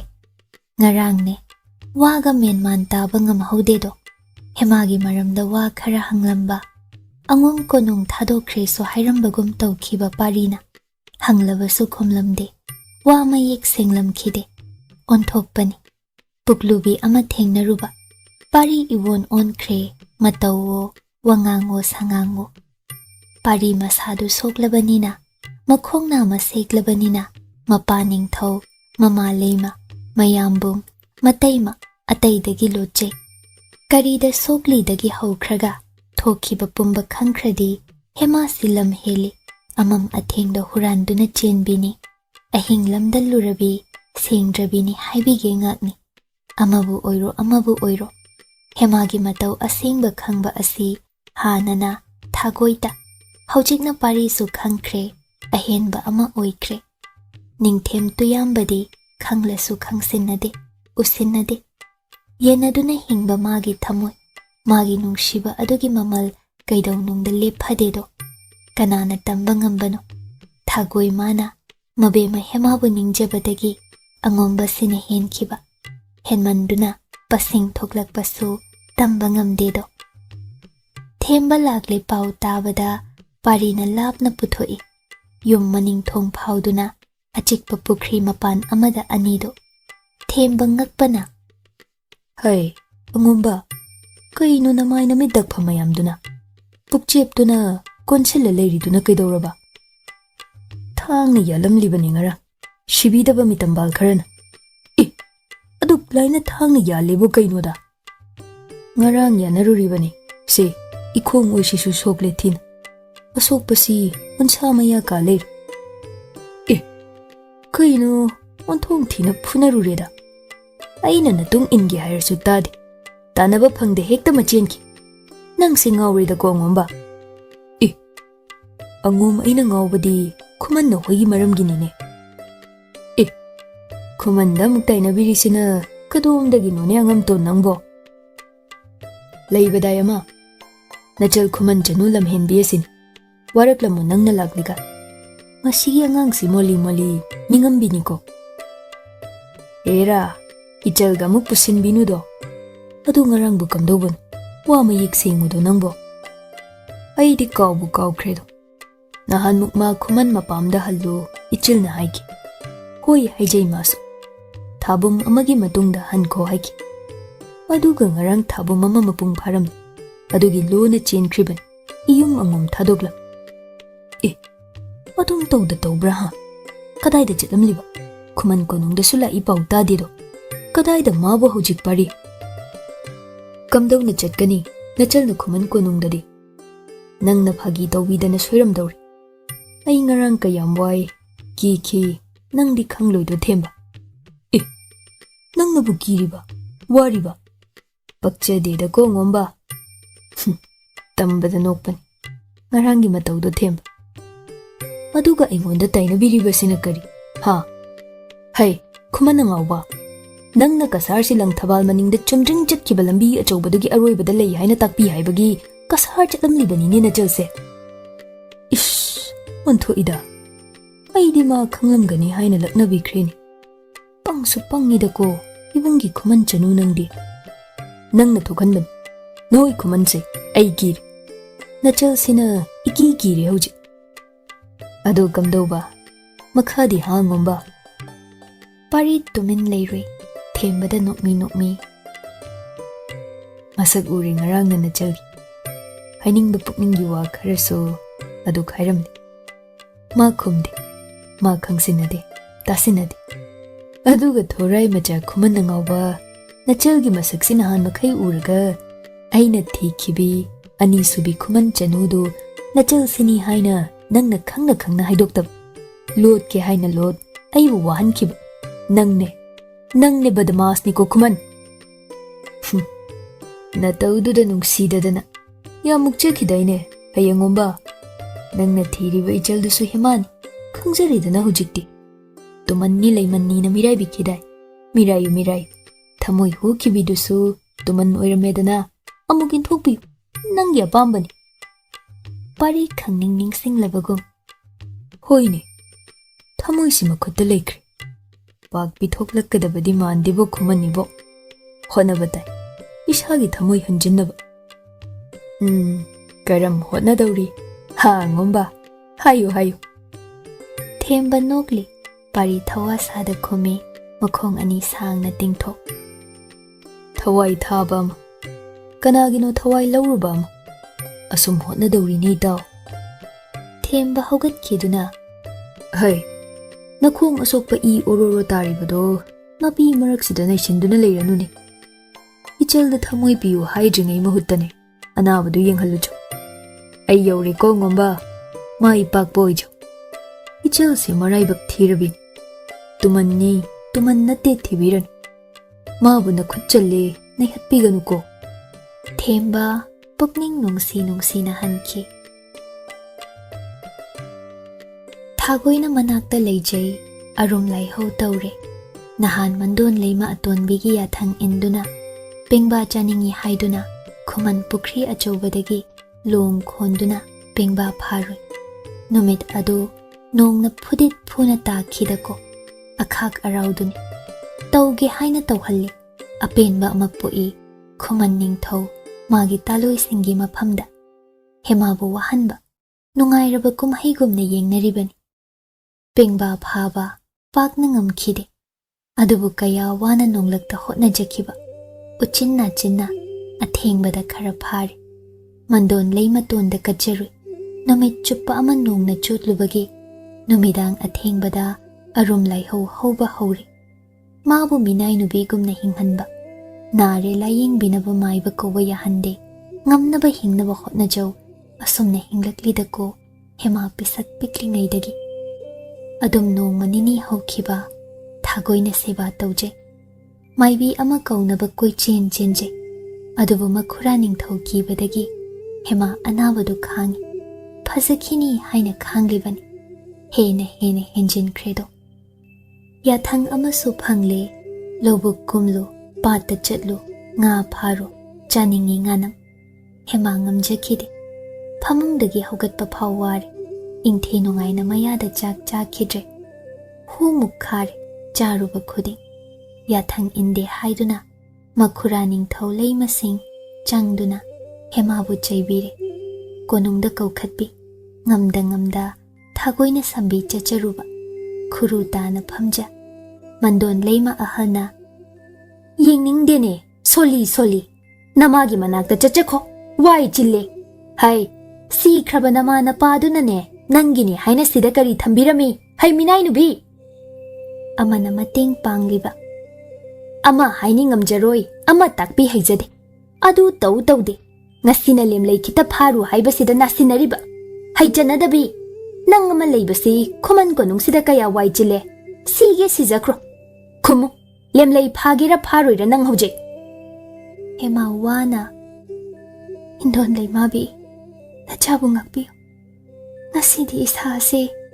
Taningde. Hai. Kana lei. Hai ba indabi mabuk mathibong thakpi ba migi mateng kakla ama pangingdabi se pukho chalu. Yengningdene masakse. Leimanai khara jangsin. Leimaida leiriba hemagi sagan paikre. Leima ahana nokfe. Mayek sengna. Leinung kuphada thammuko. Numit humni. Khanghange. Hai ba indabi se. Mapa lalhoba. Mama lalhobi. Chanadabi dugi machan. Yengningdene. Thui. Hemabu chingduna pukre. Thagoi. Upai leita yingjahawi. Mana hangacharabani. Hemagi mahut mana oina lemlei phaba chacharuge. Adubu thireng khai chaibire. Nang oina kuphada hemaga leminaru chaibire. Thagoi upai leite. Lalhoba mihat pa huran ba makhai. Thampham oiba. Leinung kupha macha amada hemabu namsin bikre. Kaya kiruba. Nungsa mangal machet ama phau phangda. Mayada ising marik amata da lenkhiba. Anabasu sum henjinki. Thagoi tabu ningsingi. Amuk sumangoi hawoi mamabu. Kasar haibadu kadaida leiba. Ima, haibu ware dako. Nangbu karam liliba. Haidi ware da ima. Haidi ware.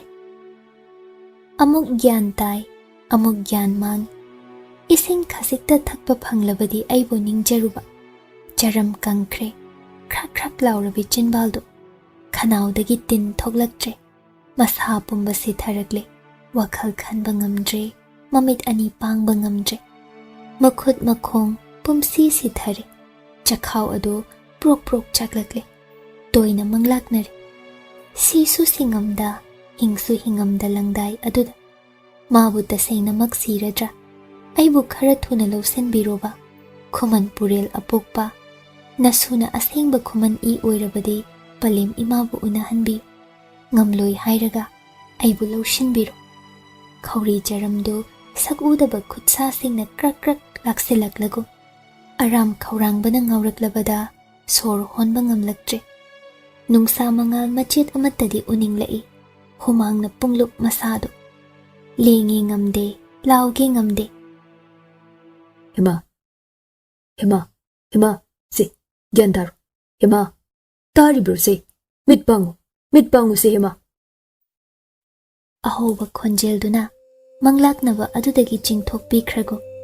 Hema mamit ani khangpang. Masa pumba humangna luplamle, nagyet yenglui, mamlamde. Kufada natti mana leiriba, khangle. Hema mamit mana ongkhatli, paribu urei. Kashu haida, machilda ising inbi. Adu khara thaklaba matung, ngahak chaning tana ningsa honjay, gyan tai. Angomdani aina leiriba. Khumanda oiraboy ning, kaya kiruri kupha adu ningsing ningsing pari tapna hemagi mamaidagi humangdo phi macha ama paibi phamung machiduda famthanan thokpi hema isi sitharaba makhuttuna phi du loge ninglu yarani ma tawzagego adubu lingamde masa pumba karigumba amana phasin khrago lawaida ising thabira e mangak samdagi humang nan thokpi loiraga ising kharasu inbira e pari hemabu munna yengle chinbal ka chinda sokhiba kai khibado khazikti oishilamle hidak lawru amuk taishinbi hema kaisu haide kari hairuni angom maningni pari na monna lukhamda nga khat hemagi makok masadu nga thahan hippoi phamboi leihanbi mora ama lawru mana lukhum waida famli hema tapna pari bu yeng aise tasengna naraba mal nari aduna pothado thuna phaganida kari leinano aina nariba ai khangzadi thuna phattaba yade anabasu nangna hek phabaga khudol amasu tamni lawshindaba yar kari khudol uraga khangudana hema nok petawna yam oli kari laibu changkhre kaya khetnare nangsing asidi churol ka sungangina nangna nabasidi hema soidana aibu kasarda pubigadra pugani soidana karam kanda ngayu matam khara hojikti yadri ai kuina ngaiba ngamgadaba mandi khangde ai kuina hingani thasatre pari hemagi wakhal masa aduk sonthare khangle tapna hogat phamung machiduda famduna aibu kiganuko sumaina nanakta naksinna legi nang kiba pharo karigi kigani angomna ningtaw aina yechero kari pami aigi thawai kanbikhibagi nangi apamba pigi aigi araiba pumba pari tapna masadu leishin hemagi maraibakta makhutna nali aigi paukhum adu piyudana adu pami kari wahang hangkhiba aingonda nangde apamba makhalu haikiba kaumannasu kawida nangbo hema nafamda langjaruba ai thawai si thaduna lamanna si singlamgi natraga kanagi thawai lawruge lamanna si singlagi hema nok fettaw pari da yengba tamak yeng waramal mamit ani tapna uishinki pari na manakta somle hema amuk tum thakre isi sina pari na maithong thazadu yengle aduna pelaktrabra khasaida khubina nali pamuraktuna amuk lepi mikap thoklakpaga chak khare inbige ningje karina chaba yani chinbal asi sokpagi chak chaba su wagani pari wakhal makhal khali loinaide sebari na phabane wangang sangang na lumlum laubani anabidu kuina naba ngamje pari na hek pit pit hairadagi chaktagi pije achambana ayamba seba kasu yamna haizai angombase hema nokninglu angom sidasu sum aibu leihanbirani haije thawai loge kasu wasakliba ontho ida tuman aisibu nangna hojikna kari khalakliba hema hogat kangkhat ngamjare magi khudangi dakpham mami samlakle hapta mukki matungda masadu ikan kalle kuire machim ani thoinu thabasu unakhidaba karigino pari na mohoibu sangaida changhandribara amadi soidre hema phamjau kadu loisinje pari leiba ude kadomda chatkre khazikta natte yamna so hainakre pari na nahan makhai manakta de sum leiba ma ikoi koirudre pari gi matau asi mabu ningjaba pamjaba khoidajaba mali madi lawzau haijai hakchang pamle law maning taw Thawai kanbirakibagi laman singbani sakki. Leibak mangda nangi taloi ni aisi. Ipuroi bagi sebani khange.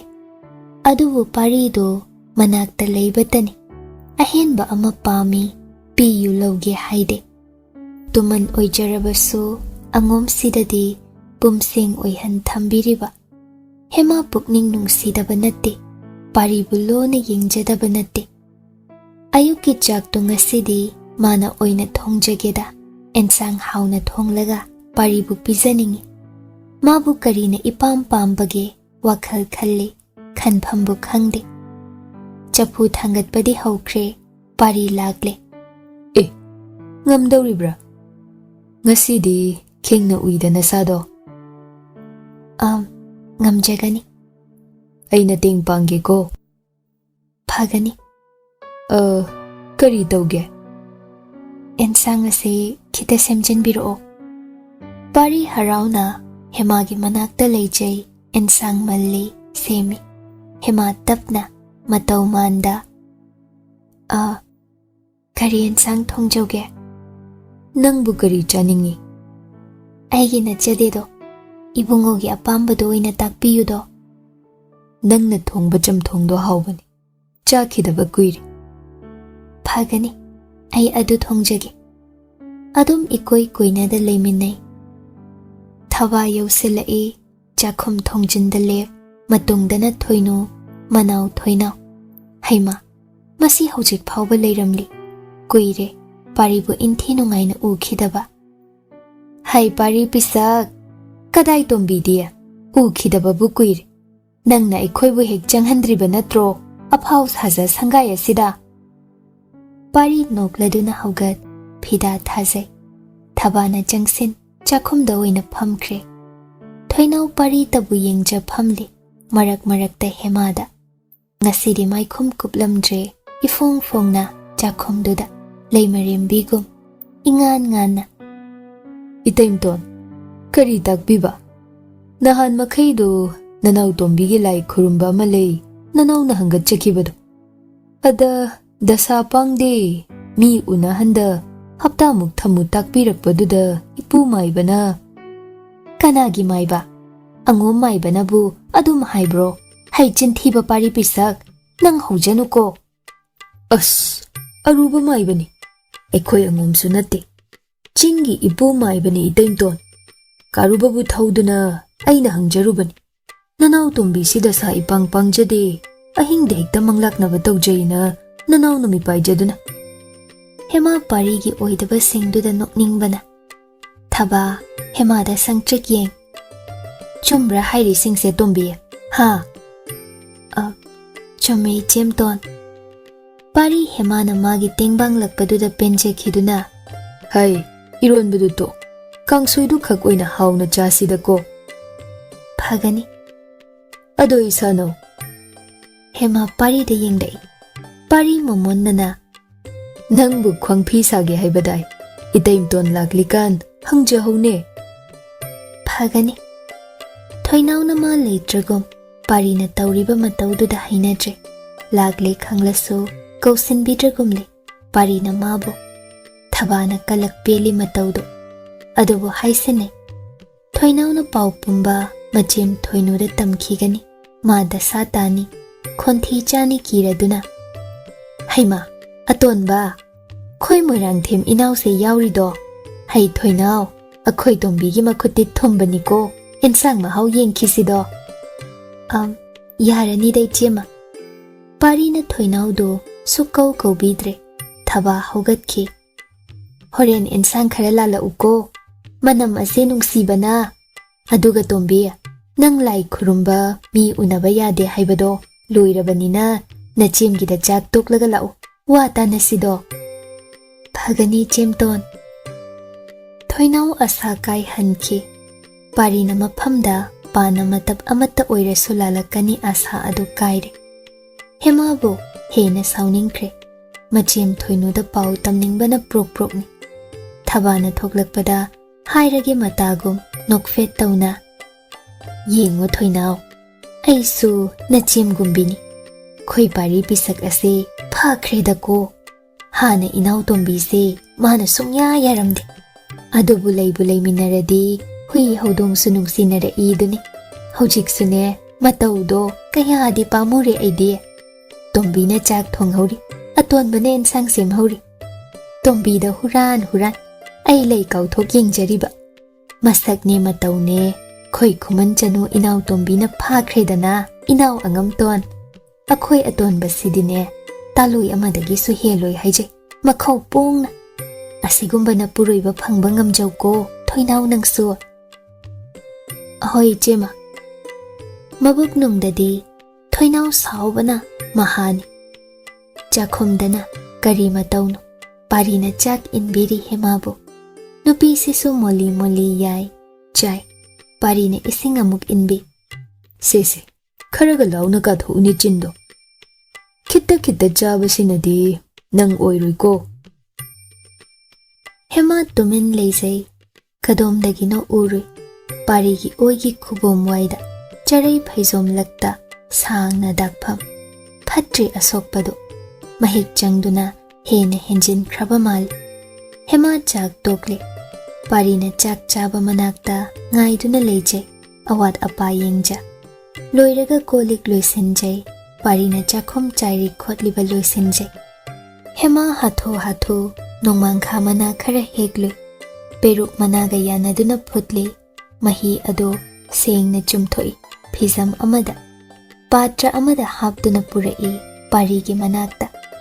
Pari mangolda leiri adoikan. Kauna phag amada pham. Hema na kaiso haida. Manakta jangsin. Patra duna leimai thakta thamja. Pari da yeng. Asi thomjage.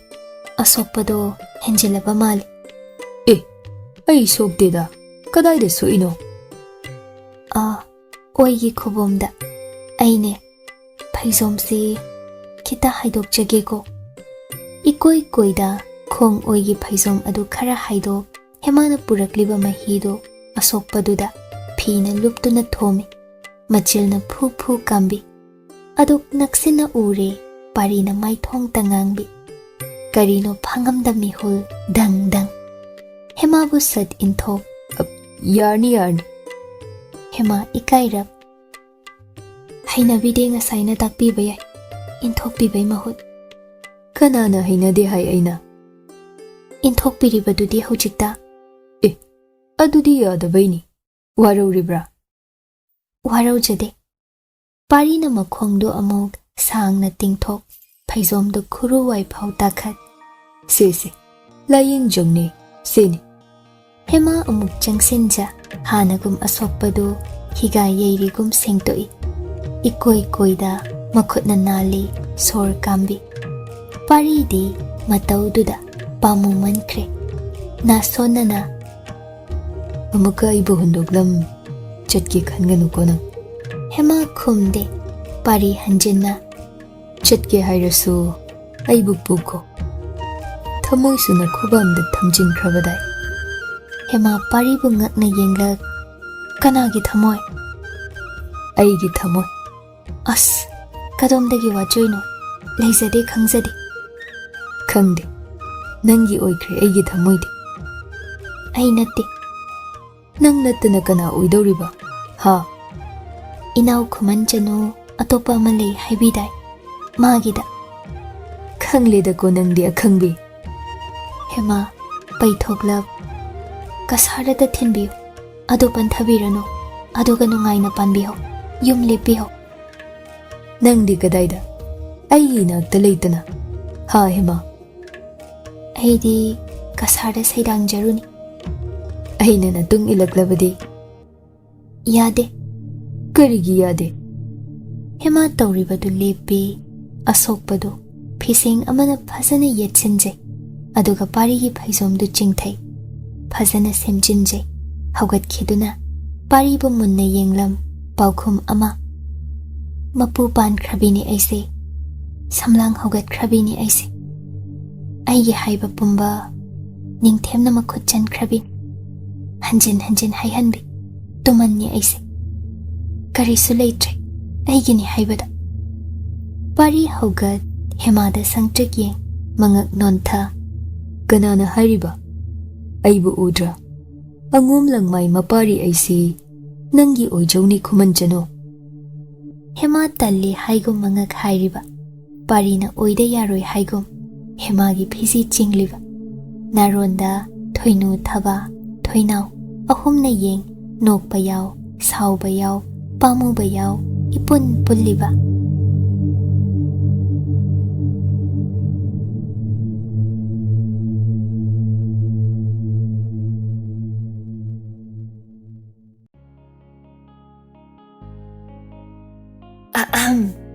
Kaygumba amta thawai hakchang yauna wari tabiriba listener singda haijari madudi channel asina puthokjariba audio series sing asibu support tobiba oina like amadi WakhaL Turi YouTube channel da subscribe tobiramo aduga loinana comment amamam piduna wari sida yauriba writer narrator editor musician amadi channel asigi team busu support tobiyo amadi pukning thogatpiyo aduga mayam hype tobasu kaubigano.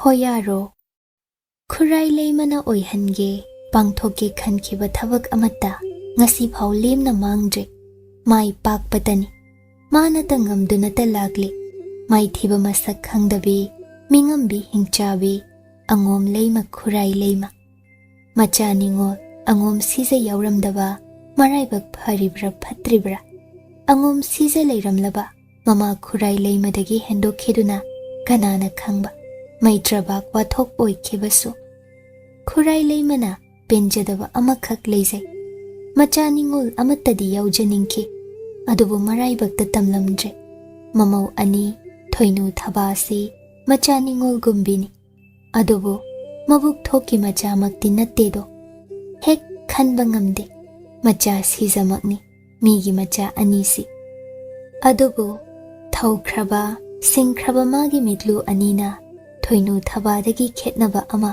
mamau ton Ningthemgi tuman asida uba phangi Khuman Chanu hema nungsiba pamuba ama yauje masak ure ichaningol yauramladi asum taunidako wangang tare aigi angom siza amatang leizaramlaba asuk nungsinidako nongmatasu pendaba ama uthoktabi hema yenge haina changyeng lisingni tawkhiba ngammoi haide otpi khibana wahan bi khibana amuk toiba adubu mapam khumanda chenkhige haide chenpham thokpani khurai leimana hemana kamdona khuman konungda chawra I haibasi khangdrabasu simadi tasengna khangkhrabani matawna marol lonbi hemana matomta haidokjabani yengba haibi khurai leima yengba haiba macha pisak parei hanna ukhibani hema kina mauna chawrakpi natte Khuman konungda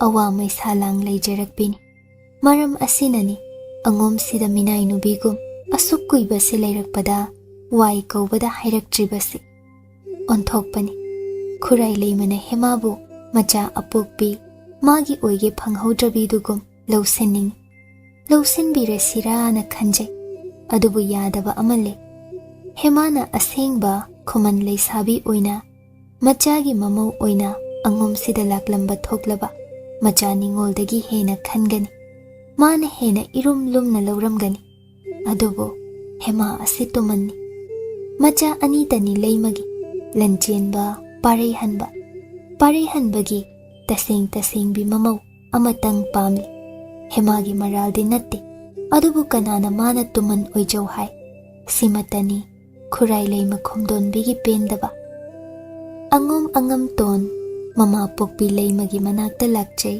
kauruba natte la uya thang phangda icham chamna machana mama ningsing lakjaba manakta leizaba khurai leimana nokladuna machabu yengba tamak yengle wa ama haide maramde machana ngasi manakta laklibasi ningai ama taurani laknagani hek apambadi piroi khallibani khomdonbi Imalima Nachana khurumjari makhong soktuna khurumlakladu phau khurai leima tuminni pari mamagi manakta nakna famthai khurai leimana manakta seba taujarambi Manay nubido chatkrogum khudombi utki. Loina thokre mama machada leihawi. Hainingbata hayo haibani khurai leimagi mataudo. Pari ikoi koida. Tongan kayam kuina pijabikini. Aibu namau tombibo. Hojik phau jari bro nahoi anibo tongan. Chajari. Palimni yathangdi pibide. Karam pikiba yathangdi hikdokani.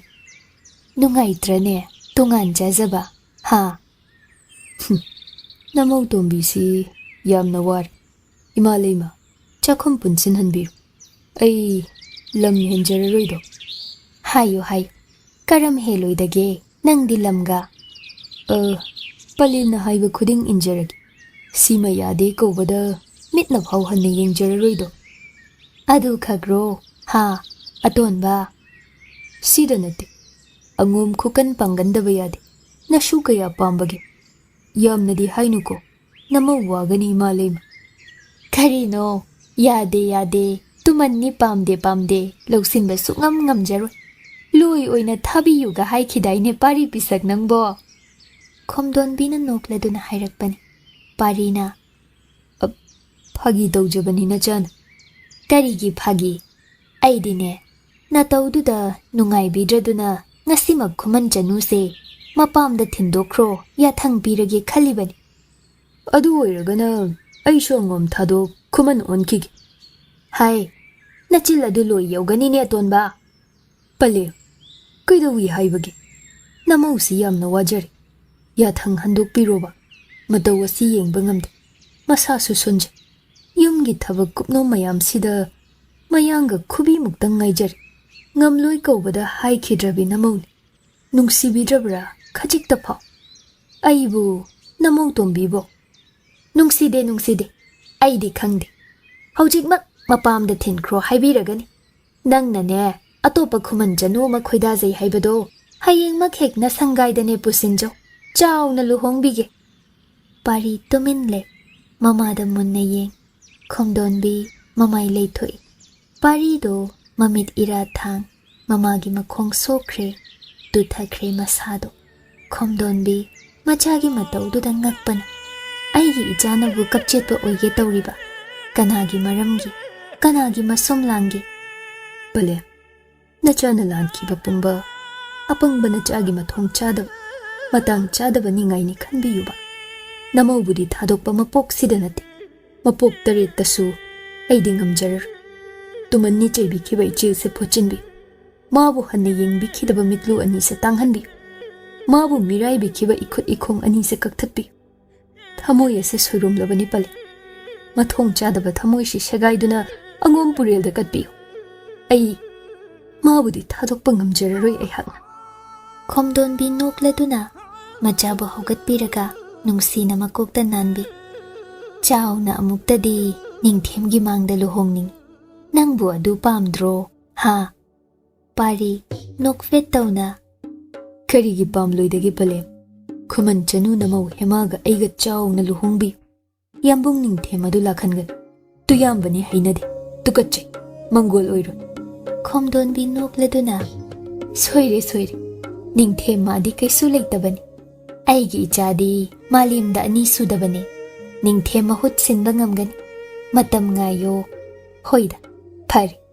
Ado imagi pari pisak. Takpiyudo pale. Nangna haiba si ay yaragi. Imagi wa amasu nangna yauko. Takpiyuba pale.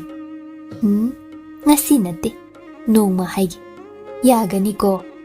Yajagani nachana palemgi yathang. Yadrabadi kaidoba yai. Pining badandi pibiyu nachada. Pari. Angom purel panduna waso. Nongma aina yathang ama pigani. Nangi phanabani. Angom sige tungi phanabani. Nang soidana yagani se imagi khudangdana ya chiktuna waso. Napabong panduna. Pari icham chamna palem makhudang mayana chiktuna wasak thoi. Khomdonbi nokhawi. Pari thokre. Simadi khangle. Machasi tuman hemagi matauda magumna ngauri. Natti. Mangondagi chang machana masing thingamdana henjin lupli. Asuk thuna hema haibi nang sibu karino.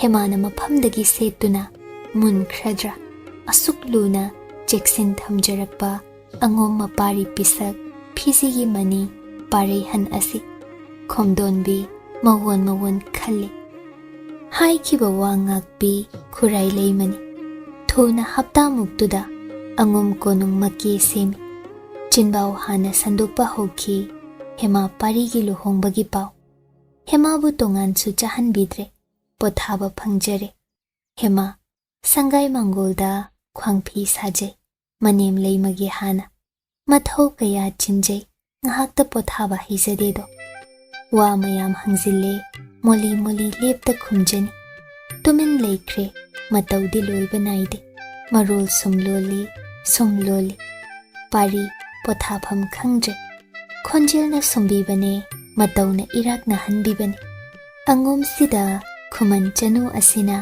heloi sabir tamnarare apangba nungsi masak khangjabada ngaijariba angom parei hanbabu thoinu thaba toina lagtuna parigi sangaida punpham oikre thoinau su wakhal handribra marak lakba yauje hemadi hemani thoinau yaudre khetnaba leite matawdo masu khanglini do mi kaubanina thoinau na mapuroiba masabi paribu munge laklibani khamge haide apangbi nangbo laidabi moirang themningol thoinau machim thoinu na achoba ngaklo angom sida soidana munkiba soiroi hema makadagi paribu thoinu na hemana sajaba mayek naibidu yengja angom machuni sidi onthokna bu haikre napam khumanda asumna phi saba loina hainabro Khuman Chanu leisa mau pumba tombia hema no lukna khumjai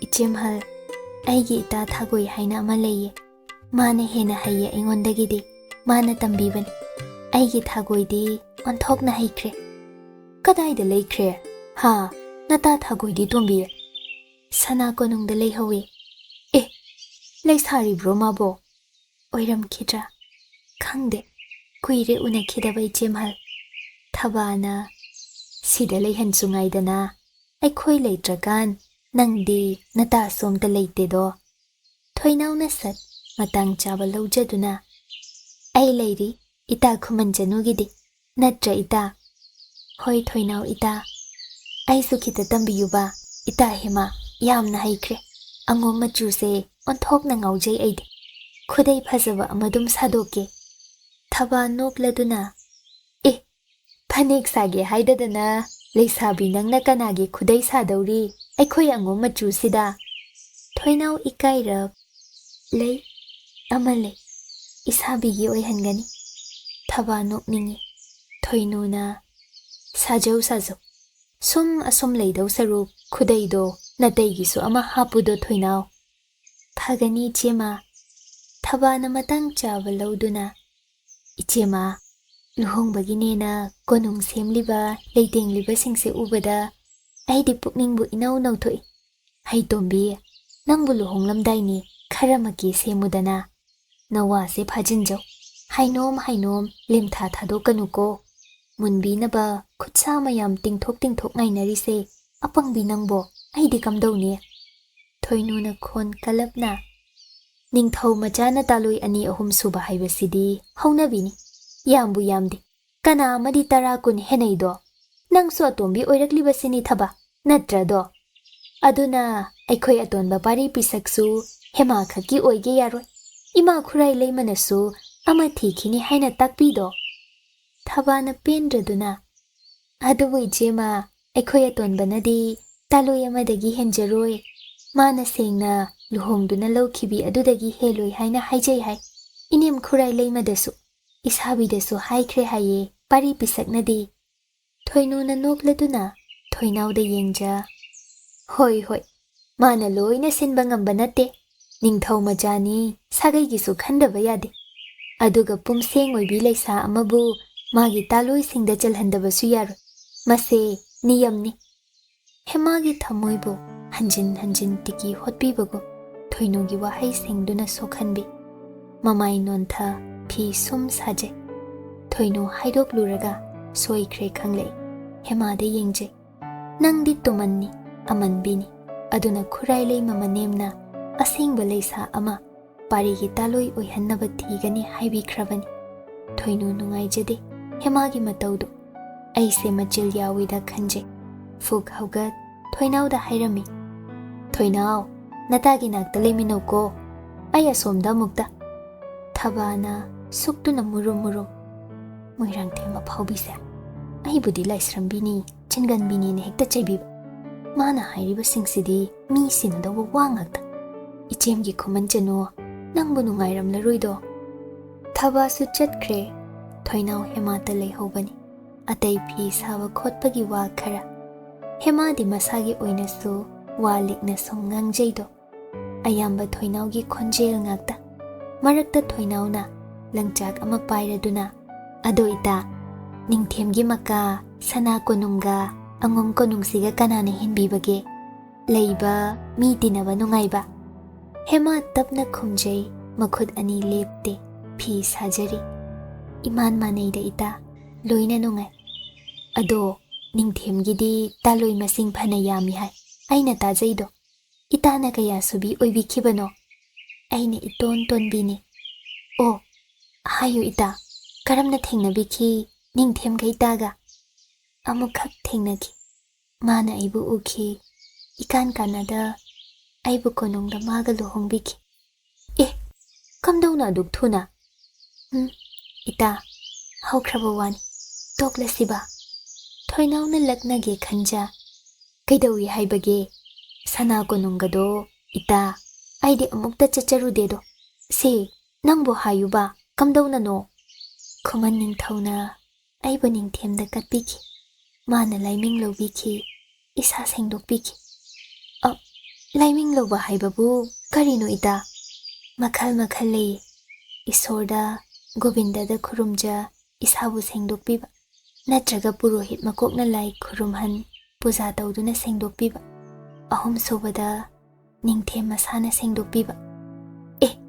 Adubu karam sengdoklino haiba. Si, hayoba ita. Hema thoinaugi waduda khumngamdre. Karam khumgani. Ningthemna masa sengdokbi haibadi nungi oiba arthada. Ningthemda thawai hakchang kachaduna. Ningthemna magi mapu oi. Ahing leiminna laiming lau. Masi tasengna Ningthemgi oiki. Sainol ihan hana Ningthem makhutna hogatbiki haibani. Khumde hema. Thoinauna manam hangjili. Khanglibani. Adubu hemabu ikaiba pige. Masana madi magumbi leisabi asengba natte. Tumanni. Nangumbiga aiga. Aina heli khanghanbige ningkhibani. Se, hayomi ita nangbo. Kamaina Ningthemna itabu laiming lobiba. Kamdauna no. Amukta marik chumna haibiyuba ita. Ita hema. Kaino sukhum khumbidabasibo. Aibu ikaiba piribra. Nayumsida laklaga thogalonsu khangbidedo ita nangdi. Khumanda adum leibirakbrado sum. Hema phi saramba lepi. Mamai nonna sum leiraga. Tapna thoinauda yenglak. Mayek sengna. Ita thoinau. Khangna hanglanuba nangbo. Aibu kari khumuge. Ai isana khangje. Ai se.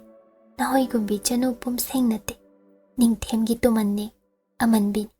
Chanapam leitrabini ai se. Nang aibu hanjin laknabiranuba. Ai wai. Yamna wai. Thoinau wa makha taba ngamdre. Pari churi taphamda leptuna leiba phana kuire. Thoinauna khangyeng thorakpada swai lawi. Hemadi ude. Mitsingna singdabini madi. Magi leifam thokpa panglei leijabi. Thoinau fu khawgatuna. Ibungo ngamton. Ai itagi manakta sum phi saba yengjarambani. Phaine. Loiraba natro sindamba. Ahoi loizare. Ai amu. Phare. Thoinau tafing chatkre. Hema phi saba leptuna sum phamli. Makhong ani sangna tingthok. Phidol chingkhat setliba phanek mathakta. Ina phiduna. Thabak waiduda ikoina. Phasana yetsinja. Sambul wanglap punja. Parida yenglaktre. Makhud ani thangat. Pangandem dupai. Hunba hoje. Pari sangai nungda changki. Thuna amuk thoklak. Thongjau achoba mayada lep. Mangak chiptha. ꯐꯤꯁꯥꯕꯤꯗꯨꯕꯨ ꯉꯥꯏꯍꯥꯛ ꯌꯦꯡꯖꯩ꯫ ꯁꯨꯝ ꯌꯦꯡꯂꯝꯕꯗꯒꯤ ꯑꯃꯨꯛꯇ ꯈꯨꯠ ꯊꯥꯒꯤꯔꯗꯣ ꯂꯥꯎꯅꯦ ꯅꯪꯕꯣ꯫ ꯐꯒꯅꯤ ꯍꯥꯏꯒꯨꯝ ꯍꯦꯃꯥ ꯐꯤ ꯁꯥꯔꯝꯕ ꯂꯦꯞꯆ ꯍꯧꯒꯠ ꯏꯟꯅꯐꯤ ꯁꯦꯝꯖ ꯃꯁꯥꯗ ꯐꯖꯅ ꯏꯟꯁꯤꯟ ꯐꯤꯖꯤꯅ ꯃꯀꯣꯛ ꯀꯨꯞꯂꯞ ꯏꯃꯨꯡꯗ ꯆꯪꯖꯩ꯫ ꯄꯥꯔꯤꯅ ꯐꯝꯖꯥꯎ ꯀꯥꯗ ꯆꯪꯈꯤꯕꯗꯨꯒꯤ ꯃꯇꯨꯡ ꯏꯟꯅꯩ꯫ ꯄꯥꯔꯤ ꯂꯦꯞꯂꯤ꯫ ꯇꯞꯅ ꯍꯥꯏꯔꯛꯏ, ꯐꯝꯃꯨꯗꯅ, ꯁꯨꯝ ꯂꯦꯞꯂꯤꯕ ꯀꯔꯤꯒꯤꯅꯣ? ꯐꯒꯅꯤ꯫ ꯍꯦꯃꯥ ꯐꯃꯨꯡ ꯃꯆꯤꯗ ꯐꯝꯖꯩ꯫ ꯃꯥꯏꯊꯣꯡ ꯑꯗꯨ ꯏꯃꯛ ꯃꯛꯁꯤꯜꯂꯤ꯫ ꯉꯁꯥꯏ ꯑꯌꯨꯛ ꯌꯦꯟꯗ ꯑꯉꯟꯕꯗꯒꯤ ꯇꯉꯥꯟ ꯇꯉꯥꯟ ꯂꯩꯍꯧꯕꯤ ꯃꯥꯒꯤ ꯍꯦꯃꯥ ꯀꯔꯤ ꯇꯧꯈ꯭ꯔꯦ ꯈꯪꯏ꯫ ꯄꯥꯔꯤ ꯍꯦꯃꯥꯒꯤ ꯃꯅꯥꯛꯇ ꯆꯪꯁꯤꯟ ꯂꯦꯞꯈꯤ꯫ ꯌꯥꯜꯂꯤꯕ ꯂꯦꯡꯌꯥꯟ ꯐꯤꯗꯨ ꯂꯧꯊ ꯄꯤꯁꯤꯜꯂꯛꯏ꯫ ꯆꯟꯗꯣꯜ ꯃꯆꯨꯒꯤ ꯑꯆꯧꯕ ꯐꯤ ꯄꯥꯔꯤꯒꯤ ꯃꯁꯥꯗ ꯏꯄꯤꯛ ꯄꯤꯛꯅ ꯎꯕꯇꯅꯤ꯫ ꯍꯦꯃꯥꯒꯤ ꯃꯈꯨꯠ ꯑꯅꯤꯅ ꯄꯥꯏꯔꯨꯕꯗ ꯁꯔꯥꯁꯟꯅ ꯎꯍꯜꯂꯤ ꯐꯤ ꯑꯗꯨ꯫ ꯍꯦꯃꯥ ꯊꯨꯞꯆꯤꯜꯂꯤ꯫ ꯂꯣꯏꯁꯤꯜꯂꯨ ꯍꯥꯏꯔꯛꯂꯤꯕꯅꯤ ꯈꯜꯂꯗꯨꯅ ꯐꯤꯗꯨ ꯊꯨꯞꯆꯤꯟꯖꯩ꯫ ꯍꯩ, ꯀꯔꯤꯅꯣ ꯐꯤꯖꯤꯗ ꯀꯤꯁꯤ ꯀꯤꯁꯜꯂꯤꯕꯁꯦ? ꯁꯣꯏꯗꯨꯅ ꯇꯧꯔꯤ ꯃꯥꯜꯂꯤ꯫ ꯀꯤꯁꯤ ꯊꯣꯛꯆꯩ꯫ ꯐꯖꯅ ꯃꯑꯣꯡ ꯇꯥꯅ ꯊꯨꯞꯆꯤꯟꯒꯦ ꯈꯟꯖ꯫ ꯄꯥꯔꯤꯅ ꯃꯇꯧꯗꯨ ꯁꯨꯝ ꯌꯦꯡꯗꯨꯅ ꯂꯩꯖꯩ꯫ ꯀꯤꯁꯤ ꯊꯣꯛꯂꯨꯕꯗ ꯍꯦꯃꯥ ꯁꯨꯝ ꯃꯃꯥꯏ ꯅꯣꯟꯅ ꯌꯦꯡꯗꯨꯅ ꯂꯩꯈ꯭ꯔꯦ, ꯃꯄꯤ ꯏꯔꯥ ꯊꯥꯡꯈꯤꯕ꯫ ꯄꯥꯔꯤꯅ ꯃꯣꯃꯣꯟꯂꯗꯨꯅ ꯃꯇꯧꯗꯨꯗ ꯄꯥꯝꯃꯨꯅ, ꯀꯩꯗꯧꯔꯕ? ꯅꯣꯛꯎ ꯍꯥꯏꯔꯒ ꯅꯪꯒꯤ ꯍꯧꯅꯕꯤ ꯀꯞꯆꯦꯠꯄꯤ ꯅꯪꯕꯣ, ꯀꯝꯗꯧꯅꯤ ꯑꯗꯨꯝ ꯁꯨꯝ ꯇꯧꯔꯗꯤ ꯍꯥ? ꯍꯦꯃꯥ ꯊꯥꯖꯗ ꯄꯥꯔꯤꯗ ꯌꯦꯡꯖꯔꯛꯏ꯫ ꯀꯗꯥꯏꯗꯒꯤ ꯂꯧꯕꯤꯔꯨꯏ ꯑꯁꯤꯕꯣ? ꯑꯩꯅ ꯐꯪꯅꯕ ꯊꯤꯔꯨ꯫ ꯄꯥꯝꯗ꯭ꯔꯕꯔꯣ ꯍꯥ? ꯈꯣꯏꯗꯥꯗ꯭ꯔꯕ꯭ꯔꯕ? ꯄꯥꯝꯃꯤ, ꯌꯥꯝꯅ ꯌꯥꯝꯅ꯫ ꯍꯦꯃꯥ ꯃꯈꯨꯠ ꯈꯨꯕꯥꯝꯅꯨꯡꯗ ꯄꯥꯔꯤꯒꯤ ꯐꯤꯖꯤꯗ ꯀꯤꯁꯤ ꯀꯤꯁꯤꯟ ꯄꯨꯖꯔꯛꯂꯤꯕ ꯈꯨꯗꯣꯜ ꯑꯗꯨ ꯊꯝꯖꯤꯟꯖꯩ꯫ ꯄꯥꯔꯤꯗ ꯄꯦꯟꯖꯅ ꯌꯦꯡꯂꯤꯕ ꯃꯤꯁꯅꯥ ꯑꯅꯤꯗꯨ ꯇꯠꯇꯨ ꯇꯠꯇꯨ, ꯆꯤꯟꯕꯥꯜ ꯑꯗꯨ ꯃꯣꯃꯣꯟꯅ, ꯃꯤꯠꯂꯨ ꯅꯥꯄꯣꯝ ꯏꯔꯥꯗꯨꯅ ꯇꯔꯪ ꯇꯔꯪ꯫ ꯂꯥꯏꯕꯛꯇ ꯁꯥꯏ ꯃꯆꯣꯏ ꯈꯔ ꯍꯨꯃꯥꯡꯅ ꯅꯞꯁꯤꯟ ꯀꯣꯝꯒꯣꯝꯅ꯫ ꯈꯖꯥꯏ ꯇꯥꯕ ꯇꯉꯥꯡ ꯇꯉꯥꯡ ꯃꯛꯁꯤꯜꯂꯨꯔꯕꯤ ꯃꯥꯏꯊꯣꯡꯅ ꯏꯉꯥꯟ ꯉꯥꯜꯂꯤꯕ꯫ ꯄꯥꯔꯤ ꯃꯆꯤ ꯂꯦꯡꯗꯦ꯫ ꯑꯗꯨꯕꯨ ꯋꯥꯈꯜꯗꯗꯤ ꯍꯦꯃꯥꯕꯨ ꯃꯊꯥꯗ ꯆꯦꯠꯅ ꯊꯝꯈ꯭ꯔꯦ꯫ ꯄꯥꯔꯤ ꯋꯥꯍꯩ ꯑꯃ ꯍꯥꯏꯗꯦ꯫ ꯑꯗꯨꯕꯨ ꯄꯨꯛꯅꯤꯡꯗꯗꯤ ꯅꯨꯡꯁꯤ ꯂꯤꯁꯤꯡꯂꯛ ꯍꯥꯏꯈ꯭ꯔꯕꯅꯤ꯫ ꯊꯧꯅꯥ ꯂꯩꯈꯣꯕ ꯇꯝꯕ ꯅꯪꯕꯣ, ꯇꯨꯃꯤꯟ ꯂꯩꯔꯅꯨꯕ ꯆꯅꯨ ꯅꯪꯕꯣ꯫ ꯊꯨꯡꯂꯛꯈꯤ ꯑꯍꯥꯟꯕ ꯈꯨꯗꯣꯜ ꯑꯃꯈꯛ, ꯇꯝꯐꯥꯌꯥꯏ ꯑꯄꯤꯁꯛ ꯑꯃ꯫ ꯇꯝꯐꯥꯌꯥꯏ ꯊꯤꯟꯕ ꯂꯨꯄꯥꯒꯤ ꯈꯨꯗꯣꯞ ꯑꯗꯨ ꯍꯦꯃꯥꯒꯤꯅꯤ ꯍꯥꯏꯅ ꯊꯥꯏꯅ ꯃꯃꯥ ꯀꯁꯥꯔ ꯆꯅꯨꯗꯨꯅ ꯊꯝꯖꯔꯝꯕꯅꯤ ꯍꯥꯏꯕꯅꯤ꯫ ꯍꯦꯃꯥꯒꯤ ꯃꯐꯝꯗ ꯃꯇꯝ ꯈꯔ ꯂꯩꯔꯝꯃꯤ, ꯂꯣꯠꯁꯤꯟ ꯊꯝꯖꯔꯝꯕꯅꯤ꯫ ꯑꯗꯨꯕꯨ ꯃꯟꯗꯣꯟ ꯂꯩꯃꯅ ꯃꯨꯟꯕꯤꯈ꯭ꯔꯦ, ꯃꯥꯡꯈ꯭ꯔꯦꯅ ꯂꯩꯔꯨꯔꯦ꯫ ꯀꯔꯝꯅ ꯈꯨꯃꯟ ꯀꯣꯅꯨꯡꯗꯒꯤ ꯍꯦꯃꯥꯒꯤ ꯇꯝꯐꯥꯌꯥꯏ ꯑꯉꯝ ꯑꯉꯝꯇꯣꯟ ꯃꯁꯥꯕꯤ ꯃꯥꯅ ꯊꯤꯔꯨꯗꯨꯅ ꯃꯈꯨꯕꯥꯝꯗ ꯁꯤꯟꯅꯔꯤꯕ ꯍꯦꯃꯥ ꯈꯪꯗꯦ꯫ ꯃꯃꯥꯒꯤ ꯇꯝꯐꯥꯌꯥꯏ ꯈꯨꯗꯣꯞ ꯑꯗꯨꯗ ꯄꯦꯟꯖꯅ ꯍꯦꯃꯥꯅ ꯌꯦꯡꯂꯤꯕ ꯑꯉꯣꯝꯕ ꯅꯪꯗꯤ ꯄꯥꯔꯩꯍꯟꯕꯅ ꯊꯃꯣꯏꯒꯤ ꯇꯝꯐꯥꯌꯥꯏ ꯑꯣꯏꯕꯤ ꯍꯦꯃꯥꯕꯨ ꯄꯦꯟꯖꯅ ꯌꯦꯡꯂꯤꯕ꯫ ꯁꯛ ꯎꯕ ꯈꯨꯗꯣꯜ ꯑꯗꯨꯒꯤ ꯃꯊꯛꯇ ꯁꯛ ꯎꯗꯕ ꯈꯨꯗꯣꯜ ꯑꯃꯃꯨꯛ꯫ ꯄꯥꯔꯤꯅ ꯇꯞꯅ ꯍꯥꯏ, ꯃꯣꯏꯔꯥꯡꯊꯦꯝ ꯆꯅꯨ ꯊꯣꯏꯅꯥꯎꯗꯨ ꯃꯉꯛꯁꯝ ꯏꯟꯗꯨꯅ ꯑꯩꯅ ꯇꯥꯟꯈꯤꯒꯦ꯫ ꯅꯪ ꯋꯥꯒꯅꯨ꯫ ꯃꯥꯒꯤ ꯋꯥꯍꯩꯁꯤꯡ ꯑꯗꯣ ꯏꯆꯥꯎ ꯏꯃꯥꯏꯗ ꯆꯦꯟꯊꯔꯛꯄ ꯀꯥꯟꯅꯗ꯭ꯔꯕ ꯀꯧꯁꯤꯡꯒꯨꯝꯕꯅꯤ꯫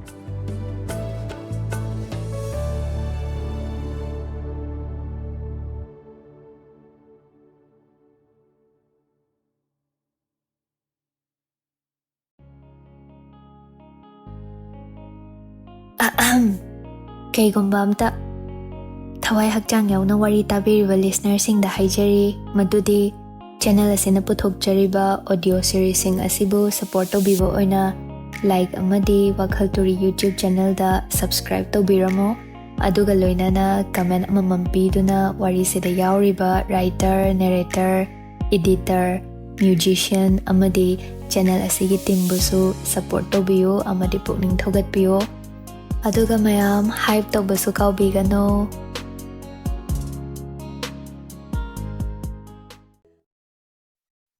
ꯍꯣꯌꯥꯔꯣ ꯅꯤꯡꯊꯦꯝ ꯑꯗꯨ ꯉꯁꯤꯗꯤ ꯄꯨꯛꯐꯕ ꯑꯣꯏꯈ꯭ꯔꯦꯗꯣ꯫ ꯅꯤꯡꯊꯧ ꯄꯨꯝꯕꯒꯤ ꯃꯀꯣꯛ ꯅꯤꯡꯊꯧꯔꯦꯜ ꯃꯩꯗꯤꯡꯉꯨ ꯃꯥꯅ ꯄꯨꯡꯆꯝ ꯆꯝꯈꯤꯕ ꯈꯪꯍꯧꯗꯦ ꯎꯍꯧꯗꯦ ꯇꯥꯛꯂꯝꯗꯦ꯫ Irang langna kadomdagino lamay thanbi amakhak paisilakpagumna.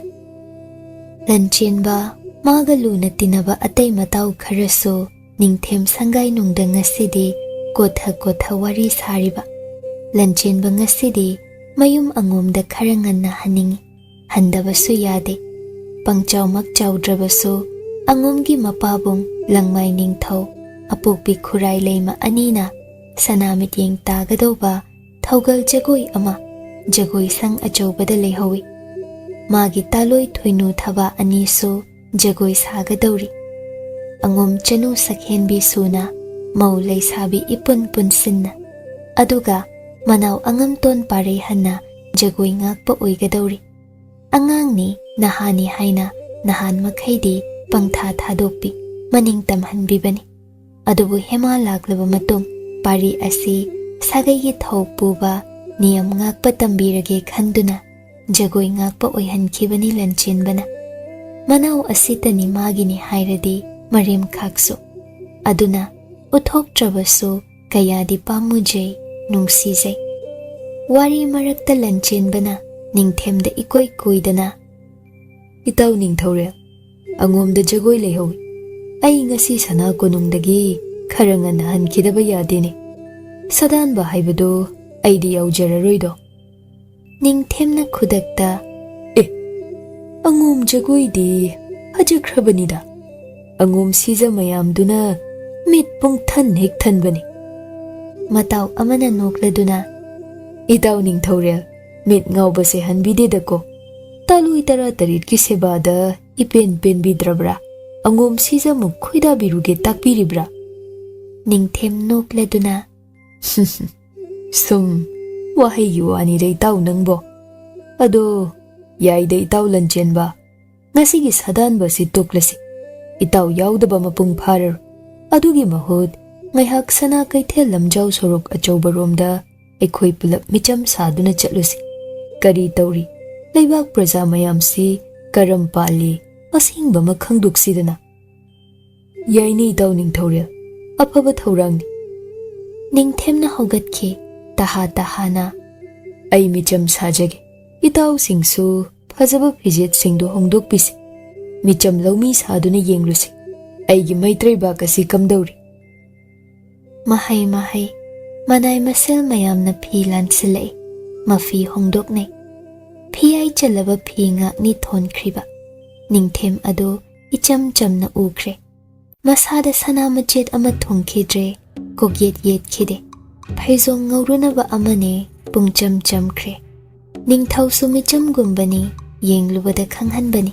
Atay angam athaw mataw singdo su chap manakre. Mathang khongsan kre kari khaluraba Ningthem made. Sana konung leikol achawbada chankhi.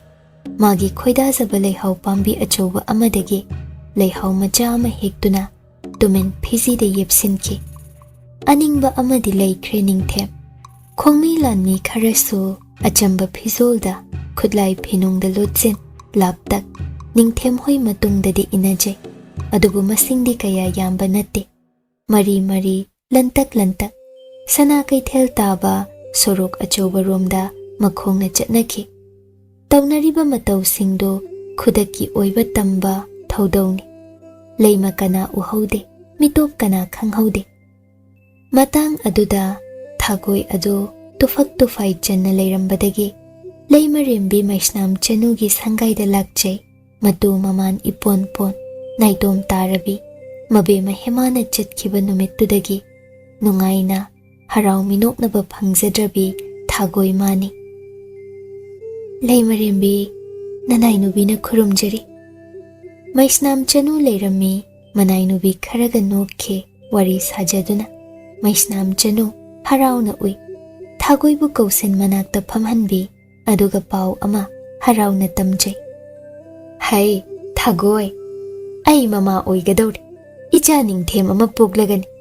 Ipuroiba Ningthorelgi mahut silhawgadawba aygi icha Ningthem sana mayamdagi pumthoy-thoyba ama. Thagoi chinbaldana nokchay mabuk nungdana taksi soli. Nabuk thoki na chana kaya nungsiramgadaba. Aduga michana hatkibitaw ngambi maisnam Chanu. micha hatkibagi nang papti soidana puganiko. Oh, aigi bemado maraibakti thikredako. Thagoi, kaidore khumdrabadi. Pausida nang bu nungaitrabaro. Laimarembi, nungaimandu aidi wa ngangba thokjarudre. Ado mazaibe moina pokpirabadi kamdauba. Ado oiresu kaidawi haibagene.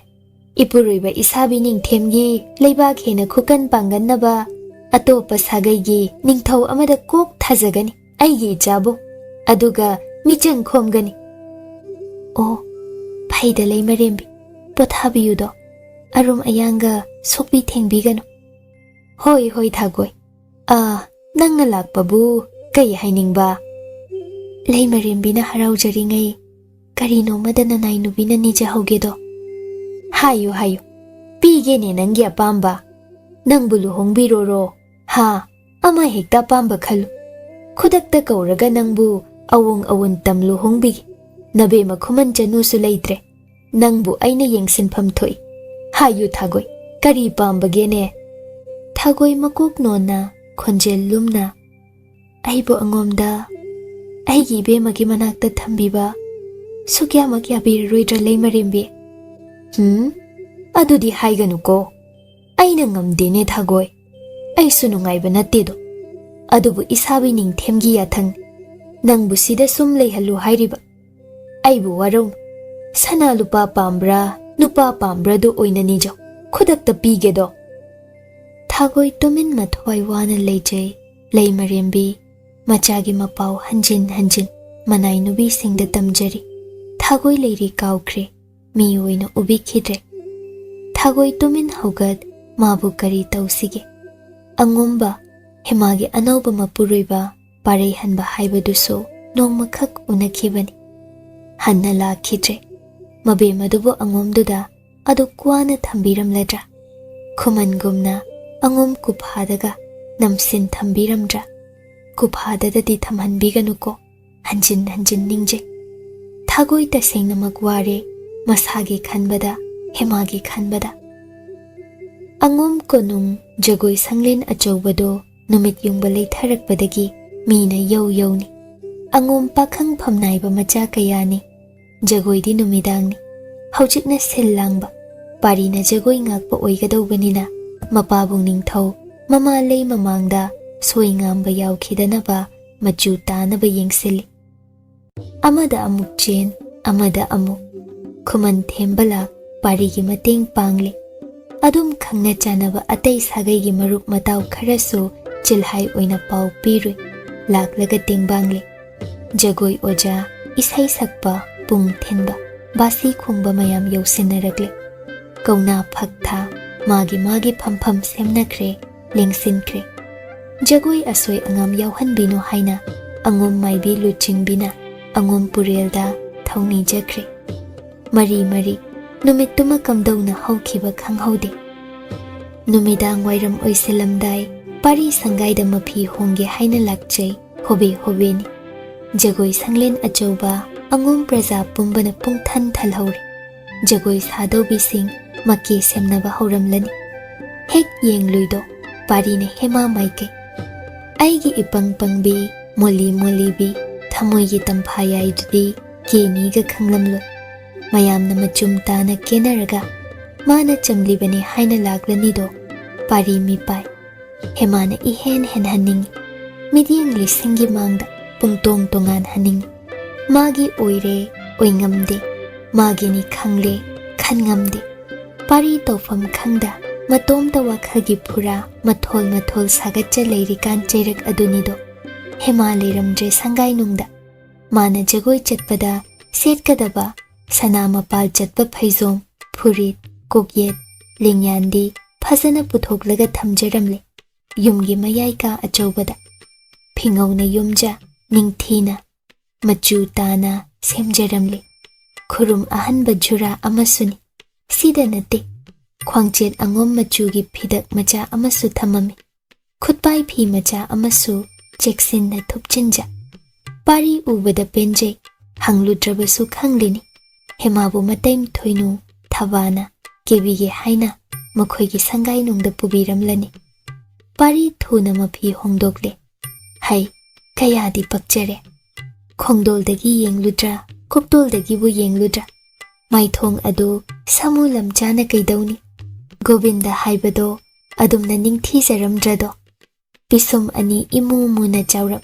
Mitlu anina mikup khuding wa haiba maliba. Angomba naton taba ado mapalang may ningthaw hek maladana. Chinbalduna rasi layrap. Apukpi khuray lay malawi. Ngaksam taba ichaw chawna sanglap.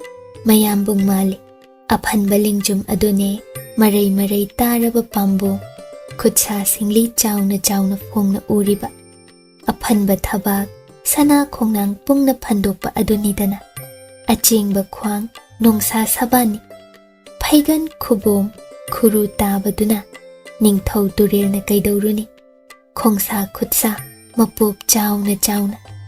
Angom purel madhaw adu mali hainay. Angam ton asi. Purel magi sayoni haina.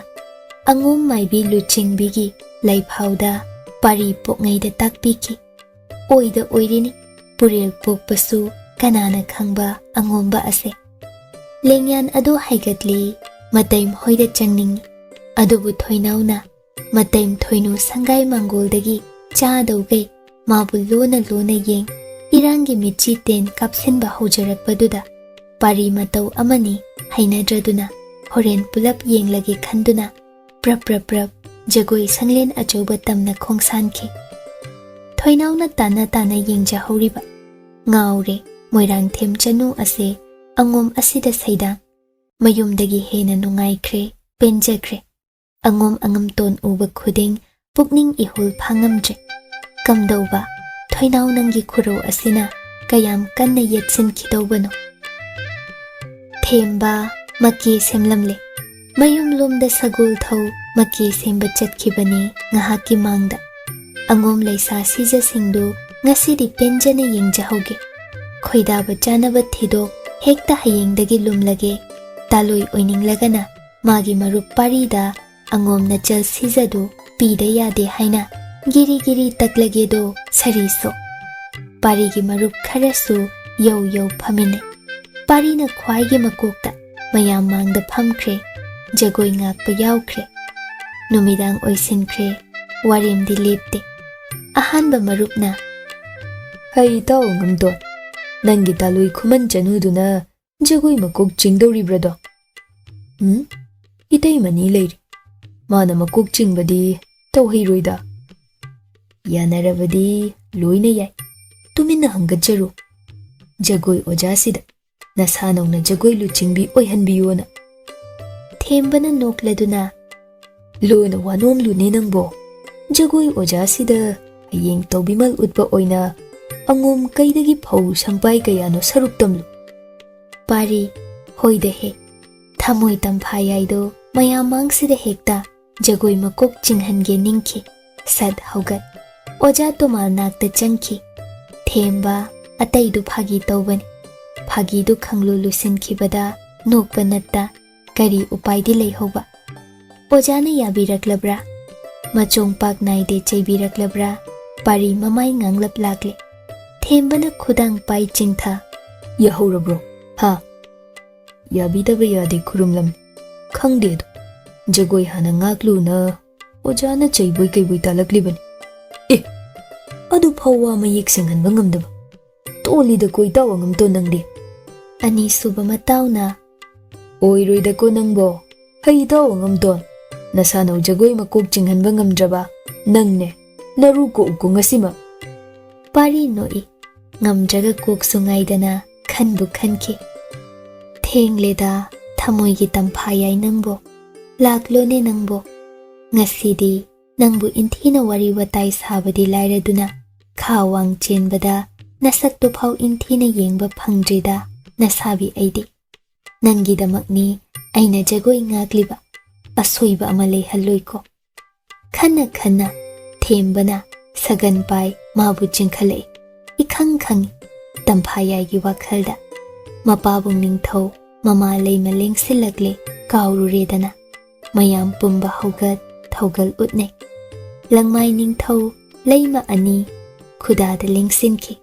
mayambusu phamthau yathang pire pari hoisu phamthai ningthau hek yaurakpaga jagoi sabi sangu makhoi kun mukto pareng pareng lengsilakle jagoi sang kachilda pulap lible mayam pumba siza leima mausingda mityeng angom ngaktani yauriba phauman yaliba haibo thoinugi mai yenglaga thoinau tani matom tani angom lakta moirang them maki semjai thoinau mayamdagi hena phajai ko phajadega hairoido chang tadabini thoinausu adubu magi phajabana mitlu anigi parigi thamoi tamphayai apisak adugi phajabana mitlu da phaujin thamoi thomkhiba parigi masada cheliba ikheng marik pumbada magi minglenbu haktuna leisinkraba yengle pamuba yengje lengamdaba asigumba makhagi phajaba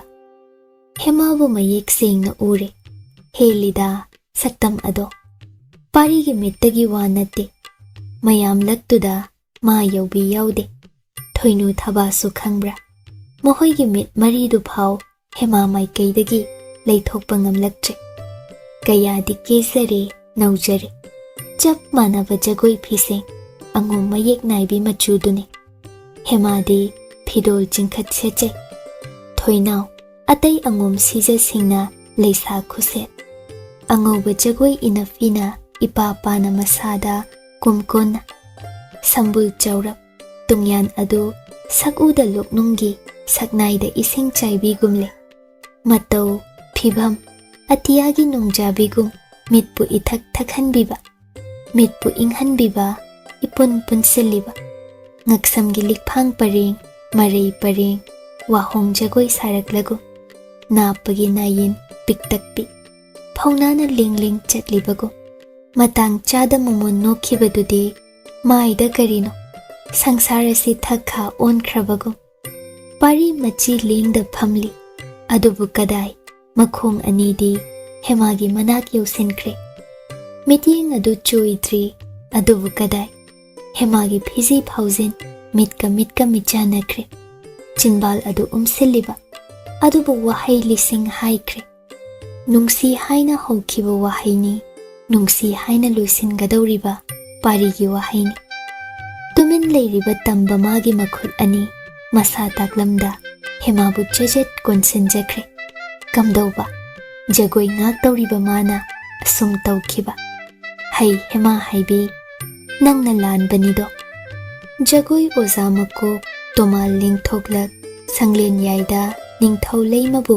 jagoi hauramdai dandabot tauki aduga sairol sakpa hokre haunabagi ayaba pikre jagoi sabi sing pareng lepe pari suklab oja tomalda yengliba magi hema makokta leptre hemabu mari subada oina lephanke tomaldo pari romda phalap yenglap nuklei pari na suktuna som leiki ngahaki matungda hemabu khudang paiduna mayam mangda thoinu thabana pubi makok ithang thangbada lephanke thoinau yetlakte hemana ngamjaroi haigumna chatningum chatningdagum oja tomalna hemabu themkhiba mali wa hai haiduna khurai leima macha parida hurana yengliba parina hemana jagoi makok jinglani khangbagi noktuna hema tabu yengliba khurai leima macha huran badui mataudo khudakta phar kaya ngamlino yeng tumin ngawba nangnasu tomalda wanong jabasai khangani khanki sauna nate nungairaba leimagi wakhalnido jagoi pung hauki isai hauki basigi asangba sur ama hemana makokta lep tan puraduna luchingbi oi makhut thekpa hauki khongthang nom nom masa hainom tabli amuk thuzin amuk tabtha saba hauki ayingba pumba chek mok laukhidaba jagoi ngakliba pari mamit kupkhidre kale ida Khuman Chanu kale ida ko nangbo mityeng na haihawi matau singduna parida kalak na yengnai is tuman oijarasu sanagi thambal satledana angom konung asidi kanano asibo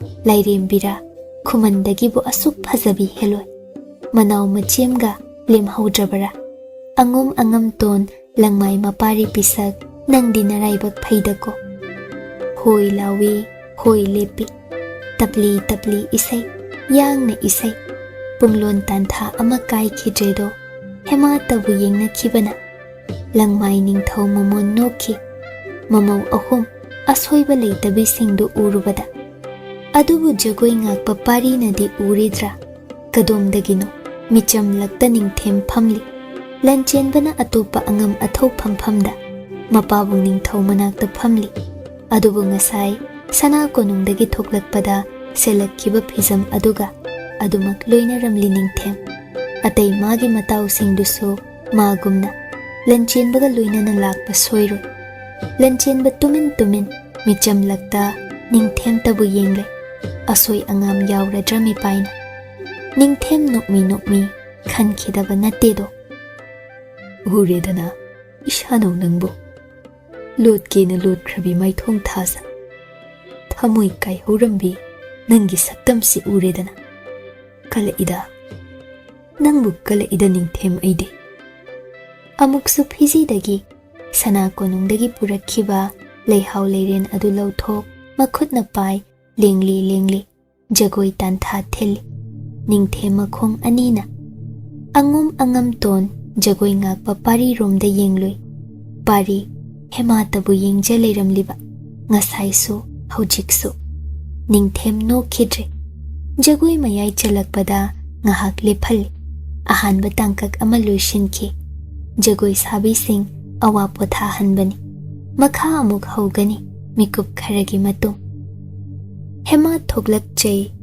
jagoi ngakpa maikai romda yengloi pariga michane ikaina misna ani thaidok chei phanik machidagi phidak lauthok khazaigi humang nan thokche machem ani thoinu thabasu masabi Lanchenbada momon yengnariba jagoi sang adu maikai khuding irang puba mitye tanja macha ama phangbada thaidok na hande sanglen kachilomda pari thokhiba hemana phalak puhawi masu sat thoklakche sang maning phizang khanjinbadugi marumduda parina mabu khudang paiduna chingsinki hema khangi parini aduna tumin lei hai thamoi lakpi Khuman bi nang mangairi ni phawriba angom isai kolsida thamoi yaudraba aidagi amuk thamoi hanjina hukrene nangdi ngausena binuni bungo ai changjakhragi sanglenda se khudang se thado uba yaroidane hekso apamba madi piramko kari pamliba khudol amakha kari khudol ukhiba thamoido kadaida lochinduna thamki masi khudol loina paukhum piram ai khangjade khumbangam loidaba wahangni nangse ngawi kongyamba isagi thamoi masak ujaraktaba kuiredo aidi waredo hai aphaubi tasa ningdrese khudang se thado ubai bungo pari ne hena hemabu chingsinge tawba mataunadi angomba aisi nangita oijero Hoyaro apangbi nangbu Hoyaro hanjin paudamliba hema nokladuna parigi khudangda khuzinna kanna siktat piram nan thoki nokladuna phizang marumdagi chenthorakchaba mamangda tamba ama yenglubani mipaina kanano hemagi noklamba minok munbikre tambadu nokfe hema nakta thuna naksina changsila khubamda pairamba lei hauleiren adu kaishu haida khutsinare ningthem makhutna tuman oihan khrabi masano hemaga mayoknana lipcha apanba athingba pihanda hemabu sangtrik yeng sum yengli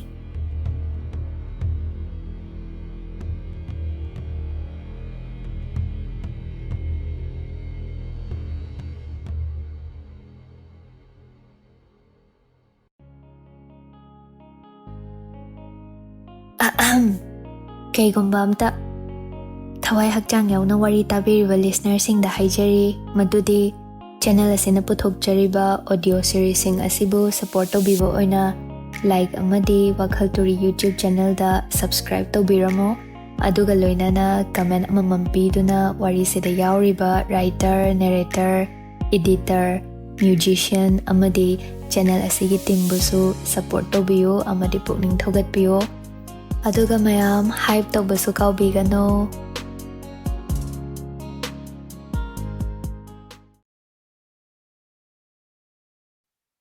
Taruk suba Pandup Tamfayai Yengludana Manjuri Maikai khangda irang langliba asibo Hirara Muktara Thi khodana Hiranbi Imai ipom thakha ulhaliba sibo Muktara Sanagilik phang paringla Lot khinuda Apsara Ikai thibi nangbune Namangda liblibi ado Nangbu henbi yairado Napagi nayin tampao Laibaki mukta tumthin nganbiwo Khudangi khuzi hirawo Khuzingi nopur ani sudabiwo Ngaksamgi likphang nangaw na sara sanbiwo Udrabara thamoygi yai ase Mittang labra yai asimangda Leihauredo hira mukta tampha kanaso Tamba kanagi thamoy laihumgi Naitom nganbi Tamfayai mangsida Mingaw amadi kauhaningkibani Ningkradi honglaroidaba tamba matawni Aduna ngasi arepa ama khangda yade Chenjawdana mimang pumangsu yengloi Thiroidako aidilam henbi Phizang yukhal haidok pari nokladuna Tahana changlakpa Lipluba Minok adu mangkiba Hema kirup na mai lesin Pari magi aphan balingjum marum mayada changsin jalot ligum Mangda tamthiba sa kay urabagum Hema kikre Pari mitsing na singi Atay pumbana Phizam sietliba Mayam marakta ngasaydagi layriba tambado Ningthemni khangamdrabaso Pari madi ahanba ubada khangluido Yambong Kari matawno Kadumdagino Ngasi oiramliba mataw asibo Pari mayambungda utpa bebargum Ningthemda su utche Ningthem Hemana lobi khidraba Makhutki lehaw leiren ado Khubam nungda thamjinki Pari Nangdi aibu khangboireko Khangze yambong Kari matawno ngasi asibo Sum Nayambong ay ko'y punamicham sa aduna Laybag irang yenglubani Angum sida thogal jagoy chaw na silita bagi Cham na yengliban Kai dene ko pari Kari kai gani yambo Hana khangja hudredo Nanaw bungakpi Sana thogal kai jakre Ontho ida yambong so Asum na hektaw basibo Siso Nungay ba makalaman ni pari Lingsil na si yambong Hay Ngasi di ay hak michamoy na laygedo Ya laun Nayambong na so Kan na sumtaw no si haibani Ay na yaman dabadagi Micham lagtaphamni Itum ta sunati Itaw kaya sumicham sa Nahoy angum jagoy yeng Phazay Penay de jagoy asi Hema sumlotli Parigi marumda Ningthem Mangagtu chip tharap taw Kaidawre Khuman Chanu na sanong sibo Masa ngamdrabra Natraga Jagoy sabagi wakrabra Narumda sumlot kredo pari bisak Yambong Ikai jarini Hay Yai Nangbo kaidawrabagene Yambong Ningthem lenglagli Masak khangdrabra do nangbo Bevar utludana Kaidawrabagene ha Hema kaishu tawdegum Mangagtamak hai Sanglenda jagoy makha hawgadawri Hema di sum leire Mayamna jagoy makok chingbi Hema mangkre thiba hawnare Pari langnaribadu tai Hema gi khuzeng tapna paija Yambong Ikai kramale na jal apang bisi Nanaw na mahutsin Sana kada warubino hanggat charido Jagoy sangda lingsin biyo Mang thabiyo do yambong Ningthem mamonno Hema bu yenglam mai leike Tumin magi hanagi phampham lomda changkre Pari Hema gi khudang do Sum thadokte Mamay pumlay leishin Mangag pulap nontha Makhut namana maray bagta kariba humang mariksing Tapna nanthokpi Kadom dagino Mipay jari mal Ay nanagta layri sibukhan masam semjinbi inapi semjinbi yai jagoi soigani mayam mangde ijat taba yaba nate ko ipa de hek pakhatjai nang amako sis changjar kaidawrabagi nangbo kaidawjade ai changjare hoi hoi mang thause hema jagoi sanglen jagoi sabi lakta changkre handakti karibu khanba phi in hongdokche inafi do makok khazik kupsinki ningthemna makha tana magi masak uhankhiba hemana pamdre yengudana asuk warau chawbini yakhidaba midadi amuk naksiningde adunabu pumnamakki mapu ningthem machilmakna hangbawa mana khumdribani mana ta kanana ngamgani ningthem ubada makok nonde bebhar utkhide ningthem dubu sauramdra warau ramdra naton wai phau apawa harau phi chingtha mai khumjai machim thoinu thaba atai pumbasu jagoi makok chingbi hemagi matautam mai khumkre khudakta jagoi matau ol mai khumbi ngakni mari mari loinama phi in hongkre ngammida hema nangbo ningthemna mataudu ui adubu langse khidre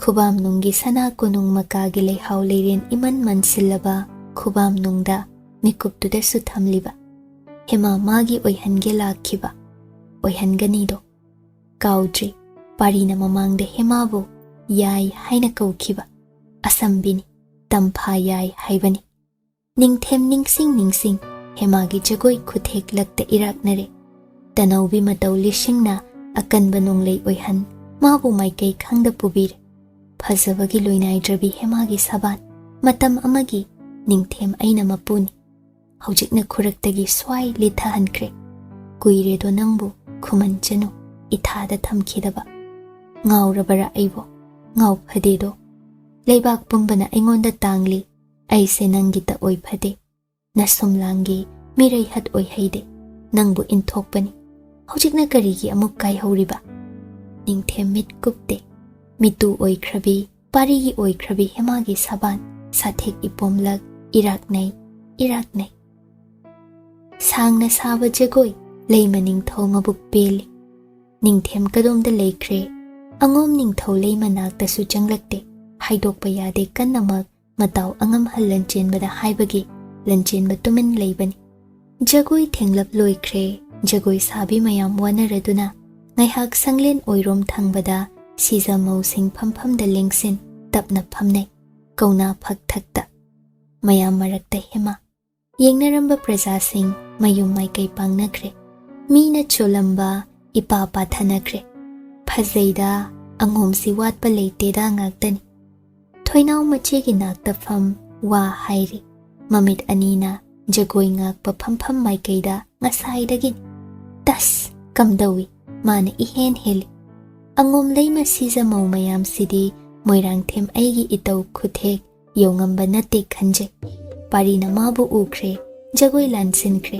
pangha harau jakhibasina amuk toiba khamngamde do ichima aidine wabana nahoy angom jagoi sidi asuk kuina sahanbako marakta amuktani anirak suna pothahanbide khongkhut kase isi sithai thabana sat as thoinau nangdi nasa yam solida aikhoi kaisu wabide do hai wabrane nang botombia hema tapna nana wazade chemto aduni thoinau kai no machi oiba jasinjau ko hakchang phibam semlini haiduna laija khak thakladine jagoi majam sabada likthai wanthai ado tawba taina thoinau suktoktuna thoinuda onsen ichema aidine haijari basini khongnaga sangai tamna hanba ngamjaroi ko dolaida pobiyu ko thabadi mataududa nungshidabana hemada pene yengja nokladuna hai nangne ipha hek phaza angom pakhang matu leira phau amatta chithada angom angam ton taluini nangse mauni khangna ngauna khrabani nanggi wari tan mayam jagoi loiba phauba ya kadaida lot kadawri nasak mai khong upido ngasidi pumnamakna yena chana khredana tombi hema ikai bana amuk toiba adum mabu thagat pibasi haina dedo tokpirobai chemton aibu ikaine thoinauna phizina humai hum hema da kalakpe na ye ngasai ni ita hema nangna jagoi makok chinglaga tan marakta soiraktuna aikhoi puna soihanbado haiba watline nangde aibo oho soikreta aidi makok chingjaroi na haizabani ado chingledana tawbasune leisabina makok chingbasu haune aikhoi moirang themdasu adum ta tawi ado ngasidi kamdaunano angom jagoi niyamga pumsim simdokpiriba thabana sat ikta hairei o inaw thoinaw aikhoi tombigi mabungo inaw angam to na jagoi ozada wanomduna makok chinghanjabane mamit pena yengjaning male aikhoi na su hegya thoi natrai chema aikhoi di mamang da su kayarakno jagoi makok chingkre handak na masabi angam to na wanomja tombina mako thoinu atai loina noi hema di ikai bana khazai ani haingan amun bagum ngaksangang jagoi ngakpa maikaidagi pari haugalai leimaning thau thagat wahai kaya hairam hankre manai masel kaya loina Lanchenba hojikta taha Ningthemnak ta changsenki Kuntho idei taw ningthore asumna tawbasibu angom aikhoi di pap chele do Ningthem nokleduna Panadum nungai Phaze angom jagoi di asoiba amatte hek yaude boitaw Pukning penbiba angom mahini ni taw Sangai nungda lengsin bikisi taw Sana thogal kai phade do Ai hankrage taw Panthaba jumdre Phagani taw Dolai thorang taw hanjagi Ngahak lengsin pothabiko Itaw taisu khongna han phadene Adu oiraganane Sagolam ta wai khigene tawbo Itaw sagol thobige haibra Yai Konungdagi itawgi sana yanggoi ayangba kaujaru haibra itaw Inaw angam tongi karubadu wai khige yaroidrane tawbo Parigi sagol piyu haire Lanchenba kaisu thausada kok yathoi manai thaduna parida magi karuba pura'u yathang ama parida paudu yauki Ningthem marai tawre khangle phuk haugat lakchai tamba mayam leiribadu romda nokfet tawna Nanawna punemjari yambungbu yamba angam tonbu karuba pujara'u haibra nanawna Hoine atonba pura'u Itaw ningthorel na yambung Ningthemda pikisi Ahoy nanaw yaje Adabu yambung nanaw wam ta hangatchagibu Ayune pari pisak Karubado sana thogalgi matik chajadredo Nahan aina kangjay sanaphamda ka hena thobiruri Adugi makhong masa sonthakraduna Haugat kangkhat ingam ngamjada leiredo Ana layoiduna Ngamda Yambung na karuba thakta lingbiba Karuba lama khangda makhong thang ngamlaktraduna Tugadra Yambung asokapan nanggadra Nanaw na mipay jaydo Ningthem nokladuna Pari bisak Tasing na nangi karuba dubu Shoklabra Ana layoy na rabrado Ahoy yambungbo Aibu Amuktadi yengning kreda Phagani yambung Hojik sida pujarake karubabu Parigi wa thazadre Karuba nai utlu haibani Hainariba wado tabli Adubu nungi malomdi Loina makna uba phangle Kaishu tawhodaba karubani Ngasai sagol sangda Lanchenba na ukrabani Aduga Hai Ningthemdaga oidaba hai Mapotli idamanaw se sauning Karuba kaishu tawde Ningthemna phakrabadi Angom ijat mayeng taba tare Ningthem matawgi damak Sagol ama phaulik sili Ming chatkhiba tare Angom pumba asi Lanchenba na thuna Itaw ningthorelbo Aigi sagol nungthang asida dum lingbiyuba Karubadi masa solaban Pari na hek thobi manduna Sana thogalgi matik chadredo Aduna nungthangdu lawjarugi Kari haibibagi na itawbo Hoyne Adu supay itaw Adu Karubado amuktang yengkisima Pari thoki Kamdawba Karuba nade Masa tik lauri Hai tupamba Ningthem Nang yengu ko khankre Sagol sangdagi karuba loba thakre Manay ama Lamak hangda Pari na wai Karubagi manakong maya changsin ꯃꯔꯣꯜ ꯈꯔ ꯂꯣꯟꯈꯤ ꯃꯤꯔꯣꯜ ꯈꯪꯕ ꯑꯇꯥꯡꯕ ꯀꯥꯔꯨꯕꯅꯤ ꯄꯥꯔꯤꯗ ꯁꯪꯇ꯭ꯔꯤꯛ ꯌꯦꯡꯂꯛꯏ ꯃꯄꯨ ꯅꯤꯡꯈ꯭ꯔꯕ ꯃꯅꯝꯗ ꯄꯥꯔꯤ ꯅꯠꯇ ꯑꯇꯩ ꯀꯅꯥꯕꯨꯁꯨ ꯁꯣꯛꯍꯟꯗ꯭ꯔꯤꯕꯅꯤ ꯃꯦ ꯑꯃꯨꯛꯇꯪ ꯈꯣꯡꯂꯛꯏ ꯑꯗꯨꯒ ꯇꯞꯂꯤ ꯇꯞꯂꯤ ꯄꯥꯔꯤꯒ ꯂꯣꯏꯅꯅ ꯅꯤꯡꯊꯦꯝ ꯃꯥꯡꯗ ꯆꯪꯖꯈꯤ ꯇꯒꯠ ꯇꯒꯠ ꯇꯦꯛꯂꯝꯕ ꯀꯥꯔꯨꯕꯅꯤ ꯑꯗꯨꯕꯨ ꯈꯨꯗꯛꯇ ꯑꯅꯥꯕꯒꯤ ꯁꯛꯇꯝ ꯃꯁꯥ ꯏꯁꯣꯟ ꯁꯣꯟꯁꯤꯟꯅꯈ꯭ꯔꯦ ꯆꯠꯄ ꯂꯦꯡꯉꯝ ꯁꯥꯉꯝꯗꯦ ꯁꯣꯔ ꯋꯥꯅ ꯋꯥꯅ ꯐꯤ ꯐꯤ ꯀꯥꯝꯂꯤ ꯃꯇꯤꯟ ꯑꯔꯔ ꯇꯥꯈ꯭ꯔꯦ ꯇꯨꯔꯣꯏ ꯉꯥꯝꯂꯣꯏ ꯂꯦꯞꯂꯤ ꯃꯉꯛ ꯄꯨꯝꯅꯣꯟꯅꯤ ꯃꯃꯤꯠ ꯑꯅꯤ ꯎꯏꯔꯨꯝ ꯎꯏꯔꯨꯝ ꯂꯣꯏꯅ ꯎꯔꯦ ꯂꯟꯆꯦꯟꯕ ꯉꯛꯄꯅ ꯇꯁꯦꯡꯅ ꯈꯨꯗꯛꯁꯤꯗ ꯅꯥꯈ꯭ꯔꯕꯣꯏ ꯀꯥꯔꯨꯕꯁꯦ ꯑꯇꯩꯁꯨ ꯂꯣꯏꯅ ꯈꯜꯂꯤ ꯅꯤꯡꯊꯦꯝ ꯃꯈꯨꯠꯅ ꯀꯥꯔꯨꯕꯒꯤ ꯃꯃꯥꯏꯗ ꯄꯥꯏꯔꯛꯏ ꯀꯥꯔꯨꯕ ꯁꯣꯛꯂꯛꯀꯅꯨ ꯃꯇꯥꯒꯨꯝ ꯍꯟꯇꯣꯛꯏ ꯃꯉꯛ ꯅꯣꯝ ꯅꯣꯝ ꯍꯥꯏ ꯅꯣꯛꯏ ꯅꯤꯡꯊꯦꯝ ꯍꯩ ꯄꯥꯔꯤ ꯕꯤꯁꯛ ꯇꯁꯦꯡꯅ ꯅꯥꯔꯦꯅꯦ ꯅꯪꯒꯤ ꯀꯥꯔꯨꯕꯁꯤꯗꯤ ꯐꯖꯅ ꯁꯒꯣꯜ ꯁꯦꯟꯕꯗ ꯂꯥꯌꯦꯡꯍꯜꯂꯨ ꯐꯔꯦ ꯏꯇꯥꯎ ꯂꯟꯆꯦꯟꯕ ꯅꯣꯡꯊꯥꯡꯗ ꯑꯣꯏꯅ ꯑꯩ ꯂꯦꯡꯂꯒꯦ ꯄꯥꯔꯤꯅ ꯀꯥꯔꯨꯕꯒꯤ ꯉꯛꯁꯝ ꯋꯥꯏꯗ ꯀꯣꯟꯁꯤꯟ ꯅꯦꯅꯥ ꯇꯥꯅ ꯂꯦꯞ ꯐꯒꯅꯤ ꯌꯥꯝꯕꯨ ꯁꯅꯥ ꯀꯣꯅꯨꯡ ꯁꯟꯊꯣꯡ ꯐꯥꯎꯕ ꯅꯅꯥꯎꯅ ꯁꯟꯇ꯭ꯔꯤ ꯇꯧꯖꯒꯦ ꯌꯥꯔꯅꯤ ꯌꯥꯔꯅꯤ ꯄꯥꯔꯤ ꯕꯤꯁꯛ ꯅꯁꯥꯅꯧ ꯖꯒꯣꯏ ꯃꯀꯣꯛ ꯆꯤꯡꯕꯤꯗꯨꯝ ꯁꯦꯟꯅꯕꯤꯔꯨ ꯐꯒꯅꯤ ꯌꯥꯝꯕꯨꯡꯕꯣ ꯑꯗꯨꯒꯅꯦ ꯁꯤꯅꯦ ꯄꯥꯔꯤ ꯕꯤꯁꯛ ꯑꯩꯗꯤ ꯏꯀꯥꯎꯗꯨꯝ ꯀꯥꯎꯏꯗꯣ ꯀꯔꯤ ꯑꯣꯏꯕꯤꯔꯕꯅꯣ ꯌꯥꯝꯕꯨ ꯅꯤꯡꯊꯦꯝꯅ ꯈꯨꯕꯥꯝ ꯅꯨꯡꯒꯤ ꯃꯟꯁꯤꯜꯂꯕꯤ ꯂꯩꯍꯥꯎ ꯂꯩꯔꯦꯟ ꯑꯗꯨ ꯄꯤꯔꯛꯏ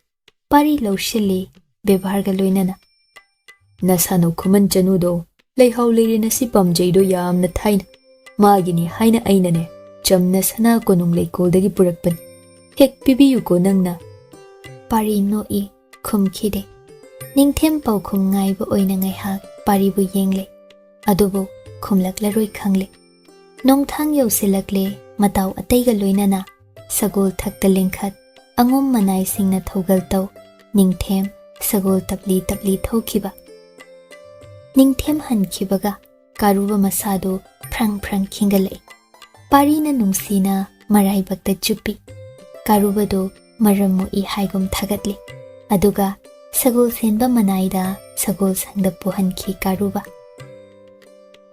ꯈꯨꯃꯟ ꯊꯦꯝꯕ ꯃꯌꯨꯝꯗ ꯍꯟꯈ꯭ꯔꯒꯦꯒꯨꯝ ꯑꯇꯩ ꯃꯔꯨꯞ ꯈꯔꯒ ꯊꯣꯛꯂꯛꯏ ꯄꯥꯔꯤ ꯆꯪꯁꯤꯜꯂꯛꯏ ꯊꯦꯡꯂꯅꯤ ꯂꯨꯛ ꯍꯥꯔꯒ ꯍꯜꯂꯣꯅꯦ ꯏꯇꯥꯎꯖꯥ ꯀꯗꯥꯏꯗ ꯑꯍꯤꯡ ꯂꯩꯒꯅꯤ ꯑꯩꯈꯣꯏꯕꯣ ꯍꯥꯏ ꯏꯇꯥꯎ ꯑꯉꯝꯇꯣꯟ ꯃꯤꯊꯨꯡ ꯁꯪꯂꯦꯟ ꯆꯥꯎꯅ ꯂꯩꯔꯤ ꯑꯗꯨꯗ ꯂꯩꯁꯨ ꯉꯥꯏꯗꯅ ꯊꯦꯝꯕꯅ ꯅꯣꯛꯏ ꯌꯥꯏꯅꯦ ꯅꯪꯁꯨ ꯁꯪꯒꯥꯏꯗ ꯂꯩꯔꯅꯨ ꯉꯁꯤ ꯑꯩꯈꯣꯏꯒ ꯄꯨꯟꯅ ꯃꯤꯊꯨꯡ ꯁꯪꯂꯦꯟꯗ ꯂꯩꯁꯤꯗꯣ ꯑꯉꯝꯇꯣꯟ ꯄꯥꯔꯤ ꯁꯨꯛꯇꯨꯅ ꯑꯩꯗꯤ ꯅꯍꯣꯏꯒꯨꯝꯕ ꯏꯔꯥꯡ ꯂꯥꯡꯊꯣꯛ ꯂꯩꯕ ꯌꯥꯕ ꯅꯠꯇꯦꯅꯤ ꯅꯍꯣꯏꯗꯤ ꯄꯥꯈꯪ ꯑꯩꯒ ꯃꯥꯟꯅ ꯐꯗꯦꯗꯣ ꯅꯍꯣꯏꯗ ꯂꯩꯖꯧ ꯅꯨꯡꯉꯥꯏꯅ ꯑꯉꯣꯝ ꯃꯇꯥꯎ ꯑꯃꯅ ꯂꯛꯅꯩ ꯍꯣꯏꯅꯦ ꯖꯒꯣꯏ ꯃꯀꯣꯛ ꯆꯤꯡꯕꯤ ꯊꯥꯗꯣꯛꯐꯗꯤ ꯅꯠꯇ꯭ꯔ ꯍꯥ ꯏꯇꯥꯎ ꯑꯉꯝꯇꯣꯟ ꯑꯗꯨꯝ ꯈꯟꯕꯤꯌꯨ ꯑꯩꯒꯤ ꯇꯝꯐꯥꯌꯥꯏꯗꯤ ꯑꯩ ꯂꯩꯇ꯭ꯔꯗꯤ ꯃꯗꯣꯝ ꯑꯍꯤꯡꯗ ꯂꯝꯍꯨꯏꯅ ꯂꯥꯛꯅ ꯂꯥꯛꯅ ꯈꯣꯡꯂꯛꯄꯗ ꯀꯤ ꯍꯥꯏꯅ ꯍꯦꯛ ꯍꯦꯛ ꯀꯞꯆꯩꯗꯣ ꯍꯥꯏ ꯇꯥꯅꯤꯡꯗ꯭ꯔꯦꯗꯣ ꯑꯉꯝꯇꯣꯟ ꯅꯪ ꯃꯉꯥꯏꯔꯦ ꯅꯨꯄꯤ ꯊꯤꯔꯤꯕ ꯂꯦꯟꯅꯔꯤꯕ꯭ꯔꯥ ꯑꯩꯈꯣꯏ ꯃꯥꯡꯗ ꯅꯪꯒꯤꯁꯦ ꯈꯟꯅꯤꯡꯕ ꯈꯟꯖꯧ ꯍꯥꯏ ꯆꯠꯈ꯭ꯔꯅꯨꯀꯣ ꯃꯤꯊꯨꯡ ꯁꯪꯔꯣꯝꯗ ꯂꯦꯡꯁꯤꯟꯁꯤꯗꯣ ꯇꯜꯂꯤ ꯇꯜꯂꯤ ꯅꯇꯩ ꯅꯅꯥꯎ ꯑꯣꯏꯅꯕꯗꯨ ꯌꯦꯡꯅꯤꯡꯗꯦ ꯅꯔꯥꯏꯕꯛ ꯐꯩꯗꯀꯣ ꯑꯉꯝꯇꯣꯟ ꯅꯪꯅ ꯍꯥꯏꯕ ꯆꯨꯝꯃꯤ ꯖꯒꯣꯏ ꯃꯀꯣꯛ ꯆꯤꯡꯕꯤ ꯏꯆꯜ ꯈꯨꯃꯟ ꯆꯅꯨꯁꯤ ꯇꯝꯐꯥꯌꯥꯏꯅꯤ ꯄꯥꯔꯤ ꯅꯣꯛꯏ ꯈꯨꯃꯟ ꯊꯦꯝꯕꯗꯤ ꯃꯆꯜ ꯍꯦꯃꯥꯕꯨ ꯄꯥꯔꯤꯅ ꯂꯧꯁꯤꯜꯂꯦ ꯅꯨꯡꯉꯥꯏꯖꯕꯅ ꯀꯣꯛꯊꯛꯇꯒꯤ ꯑꯔꯨꯝꯕ ꯄꯣꯠꯂꯨꯝ ꯑꯃ ꯊꯥꯡꯊꯈ꯭ꯔꯕꯒꯨꯝ ꯍꯟꯈꯤ ꯃꯔꯤ ꯃꯔꯤ ꯄꯥꯔꯤ ꯇꯅꯤ ꯂꯩꯊꯍꯧꯕ ꯖꯒꯣꯏ ꯁꯣꯏꯈꯤꯗ꯭ꯔꯦ ꯖꯒꯣꯏ ꯐꯖꯅ ꯉꯥꯛꯈ꯭ꯔꯦ ꯑꯍꯥꯟꯕ ꯃꯊꯧꯗꯥꯡ ꯑꯣꯏꯗꯨꯅꯁꯨ ꯑꯉꯣꯝ ꯁꯤꯖꯃꯧ ꯀꯌꯥ ꯍꯟꯅꯈ꯭ꯔꯦ ꯃꯥꯒꯤ ꯃꯥꯒꯤ ꯏꯃꯨꯡ ꯃꯅꯨꯡ ꯃꯕꯨꯡ ꯃꯧꯄ꯭ꯋꯥꯁꯤꯡꯒ ꯂꯣꯏꯅꯅ ꯊꯣꯏꯅꯨ ꯊꯕꯥꯗꯤ ꯃꯁꯥꯕꯤ ꯂꯟꯆꯦꯟꯕ ꯉꯥꯏꯔꯤ ꯅꯤꯡꯊꯦꯝ ꯊꯤꯟꯗꯣꯛꯄ ꯊꯣꯛꯈꯤꯕꯅꯤ ꯃꯈꯣꯏ ꯏꯌꯥꯝ ꯌꯥꯝ ꯍꯧꯗ꯭ꯔꯦ ꯖꯒꯣꯏ ꯁꯪꯂꯦꯟ ꯃꯅꯨꯡꯗꯨꯗ ꯃꯁꯥꯕꯤꯅ ꯃꯧꯁꯤꯡꯗꯤ ꯂꯧꯕ ꯂꯥꯛꯅꯩ ꯊꯣꯏꯅꯥꯎꯅ ꯂꯞꯇꯛ ꯄꯥꯔꯤ ꯂꯦꯞꯇꯨꯅ ꯂꯩꯕꯗꯨ ꯎꯔꯦ ꯃꯀꯦ ꯁꯦꯝꯕ ꯃꯁꯝ ꯃꯅꯥ ꯁꯦꯝꯖꯤꯟꯖꯕ ꯂꯦꯞꯇꯦꯅꯦ ꯃꯣꯏꯔꯥꯡꯊꯦꯝ ꯆꯒꯠꯅꯕꯤ ꯃꯤꯋꯥ ꯄꯥꯝꯕꯤꯁꯦ ꯊꯣꯏꯅꯨꯅ ꯍꯧꯔꯞꯅ ꯍꯥꯏ ꯄꯥꯔꯤ ꯄꯤꯁꯛ ꯁꯣꯝ ꯅꯇꯣꯝꯇ ꯉꯁꯥꯏꯗꯒꯤ ꯂꯦꯞꯄꯤꯗꯅ ꯅꯪꯕꯣ ꯀꯣꯛ ꯆꯪꯂꯛꯎ ꯌꯥꯗ꯭ꯔꯣ ꯖꯒꯣꯏ ꯉꯥꯛꯄꯒꯤ ꯋꯥꯖꯗ꯭ꯔꯤꯕ꯭ꯔꯣ ꯁꯪꯒꯥꯏꯗ ꯍꯟꯖꯈꯣ ꯌꯥꯗ꯭ꯔꯣ ꯊꯕꯥꯅ ꯃꯇꯦꯡ ꯇꯧꯁꯤꯜꯂꯤ ꯅꯁꯥꯅꯧ ꯂꯧꯕ ꯂꯥꯛꯂꯗꯤ ꯀꯣꯛ ꯆꯪꯁꯤꯟ ꯆꯠꯂꯁꯤꯗꯁꯨ ꯍꯥꯏꯗꯦ ꯀꯔꯤꯒꯤ ꯑꯣꯏꯅꯔꯤꯕꯅꯣ ꯑꯩꯈꯣꯏ ꯃꯌꯥꯝ ꯃꯥꯡꯗ ꯅꯇꯩ ꯅꯅꯥꯎ ꯃꯩ ꯊꯥꯕ ꯃꯩ ꯊꯥꯕꯤ ꯇꯨꯃꯤꯟ ꯉꯥꯎꯕ ꯉꯥꯎꯕꯤ ꯑꯅꯤꯁꯦ ꯍꯦꯃꯥꯅ ꯁꯨꯛꯂꯞ ꯊꯕꯥꯒꯤ ꯐꯤꯁꯤ ꯆꯤꯡ ꯏꯆꯦꯝꯇꯣꯟ ꯑꯗꯨꯝ ꯍꯥꯏꯕꯤꯅꯨꯕ ꯍꯩ ꯅꯪꯃꯁꯨ ꯉꯁꯥꯏꯗꯩ ꯅꯪ ꯉꯥꯏꯖꯔꯤꯅꯦ ꯑꯁꯤꯗ ꯃꯇꯣꯝꯇ ꯂꯦꯞꯂꯤꯁꯦ ꯍꯦꯛ ꯍꯜꯂꯁꯤꯔ ꯍꯥꯏꯅ ꯀꯧꯁꯤꯟꯕꯤ ꯌꯥꯗ꯭ꯔꯣ ꯁꯨꯝ ꯌꯦꯡꯅ ꯆꯠꯅꯂꯦ ꯀꯔꯤ ꯑꯣꯏꯅꯅꯤꯡꯉꯥꯏꯅꯣ ꯌꯦꯡꯅꯤꯡꯗꯦ ꯃꯤꯠ ꯅꯥꯏ ꯃꯤꯇꯣꯞ ꯈꯣꯏ ꯍꯦꯃꯥ ꯏꯀꯥꯏꯈ꯭ꯔꯗꯨꯅ ꯐꯨꯛ ꯍꯧꯒꯠꯆꯩ ꯃꯐꯤ ꯃꯔꯣꯜ ꯃꯌꯨꯝꯗꯨ ꯁꯦꯝꯖꯤꯟ ꯄꯥꯔꯤꯁꯨ ꯄ꯭ꯔꯞ ꯄ꯭ꯔꯞ ꯆꯪꯁꯤꯟ ꯍꯦꯃꯥꯗꯒꯤ ꯐꯤꯌꯨꯝꯗꯨ ꯄꯥꯏꯈꯤ ꯁꯨꯝ ꯑꯩ ꯏꯇꯥꯎ ꯑꯃ ꯉꯥꯏꯖꯕꯅꯤ ꯑꯗꯨꯒꯤꯅꯤ ꯏꯇꯩꯃꯅꯤꯕꯨ ꯊꯣꯏꯅꯨꯅ ꯊꯣꯏꯅꯥꯎꯗ ꯌꯦꯡ ꯍꯥꯏ ꯊꯣꯏꯅꯥꯎ ꯅꯇꯩ ꯏꯕꯨꯡꯉꯣ ꯂꯥꯛꯄ ꯉꯥꯏꯔꯗꯤꯅꯦ ꯀꯨꯏꯔꯅꯤ ꯅꯪꯕꯨ ꯋꯥꯏ ꯍꯥꯏꯕꯗꯥꯏ ꯅꯇꯥ ꯍꯦꯃꯥꯒ ꯍꯟꯃꯤꯟꯅꯈ꯭ꯔꯒꯦꯔꯣ ꯊꯕꯥꯅ ꯁꯠ ꯊꯠꯂꯛꯏ ꯀꯔꯤꯅꯣ ꯇꯥꯛꯄꯤꯔꯤꯕ ꯏꯆꯦꯃ ꯃꯇꯩ ꯃꯅꯥꯎ ꯍꯟꯖꯕꯁꯤꯗ ꯊꯣꯏꯅꯥꯎ ꯑꯃꯨꯛ ꯌꯦꯞꯁꯤꯟꯕꯤꯔꯤꯁꯦ ꯃꯇꯩ ꯃꯅꯥꯎ ꯏꯔꯥꯡꯗ ꯏꯅꯥꯎ ꯊꯣꯏꯅꯥꯎꯁꯦ ꯆꯣꯞꯍꯟꯒꯦ ꯁꯤꯟꯕꯤꯔꯤꯕ꯭ꯔꯣ ꯏꯆꯦꯃ ꯊꯣꯏꯅꯥꯎ ꯍꯣꯏꯗ ꯍꯥꯏꯅ ꯆꯠꯂꯒꯦ ꯈꯟ ꯍꯧꯒꯠꯂꯛꯂꯕꯅꯤ ꯑꯗꯨꯕꯨ ꯊꯕꯥꯒꯤ ꯋꯥꯗꯨꯗ ꯑꯃꯨꯛ ꯐꯝꯊꯍꯜꯂꯤ ꯄꯥꯔꯤ ꯇꯞꯅ 이때이만이부 이철 토이나우디 이때이 모이가 락미나바나 파가니 나나우나 간제이도 아할라마수 야우드라바니나 이사나우 야이부디 아이나 부자크라기 나트라가 이암바 앙암돈 할락바 나나우수 nga이자우 하이브라 야레 야레 nga이비라누도 아도 하이 아톤바 까리 나사나우 쿠만 차누부 야이 하이바나 까리 हेमा पारीदा ममित पैना येंगले करीनो याइबो आइबो याइ कौब्रा ngसाइसु अदुम कौकी ngौरब्रा Jagoi अमुखक ngakpasida angomba nangbo parina ikairap mamit toina kuk sum minglin atay kaubodo inajadraduna nanaw tombise aigidi Tamfayai sun aduna asambida yai haina sum kaujakre hainajakre nanawna थोइनु थबा नोकली पेन्ना थोइनाउना इसुक सुकना हेमादा कलकना येंगले हेमादी इकाइबना पंथरमद्रे फियुमदो पारीदगी सतमुन मांगलोमदा घम घम पारीना मतुम तुमिन इनकी सुम नक्सिनकी खमरांगा चटमिने मखुद ओइना हेमादै फियुम मुनकी मखुद येतना हेमागी खुजेंग लामलक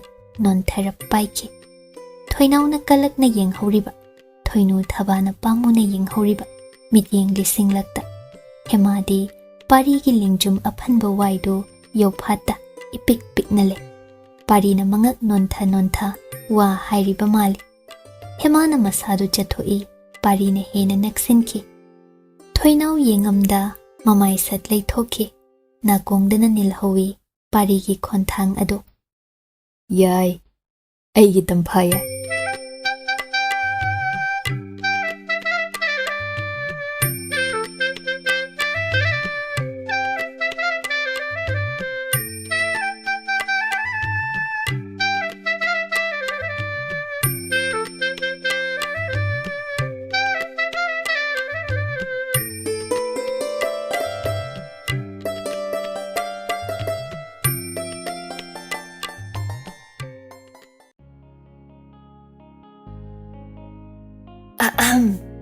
कईगुम्बा अमता थवाई हक्चांग यावना वारी ताबीरिबा लिसनर सिंगदा हाइजरी मदुदी चैनल असिना पुथोकजरिबा ऑडियो सीरीज सिंग असिबु सपोर्ट तौबीबा ओइना लाइक अमदी WakhaL Turi YouTube channel दा सब्सक्राइब तौबीरमो अदुगा लोइनाना कमेंट अममम पीदुना वारी सिदा यावरिबा राइटर नरेटर एडिटर म्यूजिशियन अमदी चैनल असिगी टीमबुसु सपोर्ट तौबियो अमदी पुकनिंग थौगतपियो अदुगा मयाम हाइप तौबसु काउबीगनो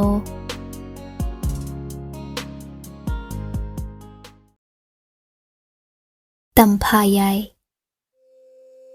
Saihau adu phajabani pamubani nungshibani kalakpani mihaubani yengningbani loihaningdabani hiramani mukta wata tholaba matau ado nura kanagi sahumda hakchangna manja oihanbikiba nura nangi michi tenjai ama pisum anigi lirung tenga thong chinbalgi minok amana sahum naihan kapthorakpa tenjaina thamoi layum thumna changsinkiba khamba thingba nang hode dako tamba nangbu naraibak thire dako ningthem nangbu aduk mihau khibra kalakpana saihau oikiba Nangi apambana thonga sakhiba nungsi Pangthung.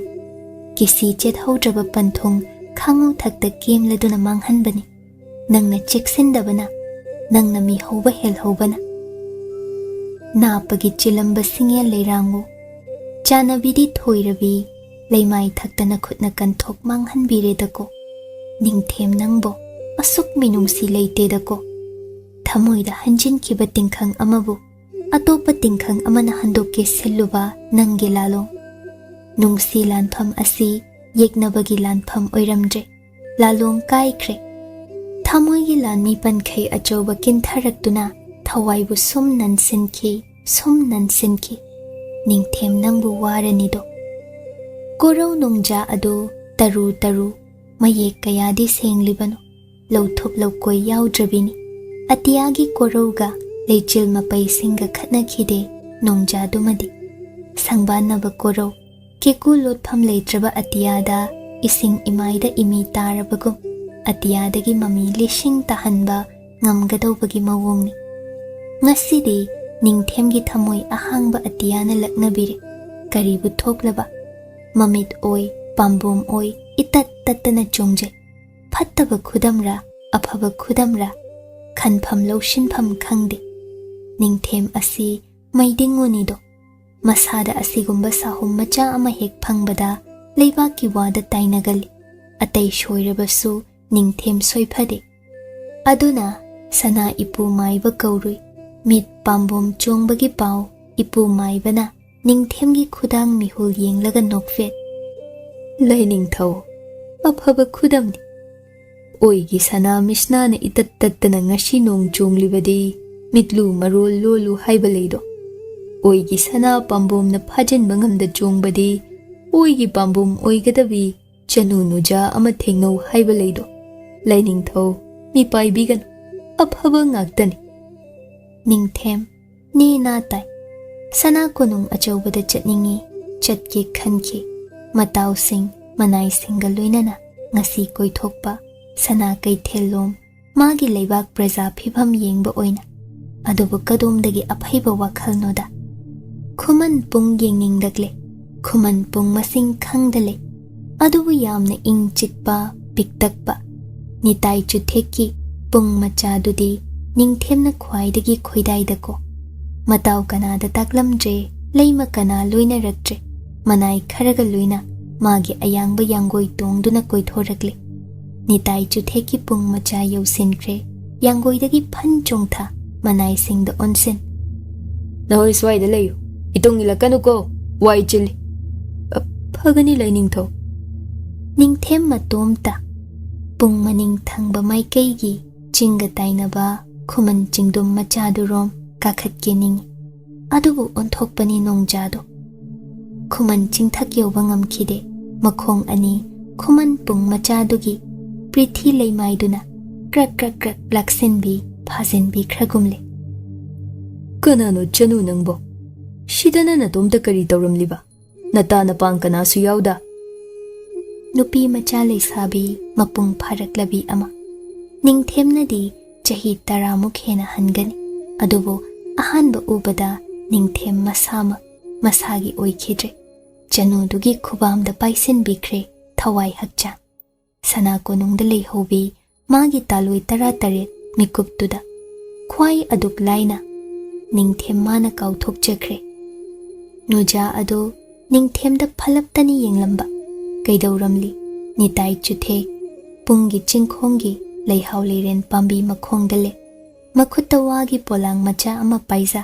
leihau hekcherami lakpada yaurakpada ngaijari male lei ahum mari tamak khuning kangja lam duna hekcheramlibado achamba phizol setlami sainol hugatchadre pisum mathakta sai jum misna ani lurup mipai khazik sukupliba narum mayagi sainol jam napa ani ingangang sen laikriba tungda ningdul yeiriba amuba arangba samlang ipa komla machugi phanik ama phurit sega kotaknabi ama inafi ilamde mamaidu ikaina locha khumluba songamjada lei hekpa loisinda polang paiduna gam machatli Ningthem matungda ina sum naksinja.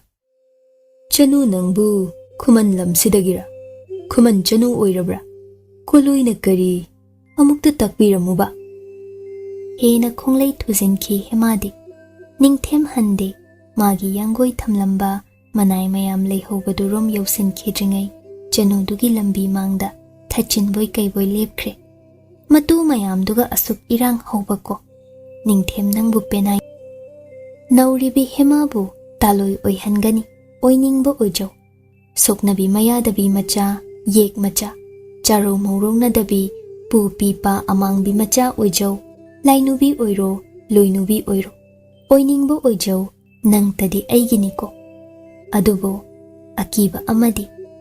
Noja nangbu magi masagai mangang oiramlabadi kamdoba. Hera ojo. Taloi lalumbi oigani. Sagai machal oiramlamaksu.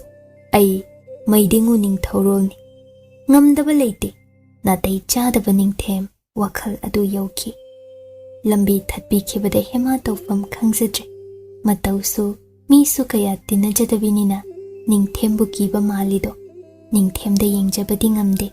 Lei polangdu makhut khutsa tarana chetna paisinja. Nachaldi Khuman Chanuni. Asida lei thiba lakjabani. Ibong aigi lambi thadokpiyudo. Oh, Khuman Chanu haiba. Farida. Natumta lakpadi karigino nangbo. Ita amaga lakmini. Mana maikay amada. Oh, aina thinbigi. Natumta leibadi phatteni asukpadadi. Yazarani.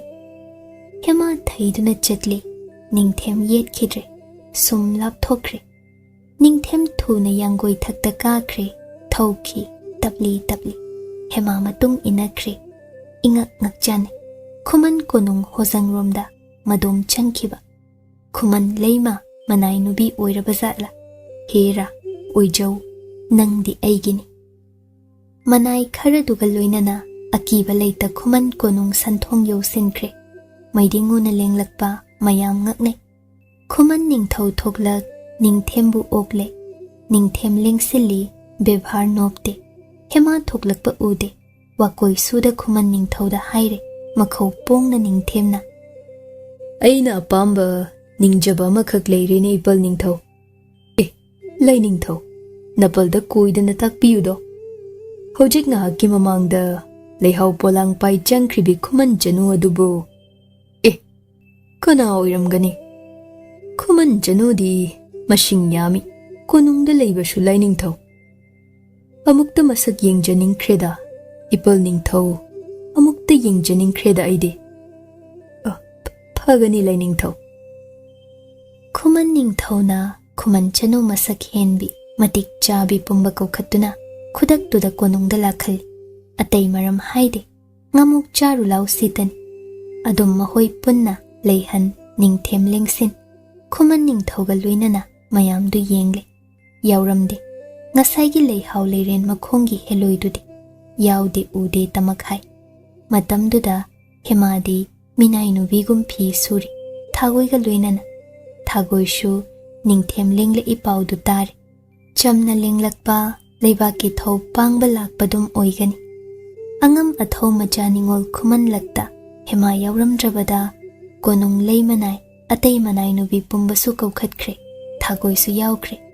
Hemadi sum leihawi. Ningthemna phangba kauba leitre. Khuman ningthauna Chanu dubu lotsin khrabra sauba haurakle. Khuman ningthauna phatha hanbi.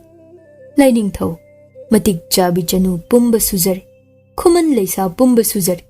Lai manai atay manai phawba kausinjare. Atay ahenba ma leizadre. Ama tamak watlamganine dudi ipal ningthau. Ma khak watli. Watli biduni. Aina hairibase. Thagoi chingnarakle. Khuman leimada lona hema oiramdra hangatlu. Khudakta leima yathangna hema bu kaurui. Maru lupna chamna adumak lakche. Mayam tilamle. Khuman konung mina pumcho. Ngasai lambida thatkiba tambadunine sidi. Ningthem hairap ubada khanki. Maru lupna mandon leimagi nakta changje. Ningthemna phanglegum. Khuman ningthauda yeng nokle. Khuman ningthau ne na tai. अतै लेशा चनु पुंबा हलहनख्रे हेमादा कैसु हायरमदा निंगथेम हनखी नोंगानबदा हेमाबु मखुरा खुमन निंगथौना वा अमता हाइबिदा सना कोनुंगदा पुदुना चटखिबा निंगथेमगी मनाक्ता पुसिन लौशिनबियु हाइना कथोखिबा मंगलान यांगोई थौबा असि Ningthem lining थौ ओइरेको आइदि थौगल काइख्रेदको हेमा इकाइबना नुंगसी मसक खंगद्रि पामु मसक उद्रि नुमित्तुगी नुमिदांगदा हेमा निंगथेमगी ओइ थंगबा माइकैदा लुहोंग फांदा फमहनखि पोटलुई लमयोबी फजबी सेटहनखि माना फजबने फिजोल नंगानबना हेलोई लागले सना कोनुंग पुंगलंग लंखिबा निंगथेम हानगी तालोई सीजा तरा तरेतुदी हेमाबु येंगमखिदे निंगथेम सि सोइदना मफमदगी अतोनबीसिना मुनख्रनी चाखिबना कलखिबना लुहोंगबा लोइखि Hema मखुतना बोरमला Ningthem ngaksamda hukchakiba yengamda masabi maithong निंगथेमदे मितफम होंगु मया खिजेदो अहिंग अदो हेमाबु थादोखिदे वहाई कया हाइनखिदे हेमा करी हाइगनी लाइनिंग थौनी मागी हक्चांग थवाई थमोय लेजब पुंबा निंगथेम मागी ओइहनखि अहिंग मिंगसेल खंगजखि निंगथेम मनिंग तौखिबन कैसु खंगजद्रिबा हेमादो मसागी ओइजखिद्रे निंगथेमगी नुंसी सेवा चैना लग कयादि वाजखिबा निंगथेम मनिंग तौहनखि यादे कौबदा हाइंगमखिदे नोंगालमदाय निंगथेमदो उइरुम मसानौ हेमाबु मथादा चेतना मखुद अनीना कोनसिनजा हेमा मागी हक्चांग इथक इपोमदा पुंगते तेथा मिट गुप्ता येंगजा हेना चिंगसिनजा नापदा ना सोना सोनखि पुमनमकना साखीनी अहिंगदुना साखीनी करिगी नंबु अैगी तालोई हंजबी ओइना थेंगना हंदबन नंबुदा कया कुइना ngai हनबिबन थमोई मपुंग फांगमदा अैना हिंगलकपदि नंबु ngairamliboy नंगसे अैगिन अै हक्खगिन हायु खुमनचन नंगसे कनागिनो खुमुने नंबु इकाइरनो हेमा ममित अनि उइरुम तुमथबा सुंगमदा याहौबा सुंगमदा इकाइबनसु ममाई पुंबा ngangsin ना सोना ननाय ऐसे श्री चुटकिनी हंजिन हायु हेमा नंगसे कनागिनो ननाय नुबिदी इबुंगो खक्किनी निंगथेम कया पेंजखिबा मिहौबना हौखिबा मागी नुंगसिबा हेमाबुदी नुंगसिखिको तुयाम्बा मागी थमोइगी नुंगसिबा मागी तालोई तरा तरेता सरुक खजिक अरुम अयांग मानरब थोंगनबा येलंबनी अदुबो हेमाना मकादा थोंगलबा मिकुप्तगी थमोइगी नुंगसिबगी सरुक तंखाई हेंजिन्ना हेमागी सरुक थोंख्रबनी हौजिकना कमदौबा करी ओइबा निंगथेमाना करी खल्ली हेमाना कदोमदा ओ अंगोम संगाईगी तंफायाई लेहौरो सना कोनुंग निंगथेम नंगबु तुयाम्बा नंगदि मितोप ओइख्रेदो अंगोम लंगमाई मपारी पिसक अंगम तोनगी निंगजबा अमले फंगदबा यादे ओइदबा यादे ता खंजे अदुबु फंगलेद्रेदो कदोमदगिनो थमोइदो अखाकपसु लेहंदा पुगलुबी अंगांग मिंगमबी खुमन इसेंग चनु असिदा पिथोकलुबगी महैन कैदौगे नंगबु अंगम तोन मचेत मकाई अमत्ता ओइरसु खाखौनेना थमोइदो नसरु खाकजहौदा पुंपी पिथोकजबदी करी ओइरे निंगजबा अदु थुंगदबा मालक्ट्रे हाइसु हाइबनी कदाइदगी बुतमलकपनो मागी तंफायाई असि खंगना खंगसिनदबा उना उसिनदबा कयादा है कुमहै थौरम ओइरमलबा लंबा पाबिनबा लेरोइदो Tumin लेबी मतौ असिदी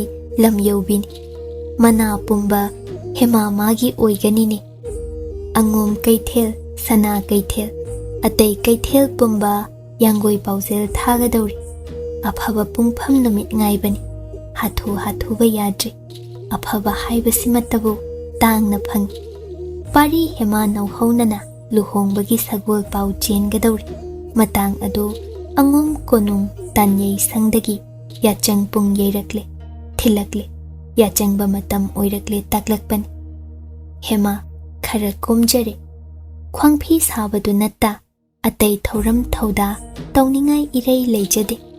Lamseng tuseng manayna sinkre mahut. Yumgi ayuk numidang laidi mana khurumjage sangai senajage haina taujari. Hamu hamu tumin leiba hainabi ase. Manakta leijariba mawa asigi mathwaidi lobigadawri. Usinadabi matau asinani. Atay natedo.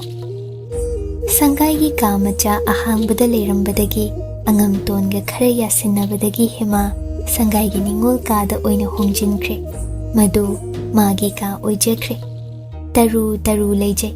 Mapal thongdana matay manaw. Nungdana parina phamjaw kada. Mana ningol kada. Angom chanu sisa sunatabi sinangamlibabu yeng. Pari sangai nungi ningol ka kansinjay. Pari masu yettedo. Lamhenbi si magi phamjaw kada. Kok mapu oihange haidene. Ison sonjin krabra. Thamoy yawdraba angam ton nangdi. Ningol kada sandhyagi lai kurumge haina. Mapi hongdokche. Pari thongjinda lepcha. Kaidawriba ha? Yai, ay janglagene. Hema mafi komli. Taha mi paina. Yade kaisu. Karino. Migi kasida da changi haibasibo. Hai, changlakano hayune. Kochi kolakano ne nangbo. Hema thuna mafi hongdok thokjare. Ina phibal ani makhud ani na wanglap thangat paija. Pari da kari haibano gum yenglakliba. Pari na maithongduda munna yengje. Handak na kuchu kumel panba hele. Mayang kangchak lerambadusu oikhidre. Hema he na mapung pharaklabagum. Kaidawriba nangbo? Ha? Laining thaulay marin bisi dabi khurum jagani. Oh. Ngasi si kari numit no ne yai. Aduta kawino ne. Karino yai ta haibiba. Nathaura ha? Khumune aina hangbado. Sagol sene. Natrabrane. Manida. Oh. Sagol senda kaidawi yai nang khangjadro. Kaidawni haibagene. Aikhoi angomgi tonganba niyom ama le. Lukhrabani ne. Aidi khangzade takpiyuba. Sagol sen ya changbada yumbalaba matay manaw punna laining thau puja tawgani ne. Nahan khaidi tawsu tawsade dudi. Ngasidagi hawdaw. Nahan khay aina bhab oidaban. Nangdi hana su hangjaba nate. Itayim anidi iyambaga puja tawgani aduma. Piseng hongdok pira udo dudi. Amaga wali. Angom niyam se yam. Nahoy Khuman ga khetnai khara. Kari wat piriba. Sagol sendi matay manaw phamjaw kada ahing leminadaba yade. Hema chingnara pari da yeng. Oida kadi haibinu ko. Oidabaga lairi. Thajadra itay manida hangjaw. Adubo aina kamaina hangudoino. Aibu thajadradi haibiba. Hoy, niyam di ngak sungaidana. Nang kadayda hiptawriba horendi. Ha? Aigi kachilduda sumleisagi. Yaganida. Asuk Englishidi. Ningthemthani. Pham macha moina thazage. Hai, phamangda hipsungaidana. Somdi. Ibani pun. Hema mamit lauthok. Karino. Kasara thinbigani takpiramlaga somdi sum. Sum kaidawraba. Ha? Thengjinkhre. Pungja matam henkhre. Khumda yaroine. Kai khumjagani. Ai kachilla leizani irana. Aduga aroiba niyam amasuni. Loiba naideda. Nahoy angom niyam mayam sidi. Adunabu angom haina ming chadlibanine. Takpiyo. Thengkhredo. Ahingda nungshina nangna aibu mingaw makawada. Pangai haibiri. Aise khara pangi kaisu ahenba khangde khangbi mali. Oidabane adumadi ai khangjai. Nattene. Thajadra itay manida hangjaru hojima. Kaino. Adubu karam hangluni. Ikaiba wani. Adu oiragana niyam nga udo. Kasar chatri phawde nang aibu nungshina mingaw amadi kawbaday. Hema suktuna prap chatki. Pari na matung romdagi. Kaudrabadi, angom da sa tagani ko nahag thakta. Yam na luba yumban lon. Hek, ay bumingaw ama kaudraba. Angom sanggay nung si mahilangan. Laining thaw lay marimbi imaling si luya roidawrini ko. Hema tasin na kidrabra. Mathaw da mabukning changse. Pari na hariba singdo ningay ni. Oida paring na mukta paring lingsin lansilakbani. Kamdaw ni sinadrabadi.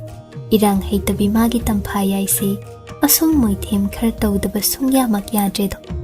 Ontho ida irang tawba haytabi Chanu gi mapuroiba oiruba nupa asina hena khatpa taine ko. Yachangbagi sangai laifam khuding anidu khurumine amana hende amana tadredo. Khambrang laining thomangda makhut anilona mit mari uishin parina yet hemana oi machi lengda khuru kun leiriba yengbagi penai dredo.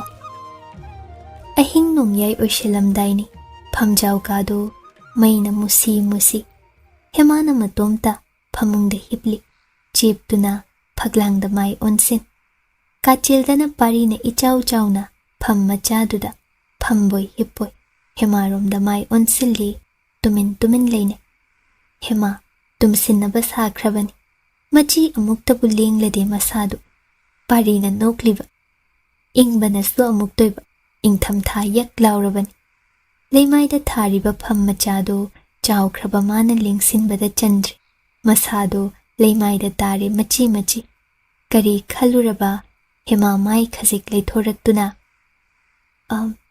yamna ingbirabra ingde tumin namuk leiki hema phug haugat sambul punsin phamungdagi kumtha phungadagi maitan achakpa lauru uraga lai chegai chaphuda hap kaisu haida pari gi nakta thami pari yengba tamak yengle hemana ngasaine masagi pham thajabani pari na munduna leikre hema gi maphamna phamungda piki hema phaizub amasu lauru pari gi nakalda thamlambani haugat khige tawbada khudang adu tap pari gi khuchauna phakre Aibu inghaningdribasi karigino. Maidagi phaijubtagi puraklibasi. adubu khudang pharaga hangnabro Hangdawribani. Phagena pharibani ne. thamka ka samuktoiba kine Kiyo. Khajiksu ki. Nang aibu ki mandredo. thadok biyuda inaw Khuman Chanu angambagi thamoi hukhibidugi khudangdo madu oina pairuba Painingle paini. Hojikna nangi. midyambana hoitambagi lichatse aidi hema tumin leiki pari hena chetna hemagi khudang sumpai Aibu mityambadi haigan. Aidi amadagi helu. hendum hendi khrabanido Yai. Aibu thazo. hema tumin leiki parina khudangdo thadok lakpaga phamungda kaki mamai leithok sum hipkhre pari hipthai lumbu sari tapna di hairai Ahing sina khangsan. Nang khakniko. Aigi Tamfayai di. pari tumin leikre hema mamai su leisilakta ahingi amambalakta sum khalliba amaka khanbiyo karamba pambibage pari mana thangattai hema mai onsilak pari bu yenglei makhutna ma phaizuk nungdagi lithorei masai machui khara semjinjabani mamit toina kuppi kadomdagi thaunano hema tapna luthana amakhakta khanbiyo mingau sibu ithanglen isabi angamton natraga pari khumkhide masa nongkhat phaglangda makok ngatha ne na ta na hema tabu yengliba jinbal thakha nokhi hema ngahak tumin pari bu yenglamlaga loyumba hipthabiro yangdaw ase thengkhredo ikai ramale phaisub na mamai khumjin tumin leikre maidu phaglang romdadi amuk onsin khidre khajik hauramba nungsi irang laktuda mathanglendi irak na haure angomba magi ningjaba thongki phangledana mingau amadi ahing ado Hemagi yathang inkhide paridi. Ahing mikap amatum khide. Masa machi lengkhide pari. WakhaLgi loinai draba Ningthau turel sangsarduda Hemabu mathada thamja khomlen tumkhun tankhibani tamba ado. Mingau aduna ngauhanbiri. Asum irak nei loinaida khamnaida.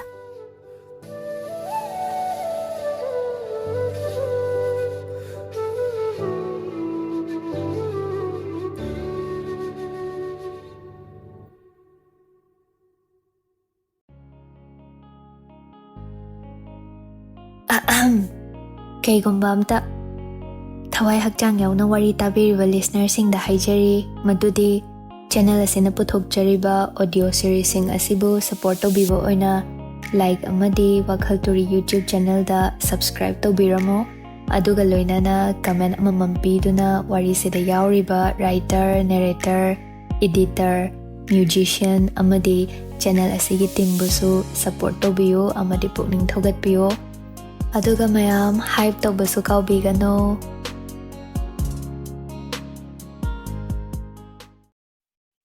Tamfayai Huru huru malang angaw walagta sanariba lasing maphol iyai thaki palifam khangdriba kausing karida khetnari hema magi punsiga kaidong pham leitri laikhibrane angum asida hojik magi palifam ni haiphade maramdi angum puyada hemagi minglen chansindri pari ado hojiksu pakhangni haina iri puyada madu semdokpham thoi adubu langmai ningthau khurai leimagi yathang phangdribagi puya subana ahangbalamai oina adumak thamli hema pari luhongba loibaga hemagi minglen angom konung imong puyada chansingani masi niyamni korau adu pungja pungpham phakhraboido angom yanggoi ahum thadoktuna Maikai ahumda chelhan sagol pau chenkre pau duna hairi tadaba tahausanu khangdaba khanghausanu matagumna angom langmai mapari pisak minglenna parei hanbaga Khuman Chanu Hemarani ga luhongbagi numit pungja aduda leibak praja saruk yanabagi damak chinbau hana chetkani aduga pana mayom puja shoidana lenghan ninglakpa imong yum thongsingda pau haiba chetkani barton tawbagumbani manai kharana tambadagi ningthemsu pau du tar ikan kanada mataw Lanchenbana konung karakpada Ningthemgi pana matap phajaba mayum amaga loinana manaw pariga manaw nupi hemaga luhongbada khongdoi bira upau ama Ningthem pana mayum du losil nokfe tamakni lakni la oi khumkhide Lanchenbana konungdagi mayum angom hankiramdai asimadi Ningthemna Itaw inaw pari luhongdringai inaw mataw yengningkhreda aide amukta pubira une aigi naksida pujarak sungai itaw ningthore kaidausi takpibano sadan ba mukta pubishine itawdo yum sulep kadawre angum tangkhai ma pugadawre makok thakta sida sunate Khuman Chanu gi damag aina awung awun kaya tamning inaw pari pisak mabuk hangjagi kai pamba pamdaba apamba laucha makhut thelan khalangi apamba manai minai puningba makhai pujakhisanu aigi sidagi itaw ningthore soidana makta lengbiro aduna thaugalnido sadan bachat sine itaw puraktaba yade ko inaw pari pisakpu lawsing kaya tambigi aina phagani tawbo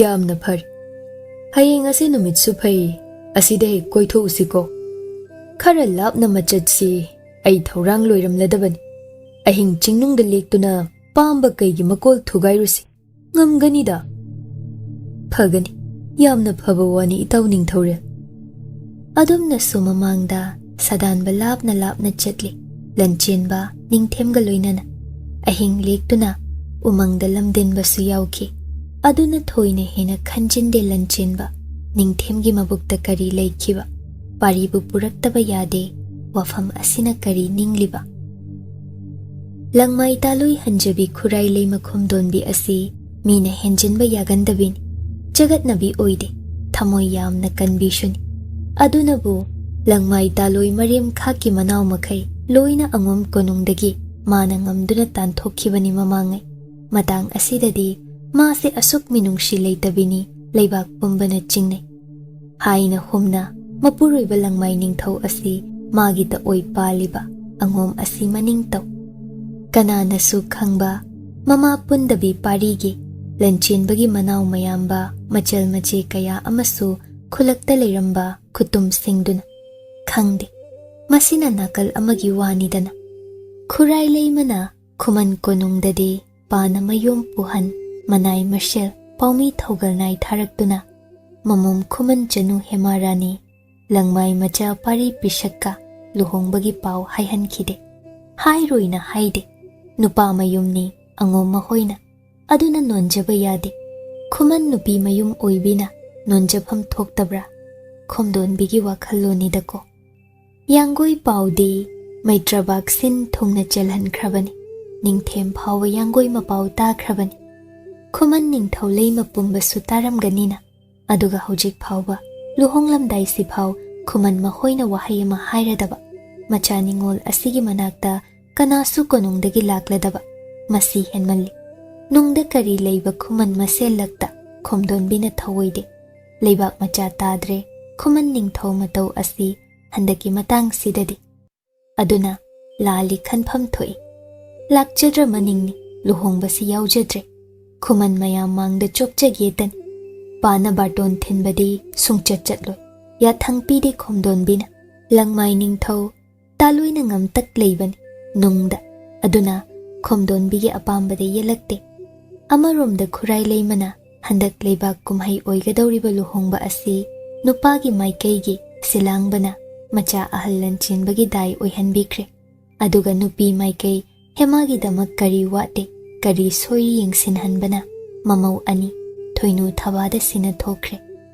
mana asoiba thiduna leikre kupsen chausen sena masina maram oiduna thoinu thaba irang pha maning tawgadawri manem khurai leimanaso mamau anesi asuki matik luna jana tawje khara pangchai machai birasu nungdadi maning tawhanbi angom asida aduna moirang themgi laishamgi leizaba irang pumba hubduna buduna laglibi thoinu thaba leisarikan irang mapung pharaktrabi hemada yetkadawri laknabidawri pothaba leita lakduna hairei makhwang metle pari hema leijerami sangai nungduda luhongdri phaudine tombi ase sangai nungda punna leiba tawhaidre angom niyamda yadre ko aduna ngasidaina tomta sida leijau he pari pisak lao tombi aikhoigida leirurasi nangna naphina rol khare yomjaro maruoiba luhongdri phau sida mukhongul ta phade ko nang yam luba niyam ne ase thugairaba nang suna sabisu animak angom dandi akanba phangani luhongjabaga phangloi ko pari khumde hema yechade hema di tasena thazazai mamangdasu angom niyam jat yam thengna khrabanina pari di khanglabani mataim anina hemabu manaktagi lapna thamduna mabu laknabigadawri adubu hoi haina yathoi thoinu thabadine pari na ngamloi yelaktra marei tawraktra hena chaihatki khanduna sem sajaribani aduga irai laina hoitama hemabu khudang pai chingboi kaiboi pubikre ayuk yenda anganbaduda parina nungaitaba amasu lei Khuman mapam lomdagi hojik phawba kanasu hemagi nakta laktriba nahan makhaidi phai luhonglamdai asidadi uthoktrabasu hema mathwai waram lagani hanadagi hena hemagi ne haibada Khuman mabung sakpa themba sana konungda pongi chekla oi horaba thagoi mahoi ani tanidako kaidausiba mabo Lanchenba konungdagi halaaga manaw parigi nakta changki wari sanaki gyan tanani yathang ama Lanchenbana manawda sinai hoi haina yaje ningthem asi khaluraga matawduda nokningle pari mayam bungna hankhraga kari nomdi ningthemna tawrakkadawri kari malomgi wahawna oigadawriba ꯀꯥꯔꯨꯕ ꯄꯤꯌꯨ ꯌꯥꯈꯤꯗꯕꯒꯤꯔ ꯅꯠꯇ꯭ꯔꯒ ꯅꯤꯡꯊꯦꯝ ꯅꯪꯅ ꯇꯨꯃꯟ ꯑꯣꯏꯍꯟꯈ꯭ꯔꯕ ꯄꯥꯔꯤ ꯃꯁꯥꯅꯧ ꯍꯦꯃꯥꯕꯨ ꯑꯃꯨꯛ ꯄꯥꯝꯂꯛꯂꯗꯨꯅ ꯄꯥꯔꯤ ꯃꯐꯝꯗꯒꯤ ꯑꯉꯣꯝ ꯃꯀꯥꯗꯒꯤ ꯍꯦꯃꯥꯕꯨ ꯃꯨꯟꯒꯦ ꯈꯜꯂꯤꯕ꯭ꯔꯥ? ꯂꯨꯍꯣꯡꯕꯒꯤ ꯕꯥꯔꯇꯟ ꯍꯦꯛ ꯐꯪꯕꯒ ꯅꯤꯡꯊꯦꯝꯅ ꯄꯥꯔꯤꯕꯨ ꯍꯦꯃꯥ ꯃꯀꯥꯗꯒꯤ ꯂꯥꯞꯅ ꯄꯨꯊꯣꯛꯅꯕ ꯁꯤꯜꯂꯛꯄ ꯊꯧꯑꯣꯡ ꯂꯥꯏꯅ ꯂꯧꯐꯝ ꯊꯣꯛꯇꯦ꯫ ꯂꯧꯁꯤꯡ ꯋꯥꯠꯇꯕ ꯃꯔꯧ ꯂꯩꯕ ꯅꯤꯡꯊꯦꯝ, ꯅꯣꯛꯅꯤꯡꯉꯤꯗ ꯅꯪꯒꯤ ꯑꯉꯥꯡ ꯃꯆꯥ ꯃꯥꯟꯕ ꯅꯇꯧ ꯃꯌꯥꯝꯁꯤꯗ꯫ ꯅꯪꯁꯦ ꯃꯩꯗꯤꯡꯉꯨ ꯅꯤꯡꯊꯧꯔꯦꯜꯅꯤꯀꯣ꯫ ꯑꯍꯤꯡ ꯑꯗꯨ ꯁꯪꯒꯥꯏꯅꯨꯡꯗ ꯄꯥꯔꯤ ꯃꯇꯣꯝꯇ ꯂꯩꯔꯦ꯫ ꯍꯪꯒꯠ ꯍꯟꯗꯥ ꯂꯝꯌꯥꯏꯗ ꯆꯠꯂꯝꯃꯤ, ꯑꯃꯨꯛ ꯍꯤꯞꯊꯩ, ꯑꯗꯨꯕꯨ ꯌꯥꯈꯤꯗꯦꯅ꯫ ꯌꯦꯡꯂꯨ ꯌꯦꯡꯂꯨ ꯈꯨꯗꯤꯡ ꯎꯔꯨ ꯎꯔꯨ ꯃꯥꯏꯀꯩ ꯏꯍꯥꯡꯇ ꯍꯥꯡꯂꯕꯅꯤ꯫ ꯃꯥꯒꯤ ꯍꯦꯃꯥ ꯌꯥꯎꯗ꯭ꯔꯦ, ꯃꯄꯨ ꯄꯥꯟꯗ꯭ꯔꯦ ꯁꯪꯒꯥꯏꯅꯨꯡ ꯑꯗꯣ꯫ ꯑꯗꯨꯅ ꯀꯝꯗꯧꯒꯕ? ꯍꯌꯦꯡꯗꯤ ꯑꯔꯨꯕ ꯈꯣꯡꯐꯝ ꯑꯃꯁꯨ ꯆꯠꯇꯕ ꯌꯥꯔꯣꯏꯀꯣ꯫ ꯑꯗꯨꯅ ꯉꯥꯏꯍꯥꯛꯁꯨ ꯁꯥꯃꯨ ꯄꯥꯡꯒꯜ ꯍꯥꯞꯅꯕ ꯄꯣꯊꯥꯅꯤꯡꯉꯤ꯫ ꯑꯗꯨꯕꯨ ꯃꯤꯠ ꯀꯛꯂꯥ ꯑꯃ ꯎꯏꯁꯤꯜꯂꯨ, ꯇꯨꯝꯊꯧ ꯌꯥꯗ꯭ꯔꯦ꯫ ꯍꯦꯔꯥ, ꯀꯩꯗꯧꯅꯤ? ꯅꯨꯄꯥ ꯃꯆꯥꯅꯤ, ꯀꯅꯥꯕꯨ ꯀꯤꯒꯅꯤ? ꯄꯥꯔꯤ ꯂꯦꯡꯌꯥꯟ ꯍꯥꯏꯒꯠ ꯃꯈꯨꯠꯇ ꯃꯩꯔꯥ ꯑꯃ ꯄꯥꯏꯔꯗꯨꯅ ꯒꯝ ꯒꯝ ꯂꯥꯛꯈꯤꯕꯅ ꯍꯥꯜꯂꯤ꯫ ꯊꯣꯏꯅꯥꯎ ꯃꯅꯥꯛꯇ ꯂꯩꯔꯝꯒꯅꯤ ꯍꯦꯃꯥꯗꯨ꯫ ꯑꯗꯨꯅ ꯃꯇꯩꯝ ꯑꯍꯜ ꯊꯣꯏꯅꯨ ꯁꯪꯒꯥꯏ ꯑꯆꯧꯕꯔꯣꯝꯗ ꯑꯣꯏꯅ ꯈꯣꯡꯁꯥꯜꯂꯛꯄꯅꯤ꯫ ꯃꯥꯡꯒꯣꯜꯗ ꯁꯟꯇ꯭ꯔꯤ ꯂꯩꯔꯝꯂꯤ꯫ ꯊꯧꯒꯜ ꯁꯟꯇ꯭ꯔꯤꯗꯨ ꯎꯏꯔꯨꯝ ꯎꯏꯔꯨꯝ ꯄꯥꯔꯤ ꯂꯥꯛꯏ ꯎꯈꯤꯗ꯭ꯔꯦ꯫ ꯎꯔꯁꯨ ꯀꯩꯗꯧꯅꯤ ꯍꯥꯏ꯫ ꯑꯍꯤꯡꯗꯨꯗ ꯑꯔꯨꯕ ꯋꯥ ꯑꯃꯒꯤ ꯃꯌꯥꯝꯕ ꯂꯟꯆꯦꯟꯕ ꯎꯅꯕ ꯂꯥꯛꯄꯅꯤ ꯀꯣꯛ ꯍꯥꯏꯔꯁꯨ ꯌꯥꯏ꯫ ꯄꯥꯔꯤ ꯌꯦꯅꯈꯥꯔꯣꯝꯗ ꯑꯣꯏꯅ ꯍꯥꯏꯖꯤꯟꯈꯤ, ꯃꯅꯤꯡꯊꯣꯡ ꯃꯄꯥꯗ ꯂꯦꯞꯄꯤ꯫ ꯀꯧꯐꯝ ꯊꯣꯛꯇꯦ꯫ ꯃꯇꯩꯝ ꯊꯣꯏꯅꯨ ꯊꯣꯛꯂꯛꯂꯕꯗꯤ ꯃꯅꯥ ꯂꯩꯔꯒ ꯁꯪꯒꯥꯏꯗ ꯏꯟꯁꯤꯟꯕꯤꯔꯅꯤ꯫ ꯃꯌꯥꯝꯕ ꯂꯟꯆꯦꯟꯕ ꯊꯣꯛꯂꯛꯂꯁꯨ ꯃꯆꯣꯡ ꯃꯄꯥꯟ ꯅꯥꯏꯗꯦꯅ ꯐꯨꯕꯨ ꯐꯨꯕꯤꯔꯒꯅꯤ꯫ ꯅꯠꯇ꯭ꯔꯒ ꯊꯣꯏꯅꯥꯎ ꯊꯣꯏꯅꯨ ꯃꯅꯥꯏ ꯑꯃ ꯍꯦꯛꯇ ꯊꯣꯛꯂꯛꯂꯕꯁꯨ ꯑꯍꯤꯡ ꯑꯃ ꯐꯥꯎꯕ ꯉꯥꯏꯉꯝꯗꯦ ꯂꯩꯉꯝꯗꯦ ꯍꯥꯏꯅ ꯃꯥꯕꯨ ꯅꯣꯛꯅꯕꯤꯔꯒꯅꯤ꯫ ꯀꯩꯗꯧꯅꯦꯒꯦꯅꯤ? ꯄꯥꯔꯤ ꯍꯧꯗꯕꯤ ꯈꯣꯟꯖꯦꯜꯗ, ꯌꯥꯏ, ꯑꯩꯅꯦ, ꯅꯪꯕꯨ ꯇꯨꯝꯊꯔꯕ꯭ꯔꯣ? ꯌꯥꯏ꯫ ꯏꯀꯥꯟ ꯀꯥꯟꯅꯗ ꯃꯅꯤꯡꯊꯣꯡꯗꯨ ꯒꯦ ꯍꯪꯂꯛꯏ꯫ ꯃꯩꯔꯤ ꯃꯉꯥꯜꯗ ꯎꯔꯦꯗꯣ ꯃꯥꯡꯗ ꯂꯦꯞꯂꯤꯕ ꯍꯥꯊꯨ ꯍꯥꯊꯨ ꯂꯥꯛꯂꯤ ꯑꯣꯏꯔꯦ꯫ ꯇꯨꯝꯂꯝꯗ꯭ꯔꯤꯅꯦ ꯇꯨꯃꯤꯟ ꯉꯥꯏꯕꯤꯁꯤꯁꯨ꯫ ꯃꯃꯤꯠ ꯑꯅꯤ ꯄꯨꯝꯁꯤꯡꯅꯤ꯫ ꯃꯁꯝ ꯐꯥꯗꯣꯛ ꯂꯩꯔꯝꯕꯤꯗꯨ ꯍꯥꯊꯨꯅ ꯁꯝꯕꯨꯜ ꯂꯥꯛꯁꯤꯟꯈꯤꯕꯒꯤ ꯃꯃꯤ ꯏꯅꯐꯤꯒ ꯏꯟꯖꯗꯦ꯫ ꯀ꯭ꯔꯛ ꯀ꯭ꯔꯛ ꯆꯤꯡꯁꯤꯟ ꯏꯪꯂꯕ ꯏꯪꯊꯝꯊꯥ ꯆꯕꯨꯛꯇꯨꯗ ꯑꯀꯤ ꯈꯪꯗꯕꯤ ꯑꯁꯦ ꯃꯈꯣꯡ ꯈꯣꯡꯈꯥ ꯑꯌꯤꯡꯕ ꯂꯩꯃꯥꯏꯗ ꯅꯦꯠꯂꯝꯃꯤ꯫ ꯄꯥꯔꯤ ꯁꯨꯝ ꯌꯦꯡ, ꯇꯞꯅ,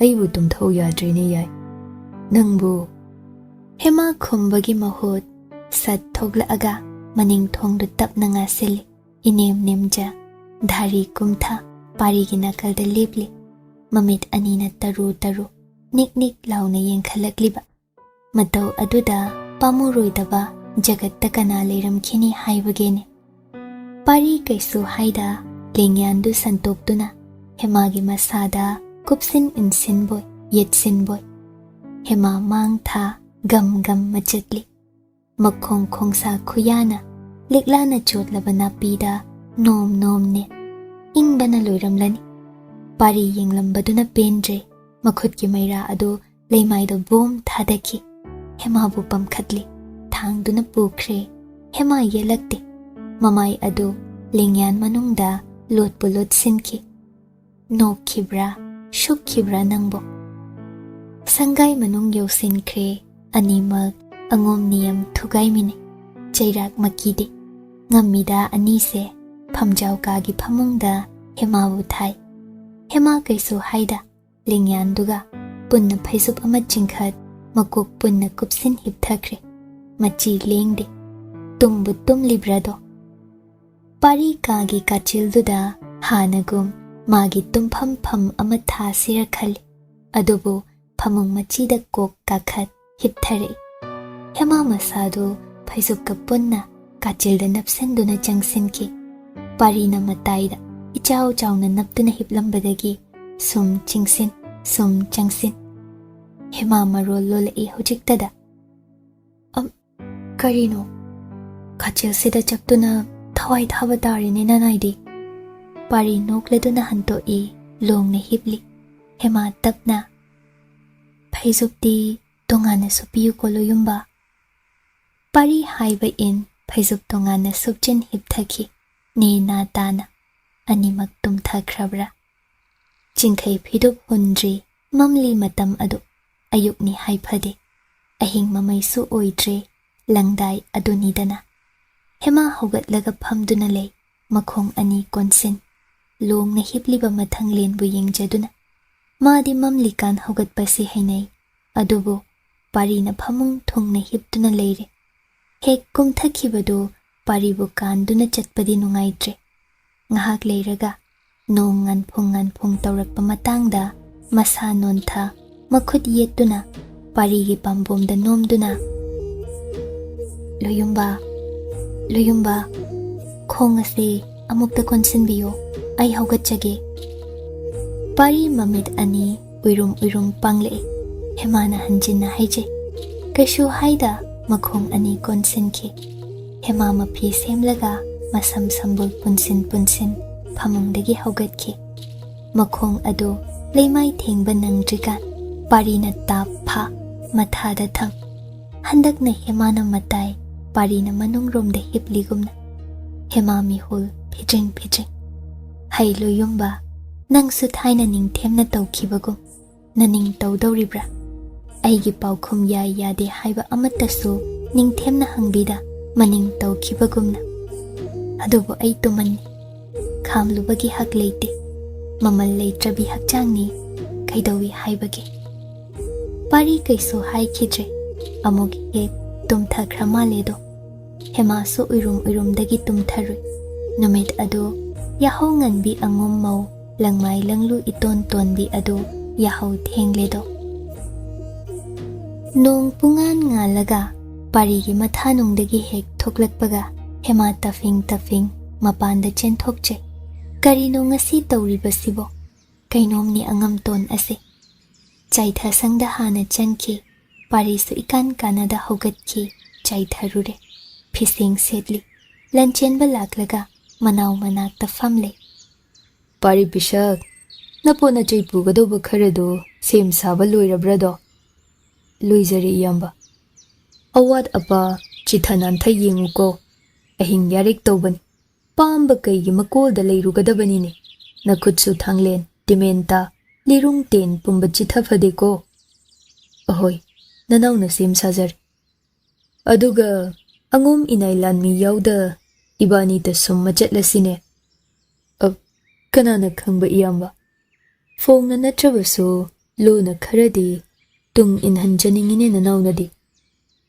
ꯐꯩ ꯑꯗꯨꯁꯨ ꯅꯪꯅ ꯁꯤꯜꯂꯨ ꯀꯅꯥ ꯂꯥꯛꯍꯟꯕ ꯍꯥꯏꯕꯗꯣ ꯐꯒꯅꯤ ꯅꯅꯥꯎ ꯁꯤꯟꯖꯒꯦ ꯑꯗꯨꯒ ꯅꯪꯒꯤ ꯀꯥꯔꯨꯕꯗꯨꯗ ꯂꯥꯛꯇꯧꯔꯤꯕ꯭ꯔꯣ ꯅꯪꯕꯣ ꯑꯍꯣꯏ ꯏꯌꯥꯝꯕ ꯃꯁꯥ ꯅꯥꯕꯗꯨꯕꯨ ꯄꯨꯡꯐ ꯐꯔꯕ꯭ꯔꯥ ꯂꯥꯞꯄꯤ ꯆꯠꯇꯧꯔꯤꯕ ꯂꯝꯈꯥꯡꯗ ꯑꯃꯨꯛ ꯉꯝꯂꯛꯇ꯭ꯔꯕꯗꯤ ꯏꯌꯥꯝꯕ ꯀꯥꯔꯨꯕꯗꯤ ꯄꯨꯡꯐ ꯐꯖꯔꯦ ꯑꯗꯨꯒꯅꯦ ꯅꯪꯅ ꯍꯦꯛ ꯅꯤꯡꯊꯦꯝꯃꯥꯡꯗ ꯀꯥꯔꯨꯕ ꯊꯧꯗꯨꯅ ꯂꯥꯛꯄꯗꯣ ꯏꯇꯥꯎꯅ ꯅꯨꯡꯉꯥꯏꯈꯤꯔꯣꯏ ꯈꯜꯂꯤꯗꯣ ꯃꯔꯝꯗꯤ ꯃꯃꯥꯡꯗ ꯅꯤꯡꯊꯦꯝꯅ ꯀꯥꯔꯨꯕ ꯄꯤꯌꯨ ꯍꯥꯏꯕꯗ ꯅꯪꯅ ꯌꯥꯈꯤꯗꯦꯗꯅ ꯑꯍꯣꯏ ꯅꯅꯥꯎꯁꯨ ꯑꯗꯨꯝ ꯈꯟꯖꯩꯗꯣ ꯐꯔꯦ ꯉꯁꯤ ꯀꯩꯁꯨ ꯇꯧꯗ꯭ꯔꯕ ꯀꯥꯔꯨꯕ ꯑꯁꯤ ꯏꯇꯥꯎꯗ ꯄꯤꯊꯣꯛꯈ꯭ꯔꯁꯤ ꯅꯌꯥꯝꯕꯨꯡꯗ ꯈꯨꯗꯣꯜ ꯄꯤꯕꯅꯤ ꯆꯤꯡꯅ ꯐꯗꯦꯗꯣ ꯑꯗꯨꯒ ꯅꯪꯒꯤꯅ ꯅꯈꯨꯠ ꯆꯥꯕꯤ ꯑꯅꯧꯕ ꯌꯥꯡꯒꯣꯏ ꯑꯃ ꯑꯉꯣꯝ ꯁꯒꯣꯜ ꯁꯪꯗꯒꯤ ꯑꯄꯥꯝꯕ ꯈꯟꯖꯧꯅꯦ ꯏꯌꯥꯝꯕ ꯑꯉꯝꯍꯟ ꯌꯥꯝꯕꯨꯡ ꯅꯤꯡꯊꯦꯝꯁꯤ ꯍꯥꯟꯅꯁꯨ ꯍꯧꯖꯤꯛꯁꯨ ꯃꯥꯅ ꯑꯅꯤꯡꯕꯇ ꯇꯧꯔꯤ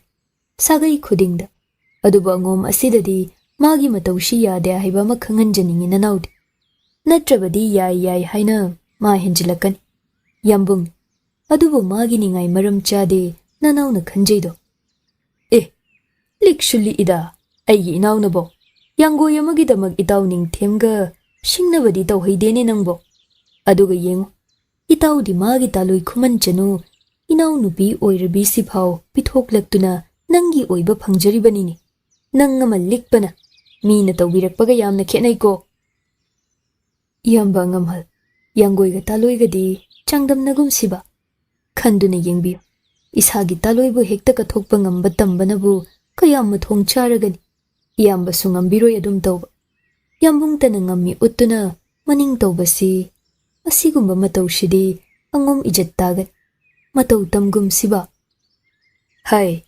ꯍꯩꯔꯦꯗ Nupi thikibadagi aibu kasu warakjaribako. Kadaidagi nanauna kari khanglabano iyamba ngamhal. Adudi khumune. Itaw Ningthemna handak nangbu sadanba khongchat asida yawhandaba yade hairiba marambu karina oigani ha. Nanauna chingnajaba makhak leje. Yambungdi mahausadagi asumna angam athau atay sagai ningthau macha. Magi lamba oiba yaba makai khandoklaga maro masing mahai chang yengthoknaba shummaga punna sadanba chatminai hai. Midugi matau yenglaga yeknaba oiba yabra natraga marup mayamba manau oiba yabra thidoi haido. Mangondagi hena mahai haibani maga lamba charoidaba mana haiba ila uyaroidaba midi mapun siga si khangu thakta loisilli hai hektashu. Aduna yambungna aigi itaw yenge khanba mal aibu sadanba pugadawriba se. Lanchenba nokli manadi ipang pangbani ingaw ngaw kaisu khangda leijaba manawni khaluba asuk lawsing leiba oiramledo. Aduni tenkap soisino taron kaushino Ningthemna nangse sholi khalhalu khangladra pari pisak nangbo. Nanaw khangjarani phare loishillo shem saba chatsi hairaklani. Matang matam icha chada thoinu thaba sausinaduna pari sangaida ayuk ngantaduda mathau irei leita hek changlei. Thoinauna hemado ahing huranduna chetki pau tamthokmal. Parina laptak samil phangle hemabu khudang paiduna phamjau kada pusinkre. Thonggi paurol sat lonsil aduga hemadu tumin layogum ingit tawi. Khudakta mapandagi khonjel thoinuna haurap. Hai haiba indabi thogla ula kadaida leiki ha. Haiba indaba atonbaduna animak thora uko. Thabana ahallaman hanubisa Aikhogi waka se asuk thawoidaba saine khangani angom pungjau thenduna chairap kaduna warakpini sum thakha khangda chatkiba tari natra doi chema. Mani tauba yade thabaktane asuk ningai toba ahing ama leiminadabada nahoy anibu siradro ha. Hema kibana parida tingak kaidawni matagumna yengjai. Parina kaisu haida leimai thakki khudada phamtha. Hema su phamthara matagumna yetki maphaigan apakpaduda pop thai. Hema na ngamluigum mamit lauthokliba. Hai waraktabi thonggi paurol kangune hojik phau kanungda kaidawri ha kaidawrige ikai khangdaba ani. Hema kina paurol hange tawbado parina khudang tapha chingthaduna magi phaiganda hemabu phamhanki. Hema kina tawnu matagum parigi thabak aphanbada makhud anina inthokche. Kina thong dong thilaklibaduda yengliba paridi thausadi kari laibu changlabano chatlamdai irang asuk phabadi. Hemagi tungi sambul thadokre masam asangbado khoiri leimaida jam chingduna tari. Hemana thuna sambul punsinge hotnaba khudang ani phajinkre supai paikre.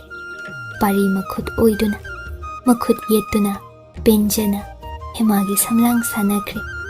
Napada changsin chirol ama. Ngasi sadanba chatlugan andro khulendagi nachuma mahiglaki aduga yetki napasida chillagan. Yade khamlaklaba nahan mukum kasada chengi honaja. Angom pambom anina nanthokpa ngamhanda yai nangbu pharagan.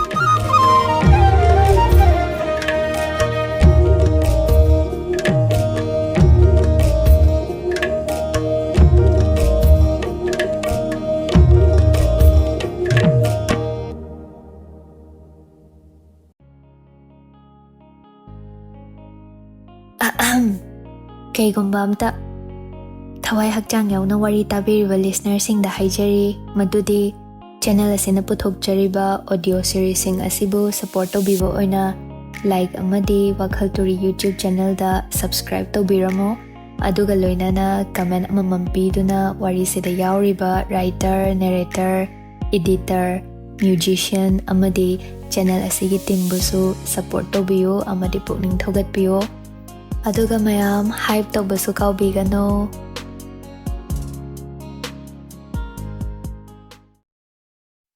Tamfayai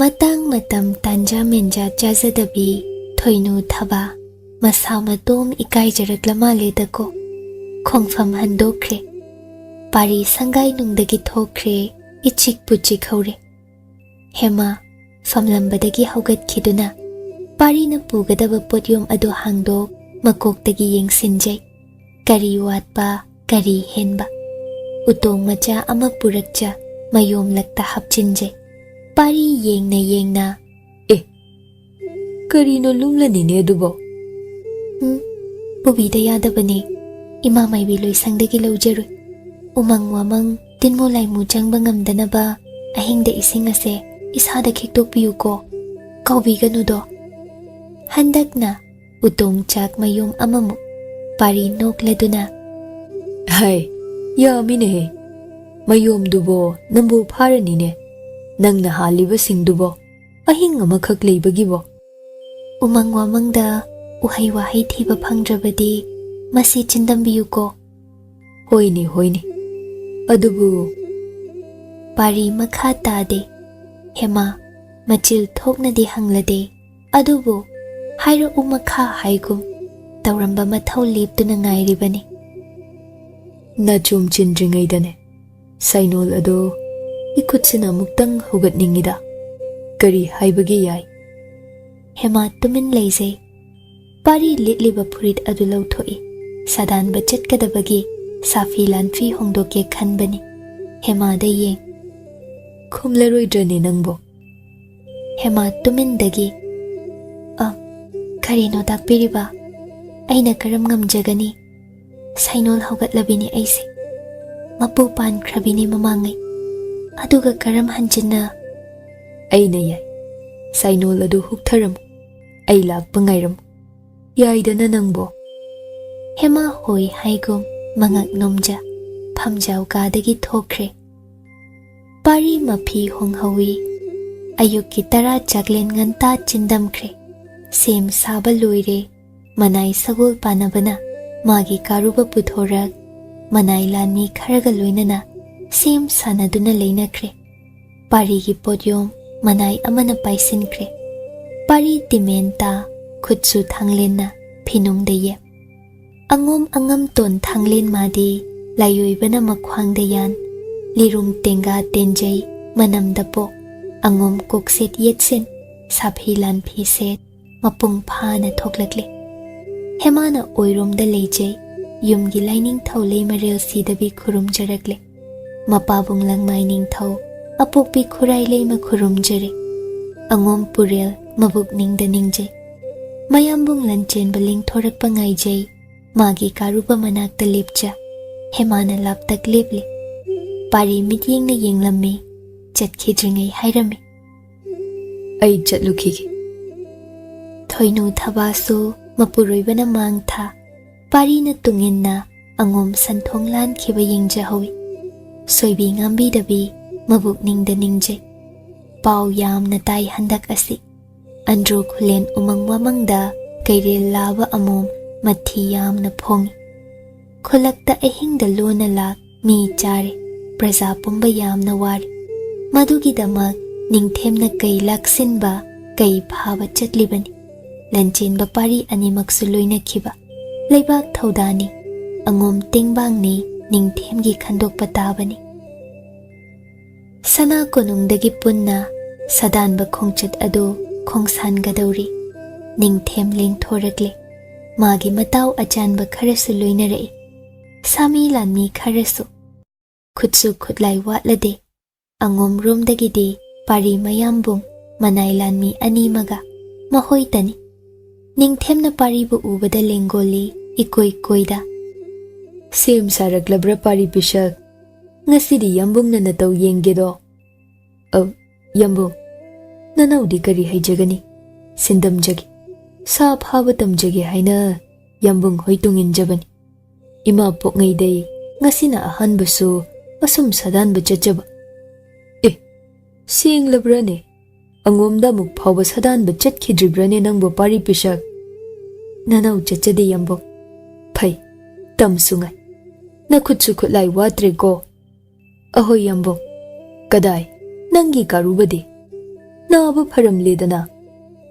ahoy yambok sembi ba mapu thoujaldagi hojik karuba kashu tawjadri adudine pari pisak yengoi nang aigi ayangba sidalaw ai karuba sida lakene yangoi onasi kari haibage pari nokladuna yambung na takbi babu nanau na karam hiktok jagani yambung lengkhat pisi karuba thakta nanau thogal jagi Ningthem karuba manakta lai makhutna tapna karubagi mamai masa ngaksamdanal karuba hainade sauna khumang ani kaure pari na changsin karuba manamda pop thare ado khakta karuba mangak non tuman laikre Ningthem nokladuna nang na yarabashu mapu ningba nangi yangoi sinade aibu yadrene phare shida sum nang lakcharo ko pari pisak phagani yambo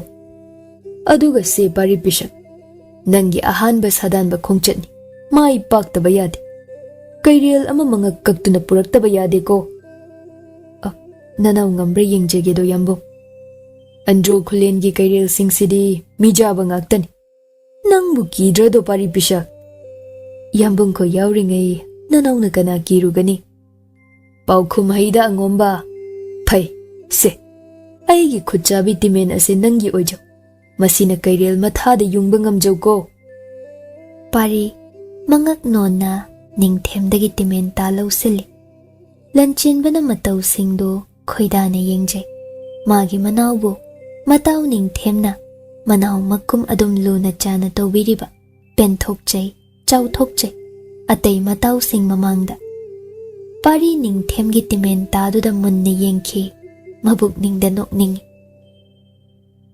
khongchat ado Ningthem na mangtha luching purel oi khongsan khre aphaba pungpham khongpham yengki soi heidaba khongpham ni andro lamlel maikai pangkhre Ningthem leima tara taret mak thokcharak laptakte mapuroibana khongsan khiba yengja hawido soida ngambidaba ishor lakha khurum jahawi matu maman ipon pon leija hawi Ningthem makada tangjabi singdo mathangle na mikup khara lapthokhibada thawai pandrabago hema nangso asum leiram khidra nasabigi maikai yengja angom konung aduda pau I karam phaunagadawriba lambi leite angom konungdagi manai masel thaduna paupuba thaugal nai chathanduna andro khulindagi sadanba khongdoi khiba singdugi mapau amadi taninglibani adubu langmai ningthau khurai leima anigi yathang yauda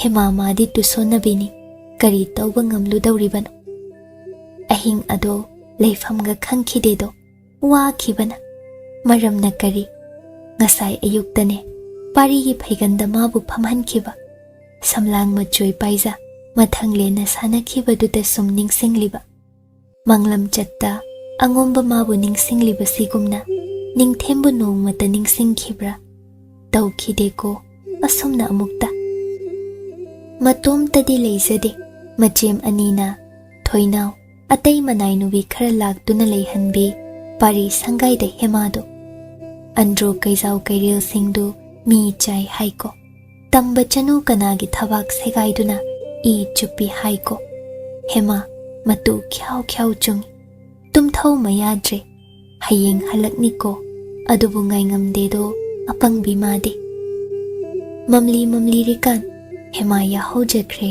imung wairam manai ngai da loisinje adum mathau chilhanja loyumba wakhal kaugani khanje kaw khidedo adubu thoinaw ado pari sangaida hema nakta suru naiduna leije phamjaw kada thoinaw mana changba tawheide adubu kok changsin hema na ukhidringai ko yengloi kachil ko ya sinba thongna mana pari ge aton bitaloi oirabadi magi su sangai tonganba ama pirakani ko aduda mathanglen angam ton lengsin mana choron seba phangjaba Hemaga maga yena yena mathang lengi nungsibabu mahau tangminnaba.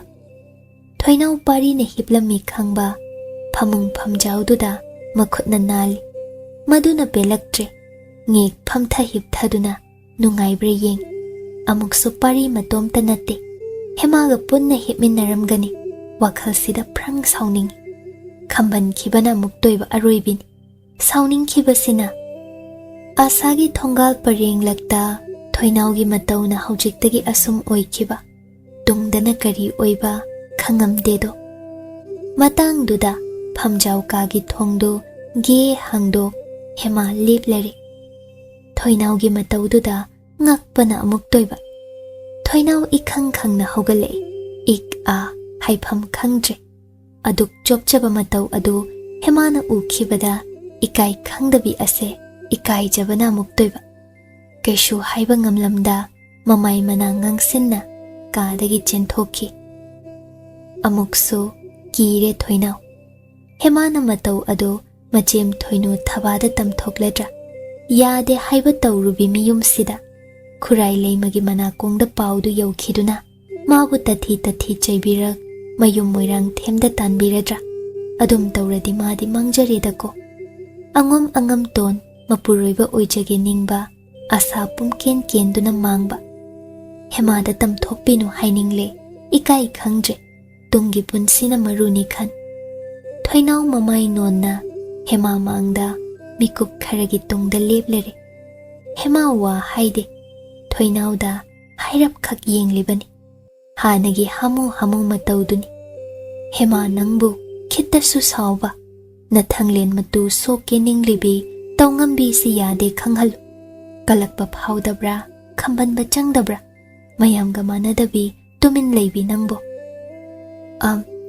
ita Khuman Chanu ayamna soikredo karino khantha hodre aibu kanana te khaluba wafamado ichem anida tambinudo nangbu kari haibage hema khumlede phamjau kada chumdring changki thong nga sinki thoinau na thongjin du da lep kholdo manung da tanaba haina haurap na su ita hemarani aibu soikre itomta ikaiba nangbadi ai kidedo adubu isunglangi lanjadabi ai ijema se ikaiba chopa nangbatar aine ngasimak iyumoirang themda halu itana hairabasu panthada hanjakige wafam du tangde thoinau sum lepi hema thokla aga sitamakni ita thoinau wama hangedo hango ita hainingba hayuse aina soibane adubu hauzikidumadi kanada su itana hainune nangna isabi loyumba sibu nungsiribra natraga pamlibro karambano ita thoinau ngakna loyumba haibabu ibungo angam tonrado mani mabuni o khoida zabadi kuizari itana sida ibungo magi taloi oina lenglakchringai dai aina mabu kaya ningjaba mana ta ubide khangsinabide khombiyuba ita thoinau nungsibaga khoida ba pamjabaga kanane hena lumbagene haifam khangde loine ipun punsinba malido adudi haibiyo ita thoinau andro khulenda aiga mukta itaga punna hujik chatminasirado aduk lapa mafamdudabu kamdauna nangbu ngaurabro ita Khuman Chanu ita thoinau ai ngaujade loyumba mapau tadabada lengamtre ai ngaur aduna nangna suta sengnamak loyumba mabu thawaini khanbirabadi karigidi ngamloi aikhoi ani suribo yangoidong andro khulen yaurusiba thoinau mi paina ngamjaroi ita hema lona thabak tobi haiba indabini haina mayam chang pauthok pikhigani ai madudi dai leitego hema thoinau gi paukhumda nokfet tawna ita thoinau nungsiraga du phawngam loidabako nangsinga ida nungsi haibiranuko matungdadi aibudi kaisade karisu loyumba masana bu yabiraba itabu aigi inau nupi oina sangaisida pusilakpada harau harau okjagi. Adubu loyumba mawatada phamjau kadadi changum siba. Aina budi itane khanjai. Ataina ukhiba thoklaba itabu pau thokpigani do. Haunabi khangde chaibigani mayam changduna. Thoinau ikai khibana. Wa makha taramda thokre. Hema sangaida la uya khidre. Hema na haikhiba oidaba natte. Khudak tuda andro khulen chatningle. Khuman mabung thembadu lakte da ngasidi. Ma laklabadi wa hangbasu yaido. Hema na chingnabale. Ningthem matau mayek sengna khanglabi hema ni. Ningthem na paribu laktaba yade haina. Kairil makonda pusin khiba. Ngarang ahing kaidau khiba.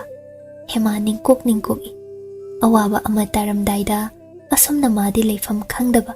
Leitapam khangdaba asi toina taugali. Thagoibu hena ningsinglei. Nangta inaksida leiramladi khazikta su isase leitajaba ngamlamni ko. Kamdauribagene nangbo thagoi. Sana konungduda nadom warinida ko nangbo. Ningthemgi maningni tawgeda ngambani. Aningbata pangthoi. Haidokhiba wabu phagi ta thokpa ngamkhre. Ahing amakhak sadansi ahing lamdansi haina khiba wa thawoidre. Ngasi ahing su leithaba tari. Ngarang dine andro khulengi umang achauba asukpa luknung leiba romda changdredo. Ahoina dom angum khulakpagi sangaida lengsinduna sanai yunai nungaina leithokhi ahing chupa ama. Khulakpana ningthem atay maga loinarakpa pumba lengsinpham kaya machu tana semlam khraba. Hana mapau phangjaba mali ningthem mabuk peli. Aduk chawna andro khulakpada mana piki. Ahingda makhol pong na laukhi. Andro khulakpa ipu. Chahi tara nangi loipot karaglanuko. Aina kokpirabani.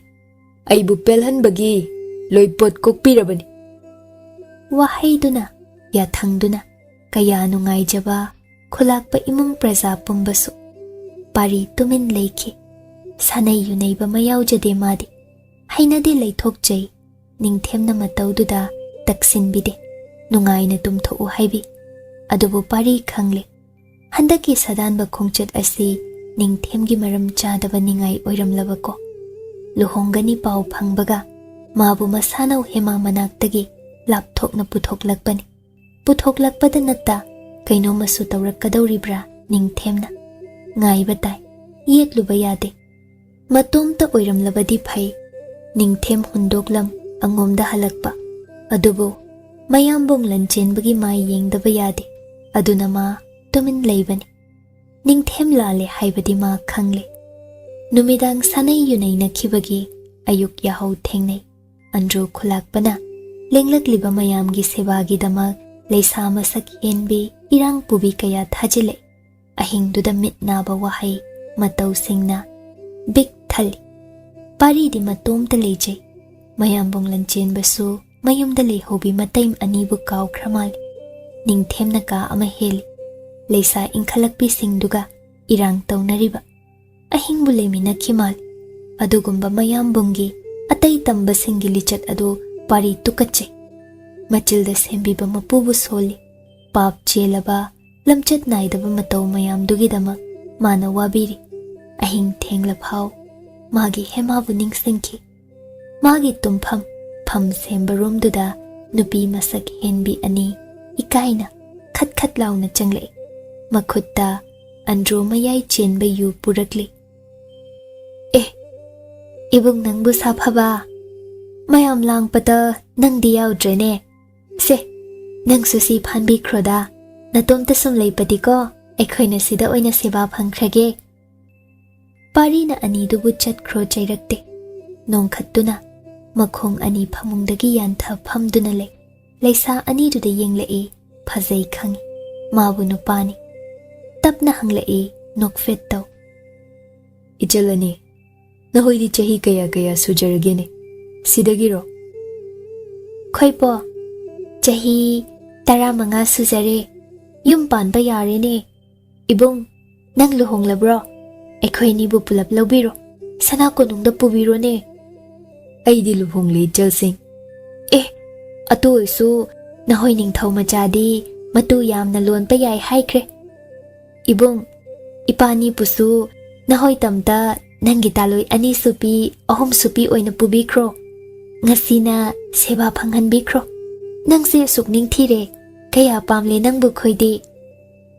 Ikhat khat ani du noi mapi komle. Parina piramba yu yawa utong du sat paikhat nokleduna. Ichalani nafi komlakan. Aidine aigi iyum sangai da lay hobi. Aigi maikay yeng jahobi. Nahoy anigi na nanama. Aigi thamoy gi Tamfayai matani. Matani. Chalo chalo. Tumjaro. Thengkri ahingasi. Hai. Yeng na layri na hoybo. Tho'o ni se. Anidu suktuna. Mapi simjin chatkre. Pari. Sor sang na hontoy. Utong yudu da yengi. Manam nami. Khara thakchilaga. Tumthakrasira. Yade. Sida tumthanaba. Mayay kalaba mantra sonjilamlaba. Mana tumtharikan. Aching batanjada. Laysa kanana lawkidra. Pari kiba mayawrabani. Aduna hemagi damag masabu senaje. Ma hujik supakhang pungsing. Hakjangi mapusu. Thamoygi mapusu. Magi Tamfayai tani. Si yawna. Angomba mana. Magi hemabu ningjay-dako. Numittugi nungthillay tharakpada. Sem sana. Sadanba khongbu ado. Andro khulen. Umang achoba tamna khongsalay. Khulakpa na magi lanmi kaya amaso. Sadanbada. Mating pang na baloy na halay. Madi haraw jakiba na muktoy ba. Magi khunda. Khunja kaya. Pamba kay rildo na. Khulakta changlakto na. Ahing khuding mathuay lokre. Angang nubi pumbalay ba kinari. Aduna ningthem masamak na lingbirakto na. Pamba kay rilaksin balakpa asi. Kaya di maraybag paraba. Umang nungda chankre. Ningthem na mabu. Lanmi sing na ngak seli. Lanchenba na. Ningthemgi oy thangba maikayda. Lanchenba gi tung oy na. Oyrom maikayda. Pari atay lanmi khara. Sanggu ado umang manungsum changsilay. Nung siya mangal ukidre. Chirak hangda horiba upal wapal achoba singduna. Kanjin kibada imam mamle ahing gumna. Ahing oyraklaga na kamdawba. Hey na tamthiba sakpam mama oyragani. Ningthem na makhud yet thangalay. Pumna magpulip po haibani. Lepnay. Itaw Ningthorel. Kaidawbire. Itaw Lanchenba. Asum na iko'y puna jatpadi. Pamba kayrel makol thiba phanglar. Aduna maikay ani khaidok na duna jatse haibabu. Yay ni itaw. Afaba wakhal ni adusu. Phay. Ningthem na pari romda yenglag. Lao pari pisak. Nangbu aigi tung illudo. Itaw Lanchenba. Nahak na maikay mapubiro. Ay na yetlom sida jatchagi. Itaw na oyrom thangba sida. Lanmi tangkhay yanthok na duna machat sido. Phagani itaw. Ado. Aigi naw pari pisakti. Kashu khangja hijaba nati. Itaw da khuraw oygani. Ay na summabu senajage. Luina jakige haibabu. Pari pisakti inaw magni. Itong injasan. Mana khangda hita ay na takpi tambigi. Karam kairam yenggani. Kairam yatkani takpigani itaw bo. Phagani itaw Ningthorel. Lanchenba manaw pari da luthana yeng. Arumba. Lusinba khonjel da. Iyambagi angamton. Namit na nasing. Nangi nayambong Ningthemgi manaktagi lapthokpa yade ko. Nayambonggi yanggoy matung tamak illu ko. Phagani yamba. Nanaw adu magtawjagi. Adum Lanchenba. Lanmi tangkhay galoy na oyrom maikayda. Pari na Ningthemga loy na yetlom maikayda. Sumlap na kre. Ningthem na pari da yenglag. Pari pisak. Kaday na. Ay na sinakiba kutsu dadi. Sida nanaw na jiksin na pujarakli yambong mo. Ningthem na sagul kamladuna. Pari da sangtrak yenglay. Nangi angomdagi pujarakpa timinta na kadomda thamkre ha. Adusu yambong na pinabiba timinta siga punna nanaw na paijari. Tawhaydi. Timinta ani paibadi khongchat manggol oyro.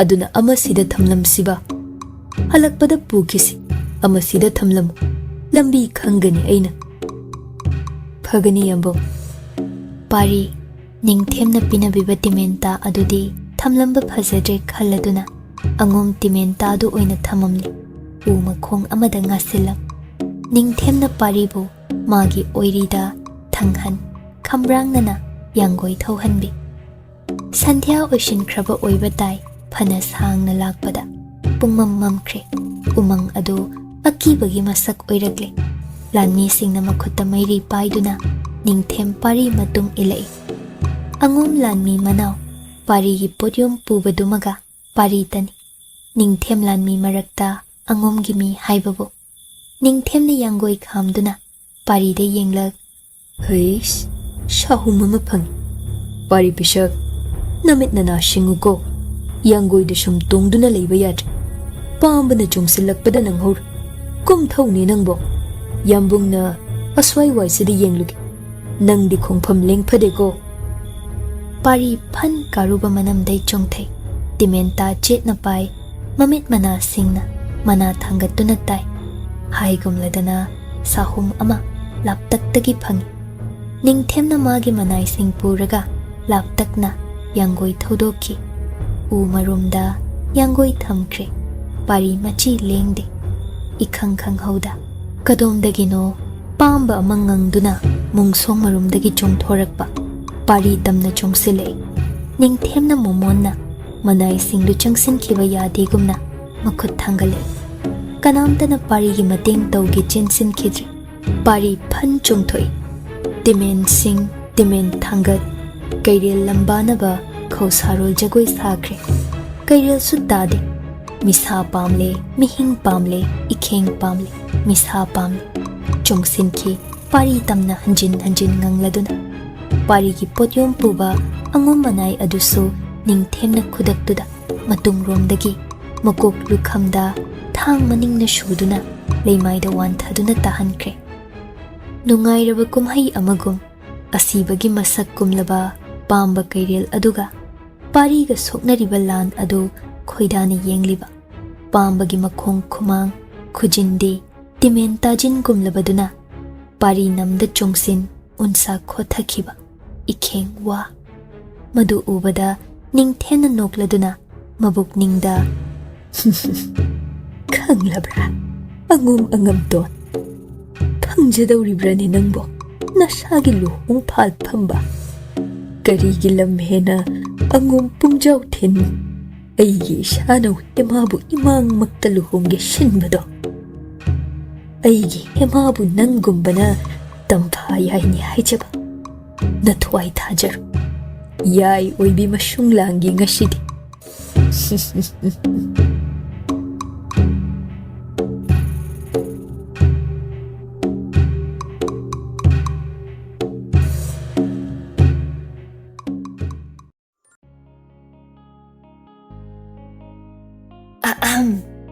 Kaygumba amta thawai hakchang yauna wari tabiriba listener sing da haijari madudi channel asina puthokjariba audio series sing asibu support tobiba oina like amadi WakhaL Turi YouTube channel da subscribe tobiramo aduga loinana comment amamam piduna wari sida yauriba writer narrator editor musician amadi channel asigi team busu support tobiyo amadi pukning thogatpiyo aduga mayam hype tawbasu kaubigano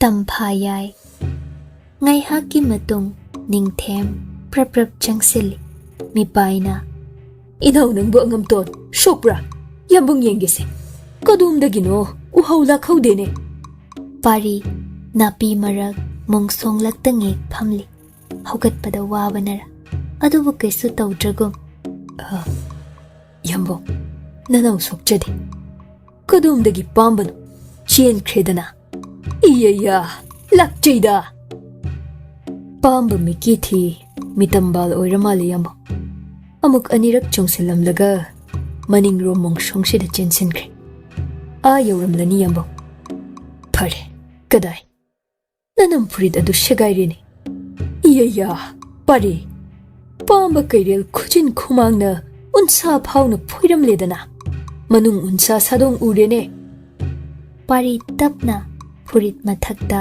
makhwangdagi khwangchet phidu lauthok insingum yetsingum phana thina di soklaban adubu ayo hairade Yambong shibu kaidawi haibagi mitna adum singsido Yambong shokpa yaba nattedo Ningthemna paribu lengoli kairel ado amuktaga lakhisan makhut makna pamba mathwai lauge Ningthemna chap yungna khankre lanthengnaba horamlaga pambaduna pari thauna ubada thawai manglani ki khibanara maikai khangda chenkre pari mathwai laukhro khanbani Ningthemna adubu ningba adu kai horabra pari makhom oida su khara sokle kairel du su thina soklamgani magi tajinna mayanglen mabukta thenkrabani adubu maraibak phai parina mamangda mayambung Ningthemna masamaki timenta sinakhibada nokningkhibagi maramle ontho ida mipangda Ningthem nangse parida sinarakhiba timenta adu maya thaudaba salan sadan bachatpada pubada sa hatpa ngamloidaba masangak thokchaba ngamloidaba matik chadaba khutlaini Ningthemna parida ta adu pinabibadi pamba atei sa thengnabada ta adu sizinaduna lan thengnabada nang mai thijau nathwai mangjau haibaga pangkhakni luna phongna haiba Ningthemgi marol parina khangi adubo maya thaudraba Ningthemgi timen tajai adu sum paiduna lakli magi angom timen tadi lamakhangda Ningthemna namduna thamhallamledana pari kana sukide pamba kaya sulaksan Ningthem nangna shu aibu thawai launaba sarau kaya sinjasan ai kide ko angom aikhoigidi asigumba huran lonagi thavak asi tukachai mipangdagi lichatni adubu pari ki akiba amakhakti leikhibadai masitani labna tamna madom mapang kana yauda leihoribi angom puyada maming chalhodribi thawai oibi thamoi gi tamphayai duna ma leitrabadi kamdauna angom duda leihogadaba mapam khumanda halle hangamlo asitani parina mi pairuba matu swai chung hemana yomlakhiba podyom lamakhangda hangdokle ngasai Ningthemna lukhamda thangkhokna thomduna wantha hankhiba magi podyom puba angom manai du sugyan tarakle masu kaino gyan men ama itata hodredo kharasu pangtak sutak tawjaba potpuba manai oijabaga usada amambalakta makok yeshinduna wanthajabani leizai madi podyom thazai parina hangdoklaga Ningthem mangda utong macha ama lauthoi laija ising asengbana manaiduna manamgi sadong uraba asokpadu chamthoi hemana hablakpa phidak asengbana sengna asokpadu taithokle aduga puthoklakliba utong adudagi angom ipu maibana mana masingdagi semba hidak mahi asokpada thomnaba sem hablakhibadu lauthok asokpaduda thomjil thuppana sabana pari makhya chiktuna khangi manaiduna phiseng asangba amana asokpadu yetsille nam romdagi phidak tupurak pari gi thabak waida kisi kisinki asokpadu adum yengsin khrabanina mahik matang changlero ngahak leraklasu angom hidaki mayaina naba phakragani hemana hablakhiba peruk khohi mahi adu khara thakchili pari Ningthemda yengja yambo ihak thaki khurau thangledo lamakhang sida matam manghal nanawbu ngakpiyudo kari kai shoklabadi yengba tabani yaradrane aduna pari pishak ahoy yambo karino asangba mahi ama nangna thaklibaduna huji yurado pari pishak najade yambo aigi yaina shoklabadi ishadagi ikheng yamna takhrabadi Pangal hanjinaba haiduna masi hapjarapani. Samu hapchangsi khajikti kangkhatjaboi ningi nanaushu masi thakchinjabada. Oh, yamna phaine. Lau lau, lambi sang. Umang mayaidani lairiba. Ahing moishin khradi pamba maning tawraklani. Aikhoi kharadani. Mahoidi masing kaya suramgadabano khangdedo. Pamba na kwashilaklani. Uthak awangbada kaduna ahing laigadabani laune. Phagani yambungbo. Umang maraktuda pari wana karuba mathakta tong sagol khursi komla paiduna lai. Manamgi asokpado ham ham chiklakle. Som lagle. Mayambong Lanchenba hoigi kangboduna kadomda. Gyan mamle kainakre. Khajik hangba mafam ama yaure. Ningthem ya thangday. Mafamdugi narak mongsong singdo manay lanmi singduna haidokle. Yan thadle singdokle. Khara makhaidi matek to hangle. Labna lam hui hui. Atay sa singna khongat na rei. Pamba kairil na nganglakpagi samilna umang adu thakha nikrabagum. Ningthem na hanadi ahing lamdalloy. Khongchat chattuna pamba kairil makul thugaigani haikibani. Aduga haujikna Ningthem na uthakta kairil kibana yari kesiliba. Pari hai Ningthem Ningthoril oijaraga haido kiba waka sungakjade nangdi. Khanba tamakni. Ningthem na achauba ukhong amadale. Sagol ado ukhongda punsin hanmanaida. Pari da yeng. Lau pari pishak. Uthaksida kakad. Mapa chaba usa achauba mada phamduna ngaihak uitho uko. Yambung oina lingkhat biyudo. Nanauna ukhong sida sana thogal jagi. Ahingda pamba lakle, lamok lakle, thingna jani nanauna. Hai, aduna faradrane. Nanamgi ashokpadudi pari pishak. Sibo, phajare yambungbo. Phare, nangna khara thaunada pangalda kal. Aiga loinarakliba inai atai singsidi yeng. Ki khibana pamba kairel khonglakpa tabada. Uthakta chengkhatna kribasi. Karubado punsinjo. Ngaihak leijo. Adugane, uthakta kara uko. Phagani yambung. Ningthem uthakta kakre. Ahing mamay lanthakre. Pumchik. Makhol miwa ama phauta khidredo. Umangi jiba pumba mathwai palakle. Mamit single. Machinjak thiba. Lin. Lamhui. Lamok na masa palakle. Minam namle. Sadong ikaw langle. Migi sadong chaba phangda kuina leiraklaga. Ikheng lamlaba sa singdo minam khongul lirakle. Ningthem na awangba uthaktagi yengtharakpani. Ui, pari na magi ukhongda shumlep leiriba. Lapna tamna amuk yenglei. May shuthali. Mayri khara mafam ado. Adum umangda ahing lamdanbada mayri thanba yade. Sa ngada Makhoigi leifam takthokpa gumbani. Adubu Ningthem ya thangna mayri thalibani. Parina ukhongda leihobado sa lakhanduna hatokhangi khalibra. Uri laptakna unawana sahum chauna lenglakli. Maikei pumbadagi mahoibu koshalakpago. Mongsong sing leng achauba lamok yaurakli. Pamba lumkre lamhoi chungsilakadabagi sem sakre. Ningthem noi. Pari sum lepli. Ningthemgi manai singdusu pari da kina yeng. Machet set chabi kranida.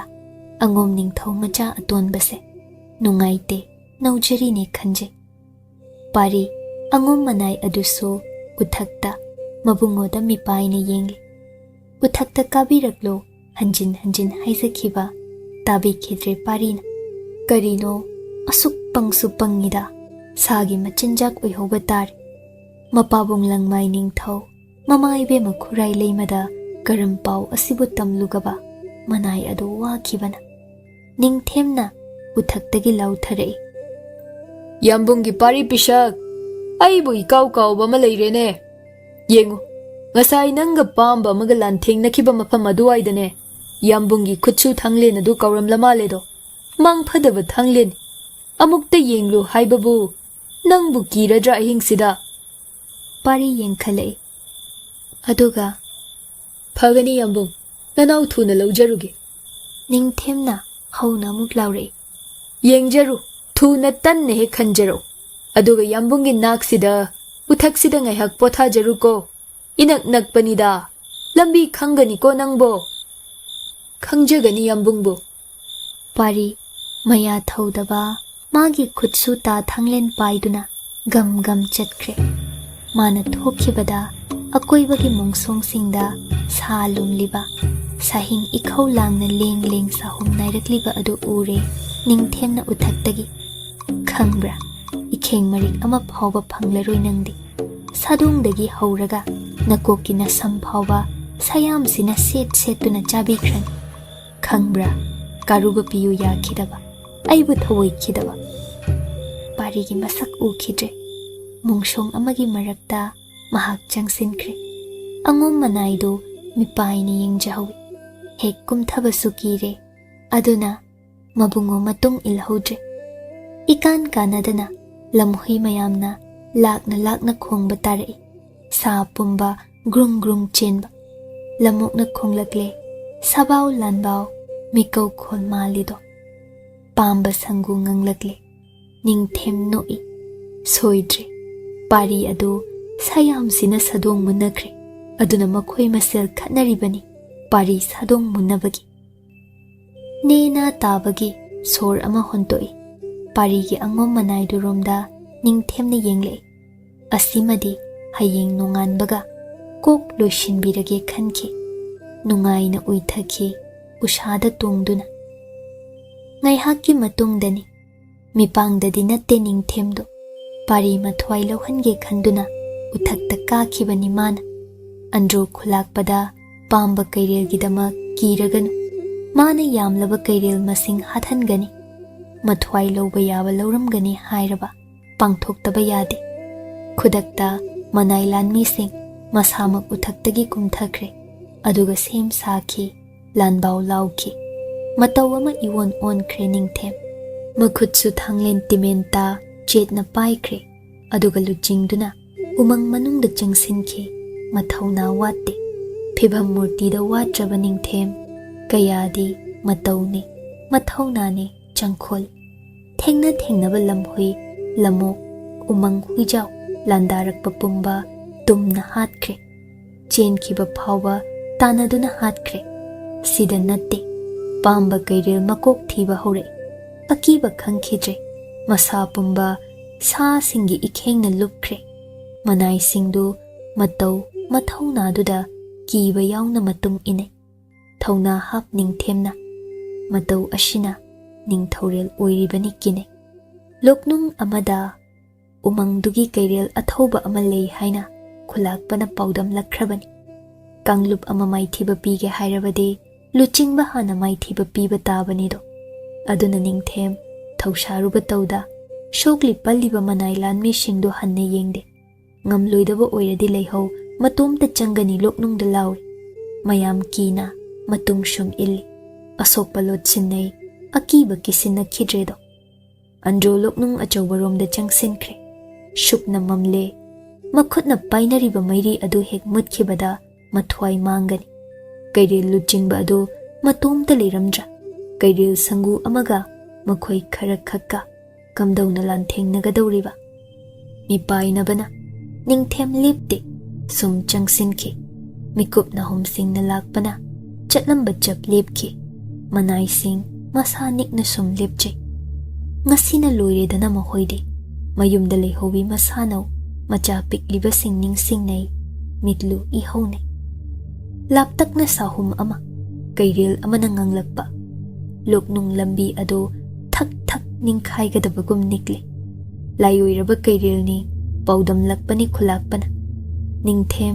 machil nama chingkhatuna noi khangani chaitharul kumbabada ningthem ihak thakta kanana sulan ngamdraba layoiraba kairil puril asi ningthem khutsu thanglen mayada lurel keli ina haushanu wari na haushanu ko kairil koklen kaklaga purage konung hojangdabu mayam kumhai oina honaba thetluge dako ikan kanada kairil na hona ngangle amukta sunate hanjin lantheng naribagum Kairil chonglakpada una wana pumba tumli. Khangamdre loknung ado juar hari. Ningthem kari mataw. Kairil duga atopa kairil amaga khatnaribra khali. Ngangliba khonjel ado lanthengnaba mali. Ningthem thuna mafamduda changsinkre. Manai singna kina matungda laptak lepi. Kairil nganglambadu lepkre. Laptakna mairi ama thanba uri. Loknung usha amada yanduna thamlamba mairi ado. Ningthem chingnana maikei khuding yenglei. Khanghauda Kairilna masarumda chungsillaklani sem sai hattaba yade. Hera nangna shiraga shi aina shiraga si. Adubu tayonare kadomdagi tambano leiramliba mafamduda. Ningthem ngakna yengle. Khutsu thanglen komgom naki manai singdu sungakbani. Matung ithang thanglakpa parigi angom manai do harauna chensinki. Ibungo ngamton kari matong na tobiramliba. Ish iking mayam sidi. Kamdawa nanay di kari oirisiba. Ibungo ngamton. Manay do na managda chensin masa nomle. Pari nungpag amagi makhongda phamli. Masado pulab ngathaduna uri achauba amada. Masada sekliba phaizom phurit ina pumchu juri. Mamaida kaigi khujilna khotkhiba dakpham sang na sang. Makhut pambom khujing animak ikhe. Adubu pairamliba thangduna sauduna haugale. Ningthemda uirum sarum yenglaga. Yambo shitana karigi lingbirakpanodo. Nanawna kairil puril si luril asi. Yambungda kachagi khanduna shung matung in shitana lakcharure. Yambungi kutsu thanglinsu nanawna thiba phangjakidredo.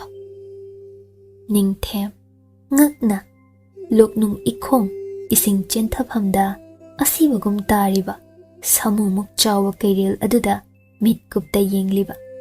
Amuksu parida kamdauna asibu parina maithiba pikhrabra. Natte kairil mathwaidi mana lofam thoi. Ningthem changsin kairil masada makhongbakna kauduna yengli. Kairil masa pumba thangpham thangkhun mami masa pumba ikheng makoktana parigi angom thangsangduna lengsillamle. Mayang lendana kadomdagino angom parigi khutsu timen taduna lengsillamle. Ta sibu ngasai lamakhangda hundoklamlabadai. Parina kamdauna pairamliba. Yeng shi laururiba oigan. Amuksu pari manakta tariba kanadraba sizinnabidraba. Ningthemna pinabikhiba timenta ado nungpak thakta tariba. Ningthem onsile. Hai pari pisha yamna thina shokleni nangbo.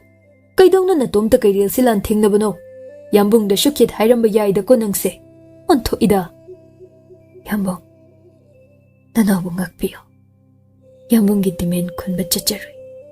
Adubu itungda kairil sina tanarakibani. Ngayhak kujel maikay khangdana nausu thawai hingnaba haiduna chenjaruri. Lama khangda ngasai thamjaramba ikhutsu timenta sisu thingnajaduna paisinja kairil lan thingnajagi khanbani. Kairil na aibu hatlage haina makul tana pusinbire. Aduga shida lan thingnajabani. Hanurakpo ibagi kairil si masa sonsinbagi nanawna maithiba piba ngamjabani yambo. Nanawbu ngakpiyudo. Ningthemna paribu haugatpi. Ish shoklibasi hana yengdaba yade. Kairil makok hatlabani. Macha masu pumba kiduna loina lanjennakhrani. Kiningai oidre. Se phare nakhutna hatjaba kairil lurel asi kakcho. Angum sangai hojangda thejaru. Nangi manani pari pisha. Adum takpinuba yambong. Mathwai thajaba kairil. Shingamdana leiriba shi yengamdre. Yambong kutsu thanglena lurel asi kakpi.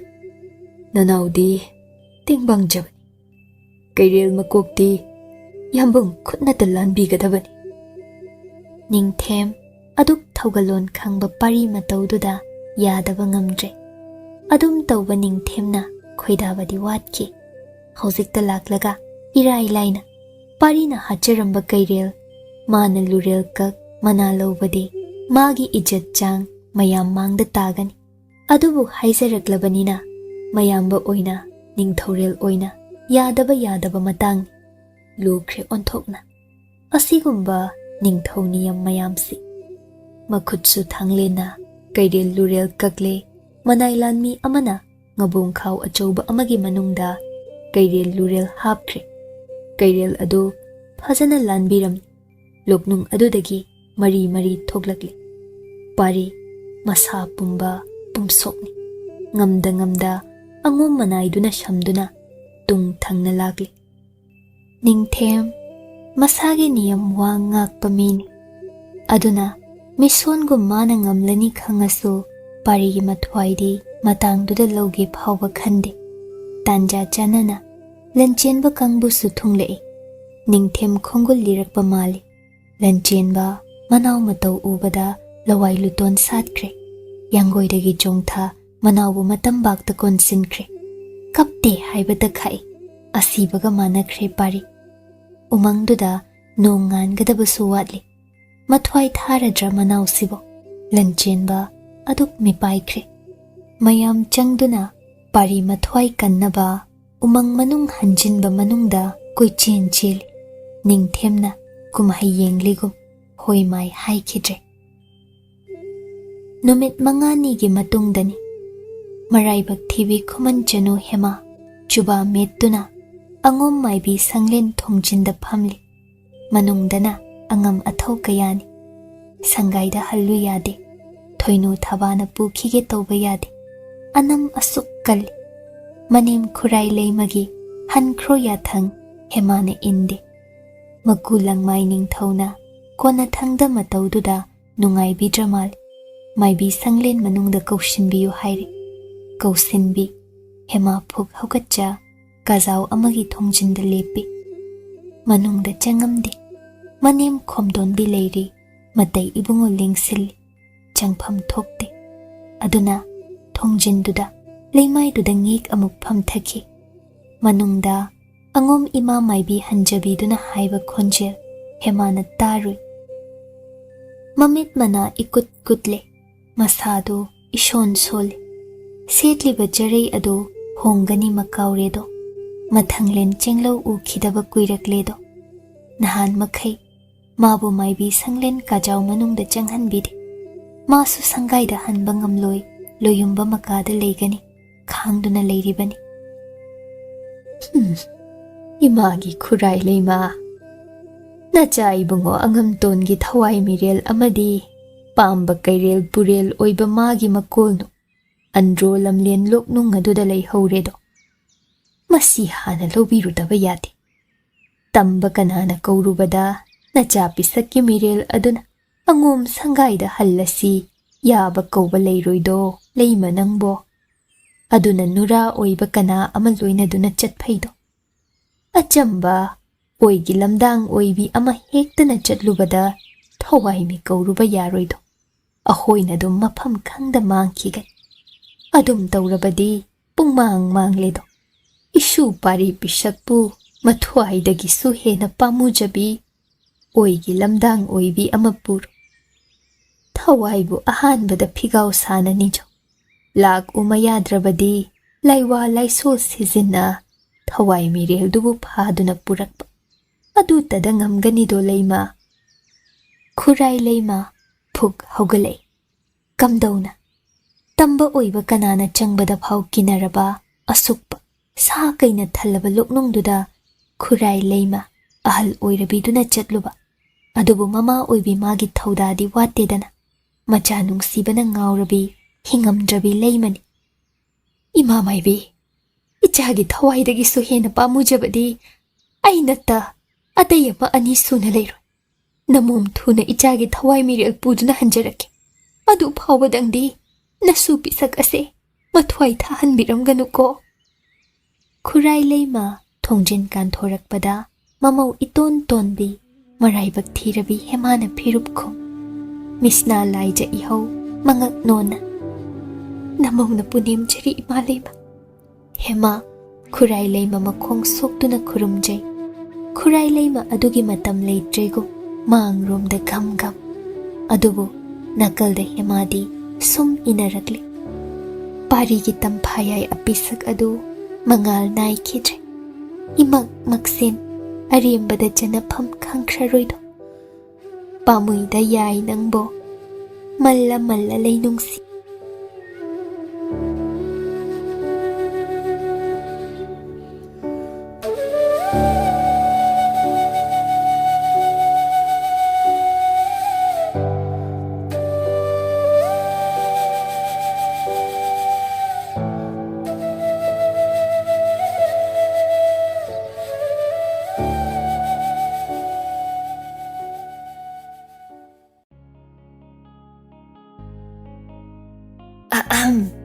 Kaygumba amta thawai hakchang yauna wari tabiriba listener sing da haijari madudi channel asina puthokjariba audio series sing asibu support tobibo oina like amadi WakhaL Turi YouTube channel da subscribe tobiramo aduga loinana comment amamam piduna wari sida yauriba writer narrator editor musician amadi channel asigi team busu support tobiyo amadi pukning thogatpiyo aduga mayam hype tobasu kaubigano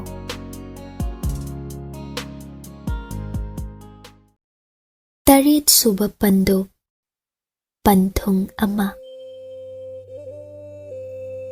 sadle sanagi thambal ama iyai thakta nattedo udrabra ningthau turel laktani tau tharakle melei charung ama bhagirathi imai thakta nattedo yengluba kausing lakki melei charung ase phangle mukta pareng ama irul nung kongreng layoibi mabuk nung da nattedo yengjau gaba leinung leinang laktagini maikei khuding nillaredo uru yenglu pumba harau minok nido hainam leinam na sandokredo angom konung minok tana yomledo sabigi khutta sanau na pai manja makada nurana tangja tamphayai kada loyumbana locha sanariba kumhai ase Pangthung rado saphong lakle chingnung luknung aduda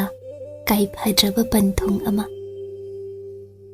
khurai leima khon kalapna hai tombi nang leho kana kana le ai andro kholen chattaba yadre kana le thuna dolai pura ula Lanchenba mamagi matungda taha taha inaja ima leima ima na chang phadaba mafamni adum tobinuba mafamduda changlubadi arembada thawai mangjaruge pangkhaknido ima leima khurai leima na chatlubada mathwai tharagani Lanchenba kire khurai leima kide yathang mathang tauthai hemana matung sum inai dolai puthorakle sami lanmi kaya thaugal gidamak sem sanakre Lanchenbana mamabu karam khamsigaba wakhal mamle ngamlaktrabada mapabung ningthau manakta chenkre hemadi manem matung inabal lepte khurai leima sauninglaktuna khuroi thangi he yetlida nang botombe sangaidana chem aniga lemino nang wai khangi adubu aishu mamane aina hena waine ichagi thawai aina kangani aibu ngairamu chatlu thuna yetlanu hema maru lukna imalima namawina chacharuki loyumba thawai mirel puzaraki I kari nang nabo imalima namawda yathang pinabi imalima na karam changlugani asuk palukno namawdi na ha oijar aina ngamnaba loyumba thawai ni jaruki hema khurai leima makhongda tukre nauribi nura kanana loknungda chatluge haibadi sijaruge haibagumbani khurai leimana thawai pamudabani mapari gidama hema mana mathwai pamudribana kari maramgi khurai leima nokningladuna kaisu leitabi nangna nachilda khak adum aina penabagidamak haijaba sai aduga andro khulengi loknung umang ubadadi nathwai mangni ki khraduna chen kheni maikai khangda amuksu aina icha pari pisakpu pamujari sigum nangna pamuramgadra ngarang na hantalakpi Khuman Chanu nangnabo wa makha taganu tumbi changkhrojo aibu hen wakhal wahangan leihau ichagidi aina ngamnaba mathwai kangani hema wa makha taba ngamde laptakna lipcha leikre khurai leima hema bu usinnabitre thuna langmai ningthau lakle matungdana Lanchenba manai masel pumba makok noli aigi leima tauhaidaba taugan nangna changba ngamgadaba mafam nate thawai mirel mikaurolsu ahing leitharakba matamda shongadabanido aduna ahing lamdilludaba yaro andro khulin umangduda kairel purel mathwai laukhibagi mafamduda leiriba pamba atai sanga pumba mai hauna sauramkhini minam namba yaro chongsin auba pumba hatke leiriba matang waganusi icha pari pisak aina kange ko khurai leima mapuroibagi waduda pendraduna iningthau kari yawano takpibadi nanai nubida adumna ichani ne asibagum taduna leihoriba kayani sure mana asum imangsida leibadi ai khangba yengbagi pangal leizadredo kana kigani ichagi thawai mirel lauramki adutadadi aina hinglikan panglamki sa kaina hatke so hachakisano aina kana kigani iningthau aigi lambida yetpigan kana kidi aina icha pari pisakidama langmai ningthau pishum sukna hairai nangbu thauna leitabini haiba nattene leima yengoi ngasi numit nini humni di leithakisi umangi sa kai pumba ngauri haujikti aduna icha si thawai thakrabadi karam hingani kana yenglengani aide tungda sibasu siba haujik sibasu siba kaidawi haibake hai imagi Lanchenba lao mangthau andro mamdringa yausido langmai ningthau upai leitre khurai leima khamjinba ngamdredo matangduda hemana makok phisina khum mamai non langmai maku mangda khuru tana leimai thakta punemje marai bagna leimai soktuna khurumje makhud anilona haijai ikulang mai ningthau ima leimagi mahutsin namau boina chathanbi ithanglet thawai mirel namau na puzaraki tolabi aibusu ima leimagi matung ilhanbi kuningthau Lanchenba ngakna hemabu yengle langmai ningthauna taloi nai tum satlibi khurai leima asi kaya da pamujaba mabuk ningda nungsijaba asuk kuina panminarakpa mana ningthau oiba phangbasu khurai leima taloi hanjabigi mapalnani leima mana hairiba makhaisu illi nungda langmai mana hemada yengi munna soidrabani andro khulen umang achauba manungda hauzik tamba oiro nura oiro ama hek changlubada kairel puril mathwai laukhibagi kiba khangdraba lamangi maina chakliba sa kai pumba ngauriban auba tamba nura tumna hatke ngairiban khurai leimana changluba mathwai mangani ayuk nungthilda lanmina ngaksen changhanbadi laibak yengbaya adubu thawai mi kaurolde ahing lan tharakpada sakan aduna ahing lamdendaba yaro khurai leima bu thadokpa kainabade langmai mapu adu ngamloido hemada yengliso khurai leimaga changdamnabada mamau atonbi asidi yang ledo aduna hemana thawai mangba mangdaba lumna laukhidre langmai mapu nangbo ontho ida khurai leimagi mahut hemana sinhanba tai adum tauradi umang sanga ngauba phaba ngaiba oina numit nini humni di chonthahanba yai macha pari bu cheksenna mathwai thahanda thamlagi aduga kona sa ngawba pharaga khurai leimaga langmai mapu masa maksu andro umang nungda changduna machagi thawai mirel lauruge khalli ningthau oiba lui hairibasi asigumba mata thawai ani punsi ani changdamnaba kansida arum ayang haina singna onfam thokpa matang asi yaurakpagin magi yathang amana taloi natraga mamau thawai amadi manglanido langmai mapuna lumthan hairei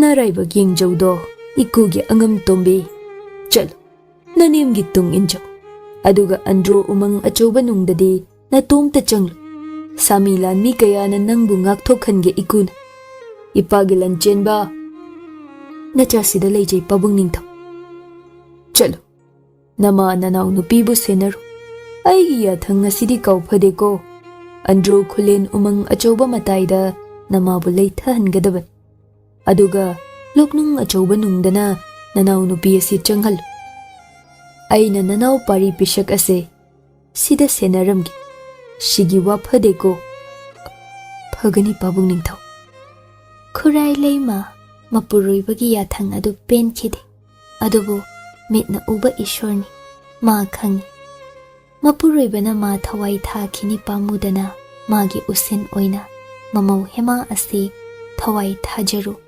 waruganu thadoklakpani hema hatho hatho pau adu machem anida tamjaru firol hongdo sem saje thoinu thabadi tariba pau aduda hema mathwai manglagani ki khibana amuk toiba mafi sembi sambul chetna punbi arumba athaba phina masada insinbi umang manung changbada tonggadaba athaba khongup upsinbi khutsu thanglen macha amasinaki phizida yepu haina hema haijarami maithong ado awaba pumba lotsinja ichem hal ichem ton nanauna loyumbagi thawai mirel adu nizarugi yadre phaduna puzaraki aigi loyumba bu senabiramuko nanau leite mabu mirai bigan nanau tanna ichem anigi nakta hanjarake soidana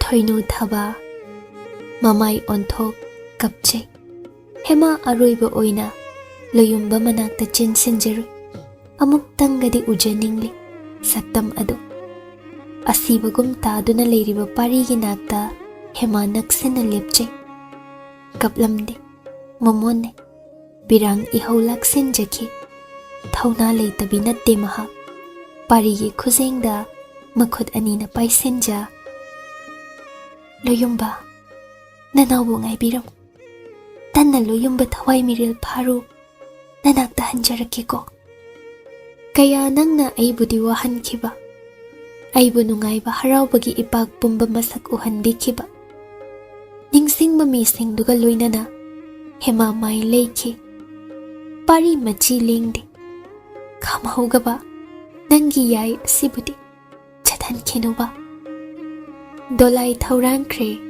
khurai leimabu macha Lanchenbana sene dolai oiromda Lanchenbagi yangoina thauri angom pumba thongalda thok oiriba matau adu yengnare hemana khurai leima matungda tonganba dolai amada madi dolai tongningdre makhongna chatlubana thurani natraga yangoi thakta tongduna chatpana adubu niyamni ningthau mamau leimana adum chathainade thongal khuding mangol oirau mabungo angom langmai mapari pisakpo kanba ngamjau mangol pinabire lei chaibire hema andro khulin yoning bana lei tadre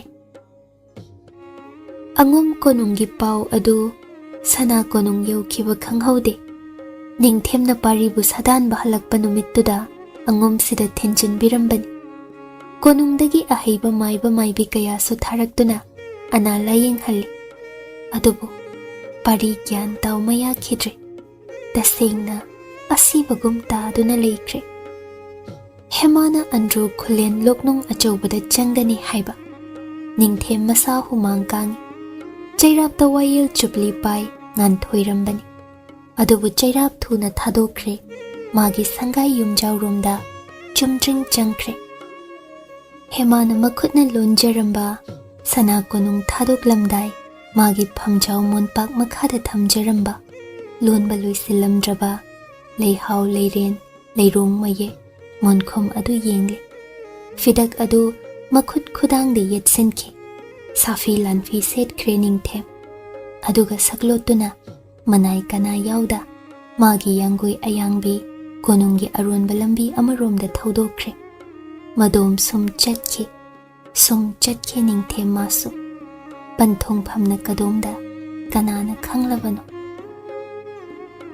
Numit yungbalan tharakpa lamakhangda khurai leimana mamau hemabo masagi dolaidagi kumthahanduna magi dolaida kahankhe manakta phamhan mamaubu nungsina yeng momon hainingdana nokladuna kayam pamoi ha inemgi tumbi nangna nangi loyumbabu Hema manemda munna yengja loyumbabu namauna yamna pamujay imalem chang onduna yengsiba karamna pamui ha khumudo Hema mafamda paukhum adu leitrago amuktabu khalludedo kayam pamujaki paribudi mana thawaidagi henkhibra henbadunabu Thawai thani khanglasu lakliba mapok taret haibadu leiramgadra madudagi su hena pamukhibra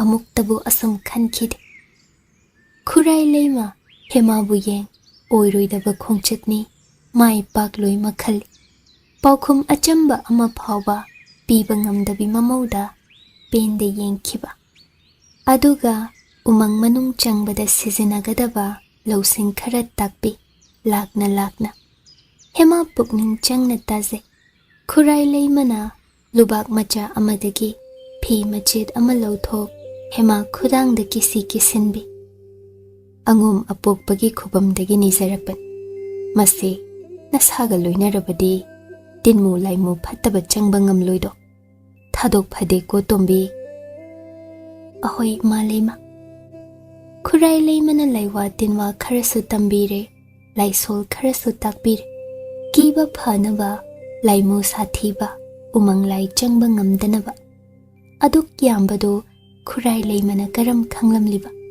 Hema pukning changna tajaki adum lakpana matam su khanghaudre sandhya lansinkre numidang oiraga andro khulenda thongledo ngalli angom konungdagi thoklakhiba lamakhangda pothakhiba Pankhibasu leite dolai thakre Lanchenba mamagi manakta changsile Imaleima nachana mangtha umang nungda changjarugi sida inai singna thogal tawja nacha hoi halakpa ngaibiramo pokpi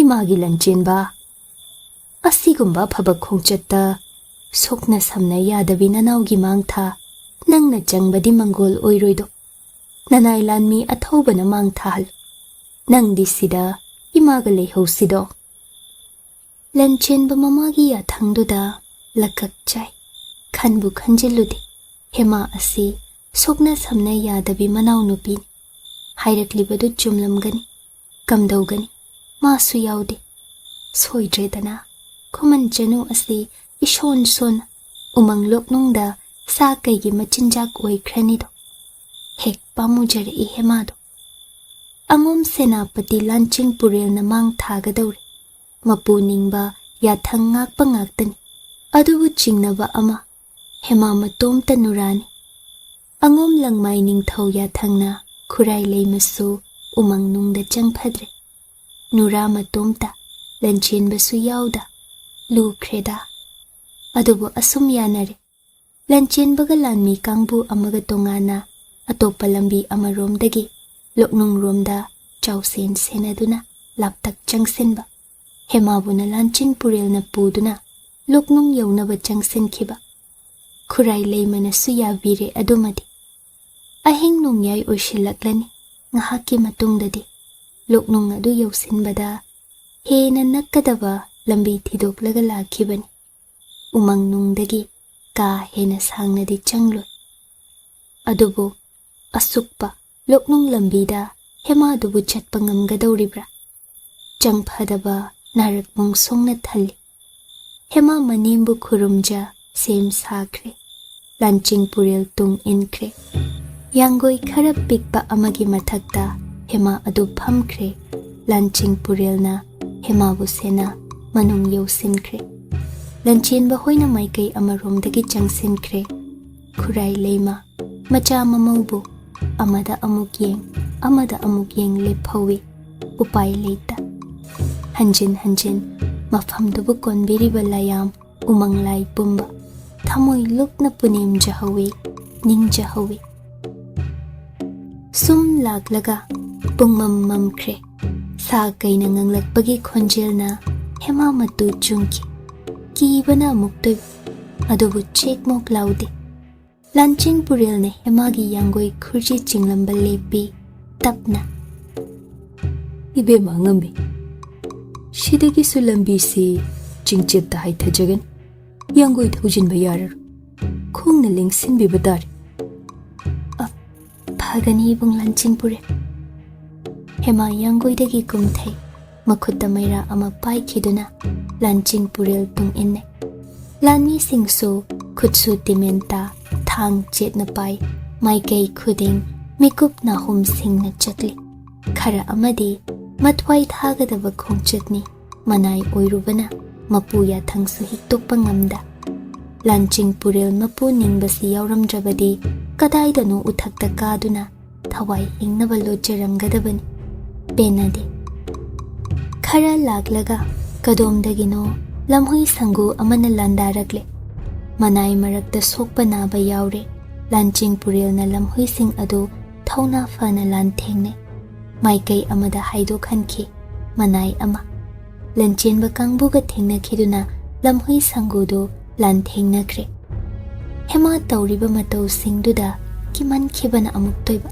masa pumba ching khaibagum ni ido khara laklaga kadomdagino lamok amana chungsilakpa hema tamna lanching purel na ngak thokre lamok na waibada lanching purel ado thina sokle oiriba mataududa ngauraba umang sayam ado hupchilakadawre hema chenba su chengamda kamdawgaba leimai thakta tu thakre tanjaduda taduna leiriba lamok ado frang hoga hema tamna chungsile adubu yo phatringe kadomdagi tenjaino amana lamokki makokta yungsinki ani suba tenjaina lamok ngaksamda yungsinki lamok thawai thakre hema ngakna koilei yengle laptakna lirung ten kapliba tamba ama u marumda lumlibadu ure tamba du kanano maikhom uppi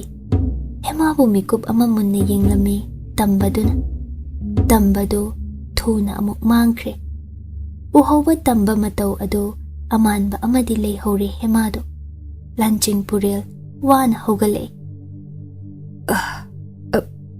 ibe mangambi shokbra hogat bisido yogadawre thuna changsensi hai lanmi sa pangde da noibo hogalu thuna khutchu thanglen thapade hobada ngairi ne si hai amuk utong akhubi ama pai lanching purelna sur amada khongki madu Lanchenba hoyi kangbu tanaban makhoi kaisu tawdre haina pau piriko Lanchenba hoyi kangbu su maikai amarom panglap lapadi natte khongla I sur ama makhoi shu kaisu tawdego Lanchenba gi kangbu na hemana changsin khibada lambidu tekta kaida thokhandanaba sa kai sing hana mangjawna thengnaban adugisu asuk sathidriban chidaidana khurai leima lengamde ahing adu mamit ani launa pangtho umang maikaide yengje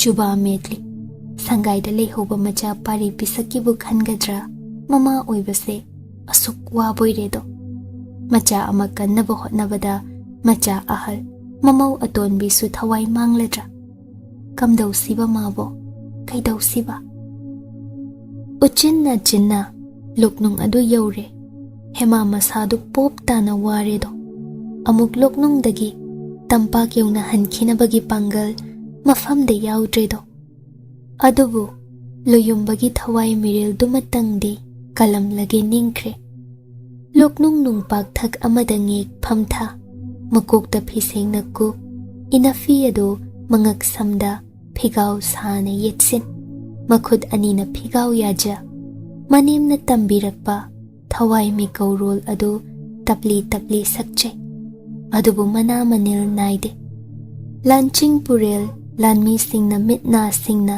hemabu ikoi question ngak seli loknung changpham lambi akoi baduda Lanchenba magi lanmi singna atopa sa kai laktanaba ngak seli do ahumlak thawai mi kaure adubu la ukawbada yakhidre manemna takpirakpada thawai na laklabadi hema masada tonganba sahum ama phawgani natraga irang langba potsak amakhak mamit anina uba phangani adubu karisu phawde udre hema mamittagi mapi tare kapsi kapngamda mikaurul su sakhidre manakta kana leiri su ukhidre chokthabana masado phamngam laktre aroiba oina loyumba tayum sangai da halasiba aibu kayam kuina lakna mikhini tangi ningaya se leploba kana punang na warubano loknung sida lotlibadi nang leitraba kana da loyumba kaurusiba kaurabra nangbo aibu Tamfayai ni kaurambadai oitre kasidi aise mapu pandre padmanasu patteda ithagle nangbu loyumba laglo ne aigi phigau sida lingsilaglo nanai nubidi wareda thawai se kanbiram khoba nangbo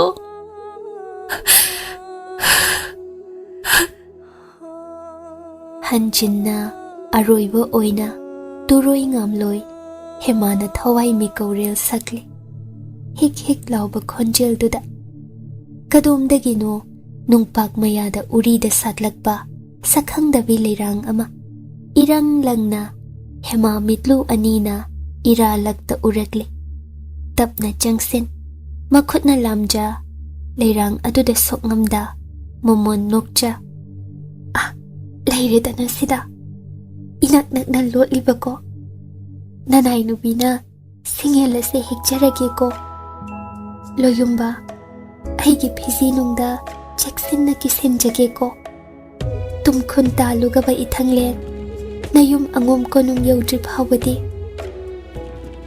hemana makhud ani changna tapna leirang adu hekle phizi da thuna yomsin kisi kisinkre momon noi adubu masadu waman khibana chokthaman bana lanching purelda masel marang yengja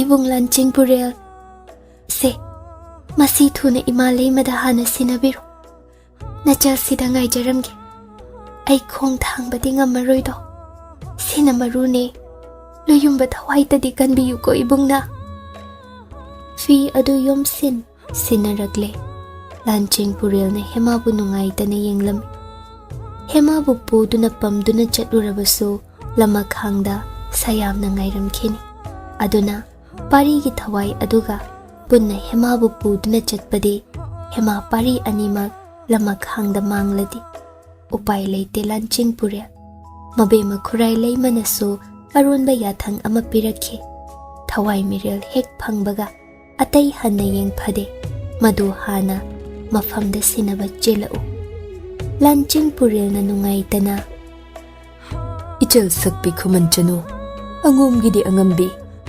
nabungbu ngairamuko hai lanmisa nabe mabu senaramu nakhoi tangkhai ama iga loinaro ai tanna halakki khongpham lenglam gano Ibungo pari pisaki thawai mirel asi khurai leima bida sinaram tanna na hoiba loba laki khangladra lanmisa khangjarani lanching purel Lancing purel na lanmi tangkhai amaga hemagi phidu chetna paiduna chenkre Lanchenba hoidasu wahai ama hairamde khurai leima leifam yaunaba khongsankre Hema nungpakta tuthakre gyan mangkhrabra mataududa lanmi khara mabu ngak selamba singdushu asukpada irang langba pamba mamit arawba ani urakpadagi pamba na mathwai laurage matagum nganglakpa tarubadagi kiduna hau thana chenakre tanjaduda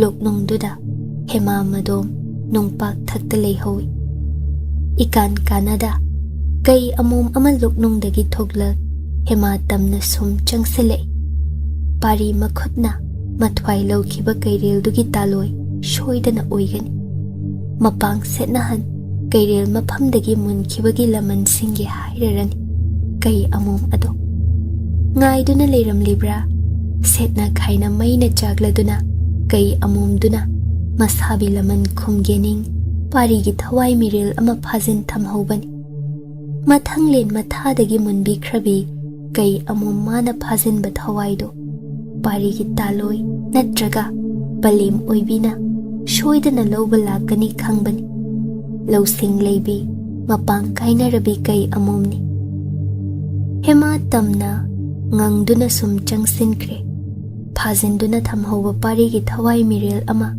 kai amomna jamna pithokiba natte do mada natte leiribi nura asigi mapuroiba masabi pamba hatkhiba tamba adusu nasanau na thwai setna hange ko aigum kaina maisha lang chak na hingsanu hairi kai amom na ngangduna pumna magna khangjahau haina hemagi manakta yosinkhre kai amom hemagi samu hakjang makok na changsin manam nami hau na nganglei karimna na makhau pongna pumna magtara sanugum khekna tengtharigum Khumang anina hemabu nungpak thakdagi inthuki kai amom hemabu sarak tamlage gum chongsinki kanana khangba mikup adu sai haura waroi sinra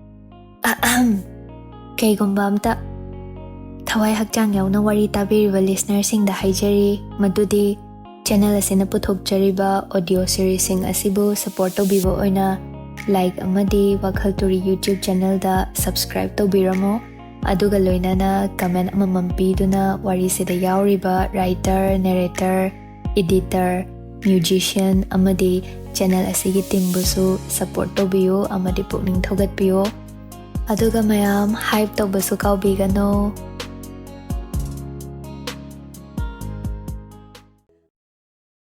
Pangthung ama khurai leima khomdonbi phigau sa lairo sonja macha mapari pisaki thawai mirel adu lausinje konsinje nanthokhiba yadego aduk luna cheksinna angom lancing purelna leima matau yengja nolokna hangatcharui leimabi ibema ibungo angam ton taloi oibidi lektharaktuna gyan manghorido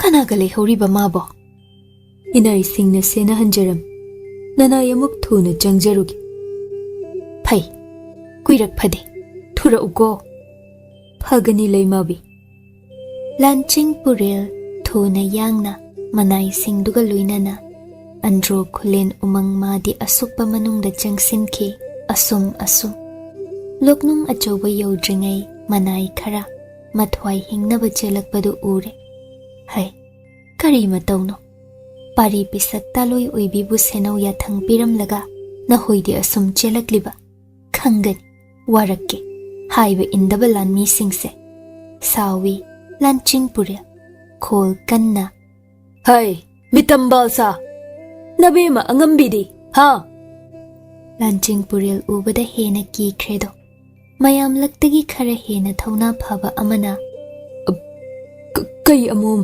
samumuk chawbi ma thoklaktuna ibe mama thwai la hore Lanchenpure kari haiba lanmi singlabra ahoy aikhoi bu ngakpi ngamba makhai di hotna jaban adubu kai amomduna kanba thoba henman khibana nana aikhoi upai leijadre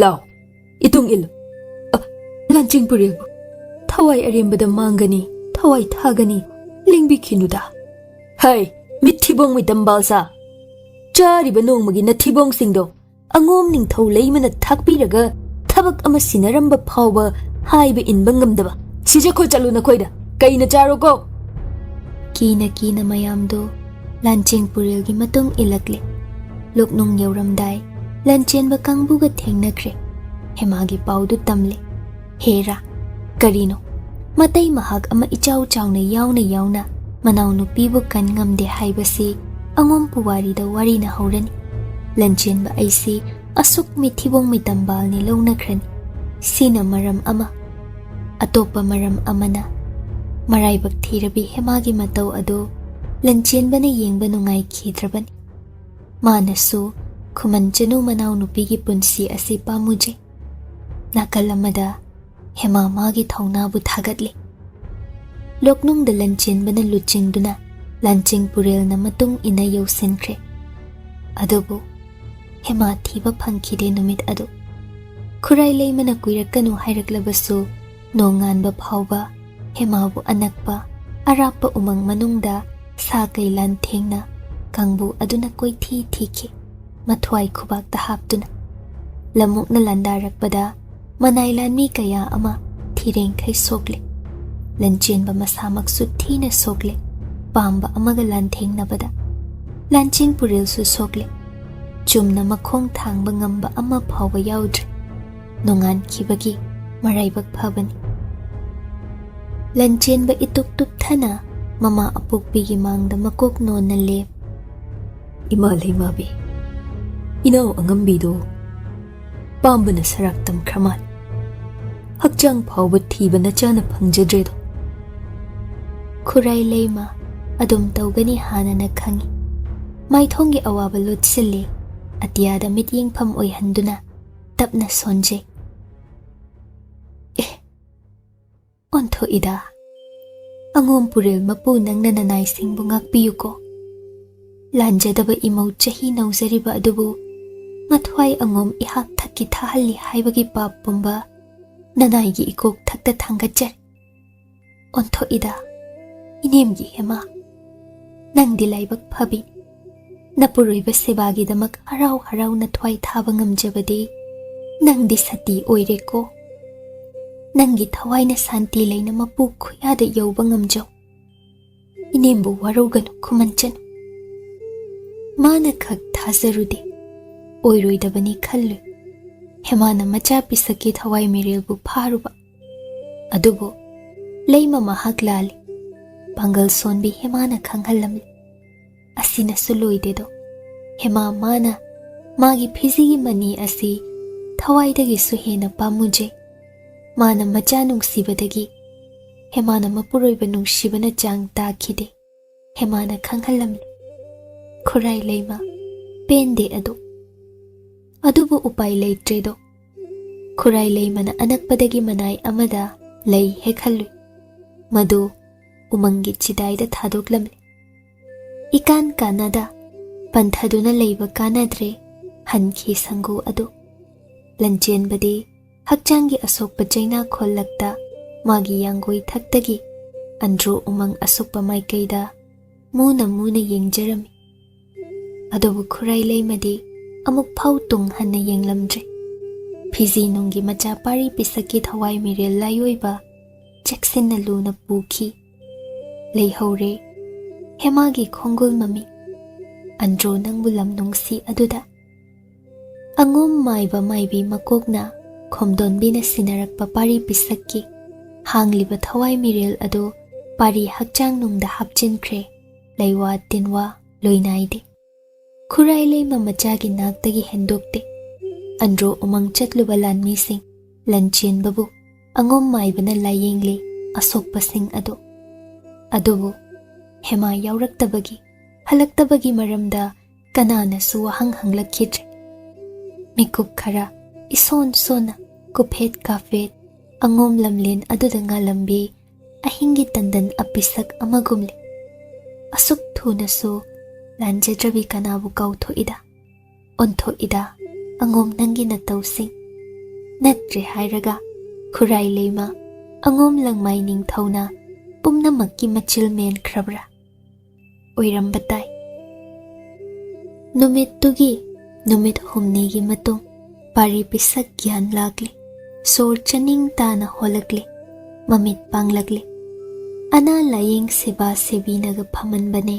masadu thuna kankhale khurai leima ne na tai adubu wahang asigi paukhom sibu mana karam piru siba hanglakani maja pari pisakna aigi hemadi kadai adubu khomdon binangamnaba maja pari pisakpu themgani sem saki Lanchenba masadu sana konung phana kuina kadre nai haibagi ningthemsu lakhidre ichik chikna leinai mapal thongda nungdana mairiktagi maijaubi oigadaba khambi amadi maihore khangli roi kanasu thoinu thaba angombu kibadagi hemadi androda kaidau hore wahang asi hangamdredo soidana mathwai thakrabra chingnaje halaktriba sinadi siramlani o pamuida manau sakpi Khuman Chanu thabum ama hauki ngasidi lotpa yaroi dauri khurai leima macha pari pisaki ningai asi themngam laktre pari haugat kangkhatpa ngamjare thabum amagi matungdadi hanagum masado na khidagum khing khing laujarani pangal tangkhai ama hanjille hujikna magi sangai nungda leihande tonganba kazau amasa maiba hanjaba loishangda maiba na sena hanthami angom konung nungda pari ipu maibaga wari sanarami khurai leima nungtigum macha matau yengba ayuk yenda anganbada maiba loishangda thunglare mumunne machagi naktang ek phamthai nachana khurumjari ma leima mangol oyo phamu phamu pari mamada munna yeng ngashidi haibiyuba kadai namau atombi Khuman Chanu di ima leima khomdonbi khomde ipu maibada sangtrek yengle ipu hogatuna mapanda thoki mama macha khakni bale kadai aigi tamphayai de khomdonbi sor thingatuna thauna leyo imagi pari pisak sumdau khibani ishorgi nungdamni kakphakhide andro loknung achaubada pamba hatngaida nangi thawai mirel ama leihori madu lawba chatpa taki nangbu thawai dagi su hena ningjaba pamujaba oigi lamdang oibi kana aman imana andro loknung chatke thaurangbada imauduna ma itung inajege ningai tawjai aina mayabi khide adugi matung napabung ningthauda ma khongsokna hangatjai yathangi matung inna itung inja andro umang asukpa manung changki adubu pari pisak pamba kairel nangna thawai lawkhibadugi taloi oigani ngaiduna leiram kairel amu nangi thawai mirel di sinarakli aduga thawai amagi mahut thawai amadi lahoredo imau tombi kairel khayat takre magi hakchang phauba thiba phangche lani kaya hanjin imau tombi ki hakchang thiba thaba adubu phangkhidre thauna leyo imagi pari pisa thauna le khomdonbi machada sangtrek yenglare pari mamada yengle wahai ama haikidre. Nonganbaga kananasu khamba yadakhai andro khulen maikai pangki magi karuba puki korau nungja tarani angomda hanjilakte. Langmai ningthau mipaina angom lanmi sangu sangu thaki machabu thiba andro umang nungda numit tarani du kuichat chat ayuk numidang khakta magi Tamfayai hakchang thizaki male pari phangba kauba leikhide. Mataududa penakhiba haraujakhiba haibabu kairel taloi kai amom adu khakni. Parina halakpaga pau adu sarasankhi. Ningthemgi tuman oibi Khuman Chanu hemarani kairel khayata takhre mathwai thakre. Angomda magi mathau mangam pangthokre.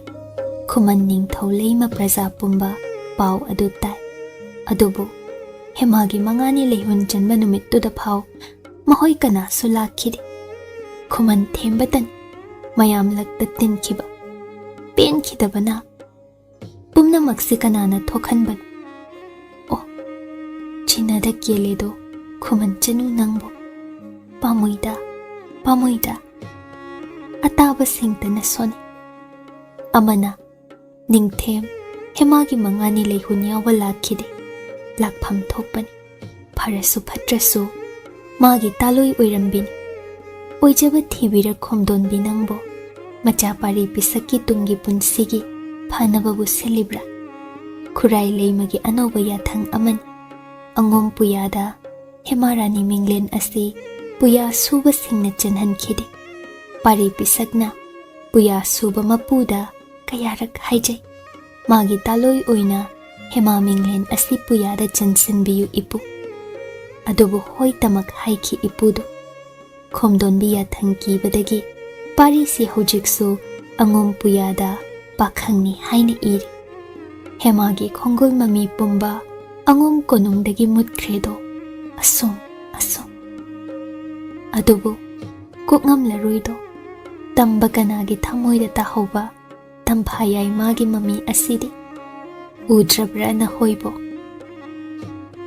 Sana konung rumdana aron bapumbagi haurakpham loisinpham oikredo kaya amana lona thawai mangkhiba.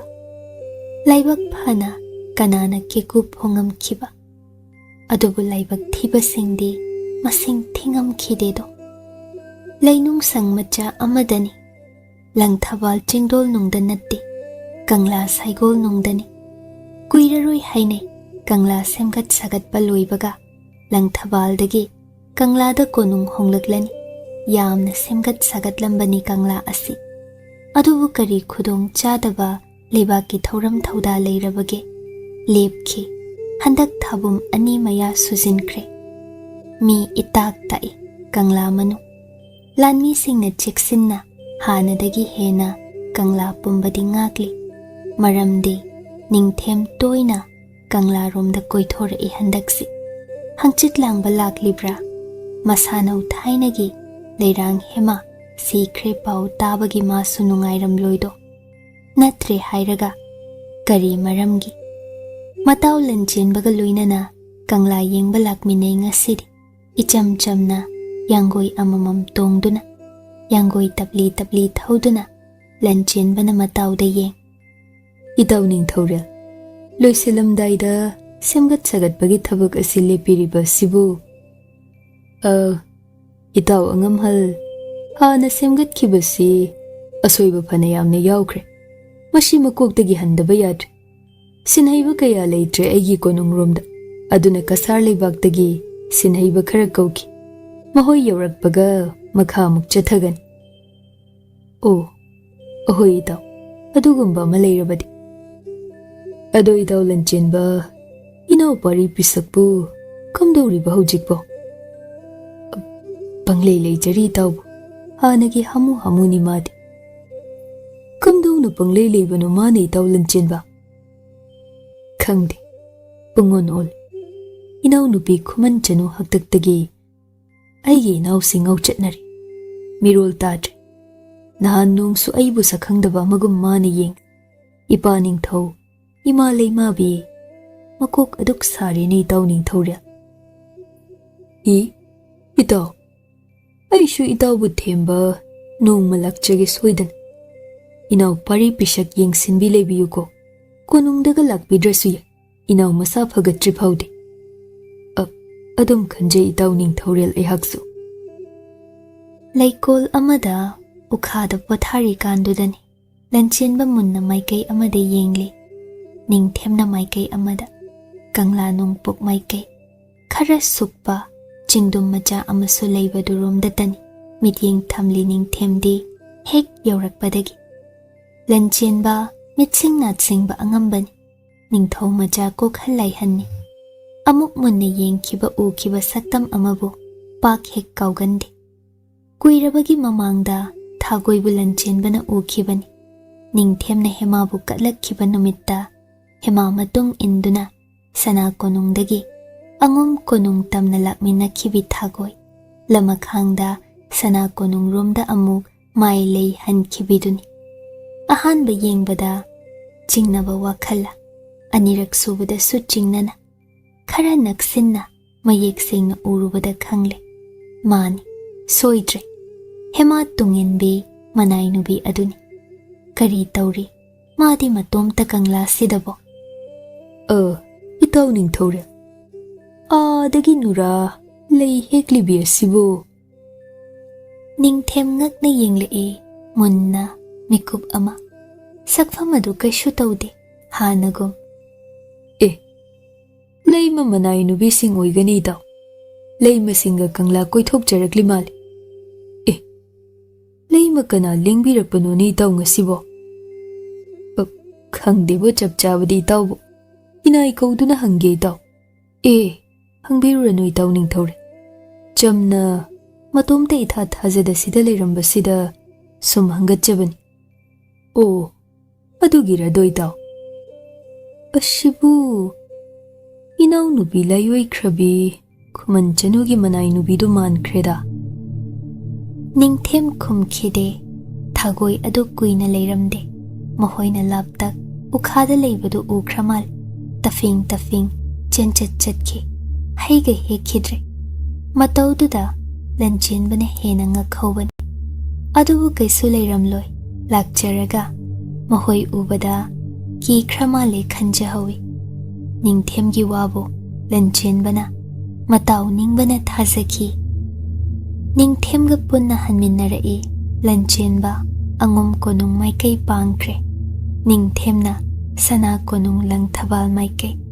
Adubu yaw phatringai lamakhangda yanggoi mamai leikre. Khurzi laktuna ching sajai haigatuna magi yanggoi da tha. Nungsit mang tha manai kana sumatung ilhanda kangla masai golda numidang wairam yachangbada yanggoi thaujenki. Nongpok maikai chingdum leibaromda yausinki. Tahana yanggoi kham chensile. Chingdum makhada leinungsang amalei ipik pi. Mi ani ahomdi marang kaina leiba yagani leinungsang adu ningthina mawong tana sari. Nungsa mangaldi phangde maira thali ikoi na manung adu ingan ngali. Narak mungsongna leinungsang thong adu lei khanghanda lotsinbani. Ningthemna manungda changsinkre. Thagoi Ningthemgi yanggoi khurup Makhol takre. Ki khibana makhu tana leimaida kunduna mangak nonna makhut ani lonna matambakta thamja lanjare haizari bagum leire. Ningthem thagoibo hanna yenglamde leinung sangka aroiba romda thong namle. Adubo hanagum ngasisu thong adu hangu kauba maya khidre. Ningthem saude pendaba utte khonjel tapna hanagum. Isano nangbu tadabra. Ay lakline. Isano Khuman Chanu hema nangbune. Thong nammi paurol adu chetman bagira natraga manungda tasenduna leiribi nura aduna manung kanman bagira. Ningthemna nura adubu kibagi thauna pharaba ningthorel oiduna su thong macha adubu ngasi phawba namkhaiba ngamdribra. Hema mabu kirubagira thong kalap namlai. Isano nangbu yawa amatadi khumla ugaba. aibu lei ngamdrene kaya kuire nangi mai thong thambal inakta leina leina ungamdaba nangi nawahai ama phawba taba phanglaktaba isano hema nangbu amuktadi thongi bawrol asi kanglogaba Thagoina kina Ningthemgi khonjel tari khuru kunduna leimai thaktagi machi lengdre kanana khangsigaba asimadi Chandranadi chidaida athengba thasi ahingda tumpak tasin charot habung amagi marumda phamli tamba ama ahing chuppa phamlere leirage su hairani ngasina ahanba matau su oidredo Chandranadi imaida ngasidi atiyagi thajagi tanik laba mami su tadre thasi adu thamam khibana masik mangal machet amata uradre adubu yengli nik laurabi imaidu da tau tharak labago leirabago thamoi laga nungi tamphayai pari pisaknadi lang thabal chingdolgi wanglaba layoiraba haibong pambi matoldagi ahingi kokilna kuhu khonglakpa thamamba ahingi leiteng oihankre mong hada leiramba pari pisakpu nokhalli kaphalli kokil adu tumthakhra mali khongu kaubada maya khidre pari pisak lengam laktre taha hogattuna turel irol nungda chongthagi thorangkre choirol amaga loinana kadai piyo aigi Chandranadi nangbu lotsilano aigi tamphayai udrabrana hoibo minungsi khangde chaibiramba tambaduni oiredo ngasidi yai masumlangi angauba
Kaygumba amta thawai hakchang yauna wari tabiriba listener sing da haijari madudi channel asina puthokjariba audio series sing asibu support tobiba oina like amadi WakhaL Turi YouTube channel da subscribe tobiramo aduga loinana comment amamam piduna wari sida yauriba writer narrator editor musician amadi channel asigi team busu support tobiyo amadi pukning thogatpiyo aduga mayam hype tobasu kaubigano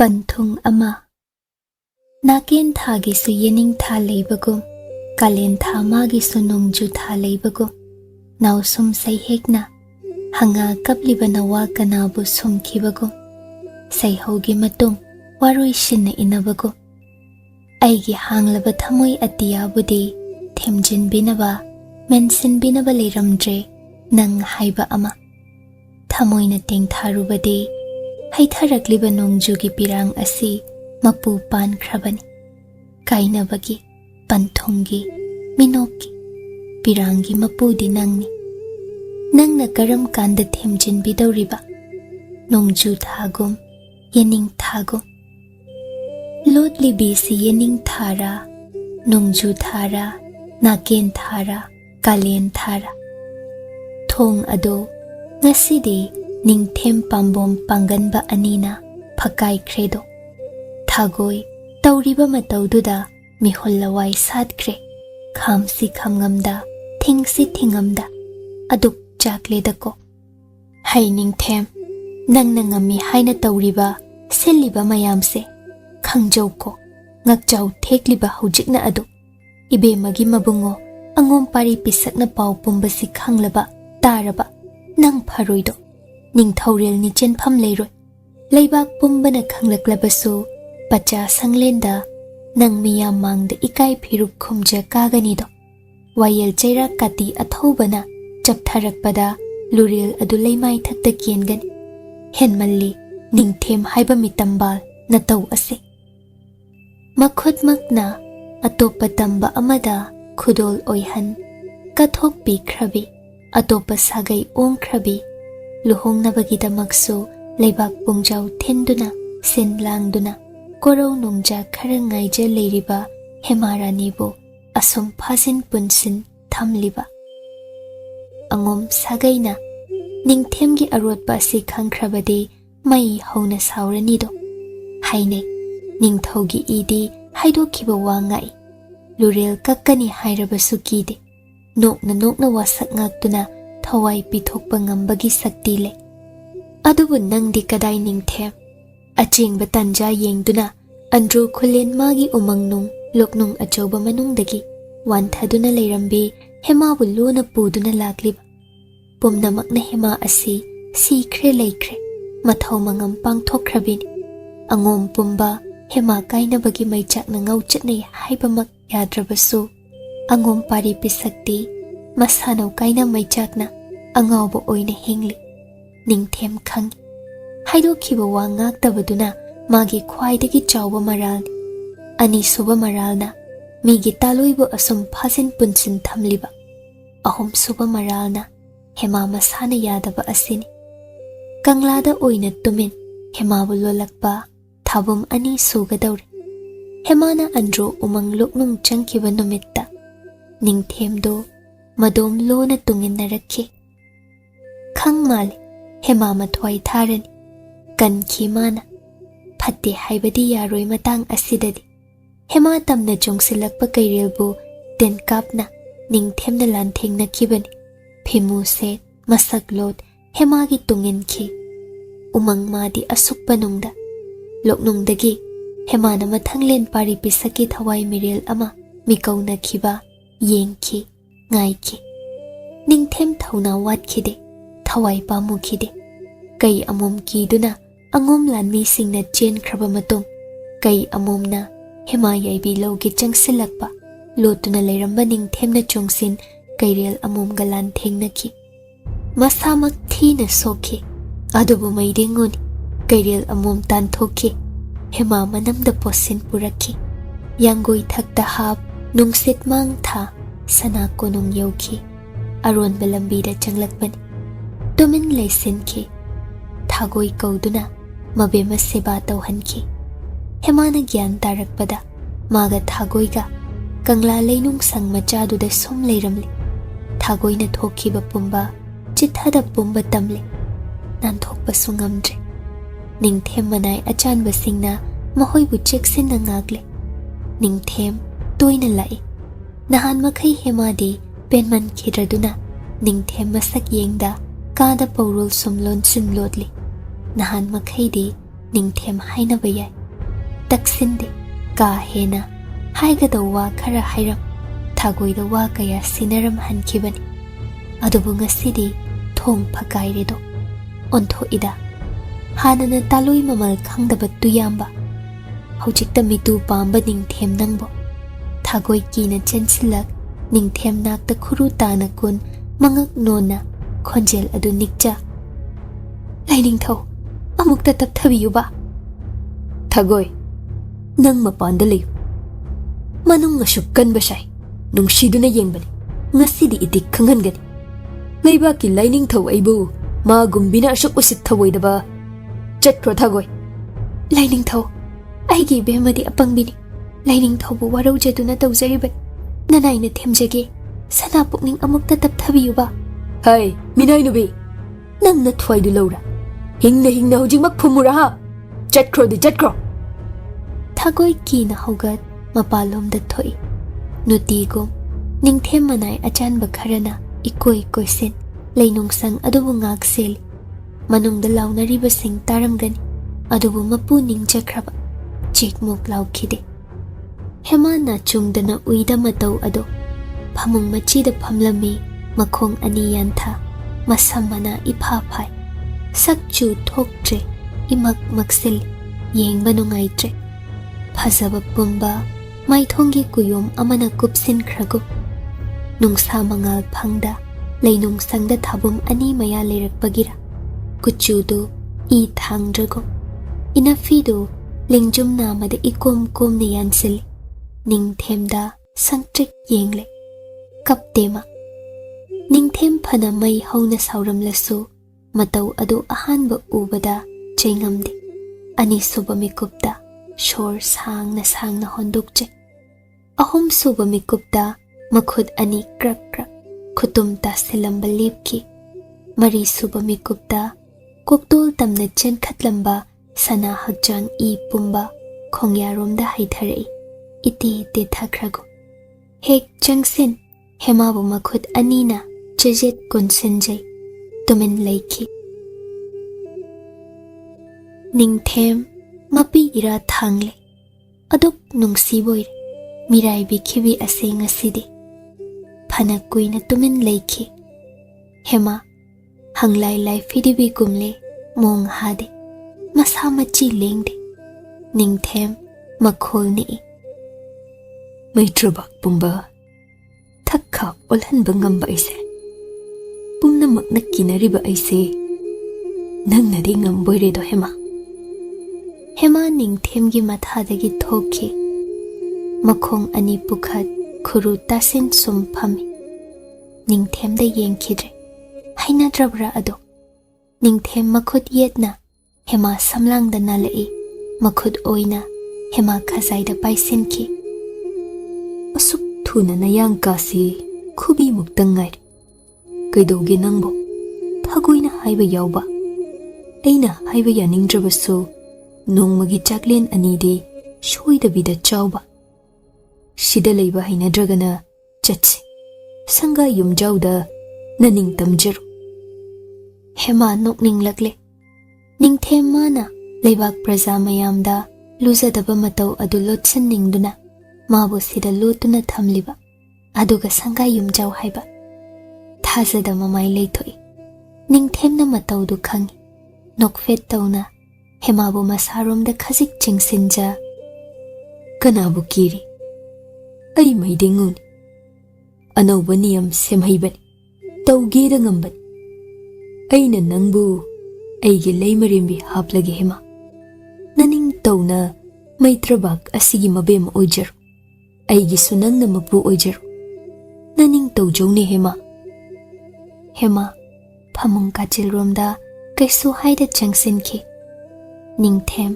hande matau adu thuna Hema nakta phamung kakhatuna famlai mamaidu som naksile Hema hainada hantoi aduba Ningthemna phabire angomda nangna matam khara leiruba aina oihankibani kari kai haibage motsillubasu nangbu aina mo ngasi sengdokpigani ningsinglibre Hema ibani luhongbagi ahingado aina nangbu laiming lawbikiba ngasisu adom Hema inafido Ningthem makhuttagi khangching chingsinkre Ningthemna yakhide Hemagi inafi chingthokle sum changsin kanade ibanigi chanasu aigi ihut silhan maitrabaki ningthorel oihangan aibu thajaw icha nupa nupi semsi Hema aibu chingnaran ai soikre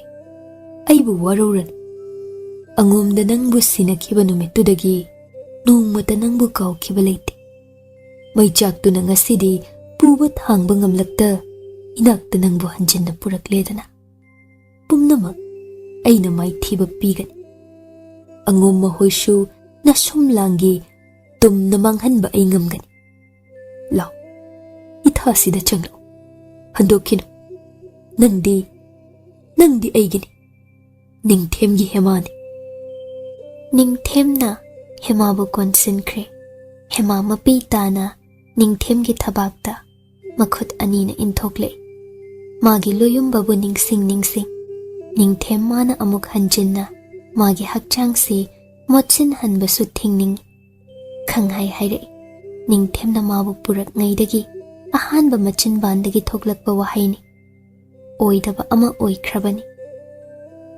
ꯑꯗꯨꯝ ꯇꯧꯕꯤꯅꯨꯕ ꯂꯥꯏꯅꯤꯡꯊꯧ ꯁꯣꯛꯍꯩꯗꯦꯗꯣ ꯅꯈꯨꯠꯅ ꯑꯉꯣꯝ ꯄꯥꯔꯤ ꯄꯤꯁꯛꯇ ꯀꯠꯄꯤꯈ꯭ꯔꯕꯤ ꯅꯅꯥꯏꯅꯤ ꯅꯅꯥꯎ ꯄꯥꯔꯤ ꯄꯤꯁꯛꯀꯤ ꯑꯣꯏꯈ꯭ꯔꯕꯤ ꯑꯩꯁꯦ ꯍꯧꯖꯤꯛꯇꯤ ꯂꯥꯏꯅꯤꯡꯊꯧꯒꯤꯁꯨ ꯅꯅꯥꯎ ꯅꯨꯄꯤꯅꯤ ꯅꯤꯡꯊꯦꯝ ꯇꯥꯁꯤꯟꯅꯗꯦ ꯁꯨꯝ ꯁꯨꯝ ꯍꯦꯟꯖꯤꯜꯂꯛꯏ ꯃꯇꯧꯗꯣ ꯊꯥꯕꯨꯝ ꯀꯌꯥ ꯆꯔꯥ ꯍꯦꯜꯂꯛꯂꯕ ꯃꯤꯀꯨꯞꯇꯨꯗ ꯃꯆꯤꯟꯖꯥꯛ ꯁꯖꯤ ꯑꯃꯣꯝ ꯎꯕꯗ ꯑꯔꯥꯝ ꯈꯧꯔꯥꯡꯕꯅ ꯃꯩ ꯍꯧꯔꯕ ꯅꯣꯡꯁꯥ ꯂꯥꯕꯒꯨꯝ ꯍꯦꯃꯥꯕꯨ ꯎꯝꯗꯨꯅ ꯆꯥꯔꯒꯦꯒꯨꯝ ꯃꯇꯧꯗꯣ ꯍꯦꯃꯥ ꯀꯞꯂꯗꯨꯅ ꯎꯄꯥꯏ ꯂꯩꯇ ꯅꯅꯥꯎ ꯄꯥꯔꯤ ꯄꯤꯁꯛꯀꯤ ꯑꯉꯣꯝ ꯏꯁꯦꯡ ꯑꯃ ꯅꯥꯎꯄꯨꯔꯕꯤ ꯅꯅꯥꯎ ꯑꯣꯏꯕꯤꯅꯤ ꯂꯥꯏꯅꯤꯡꯊꯧ ꯑꯩꯁꯦ ꯃꯥꯡꯊꯣꯛꯄꯤꯒꯅꯨ ꯑꯩꯒꯤ ꯄꯤꯕꯨꯛꯅꯨꯡꯒꯤ ꯅꯋꯥ ꯑꯁꯦ ꯃꯣꯠꯁꯤꯟꯕꯤꯒꯅꯨ ꯏꯌꯥꯟ ꯑꯣꯏꯍꯟꯕꯤꯒꯅꯨꯕ ꯅꯅꯥꯎꯕꯨ ꯊꯥꯗꯣꯛꯄꯤꯌꯨ ꯑꯩꯕꯨ ꯊꯥꯗꯣꯛꯄꯤꯌꯨ ꯑꯩꯕꯨ ꯊꯥꯗꯣꯛꯄꯤꯌꯨ ꯅꯤꯡꯊꯦꯝ ꯃꯃꯤꯠ ꯑꯅꯤ ꯂꯥꯎꯊꯣꯛ ꯍꯦꯃꯥꯕꯨ ꯌꯦꯡꯂꯦ ꯍꯦꯃꯥ ꯂꯣꯡꯅ ꯍꯤꯞꯂꯤ ꯍꯤꯛ ꯍꯤꯛ ꯀꯞꯂꯤ ꯅꯤꯡꯊꯦꯝꯅ ꯎꯞꯁꯤꯟꯗꯨꯅ ꯍꯦꯃꯥ ꯍꯛꯆꯥꯡ ꯊꯛꯇ ꯇꯥꯔꯤꯕ ꯄꯥꯎꯗꯨꯅ ꯊꯃꯣꯏ ꯑꯗꯨ ꯊꯨꯒꯥꯏꯈ꯭ꯔꯦ ꯀꯝꯗꯧꯅ ꯉꯛꯐꯝ ꯊꯣꯛꯇꯦ ꯃꯈꯨꯠꯅ ꯄꯥꯔꯤ ꯄꯤꯁꯛꯇ ꯄꯤꯈ꯭ꯔꯕꯤ ꯍꯦꯃꯥꯅꯤ ꯑꯗꯨꯕꯨ ꯅꯤꯡꯊꯦꯝ ꯄꯦꯟꯈꯤꯗꯕꯅ ꯐꯨꯛ ꯍꯧꯒꯠꯂꯤ ꯀꯩꯁꯨ ꯍꯥꯏꯗ ꯐꯃꯨꯡ ꯃꯆꯤꯗ ꯐꯝꯂꯦ ꯍꯦꯃꯥ ꯀꯤꯅ ꯍꯧꯒꯠꯆ ꯐꯃꯨꯡ ꯀꯥꯆꯤꯜꯗ ꯃꯁꯥ ꯇꯥꯁꯤꯟꯗꯨꯅ ꯁꯨꯝ ꯀꯞꯂꯤ ꯅꯤꯡꯊꯦꯝ ꯀꯩꯁꯨ ꯍꯥꯏꯔꯝꯗ ꯀꯥꯗꯨꯗꯒꯤ ꯊꯣꯛꯈ꯭ꯔꯦ ꯊꯥꯒꯣꯏ ꯏꯃꯨꯡꯗ ꯆꯦꯟꯁꯤꯜꯂꯛꯏ ꯃꯕꯦꯝꯃ ꯎꯕꯗ ꯊꯃꯣꯏ ꯀꯥꯏꯔꯦ ꯅꯤꯡꯊꯦꯝꯅ ꯅꯝꯖꯥ ꯅꯝꯊꯦꯛꯄꯤꯔꯝꯂꯕ ꯃꯥꯜꯂꯤ ꯍꯦꯃꯥ ꯊꯥꯒꯣꯏ ꯎꯕꯗ ꯍꯦꯟꯅ ꯋꯥ ꯋꯥ ꯀꯞꯂꯤ ꯃꯇꯧꯗꯨ ꯌꯦꯡꯉꯝꯗꯦ ꯊꯥꯒꯣꯏꯕꯨ ꯃꯊꯥꯗ ꯆꯦꯠꯅ ꯀꯣꯟꯁꯤꯟꯖ ꯃꯔꯣꯜꯁꯨ ꯐꯥꯠꯇꯅ ꯊꯥꯒꯣꯏ ꯑꯩꯒꯤ ꯂꯣꯌꯨꯝꯕꯗꯣ ꯑꯩꯕꯨ ꯀꯥꯎꯈ꯭ꯔ ꯃꯥꯜꯂꯤ ꯂꯣꯌꯨꯝꯕ ꯅꯅꯥꯎ ꯂꯩꯕ ꯊꯤꯕꯤꯗꯤ ꯋꯥꯔꯦꯗꯀꯣ ꯅꯪꯕꯨ ꯂꯥꯛꯂꯨꯕ ꯂꯣꯌꯨꯝꯕ ꯏꯅꯥꯛꯁꯤꯗ ꯂꯥꯛꯂꯨꯕ ꯅꯪꯕꯨ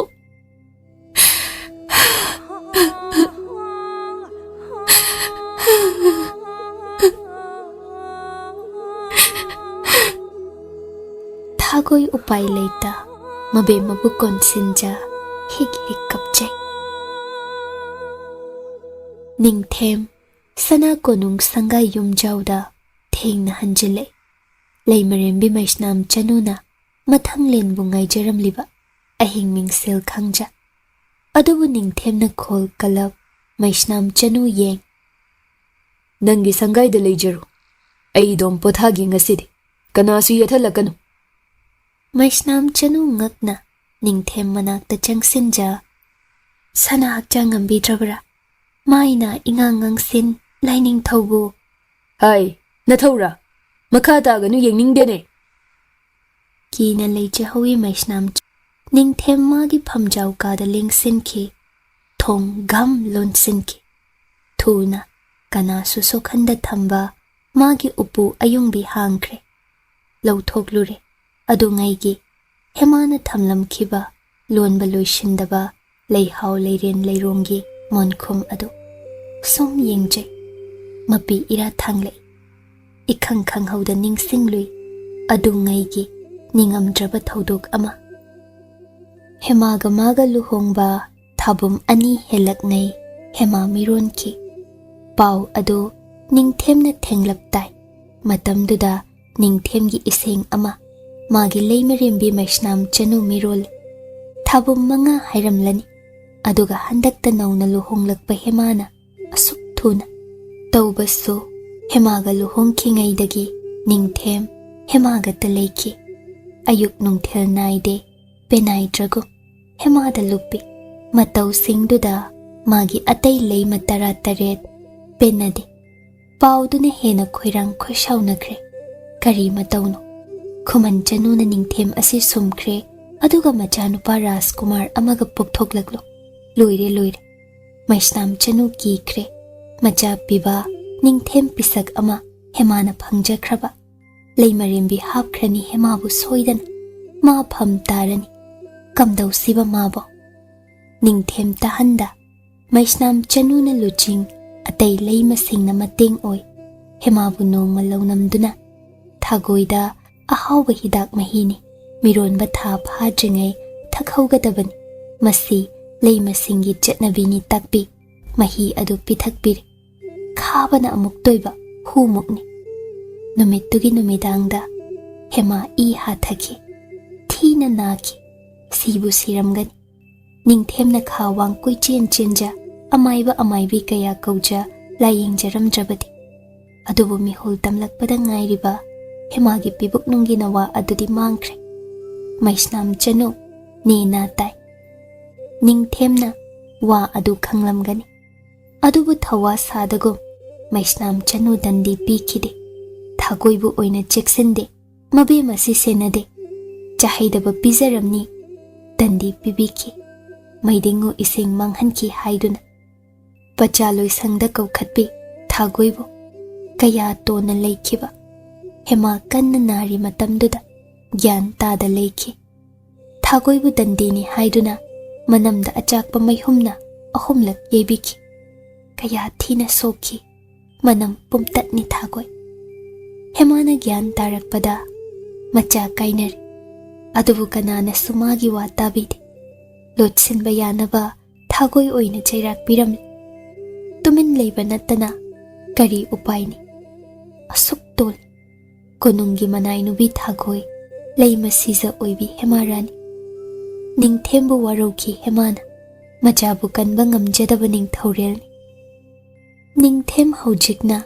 ꯐꯃꯨꯡꯗ ꯂꯣꯡꯅ ꯍꯤꯞꯂꯤꯕ, ꯃꯣꯟꯈꯨꯝ ꯑꯗꯨ ꯌꯦꯡꯅ ꯌꯦꯡꯅ ꯃꯥꯒꯤ ꯀꯥꯏꯅꯈ꯭ꯔꯕꯤ ꯍꯦꯃꯥ ꯁꯤꯌꯣꯝꯅꯨꯡꯒꯤ ꯃꯍꯣꯏ ꯑꯅꯤꯒꯤ ꯃꯆꯥꯗꯨ, ꯅꯋꯥꯗꯨꯕꯨ ꯃꯃꯣꯝ ꯑꯣꯏꯔꯝꯗ꯭ꯔꯥ ꯅꯠꯇ꯭ꯔꯒ ꯔꯥꯖꯀꯨꯃꯥꯔ ꯑꯣꯏꯔꯝꯗ꯭ꯔꯥ?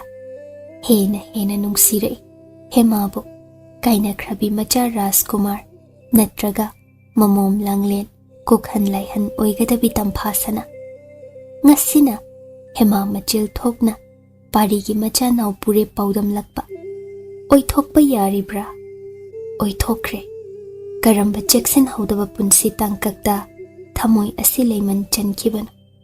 ꯅꯤꯡꯊꯦꯝ ꯃꯀꯣꯛ ꯑꯗꯨ ꯄꯨꯡꯉꯝꯗ ꯏꯁꯣꯟ ꯁꯣꯟꯊꯈ꯭ꯔꯦ ꯉꯁꯤ ꯑꯍꯤꯡꯁꯤꯃꯗꯤ꯫ ꯀꯥꯎꯔꯒꯦ ꯉꯝꯗꯦꯗꯣ ꯐꯅ ꯑꯣꯏꯗꯨꯅꯁꯨ ꯊꯃꯣꯏꯒꯤ ꯃꯄꯨ ꯑꯣꯏꯕꯤ ꯈꯨꯃꯟ ꯆꯅꯨ ꯇꯣꯜꯂꯕꯤ ꯑꯗꯨꯕꯨꯗꯤ꯫ ꯀꯥꯎꯔꯒꯦ ꯉꯝꯗꯦꯗꯣ ꯃꯥꯒꯤ ꯁꯛꯎꯈꯤꯗ꯭ꯔꯤꯕꯤ ꯃꯆꯥ ꯑꯄꯤꯁꯛ ꯑꯗꯣ, ꯃꯊꯥꯗ ꯄꯝꯅꯤꯡꯂꯛꯏ ꯇꯤꯡ ꯇꯤꯡ ꯆꯥꯎꯔꯣ ꯍꯥꯏꯅ ꯍꯥꯏꯅ꯫ ꯅꯤꯡꯊꯦꯝ ꯏꯀꯪ ꯀꯪꯁꯤꯜꯂꯕ ꯆꯤꯟꯕꯥꯜ ꯃꯣꯃꯣꯟꯅꯈꯤ, ꯀꯅꯥꯒꯤ ꯑꯁꯥꯗꯅꯣ ꯃꯥꯅ ꯅꯣꯛꯈꯤꯕ? ꯃꯊꯪ ꯅꯨꯃꯤꯠ ꯑꯌꯨꯛ ꯌꯦꯟꯗꯥ ꯑꯉꯟꯕꯗ ꯅꯤꯡꯊꯦꯝ ꯃꯁꯥꯅ ꯌꯥꯡꯒꯣꯏ ꯊꯧꯖꯥ ꯃꯅꯥꯏ ꯃꯁꯦꯜ ꯈꯔ ꯂꯣꯏꯅ ꯑꯉꯨꯝ ꯀꯣꯅꯨꯡ ꯌꯧꯔꯛꯂꯦ꯫ ꯍꯥꯟꯅ ꯂꯥꯛꯀꯦ ꯂꯤꯡꯂꯛꯀꯅꯤ ꯍꯥꯏꯈꯤꯕ ꯂꯩꯇꯦ, ꯊꯥꯖꯗꯕ ꯈꯣꯡꯆꯠꯅꯤ꯫ ꯂꯟꯆꯦꯟꯕ ꯊꯣꯛꯈꯤ, ꯉꯛꯅ ꯅꯤꯡꯊꯦꯝꯕꯨ ꯑꯣꯛꯂꯦ꯫ ꯃꯔꯨꯞ ꯑꯅꯤ ꯂꯦꯡꯒꯣꯟꯅꯩ꯫ ꯅꯤꯡꯊꯦꯝꯅ ꯑꯉꯣꯝ ꯅꯤꯡꯊꯧ ꯈꯨꯔꯥꯏ ꯂꯩꯃ ꯎꯅꯖꯒꯦ ꯍꯥꯏꯔꯔꯦ꯫ ꯈꯨꯗꯛꯇ ꯄꯨꯟꯅ ꯐꯝꯃꯤꯟꯅꯩ ꯆꯝꯅ꯫ ꯅꯤꯡꯊꯦꯝꯅ ꯏꯀꯣꯏ ꯀꯣꯏꯗ ꯑꯉꯣꯝ ꯅꯤꯡꯊꯧ ꯃꯄꯥꯕꯨꯡ ꯁꯛꯄ ꯈꯨꯔꯥꯏ ꯂꯩꯃꯕꯨ ꯄꯨꯅꯦꯝꯖꯩ ꯈꯨꯔꯨꯝꯂꯦ꯫ ꯅꯍꯥꯟ ꯃꯈꯩ ꯇꯧꯈꯤꯗꯦ, ꯉꯁꯤꯅ ꯀꯔꯤ? ꯃꯁꯥꯃꯛ ꯑꯉꯣꯝ ꯅꯤꯡꯊꯧꯒꯤꯁꯨ ꯅꯤꯡꯊꯧ ꯃꯩꯗꯤꯡꯉꯨꯅꯤ ꯍꯥꯏꯕ ꯀꯥꯎꯖꯈ꯭ꯔꯒꯨꯝꯅ꯫ ꯂꯩꯅꯤꯡꯊꯧ ꯇꯧꯍꯩꯗꯦꯗꯣ ꯀꯔꯤ ꯃꯇꯧꯅꯣ? ꯄꯥꯕꯨꯡꯕꯨ ꯂꯪꯃꯥꯏ ꯅꯤꯡꯊꯧ, ꯑꯩꯁꯨ ꯏꯇꯥꯎ ꯂꯟꯆꯦꯟꯕꯒꯨꯝꯕꯅꯤ, ꯈꯨꯔꯥꯏ ꯂꯩꯃꯅ ꯏꯃꯥ ꯁꯛꯄꯤꯅꯤ꯫ ꯈꯨꯔꯥꯏ ꯂꯩꯃ ꯃꯣꯃꯣꯟꯅꯩ꯫ ꯋꯥꯀꯣꯏ ꯁꯨꯔꯗꯤ ꯅꯤꯡꯊꯦꯝ ꯇꯍꯥꯅ ꯎꯈ꯭ꯔꯦ ꯃꯇꯧꯗꯣ꯫ ꯏꯅꯥꯎ ꯄꯥꯔꯤ ꯄꯤꯁꯛꯄꯨ ꯂꯟꯆꯦꯟꯕꯅ ꯁꯛꯐꯝ ꯍꯟꯖꯤꯟꯅ, ꯉꯔꯥꯡ ꯑꯍꯤꯡ ꯆꯟꯗ꯭ꯔꯅꯗꯤ ꯃꯄꯥꯟꯗ ꯃꯇꯣꯝꯇ ꯆꯩꯔꯣꯜ ꯂꯣꯜ ꯂꯩꯔꯝꯕ ꯊꯦꯡꯅꯖꯔꯨꯏꯗꯣ, ꯏꯁꯥꯃꯛ ꯆꯠꯇꯨꯅ ꯏꯅꯥꯎꯕꯨ ꯐꯥꯔꯒ ꯄꯨꯖꯔꯦ꯫ ꯍꯧꯖꯤꯛꯅ ꯎꯄꯥꯏ ꯂꯩꯇꯕꯒꯤ ꯑꯃꯨꯛ ꯃꯐꯝ ꯈꯪꯗ ꯆꯠꯈꯤꯗꯅꯕ ꯁꯪꯒꯥꯏ ꯑꯆꯧꯕ ꯅꯨꯡꯗ ꯄꯨꯟꯗꯨꯅ ꯊꯝꯖꯔꯝꯃꯤ꯫ ꯅꯤꯡꯊꯦꯝ ꯁꯛꯐꯝ ꯍꯟꯖꯤꯟ, ꯏꯇꯥꯎ ꯍꯦꯛ ꯄꯨꯟꯗꯨꯅ ꯊꯝꯕꯗꯤ ꯐꯠꯇꯦꯗ꯫ ꯀꯔꯤ ꯎꯄꯥꯏ ꯑꯃ ꯂꯩꯔꯤꯕ ꯏꯇꯥꯎ ꯅꯤꯡꯊꯧꯔꯦꯜ? ꯐꯔꯦ ꯄꯥꯕꯨꯡ ꯅꯤꯡꯊꯧ, ꯏꯃꯥ ꯂꯩꯃꯥꯕꯤ, ꯅꯆꯥ ꯅꯤꯡꯊꯦꯝꯅ ꯏꯅꯥꯎꯒꯤ ꯃꯔꯝꯗ ꯋꯥ ꯑꯃ ꯍꯧꯗꯣꯛꯆꯒꯦ ꯍꯥꯏꯕꯕꯨ ꯇꯥꯛꯄꯤꯌꯨ ꯂꯥꯏꯅꯤꯡꯊꯧ꯫ ꯏꯅꯥꯎꯁꯦ ꯇꯪꯗꯨ ꯂꯩꯇꯥꯅ ꯂꯩꯍꯟꯖꯅꯤꯡꯉꯤ ꯑꯩꯁꯨ, ꯀꯌꯥ ꯅꯨꯡꯉꯥꯏꯖꯗ꯭ꯔꯤ꯫ Khuman Chanuna manung matam chada nunga kibasu. Ai Janubi atombi Hiramati asi inaw pari da kacharagi. Naja hekta lakcharabat. Khurai lay mangakna. Takpiri basibu imagi Ningthem. Ichal Hiramati dasu wafam si haudok charam lena chan. Maasu aigi ya thangbu khanthada ya jaho. Ima Khurai lay ma. Khuman Chanubu kauthokpa ngamhannanaba aikhoi pari pishaksi thuna luhongbirasi. Hiramati ka. Khuman Chanu hemagasu mawong matau khara makhaidi manajaban. Hema sajaduna inaw pari pishakpu themaigani nachana khanjaibo. Wahaiduda langmai ningthau Khurai leima pankre. Tawfam khangda leirakpani asuk kuibasi. Hema manbi ama thiduna hema mahut silhanba pamliban. Aduna khudakta wafamdu yathoi. Hiramati ukre thengna kre mamangda. Sakta juda watabin. Hakchang phibam murti hemaga manabani. Sakfam maida kaida chap hek manadrabasu hairap manaido. Aduna Hiramati na hemagi mahut sinhanba mapung ngamdrabasu saruk kharadi ngamgani. Macha pari pisaksida kharap harabadi yare. Haujik namduna ngauridana macha ase. Ningthemga wado kupna tanari. Loiraga Khurai leimana Ningthembu thendokpire. Manau unaramge matau yenge haibadagi pari sangai nungda changle. Phamjau kada angom manai kharana paribo thaurina laksin punsin phasin duna thamlam khiba ubada matau du tu chungi Ningthem. Pari ngaurago Ningthem da mamit ani lauthok pongkhatuna yengle. Noklai wawa. Ningthem na khallubana khazikta. Tauram liba sibu thazaradra. Nupi macha amagi haktaktagi pari pisakna asumna ko. Lanchenba na manaw matawdu yengamdre. Pari pisak, kanano yeng? Nayambong linglak-lini nangbo. Pari, noi, sumhaw na. Ningthem, pari nagda changsinki. Pari pisak, yambong nini. Kuidawrabagini nangbo. Pari nokpa lepi. Ningthem da sumunna yenglai. Yengoy. Khuman Chanuga chap manabi. Aigi ichal. Iton tonbi. Hiramati nangi oijarone pari pisak. Thuna luhong na batawsi. Nangbu mirol taru. Yambong na tawsi yengba ngamdredo. Pari murum. Thado. Aigi Tamfayai. Chandranadi irol da lukre. Natte. Yai. Andro mijabi. Saru jabi na phakre. Thado.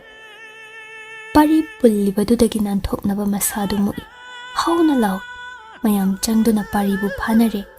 Ningthem phamthare. Pari lengjumda pop tha. Ngamgani. Ijal tonbi Hiramati na nangbu Khuman Chanu kauhanba. Nang waran pari pisha. Waran. Mabuk ningda Ningthem nokli. Isano hema pibuk nangi pari pisha. Nangi ising nawa adubudi ikut namanghan batay. Yambungbu warawgan pari. Yambungbu warawgan. Pari wa hairambale. Ningthem mamayda tin sichilay. Mahay irang langne. Ningthem mamayda khubak na nanja. Pari da sangtrik yeng. Pari noglay. Karim na Ningthem da yeng. Lakini nangi shumatam. Aigi yaibu Chandranadidagi laurugan. Namangda lenagani.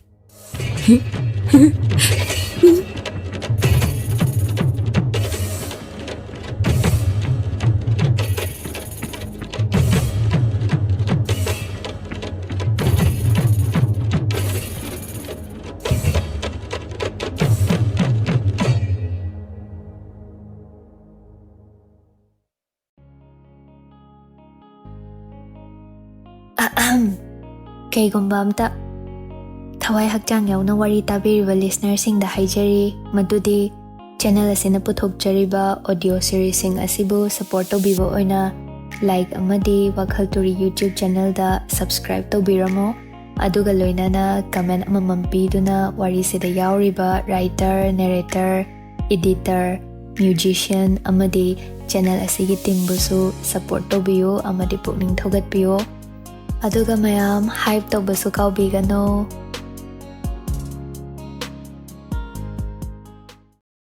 Pangthung ama angawbana tawbabu tawjesanu masina ahanba wakhal kanada lamanton siluba hainade maphamdasu kanana lamanton silakba hainade aduna hema pibuk nungi pari ki iseng nawa adu manghan khibagi pari pisak mafamda lamanton sile haina ningthem angawbana khanboire aduna maidingu magi maida pari na matin sitlakpa ado ngakpikre pari gi macha I matum ado manghan khigani maduna angom maphamda ton sinbalaman singleko masina ningthemgi ani shuba wakhal maram asina pari pisakpu ningthemna irai laina ngakpibani kana kana gumba oiramlaba tin sitpadi lai khraduna maminna hangatna mabu yenglakpa pumba sanglingba makhut yohangani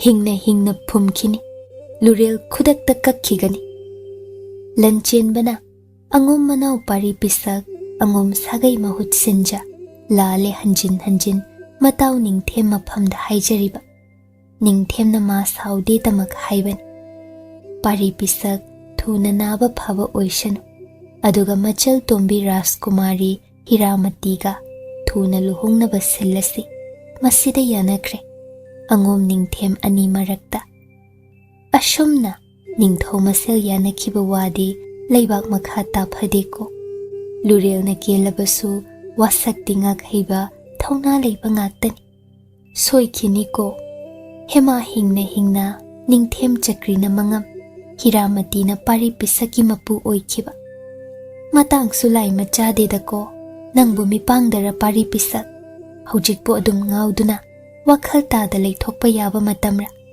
nasanau yaibu thi khogaba sana konung yaukibaga magi achanba mapu maiba tanare maram haidi leiba konung aronba yawa oihanki bibuk nungi nawa manghanaba hidak pihanki madu puduna lakle kangla nongpok chingdum maikeida ningthem hema manungda leiki ningthem sauba mande hema bu thirei thagoibu mapanda leihanki hema ningthem bu hanna yenglakte ningthemna manakta phamthai makhutta haijrang macha ama pai sem maku khoklaga makhutna masung tana khaido sanagi pukhamda hapi masanaugini komla maku khoklaga masung hapdoi chau haigum lansilai hema hanna yengladi thong amakhak phakai haibagibu adum sauradi paithoktuna sum leiradi aidi mangjarini nangbo hema hainada hena masadu jangsenki phamung kachin yauki phare ayi wasi taro hema nangi pibuk nungi nawa angum pari pisak iseng adu thamjar ai ngairagi iseng adu nanakta thamningle thamjo aduga angomda sinakhige hairasu naning adubu ashumnadi leibatai lona nangna pibuk nungi nawa adu thamge hairabadi masigidi aibu nangna waro phadiko hema sor ama sangna hontoi ningthemda onsin tapna hairai nanaoi bine yathang adu injagi adubu yawa amattadi hangatjagi hayu hainingba makhai hayu hojikti aise angomda onglabini angom nanau pari pisaki loinabini aduna lining thauda ihakna itai thoi nawasina taibang phaudri phaubadi ai lining thaubu itai makni khanjaragi aduga maphamsidasu amuk lingbirakkan simatadi yabiyuba Ningthem hoi haigum mangak nomlaga haidu chawgum pisilai hema tapna chaze ngai hak Ningthem leirame aduga tapna Phare Nangya pamba dumak na ningtamjo Nawadu na taibang phawbagadi Nang aigi hanagi hema du oi Leima phambal tongja Aigi konung sida na ningtawjaw ko Ising kaurang lamnani Tawjing chawagi Leiramu leiram Ningthem thokraga makhut makna ising laurui hemabu pithak pire aduga amukso sanagi khuzaida happa sangbanaba mahi ama pisile hema munna yeng Nangi pibuk nungi nawadugini Tinchang laichang danabani Ayu chingnagan Mado Shida hidak ni hema nokningna Ningthem da yeng khujai adu inthoi Laining thau Masi aina ihan hana luhonglakpa kuidringai Shri jutki ising amakak naupujakhiba Thabum ama phadrikanduda thakjakhraban Masina Laining thaugi nawa ado setuna manghankiban Nanau hidak asigi masak machu Mahau ado kauzadri Aibu minambinu ba Laining thau uibiraga Haidokhiba yawadi ngakpiyu ba Ningthem khumde Khuzaidu tapna paikhatli Kaishu haida Hemagi chinbal tamna pusilak insilai Hema phamungdagi chongtha Ningthembu inthoklam Mapanda chenthokre Thagoina tawrakliba matawduda Lawai luton satkre Lanmi sing leibaduna chinsilak Hemagi lambi thatkre Ningthem sauna chenthore Laurei Hai lamhenbi Yagadra thembi bani hai Aibo shuk thawoidaba Hingna phumjinba ngambani Naram chattugidi haiba indabi Nungshibagi yengbani Madu phaduna mangaksamdu laktun insilaw Hemabo Ningthem yathang matung inna Leinungsang manungda ngaksam laktuna insil Thagoina kapladuna adum tawbinu Lanmi khudangda chingbani Mahabusu laktuna inthobiri Kappatana masarukni Ningthemna hema sagan laktuna chingsin Hidak ado namduna Hemagi chinbalda Namphuda ili Hema mahi adu hari Adu bhawa Ningthem lepte Hema lau khongli Makhong ani kauri Makhut ani koilam Khara thakpa haure ik a Aduga Makhutna khangkan kantho Hidak adu haidokre Ningthemna sauna Hemagi khazaida Khupakna thage makhut achawbadu haigalai Adubu tolabi matawda phungamdi Laktuna inthuram sauna gam thokre Hema kapladuna Leimaida tuthare Thagoi chensin Mabe mabu konsinjai Hema thagoi bu konsin Tingthare Hujaduna sikrasi Thagoi Nangna phagadaba maphamabada yengduna Nang chenjakro Ai sikrage Hu kitapiyo Se Hu kasik tapiyo manangmo Ai sisakrage thagoi Ai sisakrage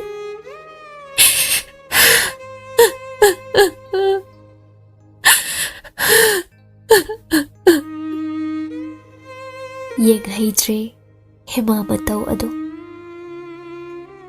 Ngauraba marupu Khuman thembana Angom kaithel room da puthokpire Tumin lay Wahai ama mahayu yade pari pisak Koina yengi Maikai khudi Adubo Pangthung pham leitraba mityeng gummagi Itaw pari Yeng Apamba pungbal leishine ngasidi Nangi karubase Masaga ison chonjileda Chatpa mangam ishan sandi Khara lapna chathoklugadavaso Pari yangoi thakta kaduna Kaithel polakta changsinkre Thembana mabo Chawsen senaki Pot phambi ima event singdo Ngai hak miwangangna Mipau tamnaja Awa pothanabani Ngasidi Angakpa pau ama hek Ya ngangnari Phana kuire Loiba naide Amadagi khara Amana khara amuk hapchin Mari ni Phionbi imana Kangla utra mamangda Masam sangbi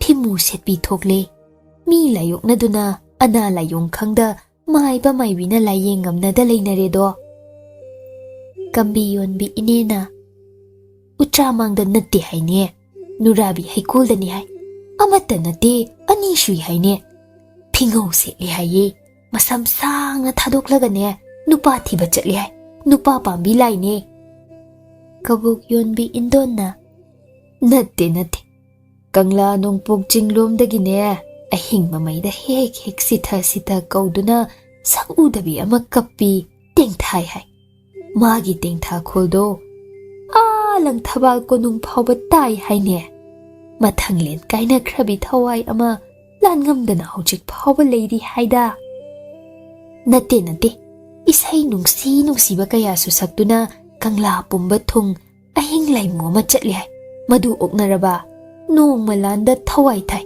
Thawai jabi ni haye Nate Saru jabi ne Saru jabi Loinaide Mahai Pari pisak hankre Ngaklibadi mahak Numitudagi angawba phakre Hanagu miro lonkre Mahai ngakne Amasu nena ta na lainaki Nung nini matung Kuray laymana pari pisakbo Nung sina yengja Yathang pibagi mahud Wa amata na je Layoy krabi imaw tombi hemamanbi Hiramati ga luhong lasine nangbo Imagi pari pisak Namawgi piroy pawbaloy tri imalay mabi Najabu Kaidawi haibage Angom puyada mingjanbi hemasu nati Suknatagi matam khara layrambi Luhong kay hong basu laykide Kaide ne pari pisak nangbo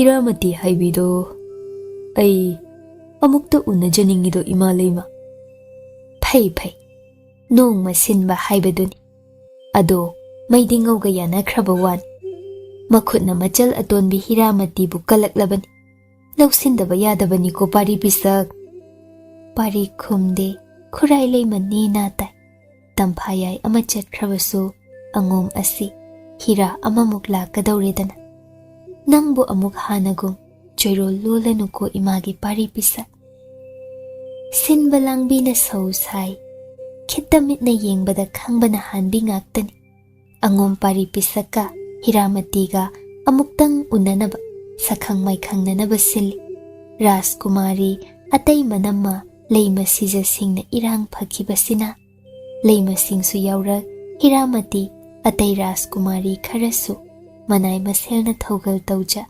Kangla yengba koy thorakpa oyna Sanggu ado kangla chabukta tinkre Asum na hek Kangla da koy thokpasi Chatnabi amani Lab na dikhak chatnabhadi Layma ras kumari pumba Manay nubi kaya na thogal lido Adum pumnamak yawraga unapay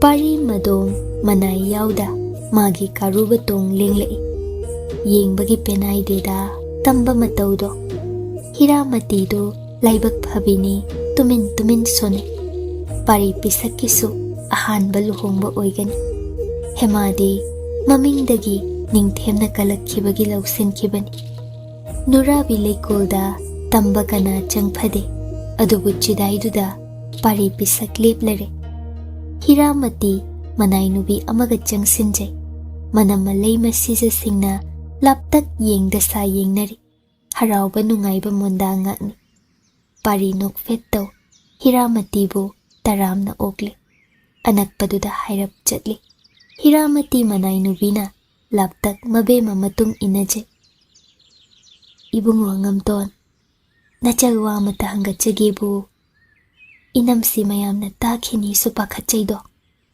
Hiramati na Tungin bi manay nubido Laytha hawgum Tungda makhut na ingit tawramli Laytha hawra reso Haibiyu majaybem Chingnabigan Aigi yambong Srijut na Aibu ibungoda katpikre haina tazaribasibu Chumdawribrado Chumlaban Kari khanbiba Aibu lausinbigadra Maidingo na kalakpa pumbade Ingak no na laushingadabane haibani yamamalaybani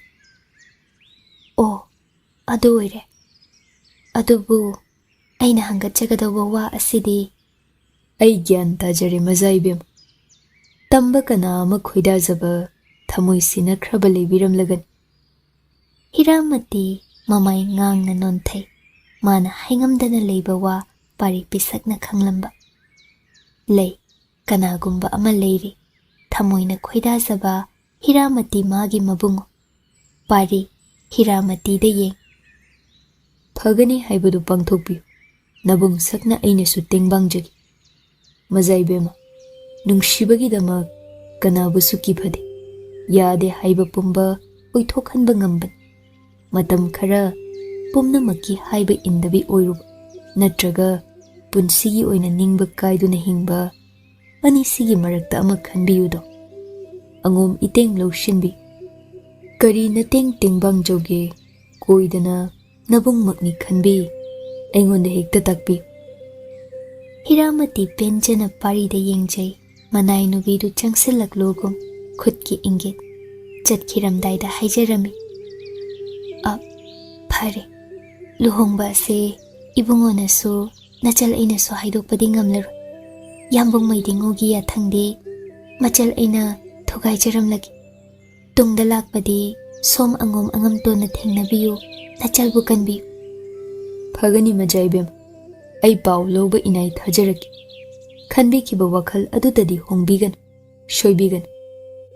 Kuina wari saba yadabagi, Hiramati manamsi singi manakta changkre. Ikaina noksine, nungsi wari sarakpa sai. Pari panthana leiramde, adubo thauraba mit anina, kanglagi nongpok jingdum maikaida, muna yenglami. Numittugi matung, hapta amamuk. Kanana sukhanglo, kangla manungdana, narak mungsong lakta, phimu setpat tamba maikhumba ama, koi chat kre. Mahay kinare. Lanmi amana nongmadi ukre. Marini suba numit adu. Phimu setpa adu kanano, taibang mira haina tanarakle. Adubu lanmi adu, ngakthi chapkre, shor phunkre. Ningthem manay singi laktagi, lanmi adunani, hemabu ngak seliba. Makhong ani pring kaw. Chapsilakliba, mangaksam adu, makhut ani na paishili. Chauraba pambom ama chingthokke lakne. Khangtha thado ingaksam. Lanmi do sor phungatli. Shor hongamde. Chen khiba ngamdre.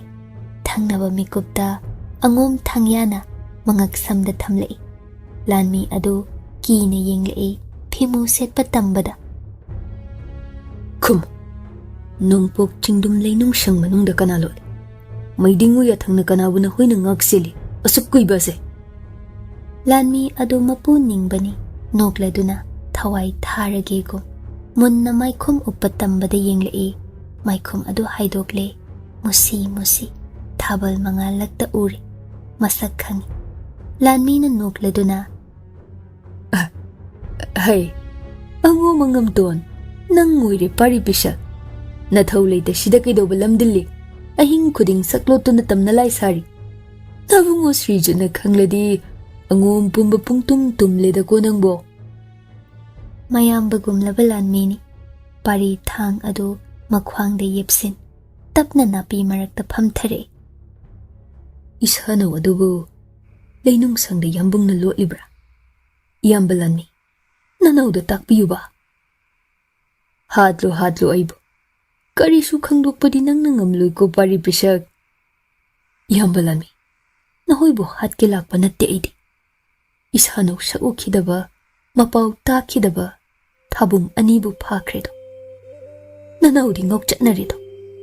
Yambung na karigi asum tawibano. Nanawdi layngamdre, hingamdre. Kari kanaruni.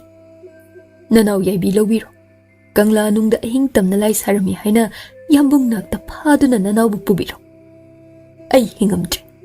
Ishanaw yawda ay hingamdre ihambalan. Lanmi na nokladuna. Ay budhem libra ne ha pari pisak. Chalo. Kana su leite sidadi. Lainung sangda lawdrawbi amanahan phaduna Srijut na purakpani. Madu nanthokini dana ikhoy na ngaglibani. Nathuay mangani. Srijut yathang phangle ikhoydi. Changlakpa chingnaba pumba mathuay law haina. Nangdi kanbirabani ko. Chalo. Nungaitri. Nangdi haidokpiro.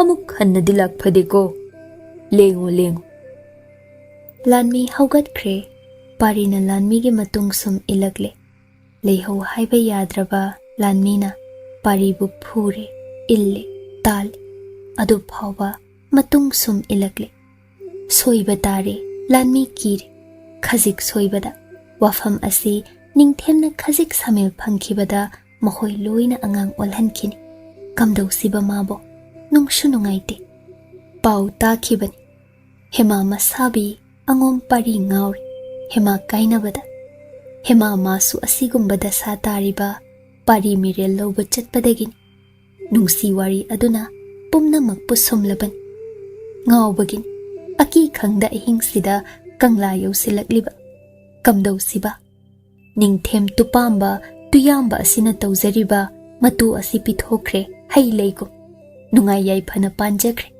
kalaktuna amuk kathokrabi leibu magine haina namlo huranduna lo lotuna thambire sida sunati hemabu mahoi maya mangda kaya ottiba hemana kaptuna taleiba ahing kaya hemana ahingda tingthasaba tari mahoi di sida sum leibanina pumna mak khanglibani parida munna yenglak phari na thoi pamujadradi lakchau aroi boina na sano unajaru aduga nangbudi thawai loba tare do pari pisak aikhoi bu warugan Srijut macheng maral chaduna imung manung hingbagi magi damak thawai di katpatai pari munna yengkre leinung sangleiba adomda aduga kaiso hairamda hankre lanmi mayam bangak na yenghowi kiraklabra ningthau machana bo miki thi haina adubu mathang ahingdasu pari kanglagi tamnalai oiki hapta ama phasinki som mayum romdana maga hiramati ga luhongba adu thuna senjinki aphaba numit phangkre angambana bu pamlabadi oithoktab leite chauna sana konungda luhongbagi sinlangkre barton chatkhidawre pari mong hade chingnaba amakhakle hainai nupi oibidi aruba ising lai jagumbani podyan khajik hekyan sinkhibada machu onganbin mazaibe mahiramati na haikiba wadubo ngakla roidra magi taloi oina luhong phanda phamba thoklakladra adumna su tawrakpa yai mayambung maidi ngaubu kibana pumna makpu kibana hiramati madi pangan sonbinina pari matung ilaklabadi kamdoba ontho ida pari kaidoba tai pari ga hiramati ga luhongba supnatagi numit humni tangai wawa sana kaithel pumba leirak khulak Khuman ningthau su pau tai harawi hema bu kaukre magi mai pumna makki maphamdagi loina mutkre ningthem monda nungaina sana konungdagi madom sandhya matungda yangoi thaudoragle manai inahande aronbani lakliba lotpatai michamgum lakchai charai phijetsu kangla manung yaukre nongpok maikaida tahana yangoi nungsit ki mang thana thaujilakpani adubu kadomdagino lamakhangda lambi nakalgi mongsong amadagi magi lukhamda nungjau amana sahum kalap thomjilakpa ningthem sem sahaude masano hematabu uningna khoira masado yamna ngamhodabani hemadu haugat kangkhat ngamda leihobidu ngarangsu lakngamkhide leibaki thaudada machal tongi luhongbagi sinlangbagisu yangoi thaktagi leimai thakta upsinduna takhre ningthem makoktagi I tare makhut anina makok paisin chaina khangli kadomdagi no tamba ama changsilak maraibakta khutung achobana sujinkiba ningthem gyan mangkre mami sami tambagi masak adudi uhaugo ikan kanadana maikhom uppalanmi amana ningthembo namda pokhatuna chenlak lai nongpok chingdumgi leinung sang yausilai kanano leiramba lanmi sing chensilai khonjel haurab ningthem purakpa tambaduna hai Lamakhangda Shrijutsi Yangoi Taktagi Ontaduna Wantagre Nung Chepna Lukhamda Yasin Chokre Amta Yingsi Kamdogani Shana Konungda Pushira Ai Shrijutki Manai Tunginjarakpani Mahai Omsinay Lainung Sang Manungda Ningthem Pusinki Thagoi Sutai Marang Mapalom da Langliba Hemana Herei Mamit Pangamda Thagoi Haibiyo Ibema Ising kita thagbiyo ba Se Ai Si kidaw ba mali nga sidi Thagoi Ibema Adum takbino ba Se Ay lesari ba sidi Adugo Thagoi Mabudi Amukdang Ujaningi ay Ibema Si Tuminangahag talabiyo ba Ibema Si Ay Luyong ba ito buo Laki dito Thagoi Ay diware da Thagoi Ay ware Thagoi mapi irachen Mabe mada yengjay Tanjaduda Lanmi Yaikhom ba ama changlay Thagoi kina lauge tawbada machin mel Yaikhom sat hangduna Tumin layu ingitni Thagoi ngak na yenglay Thuna pari na masanaw hemabu pamkhatkre Thagoi da tungin laugom Mit na ingit tawram Maikay amarom da thokre Mapanda na marang Yanggoi thakda hemabu hapkre Khuman thembasu Phimu set layram Themba na yanggoi thakda Thagoi haptuna Khurji ching Tumin Yanggoi du nungsit ki mang tha Hou thaduna thaudoki Song thaudoki Manglan oiradra Hema ki manglan da ure Mayik sing boy Momon narama thanglien minok ado Hairak tahalai Nillare khonjel ado Apamba Makhol Thawai piyura Thawai laurura Lau khidawra male Ningthem thawai Hema mathanglien di pari pisakna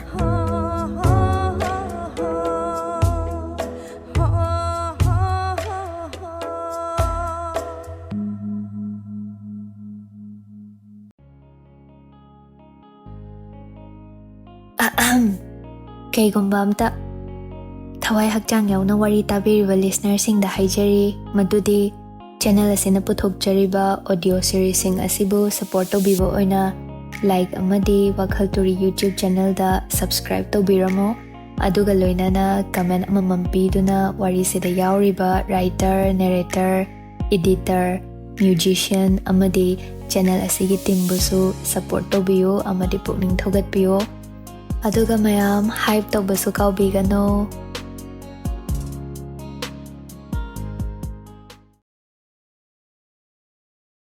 Pangthung ama Ngakta ningay maram oy phabra Mukta paring lakta Nungaw apisak amalot sin yawram kiba Sajilak kilamhui ateba Napi chaba nungsa Laynungda laybi urok amo Ngak ningay maram na karigi Lay phabani Macha nungsi khangdabi mama oibi Macha hatpa mapa Mizabami Samudra irol nungda nungjabi Kanabu waro kiba Karigi lotliba Ikai khangtriba na maram amal laybrado Khangde Oiningba hekta oiki Sangningba machu sangki Taibang pal asi Mitrang ama oiram laboyreko Aduna ngakningay oide Maitraba kining thobu maithiba piram kiba asisu Singliba haibabu asitan Oikrabani Mairik bidagi maijawbidi Maikay khangda Micha icha thida Aram khawrang bana ngawraba khambina Lao khongduna chaklaklaba Kanano Tangoy oikhigadawba Kanano mamon no khawgadaba Matamgi kumhayrol di nungshiba Yengba tay mataw Ahing ado Pari mayum angum konungda hanjilakti Nongan baga Ngaho lai Matom tani Hemana kadomda Thagoi Khuman themba su sak udi maikai amada thai kiramba soiro lawsing leiba pari ni Ningthemgi yaka yenglamba tai asum hauki pari mayumdagi hendokta leijai ayamba matamda magi sangai achaubada maki semli Rajkumari Hiramati lingsinbada nophade sana konungda chaujarakpani maning thunghandaba yade Khurai leimagi yathang akanba marang thoinu thaba angom pumbana hemabudi hek makau thokpa ontho ida miyoibagi pukche hek I tinaba macha manau oiramlabadi phiroi loiba phawa tangdingai paribu luhongbiramgadabani ko hayeng asi parigi luhongbani numidang wairamda ngahau chathoki luna natti phongnani Ningthem ko kai khibaduna kamdau khraba sho ipalli mapau ama phawba ta khidre kaidau khraba gyan tade lang thabal ko nung maning thangba maikai jingkhong amada pari magi karuba manakta leple maikai pumba yengli kanano makhoidana ngairibani matau adu amam angan sinaba mitna suktuna yenglaga mami sami uba phangnaba matamda chingthaktagi kumtharai tamba ani amadi masakhangi Khuman thembani amadi sakhangde ngasina ahanba ubani parina ingit tawi ukhongda lotuna leibagum leishinki asumam sinkre selliba pumba kairadra pari ningjing mangjing lagle Hiramati gi pukchel hongkhraboy kamdaugani asi yauradi ma tumin leiba yadre themba hoina leiba romda yenglui adubu pungmamni Purnima di natte adubu oige hairaklani atiyagi mapung phaphataba thajana leikhattuna thoklakpa atiya makhai ingan ngangkhalakpa matamni suktuna yengbadadi khara makhai di uri ontho ida Hiramati mayambung Ningthemna samel phangbadagi phasin biduna thamlamlani natraga kari adubu ningthau machadi haikhiba wa nga ihai Rajkumari amambalakta ngaihaki matung parigi manakta libledo phirup khumi phimu setli kana amana tingbang lei matomta thoklakpadi ngamba haunabra adubu khantharubagi mathau taphatre Hiramati khonjel piktha jingkhong marumda jangsen ibungo ngamton ngahak leiradi jingkhong dalan mi pareng laklagani kamdaugaba Mipai bigan majaibem sim sabalujari chingna bigan aigi tung inbiru aibu nayambung makni khanbiyu ko phagani pungmam khibana kari mata udre somgi lengyan phi machi ase paisagi haibabu phagani Rajkumari na pari phisi paiduna sum matungda lagle maikai pumba yengle chingnung yaukhre Hiramati masabi moirang pakhang aram pakhangni michamni mathangle na kapnuk taw masano khudang paijari mani Rajkumari asi micham tamba amaga nungsinaje thamoi pinakre nungsi mari chetkre Hiramati mirole mathanglen moirang tamba asina mapuroiba sakhrabani masi mayambong Ningthemna khanglamgani soidana adubu mana ngamlegum machalgi wa tabida namduna minamduna naupurabi machalbo angom parida pige sinkhibani Khuman thembana Hiramati moirang matau adubu mang thaduna pukre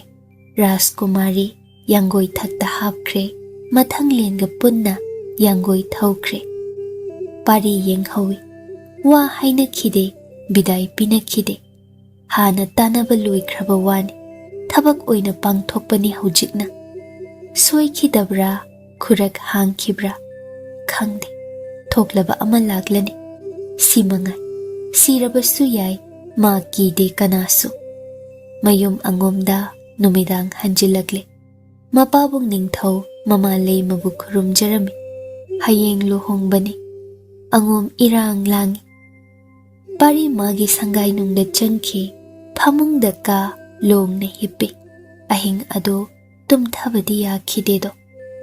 Nong nganbaga ya Rajkumari Hiramati chenkre mangkre. Ningthemlanmi tengol thaduna koithi thinaba sinkre. Maitrabak pumba sin thongna sandokre. Pari chingnai. Chadhankhiba singdu phaduna purakladra.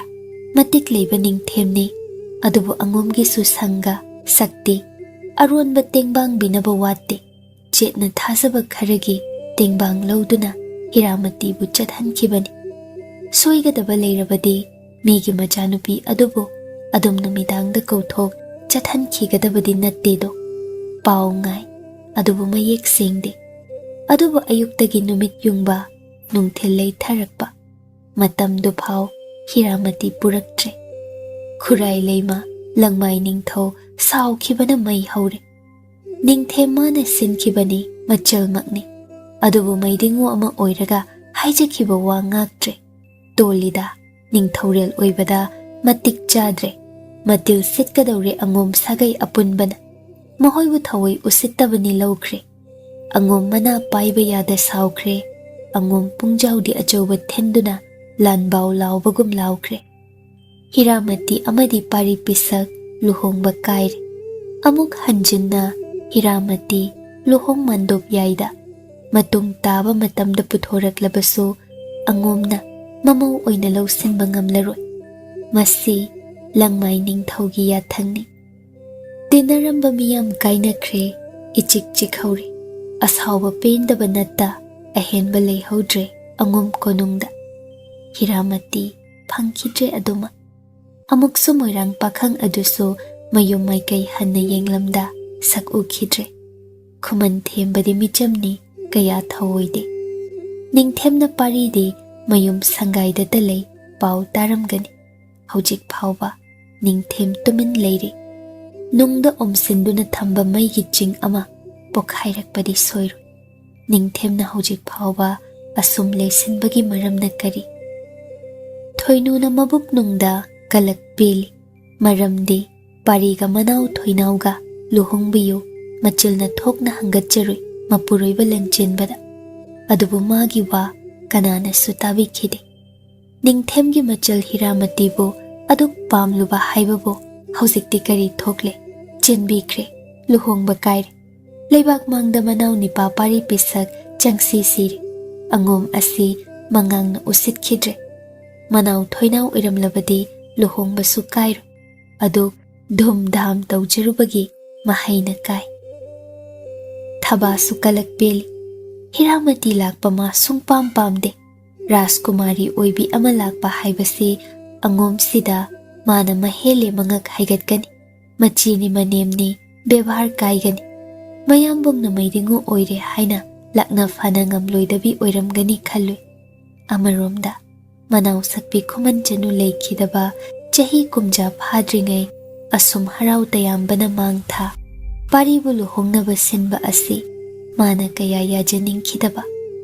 Hemabu sagai pulubanara thabanadi kaungamdi. Asum angomgi thawong asi Khuman sagai pulapu usittabani thabana laubani. Mapuroibadasu hangatjarui. Adubu magi wat tabikhide. Haujikti kari thokle. Manau hemagi thawaina silaklibani khangbra. Amuksu ikan kanada ya wafam ama launarai. Sana konung loinubi singdagi sandorakpa pauni. Hiramati na luhongba hayeng tangairaga konung thadoklam mafam khangda mangkhibagi maram ado. Mirole tha ahumdum sure hainare. Sana konungda aronba thamba yade haibado jumla ido. Khurai leimana paugi likhon libada thazaba yaba mafamdagi pauseng khomjinkre. Tasengnama Hiramati moirang tamba laira chudatnaba lamja amaga nungsinajaba kuire. Sana konungda thabak suba hek lakchakhiba pakhangni. Nungsinabadagi mari chetsinkhiduna leisana Hiramati nau pukre. Madu kiduna sumlotsinbani adubu yaraktre. Mayambung atay kananasu mana moirang lamjaduda onge yarakloi kibadagi pariga luhongbagi wafam yasinakibani. Aduga tumin moirang mathanglengi tunginnaki. ꯃꯩꯇ꯭ꯔꯕꯥꯛ ꯊꯥꯗꯣꯛꯂꯝꯂꯅꯤ ꯑꯅꯤꯗꯨ ꯀꯅꯥꯅ ꯍꯤꯔꯥꯃꯇꯤ ꯇꯦꯡꯕꯥꯡꯈꯤꯕ ꯑꯗꯨꯗꯤ ꯈꯪꯗ꯭ꯔꯤ ꯈꯨꯔꯥꯏ ꯂꯩꯃ ꯊꯕꯥꯛ ꯌꯩ ꯃꯥꯡꯂꯝꯒꯅꯤꯗ ꯃꯥꯒꯤ ꯐꯤꯖꯤꯒꯤ money ꯄꯥꯔꯤ ꯄꯤꯁꯛ ꯀꯔꯤꯒꯤ ꯃꯆꯥꯒꯤ ꯃꯔꯥꯏꯕꯛꯇ ꯌꯨꯝꯕꯥꯟꯕꯒꯤ ꯂꯝꯕꯤ ꯑꯁꯤꯗ ꯊꯣꯛꯂꯤꯕ ꯎ ꯃꯪꯒꯣꯜ ꯃꯌꯥꯝ ꯑꯍꯥꯟꯕ ꯃꯃꯧ ꯍꯦꯃꯥꯅ ꯇꯨꯃꯟ ꯑꯅꯤꯁꯨꯕꯤ ꯍꯤꯔꯥꯃꯇꯤꯅ ꯃꯤꯔꯣꯟꯕꯤ ꯑꯍꯨꯝꯁꯨꯕꯤꯗꯨꯃ ꯀꯝꯗꯧꯔꯝꯒꯗꯕ ꯂꯩꯕꯥꯛ ꯃꯥꯡꯗꯁꯨ ꯑꯁꯨꯛ ꯆꯣꯞꯄ ꯏꯀꯥꯏꯕ ꯅꯪꯍꯟꯕ ꯍꯩ ꯅꯤꯡꯊꯦꯝ ꯃꯩ ꯊꯥꯕ ꯅꯆꯜ ꯄꯨꯀꯪꯕꯤ ꯑꯁꯤ ꯅꯝꯗꯨꯅ ꯄꯤꯁꯤꯜꯂꯛꯀꯦ ꯃꯤꯅꯝꯒꯤ ꯁꯤꯟꯕ ꯄꯥꯄꯤ ꯅꯪ ꯈꯪꯒꯅꯤ ꯃꯩ ꯍꯧꯅ ꯁꯥꯎꯔꯦ ꯈꯨꯔꯥꯏ ꯂꯩꯃ ꯃꯉꯥꯡ ꯃꯍꯣꯏꯒ ꯃꯔꯤ ꯄꯨꯝꯕ ꯇꯠꯅꯔꯒꯦ ꯅꯤꯡꯈ꯭ꯔꯦ ꯂꯪꯃꯥꯏ ꯅꯤꯡꯊꯧꯅ ꯃꯁꯥꯅꯧ ꯂꯩꯃꯕꯨ ꯐꯥꯊꯩ ꯍꯦꯛ ꯄꯨꯝꯊꯠ ꯊꯗꯠꯄꯗꯤ ꯌꯥꯗ꯭ꯔꯦ ꯃꯤꯆꯪ ꯈꯣꯝꯈꯤꯕ ꯇꯥꯏ ꯑꯇꯩ ꯁꯥꯒꯩꯁꯤꯡ ꯑꯁꯤ ꯅꯤꯡꯊꯦꯝꯒꯤ ꯃꯤꯆꯪꯗꯒꯤ ꯄꯨꯊꯣꯛꯂꯛꯄ ꯇꯥꯏ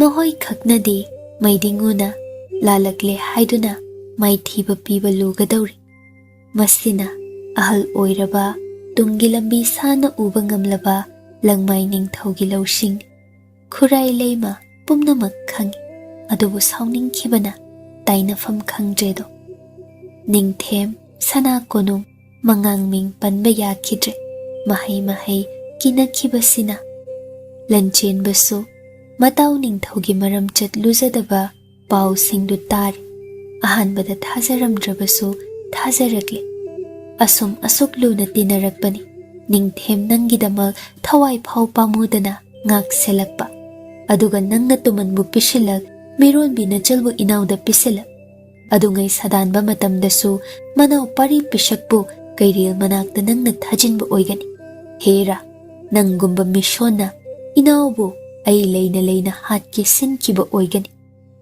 ꯈꯪꯒꯅꯤ ꯂꯟꯆꯦꯟꯕ ꯃꯕꯨꯛꯅꯤꯡꯗ ꯁꯤꯡꯈ꯭ꯔꯦ ꯀꯣꯅꯨꯡ ꯀꯥꯈꯤꯗ꯭ꯔꯦ ꯂꯟꯆꯦꯟꯕ ꯃꯌꯨꯝ ꯁꯪꯒꯥꯏ ꯀꯣꯅꯨꯡ ꯑꯉꯣꯝ ꯍꯦꯟꯅ ꯃꯄꯥꯡꯒꯜ ꯀꯜꯍꯟꯗꯕ ꯌꯥꯗꯦ ꯇꯨꯡꯒꯤ ꯑꯉꯣꯝ ꯅꯤꯡꯊꯧ ꯑꯣꯏꯒꯗꯕ ꯃꯥꯅꯤ ꯅꯤꯡꯊꯦꯝ ꯅꯪꯅ ꯀꯔꯤ ꯍꯦꯜꯂꯤ ꯅꯤꯡꯈ꯭ꯔꯦ ꯑꯗꯨꯅ ꯃꯂꯣꯝ ꯃꯊꯪ ꯃꯊꯪꯗꯒꯤ ꯄꯥꯟꯗ ꯎꯠꯊꯣꯛꯅꯗ꯭ꯔꯕꯁꯨ ꯅꯨꯡꯗꯗꯤ ꯑꯁꯨꯛ ꯁꯣꯛꯆꯤꯟꯅ ꯐꯠꯈꯤꯗ꯭ꯔꯦ ꯑꯉꯣꯝ ꯃꯉꯥꯡ ꯑꯅꯤꯒꯤ ꯃꯔꯤ ꯑꯁꯤ ꯃꯇꯝ ꯉꯥꯏꯕ ꯇꯥꯏ ꯑꯆꯦꯡꯕ ꯇꯥꯟꯖꯥ ꯂꯨꯝꯕ ꯇꯥꯏ ꯃꯇꯤꯛ ꯋꯥꯠꯇꯕ ꯁꯛꯇꯤ ꯋꯥꯠꯇꯕ ꯑꯉꯣꯝꯅꯤ ꯑꯍꯤꯡ ꯑꯗꯨ ꯊꯥꯁꯤꯅꯤ ꯁꯨꯞꯅ ꯃꯝꯂꯕ ꯑꯍꯤꯡꯅꯤ ꯑꯗꯨꯕꯨ ꯅꯥꯔꯛ ꯃꯨꯡꯁꯨꯡ ꯊꯤꯗ ꯆꯤꯡ ꯂꯝꯕꯤ ꯑꯃꯗ ꯌꯥꯡꯒꯣꯏ ꯊꯧꯔꯤꯕ ꯐꯤꯃꯨ ꯁꯦꯠꯄꯗꯨ ꯀꯅꯥꯅꯣ ꯂꯝꯕꯤꯒꯤ ꯑꯀꯨꯠ ꯂꯩꯇꯣꯡ ꯊꯦꯛꯄ ꯈꯣꯏꯕ ꯄꯨꯝꯅꯃꯛ ꯆꯤꯟꯐꯥ ꯄꯨꯔꯕꯒꯨꯝ ꯅꯥꯆꯨꯡꯕ ꯑꯀꯤꯕ ꯂꯩꯇ ꯈꯨꯔꯖꯤ ꯆꯦꯠꯅ ꯄꯥꯏ ꯀꯨꯗ꯭ꯔꯨꯞ ꯀꯨꯗ꯭ꯔꯨꯞ ꯂꯦꯞꯇꯦꯗꯣ ꯈꯨꯔꯖꯤ ꯈꯪꯆꯤꯡ ꯆꯤꯡ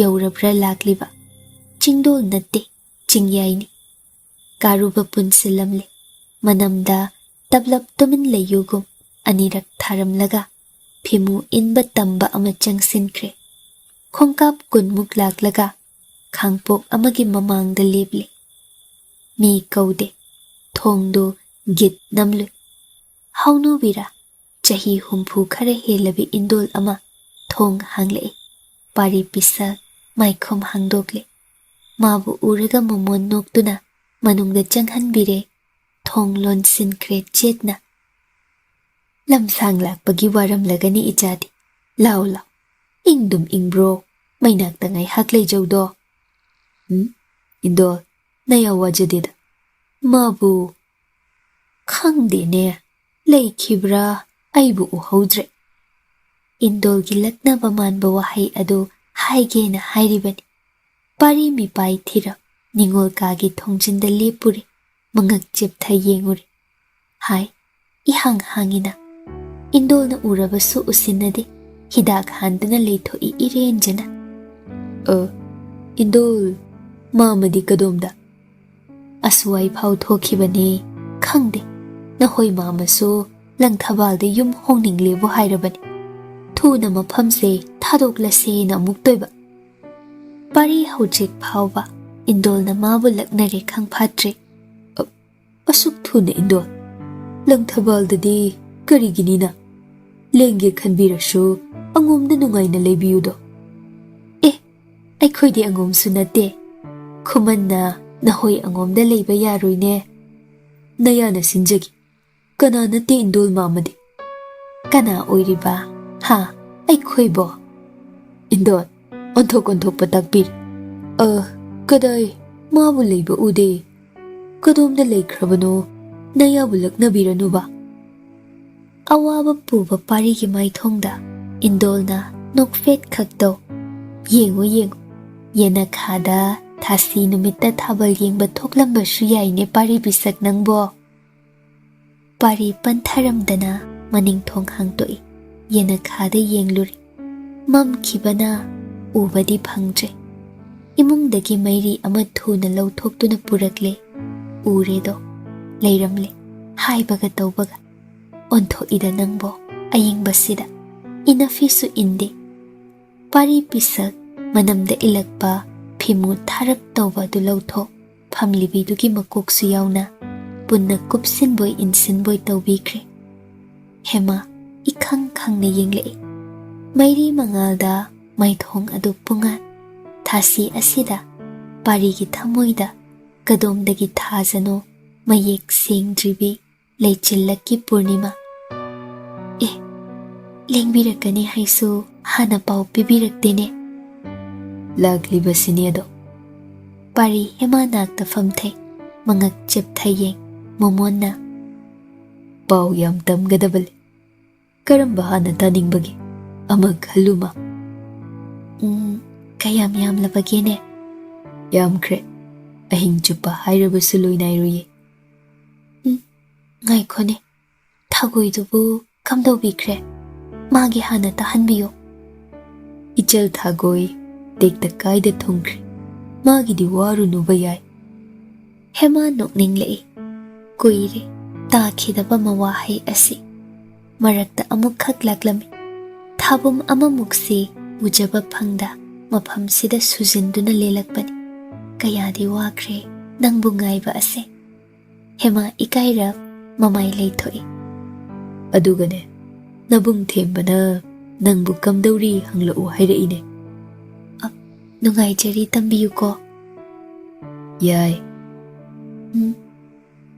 ꯋꯥꯔꯁꯨ ꯋꯥꯅ ꯃꯇꯝ ꯈꯖꯤꯛꯇꯗꯤ ꯁꯤꯗ ꯏꯟꯗꯣꯜꯕꯤ ꯃꯅꯥꯛꯇ ꯂꯩꯇꯕ ꯌꯥꯗꯦꯀꯣ ꯐꯒꯅꯤ ꯄꯨꯟꯁꯤ ꯆꯨꯞꯄ ꯂꯩꯌꯣ ꯍꯥꯏꯔꯕꯁꯨ ꯑꯩ ꯂꯩꯖꯒꯅꯤꯌꯦ ꯀꯅꯥꯅ ꯍꯥꯏꯒꯗꯧꯔꯤꯕ ꯑꯗꯨꯗꯤ ꯍꯥꯏꯅꯤꯡꯕ ꯑꯃ ꯍꯦꯛꯇꯅ ꯋꯥ ꯃꯈꯥ ꯇꯥꯔꯅꯨ ꯍꯥꯏꯁꯨ ꯍꯥꯏꯕꯅꯤ ꯂꯣꯌꯨꯝꯕ ꯑꯩꯕꯨ ꯑꯃꯨꯛ ꯏꯀꯨ ꯅꯤꯡꯊꯧ ꯏꯅꯦꯝ ꯂꯩꯃꯅ ꯂꯧꯁꯤꯟꯕꯤꯒꯅꯤ ꯊꯥꯖꯗ꯭ꯔꯦꯗꯣ ꯀꯔꯤꯒꯤꯅꯤꯅ ꯑꯗꯨꯒꯤ ꯃꯔꯝꯅ ꯌꯦꯡꯕꯤꯌꯨꯒꯕ ꯑꯁꯨꯛ ꯀꯨꯏꯅ ꯂꯝꯗꯤꯟꯗꯨꯅ ꯆꯤꯡꯂꯛꯁꯤꯗ ꯂꯦꯜꯂꯤꯕꯤ ꯑꯩꯕꯨ ꯀꯔꯝ ꯍꯦꯛꯇ ꯑꯩꯁꯦ ꯀꯅꯥꯅꯣ ꯅꯪꯒꯤ ꯌꯥꯏ ꯁꯤꯇ ꯈꯨꯝ ꯍꯦꯃꯥ ꯇꯨꯃꯤꯟ ꯂꯩ ꯄꯥꯔꯤ ꯍꯦꯃꯥꯕꯨ ꯀꯣꯟꯁꯤꯟ ꯍꯥꯏꯌꯨꯕ ꯅꯪꯕꯣ ꯑꯩꯒꯤ ꯂꯣꯌꯨꯝꯕꯅꯦ ꯃꯗꯨꯅ ꯂꯣꯏꯔꯦ ꯑꯗꯨꯒ ꯄꯥꯎ ꯑꯃ ꯇꯥꯏꯅꯦ ꯊꯥꯒꯣꯏꯅ ꯊꯦꯝꯕꯗ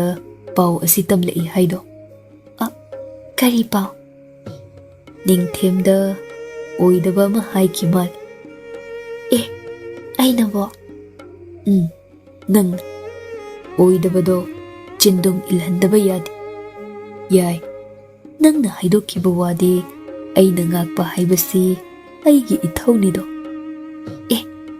ꯖꯥꯠ ꯖꯥꯠ ꯍꯥꯏꯕꯤꯔꯦ ꯀꯔꯤ ꯑꯣꯏꯗꯕꯕꯨ ꯑꯋꯣꯏꯕ ꯑꯣꯏꯍꯟꯕꯤꯒꯗꯧꯔꯤꯕꯅꯣ ꯈꯨꯝ ꯁꯦꯡꯂꯕ꯭ꯔꯥ ꯌꯥꯏ ꯌꯥꯝꯕꯨꯡꯗ ꯑꯩꯒꯤ ꯑꯉꯣꯝ ꯏꯁꯤꯡ ꯑꯃ ꯅꯪꯒ ꯁꯥꯒꯣꯟꯅꯔꯦ ꯄꯥꯎꯗꯝꯈꯤ ꯍꯥꯏ ꯌꯥꯝꯕꯨꯡ ꯃꯇꯧꯕꯨ ꯃꯗꯨꯅ ꯈꯥꯝꯈꯤ ꯍꯥꯏꯗꯣ ꯍꯦꯃꯥ ꯉꯛꯅ ꯃꯃꯥꯏ ꯂꯩꯊꯣꯛꯏ ꯈꯨꯝꯃꯨ ꯀꯧꯕꯗ ꯌꯥꯈꯤꯗꯦ ꯆꯨꯝꯃꯤ ꯅꯤꯡꯊꯦꯝꯕꯨ ꯂꯥꯛꯁꯤꯟꯅꯕ ꯍꯣꯠꯅꯕꯗ ꯑꯣꯏꯗꯕ ꯑꯗꯨ ꯍꯥꯏꯈꯤ ꯃꯥ ꯄꯥꯔꯤꯒꯤ ꯃꯆꯥꯅꯥꯎ ꯄꯨꯔꯦ ꯃꯥꯒꯤ ꯃꯁꯥ ꯁꯣꯛꯄꯤꯒꯅꯨ ꯍꯥꯏꯈꯤꯗꯕ ꯌꯥꯗꯕ ꯑꯣꯏꯗꯕꯅꯤ ꯑꯗꯨꯕꯨ ꯂꯣꯌꯨꯝꯕ ꯅꯪꯅ ꯀꯔꯤꯒꯤ ꯃꯔꯝ ꯂꯩꯇ ꯅꯤꯡꯁꯤꯡꯍꯟꯕꯅꯣ ꯍꯦꯃꯥ ꯏꯀꯥꯏ ꯅꯨꯡꯁꯤ ꯌꯥꯅꯈ꯭ꯔꯦ ꯃꯔꯝ ꯑꯗꯨꯅ ꯅꯤꯡꯊꯦꯝꯅ ꯊꯥꯖꯈ꯭ꯔꯗꯨꯅ ꯑꯐ ꯐꯠꯇ ꯈꯪꯗ ꯍꯦꯃꯥ ꯄꯤꯕꯨꯛꯅꯨꯡꯒꯤ ꯅꯋꯥ ꯑꯗꯨ ꯃꯥꯡꯍꯟꯈꯤꯅꯕ ꯍꯥꯏꯗꯨꯅ ꯍꯤꯗꯥꯛ ꯅꯝꯐꯨꯗ ꯄꯤꯊꯛꯈꯤꯕ ꯃꯗꯨꯅ ꯍꯦꯃꯥ ꯍꯛꯆꯥꯡ ꯀꯌꯥ ꯁꯣꯛꯍꯟꯈꯤꯕ ꯀꯌꯥ ꯊꯤꯅ ꯅꯥꯔꯨꯔꯦ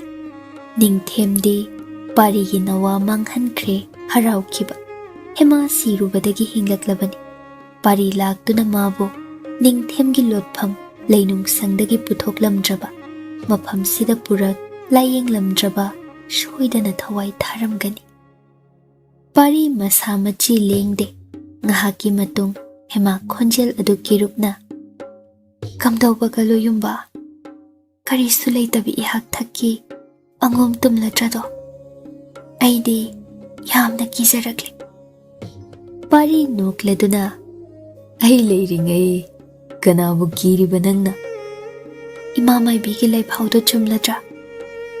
ꯏꯍꯥꯛ ꯊꯛꯀꯤ ꯄꯨꯝꯅꯃꯛ ꯇꯨꯝꯂꯗ꯭ꯔꯥ? ꯑꯩ ꯂꯥꯛꯂꯔꯣꯏ ꯅꯍꯣꯏ ꯑꯉꯣꯝꯗ, ꯁꯤꯗ ꯁꯨꯝ ꯂꯩꯖꯔꯒꯅꯤ." "ꯑꯩꯅ ꯀꯗꯣꯝꯗ?" "ꯏꯅꯦꯝ ꯂꯩꯃꯒꯤ ꯈꯣꯏꯗꯥꯖꯕꯤ ꯀꯅꯥꯒꯅꯣ ꯏꯇꯥ ꯊꯣꯏꯅꯥꯎꯒ ꯑꯣꯏꯔꯕꯁꯨ ꯌꯥꯏ, ꯂꯨꯍꯣꯡꯕꯤꯗꯨꯅ ꯌꯨꯝꯂꯦꯞ ꯆꯥꯔ ꯂꯦꯞꯄꯤꯌꯨꯕ." "ꯑꯩꯁꯦ ꯑꯁꯨꯛ ꯅꯪꯅ ꯃꯤꯒꯤ ꯑꯣꯏꯍꯟꯅꯤꯡꯂꯤꯕꯁꯤ ꯀꯔꯤꯒꯤꯅꯣ ꯌꯥꯏ?" "ꯀꯅꯥꯅ ꯑꯣꯏꯍꯟꯅꯤꯡꯉꯤ ꯍꯥꯏꯔꯤꯕ?" "ꯍꯥꯏꯈꯤ ꯍꯟꯖꯤꯟ ꯍꯟꯖꯤꯟ, ꯀꯔꯤꯗ ꯅꯨꯡꯁꯤꯔꯤꯕꯅꯣ? ꯌꯥꯏ, ꯅꯪꯁꯦ ꯊꯃꯣꯏ ꯄꯥꯜꯂꯝꯒꯗꯕ ꯃꯥꯟꯗꯦ, ꯅꯠꯇ꯭ꯔꯒ ꯊꯃꯣꯏꯒꯤ ꯅꯨꯡꯁꯤꯕꯗꯣ ꯑꯩꯒꯤ ꯁꯔꯨꯛ ꯌꯥꯎꯗꯕ." "ꯀꯅꯥꯅ ꯌꯥꯎꯗꯦ ꯍꯥꯏ? ꯂꯣꯌꯨꯝꯕ, ꯅꯪ ꯑꯩꯕꯨ ꯄꯨꯛꯅꯤꯡ ꯅꯨꯡꯁꯤꯍꯟꯒꯅꯨꯕ." ꯄꯥꯔꯤ ꯇꯨꯃꯤꯟ ꯂꯩ, ꯃꯃꯥꯏ ꯂꯩꯊꯣꯛꯏ ꯁꯥꯎꯔꯪꯅꯅ꯫ ꯁꯥꯎꯕ ꯅꯠꯇꯦ, ꯁꯥꯎꯁꯤꯟꯅꯕꯅꯤ꯫ ꯍꯦꯃꯥ ꯃꯥꯕꯨ ꯂꯛꯅꯕꯅꯤ꯫ ꯍꯦꯃꯥ ꯑꯄꯪꯕꯤ ꯁꯤꯅꯇ ꯈꯪꯗꯦꯗꯣ꯫ ꯍꯦꯃꯥ ꯋꯥꯔꯧꯈꯤꯗꯨꯅ ꯃꯆꯤꯜ ꯊꯣꯛꯂꯛꯏ꯫ "ꯊꯥꯕꯨꯝ ꯑꯃꯅ ꯃꯤꯐꯥꯎ ꯎꯉꯝꯗ ꯈꯣꯟꯖꯦꯜ ꯇꯥꯉꯝꯗ ꯅꯪꯕꯨ ꯉꯥꯏꯕꯗꯤ ꯑꯗꯨꯝ ꯁꯥꯎꯈꯤꯗꯨꯅ ꯂꯩꯈꯤꯅꯕ ꯑꯣꯏꯔꯦ꯫ ꯂꯦꯡꯕꯤꯈ꯭ꯔꯣ, ꯑꯃꯨꯛ ꯂꯥꯛꯄꯤꯔꯅꯨ꯫ ꯅꯪꯒꯤ ꯀꯥꯔꯨꯕ ꯁꯒꯣꯜ ꯈꯨꯔꯨꯞ ꯃꯈꯣꯜ ꯑꯁꯦ ꯉꯥꯏꯍꯟꯕꯤꯗꯨꯅ ꯑꯩꯕꯨ ꯑꯃꯨꯛ ꯋꯥꯍꯟꯕꯤꯔꯅꯨ." "ꯑꯩꯕꯨ ꯉꯥꯏꯕ꯭ꯔꯅꯦ ꯅꯪꯕꯣ? ꯈꯨꯝꯃꯨꯌꯦ, ꯀꯝꯗꯧꯅ ꯑꯩꯕꯨ ꯉꯥꯏꯔꯤꯕ?" "ꯑꯗꯨꯃꯛ ꯈꯪꯏ, ꯆꯤꯡꯈꯣꯡꯗꯒꯤ ꯅꯪꯒꯤ ꯀꯥꯔꯨꯕ ꯈꯨꯔꯨꯞ ꯃꯈꯣꯜ ꯑꯁꯦ ꯑꯩꯗꯤ ꯇꯥꯕ ꯉꯝꯃꯤ꯫ ꯈꯨꯔꯨꯞ ꯃꯈꯣꯜꯗ ꯅꯪꯅꯤ ꯍꯥꯏꯅ ꯈꯟꯗꯣꯛꯄꯁꯨ ꯉꯝꯃꯤ꯫ ꯅꯪꯁꯦ ꯌꯥꯝꯅ ꯉꯛꯏ ꯂꯣꯌꯨꯝꯕ꯫ ꯑꯩꯁꯦ ꯅꯁꯨꯝꯂꯥꯡꯒꯤ ꯑꯁꯨꯛ ꯇꯣꯜꯍꯟꯕꯤꯔꯤ." ꯄꯥꯔꯤ ꯀꯩꯁꯨ ꯍꯥꯏꯗ꯫ ꯍꯦꯃꯥ ꯈꯨꯗꯥꯡ ꯄꯥꯏ, ꯃꯆꯤꯜꯕꯥꯅ ꯈꯨꯅꯝꯗ ꯊꯦꯛ꯫ "ꯄꯥꯎꯈꯨꯝ ꯄꯤꯔꯨꯁꯤ, ꯅꯆꯤꯜꯅ ꯍꯥꯏꯗꯣꯛꯈꯤꯕ ꯋꯥ ꯑꯩꯅ ꯉꯥꯛꯂꯒꯦ꯫ ꯀꯗꯥꯏ ꯄꯤꯔꯨ ꯑꯩꯒꯤ ꯏꯁꯤꯡ?" ꯁꯥꯏꯅꯣꯜ ꯑꯗꯨ ꯁꯪꯂꯝꯂꯤ꯫ ꯇꯨꯡꯌꯥꯟ ꯁꯝꯂꯥꯡ ꯃꯆꯨꯁꯤꯡꯗꯣ ꯏꯐꯥ ꯐꯥꯗꯣꯛꯂꯤ꯫ ꯂꯥꯛꯂꯤꯀꯥꯟꯁꯤꯗ ꯏꯈꯨꯠꯅ ꯈꯣꯝꯖꯤꯟ ꯇꯥꯁꯤꯜꯂꯝꯈꯤ꯫ "ꯌꯥꯏ, ꯃꯤꯠꯃꯥꯡꯗ ꯂꯩꯅ ꯂꯩꯅ ꯅꯪꯕꯨ ꯂꯣꯠꯂꯅꯨꯕ." ꯍꯦꯃꯥ ꯄꯥꯔꯤꯕꯨ ꯌꯦꯡꯉꯝꯗ "ꯄꯥꯝꯂꯕꯗꯤ ꯂꯧꯔꯣ, ꯂꯥꯏꯔꯕꯤ ꯑꯩꯒꯤ ꯀꯔꯤ ꯂꯩꯔꯤ? ꯄꯨꯝꯅꯃꯛ ꯅꯪꯒꯤꯅꯤ꯫ ꯂꯣꯌꯨꯝꯕ ꯃꯤꯡꯒꯧ ꯀꯧꯖꯈꯤꯕ ꯃꯤꯀꯨꯞꯇ ꯄꯨꯝꯅꯃꯛ ꯅꯐꯝꯗ ꯁꯤꯟꯅꯈ꯭ꯔꯕꯅꯤ꯫ ꯅꯪꯅꯇ ꯊꯧꯁꯥꯗ ꯊꯧꯑꯣꯏꯕꯤꯗꯕꯅꯤ." ꯄꯥꯔꯤ ꯅꯣꯛꯅꯤꯡꯂ ꯃꯥꯜꯂꯤ꯫ ꯍꯦꯃꯥꯕꯨ ꯀꯣꯟꯁꯤꯟ "ꯂꯦꯡꯒꯅꯨꯀꯣ." ꯍꯦꯃꯥꯒꯤ ꯃꯥꯡꯒꯤ ꯁꯥꯏꯅꯣꯜ ꯃꯈꯨꯠꯅ ꯍꯧꯒꯠꯄꯤꯔꯤ꯫ ꯇꯨꯡꯒꯤ ꯁꯝꯂꯥꯡ ꯃꯆꯣꯏ ꯈꯣꯝꯒꯠꯇꯨꯅ ꯁꯝꯕꯨꯜ ꯄꯨꯟꯁꯤꯟꯕꯤꯈ꯭ꯔꯦ꯫ ꯌꯦꯞꯁꯤꯟꯗꯨꯅ ꯄꯨꯔꯛꯄ ꯑꯉꯣꯝ ꯂꯩꯀꯣꯜꯗꯒꯤ ꯃꯦꯂꯩ ꯆꯔꯣꯡ ꯑꯃ ꯍꯦꯃꯥꯒꯤ ꯌꯦꯠꯀꯤ ꯅꯥꯞꯄꯗ ꯆꯤꯟꯁꯤꯟꯕꯤꯈ꯭ꯔꯦ꯫ ꯏꯜꯂꯤꯕ ꯏꯅꯐꯤꯅ ꯀꯣꯛ ꯈꯨꯝꯕꯤꯈ꯭ꯔꯦ꯫ ꯍꯦꯃꯥꯕꯨ ꯄꯝꯈꯠꯇꯨꯅ ꯅꯤꯡꯉꯣꯜ ꯀꯥꯗ ꯄꯨꯁꯤꯟꯈ꯭ꯔꯦ꯫ ꯊꯣꯡ ꯉꯥꯁꯤꯟꯈ꯭ꯔꯦ꯫ ꯏꯟꯗꯣꯜ ꯂꯩꯔꯝꯗ꯭ꯔꯦ, ꯃꯥꯃ ꯍꯜꯂꯛꯑꯝꯗ꯭ꯔꯦ꯫ ꯊꯧꯁꯥꯗ꯭ꯔꯦ ꯄꯥꯔꯤ ꯄꯤꯁꯛ꯫ ꯊꯥꯁꯤ ꯑꯍꯤꯡꯗ ꯅꯨꯡꯁꯤ ꯃꯤꯠꯌꯦꯡꯅ ꯑꯉꯧꯕ ꯀꯨꯟꯗꯣ ꯄꯔꯦꯡ ꯑꯣꯏꯍꯟ, ꯅꯨꯡꯁꯤ ꯋꯥꯍꯩꯅ ꯈꯨꯠꯁꯥ ꯑꯅꯤ ꯑꯣꯏꯍꯟ꯫ ꯍꯦꯃꯥ ꯉꯛꯁꯝꯗ ꯁꯛꯎꯗ ꯂꯩ ꯄꯔꯦꯡ ꯑꯃ ꯍꯨꯛꯄꯤꯈ꯭ꯔꯦ꯫ ꯄꯥꯔꯤ ꯃꯊꯥꯗ ꯅꯨꯡꯁꯤ ꯐꯝꯄꯥꯛ ꯑꯣꯏꯍꯟ꯫ ꯍꯦꯃꯥ ꯃꯥꯅ ꯃꯅꯤꯡ ꯇꯝꯅ ꯆꯦꯟꯅ ꯆꯣꯡꯅ ꯁꯥꯟꯅꯖꯈꯤꯕ꯫ ꯍꯦꯃꯥ ꯐꯤꯔꯩ, ꯄꯥꯔꯤ ꯃꯈꯨꯠꯅ ꯊꯣꯛꯈ꯭ꯔꯦ꯫ ꯅꯨꯡꯁꯤ ꯊꯧꯒꯜ ꯐꯪꯈ꯭ꯔꯦ, ꯑꯃꯠꯇ ꯑꯣꯏꯈ꯭ꯔꯦ꯫ ꯂꯨꯍꯣꯡꯕ ꯁꯛꯈ꯭ꯔꯦ ꯃꯤꯀꯨꯞ ꯑꯗꯨ꯫ ꯏꯀꯥꯏꯕ ꯍꯪꯒꯣꯏꯕ ꯄꯨꯝꯕ ꯇꯨꯡꯑꯣꯏꯅꯈ꯭ꯔꯦ꯫ ꯑꯣꯏꯈ꯭ꯔꯦ ꯄꯟꯊꯨꯡ ꯑꯃ꯫ ꯑꯉꯣꯝ ꯀꯣꯅꯨꯡꯗ ꯂꯩꯃ ꯑꯃ ꯃꯁꯤꯡ ꯍꯦꯟꯈ꯭ꯔꯦ꯫ ꯇꯨꯃꯟꯅꯤ ꯀꯅꯥꯅ ꯆꯩꯔꯨꯈꯤꯒꯅꯤ? ꯑꯉꯣꯝ ꯄꯥꯔꯤ ꯍꯤꯡꯂꯤꯉꯩ ꯃꯇꯤꯛ ꯂꯩꯇꯦ ꯀꯅꯥꯒꯤꯁꯨ꯫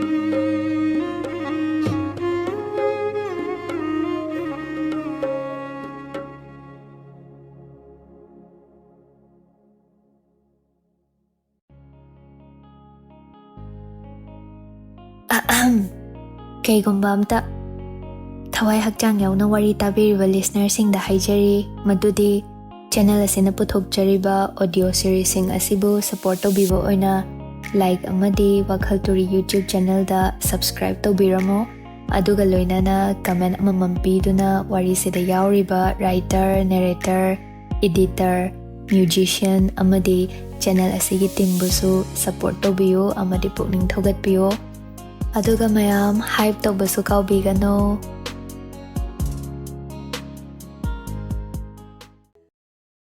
Nepal suba Pandup Ura Keku Lainung loncha wari amale kanagi yathang yauda satlakpi leirang amale taibang bu kibana Leina hana leinung dagi thingat yengjai taibang kumhai atay aman nattedo akhang kan bi leibak leini thamamba ahingi wari amale yahongan ba khoimu ki rubra ayuk punglei ki duna nangna lotpabo tamba kanagi khutsa lamhen babu singnaribra nungthil chabuk leirang leina khuithabadi malang sahum mabu na thairibra numidang wairam leisat tamu mayadabadi ahingi singarai nangbuni malla malla leinungsi thawai oibi kanado tamba kanagi thamoi langoi nungdi athoppa larai la thop saklon oikhi Lord Credo, Lainung Ura Mataulo, Ura Keku. Ikai Kibana, Ahingdana Ikai Kangdabi Oihan Kido. Ngamidako, Langmai Mapari Pisak Nangbu Angom Angam Ton Saphaba. Laichel Thangba Jinglam Dam Dilam Nungsi, Minglen Ma Sumakhang Dedo. Khudai Matik Amasechin, Laichel Lakta, Maraiba Khumang Marik Kaduna, Sing Khairi Pari. Hemadi tumkhon tal hori nganta hogat pa hinaba pari pisakni ahing adu ma tumkhide wakhal charang naman khibagi oiramba taido mathau leita matam chada yahongan ba yenba labagum mathau sinja sing khaibadi mandol makeup thoklaktuna mayengle pari pisak ingthamdrane nangbo Khudai matik adu makhaka ingjade na ya indo ingda diko nungsa thogla aga khaiba sumayai tumdum tumlu jone na thau leite nangse indo sum hakjang sajil gumbani indol na parida mamit kupta yenglami jinglak tuda amuksu sana machugi jingdum amana ngalabagum takhatuna setliba khudai matik adu Kaya di pagchare saban aduda saphaba mataudune rasina yomlaba maida samda marai tasin leiriba pambong khudang phaigan nangan lampak mukpak padune ngaksamda singli mali chauna cheliba aphanba thabak humang marik khubom tabadu irang langna achauba khongpak khongsa ningjon taba achingba khwang As, kamdauga ba? Ubada ngauroidaba kanano. Tamba asi pakhang oidredo. Ngarang ahing leijaba pumba masanaw yaida sinakre. Hemana mapu oikraba haujiki pari siga hanagi pakhang pariga karida khetnari. Laibak phaida hemarani Khuman Chanu nangse. Hema makeup thoklak lamale. Ngaho soli. Phi insin thoklaktuna yengle thongjinda masanga tharap lepcha masado ishon sonthai mathanglen matau ubada kaya penje wangna singjang makhokto atya pakna thangat haigat mangda leimaida leiriba utup achaubaduda safu kanna yanthaba sat ani thoi utup khangba ngamde pari hemada nokfet yengle Manakta laugum mangag induna ingit ama. Hema ikai kibasina. Adubu khazik khangjin masam adu sangna tungda jam thada leplari. Makhong adu aying balikla thakta netli. Hainom kanga na lakligo yeng bagi penaide.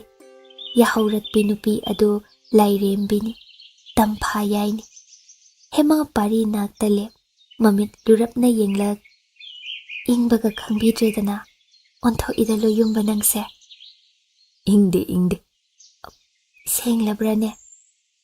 Isada insinbiraudo, nangi inafido, inglamlani khanglade. Yengjaningde. Mayamang hekta khudai matik tumakhaka.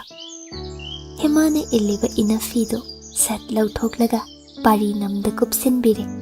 Hema phane khak phidon chingkhat setlamli. Pari ngaihak yengduna masadagi fido sat hema masada insinbi. Adumnaga mayamangda lipjanuko, uhankiba yade kananasu. Hemana paribo lakna ningladuna. Mitopna ukhrabane, mapu oikrabasidi thaina. Aise kaya mamal kahanbiriba nangnade. Pari shuktuna khumlae. Luna taure mate, aibu sawhannanaba wangangdi hairene. Kanana tambi lamhenbi. Iraina haijabane, tambiba kana leizade. Warak piganido aina. Karigi warak pidawriba. Aibu warawanbagi. Haiso haibani. Loyumba, nangbu wakhal munna khalluba. Kari khanthagadawriba aibu huje. Ai sida sum leizagi haimi. Konungda lingbiyo. Luhong kayhong tawbiyo. Yum lepiro. Ai dine sida lingdana leiram. Adumak karuba khurup makhol adu ngaijaramgi. Lakpiningli kusi, kauthokpiningli kusi tawbiyudo. Pari kaishu haida. Hema khudang paiki ningol kada chingsinkre. Hema paribu inthokle. Mataududa inafi leimaida po. Hema thausadana ngek phamung machida phamkre. Parina inafi khungatli. Hema da insinde. Mangak samde yetsili. Inafidu pari samu hakjangdadi ipik piksina uredo. Yai. Aiga luhongdana kanaga amuk luhongge haibano nangbo. Kanaga su luhongjaro. Luhongba loikrabini aidi. Aidi luhongdri. Yai. Nang natta aigi oirum thangba sidani. Luhong phanda kanaga su phamloiko. Ipu angom purit laina sakhi. Pari hogatuna thokre. Hema yenghoi.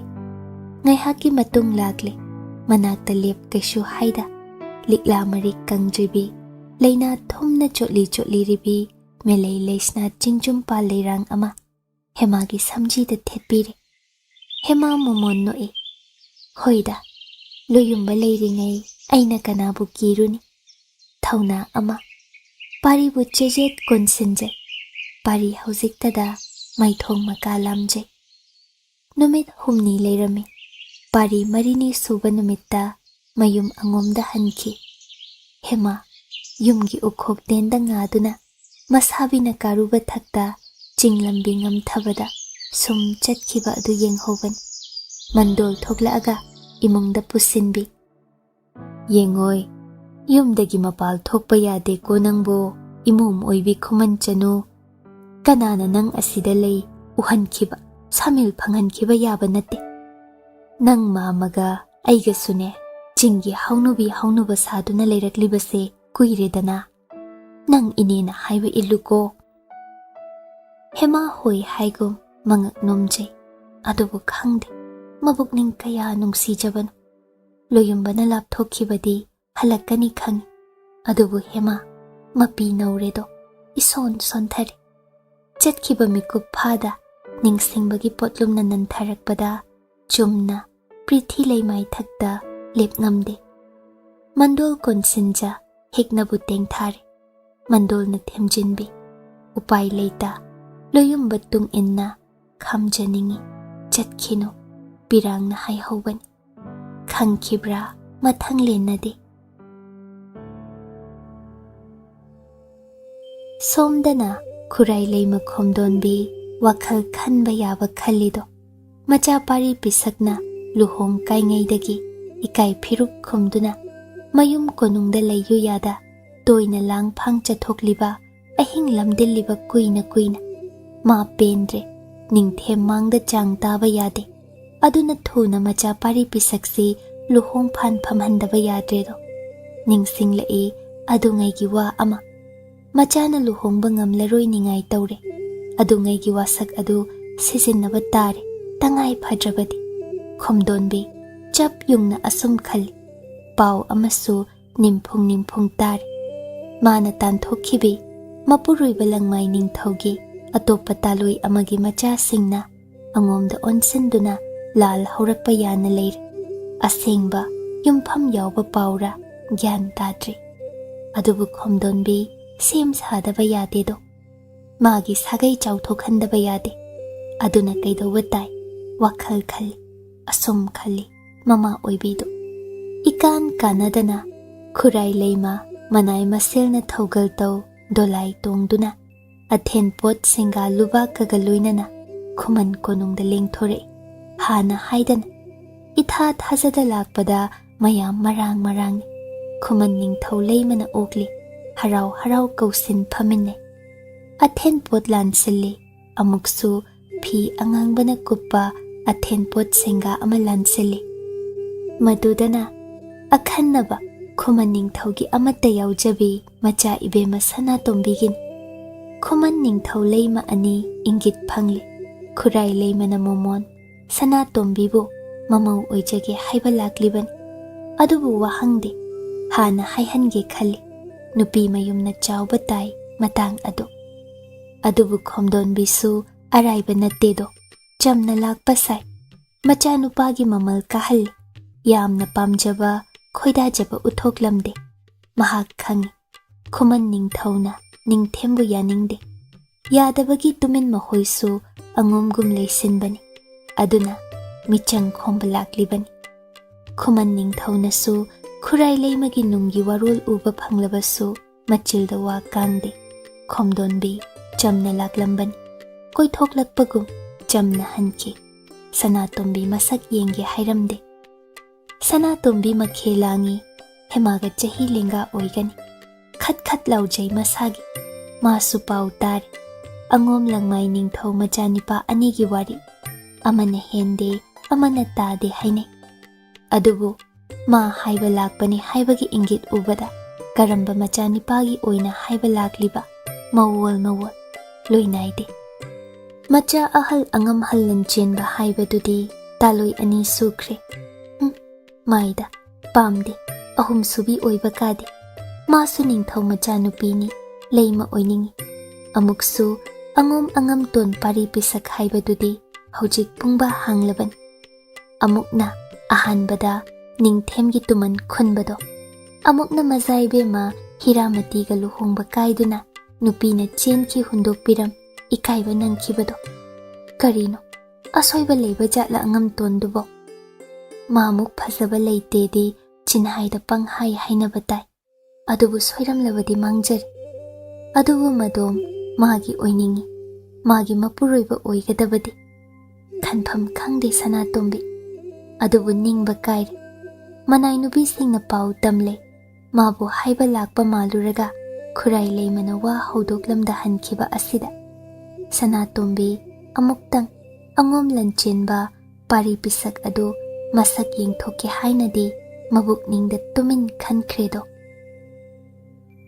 sana konung romdani ningthem kuina masangamdaduna leirure konung adu manau yubraj na ngak sili leibaki aruba thauda pumba manawna mahut sin paihanbani mayambong ningba jubrasna asoiba leihanda luda luba matang laklabada mayambong manakta hek chalaktuna wa tanaje kuire ningthem masak kanana su unadaba makok kaiduna narure haugat kangkhatta warure makok kaikhiba thaudawdagi toina kok ngawba hawi masa sonjili mamit nama masen marang tauba tawi layengba maiba makokna layengli adubu ningthem saugatte mong hadana leiba asi kuirakle nungda maigi ching omli haiba soiroido leimarembi maisnam chanuna ayamba mabungo seba taujai haujiksu koklen sangaidani leimarembina ningthem manakta phamja ningthemgi makhong namjai kina luna ningthemna nokfet tauna Leimarembi. Takpiyu Lainingthau. Wa mahangi. Shengna khumgadra. Nanainabu karam sengna khumloidage. Takpiyu nanaida. Karigumba nangbu aina itaw amada katlaba. Nangbu warugadra aibo. Leimarembi nokfet tawna. Onthokpa wabu takpire Srijut. Icha Rajkumar Leirabi aibu kanada muk katpidawribanone. Khumda khum. Aibu warugadra yamna. Warojagani yamna. Waromankhiduna itomta thawai ase thadokhibasu yaido. Adumak hek ngamgadrane nangbo. Ngamjagani. Adubu ai leitradi Icha Rajkumar ase kanana senabiganido. Haibagisu siba ngamgadaba mande Lainingthau. Nachana ihutsin ningthaurel oihaningbrane nangbo. Lainingthau kaidawbirabage wa jat kaya takpiriba ngasidi. Khumune nangbo. Aihak khaki ichadawna takpinuba Lainingthau. Ichagidamak Srijutgidamak thawai thaba ngamjagani nanainubidi. Phaida asuk nungsiboire nachabudi nangna. Lainingthau Aduga karigi michabudi nangna nakhutna hatpikhiba Leimarembi.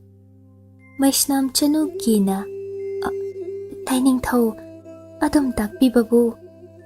Kuidridana nanawa tombi Khuman Chanu Hemarani pibuk nungi aigi iseng nangna manghankibat. Nang chinba yaroido Leimarembi. Leimarembi mamai humang kangli. Kibana masa thak nikli. Haukraba thainagi wabu haujikta karigi nauhaunana ningthem nangna hairiban. Mamit mana thakatli. Karigi nangna madu tawkiban. Maishnambi nang si WakhaL Thelidako. Kayam wajaramgadab nanaw tombina matamduda. Maishnam Chanu hik Leimaida khurukun khutsa tara lonaja. Ningthem makhongda tuduna lale haije hanjin. Machagi khanbiduna mabu ngakpiyu. Mataudu uraga ningthem nokninglaklamal. Chalo kashu taur. Chadlo ni nangbo. Maishnam Chanu kina thokre ningthem longne hipawi. Mamit ani malangda kupta yengli. Hapta amagi matungda khomdonbina machabu kausinduna manakta naksinna phamthahalli. Imagi pari pisak nang ningthau machani. Imana pukjakhiba angom isengnido.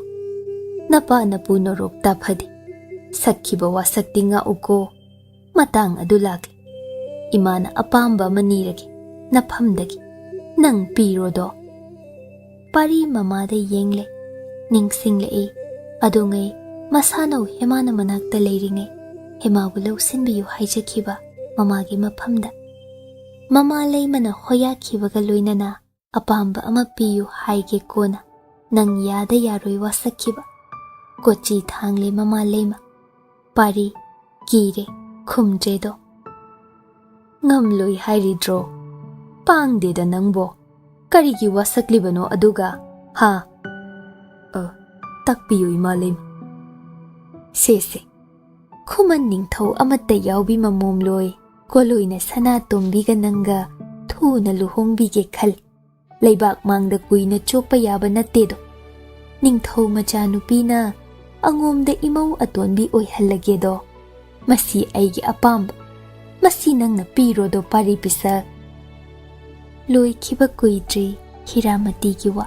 Handak na kadomdagi sana tombino amo. Pari pisak nokfet nana. Aidi taloy amadagi henjaroido ima leima. Atopa amawina nachada takpiyu ba? Aigi apamba asin. Imau oirambi hemado ay suningsingdaba natte. Adubu haukradi haukri. Haujik ase leibaktagi chingduna purakpadi yaroido. Hakchang ut onkrabi hemani. Ima leima. Ashibuga tainaba haiba oja maiba ama leihai. Chingnungda lotki hai. Mabu thiba hek nachana chachariba asin. Phangba koba leite ima leima. ꯑꯗꯨꯕꯨ ꯐꯪꯂꯒ ꯍꯦꯃꯥꯕꯨ ꯍꯤꯡꯒꯠꯍꯟꯕ ꯌꯥꯗꯧꯔꯤꯕ꯭ꯔꯣ? ꯀꯌꯥꯝ ꯄꯥꯝꯂꯨꯔꯦ ꯍꯥ ꯇꯨꯃꯟ ꯑꯗꯨꯕꯣ? ꯄꯥꯔꯤ ꯃꯃꯥꯒꯤ ꯋꯥꯗ ꯁꯛꯐꯝ ꯁꯣꯛꯂꯦ꯫ ꯇꯨꯃꯟ ꯑꯗꯣ ꯑꯩꯒꯤꯗꯤ ꯑꯃꯠꯇ ꯉꯥꯏꯕꯤ ꯇꯝꯐꯥꯌꯥꯏꯅꯤ ꯏꯃꯥꯂꯩꯃ꯫ ꯅꯤꯡꯉꯥꯏ ꯑꯗꯨ ꯂꯦꯞꯄꯨ, ꯅꯪ ꯑꯉꯥꯡ ꯅꯠꯇ꯭ꯔꯦꯅꯦ꯫ ꯁꯅꯥꯇꯣꯝꯕꯤꯕꯨ ꯏꯃꯧ ꯑꯣꯏꯍꯜꯂꯨ, ꯋꯥꯁꯛ ꯑꯗꯨ ꯉꯥꯛꯂꯨꯅꯦ ꯏꯃꯥꯒꯤ ꯄꯥꯔꯤ ꯄꯤꯁꯛ꯫ ꯏꯃꯥꯂꯩꯃ, ꯑꯣꯖꯥ ꯃꯥꯏꯕ ꯁꯤꯈ꯭ꯔꯕ ꯊꯋꯥꯏ ꯍꯤꯡꯒꯠꯍꯟꯕ ꯉꯝꯕꯗꯣ ꯅꯆꯥꯅ ꯊꯦꯡꯅꯔꯕ? ꯅꯃꯧ ꯍꯦꯃꯥꯕꯨ ꯍꯤꯡꯒꯠꯍꯟꯕ ꯉꯝꯗꯨꯅ ꯁꯪꯒꯥꯏꯗ ꯄꯨꯔꯛꯄ ꯉꯝꯂꯕꯗꯤ? ꯏꯃꯥꯒꯤ ꯄꯥꯔꯤ ꯄꯤꯁꯛ, ꯑꯣꯏꯊꯣꯛꯄ ꯌꯥꯔꯣꯏꯗꯕ ꯋꯥꯉꯥꯡꯗꯣ ꯉꯥꯡꯂꯒꯅꯨꯅꯦ ꯅꯪꯕꯣ꯫ ꯑꯃꯨꯛꯇ ꯈꯨꯝꯕꯤꯌꯨꯕ ꯏꯃꯥꯂꯩꯃ꯫ ꯈꯨꯔꯥꯏꯂꯩꯃꯗꯤ ꯃꯆꯥꯒꯤ ꯋꯥꯉꯥꯡ ꯑꯗꯨ ꯆꯣꯏꯔꯣꯜꯅꯤ ꯈꯜꯂꯦꯗꯣ ꯅꯨꯡꯉꯥꯏꯇꯅ ꯃꯆꯥꯗ ꯌꯦꯡ ꯊꯦꯝꯖꯤꯟꯕꯤꯕ ꯑꯣꯏꯅ, ꯑꯗꯨꯕꯨ ꯑꯣꯏꯔꯕꯗꯤ ꯐꯩ, ꯅꯪꯒꯤ ꯅꯤꯡꯕ ꯊꯨꯡꯖꯧꯗꯣ꯫ ꯑꯗꯨ ꯑꯣꯏꯔꯕꯗꯤ ꯊꯥꯕꯨꯝ ꯑꯃꯠꯇꯒ ꯃꯇꯝ ꯄꯤꯅꯕꯤꯌꯨ ꯅꯆꯥꯗ꯫ ꯉꯝꯗ꯭ꯔꯦ ꯏꯃꯥꯂꯩꯃꯅ ꯍꯥꯏꯕ ꯏꯟꯖ ꯁꯅꯥꯇꯣꯝꯕꯤꯒ ꯂꯨꯍꯣꯡꯖꯒꯦ꯫ ꯐꯩ ꯐꯩ, ꯉꯝꯕ꯭ꯔꯦ ꯌꯦꯡꯖꯧ꯫ ꯊꯥꯕꯨꯝ ꯑꯃꯗꯒꯤ ꯄꯨꯡꯖꯥ ꯑꯃꯗꯤ ꯍꯦꯟ ꯐꯗꯦꯀꯣ ꯄꯥꯔꯤ ꯄꯤꯁꯛ꯫ ꯐꯒꯅꯤ ꯏꯃꯥꯂꯩꯃ꯫ ꯄꯥꯔꯤ ꯊꯣꯛꯈꯤ ꯈꯣꯝꯗꯣꯟꯕꯤ ꯌꯦꯡꯕꯇꯃꯛꯅꯤ꯫ ꯃꯆꯥꯒꯤ ꯆꯣꯏꯔꯣꯜꯁꯤꯡ ꯑꯁꯤ ꯂꯦꯞꯍꯟꯕ ꯄꯥꯝꯂꯦꯗꯣ ꯌꯦꯛꯅꯕꯅ ꯁꯨꯝ ꯁꯨꯝ ꯈꯨꯔꯛ ꯍꯥꯡꯂꯛꯇ꯭ꯔꯀꯥꯟ ꯅꯤꯡꯊꯦꯝꯒ ꯃꯔꯤꯁꯨ ꯇꯠꯅꯈ꯭ꯔꯦ꯫ ꯁꯥꯒꯩ ꯑꯃꯅ ꯂꯥꯜ ꯍꯧꯔꯛꯄꯗ ꯑꯉꯣꯝ ꯃꯤꯆꯪ ꯑꯣꯏꯒꯗꯕ ꯈꯣꯝꯖꯤꯟꯕꯁꯤꯡ ꯇꯞꯅ ꯇꯞꯅ ꯇꯥꯏ꯫ ꯃꯁꯤ ꯄꯨꯝꯕ ꯅꯨꯄꯤ ꯃꯆꯥ ꯑꯃꯒꯤ ꯍꯥꯛꯇꯛꯀꯤꯗꯃꯛ ꯊꯣꯛꯂꯤꯕꯅꯤꯀꯣ꯫ ꯍꯦꯃꯥꯅ ꯑꯣꯏꯍꯜꯂꯝꯂꯦ, ꯐꯠꯇꯦ ꯍꯥꯏꯕꯗꯤ ꯅꯠꯇꯦ꯫ ꯃꯆꯥꯒꯤ ꯊꯋꯥꯏ ꯀꯟꯕꯤꯔꯝꯕꯤ ꯍꯦꯃꯥꯅꯤ꯫ ꯈꯪꯅꯨꯡ ꯅꯨꯡꯁꯤꯔꯛꯂꯒꯨꯝ ꯑꯁꯤ ꯂꯩꯕꯥꯛ ꯇꯥꯟꯈ꯭ꯔꯕꯤꯗꯣ ꯈꯣꯝꯗꯣꯟꯕꯤꯅ꯫ ꯊꯨꯅ ꯂꯥꯛꯀꯦ ꯍꯥꯏꯔꯝꯂꯒ ꯍꯞꯇꯥ 2 ꯁꯨꯖꯤꯟꯈ꯭ꯔꯦ, ꯂꯥꯛꯂꯔꯣꯏꯗ꯭ꯔ ꯃꯥꯕꯣ? ꯋꯥꯍꯪ ꯑꯁꯤꯅ ꯑꯄꯪꯕꯤ ꯃꯥꯕꯨ ꯑꯣꯠꯄꯤꯔꯦ꯫ ꯑꯋꯥꯕꯁꯨ ꯇꯝꯊꯣꯛꯄ ꯍꯥꯏꯗꯣꯛꯄ ꯍꯩꯖꯗꯦ꯫ ꯊꯥꯒꯣꯏꯗꯨꯅ ꯀꯝꯗꯧꯔꯝꯒꯗꯕ? ꯑꯁꯨꯝ ꯂꯥꯞꯅꯈ꯭ꯔꯦꯗꯅ꯫ ꯃꯥꯗ ꯃꯐꯝ ꯑꯃ ꯈꯪꯖꯈ꯭ꯔꯕꯗꯤ ꯐꯒꯅꯤꯗ꯫ ꯀꯗꯥꯏꯗ ꯂꯣꯠꯂꯤꯕ? ꯃꯊꯪꯂꯦꯟ ꯂꯣꯌꯨꯝꯕꯗ ꯍꯪꯒꯦ ꯈꯟꯗꯨꯅ ꯉꯥꯏꯕꯅꯤ, ꯁꯨꯝ ꯂꯥꯛꯇꯦ꯫ ꯍꯦꯃꯥ ꯌꯦꯅꯈꯥꯗ ꯆꯨꯕꯥ ꯃꯦꯠꯇꯨꯅ ꯐꯝꯂꯦ꯫ ꯇꯥꯟꯖꯥꯗꯨꯗ ꯃꯄꯥꯟꯗꯒꯤ ꯃꯤ ꯀꯧꯔꯛꯄ ꯇꯥꯔꯛꯏ, ꯍꯧꯔꯞꯅ ꯇꯝꯕ ꯑꯃꯒꯤ ꯕꯣ ꯕꯣ ꯂꯥꯎꯕ ꯈꯣꯟꯖꯦꯜ꯫ ꯍꯦꯃꯥ ꯍꯦꯛ ꯊꯣꯛꯇꯨꯅ ꯈꯨꯝꯂꯨꯒꯦ ꯈꯟꯕꯅꯤ, ꯑꯗꯨꯕꯨ ꯊꯣꯛꯄ ꯌꯥꯗꯦ꯫ ꯏꯃꯨꯡꯗ ꯆꯪꯉꯤ, ꯃꯈꯣꯜ ꯊꯣꯛꯍꯟꯗꯅ ꯌꯦꯅꯈꯥ ꯊꯣꯡ ꯂꯣꯟꯁꯤꯟꯖꯩ꯫ ꯀꯥꯆꯤꯟꯗ ꯆꯪꯁꯤꯟꯗꯨꯅ ꯂꯣꯠꯂꯤ꯫ ꯃꯟꯗꯣꯜꯒ ꯃꯥꯝꯃꯒꯗꯤ ꯆꯤꯡꯗ ꯄꯥꯝ ꯌꯥꯟꯕ ꯆꯠꯈ꯭ꯔꯤꯉꯩ ꯇꯥꯂꯛꯇꯨꯗꯅꯤ꯫ ꯀꯧꯔꯤꯕꯗꯨ ꯂꯦꯞꯇꯦ꯫ ꯃꯔꯣꯜ ꯈꯣꯏꯇꯛꯄ ꯇꯝꯕ ꯀꯅꯥꯅꯣ? ꯂꯣꯌꯨꯝꯕ ꯈꯣꯟꯖꯦꯜꯗꯤ ꯅꯠꯇꯦ꯫ ꯂꯦꯞꯈ꯭ꯔꯦ ꯀꯧꯔꯝꯕ ꯑꯗꯨ꯫ ꯍꯦꯃꯥ ꯇꯞꯅ ꯁꯥꯍꯨꯝ ꯅꯥꯏꯍꯟꯗꯅ ꯂꯥꯛꯂꯒ ꯐꯛꯂꯥꯡ ꯑꯍꯣꯕ ꯃꯆꯥ ꯑꯃꯗ ꯇꯨꯃꯤꯟ ꯃꯄꯥꯟꯂꯣꯝꯗ ꯌꯦꯡꯂꯨꯏ꯫ ꯍꯤ, ꯀꯔꯤ ꯃꯇꯧꯅꯣ? ꯆꯤꯡꯃꯤ ꯃꯕꯨꯡ ꯃꯥꯟꯕ ꯑꯃ ꯂꯦꯞꯂꯤ ꯆꯨꯔꯤ ꯇꯥꯐꯝꯗ꯫ ꯃꯅꯥꯛꯇꯅ ꯇꯤꯃꯦꯟ ꯄꯥꯏꯕ ꯂꯥꯟꯃꯤ ꯑꯃ, ꯐꯤꯃꯨ ꯁꯦꯠꯂꯤ, ꯃꯥꯏꯈꯨꯝꯃꯤ꯫ ꯍꯦꯃꯥ ꯆꯤꯡꯅꯔꯛꯏ, ꯅꯤꯡꯊꯦꯝꯒꯤ ꯂꯥꯟꯃꯤ ꯑꯣꯏꯒꯗ꯭ꯔꯥ? ꯁꯦꯠꯂꯤꯕ ꯂꯥꯟꯃꯤꯒꯤ ꯐꯤꯖꯣꯜ ꯑꯗꯨ ꯃꯨꯟꯅ ꯌꯦꯡꯂꯨꯏ꯫ ꯁꯣꯏꯗ꯭ꯔꯦꯗꯅ, ꯁꯤ ꯇꯥꯅ ꯀꯝꯗꯧꯅ? ꯀꯗꯥꯏꯗ ꯂꯣꯠꯀꯅꯤ ꯃꯥꯗꯤ? ꯏꯐꯤꯡ ꯐꯤꯡꯉꯤ ꯍꯦꯃꯥ꯫ ꯂꯥꯟꯃꯤꯗꯨꯅ ꯈꯥꯡꯄꯣꯛꯀꯤ ꯑꯀꯣꯏꯕꯗ ꯀꯣꯏꯅ ꯀꯣꯏꯅ ꯆꯠꯂꯛꯂꯤ꯫ ꯌꯨꯝꯒꯤ ꯑꯆꯤꯠ ꯑꯀꯣꯝ ꯌꯦꯡꯂꯛꯂꯤ꯫ ꯍꯦꯃꯥ ꯇꯥꯁꯤꯟꯗꯨꯅ ꯁꯨꯝ ꯂꯣꯠꯂꯤ, ꯆꯦꯟꯐꯝꯁꯨ ꯂꯩꯇꯦ꯫ ꯂꯥꯟꯃꯤꯒꯤ ꯃꯇꯨꯡꯗꯅ ꯆꯤꯡꯃꯤ ꯇꯝꯕꯗꯨꯅ ꯏꯅꯩ, ꯋꯥ ꯉꯥꯡꯅꯗꯦ꯫ ꯐꯛꯂꯥꯡ ꯑꯍꯣꯕ ꯈꯨꯗꯤꯡꯗꯒꯤ ꯂꯥꯟꯃꯤꯗꯨꯅ ꯀꯣꯏꯌꯦꯡ ꯌꯦꯡꯕ ꯍꯧꯔꯛꯂꯦ꯫ ꯀꯅꯥꯁꯨ ꯂꯩꯕ ꯎꯗꯦ꯫ ꯂꯥꯟꯃꯤ ꯑꯗꯨ ꯍꯟꯈ꯭ꯔꯕ꯭ꯔꯥ? ꯐꯅ ꯀꯨꯏꯔꯦ, ꯁꯟꯙ꯭ꯌꯥ ꯑꯣꯏꯔꯦꯗꯣ꯫ ꯍꯦꯃꯥ ꯁꯣꯔ ꯃꯄꯤ ꯍꯣꯟꯇꯣꯛꯏ, ꯀꯤꯕ ꯐꯔꯦ꯫ ꯂꯥꯟꯃꯤ ꯍꯜꯂꯝꯂꯅꯤ ꯈꯜꯂꯤ, ꯑꯗꯨ ꯑꯣꯏꯔꯕꯁꯨ ꯃꯄꯥꯟ ꯊꯣꯛꯇꯦ꯫ ꯁꯨꯝ ꯇꯨꯃꯤꯟꯅ ꯂꯩꯖꯩꯃ꯫ ꯑꯗꯨꯕꯨ ꯅꯨꯃꯤꯠ ꯑꯗꯨ ꯃꯟꯗꯣꯜ ꯃꯥꯝꯃ ꯍꯜꯂꯛꯄ ꯀꯧꯕ ꯂꯩꯇ꯭ꯔꯦꯗꯣ꯫ ꯅꯨꯃꯤꯠ ꯇꯥꯔꯦ꯫ ꯌꯨꯝ ꯃꯅꯨꯡꯗꯤ ꯊꯥꯎꯃꯩ ꯊꯥꯡꯒꯠꯇ꯭ꯔꯦ꯫ ꯉꯥꯏꯍꯥꯛꯀꯤ ꯃꯇꯨꯡ ꯌꯦꯅꯈꯥꯒꯤ ꯊꯣꯡ ꯑꯗꯨ ꯅꯝꯂꯛꯏ꯫ ꯍꯦꯃꯥ ꯏꯈꯪ ꯈꯪꯏ, ꯁꯣꯏꯗ꯭ꯔꯦꯗꯅ꯫ ꯀꯤꯕꯅ ꯃꯁꯥ ꯄꯨꯝꯕ ꯊꯛ ꯊꯛꯅꯤ꯫ ꯊꯣꯡꯗꯨ ꯐꯛꯀꯥꯏꯔꯛꯏ꯫ ꯍꯦꯃꯥ ꯁꯪꯇ꯭ꯔꯤꯛ ꯌꯦꯡꯂꯝꯕꯗꯒꯤ ꯅꯤꯡꯉꯣꯜ ꯀꯥꯒꯤ ꯐꯃꯨꯡ ꯀꯥꯡꯈꯗ ꯆꯦꯟꯁꯤꯟꯗꯨꯅ ꯂꯩꯈ꯭ꯔꯦ꯫ ꯉꯥꯏꯍꯥꯛꯀꯤ ꯃꯇꯨꯡ ꯅꯤꯡꯉꯣꯜ ꯀꯥ ꯊꯣꯡ ꯍꯥꯡꯗꯣꯛ ꯇꯝꯕ ꯑꯃ ꯆꯪꯂꯛꯏ꯫ ꯐꯤꯃꯨ ꯁꯦꯠꯄ ꯂꯥꯟꯃꯤꯒꯤ ꯃꯈꯣꯡꯗꯨ ꯍꯥꯟꯅ ꯎꯔꯛꯏ꯫ ꯍꯦꯃꯥ ꯀꯝꯗꯧꯒꯕ? ꯀꯤꯃꯟꯈꯤꯕꯅ ꯃꯃꯤꯠ ꯆꯦꯖꯦꯠ ꯎꯏꯁꯤꯟ ꯃꯔꯥꯏꯕꯛ ꯍꯨꯃꯥꯡ ꯀꯥ ꯂꯩꯔꯤ supchinduna lanmi duna phamung makhada khangyeng yengthare wa launa nokle Leiredana mang thrabi lei masija ibe madi asida hema khudang paiduna chingthokpir hema na yanduna khangle laure hauna mandol mama bu kaujai loyumba bu kauze adubu lanmi na pangal kanba henman khibana khangamje lanmi na hema makhong makhut pun sinkre Srijutta katlabadi phamthol achoba ma phanglagan ngak pigani lei masija ibe ma phajabi ya thang ngak chabani na naidi khutna sokhai thenghai dabadi oirabasu upai leijat lenglasi Srijutna lei ma oibi bu ngai horine hema bu thangduna pure yangoi thakta hable yangoi khurji chingduna lanmi yangoi thakta kakre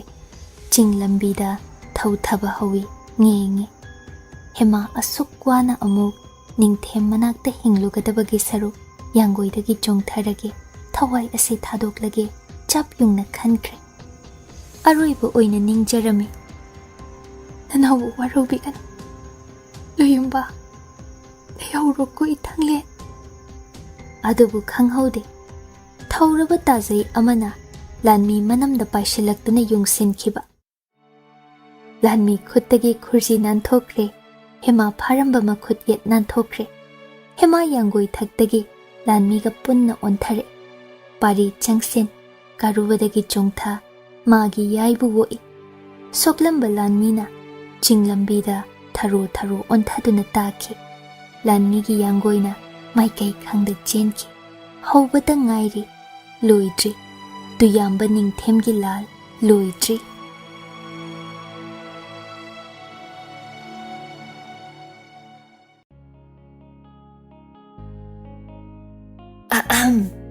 Kaigumba amta thawai hakchang yauna wari tabiriba listener sing da haijari madudi channel asina puthokjariba audio series sing asibu support tobibo oina like amadi WakhaL Turi YouTube channel da subscribe tobiramo aduga loinana comment amamam piduna wari sida yauriba writer narrator editor musician amadi channel asigi team busu support tobiyo amadi pukning thogatpiyo aduga mayam hype tobasu kaubigano